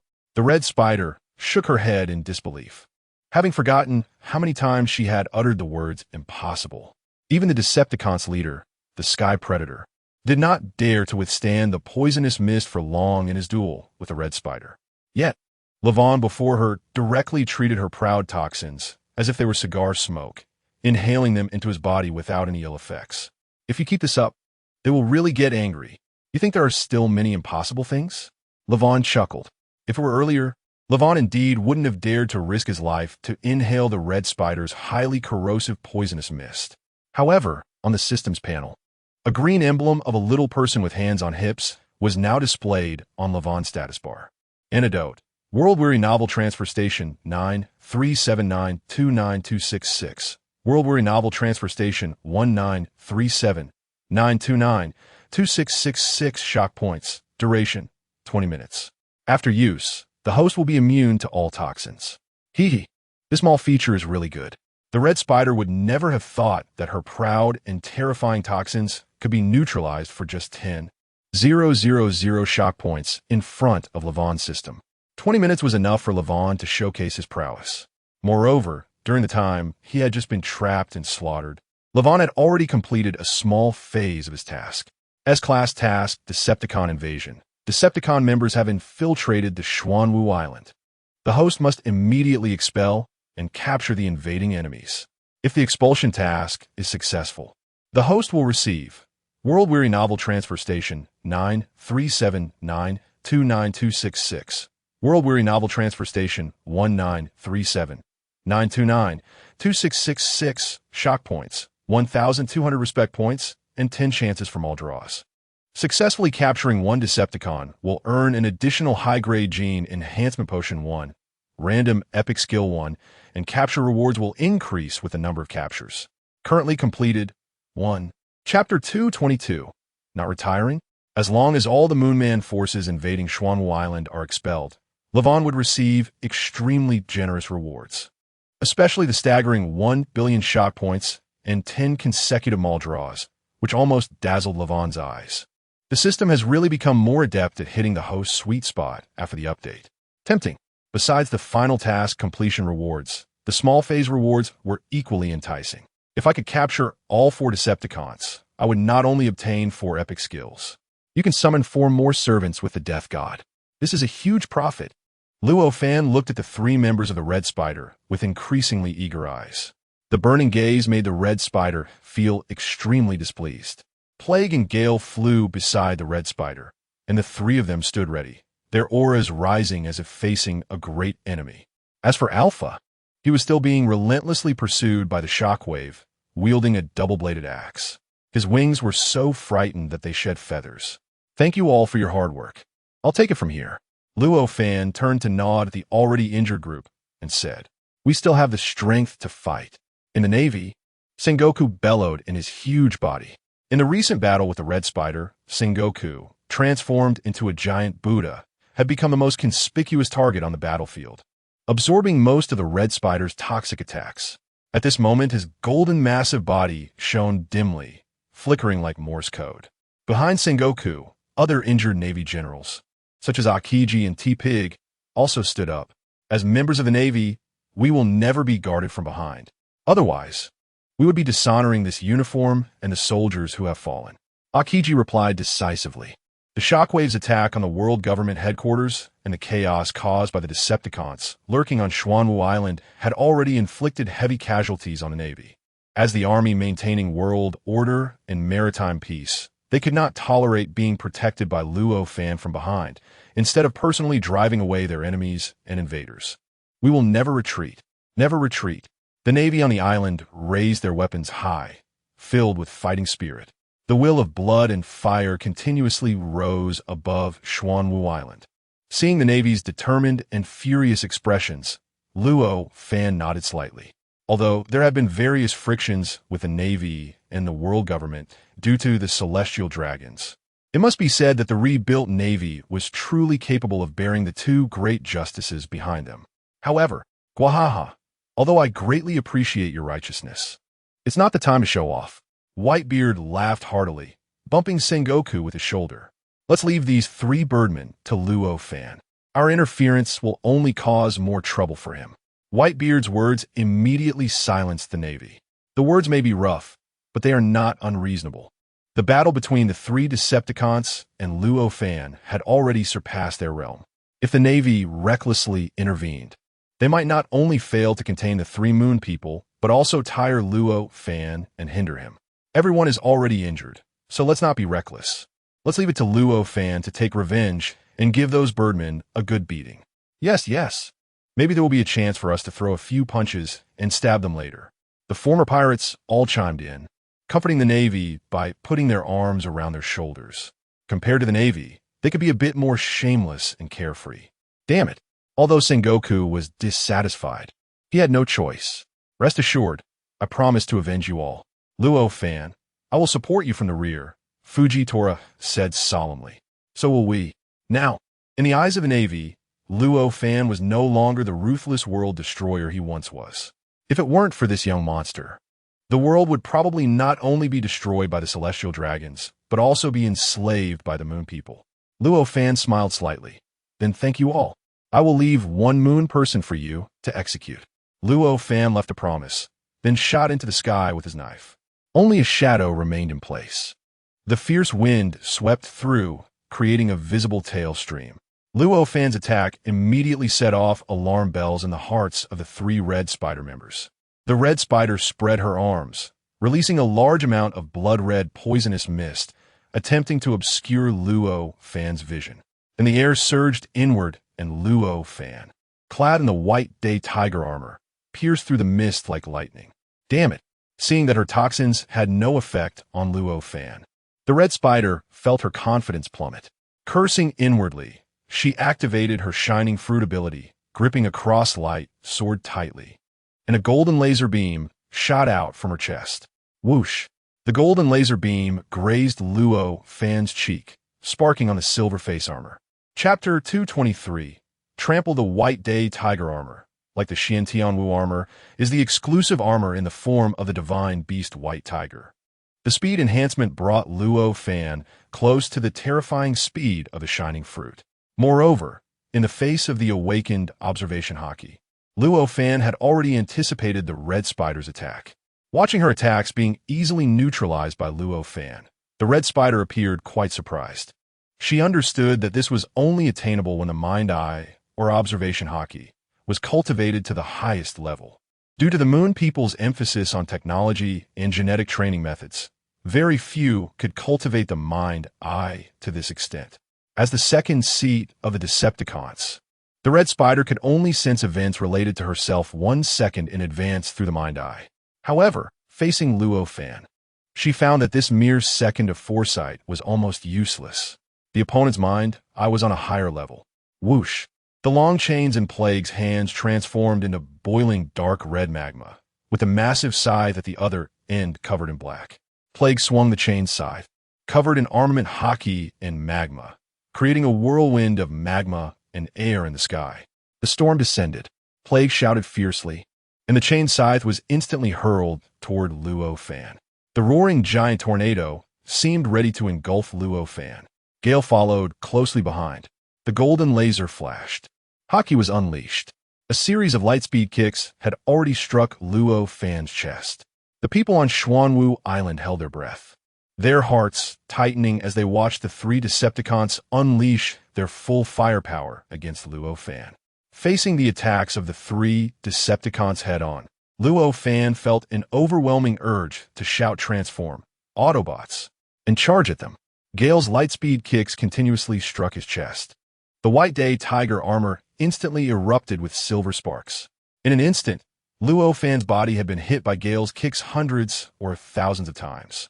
The haki and shining fruit abilities intertwined around Gale's feet, unleashing tenfold power from the already injured Gale in Luo Fan's hands. Bang! Bang! Bang! Under the barrage of Gale's lightspeed kicks, Luo Fan's body was constantly pushed backward. Behind him, the massive tornado created by Plague swept in. He could even feel the scorching temperature behind his ears. Above him, the red spider, who had also injected the shining fruit ability factor, wielded 2 cross-light swords and swooped down fiercely. Clang! The dull sound of the lightspeed kick hitting Luo Fan's chest armor transformed into a crisp metallic collision sound. Kuang Biao paused. A huge blade adorned with a golden dragon relief appeared in front of Luo Fan out of nowhere. The kick from Kuang Biao had already struck the blade. The Tai Chi heart technique, using force to counter force. En indescribable aura instantly envelopped Luo Fan. It seemed as if the yin-yang symbol was twisting in the space between heaven and earth, flowing slowly around Luo Fan as the center. Kuang Biao, who originally intended to kick Luo Fan backward toward the tornado, suddenly felt as if his leg had kicked into a quagmire, sinking deeply. What is happening? Kuang Biao was shocked. Using the blade as a point of contact, Luo Fan's wrist slowly lifted upward in a twisting motion. Kuang Biao's body, which had kicked against the dragon-slaying blade, was tightly drawn in, unable to do anything but watch as his body was propelled upward by Luo Fan's movement, all under the influence of power. Luo Fan hadn't even exerted much effort.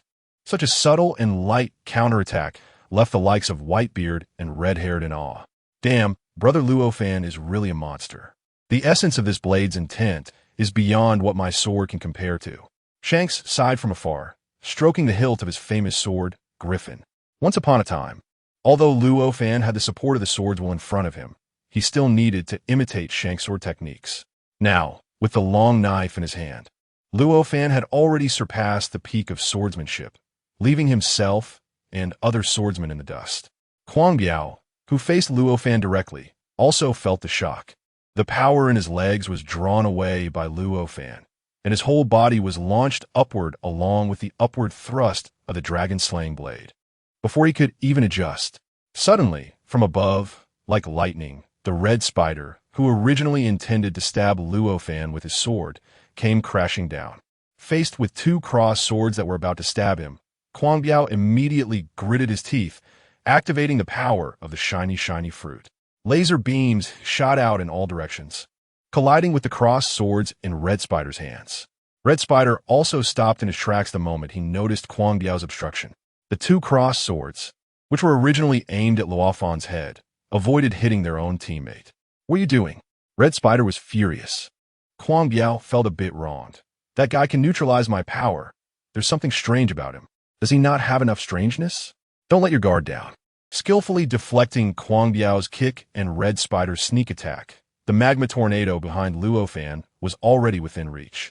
The howling wind swept up the scorching magma, dyeing the tornado, along with the earth and sky, a dark red color. Terrifying. Chapter 224, Really Want to Die? Bioengineering Technique. Storm descends. Luo Fan held the dragon-slaying blade horizontally in front of him, gripping the hilt with both hands. The long-lost, bioengineered sword technique was activated once more. Under the watchful eyes of Plague and Red Spider, Luo Fan, holding the blade with both hands, spun rapidly. With the terrifying speed boost from the White Day Tiger armor, the air around Luo Fan was directly whipped up. A white air current whirlwind gradually formed, expanding continuously around Luo Fan. Golden sword light intertwined within the white air current whirlwind. Another massive tornado pierced through the sea surface and the sky, colliding head-on with Plague's tornado. The two opposing tornadoes immediately intertwined, resembling two enormous dragons in the ocean, biting at each other. Boom! Terrifying explosions erupted from the tornadoes. The violent airflow surged in all directions, and the buildings on Xuanwu Island emitted a moaning sound under the ravaging winds. The golden blade light, enhanced by the fierce winds, continuously sliced through the scorching magma. Magma dripped continuously from the tornado. The two tornadoes countered each other, neither giving way for the time being. Plague gritted his teeth, twisting the direction of the chain sickle in his hand, the chain coiling around Luo Fan's ankle like a long snake. Luo Fan was quick to react, blocking downward with the dragon-slaying blade. The chain, now transformed into magma, coiled around the blade. Plague pulled hard. The sickle at the end of the chain swished through the air but failed to cut Luo Fan's throat. The tightly coiled chain around the dragon-slaying blade was violently yanked back. Hidden beneath his mask, Luo Fan's expression remained calm, his starry eyes shining brightly. Realizing that Plague wanted to disarm him first, Luo Fan let out a soft grunt and tightened his fist. Armed hockey. Scalding steam surged, and Luo Fan's fist slammed into the end of the hilt of the dragon-slaying blade. Propelled by the chain, Plague felt a stronger force transmitted through the chain to his arm, almost numbing it. The dragon-slaying blade, wrapped in the chain, flew back at high speed. Plague's heart skipped a beat as he shook his wrist upward but failed to unload the force. In a moment of desperation, Plague could only tilt his head slightly to the side, covering it with armed hockey. Bang! The tip of the dragon-slaying blade struck the side of Plague's head hard. Fortunately, the armed hockey's defense prevented the blade from cutting away a piece of flesh from his head. However, the violent impact still caused Plague's brain to buzz, leaving him dazed. The dragon-slaying blade, having hit Plague, flew back. Meanwhile, Luo Fan had appeared there at some point. Luo Fan twisted his waist and punched out again. His fist accurately struck the hilt of the spinning dragon-slaying blade. The impact from his fist sent the dragon-slaying blade soaring towards Plague once more. Just as Plague had barely composed himself from the previous shock, he saw the golden blade reappear before his eyes. Damn! Plague could only think of one word, and the dragon-slaying blade struck his head again. Bang! Another collision, and the familiar sensation of dizziness hit him once more. The rebounding dragon-slaying blade was once again accurately struck by Luo Fan, shooting back towards Plague again. The frequency of clashing sounds became increasingly rapid. With his observation hockey allowing him to foresee the future, Luo Fan could accurately predict the rebound point of the dragon-slaying blade every time, sending it flying back towards Plague. Under this continuous barrage of rebounds, Plague's head felt like a spring target, unable to defend against the relentless blows. Such precise control made everyone present gasp in awe. Luo Fan, who had initially thought he would lose his weapon to Plague, unexpectedly turned the tables and counterattacked in this manner. So weapons can be used like this? Shanks was left speechless. The swordsmen present all understood well. If they were to control their weapons to attack after throwing them, being able to accurately grasp the direction and landing point of the weapon's rebound each time would be completely impossible. Damn, this is too flashy, but it's so impressive. Hiss, if I were that guy, I'd probably want to die. As everyone stared in shock, they couldn't help but cast sympathetic glances at Plague, who was being continuously attacked by the rebounding dragon-slaying blade. This scene, resembling a human punching bag, was 100 times more humiliating than being struck down by the dragon-slaying blade. Everyone shook their heads in unison. Under the continuous blade attacks of the dragon-slaying sword, the Plague felt like a leaf in a storm, tossed and turned. Waves of dizziness kept crashing over him, making it impossible for him to control his body to fight back. Seeing the Plague in such a miserable state, the Red Spider and the Storm felt that something was terribly wrong. The two quickly rushed over. The Storm swung the wings behind him and deflected the dragon-slaying sword that flew towards them again. Taking advantage of the moment the sword was knocked away, the Storm scooped up the dizzy Plague, who had been repeatedly struck by the sword, and moved him away from Luo Fan. Chapter 225, Space World Boom. The Red Spider, drenched in blood-colored poisonous mist, aggressively slammed into Luo Fan. The blood-colored mist transformed into thick whips that bound Luo Fan's hands, legs, and waist. Luo Fan, tied up by the blood whips, looked as if he was engaged in some sort of shameful play. Without the knife in your hand, let us see how you attack. The Red Spider glared at Luo Fan fiercely, releasing a chain formed from the gathered poisonous mist to bind the dragon-slaying sword that was blocked by the Storm. Originally, with the Red Spider's terrifying toxin abilities, even the bravest would retreat in fear. However, encountering the freak that is Luo Fan, she found that he treated the poisonous mist she released as if it were a cigar, and he was completely unharmed. Thinking of this, the Red Spider's hatred for Luo Fan deepened further. At the same time, she suddenly tightened her fingers. The long whip she controlled in midair immediately compressed tightly, continuously shrinking into Luo Fan's body. The poisonous mist's long whip kept squeezing the daylight tiger armor, making a creaking sound that was unbearable to hear. I don't believe your armor can still have such terrifying defense. Watching the daylight tiger armor being continuously bound and squeezed, a look of satisfaction appeared on the Red Spider's face. To everyone else, it seemed that Luo Fan, enveloped by the daylight tiger armor, had lost his ability to escape, trapped by the long whip made of the Red Spider's poisonous mist, unable to move.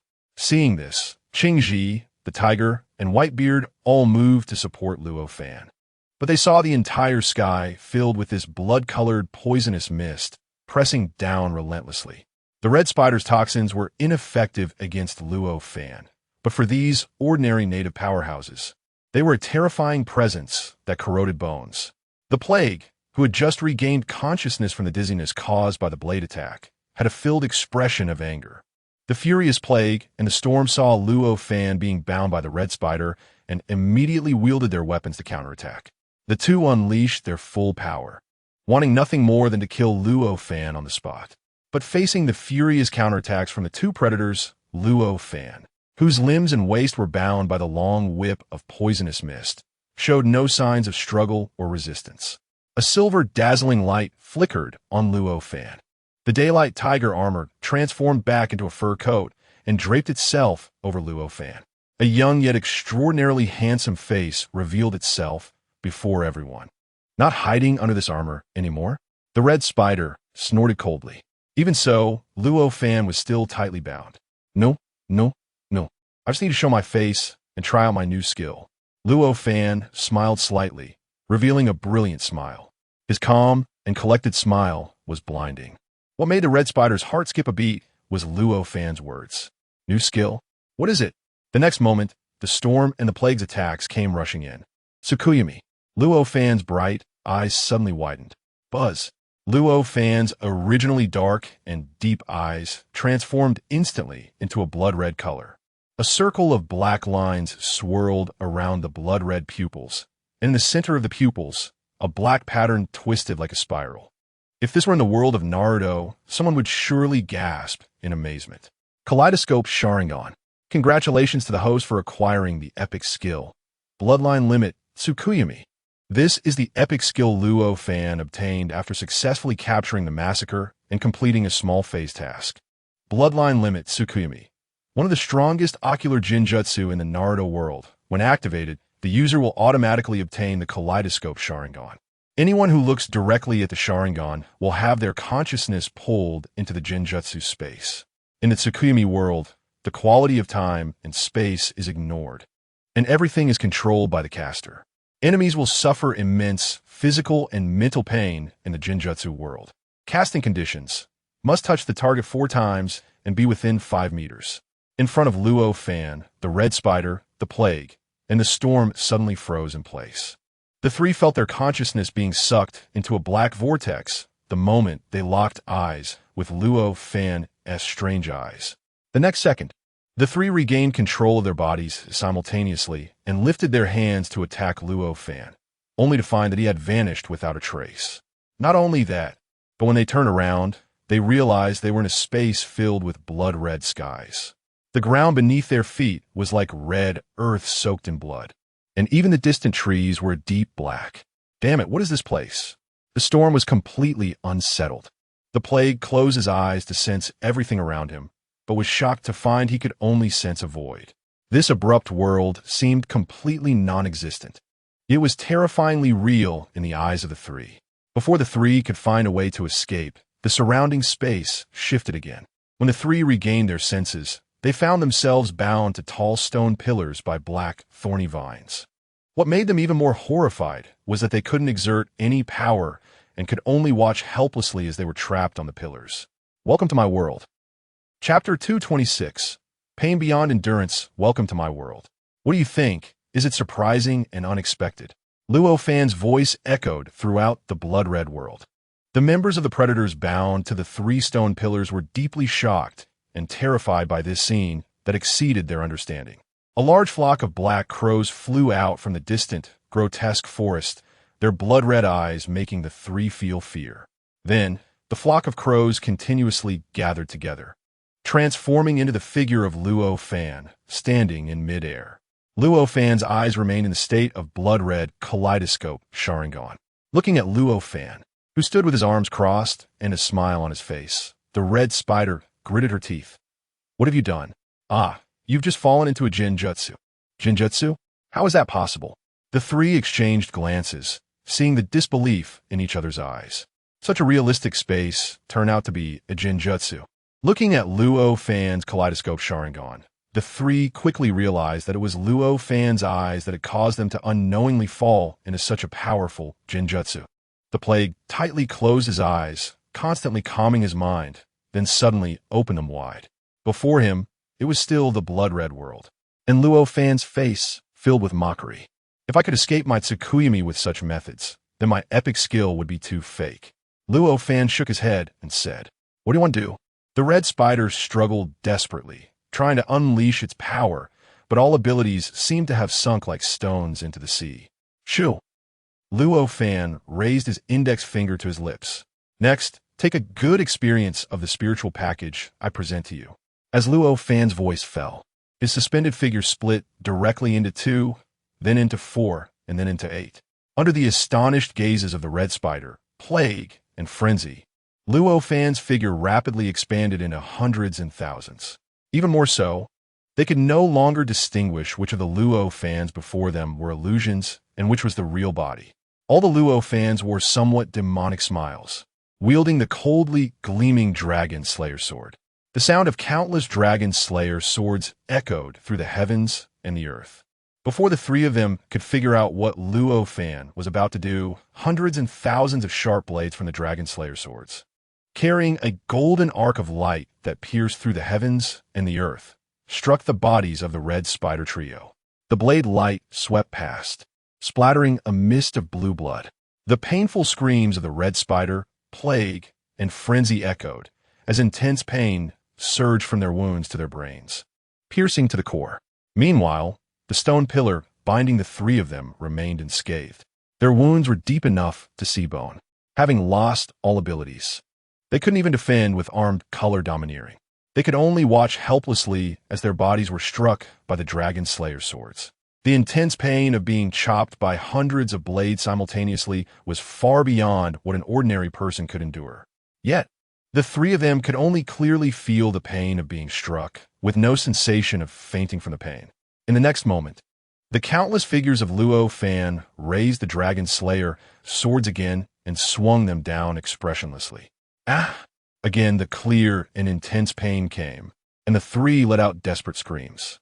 In this illusionary space created by the technique, the three dominators were completely like lambs at Luo Fan's mercy, with all conditions under his control, including their consciousness. As long as Luo Fan didn't let them faint from the pain, they had to continuously and clearly feel the torment, and it would last forever. If it were an ordinary person with insufficient strength, they would immediately mentally collapse and become foolish and dull under the torment of the moon reading illusion. However, the Red Spider trio were powerful beings from the moon, and even though they were suffering terribly from Luo Fan's illusionary attacks, they stubbornly held on. Hundreds and thousands of blade lights struck their bodies again and again. Just as the wounds were healing and the mental agony hadn't dissipated, the next wave of attacks struck again. The cyclical pain made the three dominators feel like small boats that could sink at any moment in a tsunami. At this moment, the Red Spider, Plague, and Frenzy desperately wished they could just faint. After losing count of how many times they had been struck by Luo Fan and the illusions, Luo Fan and the illusions retracted the Dragon Slayer swords.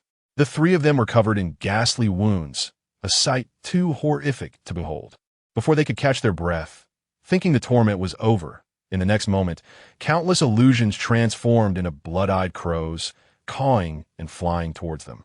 The hard beaks constantly pecked at their wounds, devouring their flesh and blood. Another kind of excruciating pain surged again. Ah! I want to kill you. I want to kill you. If you have the guts, let me down for a death match. Ah! I can't take it anymore.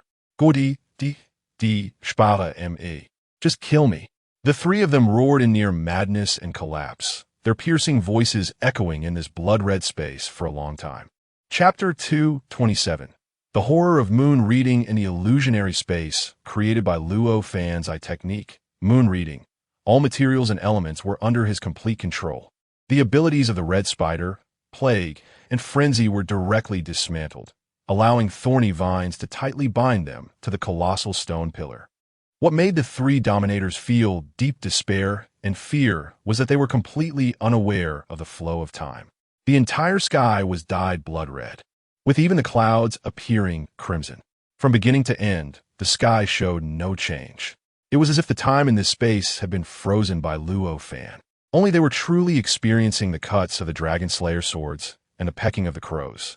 Their bodies and spirits were continuously suffering severe damage. Amidst the cries of pain, the pride they once held as beings from the moon was nowhere to be found. I want to die. I want to die. This was the only thought left in the hearts of the three.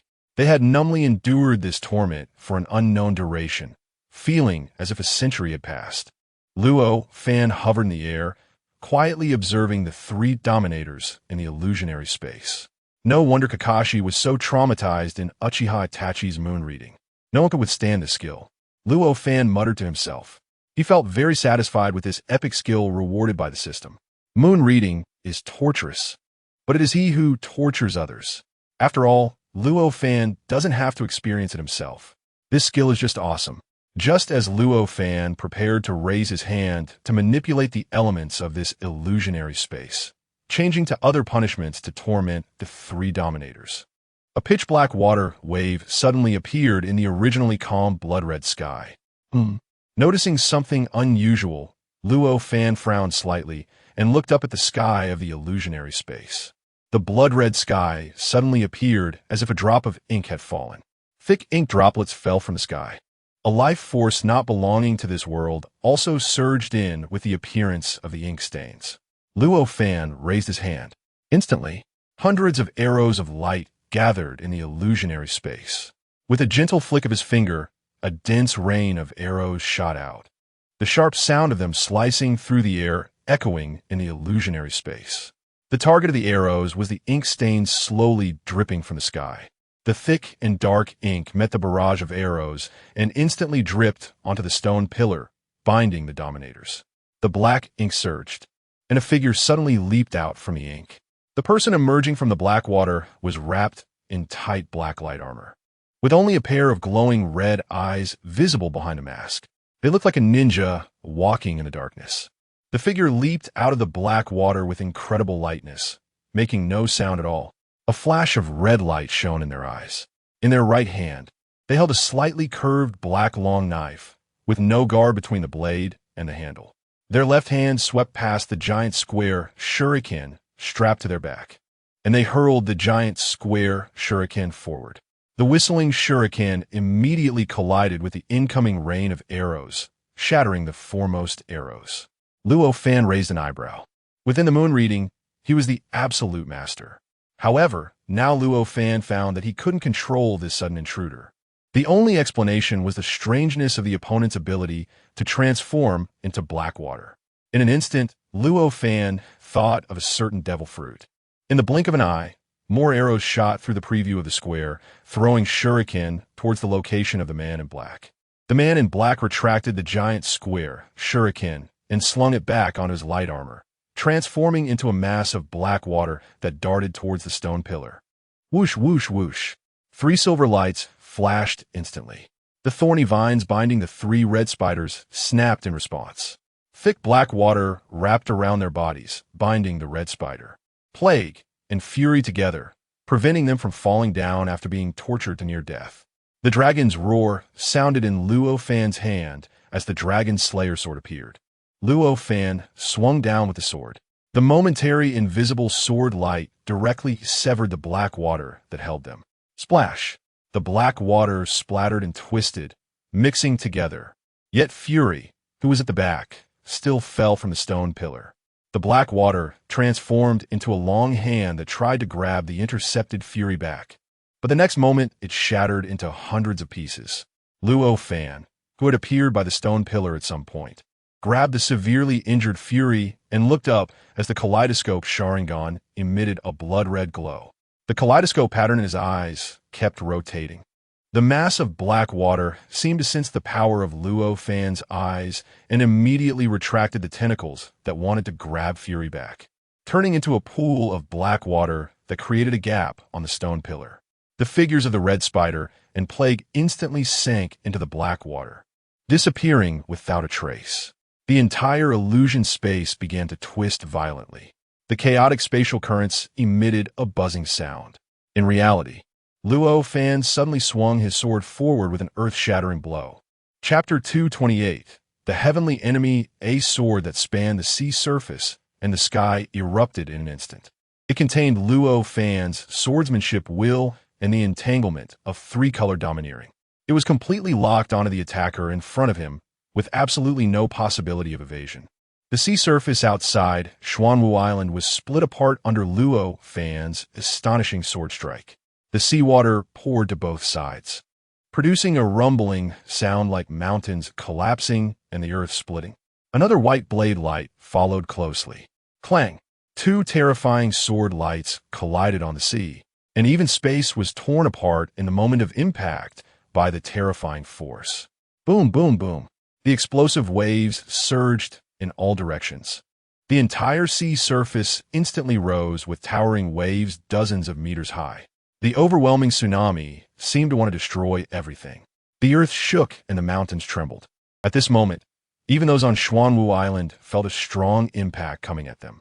Akiji, Edward Newgate, and Shanks, among other powerful figures, were even pushed back 3 or 4 steps by the force of the wind.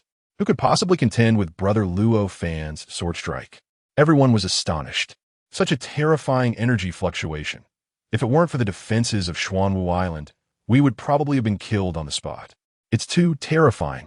Even with the protection of the Xuanwu divine beast from a distance, everyone could still clearly feel the overwhelming aura of death approaching. It was a killing move that none of those present could face directly, no matter who the opponent was. Being able to force Luo Fan to use such a terrifying sword move was undoubtedly a being of equal caliber. It was like a battle of gods, with mortals suffering. The black spatial rift was shocking to behold. As the 2 sword lights dissipated, the rumbling noise gradually became clearer. The massive spatial crack slowly closed. Besides the huge commotion on the sea, it further proved the terrifying scene that had just occurred. Luo Fan sheathed his sword, and the kaleidoscope Sharingan had returned to his ordinary deep black pupils. Squinting slightly, Luo Fan expressionlessly looked at the 4th person before him. A mass of black water was gripping the already pale red spider and plague. Behind the black water, a black figure was watching Luo Fan with a fierce gaze. Clad in black light armor, with a pair of pitch-black wings behind him, half of his body was hidden in the black water, and only a pair of red eyes was visible behind the mask, devoid of any emotional fluctuation. The black long knife, the giant square shuriken, and the eerie, sticky black water all indicated that this figure was the attacker who had just intruded into Luo Fan's moon-reading world. Moreover, he was also a moon man, the heavenly enemy. The red spider, saved by the black water, raised his already unrecognizable face and murmured upon seeing the man in black. After being struck by Luo Fan's moon reading, the 3 of them had their spirits pulled into the illusion space created by Luo Fan, retaining their consciousness while enduring the punishment Luo Fan had arranged for them. Although the torment did not manifest physically, the 3 of them, on the brink of mental collapse, were now physically weak. The mental torment in the illusion space felt like it lasted for decades, while only an instant had passed in the real world. When Luo Fan's kaleidoscope Sharingan stared at them. So you are also a Decepticon. Hearing Red Spider directly call out the heavenly enemy's name, Luo Fan couldn't help but smile. Besides Red Spider, who held the 2nd position, there were only a few others in the Moon Man's expeditionary force who could possess such power. Apart from the Decepticon leader Megatron, only the chief of the Guard Corps, the Decepticons, remained. Your mission has failed. I am here to take you away. The heavenly enemy spoke coldly. The Moon Man had not lost any Decepticon members in their expedition for many years, and the death of the Shockwave had surprised the leader. Although the leader had dispatched Red Spider and the other 3, along with the recently modified soldiers, he had still ordered the heavenly enemy to monitor them in the shadows out of caution. If Red Spider and the others failed their mission, the heavenly enemy would only stand by and watch. However, seeing Luo Fan directly staring at the 3 Red Spiders, causing them to be momentarily stunned and motionless, the heavenly enemy sensed something was amiss. If all the deployed Decepticon members were to perish, he would also have a hard time explaining. After all, he did not want to confront the leader head-on so soon. Therefore, the heavenly enemy, who had been lurking and hiding his presence, finally made his move. His ability was rather peculiar, allowing him to ignore the defense shield of the divine beast Xuanwu and infiltrate inside. Upon realizing that the spirits of Red Spider and the others had fallen into the illusion, he acted decisively. Although he retrieved Red Spider and Plague's consciousness, freeing them from Luo Fan's control of the illusion, at the last moment, Fury was intercepted by Luo Fan again and remained trapped in the world of moon reading. Countless sticky black waters surrounded the heavenly enemy, as dark as a black hole.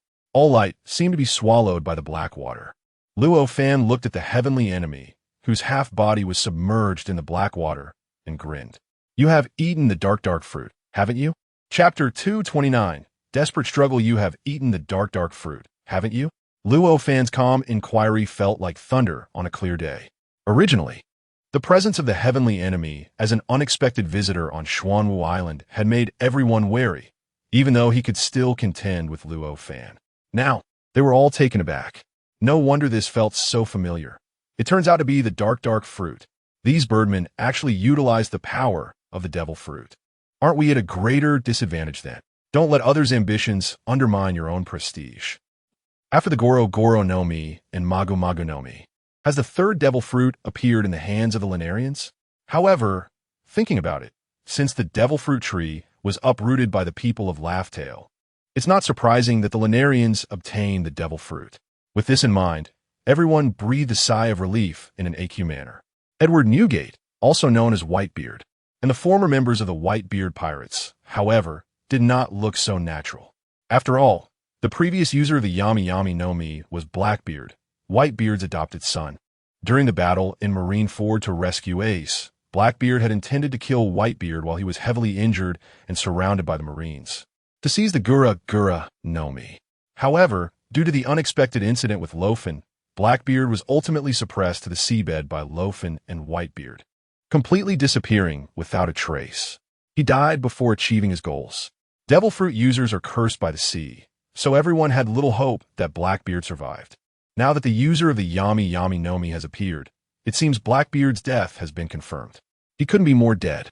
That bastard Teach. It looks like he's really dead. Edward Newgate murmured to himself, then snorted. He deserved to die. Originally, the Navy felt somewhat uncomfortable about the Goro no Mi, and Magu no Mi being snatched away by the Linearians and mass-produced into modified humans with those abilities. But now they all looked towards the former members of the Whitebeard pirates. Sengoku, seeing the somewhat strange expressions on Whitebeard and Ace's faces, felt a lot more balanced inside. I took a bite of shit, so of course, you have to be fed a bite too. Feels good. That's right, this devil fruit complements my abilities, and I can only maximize its effect by fully consuming it. The heavenly enemy stated frankly, nodding. When he saw the Yami no Mi on the devil fruit tree in the research department, he decided to claim it for himself, despite his subordinates repeatedly emphasizing that directly consuming the devil fruit would incur corresponding genetic defects. The heavenly enemy remained resolute. The curse of the sea is nothing to someone like the heavenly enemy who possesses wings. Therefore, he consumed the Yami no Mi. It turns out, I didn't make the wrong choice. The heavenly enemy swung the black long knife in his hand. Countless black waters spread out like tentacles from beneath him, quickly engulfing the heavily injured Red Spider and Rampage, who had been tormented by the Moon Reader. The heavenly enemy tentatively extended the black water tentacles towards the dazed Rampage. In the next moment, clang! A sharp blade of light struck between the tentacles and Rampage. The swift slash tore through space, causing chaotic currents to surge through the tiny cracks, preventing the black water tentacles from advancing another step. The heavenly enemy scoffed. His blood-red eyes coldly watched the Dragon Slayer knife in Luo Fan's hand, and he directly abandoned the idea of rescuing Rampage, who had completely succumbed to the Moon Reader.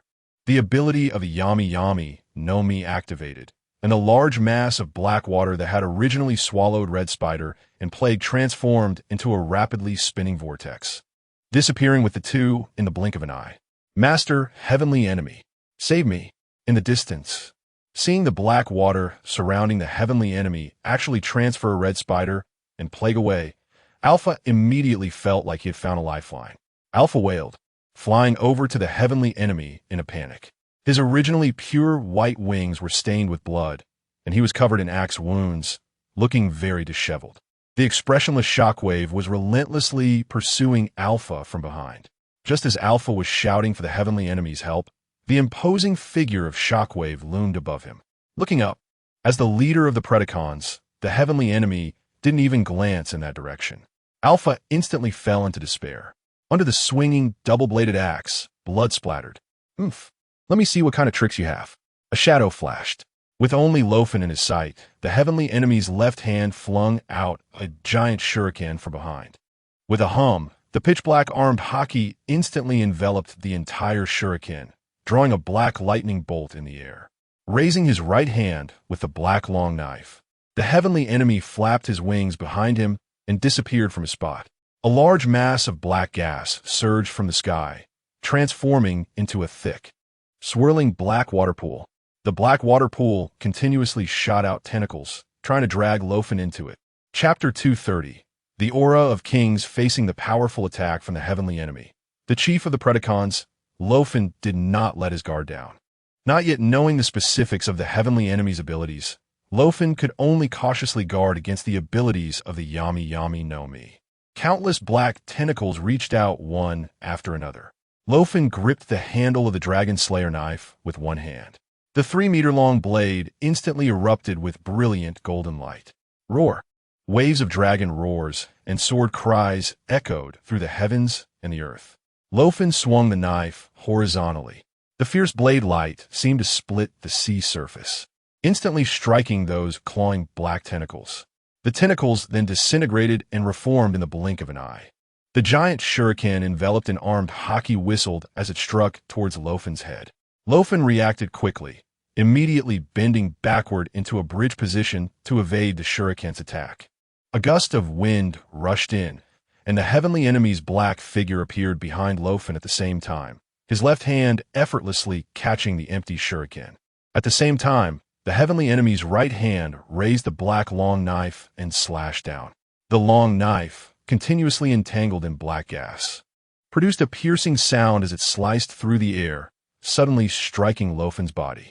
Luo Fan's body was instantly split in two. Without any hesitation, the heavenly enemy changed his hand position and swung the descending long knife sideways. Clang! The long knife and the Dragon Slayer knife immediately collided. In a battle between strong opponents, everything relies on combat awareness. At the moment the long knife sliced through Luo Fan's body, the heavenly enemy felt no change in weight and immediately understood that he had only struck Luo Fan's afterimage. The second horizontal slash he executed was the real killing move. The Dragon Slayer knife and the long knife wrapped in black gas clashed together, and Luo Fan's expression slightly changed.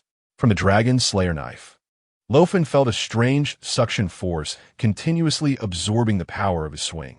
The source of the strange suction was precisely the black gas enveloping the long knife.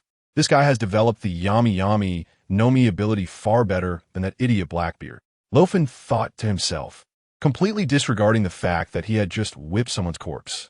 Realizing that the black gas released by the heavenly enemy had the peculiarity of absorbing strength, Luo Fan directly withdrew his knife to create distance. Seeing Luo Fan trying to pull away, the heavenly enemy immediately extended his left hand. With 5 fingers spread wide, the heavenly enemy's left hand was completely covered in black gas. Dark water, prison. The black gas in the heavenly enemy's hand twisted continuously. A strange yet powerful suction directly enveloped Luo Fan's retreating body. The immense pulling force directly dragged Luo Fan towards the heavenly enemy.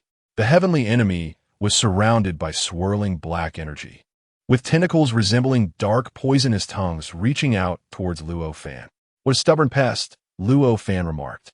He retracted the dragon-slaying sword into his space ring, and a blazing sunlight burst forth. Holding the Ho-E-Divine Bow, Luo Fan let himself be pulled by that strange suction, drawing the bowstring back with force and shooting an arrow. The sun was high in the sky. Arrows, condensed from countless rays of blazing sunlight, fell from the sky like a golden rain.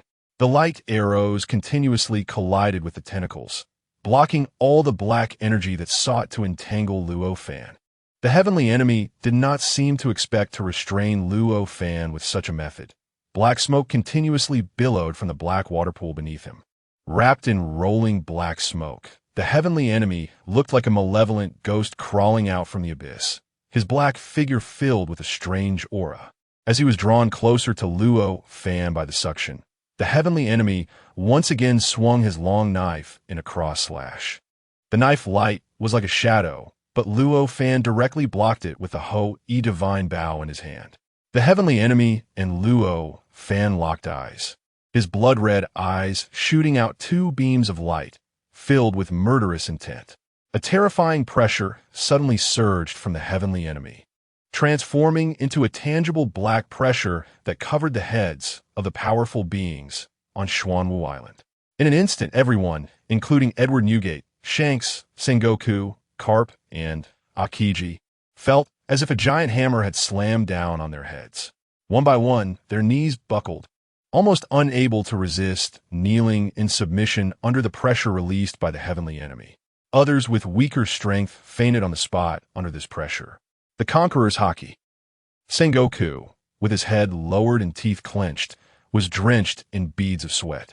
This Conqueror's Haki towered over everyone. Luo Fan was the first to face the suppression of the heavenly enemy's Conqueror's Haki, momentarily stunned. However, the scene of Luo Fan being suppressed by the Conqueror's Haki as the heavenly enemy had imagined did not occur. Boom! Another equally surging aura erupted from the sky, surrounding Luo Fan. His black hair billowed in the wind, and golden light swirled around him. The pressure continued to rise. The phantom of the divine beast, White Tiger, manifested in the world. Luo Fan's own Conqueror's Haki clashed directly with the heavenly enemy's Conqueror's Haki. The clash of Haki alleviated the oppressive feeling that had been overwhelming everyone on Xuanwu Island.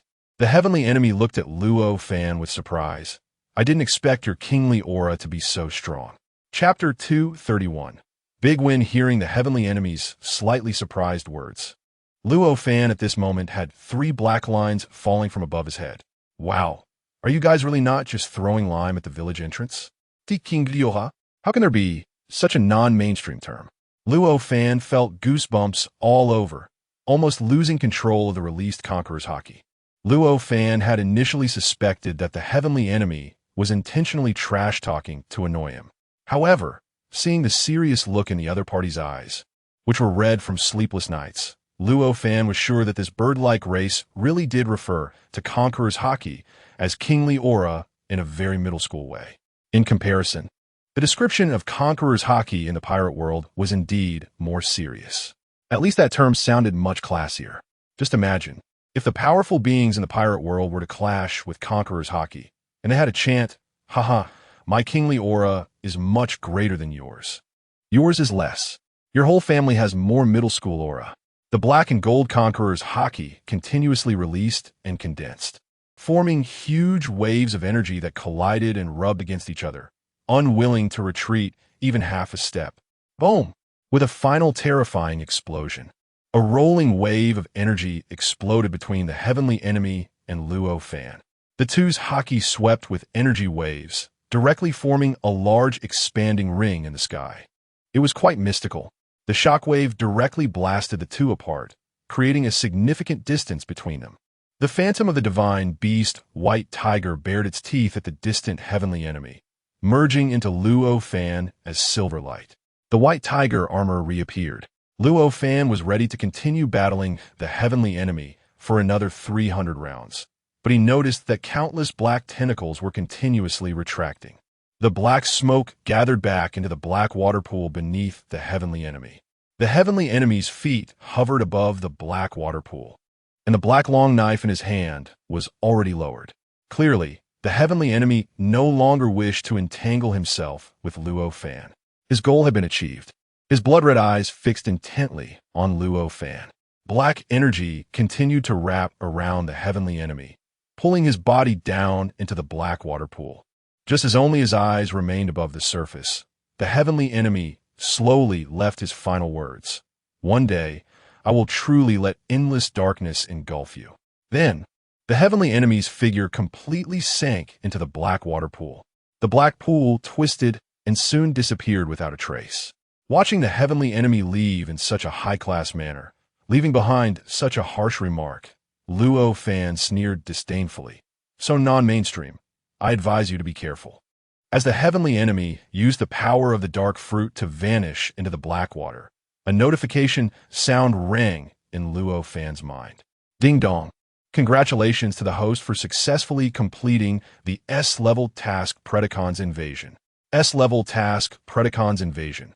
Predacon members have infiltrated Xuanwu Island. Please expel and capture the invading enemies immediately. The expulsion task has been successfully completed.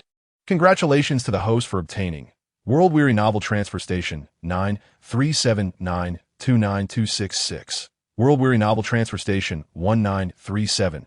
929, 2666 shock points, 1200 respect points, and 10 lottery chances in them all. Congratulations to the host for successfully capturing the second Predacon. You have received 1 advanced gene enhancement potion and a random epic skill, Bloodline Limit, Susu. The continuous reward notifications made it impossible for Luo Fan to hide his ecstatic expression. What a gain! I'm rich again. With a shock value of 1 billion. Plus the 10 draws from Maul, who knows how many good treasures he could exchange for. Not only that, but he also captured the 2 Predacons, Carnage and Rampage, completing 2 mini-stage tasks. The system directly rewarded him with 2 epic skills and 2 advanced gene enhancement potions. Calculating it all, it was a huge profit of several billion. Ha, this feels great. Looking at the amounts and items displayed on the panel, Luo Fan tilted his head, hands on his hips, laughing heartily without caring about his image. The crowd, who had just experienced the pressure of the heavenly enemy's conqueror's hockey, couldn't help but pause and exchange glances at Luo Fan's ecstatic display. Don't joke around. You're currently the only line of defense against the alien invasion. You can't just be foolish without realizing it. Bloodline Limit, Susu. It is the manifestation of divine power. The user activates the Meijiki Sharingan. The host already possesses it, allowing them to directly overflow their power beyond their body, forming a personal god of war state that can ignore most attacks. Depending on the user's condition, it creates unique weapons and abilities. Note, the host only needs to activate the Meijiki Sharingan to use Susanoo and will not suffer backlash from the Susanoo state. But it will consume a large amount of stamina, making those with insufficient realm prone to fatigue. It seems that the last epic skill that was opened was Tsukuyami, and due to the system granting the Meijiki Sharingan, this time when Luo Fan opened the box, he obtained Susanoo, with the conditions still being the Meijiki Sharingan. Not bad, not bad. Next time I encounter the heavenly enemies, I will activate Susanoo to see who is bigger. Luo Fan rubbed his chin and let out a sinister laugh. Chapter 232. Sharing the Fountain of Youth. A massive amount of rewards sparked an idea in Luo Fan's mind. If he actively provoked the Moon People, would the system issue corresponding tasks and rewards? After all, if they attacked him, it wouldn't be much different from him attacking them. Now he finally understood why America, in his previous life, always liked to incite wars. Luo Fan clicked his tongue and sighed to himself. Making money from war is indeed fast. The shock value from a single task reward was enough for the previous Luo Fan to flaunt for a long time. After the decisive battle in the Holy Land of Mariehua against him, overthrowing the Dragon Noble's rule for hundreds of years, Luo Fan's realm had reached a bottleneck. After all, there were no bosses for him to flaunt his face against. Originally, Luo Fan planned to use the otherworldly car to travel to other dimensional worlds. Unexpectedly, the Moon People, sealed in ancient history, conveniently presented themselves at his door. He had to make good use of this opportunity, right? Luo Fan cracked his knuckles and turned to look at the island of Xuanwu. Although the Red Spider, Plague, Rampage, and Massacre were immediately intercepted by Luo Fan and his group, dozens of modified soldiers with the abilities of the Shining Fruit or Magma Fruit still caused significant damage to the people of Xuanwu Island. Fortunately, there were not too many casualties. Under the power of the divine beast Xuanwu's exclusive skills, the land and buildings on Xuanwu Island continuously restored themselves amidst flashes of light. Ordinary citizens who had quickly hidden in underground shelters during the outbreak of the battle gradually peeked out, seeing the buildings that were continuously repairing themselves. Everyone's faces showed expressions of relief after a disaster. Looking at the silver-winged figure hovering above Xuanwu Island, everyone's eyes were filled with trust and admiration. Indeed, moving to Xuanwu Island was the right choice. Honey, I told you. Staying on this island under the protection of the Lord of the Nation is how we can preserve our lives. How amazing. My house is actually being repaired. Mine too. I thought my house, for which I just finished paying the down payment, was going to collapse. Sob, sob, sob. Everyone was so excited that tears filled their eyes. If they were still under the rule of the Dragon Nobles, even if a town was destroyed by the Navy and pirates, the world government wouldn't provide any compensation at all. Can you imagine just finishing a day of hard work, finally enjoying a hot pot and singing, when suddenly you were robbed by pirates? Moreover, The Navy, which was supposed to save the citizens, accidentally shattered your house with a punch while fighting the pirates. And ordinary citizens lived in such dire straits every day. Now, compared to their current treatment, everyone was even more determined to follow Luo Fan. Lord of the Nation is mighty. Lord of the Nation is mighty. We will always support you. The fervent cheers of the island's citizens sounded like waves of heat, continuously reaching Luo Fan's ears. Luo Fan looked at the jubilant ordinary people on the island and smiled, compared to the genuine gratitude on people's faces. The shock value obtained from the system seemed trivial. The white tiger's wings slowly retracted, disappearing behind Luo Fan. He lightly tapped his toes on the grass, swayed by the breeze. Whitebeard, Edward Newgate, red-haired Shanks, Sengoku, and the other strong figures who had just fought gathered around. Unknowingly, all factions had subtly come to regard Luo Fan as the only cornerstone. Old White, let us take everyone to drink for the Fountain of Youth later, Luo Fan said, looking at the varying degrees of injuries on everyone. He didn't want to share the healing potions with so many people. Otherwise, they'd all be pestering him for more once they tasted the sweetness. Whitebeard and Kaido were typical examples of this. Drinking from the Fountain of Youth also has the effect of healing injuries and restoring functions. More importantly, the Fountain of Youth will never dry up. It's simply a sustainable source of a blue buff. As if remembering something, Luo Fan solemnly reminded Whitebeard, remember, 1 sip per person, more will require payment. Of course, leave it to me. Whitebeard patted his broad chest and grinned, seeing Luo Fan and Whitebeard shaking down the others in front of everyone. Even Shanks couldn't help but facepalm. Fountain of Youth? What is that? A group of Navy personnel looked at each other, bewildered. In an instant, they felt there was no need to be so excited or shocked. After all, whatever it was, as long as it was related to Luo Fan, it was nothing unusual. Stay calm, stay calm. A group of people constantly hypnotized themselves in their hearts. Now it's your turn. Luo Fan looked at the captured massacre and rampage. As 2 of the strongest Decepticons in the Moon People's expeditionary force, one was tightly bound by the Shintian battle armor, while the other knelt on the ground with lifeless eyes, resembling a petrified statue. Clearly, the torment of Tsukuyomi was not over yet. Chapter 233. Converting puppets here. Another one. Marco grabbed a charred, mangled wing and dragged the severely injured Betas in front of everyone. Because he stubbornly shot down the AM-9 Sidewinder missile fired by the Falcon fighter jet, Betas was blown to a crisp in a series of explosions.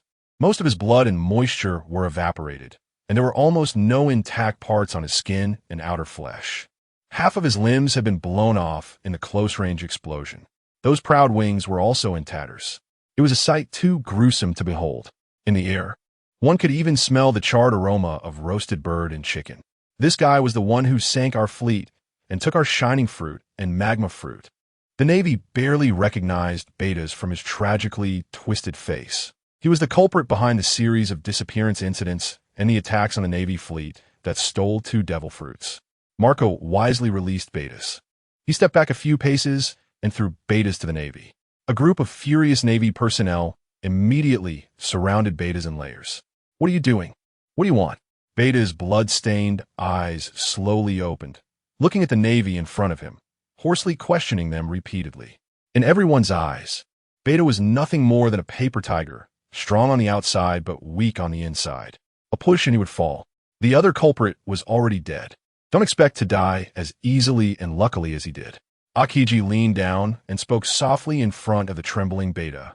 The cold air seeped into Beta's body with Akiji's words.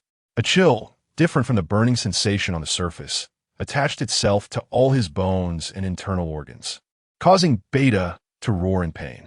Take revenge for our fleet comrades and the 2 vice admirals. Return the spark fruit and the magma fruit.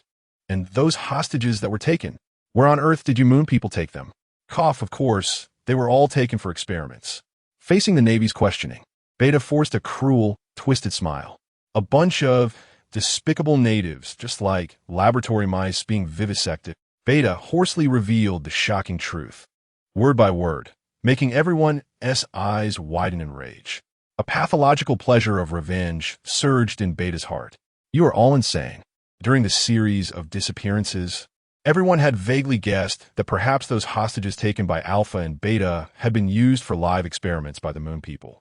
In the eyes of the Moon People, the humans of this world were merely a bunch of lowly ants and natives. Their disregard for life surpassed even that of the former celestial dragons. However, when they heard Beta admit this unwanted speculation, everyone present trembled with shock and anger. The Moon People's contempt for life revealed a nauseating evil from their bones. "Let me punch this bastard to death."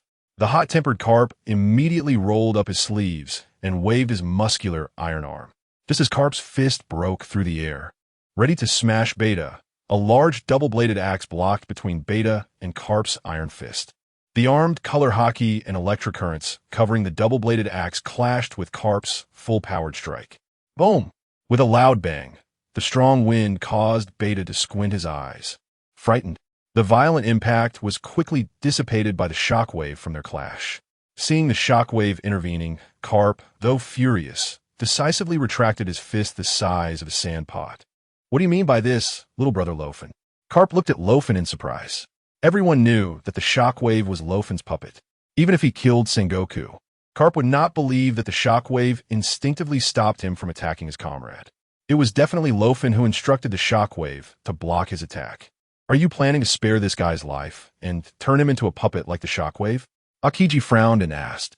The Navy had already lost a fleet, 2 vice admirals, and 2 powerful devil fruits to Alpha and Beta. Not to mention that the shockwave attacking the world government headquarters had been turned into a puppet by Luo Fan. That guy was the 4th seat of the Decepticons and had utilitarian value. However, the Navy absolutely had to take revenge on Beta. Moreover, Beta had taken so many people for live experiments. Once such a horrifying truth got out, the public would surely demand the world government to execute him publicly to calm the people's anger. Therefore, Aokiji and others were not very supportive of Luo Fan wanting to turn Beta into a puppet. However, Luo Fan shook his head, looking at Beta, who was gasping for breath. A glimmer of light appeared in Luo Fan's eyes, as if he felt his life was saved. Luo Fan mockingly smiled. "Don't worry. I don't want to waste the quota for converting a death god servant. Take this."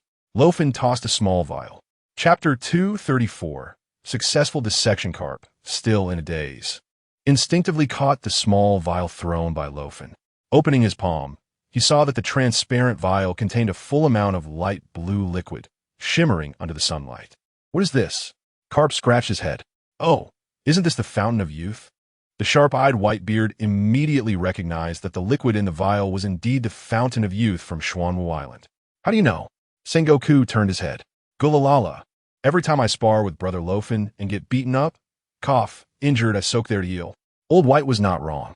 Luo Fan pointed at the fountain of youth in Carp's hand, saying that just 1 drop could basically heal injuries on the body. Luo Fan then turned his finger downwards, pointing at Beta on the ground, revealing a devilish smile. "As long as you don't kill him all at once, even if you cut off his little brother or wings, or skin him alive and boil his bones, just give him a drop of the fountain of youth, and I guarantee he will live a life worse than death next time." Luo Fan's words hit Beta's chest like a heavy hammer. Beta felt as if he was in an ice cave. Oh! The others, realizing what Luo Fan meant, immediately opened their mouths in shock, their expressions filled with intrigue and admiration. "The living Hell King has to be you. This bottle doesn't count towards your costs," Luo Fan added. The faces of Sengoku, Aokiji, and others immediately fell. As expected, admiration was just fleeting clouds. "Now I have to deal with you properly. A full bottle like this will be enough for you to experience." Carp squatted down, shaking the small vial in front of Beta, grinning widely. However, there was no warmth in his smile. Behind Carp, a group of Navy figures now seemed to transform into tall, demonic silhouettes, their playful gazes fixated on Beta. Terrified, Beta wanted to struggle, but he felt no sensation in his body. From his shattered throat came a low, trembling roar. At that moment, Beta truly understood what kind of feelings those abducted natives must have had while lying on the experimental beds, waiting to be cut open. For someone like Beta, Luo Fan didn't even consider making him his death god servant. Moreover, after the Navy had tortured and taken revenge, killing Beta would still allow him to be converted into a puppet. The skill Summon Death God only gave Luo Fan 10 slots for Death God servants. But there was no limit for Death God soldiers. Of the 10 slots, one was used by the Shockwave, and the current slaughter and chaos would definitely take up 2. As for the Red Spider and that strangely capable Chief Decepticon, Luo Fan had already mentally reserved spots for them. He was really looking forward to the next battle. This skill seemed to be best used for summoning troops. Luo Fan calculated in his heart. Since the Moon People had seized the Devil Fruit trees to mass-produce modified soldiers, why couldn't he, Luo Fan, convert a bunch of Death God soldiers? After all, it was about a sea of troops, right? At that time, when your soldiers die, I will transform them into Death soldiers right in front of you. The Minotaur will ask you if you're scared. At this moment, inside the illusion space created by Tsukuyami, due to the inability of the heavenly enemy to successfully awaken the spirit of the Rampage remains trapped in this blood-red world. Mountains of knives and seas of fire. Axes and swords inflict various forms of torture upon Rampage, pushing his willpower to the brink of collapse. Just when Rampage thought his spirit would be forever trapped in this world, the previously still blood-red sky suddenly. Beyond the firmament lies endless darkness. Everything suddenly vanished, and the blood-soaked Rampage screamed as he fell into the black void. The tortured Rampage suddenly opened his eyes. Just as his weakened mind returned to reality, Luo Fan delivered a powerful kick to Rampage's chest. Bang! The terrifying pressure transformed into a white airflow that shot straight out from Rampage's back. Under Luo Fan's lightning-fast kick, Rampage was instantly sent flying backwards, crashing through a mountain peak. A trail of blue blood was left in the air. Before Rampage could cough out the accumulated blood in his throat, Luo Fan, who had instantly moved to his trajectory, delivered another direct kick. Bang! Rampage's spine snapped forward violently, and he let out a painful scream, like a ball being kicked back by Luo Fan.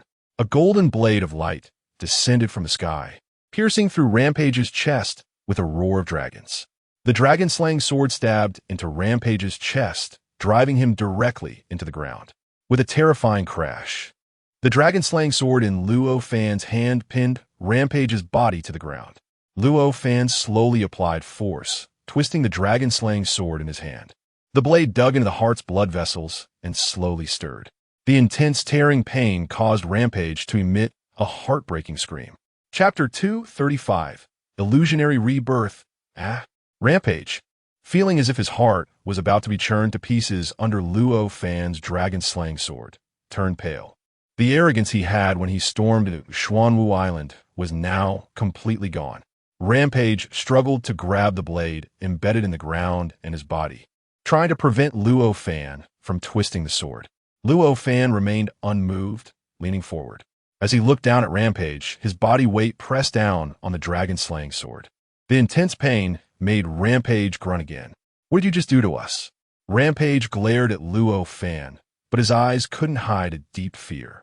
The natives of Xuanwu Island surrounded him, while Red Spider, Plague, and the heavenly enemy had vanished without a trace. Clearly, their actions had once again ended in failure.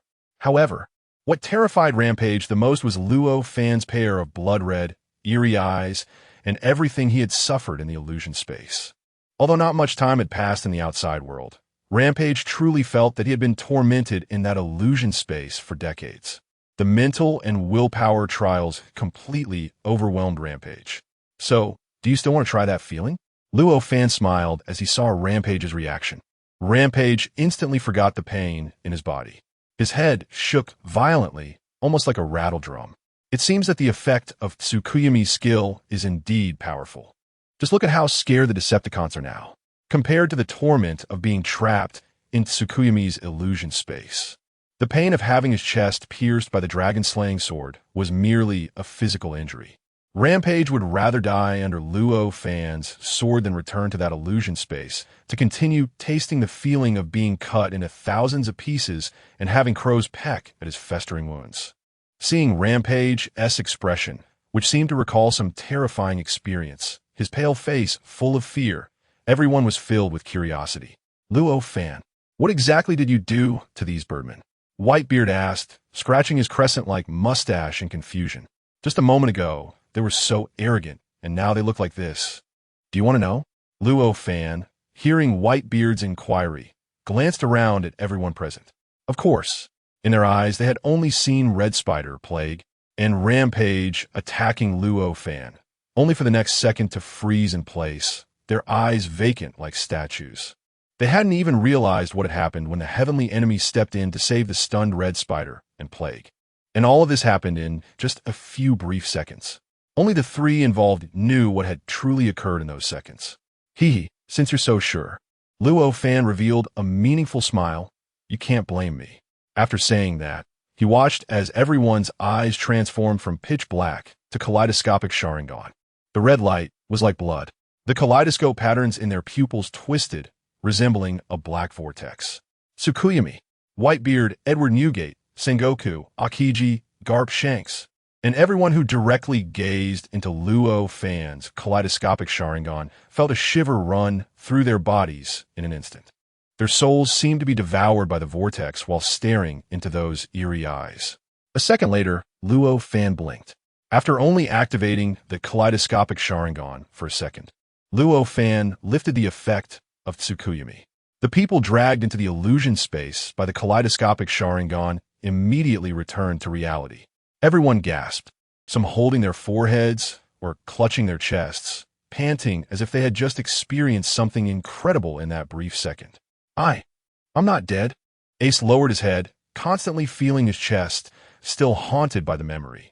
In the illusion space, Ace had gone through a series of battles and being captured, ultimately being pierced through the chest by former Marine Admiral Akainu's magma fist. That near-death pain lingered on. Everything felt so real. I really thought I was going to die. Was it another world? Or hell, I felt like I was in that world for a long time. Everyone who was dragged into the illusion space by Tsukuyami experienced various illusions created by Luo Fan within a second. Although it was merely a level of teasing, the illusions in that space felt so real that it left everyone profoundly shocked. So it took a long time to calm down from that illusion. What a terrifying illusion. Sengoku sighed, and everyone else agreed. Just think about it.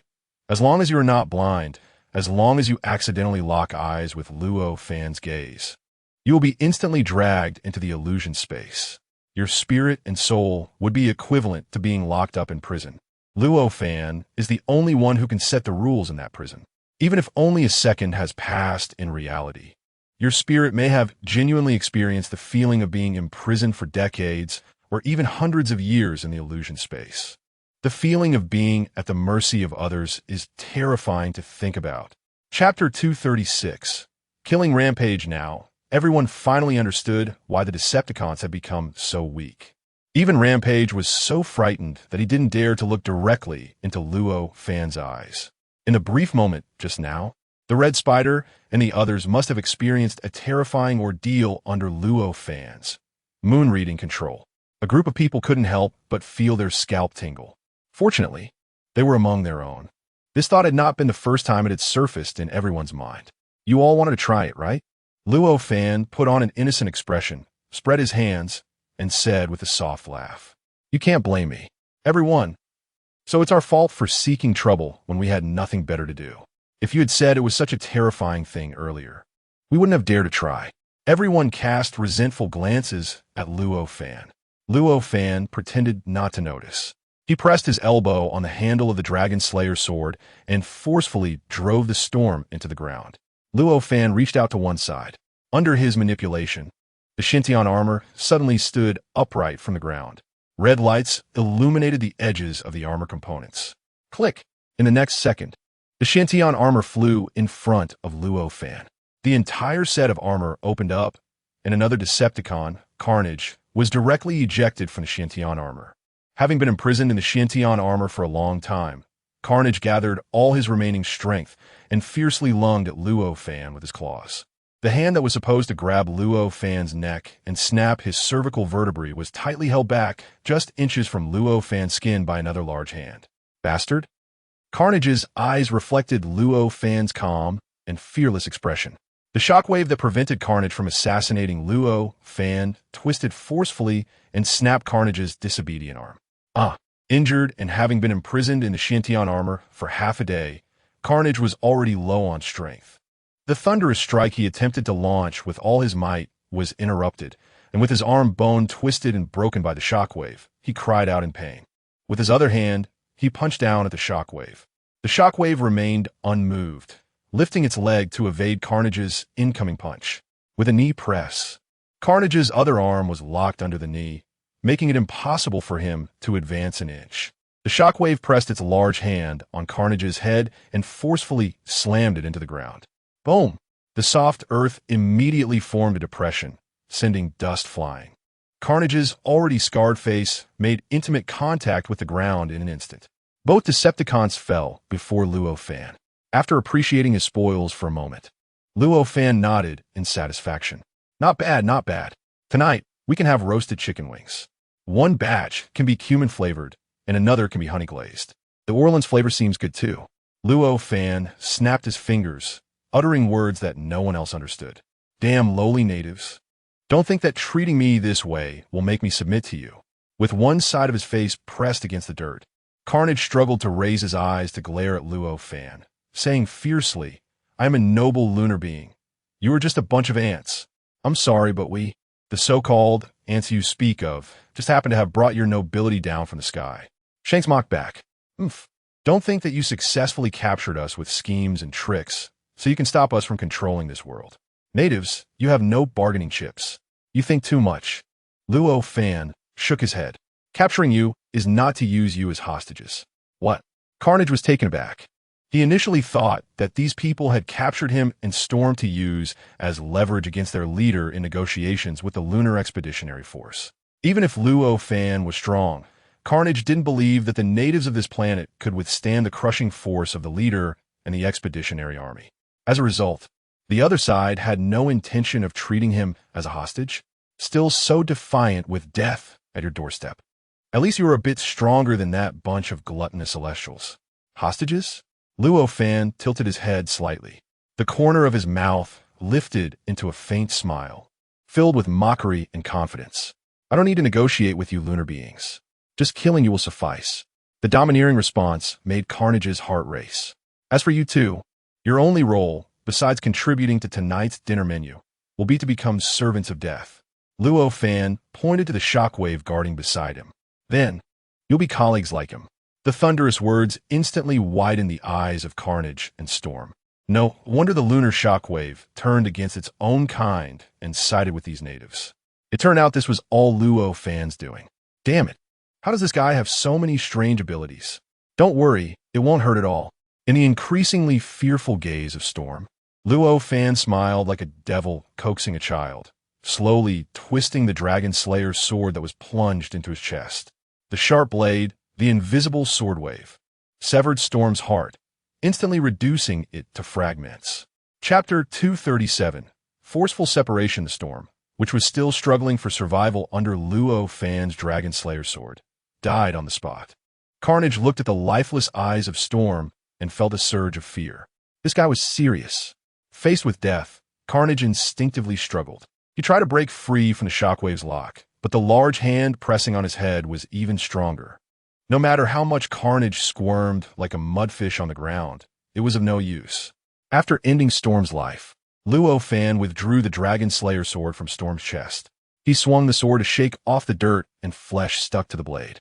Then, Luo Fan leisurely extended his hand, palm open, towards the lifeless Storm on the ground. Here it comes. The Navy members instinctively shivered. A familiar, cold, ghostly aura surged from Luo Fan. The bone-chilling cold spread outward, centered around Luo Fan and Storm.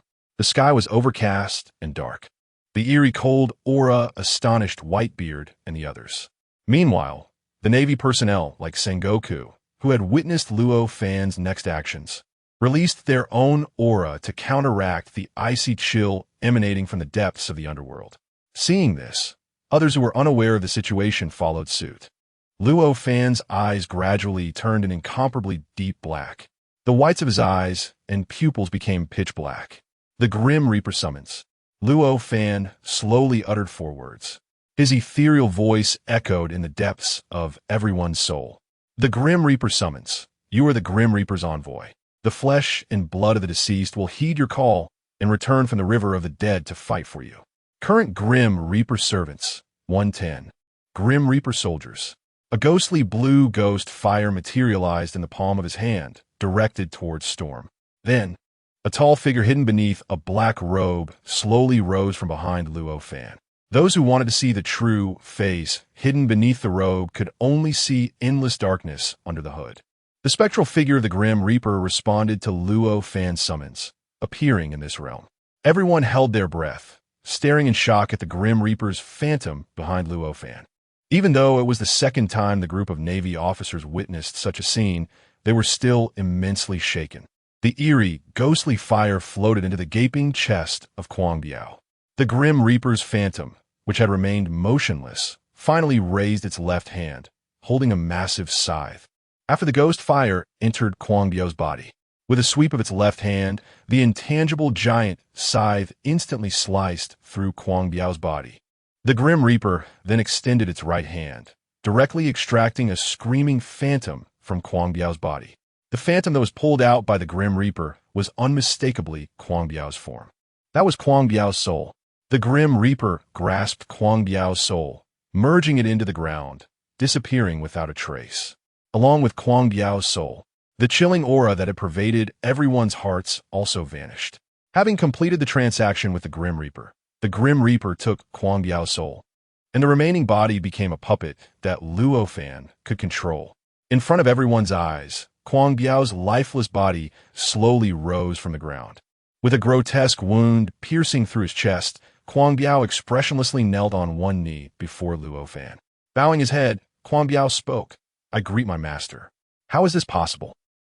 How is this possible?" The eyes of the person named Zansha widened in shock, mumbling continuously at the unfolding scene. This must be a trick. Others were equally dumbfounded. Congratulations to the host for gaining 1101 shock points. Congratulations to the host for gaining 966 shock points. Although they had previously witnessed the shockwave, Whitebeard and the others truly had no idea that the process of transforming a puppet was so explosive. Everyone felt as though their worldview had been dealt a 999 critical hit at that moment. Is this some kind of fruit ability? It's too awesome, right? A group of Navy officers looked around and saw that everyone had a face full of existential doubt, and smiles immediately broke out. Fortunately, it seems we weren't weak in our psychological endurance, after all. Everyone is equally perplexed.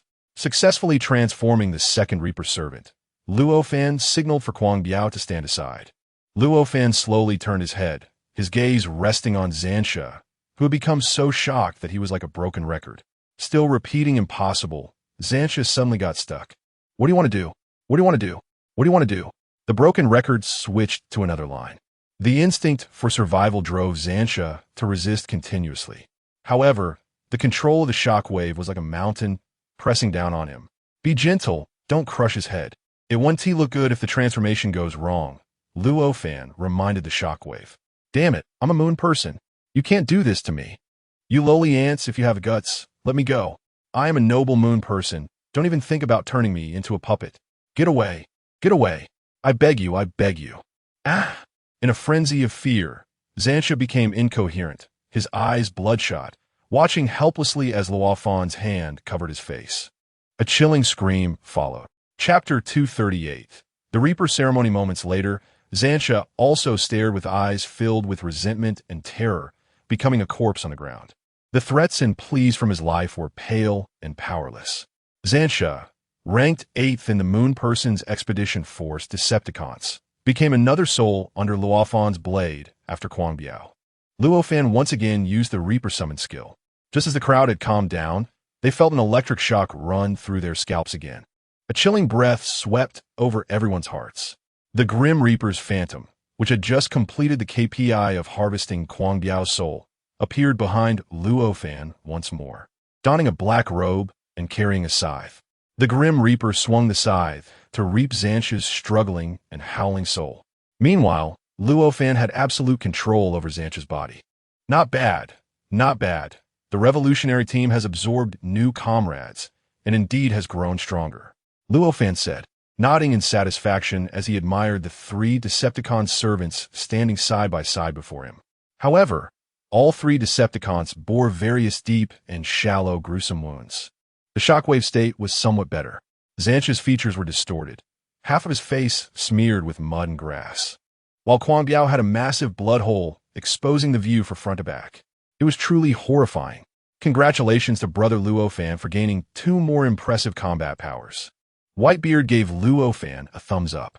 Although he detested moon people and found Luo Fan's summoning of Reaper servants too terrifying, turning enemies into comrades who would obey him completely was an opportunity he couldn't miss.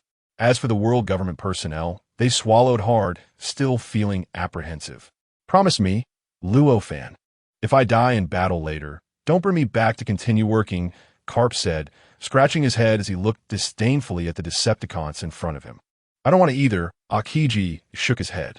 A group of Navy officers all wore expressions of refusal. Besides that, there was also a sense of relief. If Luo Fan had this terrifying ability when they had previously clashed with him, that wouldn't just be the moon people who would be turned into puppets. Every one of them in the Navy would probably be unable to escape. Ugh, a chill ran down everyone's spines. No. How can we think of such terrifying things? Don't worry, my quota for transforming servants is limited. Luo Fan rolled his eyes, of course. I'm saving it for those moon people. Although Luo Fan had previously considered pulling out the bodies of the fallen Navy generals for recycling, now Xuanwu Island and the world government were allies. If the Navy found out about Luo Fan's thoughts, they would probably be scared half to death. That's right. When the time comes to bring their own people to attack, they would probably frighten those bird people, right? It has to be this way. The crowd chattered, fully agreeing with Luo Fan's idea. When the strong from a moon people come over, Luo Fan would transform them into his own, then command them to fight back. Just thinking about it was exhilarating. All right, let us not discuss this for now, Luo Fan said. Everyone has just gone through a battle. If it weren't for your assistance, Xuanwu Island might have suffered even worse casualties and destruction. The woman S-toxin is highly corrosive and may damage the bloodline foundation. So it's best for you to treat your injuries as soon as possible. Whitebeard nodded. Brother Luo Fan is right. We need to heal our wounds so we can take down those moon bird people again. Luo Fan nodded. You all treat your injuries first. I'll go comfort the people on Xuanwu Island. Old White, take them to the Fountain of Youth. Each person just needs to drink a cup of spring water. Remember, if anyone secretly drinks more, charge them. The crowd, seeing that the Luo Fan family was thriving, they couldn't help but silently curse a few times in their hearts as they followed the old man with the white beard towards the Fountain of Youth. 3 members of the Decepticons were also ordered by Luo Fan to the Fountain of Youth to heal their horrific wounds. Once everyone gradually left the battlefield, Luo Fan turned around and stretched. The ritual he was about to perform might shock others even more. The land on Xuanwu Island shimmered with a faint light, and the soft ground began to tremble and turn. Emerging from a surging land were the bodies that had just died in battle and were subsequently buried by Xuanwu Island. Among them were the people of Xuanwu Island, as well as dozens of lunar soldiers, including Alpha and Betas. All the corpses that had fallen on the island were churned up, appearing uniformly before Luo Fan. Hundreds of corpses, looking somewhat eerie. The Grim Reaper summoned. Luo Fan's eyes turned pitch black as he extended a finger forward. A small wound automatically opened at his fingertip, and a drop of slightly golden blood slowly dripped onto the ground. Ding! Chapter 239. Sworn to resist? The dripping blood did not directly merge into the ground, accompanied by a crisp sound in the void. This drop of golden red blood directly rippled in the air, creating visible waves. The golden light of the waves slowly spread out in all directions. All the corpses quietly lying on the ground were enveloped by the waves. In the next moment, all the corpses covered by the waves seemed to be soaking in sulfuric acid, with all clothing and flesh dissolving and peeling away at a visible speed. There was no cold breath from the underworld, nor did the shadow of the Grim Reaper appear behind Luo Fan. But this scene was just as terrifying as when the Grim Reaper shadow took away the souls of the Decepticons. Although the light of the waves was a sacred golden color, wherever it passed, all flesh was dissolved into nothingness like liquid. In the end, what remained before Luo Fan were the white corpses that had been stripped of clothing and flesh, with even the internal organs completely vanished. The last wave of golden light washed over the corpses. Suddenly, fine and subtle golden patterns were engraved on all the corpses, forming mysterious runes. As the engraved patterns shimmered with golden brilliance, the originally silent skeletal remains suddenly emitted a series of crisp, cracking sounds. In the deeply sunken eye sockets of all the skulls, two blue flames sprouted. It looked like a pair of blue eyes. Crackle, crackle. A row of white bones with blue flames in their eye sockets supported their seemingly fragile limbs and crawled up from the ground. Some even adjusted their misaligned jaws. Before long, hundreds of resurrected skeletons stood neatly before Luo Fan. At the forefront were 62 white skeletons. Some even had wings formed for bones. They were alpha, betas, and the group of lunar-modified soldiers who had perished on Xuanwu Island. Regardless of what forces they belonged to in life, with their flesh devoured by hellish demons, and now only their skeletons resurrected, they had only one identity left. That was the Grim Reaper soldiers summoned by Luo Fan. Although their strength was far inferior to the Grim Reaper's servants among the Decepticons, the number of transformations of the Grim Reaper soldiers was limitless. Just think, if Luo Fan led a skeletal army transform from a group of the dead, wherever they went, they could continuously transform into explosive soldiers. A sea of skeletons would directly engulf everything, making any enemy tremble in fear. Luo Fan looked at the skeletal soldiers before him and sighed. If I keep exploding soldiers like this, wouldn't I directly become a necromancer? Luo Fan couldn't help but think of a joke. As the protagonist, your biological brother was brutally killed, and to avenge him, a dwarf teammate made you armor and weapons. A human swordsman cleared the way for you, and an elf provided range support with a bow and arrow. And the necromancer, he directly summoned your dead brother to fight for you. It could be said to be quite hellish. With a wave of his hand, Luo Fan directly stored all the Grim Reaper soldiers in the large space ring. The skeletal Grim Reaper soldiers could no longer be considered living beings. On the other side, on a remote small island far from the waters of Xuanwu Island, in the clouds above the island, a lunar ship was quietly hidden. There were no traces of people on the island except for giant beasts. Between the lush jungles, countless black gases suddenly surged from the grass-covered ground.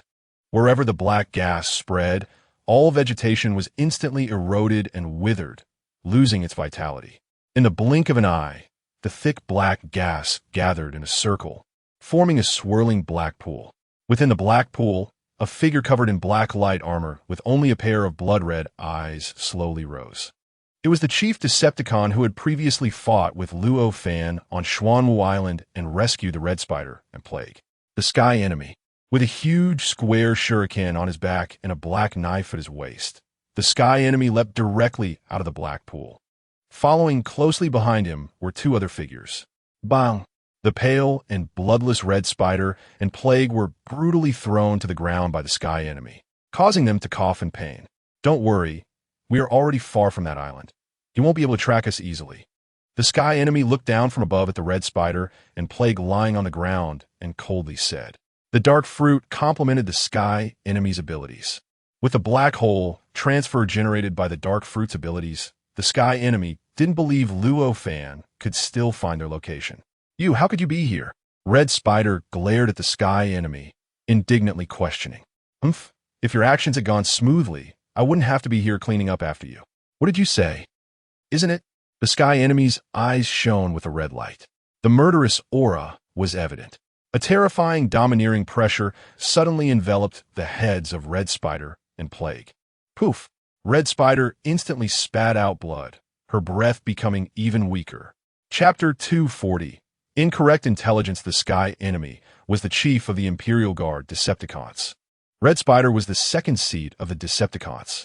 Although it was just a difference in sequence, the Sky Enemy's strength far surpassed that of Red Spider. The terrifying Conqueror's hockey pressure shook Red Spider's already traumatized mind. It felt as if her chest had been struck by a heavy hammer, and Red Spider spat blood again, collapsing to the ground, only able to glare at the Sky Enemy with resentment.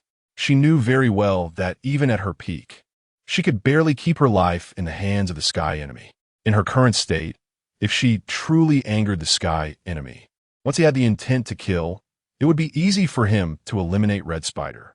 Moreover, the sky enemy only needed to report to the leader afterward, putting all the blame for Red Spider on Luo Fan, clearing himself of any responsibility. The Red Spider, weighing the pros and cons, no longer says anything. As for the plague beside him, it has remained silent throughout. Humph. Seeing the Red Spider's expression of anger, yet unable to speak, the enemy of the heavens sneered coldly. Even if I don't kill you, when you return to report to the leader, you will still taste the bitterness of mission failure. That was due to misinformation. That damn native is completely on par with you, and he has our gene enhancement serum in his hands. The Red Spider retorted unwillingly. For members of the top 10 Decepticons acted together, leading 60 modified soldiers injected with the Devil Fruit ability factor. The result was almost a total loss, with only the 2 of them being rescued. Such a record is an unprecedented dark history in the history of the Guard Corps and even the entire Expeditionary Force. It is a tremendous humiliation. Are you sure he has the gene enhancement serum? Hearing the Red Spider's words, the enemy of the heavens immediately turned his head. His cold red eyes made the Red Spider's heart tremble. That is the highest level secret possessed by our clan. How could that native possibly have it? The enemy of the heavens immediately thought of the possibility of a traitor emerging within their race. This news must be reported to the leader. If there really is a traitor among us who can access such secrets, the consequences would be unimaginable. The plague's expression was grave. Moreover, that Luo Fan killed Shockwave. I don't know what method he used to turn Shockwave into a puppet. The plague hesitated to speak. His meaning was understood by the enemy of the heavens and the Red Spider. Shockwave being turned into a puppet by Luo Fan means that the captured Barrage and Carnage are also likely to meet a grim fate. Most likely, they will end up like Shockwave, becoming Luo Fan's puppets. The Red Spider and the plague recalled the mental torment they experienced when being pulled into the illusion space by Tsukumi, and they subconsciously trembled slightly. That is definitely a pain they never want to experience again in their lives. If it weren't for the enemy of the heavens lurking in the dark and intervening, they would have likely met with disaster as well. Why didn't you act sooner? The Red Spider was somewhat displeased. If the enemy of the heavens had acted earlier, the Red Spider did not believe that with the enemy of the heavens and their 4 combined powers, they would not be able to defeat Luo Fan. If that were the case, Barrage and Carnage would not have fallen into Luo Fan's strange ability and been captured, and the modified soldier team would not have suffered total annihilation. This time, they successfully infiltrated Xianyuan Island, but returned empty-handed. Xianyuan Island will definitely strengthen its defenses afterward. They have lost the last chance to assassinate Luo Fan. Apart from a direct invasion, if I remember correctly, this mission was undertaken by you on your own accord. What obligation do I have to cooperate with you? The enemy of the heavens spoke coldly, like an ice cave. The enemy of the heavens' words caused the Red Spider's expression to freeze. Is it that the leader sent you to lurk in the shadows just to watch? Don't think that mentioning the leader can suppress me. Don't forget that you are not the leader. The Red Spider gritted his teeth. As the chief of the Decepticons for many years, the enemy of the heavens' strength has become unfathomable, and his ambition has naturally grown. The moon people worship the strong.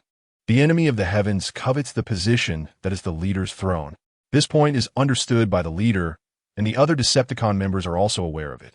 Although the enemy of the heavens has not yet truly challenged the leader's throne, 3 factions have already subtly formed within the Decepticons. Some Decepticons have secretly begun to follow the enemy of the heavens. The Red Spider firmly supports the current leader. The last faction is represented by the Plague, who skillfully navigates between the 2 factions, remaining a neutral party without making a sound. The enemy of the heavens remained non-committal and ignored the Red Spider's words. The enemy of the heavens summoned the spaceship above. The spaceship hidden in the clouds above the small island began to slowly descend toward the island. Soon, the faint blue light ring at the bottom of the spaceship enveloped the heads of the 3. You 2 should think carefully about how to report back to the leader. As for that native, the enemy of the heavens recalled the brief encounter with Luo Fan, and a murderous intent flashed in his eyes. I will naturally find a way to eliminate him. Chapter 241, Foundation in Turmoil. Outside the atmosphere, spaceships of the Moon People's Expeditionary Force are wrapped in a transparent membrane, quietly arranged. Below the fleet, through layers of clouds, the entire blue planet can be seen. At this moment, inside the huge flagship of the Moon People's Expeditionary Force. The Red Spider and the Plague, rescued by the enemy of the heavens from Xinyuan Island, are kneeling beneath the throne.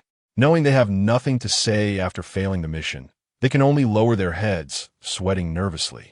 The enemy of the heavens stands in a dark corner with his arms crossed. Other Decepticon members stand on either side, each looking serious. The Red Spider and the Plague have already recounted everything that happened on Xinyuan Island when they met the leader. Everyone initially thought that the Red Spider leading others to attack Xinyuan Island would be very successful. After all, it was not the first time for the Moon People's expedition warriors to occupy a weak native planet. The Decepticons, who were originally looking forward to the show, felt schadenfreude when they saw the Red Spider and the Plague returning in a sorry state. However, when they heard about the advanced weapons on Xinyuan Island, as well as Luo Fan's strength and various strange methods, a shadow faintly loomed over the hearts of the other Decepticons. The Red Spider being the second seat. Wu and Ti lied to deceive everyone. Moreover, she and the Plague were only rescued thanks to the intervention of the enemy of the heavens. This means that the native planet they thought was easy to conquer actually harbored a powerful being, at least on par with the enemy of the heavens. Is this a child of the dimension? Therefore, the other Decepticon factions slowly retreated into the shadows, trying to reduce their presence. What a joke. If even the 4 Decepticons led by the Red Spider cannot gain an advantage, what chance do they, as lower-ranked Decepticons, have? The entire throne chamber fell into a dead silence. The oppressive atmosphere made the Red Spider and the Plague extremely tense. After a while, the leader Megatron, sitting on the throne, slowly stood up. His towering figure cast a long shadow across the throne. Beneath the shadow were the trembling Red Spider and Plague.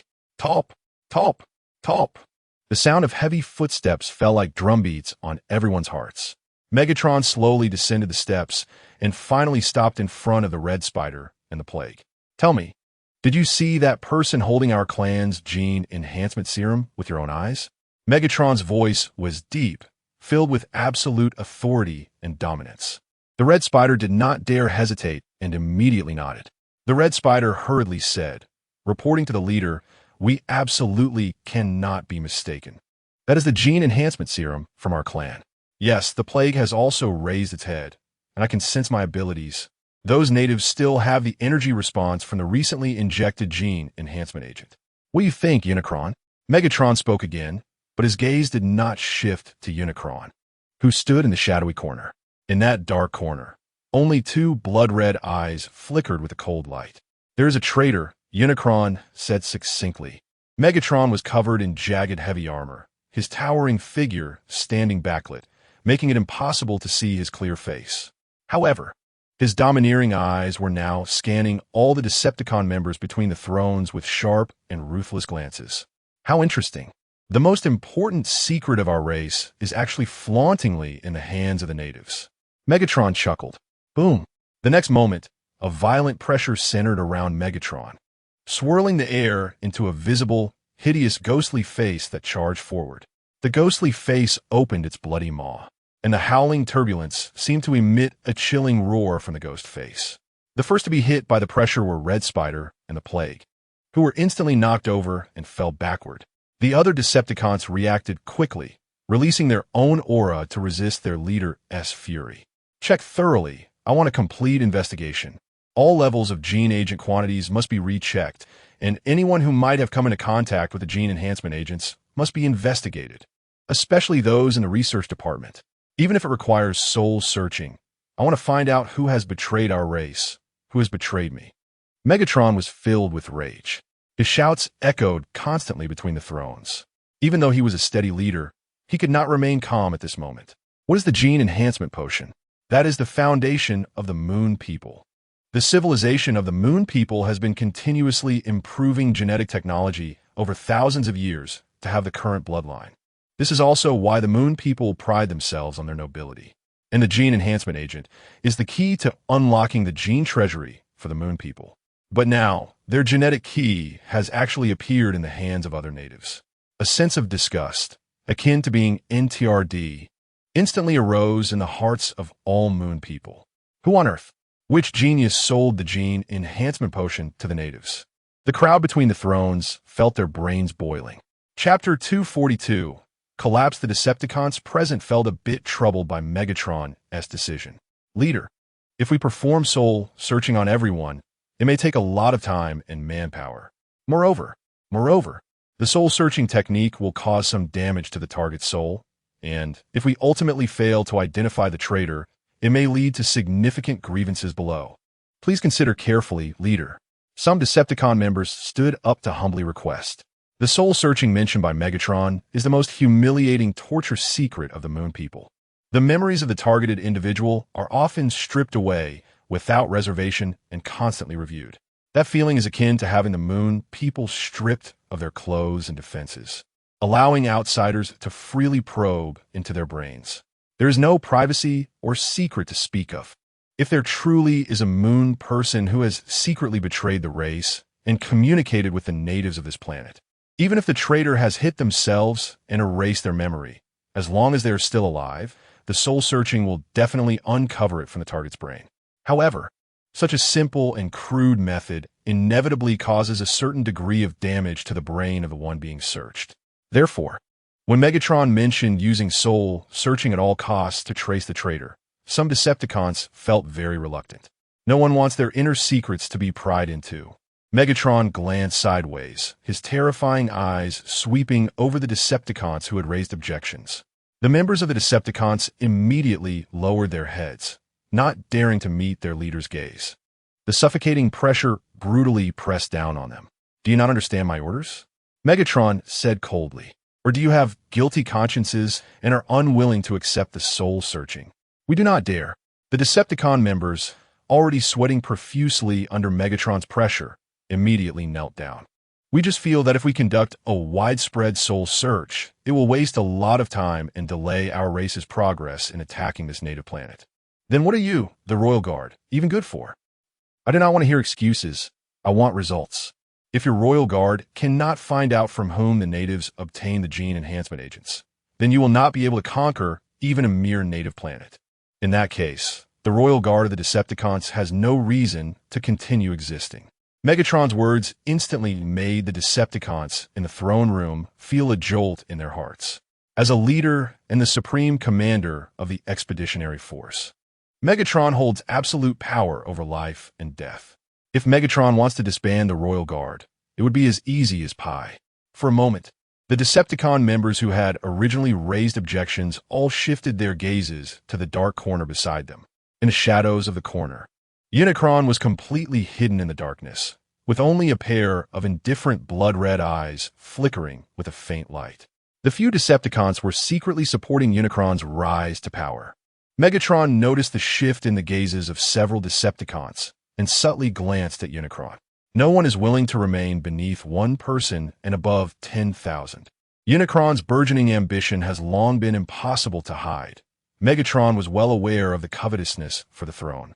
However, for now, the two sides still maintained a delicate relationship.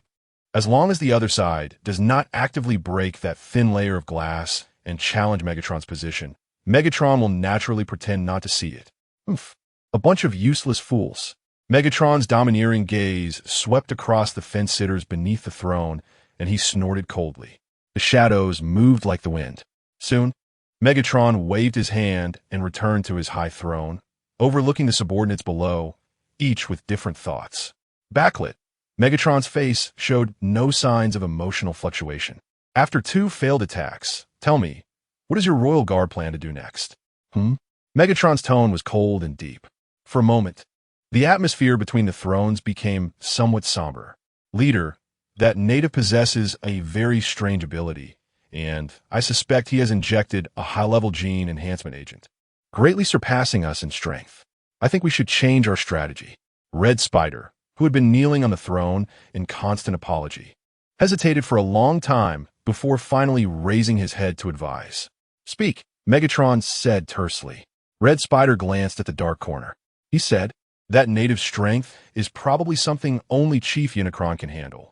Why not let Lord Unicron carry out this task, while the rest of us split up to dismantle their native alliance's forces one by one? Luo Fan passed the burden to Yu Tiandi, not only due to Red Spider's strategic considerations, but also out of a sense of revenge for his own mission failure, while Yu Tiandi stood by and watched. Chief, what do you think? Megatron's eyes flickered. Yu Tiandi, who had long hidden in the dark corners, slowly stepped out, dressed in black armor with only his eyes visible.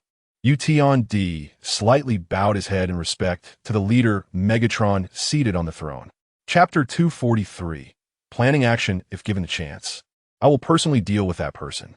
Yu Tiandi replied calmly, holding his black long knife. Among the Imperial Guard, only Yu Tiandi dared to face Megatron with such composure. He completely disregarded Red Spider's calculations. Even if Red Spider didn't speak, Yu Tiandi would still seek the opportunity to battle Luo Fan again. Over the years, aside from Megatron sitting on the throne, Luo Fan was the second opponent who could ignite the fighting spirit in the usually calm Yu Tiandi. Remembering their brief clash on Xuanwu Island, Yu Tiandi's eyes glowed with excitement. He instinctively caressed the black long knife in his hands. I will personally sever his head. The other Decepticons exchanged glances, seeing mutual astonishment in each other's eyes. Yu Tiandi had always maintained a cold and aloof demeanor as the Decepticon leader. Even in front of the leader, he had never shown any disdain. Yet now, when it came to dealing with that native, Yu Tiandi surprisingly exhibited a surge of excitement and a chilling, killing intent. No wonder Red Spider and the others returned in defeat. An opponent strong enough to pique Yu Tiandi's interest had appeared on such a native planet that everyone else looked down upon. It could hardly be said that this native planet had good fortune. This was simply luck, gone to retrieve the usage rights of a devil fruit from the research department. I hear, Megatron asked. That's right, the fruit can enhance my abilities, so I consumed it directly, Yu Tiandi replied frankly. If the researchers had purified the ability factors of the dark fruit, it would have improved the flaw of the devil fruit ability user dissolving in seawater. But the corresponding ability would also weaken. Therefore, Yu Tiandi ignored the side effects of the devil fruit and directly consumed the dark fruit. The resource of the devil fruit is of great significance to the genetic enhancement technology of our race. Continue to have the research department expedite the study of the fruit's ability factors.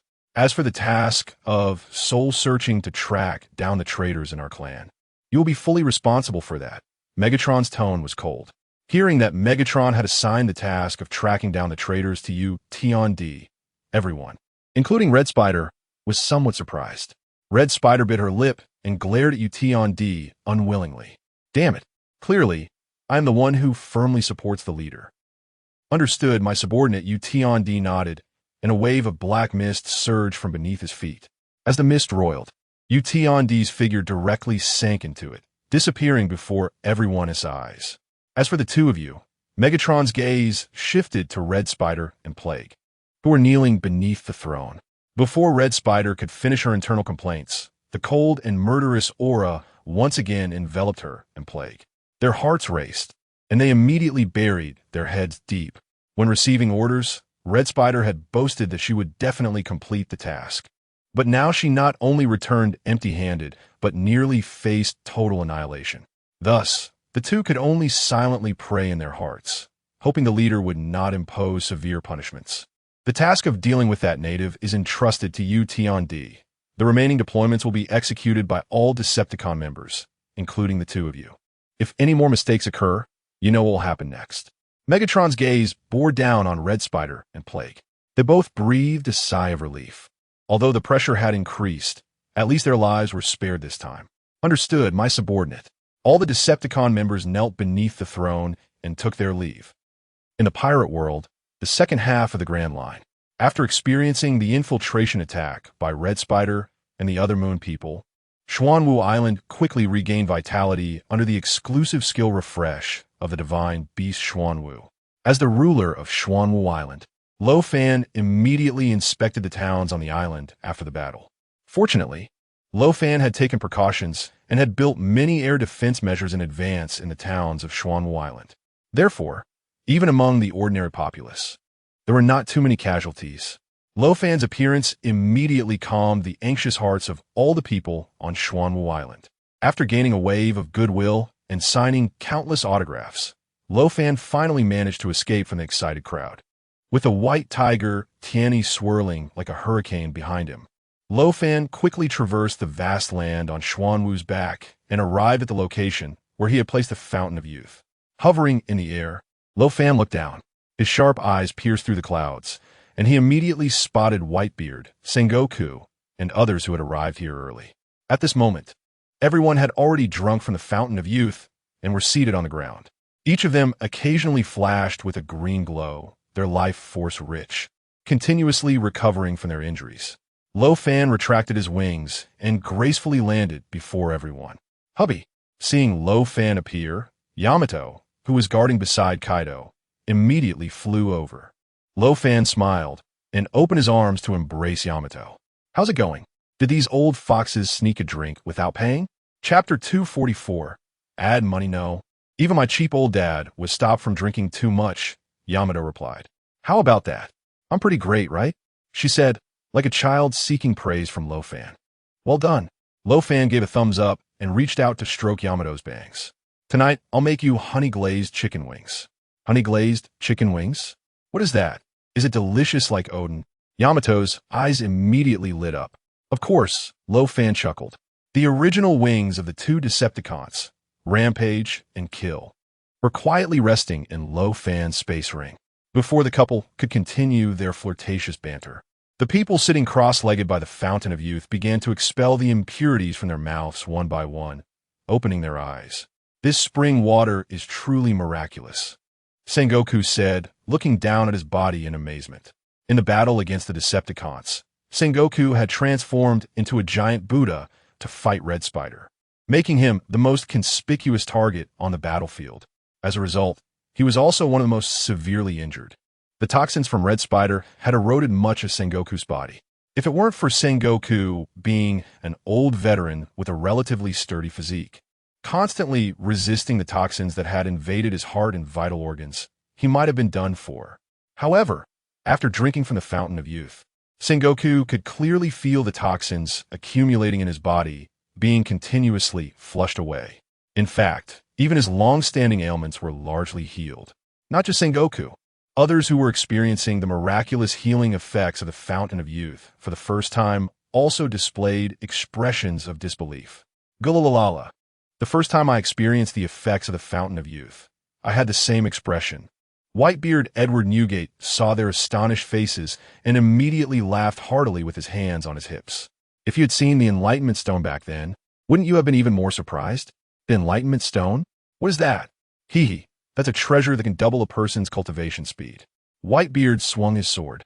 The Tsongyun slash, and the armed haki instantly radiated out, forming 3 black arcs of blade that slashed towards the sky. The arcs tore through the clouds with a thunderous roar. I awakened my arm haki because of the Enlightenment Stone. Whitebeard proudly raised his head, his crescent-shaped white beard flamboyant. Look, it's still me and my little brother Shanks who have the keen eye for talent. You're all lagging behind. Suddenly being called out. Shanks couldn't help but smile wryly. Sengoku. Carp. No wonder Whitebeard was severely wounded by Akainu during the Marineford War and was still able to bounce around like he was on adrenaline, finally escaping unscathed. No wonder when Lovin was still the Annihilator, the Navy's every attempt to encircle him failed. In the Navy, even if they were unwilling to accept it, they had no choice. Although they hadn't seen the Enlightenment Stone, after experiencing so many shocks, everyone felt that whatever happened to Lovin didn't seem so surprising anymore. Even Sengoku had started to consider whether to keep the bottle of the Fountain of Youth used to torment betas as a strategic resource. Lovin, are you willing to sell this Fountain of Youth to the world government? Sengoku asked sincerely. With the impending invasion of the Lunar Army, the pressure on the world government was immense. If the Navy's main forces could be equipped with such Fountain of Youth, even just a few drops would be enough to preserve more strength to resist the lunar attackers. Therefore, as the highest commander of the world government, Sengoku genuinely wanted to purchase the Fountain of Youth from Lovin.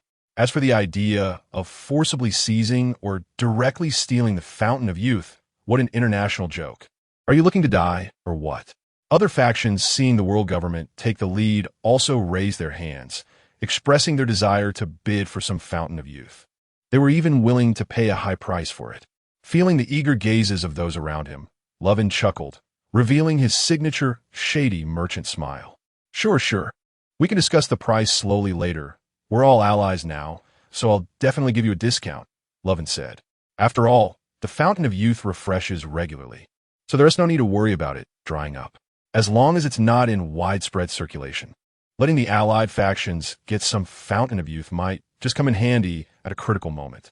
After all, even without considering the Lunar Army's expeditionary force, there are still dozens of Decepticons left. The strength of each Decepticon should not be underestimated.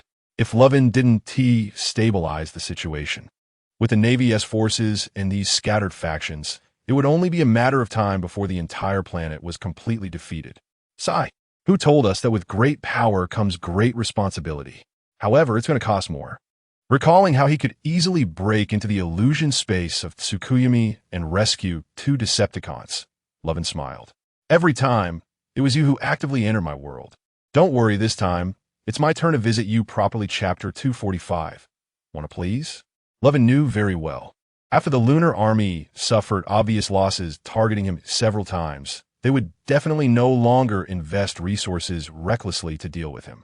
That chief Decepticon, the heavenly enemy, might still launch an attack on him. However, the remaining Decepticon members would definitely not be given away so easily, since they couldn't deal with him. The Lunar Army's target would surely shift to the Allied forces that had sided with Xuanwu Island. If they acted separately, with so many Decepticon members and modified soldiers attacking multiple locations at the same time, Lovin would definitely be stretched thin. Therefore, the only way to prevent the situation from collapsing would be for Lovin to take the initiative. However, before that, Lovin needed to plan carefully. After all, he still didn't have equipment that could fly out of the atmosphere. In the main conference hall of Xuanwu Island, everyone listened to Lovin's speculation, their expressions serious. Sengoku sighed. Your speculation is likely correct. Just because they have no way to deal with Xuanwu Island doesn't mean they won't have ways to deal with other places. We can only try to strengthen our forces and conduct sea patrols, Akiji said. After all, we have no way to predict where they will attack. The world government is responsible for the safety of the entire sea, and relocating so many islands, towns, and civilians to Xuanwu Island is nothing but a pipe dream. More islands and towns need to rely on the Navy for protection. What they can do is distribute all their forces as much as possible to protect everyone. However, just thinking about the Lunar Army's expeditionary force, which is so many flying giant ships capable of destroying an entire country or island in one blow, makes one wonder when the sky will rain down terrifying divine punishment, erasing any place without a trace. A thick layer of gloom hung over the world government, lingering and refusing to dissipate. If only we could sell those high-tech weapons and fighter jets from mobile military bases. Lovin looked at the worried faces of everyone and couldn't help but think. System, can weapons from mobile military bases be sold? Individual firearms, anti-aircraft guns, and other firepower weapons can be sold directly, while ammunition is calculated separately. The air combat aircraft and missile launchers only provide technical assistance. The system's calm reply echoed in his mind. A semi-transparent panel then appeared in Lovin's view. It was the mobile military base. All the high-tech weapons that were unlocked were clearly priced before Lovin's eyes. As long as Lovin invested berries, he could purchase refreshed individual firearms and artillery. As for missiles, rockets, and fighter jets, it showed that they could only invest berries for technical support, with no purchase options available. Lovin thought about it and found it reasonable. Even if he sold Dongfeng missiles and fighter jets to the world government, without the system's intelligent control, could they invent missile launchers and train a group of excellent fighter pilots by themselves? The previously worried faces of everyone lit up when they learned that not only could they purchase a moderate amount of the Fountain of Youth, but even the epic-making firearms distributed to everyone during the Great Battle could be bought. Everyone immediately became excited, waving their money and scrambling to place orders with him.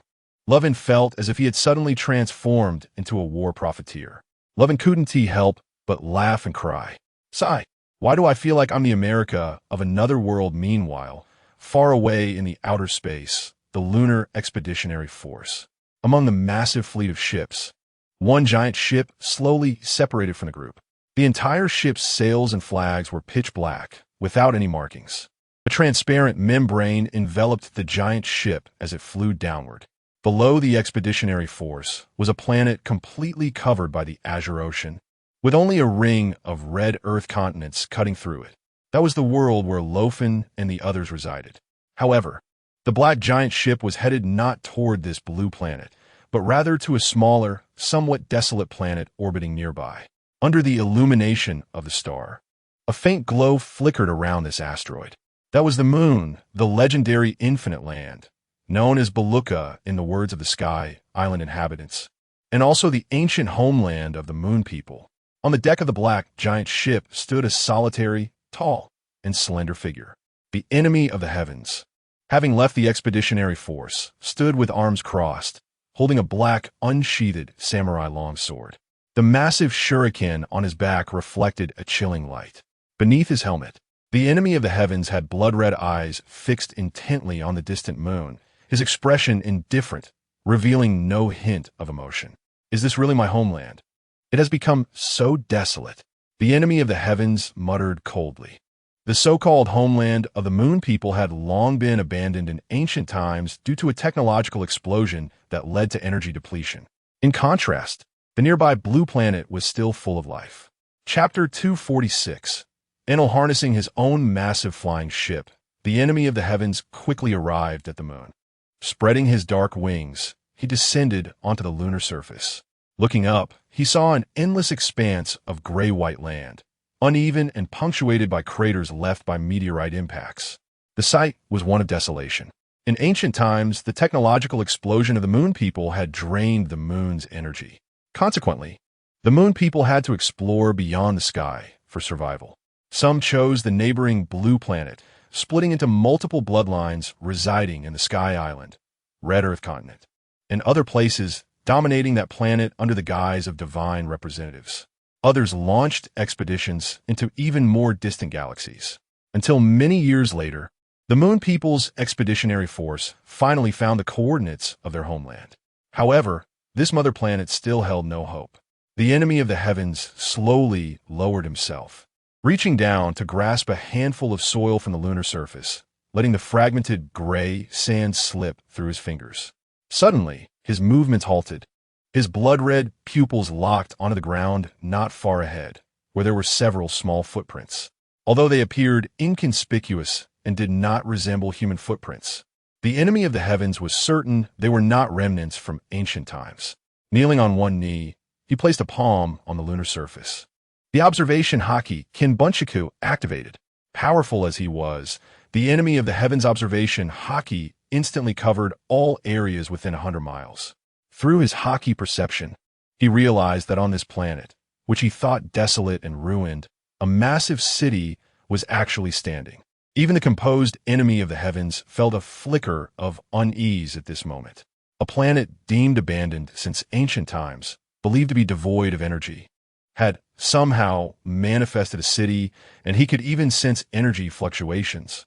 It felt like the only light in the night, strikingly prominent. Buzzing, dust continuously rose from the gray-white surface. A thick black mist emanated from the enemy of the heavens. The mist coiled and condensed, forming a massive black vortex that completely enveloped him. As the black mist dissipated, the enemy of the heavens figure vanished from sight. On another part of the moon, the newly built city of Baluka. Most of the city's structures were cloaked in brilliant gold, creating a stark contrast against the gray-white lunar ground. Countless small robots scurried through the golden city, leaving behind the tiny footprints previously observed by the enemy of the heavens. At this moment, within the palace of Baluka, a figure lounged with legs crossed, leaning back against a massive throne made of gold. The person on the throne had fair skin, a white headscarf atop their head, and earlobes that nearly reached their chest, adorned with 2 golden earrings. The upper body was bare, revealing a muscular physique with 8-pack abs, and 4 hook-shaped thunder drums hung behind him. The lower half was clad in lantern pants, with bare feet casually resting on the throne. Additionally, the figure wore golden rings on both hands and feet, holding a long staff made of gold. It was incredibly luxurious. As the enemy of the heavens unleashed his Kinbunchika to perceive everything, the figure on the divine throne also opened his eyes.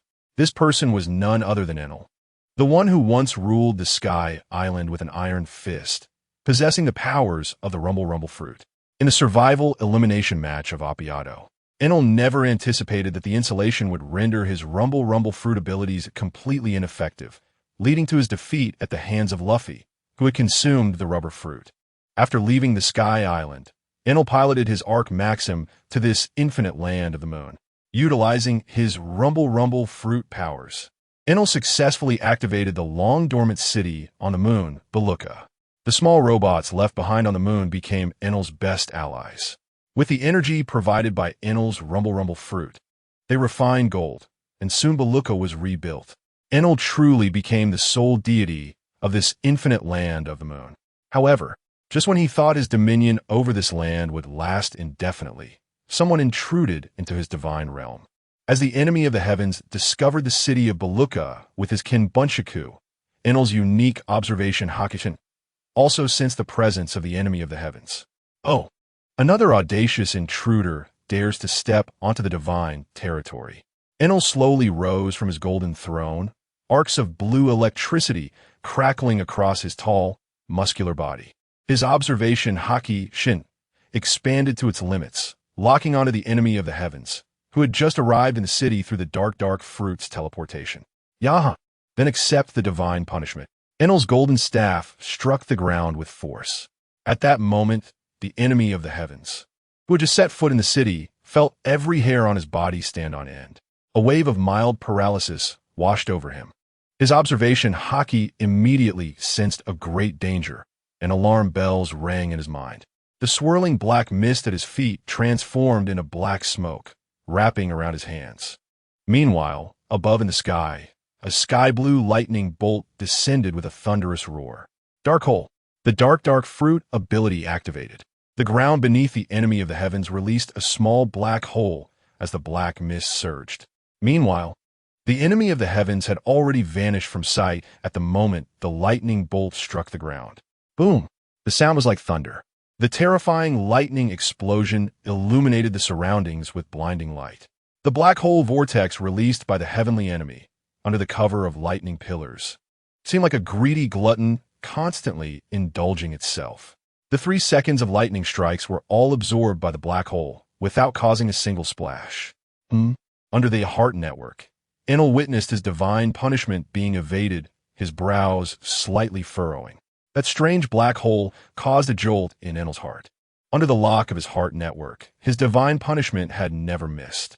The figure that intruded into his dominion over the infinite land could easily evade it. The lightning pillars were continuously compressed and absorbed by the dark cavity, with black gas surging into the sky. The heavenly enemy, with its pitch-black wings spread wide and its body covered in black tentacles, appeared out of nowhere. What kind of ability is this? This was the first time Enlil had witnessed such a bizarre devil fruit ability. However, who are you to intrude into the realm of a god? You must die. Seeing his punishment yield no results, Enlil's body crackled with lightning. Boom! Enlil's figure suddenly surged forward, merging with the surrounding crackling azure lightning, instantly disappearing before the throne. As a natural-type Thunderfruit user, Enlil could transform his body into lightning and naturally move at the speed of light through air and conductors. In this world, the only 2 known devil fruits capable of moving at light speed were Enlil's Thunder Fruit and the former Light Fruit of Kizu. However, the current Light Fruit had been extracted and modified by the Moon People into a basic version with its abilities castrated. Under the perception of the Heart Network, the heavenly enemy stood motionless, hovering above the city of Baruka, as if quietly waiting for Enlil's arrival. Lightning streaked across the sky. Soon, the lightning reformed Enlil's body. Holding a golden staff and carrying a taiko drum on his back, Enlil's tall and muscular figure stood firm on the infinite land, surrounded by protective electric light. At this moment, he shone like a deity. On the other side, the heavenly enemy, with its pair of jet-black wings constantly flapping, its body wrapped in black armor and black gas swirling like tentacles, resembled a demon flying out of hell. Slightly raising his head, Enlil squinted his eyes, scrutinizing the heavenly enemy before him. Seeing the wings on the heavenly enemy's back surprised Enel. Memories of his first arrival at the infinite land surfaced, recalling the reliefs he saw in the ruins of the ancient city of Baruka. The figures depicted on the mural wore ornate and strange clothing, and all had wing-like decorations behind them. Who are you? To dare step into the infinite land and intrude into the realm of the gods is truly blasphemous, Enel said to the heavenly enemy. The heavenly enemy, covered in black armor, revealed no expression on its face. A pair of red glowing eyes looked down at Enel. This feeling of being looked down upon made Enel, who considered himself a god, quite displeased. A god? The heavenly enemy tilted its head slightly. The moon had long been deemed energy deficient by the ancients, otherwise it wouldn't have become so desolate. Yet now, a newly born city of Baruka had appeared on the moon, and there were people occupying it. This surprised the heavenly enemy. Standing before you is the ruler of this infinite land, the god Enel. Enel proudly spread his arms. This city was created by me, and as long as you are willing to submit to me, I will allow you to live in the realm of the gods. I see, the heavenly enemy understood. A mere native dares to call himself a ruler and a deity on our land. Killing you will naturally return this land and city to us. Ha ha ha, you speak boldly. Enel laughed in anger, swinging his golden staff toward the sky. The entire sky was instantly filled with lightning. Countless electric snakes crackled in the air and under Enel's control. They struck down toward the heavenly enemy in midair. The heavenly enemy ignored the storm of lightning above. The black gas swirling around its body surged like tentacles, rushing toward Enel on the ground. The wings behind it stirred up a whirlwind. The heavenly enemy's body transformed into a black lightning bolt, directly appearing before Enel. Enel's brow twitched. Clang! A black blade slashed down. The black long knife in the heavenly enemy's hand had silently drawn out like lightning. The slightly curved blade was now spreading black-purple armed hockey, sharp and unmatched. The observation hockey locked onto Enel before it. The heavenly enemy expressionlessly swung down. The black blade traced a perfect crescent moon. Bang! Boom! The black blade and the golden staff collided, producing a deafening explosion of shock waves. The figures of Enel and the heavenly enemy remained unmoved amidst the surging shock waves. The heavenly enemy, having had its slash blocked by Enel, withdrew its blade and changed its stance. The blade light moved like a shadow. The continuous cross-pattern strikes forced Enel to keep blocking with his golden staff. Feeling provoked as he was subtly suppressed by the heavenly enemy's fierce swordplay, Enel immediately shouted, "Get away!" Lightning suddenly flared in his eyes. The azure lightning, using the golden staff as a conductor, surged toward the heavenly enemy, who was swinging its blade. The heavenly enemy freed its left hand, which was entirely wrapped in black gas, looking quite eerie. The heavenly enemy opened its left hand, and the black gas wrapped around it immediately transformed into a swirling fan leaf, spinning rapidly. The lightning that came into contact with the black gas vortex twisted and was instantly absorbed into the black gas. What? Enel's eyes widened in shock. The heavenly enemy absorbed the lightning that Enel had unleashed at close range, bending its upper body forward. The 4 shuriken that had been on its back flew out at lightning speed. Electric light. Enel erupted with lightning, transforming his body into electrical elements, while the electric energy around him instantly converted to thermal energy, directly countering the incoming giant shuriken. The shuriken, which should have cleaved Enel in half, was blocked by Enel's skill and flew out horizontally before returning to the heavenly enemy's hand. The dense sea of lightning above continued to unleash electric snakes. The heavenly enemy threw the giant shuriken upward. The metal shuriken immediately attracted a barrage of lightning strikes. Countless bolts of lightning hit the shuriken. Boom! Several tentacles formed from black gas reached for Enel, but were blocked by the golden staff he held horizontally. The black gas tentacles tightly wrapped around the golden staff, tugging back and forth with Enel. Do you think this is your realm of the gods? The heavenly enemy stared directly at Enel. The heavenly enemy sneered coldly. A native dares to call himself a deity upon stepping onto this land. Arrogance. Enel, provoked by the heavenly enemy, felt rage bubbling up. When he once ruled Skypiea, Enel happened to be defeated by his fruit's natural enemy. Now that I have finally found the ideal infinite land and established my own divine kingdom, someone has come to challenge my divine authority. Who are you? The former owner of this land. The heavenly enemy succinctly expressed his intent, and black energy burst forth, aiming to envelop Enel entirely.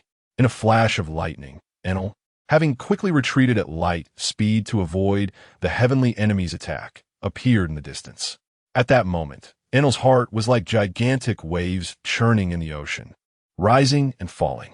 The winged heavenly enemy before and behind him overlapped with the ancient figures from his memories of the mural. So that's it. Enel had originally thought the figures in the mural were merely adorned with wings. He did not expect that those who once lived on this infinite land truly had wings. However, even if the other party was once a native of this infinite land, what does that matter? The current infinite land belongs to me. Enel was filled with killing intent. Amidst the thunder and lightning, Enel resembled a descending god of thunder. With one hand resting on his golden staff and the other palm open, blue lightning immediately condensed into a long spike in Enel's hand. The muscles in Enel's arms tensed as he forcefully hurled the lightning spike at the heavenly enemy. 3 lightning spikes came one after another. The heavenly enemy sheathed his knife. As the black energy surged from his hands, he clapped them together at the moment the lightning spikes shot towards him. Boom! The first lightning spike was shattered by the heavenly enemy's clap. The black energy greedily devoured the lightning. Tiny sparks exploded around the heavenly enemy, climbing onto his pitch-black armor. Stepping forward, bathed in lightning, the heavenly enemy threw 2 punches forward in succession. His fists, wrapped in armed color and the black energy of the dark fruit, violently shattered the remaining 2 lightning spikes from Enel.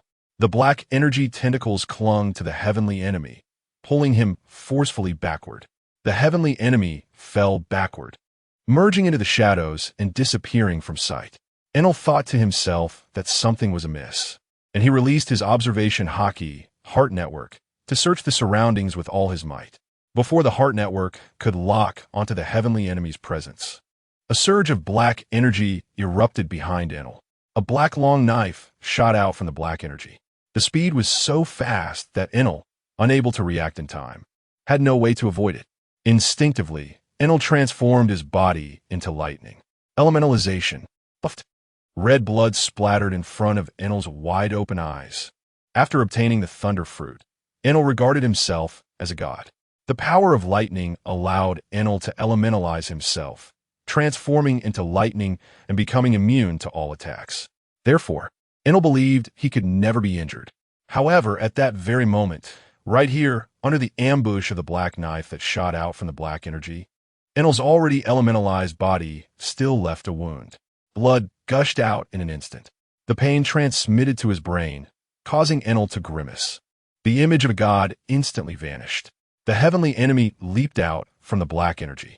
After striking Enel once, the heavenly enemy swung his knife and charged forward again. On the blade, the heavenly enemy was fully imbued with armed color. A black-purple vortex continuously swirled around the black knife. Seeing the heavenly enemy's fierce slash coming again, Enel, shaken by the fact that he had been injured, was startled. The golden staff twirled in his hands. The blue light surged. The crackling thunder wove into a massive electric net, blocking the path between Enel and the heavenly enemy. The heavenly enemy remained unfazed, slashing with his black knife as usual. With the enhancement of armed color, the black knife in the heavenly enemy's hand was like a divine weapon. The black blade easily tore through Enel's electric net. Enel continuously unleashed lightning in an attempt to intercept the heavenly enemy's ferocious attack. However, the heavenly enemy was like a malignant tumor, constantly breaking through Enel's lightning defenses, closing the distance between them. The black knife's glare, close at hand, sliced through the void. The whistling sharp sound of the blade pierced Enel's eardrums. Enel swung his golden staff to block the blade's glare. Deep cuts instantly appeared on the hard golden staff, barely managing to block the heavenly enemy's slash. Enel was drenched in sweat as he staggered backward. His right hand, tightly gripping the golden staff, trembled uncontrollably. Blood flowed from his entire arm. How is this possible? Enel looked down at his injured arm in disbelief. Being injured twice in a row proved it was no coincidence. His elementalization had indeed been broken by the enemy before him. Seeing Enel's horrified face filled with confusion, the heavenly enemy shook his head. Ignorant fool, the heavenly enemy mocked. The one who calls himself a god and rules the infinite land, Enel, does not even understand armed color. Although Enel possesses observation haki, known as Heart Network, and can feel electric waves combined with the ability of the Thunder Fruit, his training in physical arts and armed color is completely at a low level. All of Enel's power relies on the Thunder Fruit. He completely failed to perceive the armed color that can ignore the elementalization of natural-type devil fruits and cause an increase in damage. Still immersed in the shock and confusion of his abilities being countered. Dark water. The heavenly enemy raised both hands toward the still visibly unsettled Enel. Dense black energy twisted continuously, creating a massive suction force in the heavenly enemy's palms. Enel felt his body suddenly pulled by a huge force drawn toward the heavenly enemy. 60 million volts. Thunder Dragon. Being pulled toward the heavenly enemy by the immense suction, Enel struck his shoulders forcefully with his drum. Boom boom. Accompanied by the rumbling of thunder, blue lightning surged from Enel's drum, directly entwining and condensing into a gigantic thunder dragon that twisted above Enel's head, opening its mouth to devour the lightning. The thunder dragon, with its claws bared, charged toward the heavenly enemy. In the face of the thunder dragon's overwhelming impact, a wave of energy surged beneath the heavenly enemy's feet. A black vortex spiraled upward around the heavenly enemy, fully unleashing his haki. The heavenly enemy held the black knife firmly in both hands, the sharp blade facing forward, forming a vertical line. The black vortex surged upward, gathering around the black knife. Void Sword Technique. Space Slash. The heavenly enemy twisted his wrists, thrusting the black knife to carve a circle in midair. The black circular blade light inscribed itself in an eerie manner before him. Within the range of the circular blade light, the space shattered and collapsed like broken glass. Ultimately, a circular spatial rift appeared, exposing the heavenly enemy's body, with swirling black energy radiating a terrifying suction force outward. This is the heavenly enemy's ability. Space manipulation. Compared to the toxins and plague perception of the red spider, the heavenly enemy's spatial talent is undoubtedly powerful. After consuming the dark fruit, the abilities of the heavenly enemy became even more terrifying. The fearsome thunder dragon colliding head-on was instantly distorted by the terrifying suction force of this space. Countless bolts of lightning were completely devoured and drawn into the other end amidst the chaotic space turbulence and gravitational pull. The dazzling sky blue light was blinding. Moments later, the space-rending crack began to self-repair.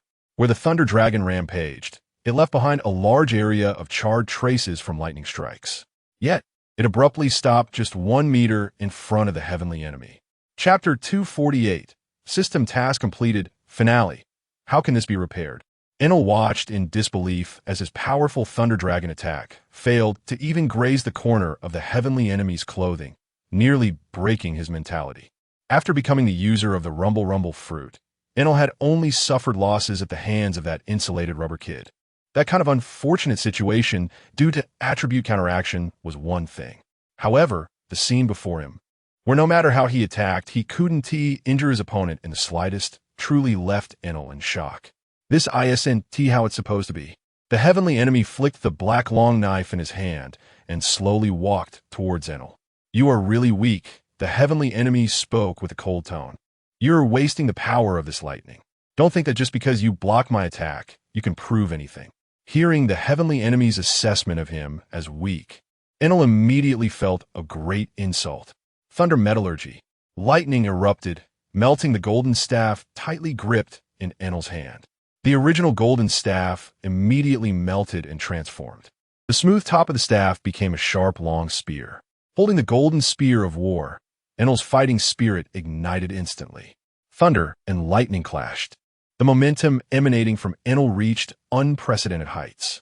He knew very well that if he didn't bring out all his strength, he might be defeated by the heavenly enemy's blade in the next clash. Come on, Enel's gaze was resolute. The heavenly enemy, leisurely stepping forward, left deep footprints in the ground with each step. Black mist surged like blooming lotuses. A bizarre gravitational force constantly radiated from the heavenly enemy. Crack! The left hand extended, removing the huge, square shuriken strapped to his back. Whoosh, whoosh, whoosh. The right wrist casually twisted, sending the black long knife spinning through the air.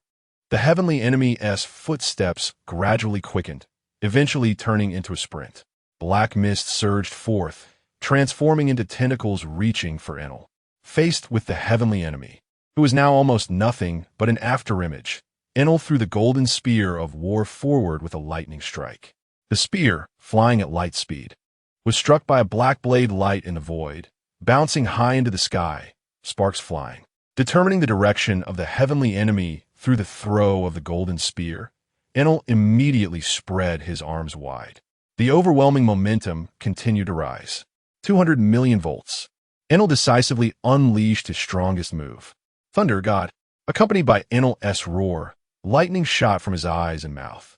His tall figure continuously emitted immense energy in the form of lightning. Enel released all of his 200 million volts of lightning. The sound of thunder was nearly deafening across the vast land. Surrounded by such violently immense lightning energy, Enel's body began to swell and elementalize. Ultimately, under the heavy enveloping of lightning, Enel transformed into a massive sky-blue figure. Thunder God's body, a colossal form entirely composed of 200 million volts of lightning. His hair shot straight up like a super scion, his expression fierce, glaring with wide eyes. Only the golden earrings dragging down long earlobes proved that this figure was indeed Enel. The transformed Thunder God, Enel, glared fiercely ahead. His gigantic palm ruthlessly struck down. The shadow darted. The heavenly enemy looked at Enel, who had unleashed his strongest skill and transformed into the Thunder God, and let out a cold snort. Swish! The heavenly enemy threw the square shuriken at the top of the Thunder God's head with his left hand. With his right hand, he slashed forward with the black long knife, sending a blade of energy flying like a crescent moon. Void Swell Technique. Flying Stream. The heavenly enemy's figure suddenly seemed to be cut away from this world, abruptly vanishing. The Thunder God's gigantic palm slammed onto the ground, causing a thunderous roar. The entire earth shattered, creating a massive pit, yet did not hit the heavenly enemy. In the next moment, the sword energy soaring forward abruptly halted, splitting the void and creating a spatial rift. Murky black mist surged forth. The heavenly enemy's figure reappeared at the location where the sword energy had stopped. The ability to control space allowed the heavenly enemy to merge his sword techniques, achieving a teleportation effect. Such a bizarre ability left the transformed Thunder God, Enel, greatly surprised. The Thunder God's attack was magnificent. The 200 million volts of lightning struck down, almost capable of obliterating an ordinary person on the spot. Throughout the city of Baruka, lightning clashed, threatening to destroy the newly rebuilt city. Roar! The enraged Enel relentlessly pursued, wanting to crush the heavenly enemy in the hands of the Thunder God. In the next second, the heavenly enemy's figure vanished again from the halted sword energy, reappearing above the spinning square shuriken. The heavenly enemy seized the shuriken and threw it in another direction. His body crossed the void and appeared above the shuriken, flying in a different direction. In this manner, the heavenly enemy's figure continuously traversed between the blade light and the shuriken, as if performing some exquisite ninjutsu. Enel, undeterred, directly grabbed the spinning massive shuriken. The shuriken spinning in the air, enhanced by the heavenly enemy's haki and spatial abilities, was extremely sharp. The Thunder God Enel's large hand clutched the shuriken, but in an instant, the lightning-concentrated palm was severed at 4 fingers. Enel cried out in pain. Releasing his palm, which had lost fingers, the square shuriken immediately fell to the ground. Lightning once again gathered to restore the severed fingers. A blade of light froze before the Thunder God Enel. The heavenly enemy's black figure employed the void sword technique, flying stream, instantly arriving with a heavy whip kick that struck Enel's face. The Thunder God's massive body toppled to the side. Boom! In an instant, dust soared high. The whip leg, covered in advanced hockey, not only ignored the elemental Thunder God, but also kicked him down like a cannonball. Dozens of massive pillars of lightning followed closely, descending from the sky and enveloping the area around the heavenly enemy within hundreds of meters. As he was kicked down, Enel also used his Kinbunchiko haki to lock onto the heavenly enemy's position and unleash divine judgment. The heavenly enemy folded his dark wings, enveloping his body within the feathers. The cyclone of haki ascended. The wings, covered in powerful haki, became the most solid shield. As the lightning pillars rained down and crashed against the heavenly enemy's wings, they were continuously blocked by the haki. Die for me. The Thunder God, rising from the ground, spread his strong arms wide. As the wind howled, the Thunder God's massive palms clashed together, unleashing a terrifying shockwave that surged in all directions. The thunderclouds above parted, creating a blank space under the pressure of the Thunder God's fearsome strike. The sky enemy, protected by wings, was tightly sandwiched between the Thunder God's palms. 200 million volts of lightning continuously struck between the palms. Just when Enel thought this attack would surely deal a heavy blow to the sky enemy, the Thunder God's enormous palms began to twist. A terrifyingly powerful suction emerged from the palms, and then Enel, transformed into the Thunder God, felt his hands instantly twist and tear apart. What? Enel was horrified. He never expected the sky enemy to still have the strength to counterattack under such a powerful assault. The two arms were rapidly twisted and absorbed, prompting Enel, embodied as the Thunder God, to abandon his hands and retreat a few steps. Where his palms had originally struck the sky enemy, there was now only a space crack sliced open by a blade. The figure of the sky enemy had already appeared on the ground. Grabbing the thrown shurikens that Enel had intercepted, the sky enemy slung them back behind him.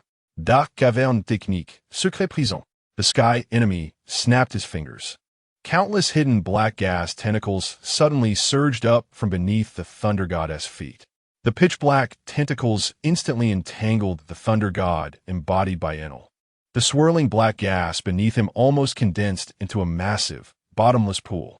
Enel's heart raced as the black gas tentacles clutched his enormous Thunder God body, pulling him deeper into the black gas pool. It was then that Enel realized he had completely fallen into the sky enemy's trap. The majority of the Thunder God's body twisted and sank into the black pool, and Enel struggled desperately to break free, only to find that the suction continued to pull at him. The sky enemy's figure vanished from sight. In the next moment, a massive hole was gouged out of the Thunder God's chest by a black blade. The overwhelming domineering force nearly shattered the entire Thunder God's body. It was over. The sky enemy's hands, swirling with eerie black smoke, pressed directly against the Thunder God's chest. Boom! The Thunder God's enormous electric body instantly collapsed and disintegrated. Rampaging lightning surged in all directions. The whole sky over Baruka was filled with flashes of lightning and thunder, as if doomsday had arrived. As the aftermath of the exploding lightning gradually subsided, Enel, with a tragic wound gouged from his chest by the black blade, lay sprawled on the battered ground in a large letter shape. The sky enemy slightly bent down, one hand gripping Enel's neck, shrouded in black smoke. The other hand raised the black long knife, ready to strike down and take Enel's head. Cough! Enel spat out blood, unwillingly glaring at the sky enemy, who was forcefully suppressing him. The sky enemy, tightly wrapped in armor, had a face that revealed only a pair of blood-colored eyes devoid of emotional fluctuation. Enel struggled to move, his fingers twitching as he tried to unleash lightning, but he found that his powers seemed to have vanished without a trace. He couldn't activate them at all. As long as the hands of the Dark Fruit user made contact with the Fruit user, it would render the opponent's Devil Fruit ability completely ineffective for a short time. Such a bizarre ability essentially placed a silence debuff on Enel, whose strength completely relied on the Rumble Fruit. It was a complete GG. Enel's heart sank like dead ashes. I have lost. Enel glared fiercely at the sky enemy, feeling unwilling to accept defeat. However, just when Enel thought that the black knife hovering above would sever his head. The sky enemy sheathed the knife and stood up. Enel? Because at this moment, a figure was quietly appearing in the distance. You are Luo Fan? Luo Fan smirked, and a blue lotus fire suddenly surged in his hand. Moon people, we need to come to an understanding. In an instant, this lotus fire began to grow at a visible speed. Go! Boom! The lotus fire suddenly fell, instantly causing the entire moon to erupt with a tremendous sound. The flames wildly spread across the entire planet. Luo Fan quickly left the moon. Standing in outer space, he gazed down like a demon god. Finally, it's over. Luo Fan nodded slightly. Just then, a voice from the system echoed. Congratulations, host, for completing all tasks in this world and becoming the true overlord of the pirate world. Perhaps. Synopsis. After crossing into the pirate world, Luo Fan activated the can opening system, allowing him to exchange shock points for cans. Ding dong. Blue can opened. Congratulations, you have obtained the Anywhere door. Ding dong. Purple can opened. Congratulations, you have obtained the Buddha's palm. Ding dong. Golden can opened. Congratulations. You have obtained the Mythical Zoan White Tiger Fruit. Whitebeard.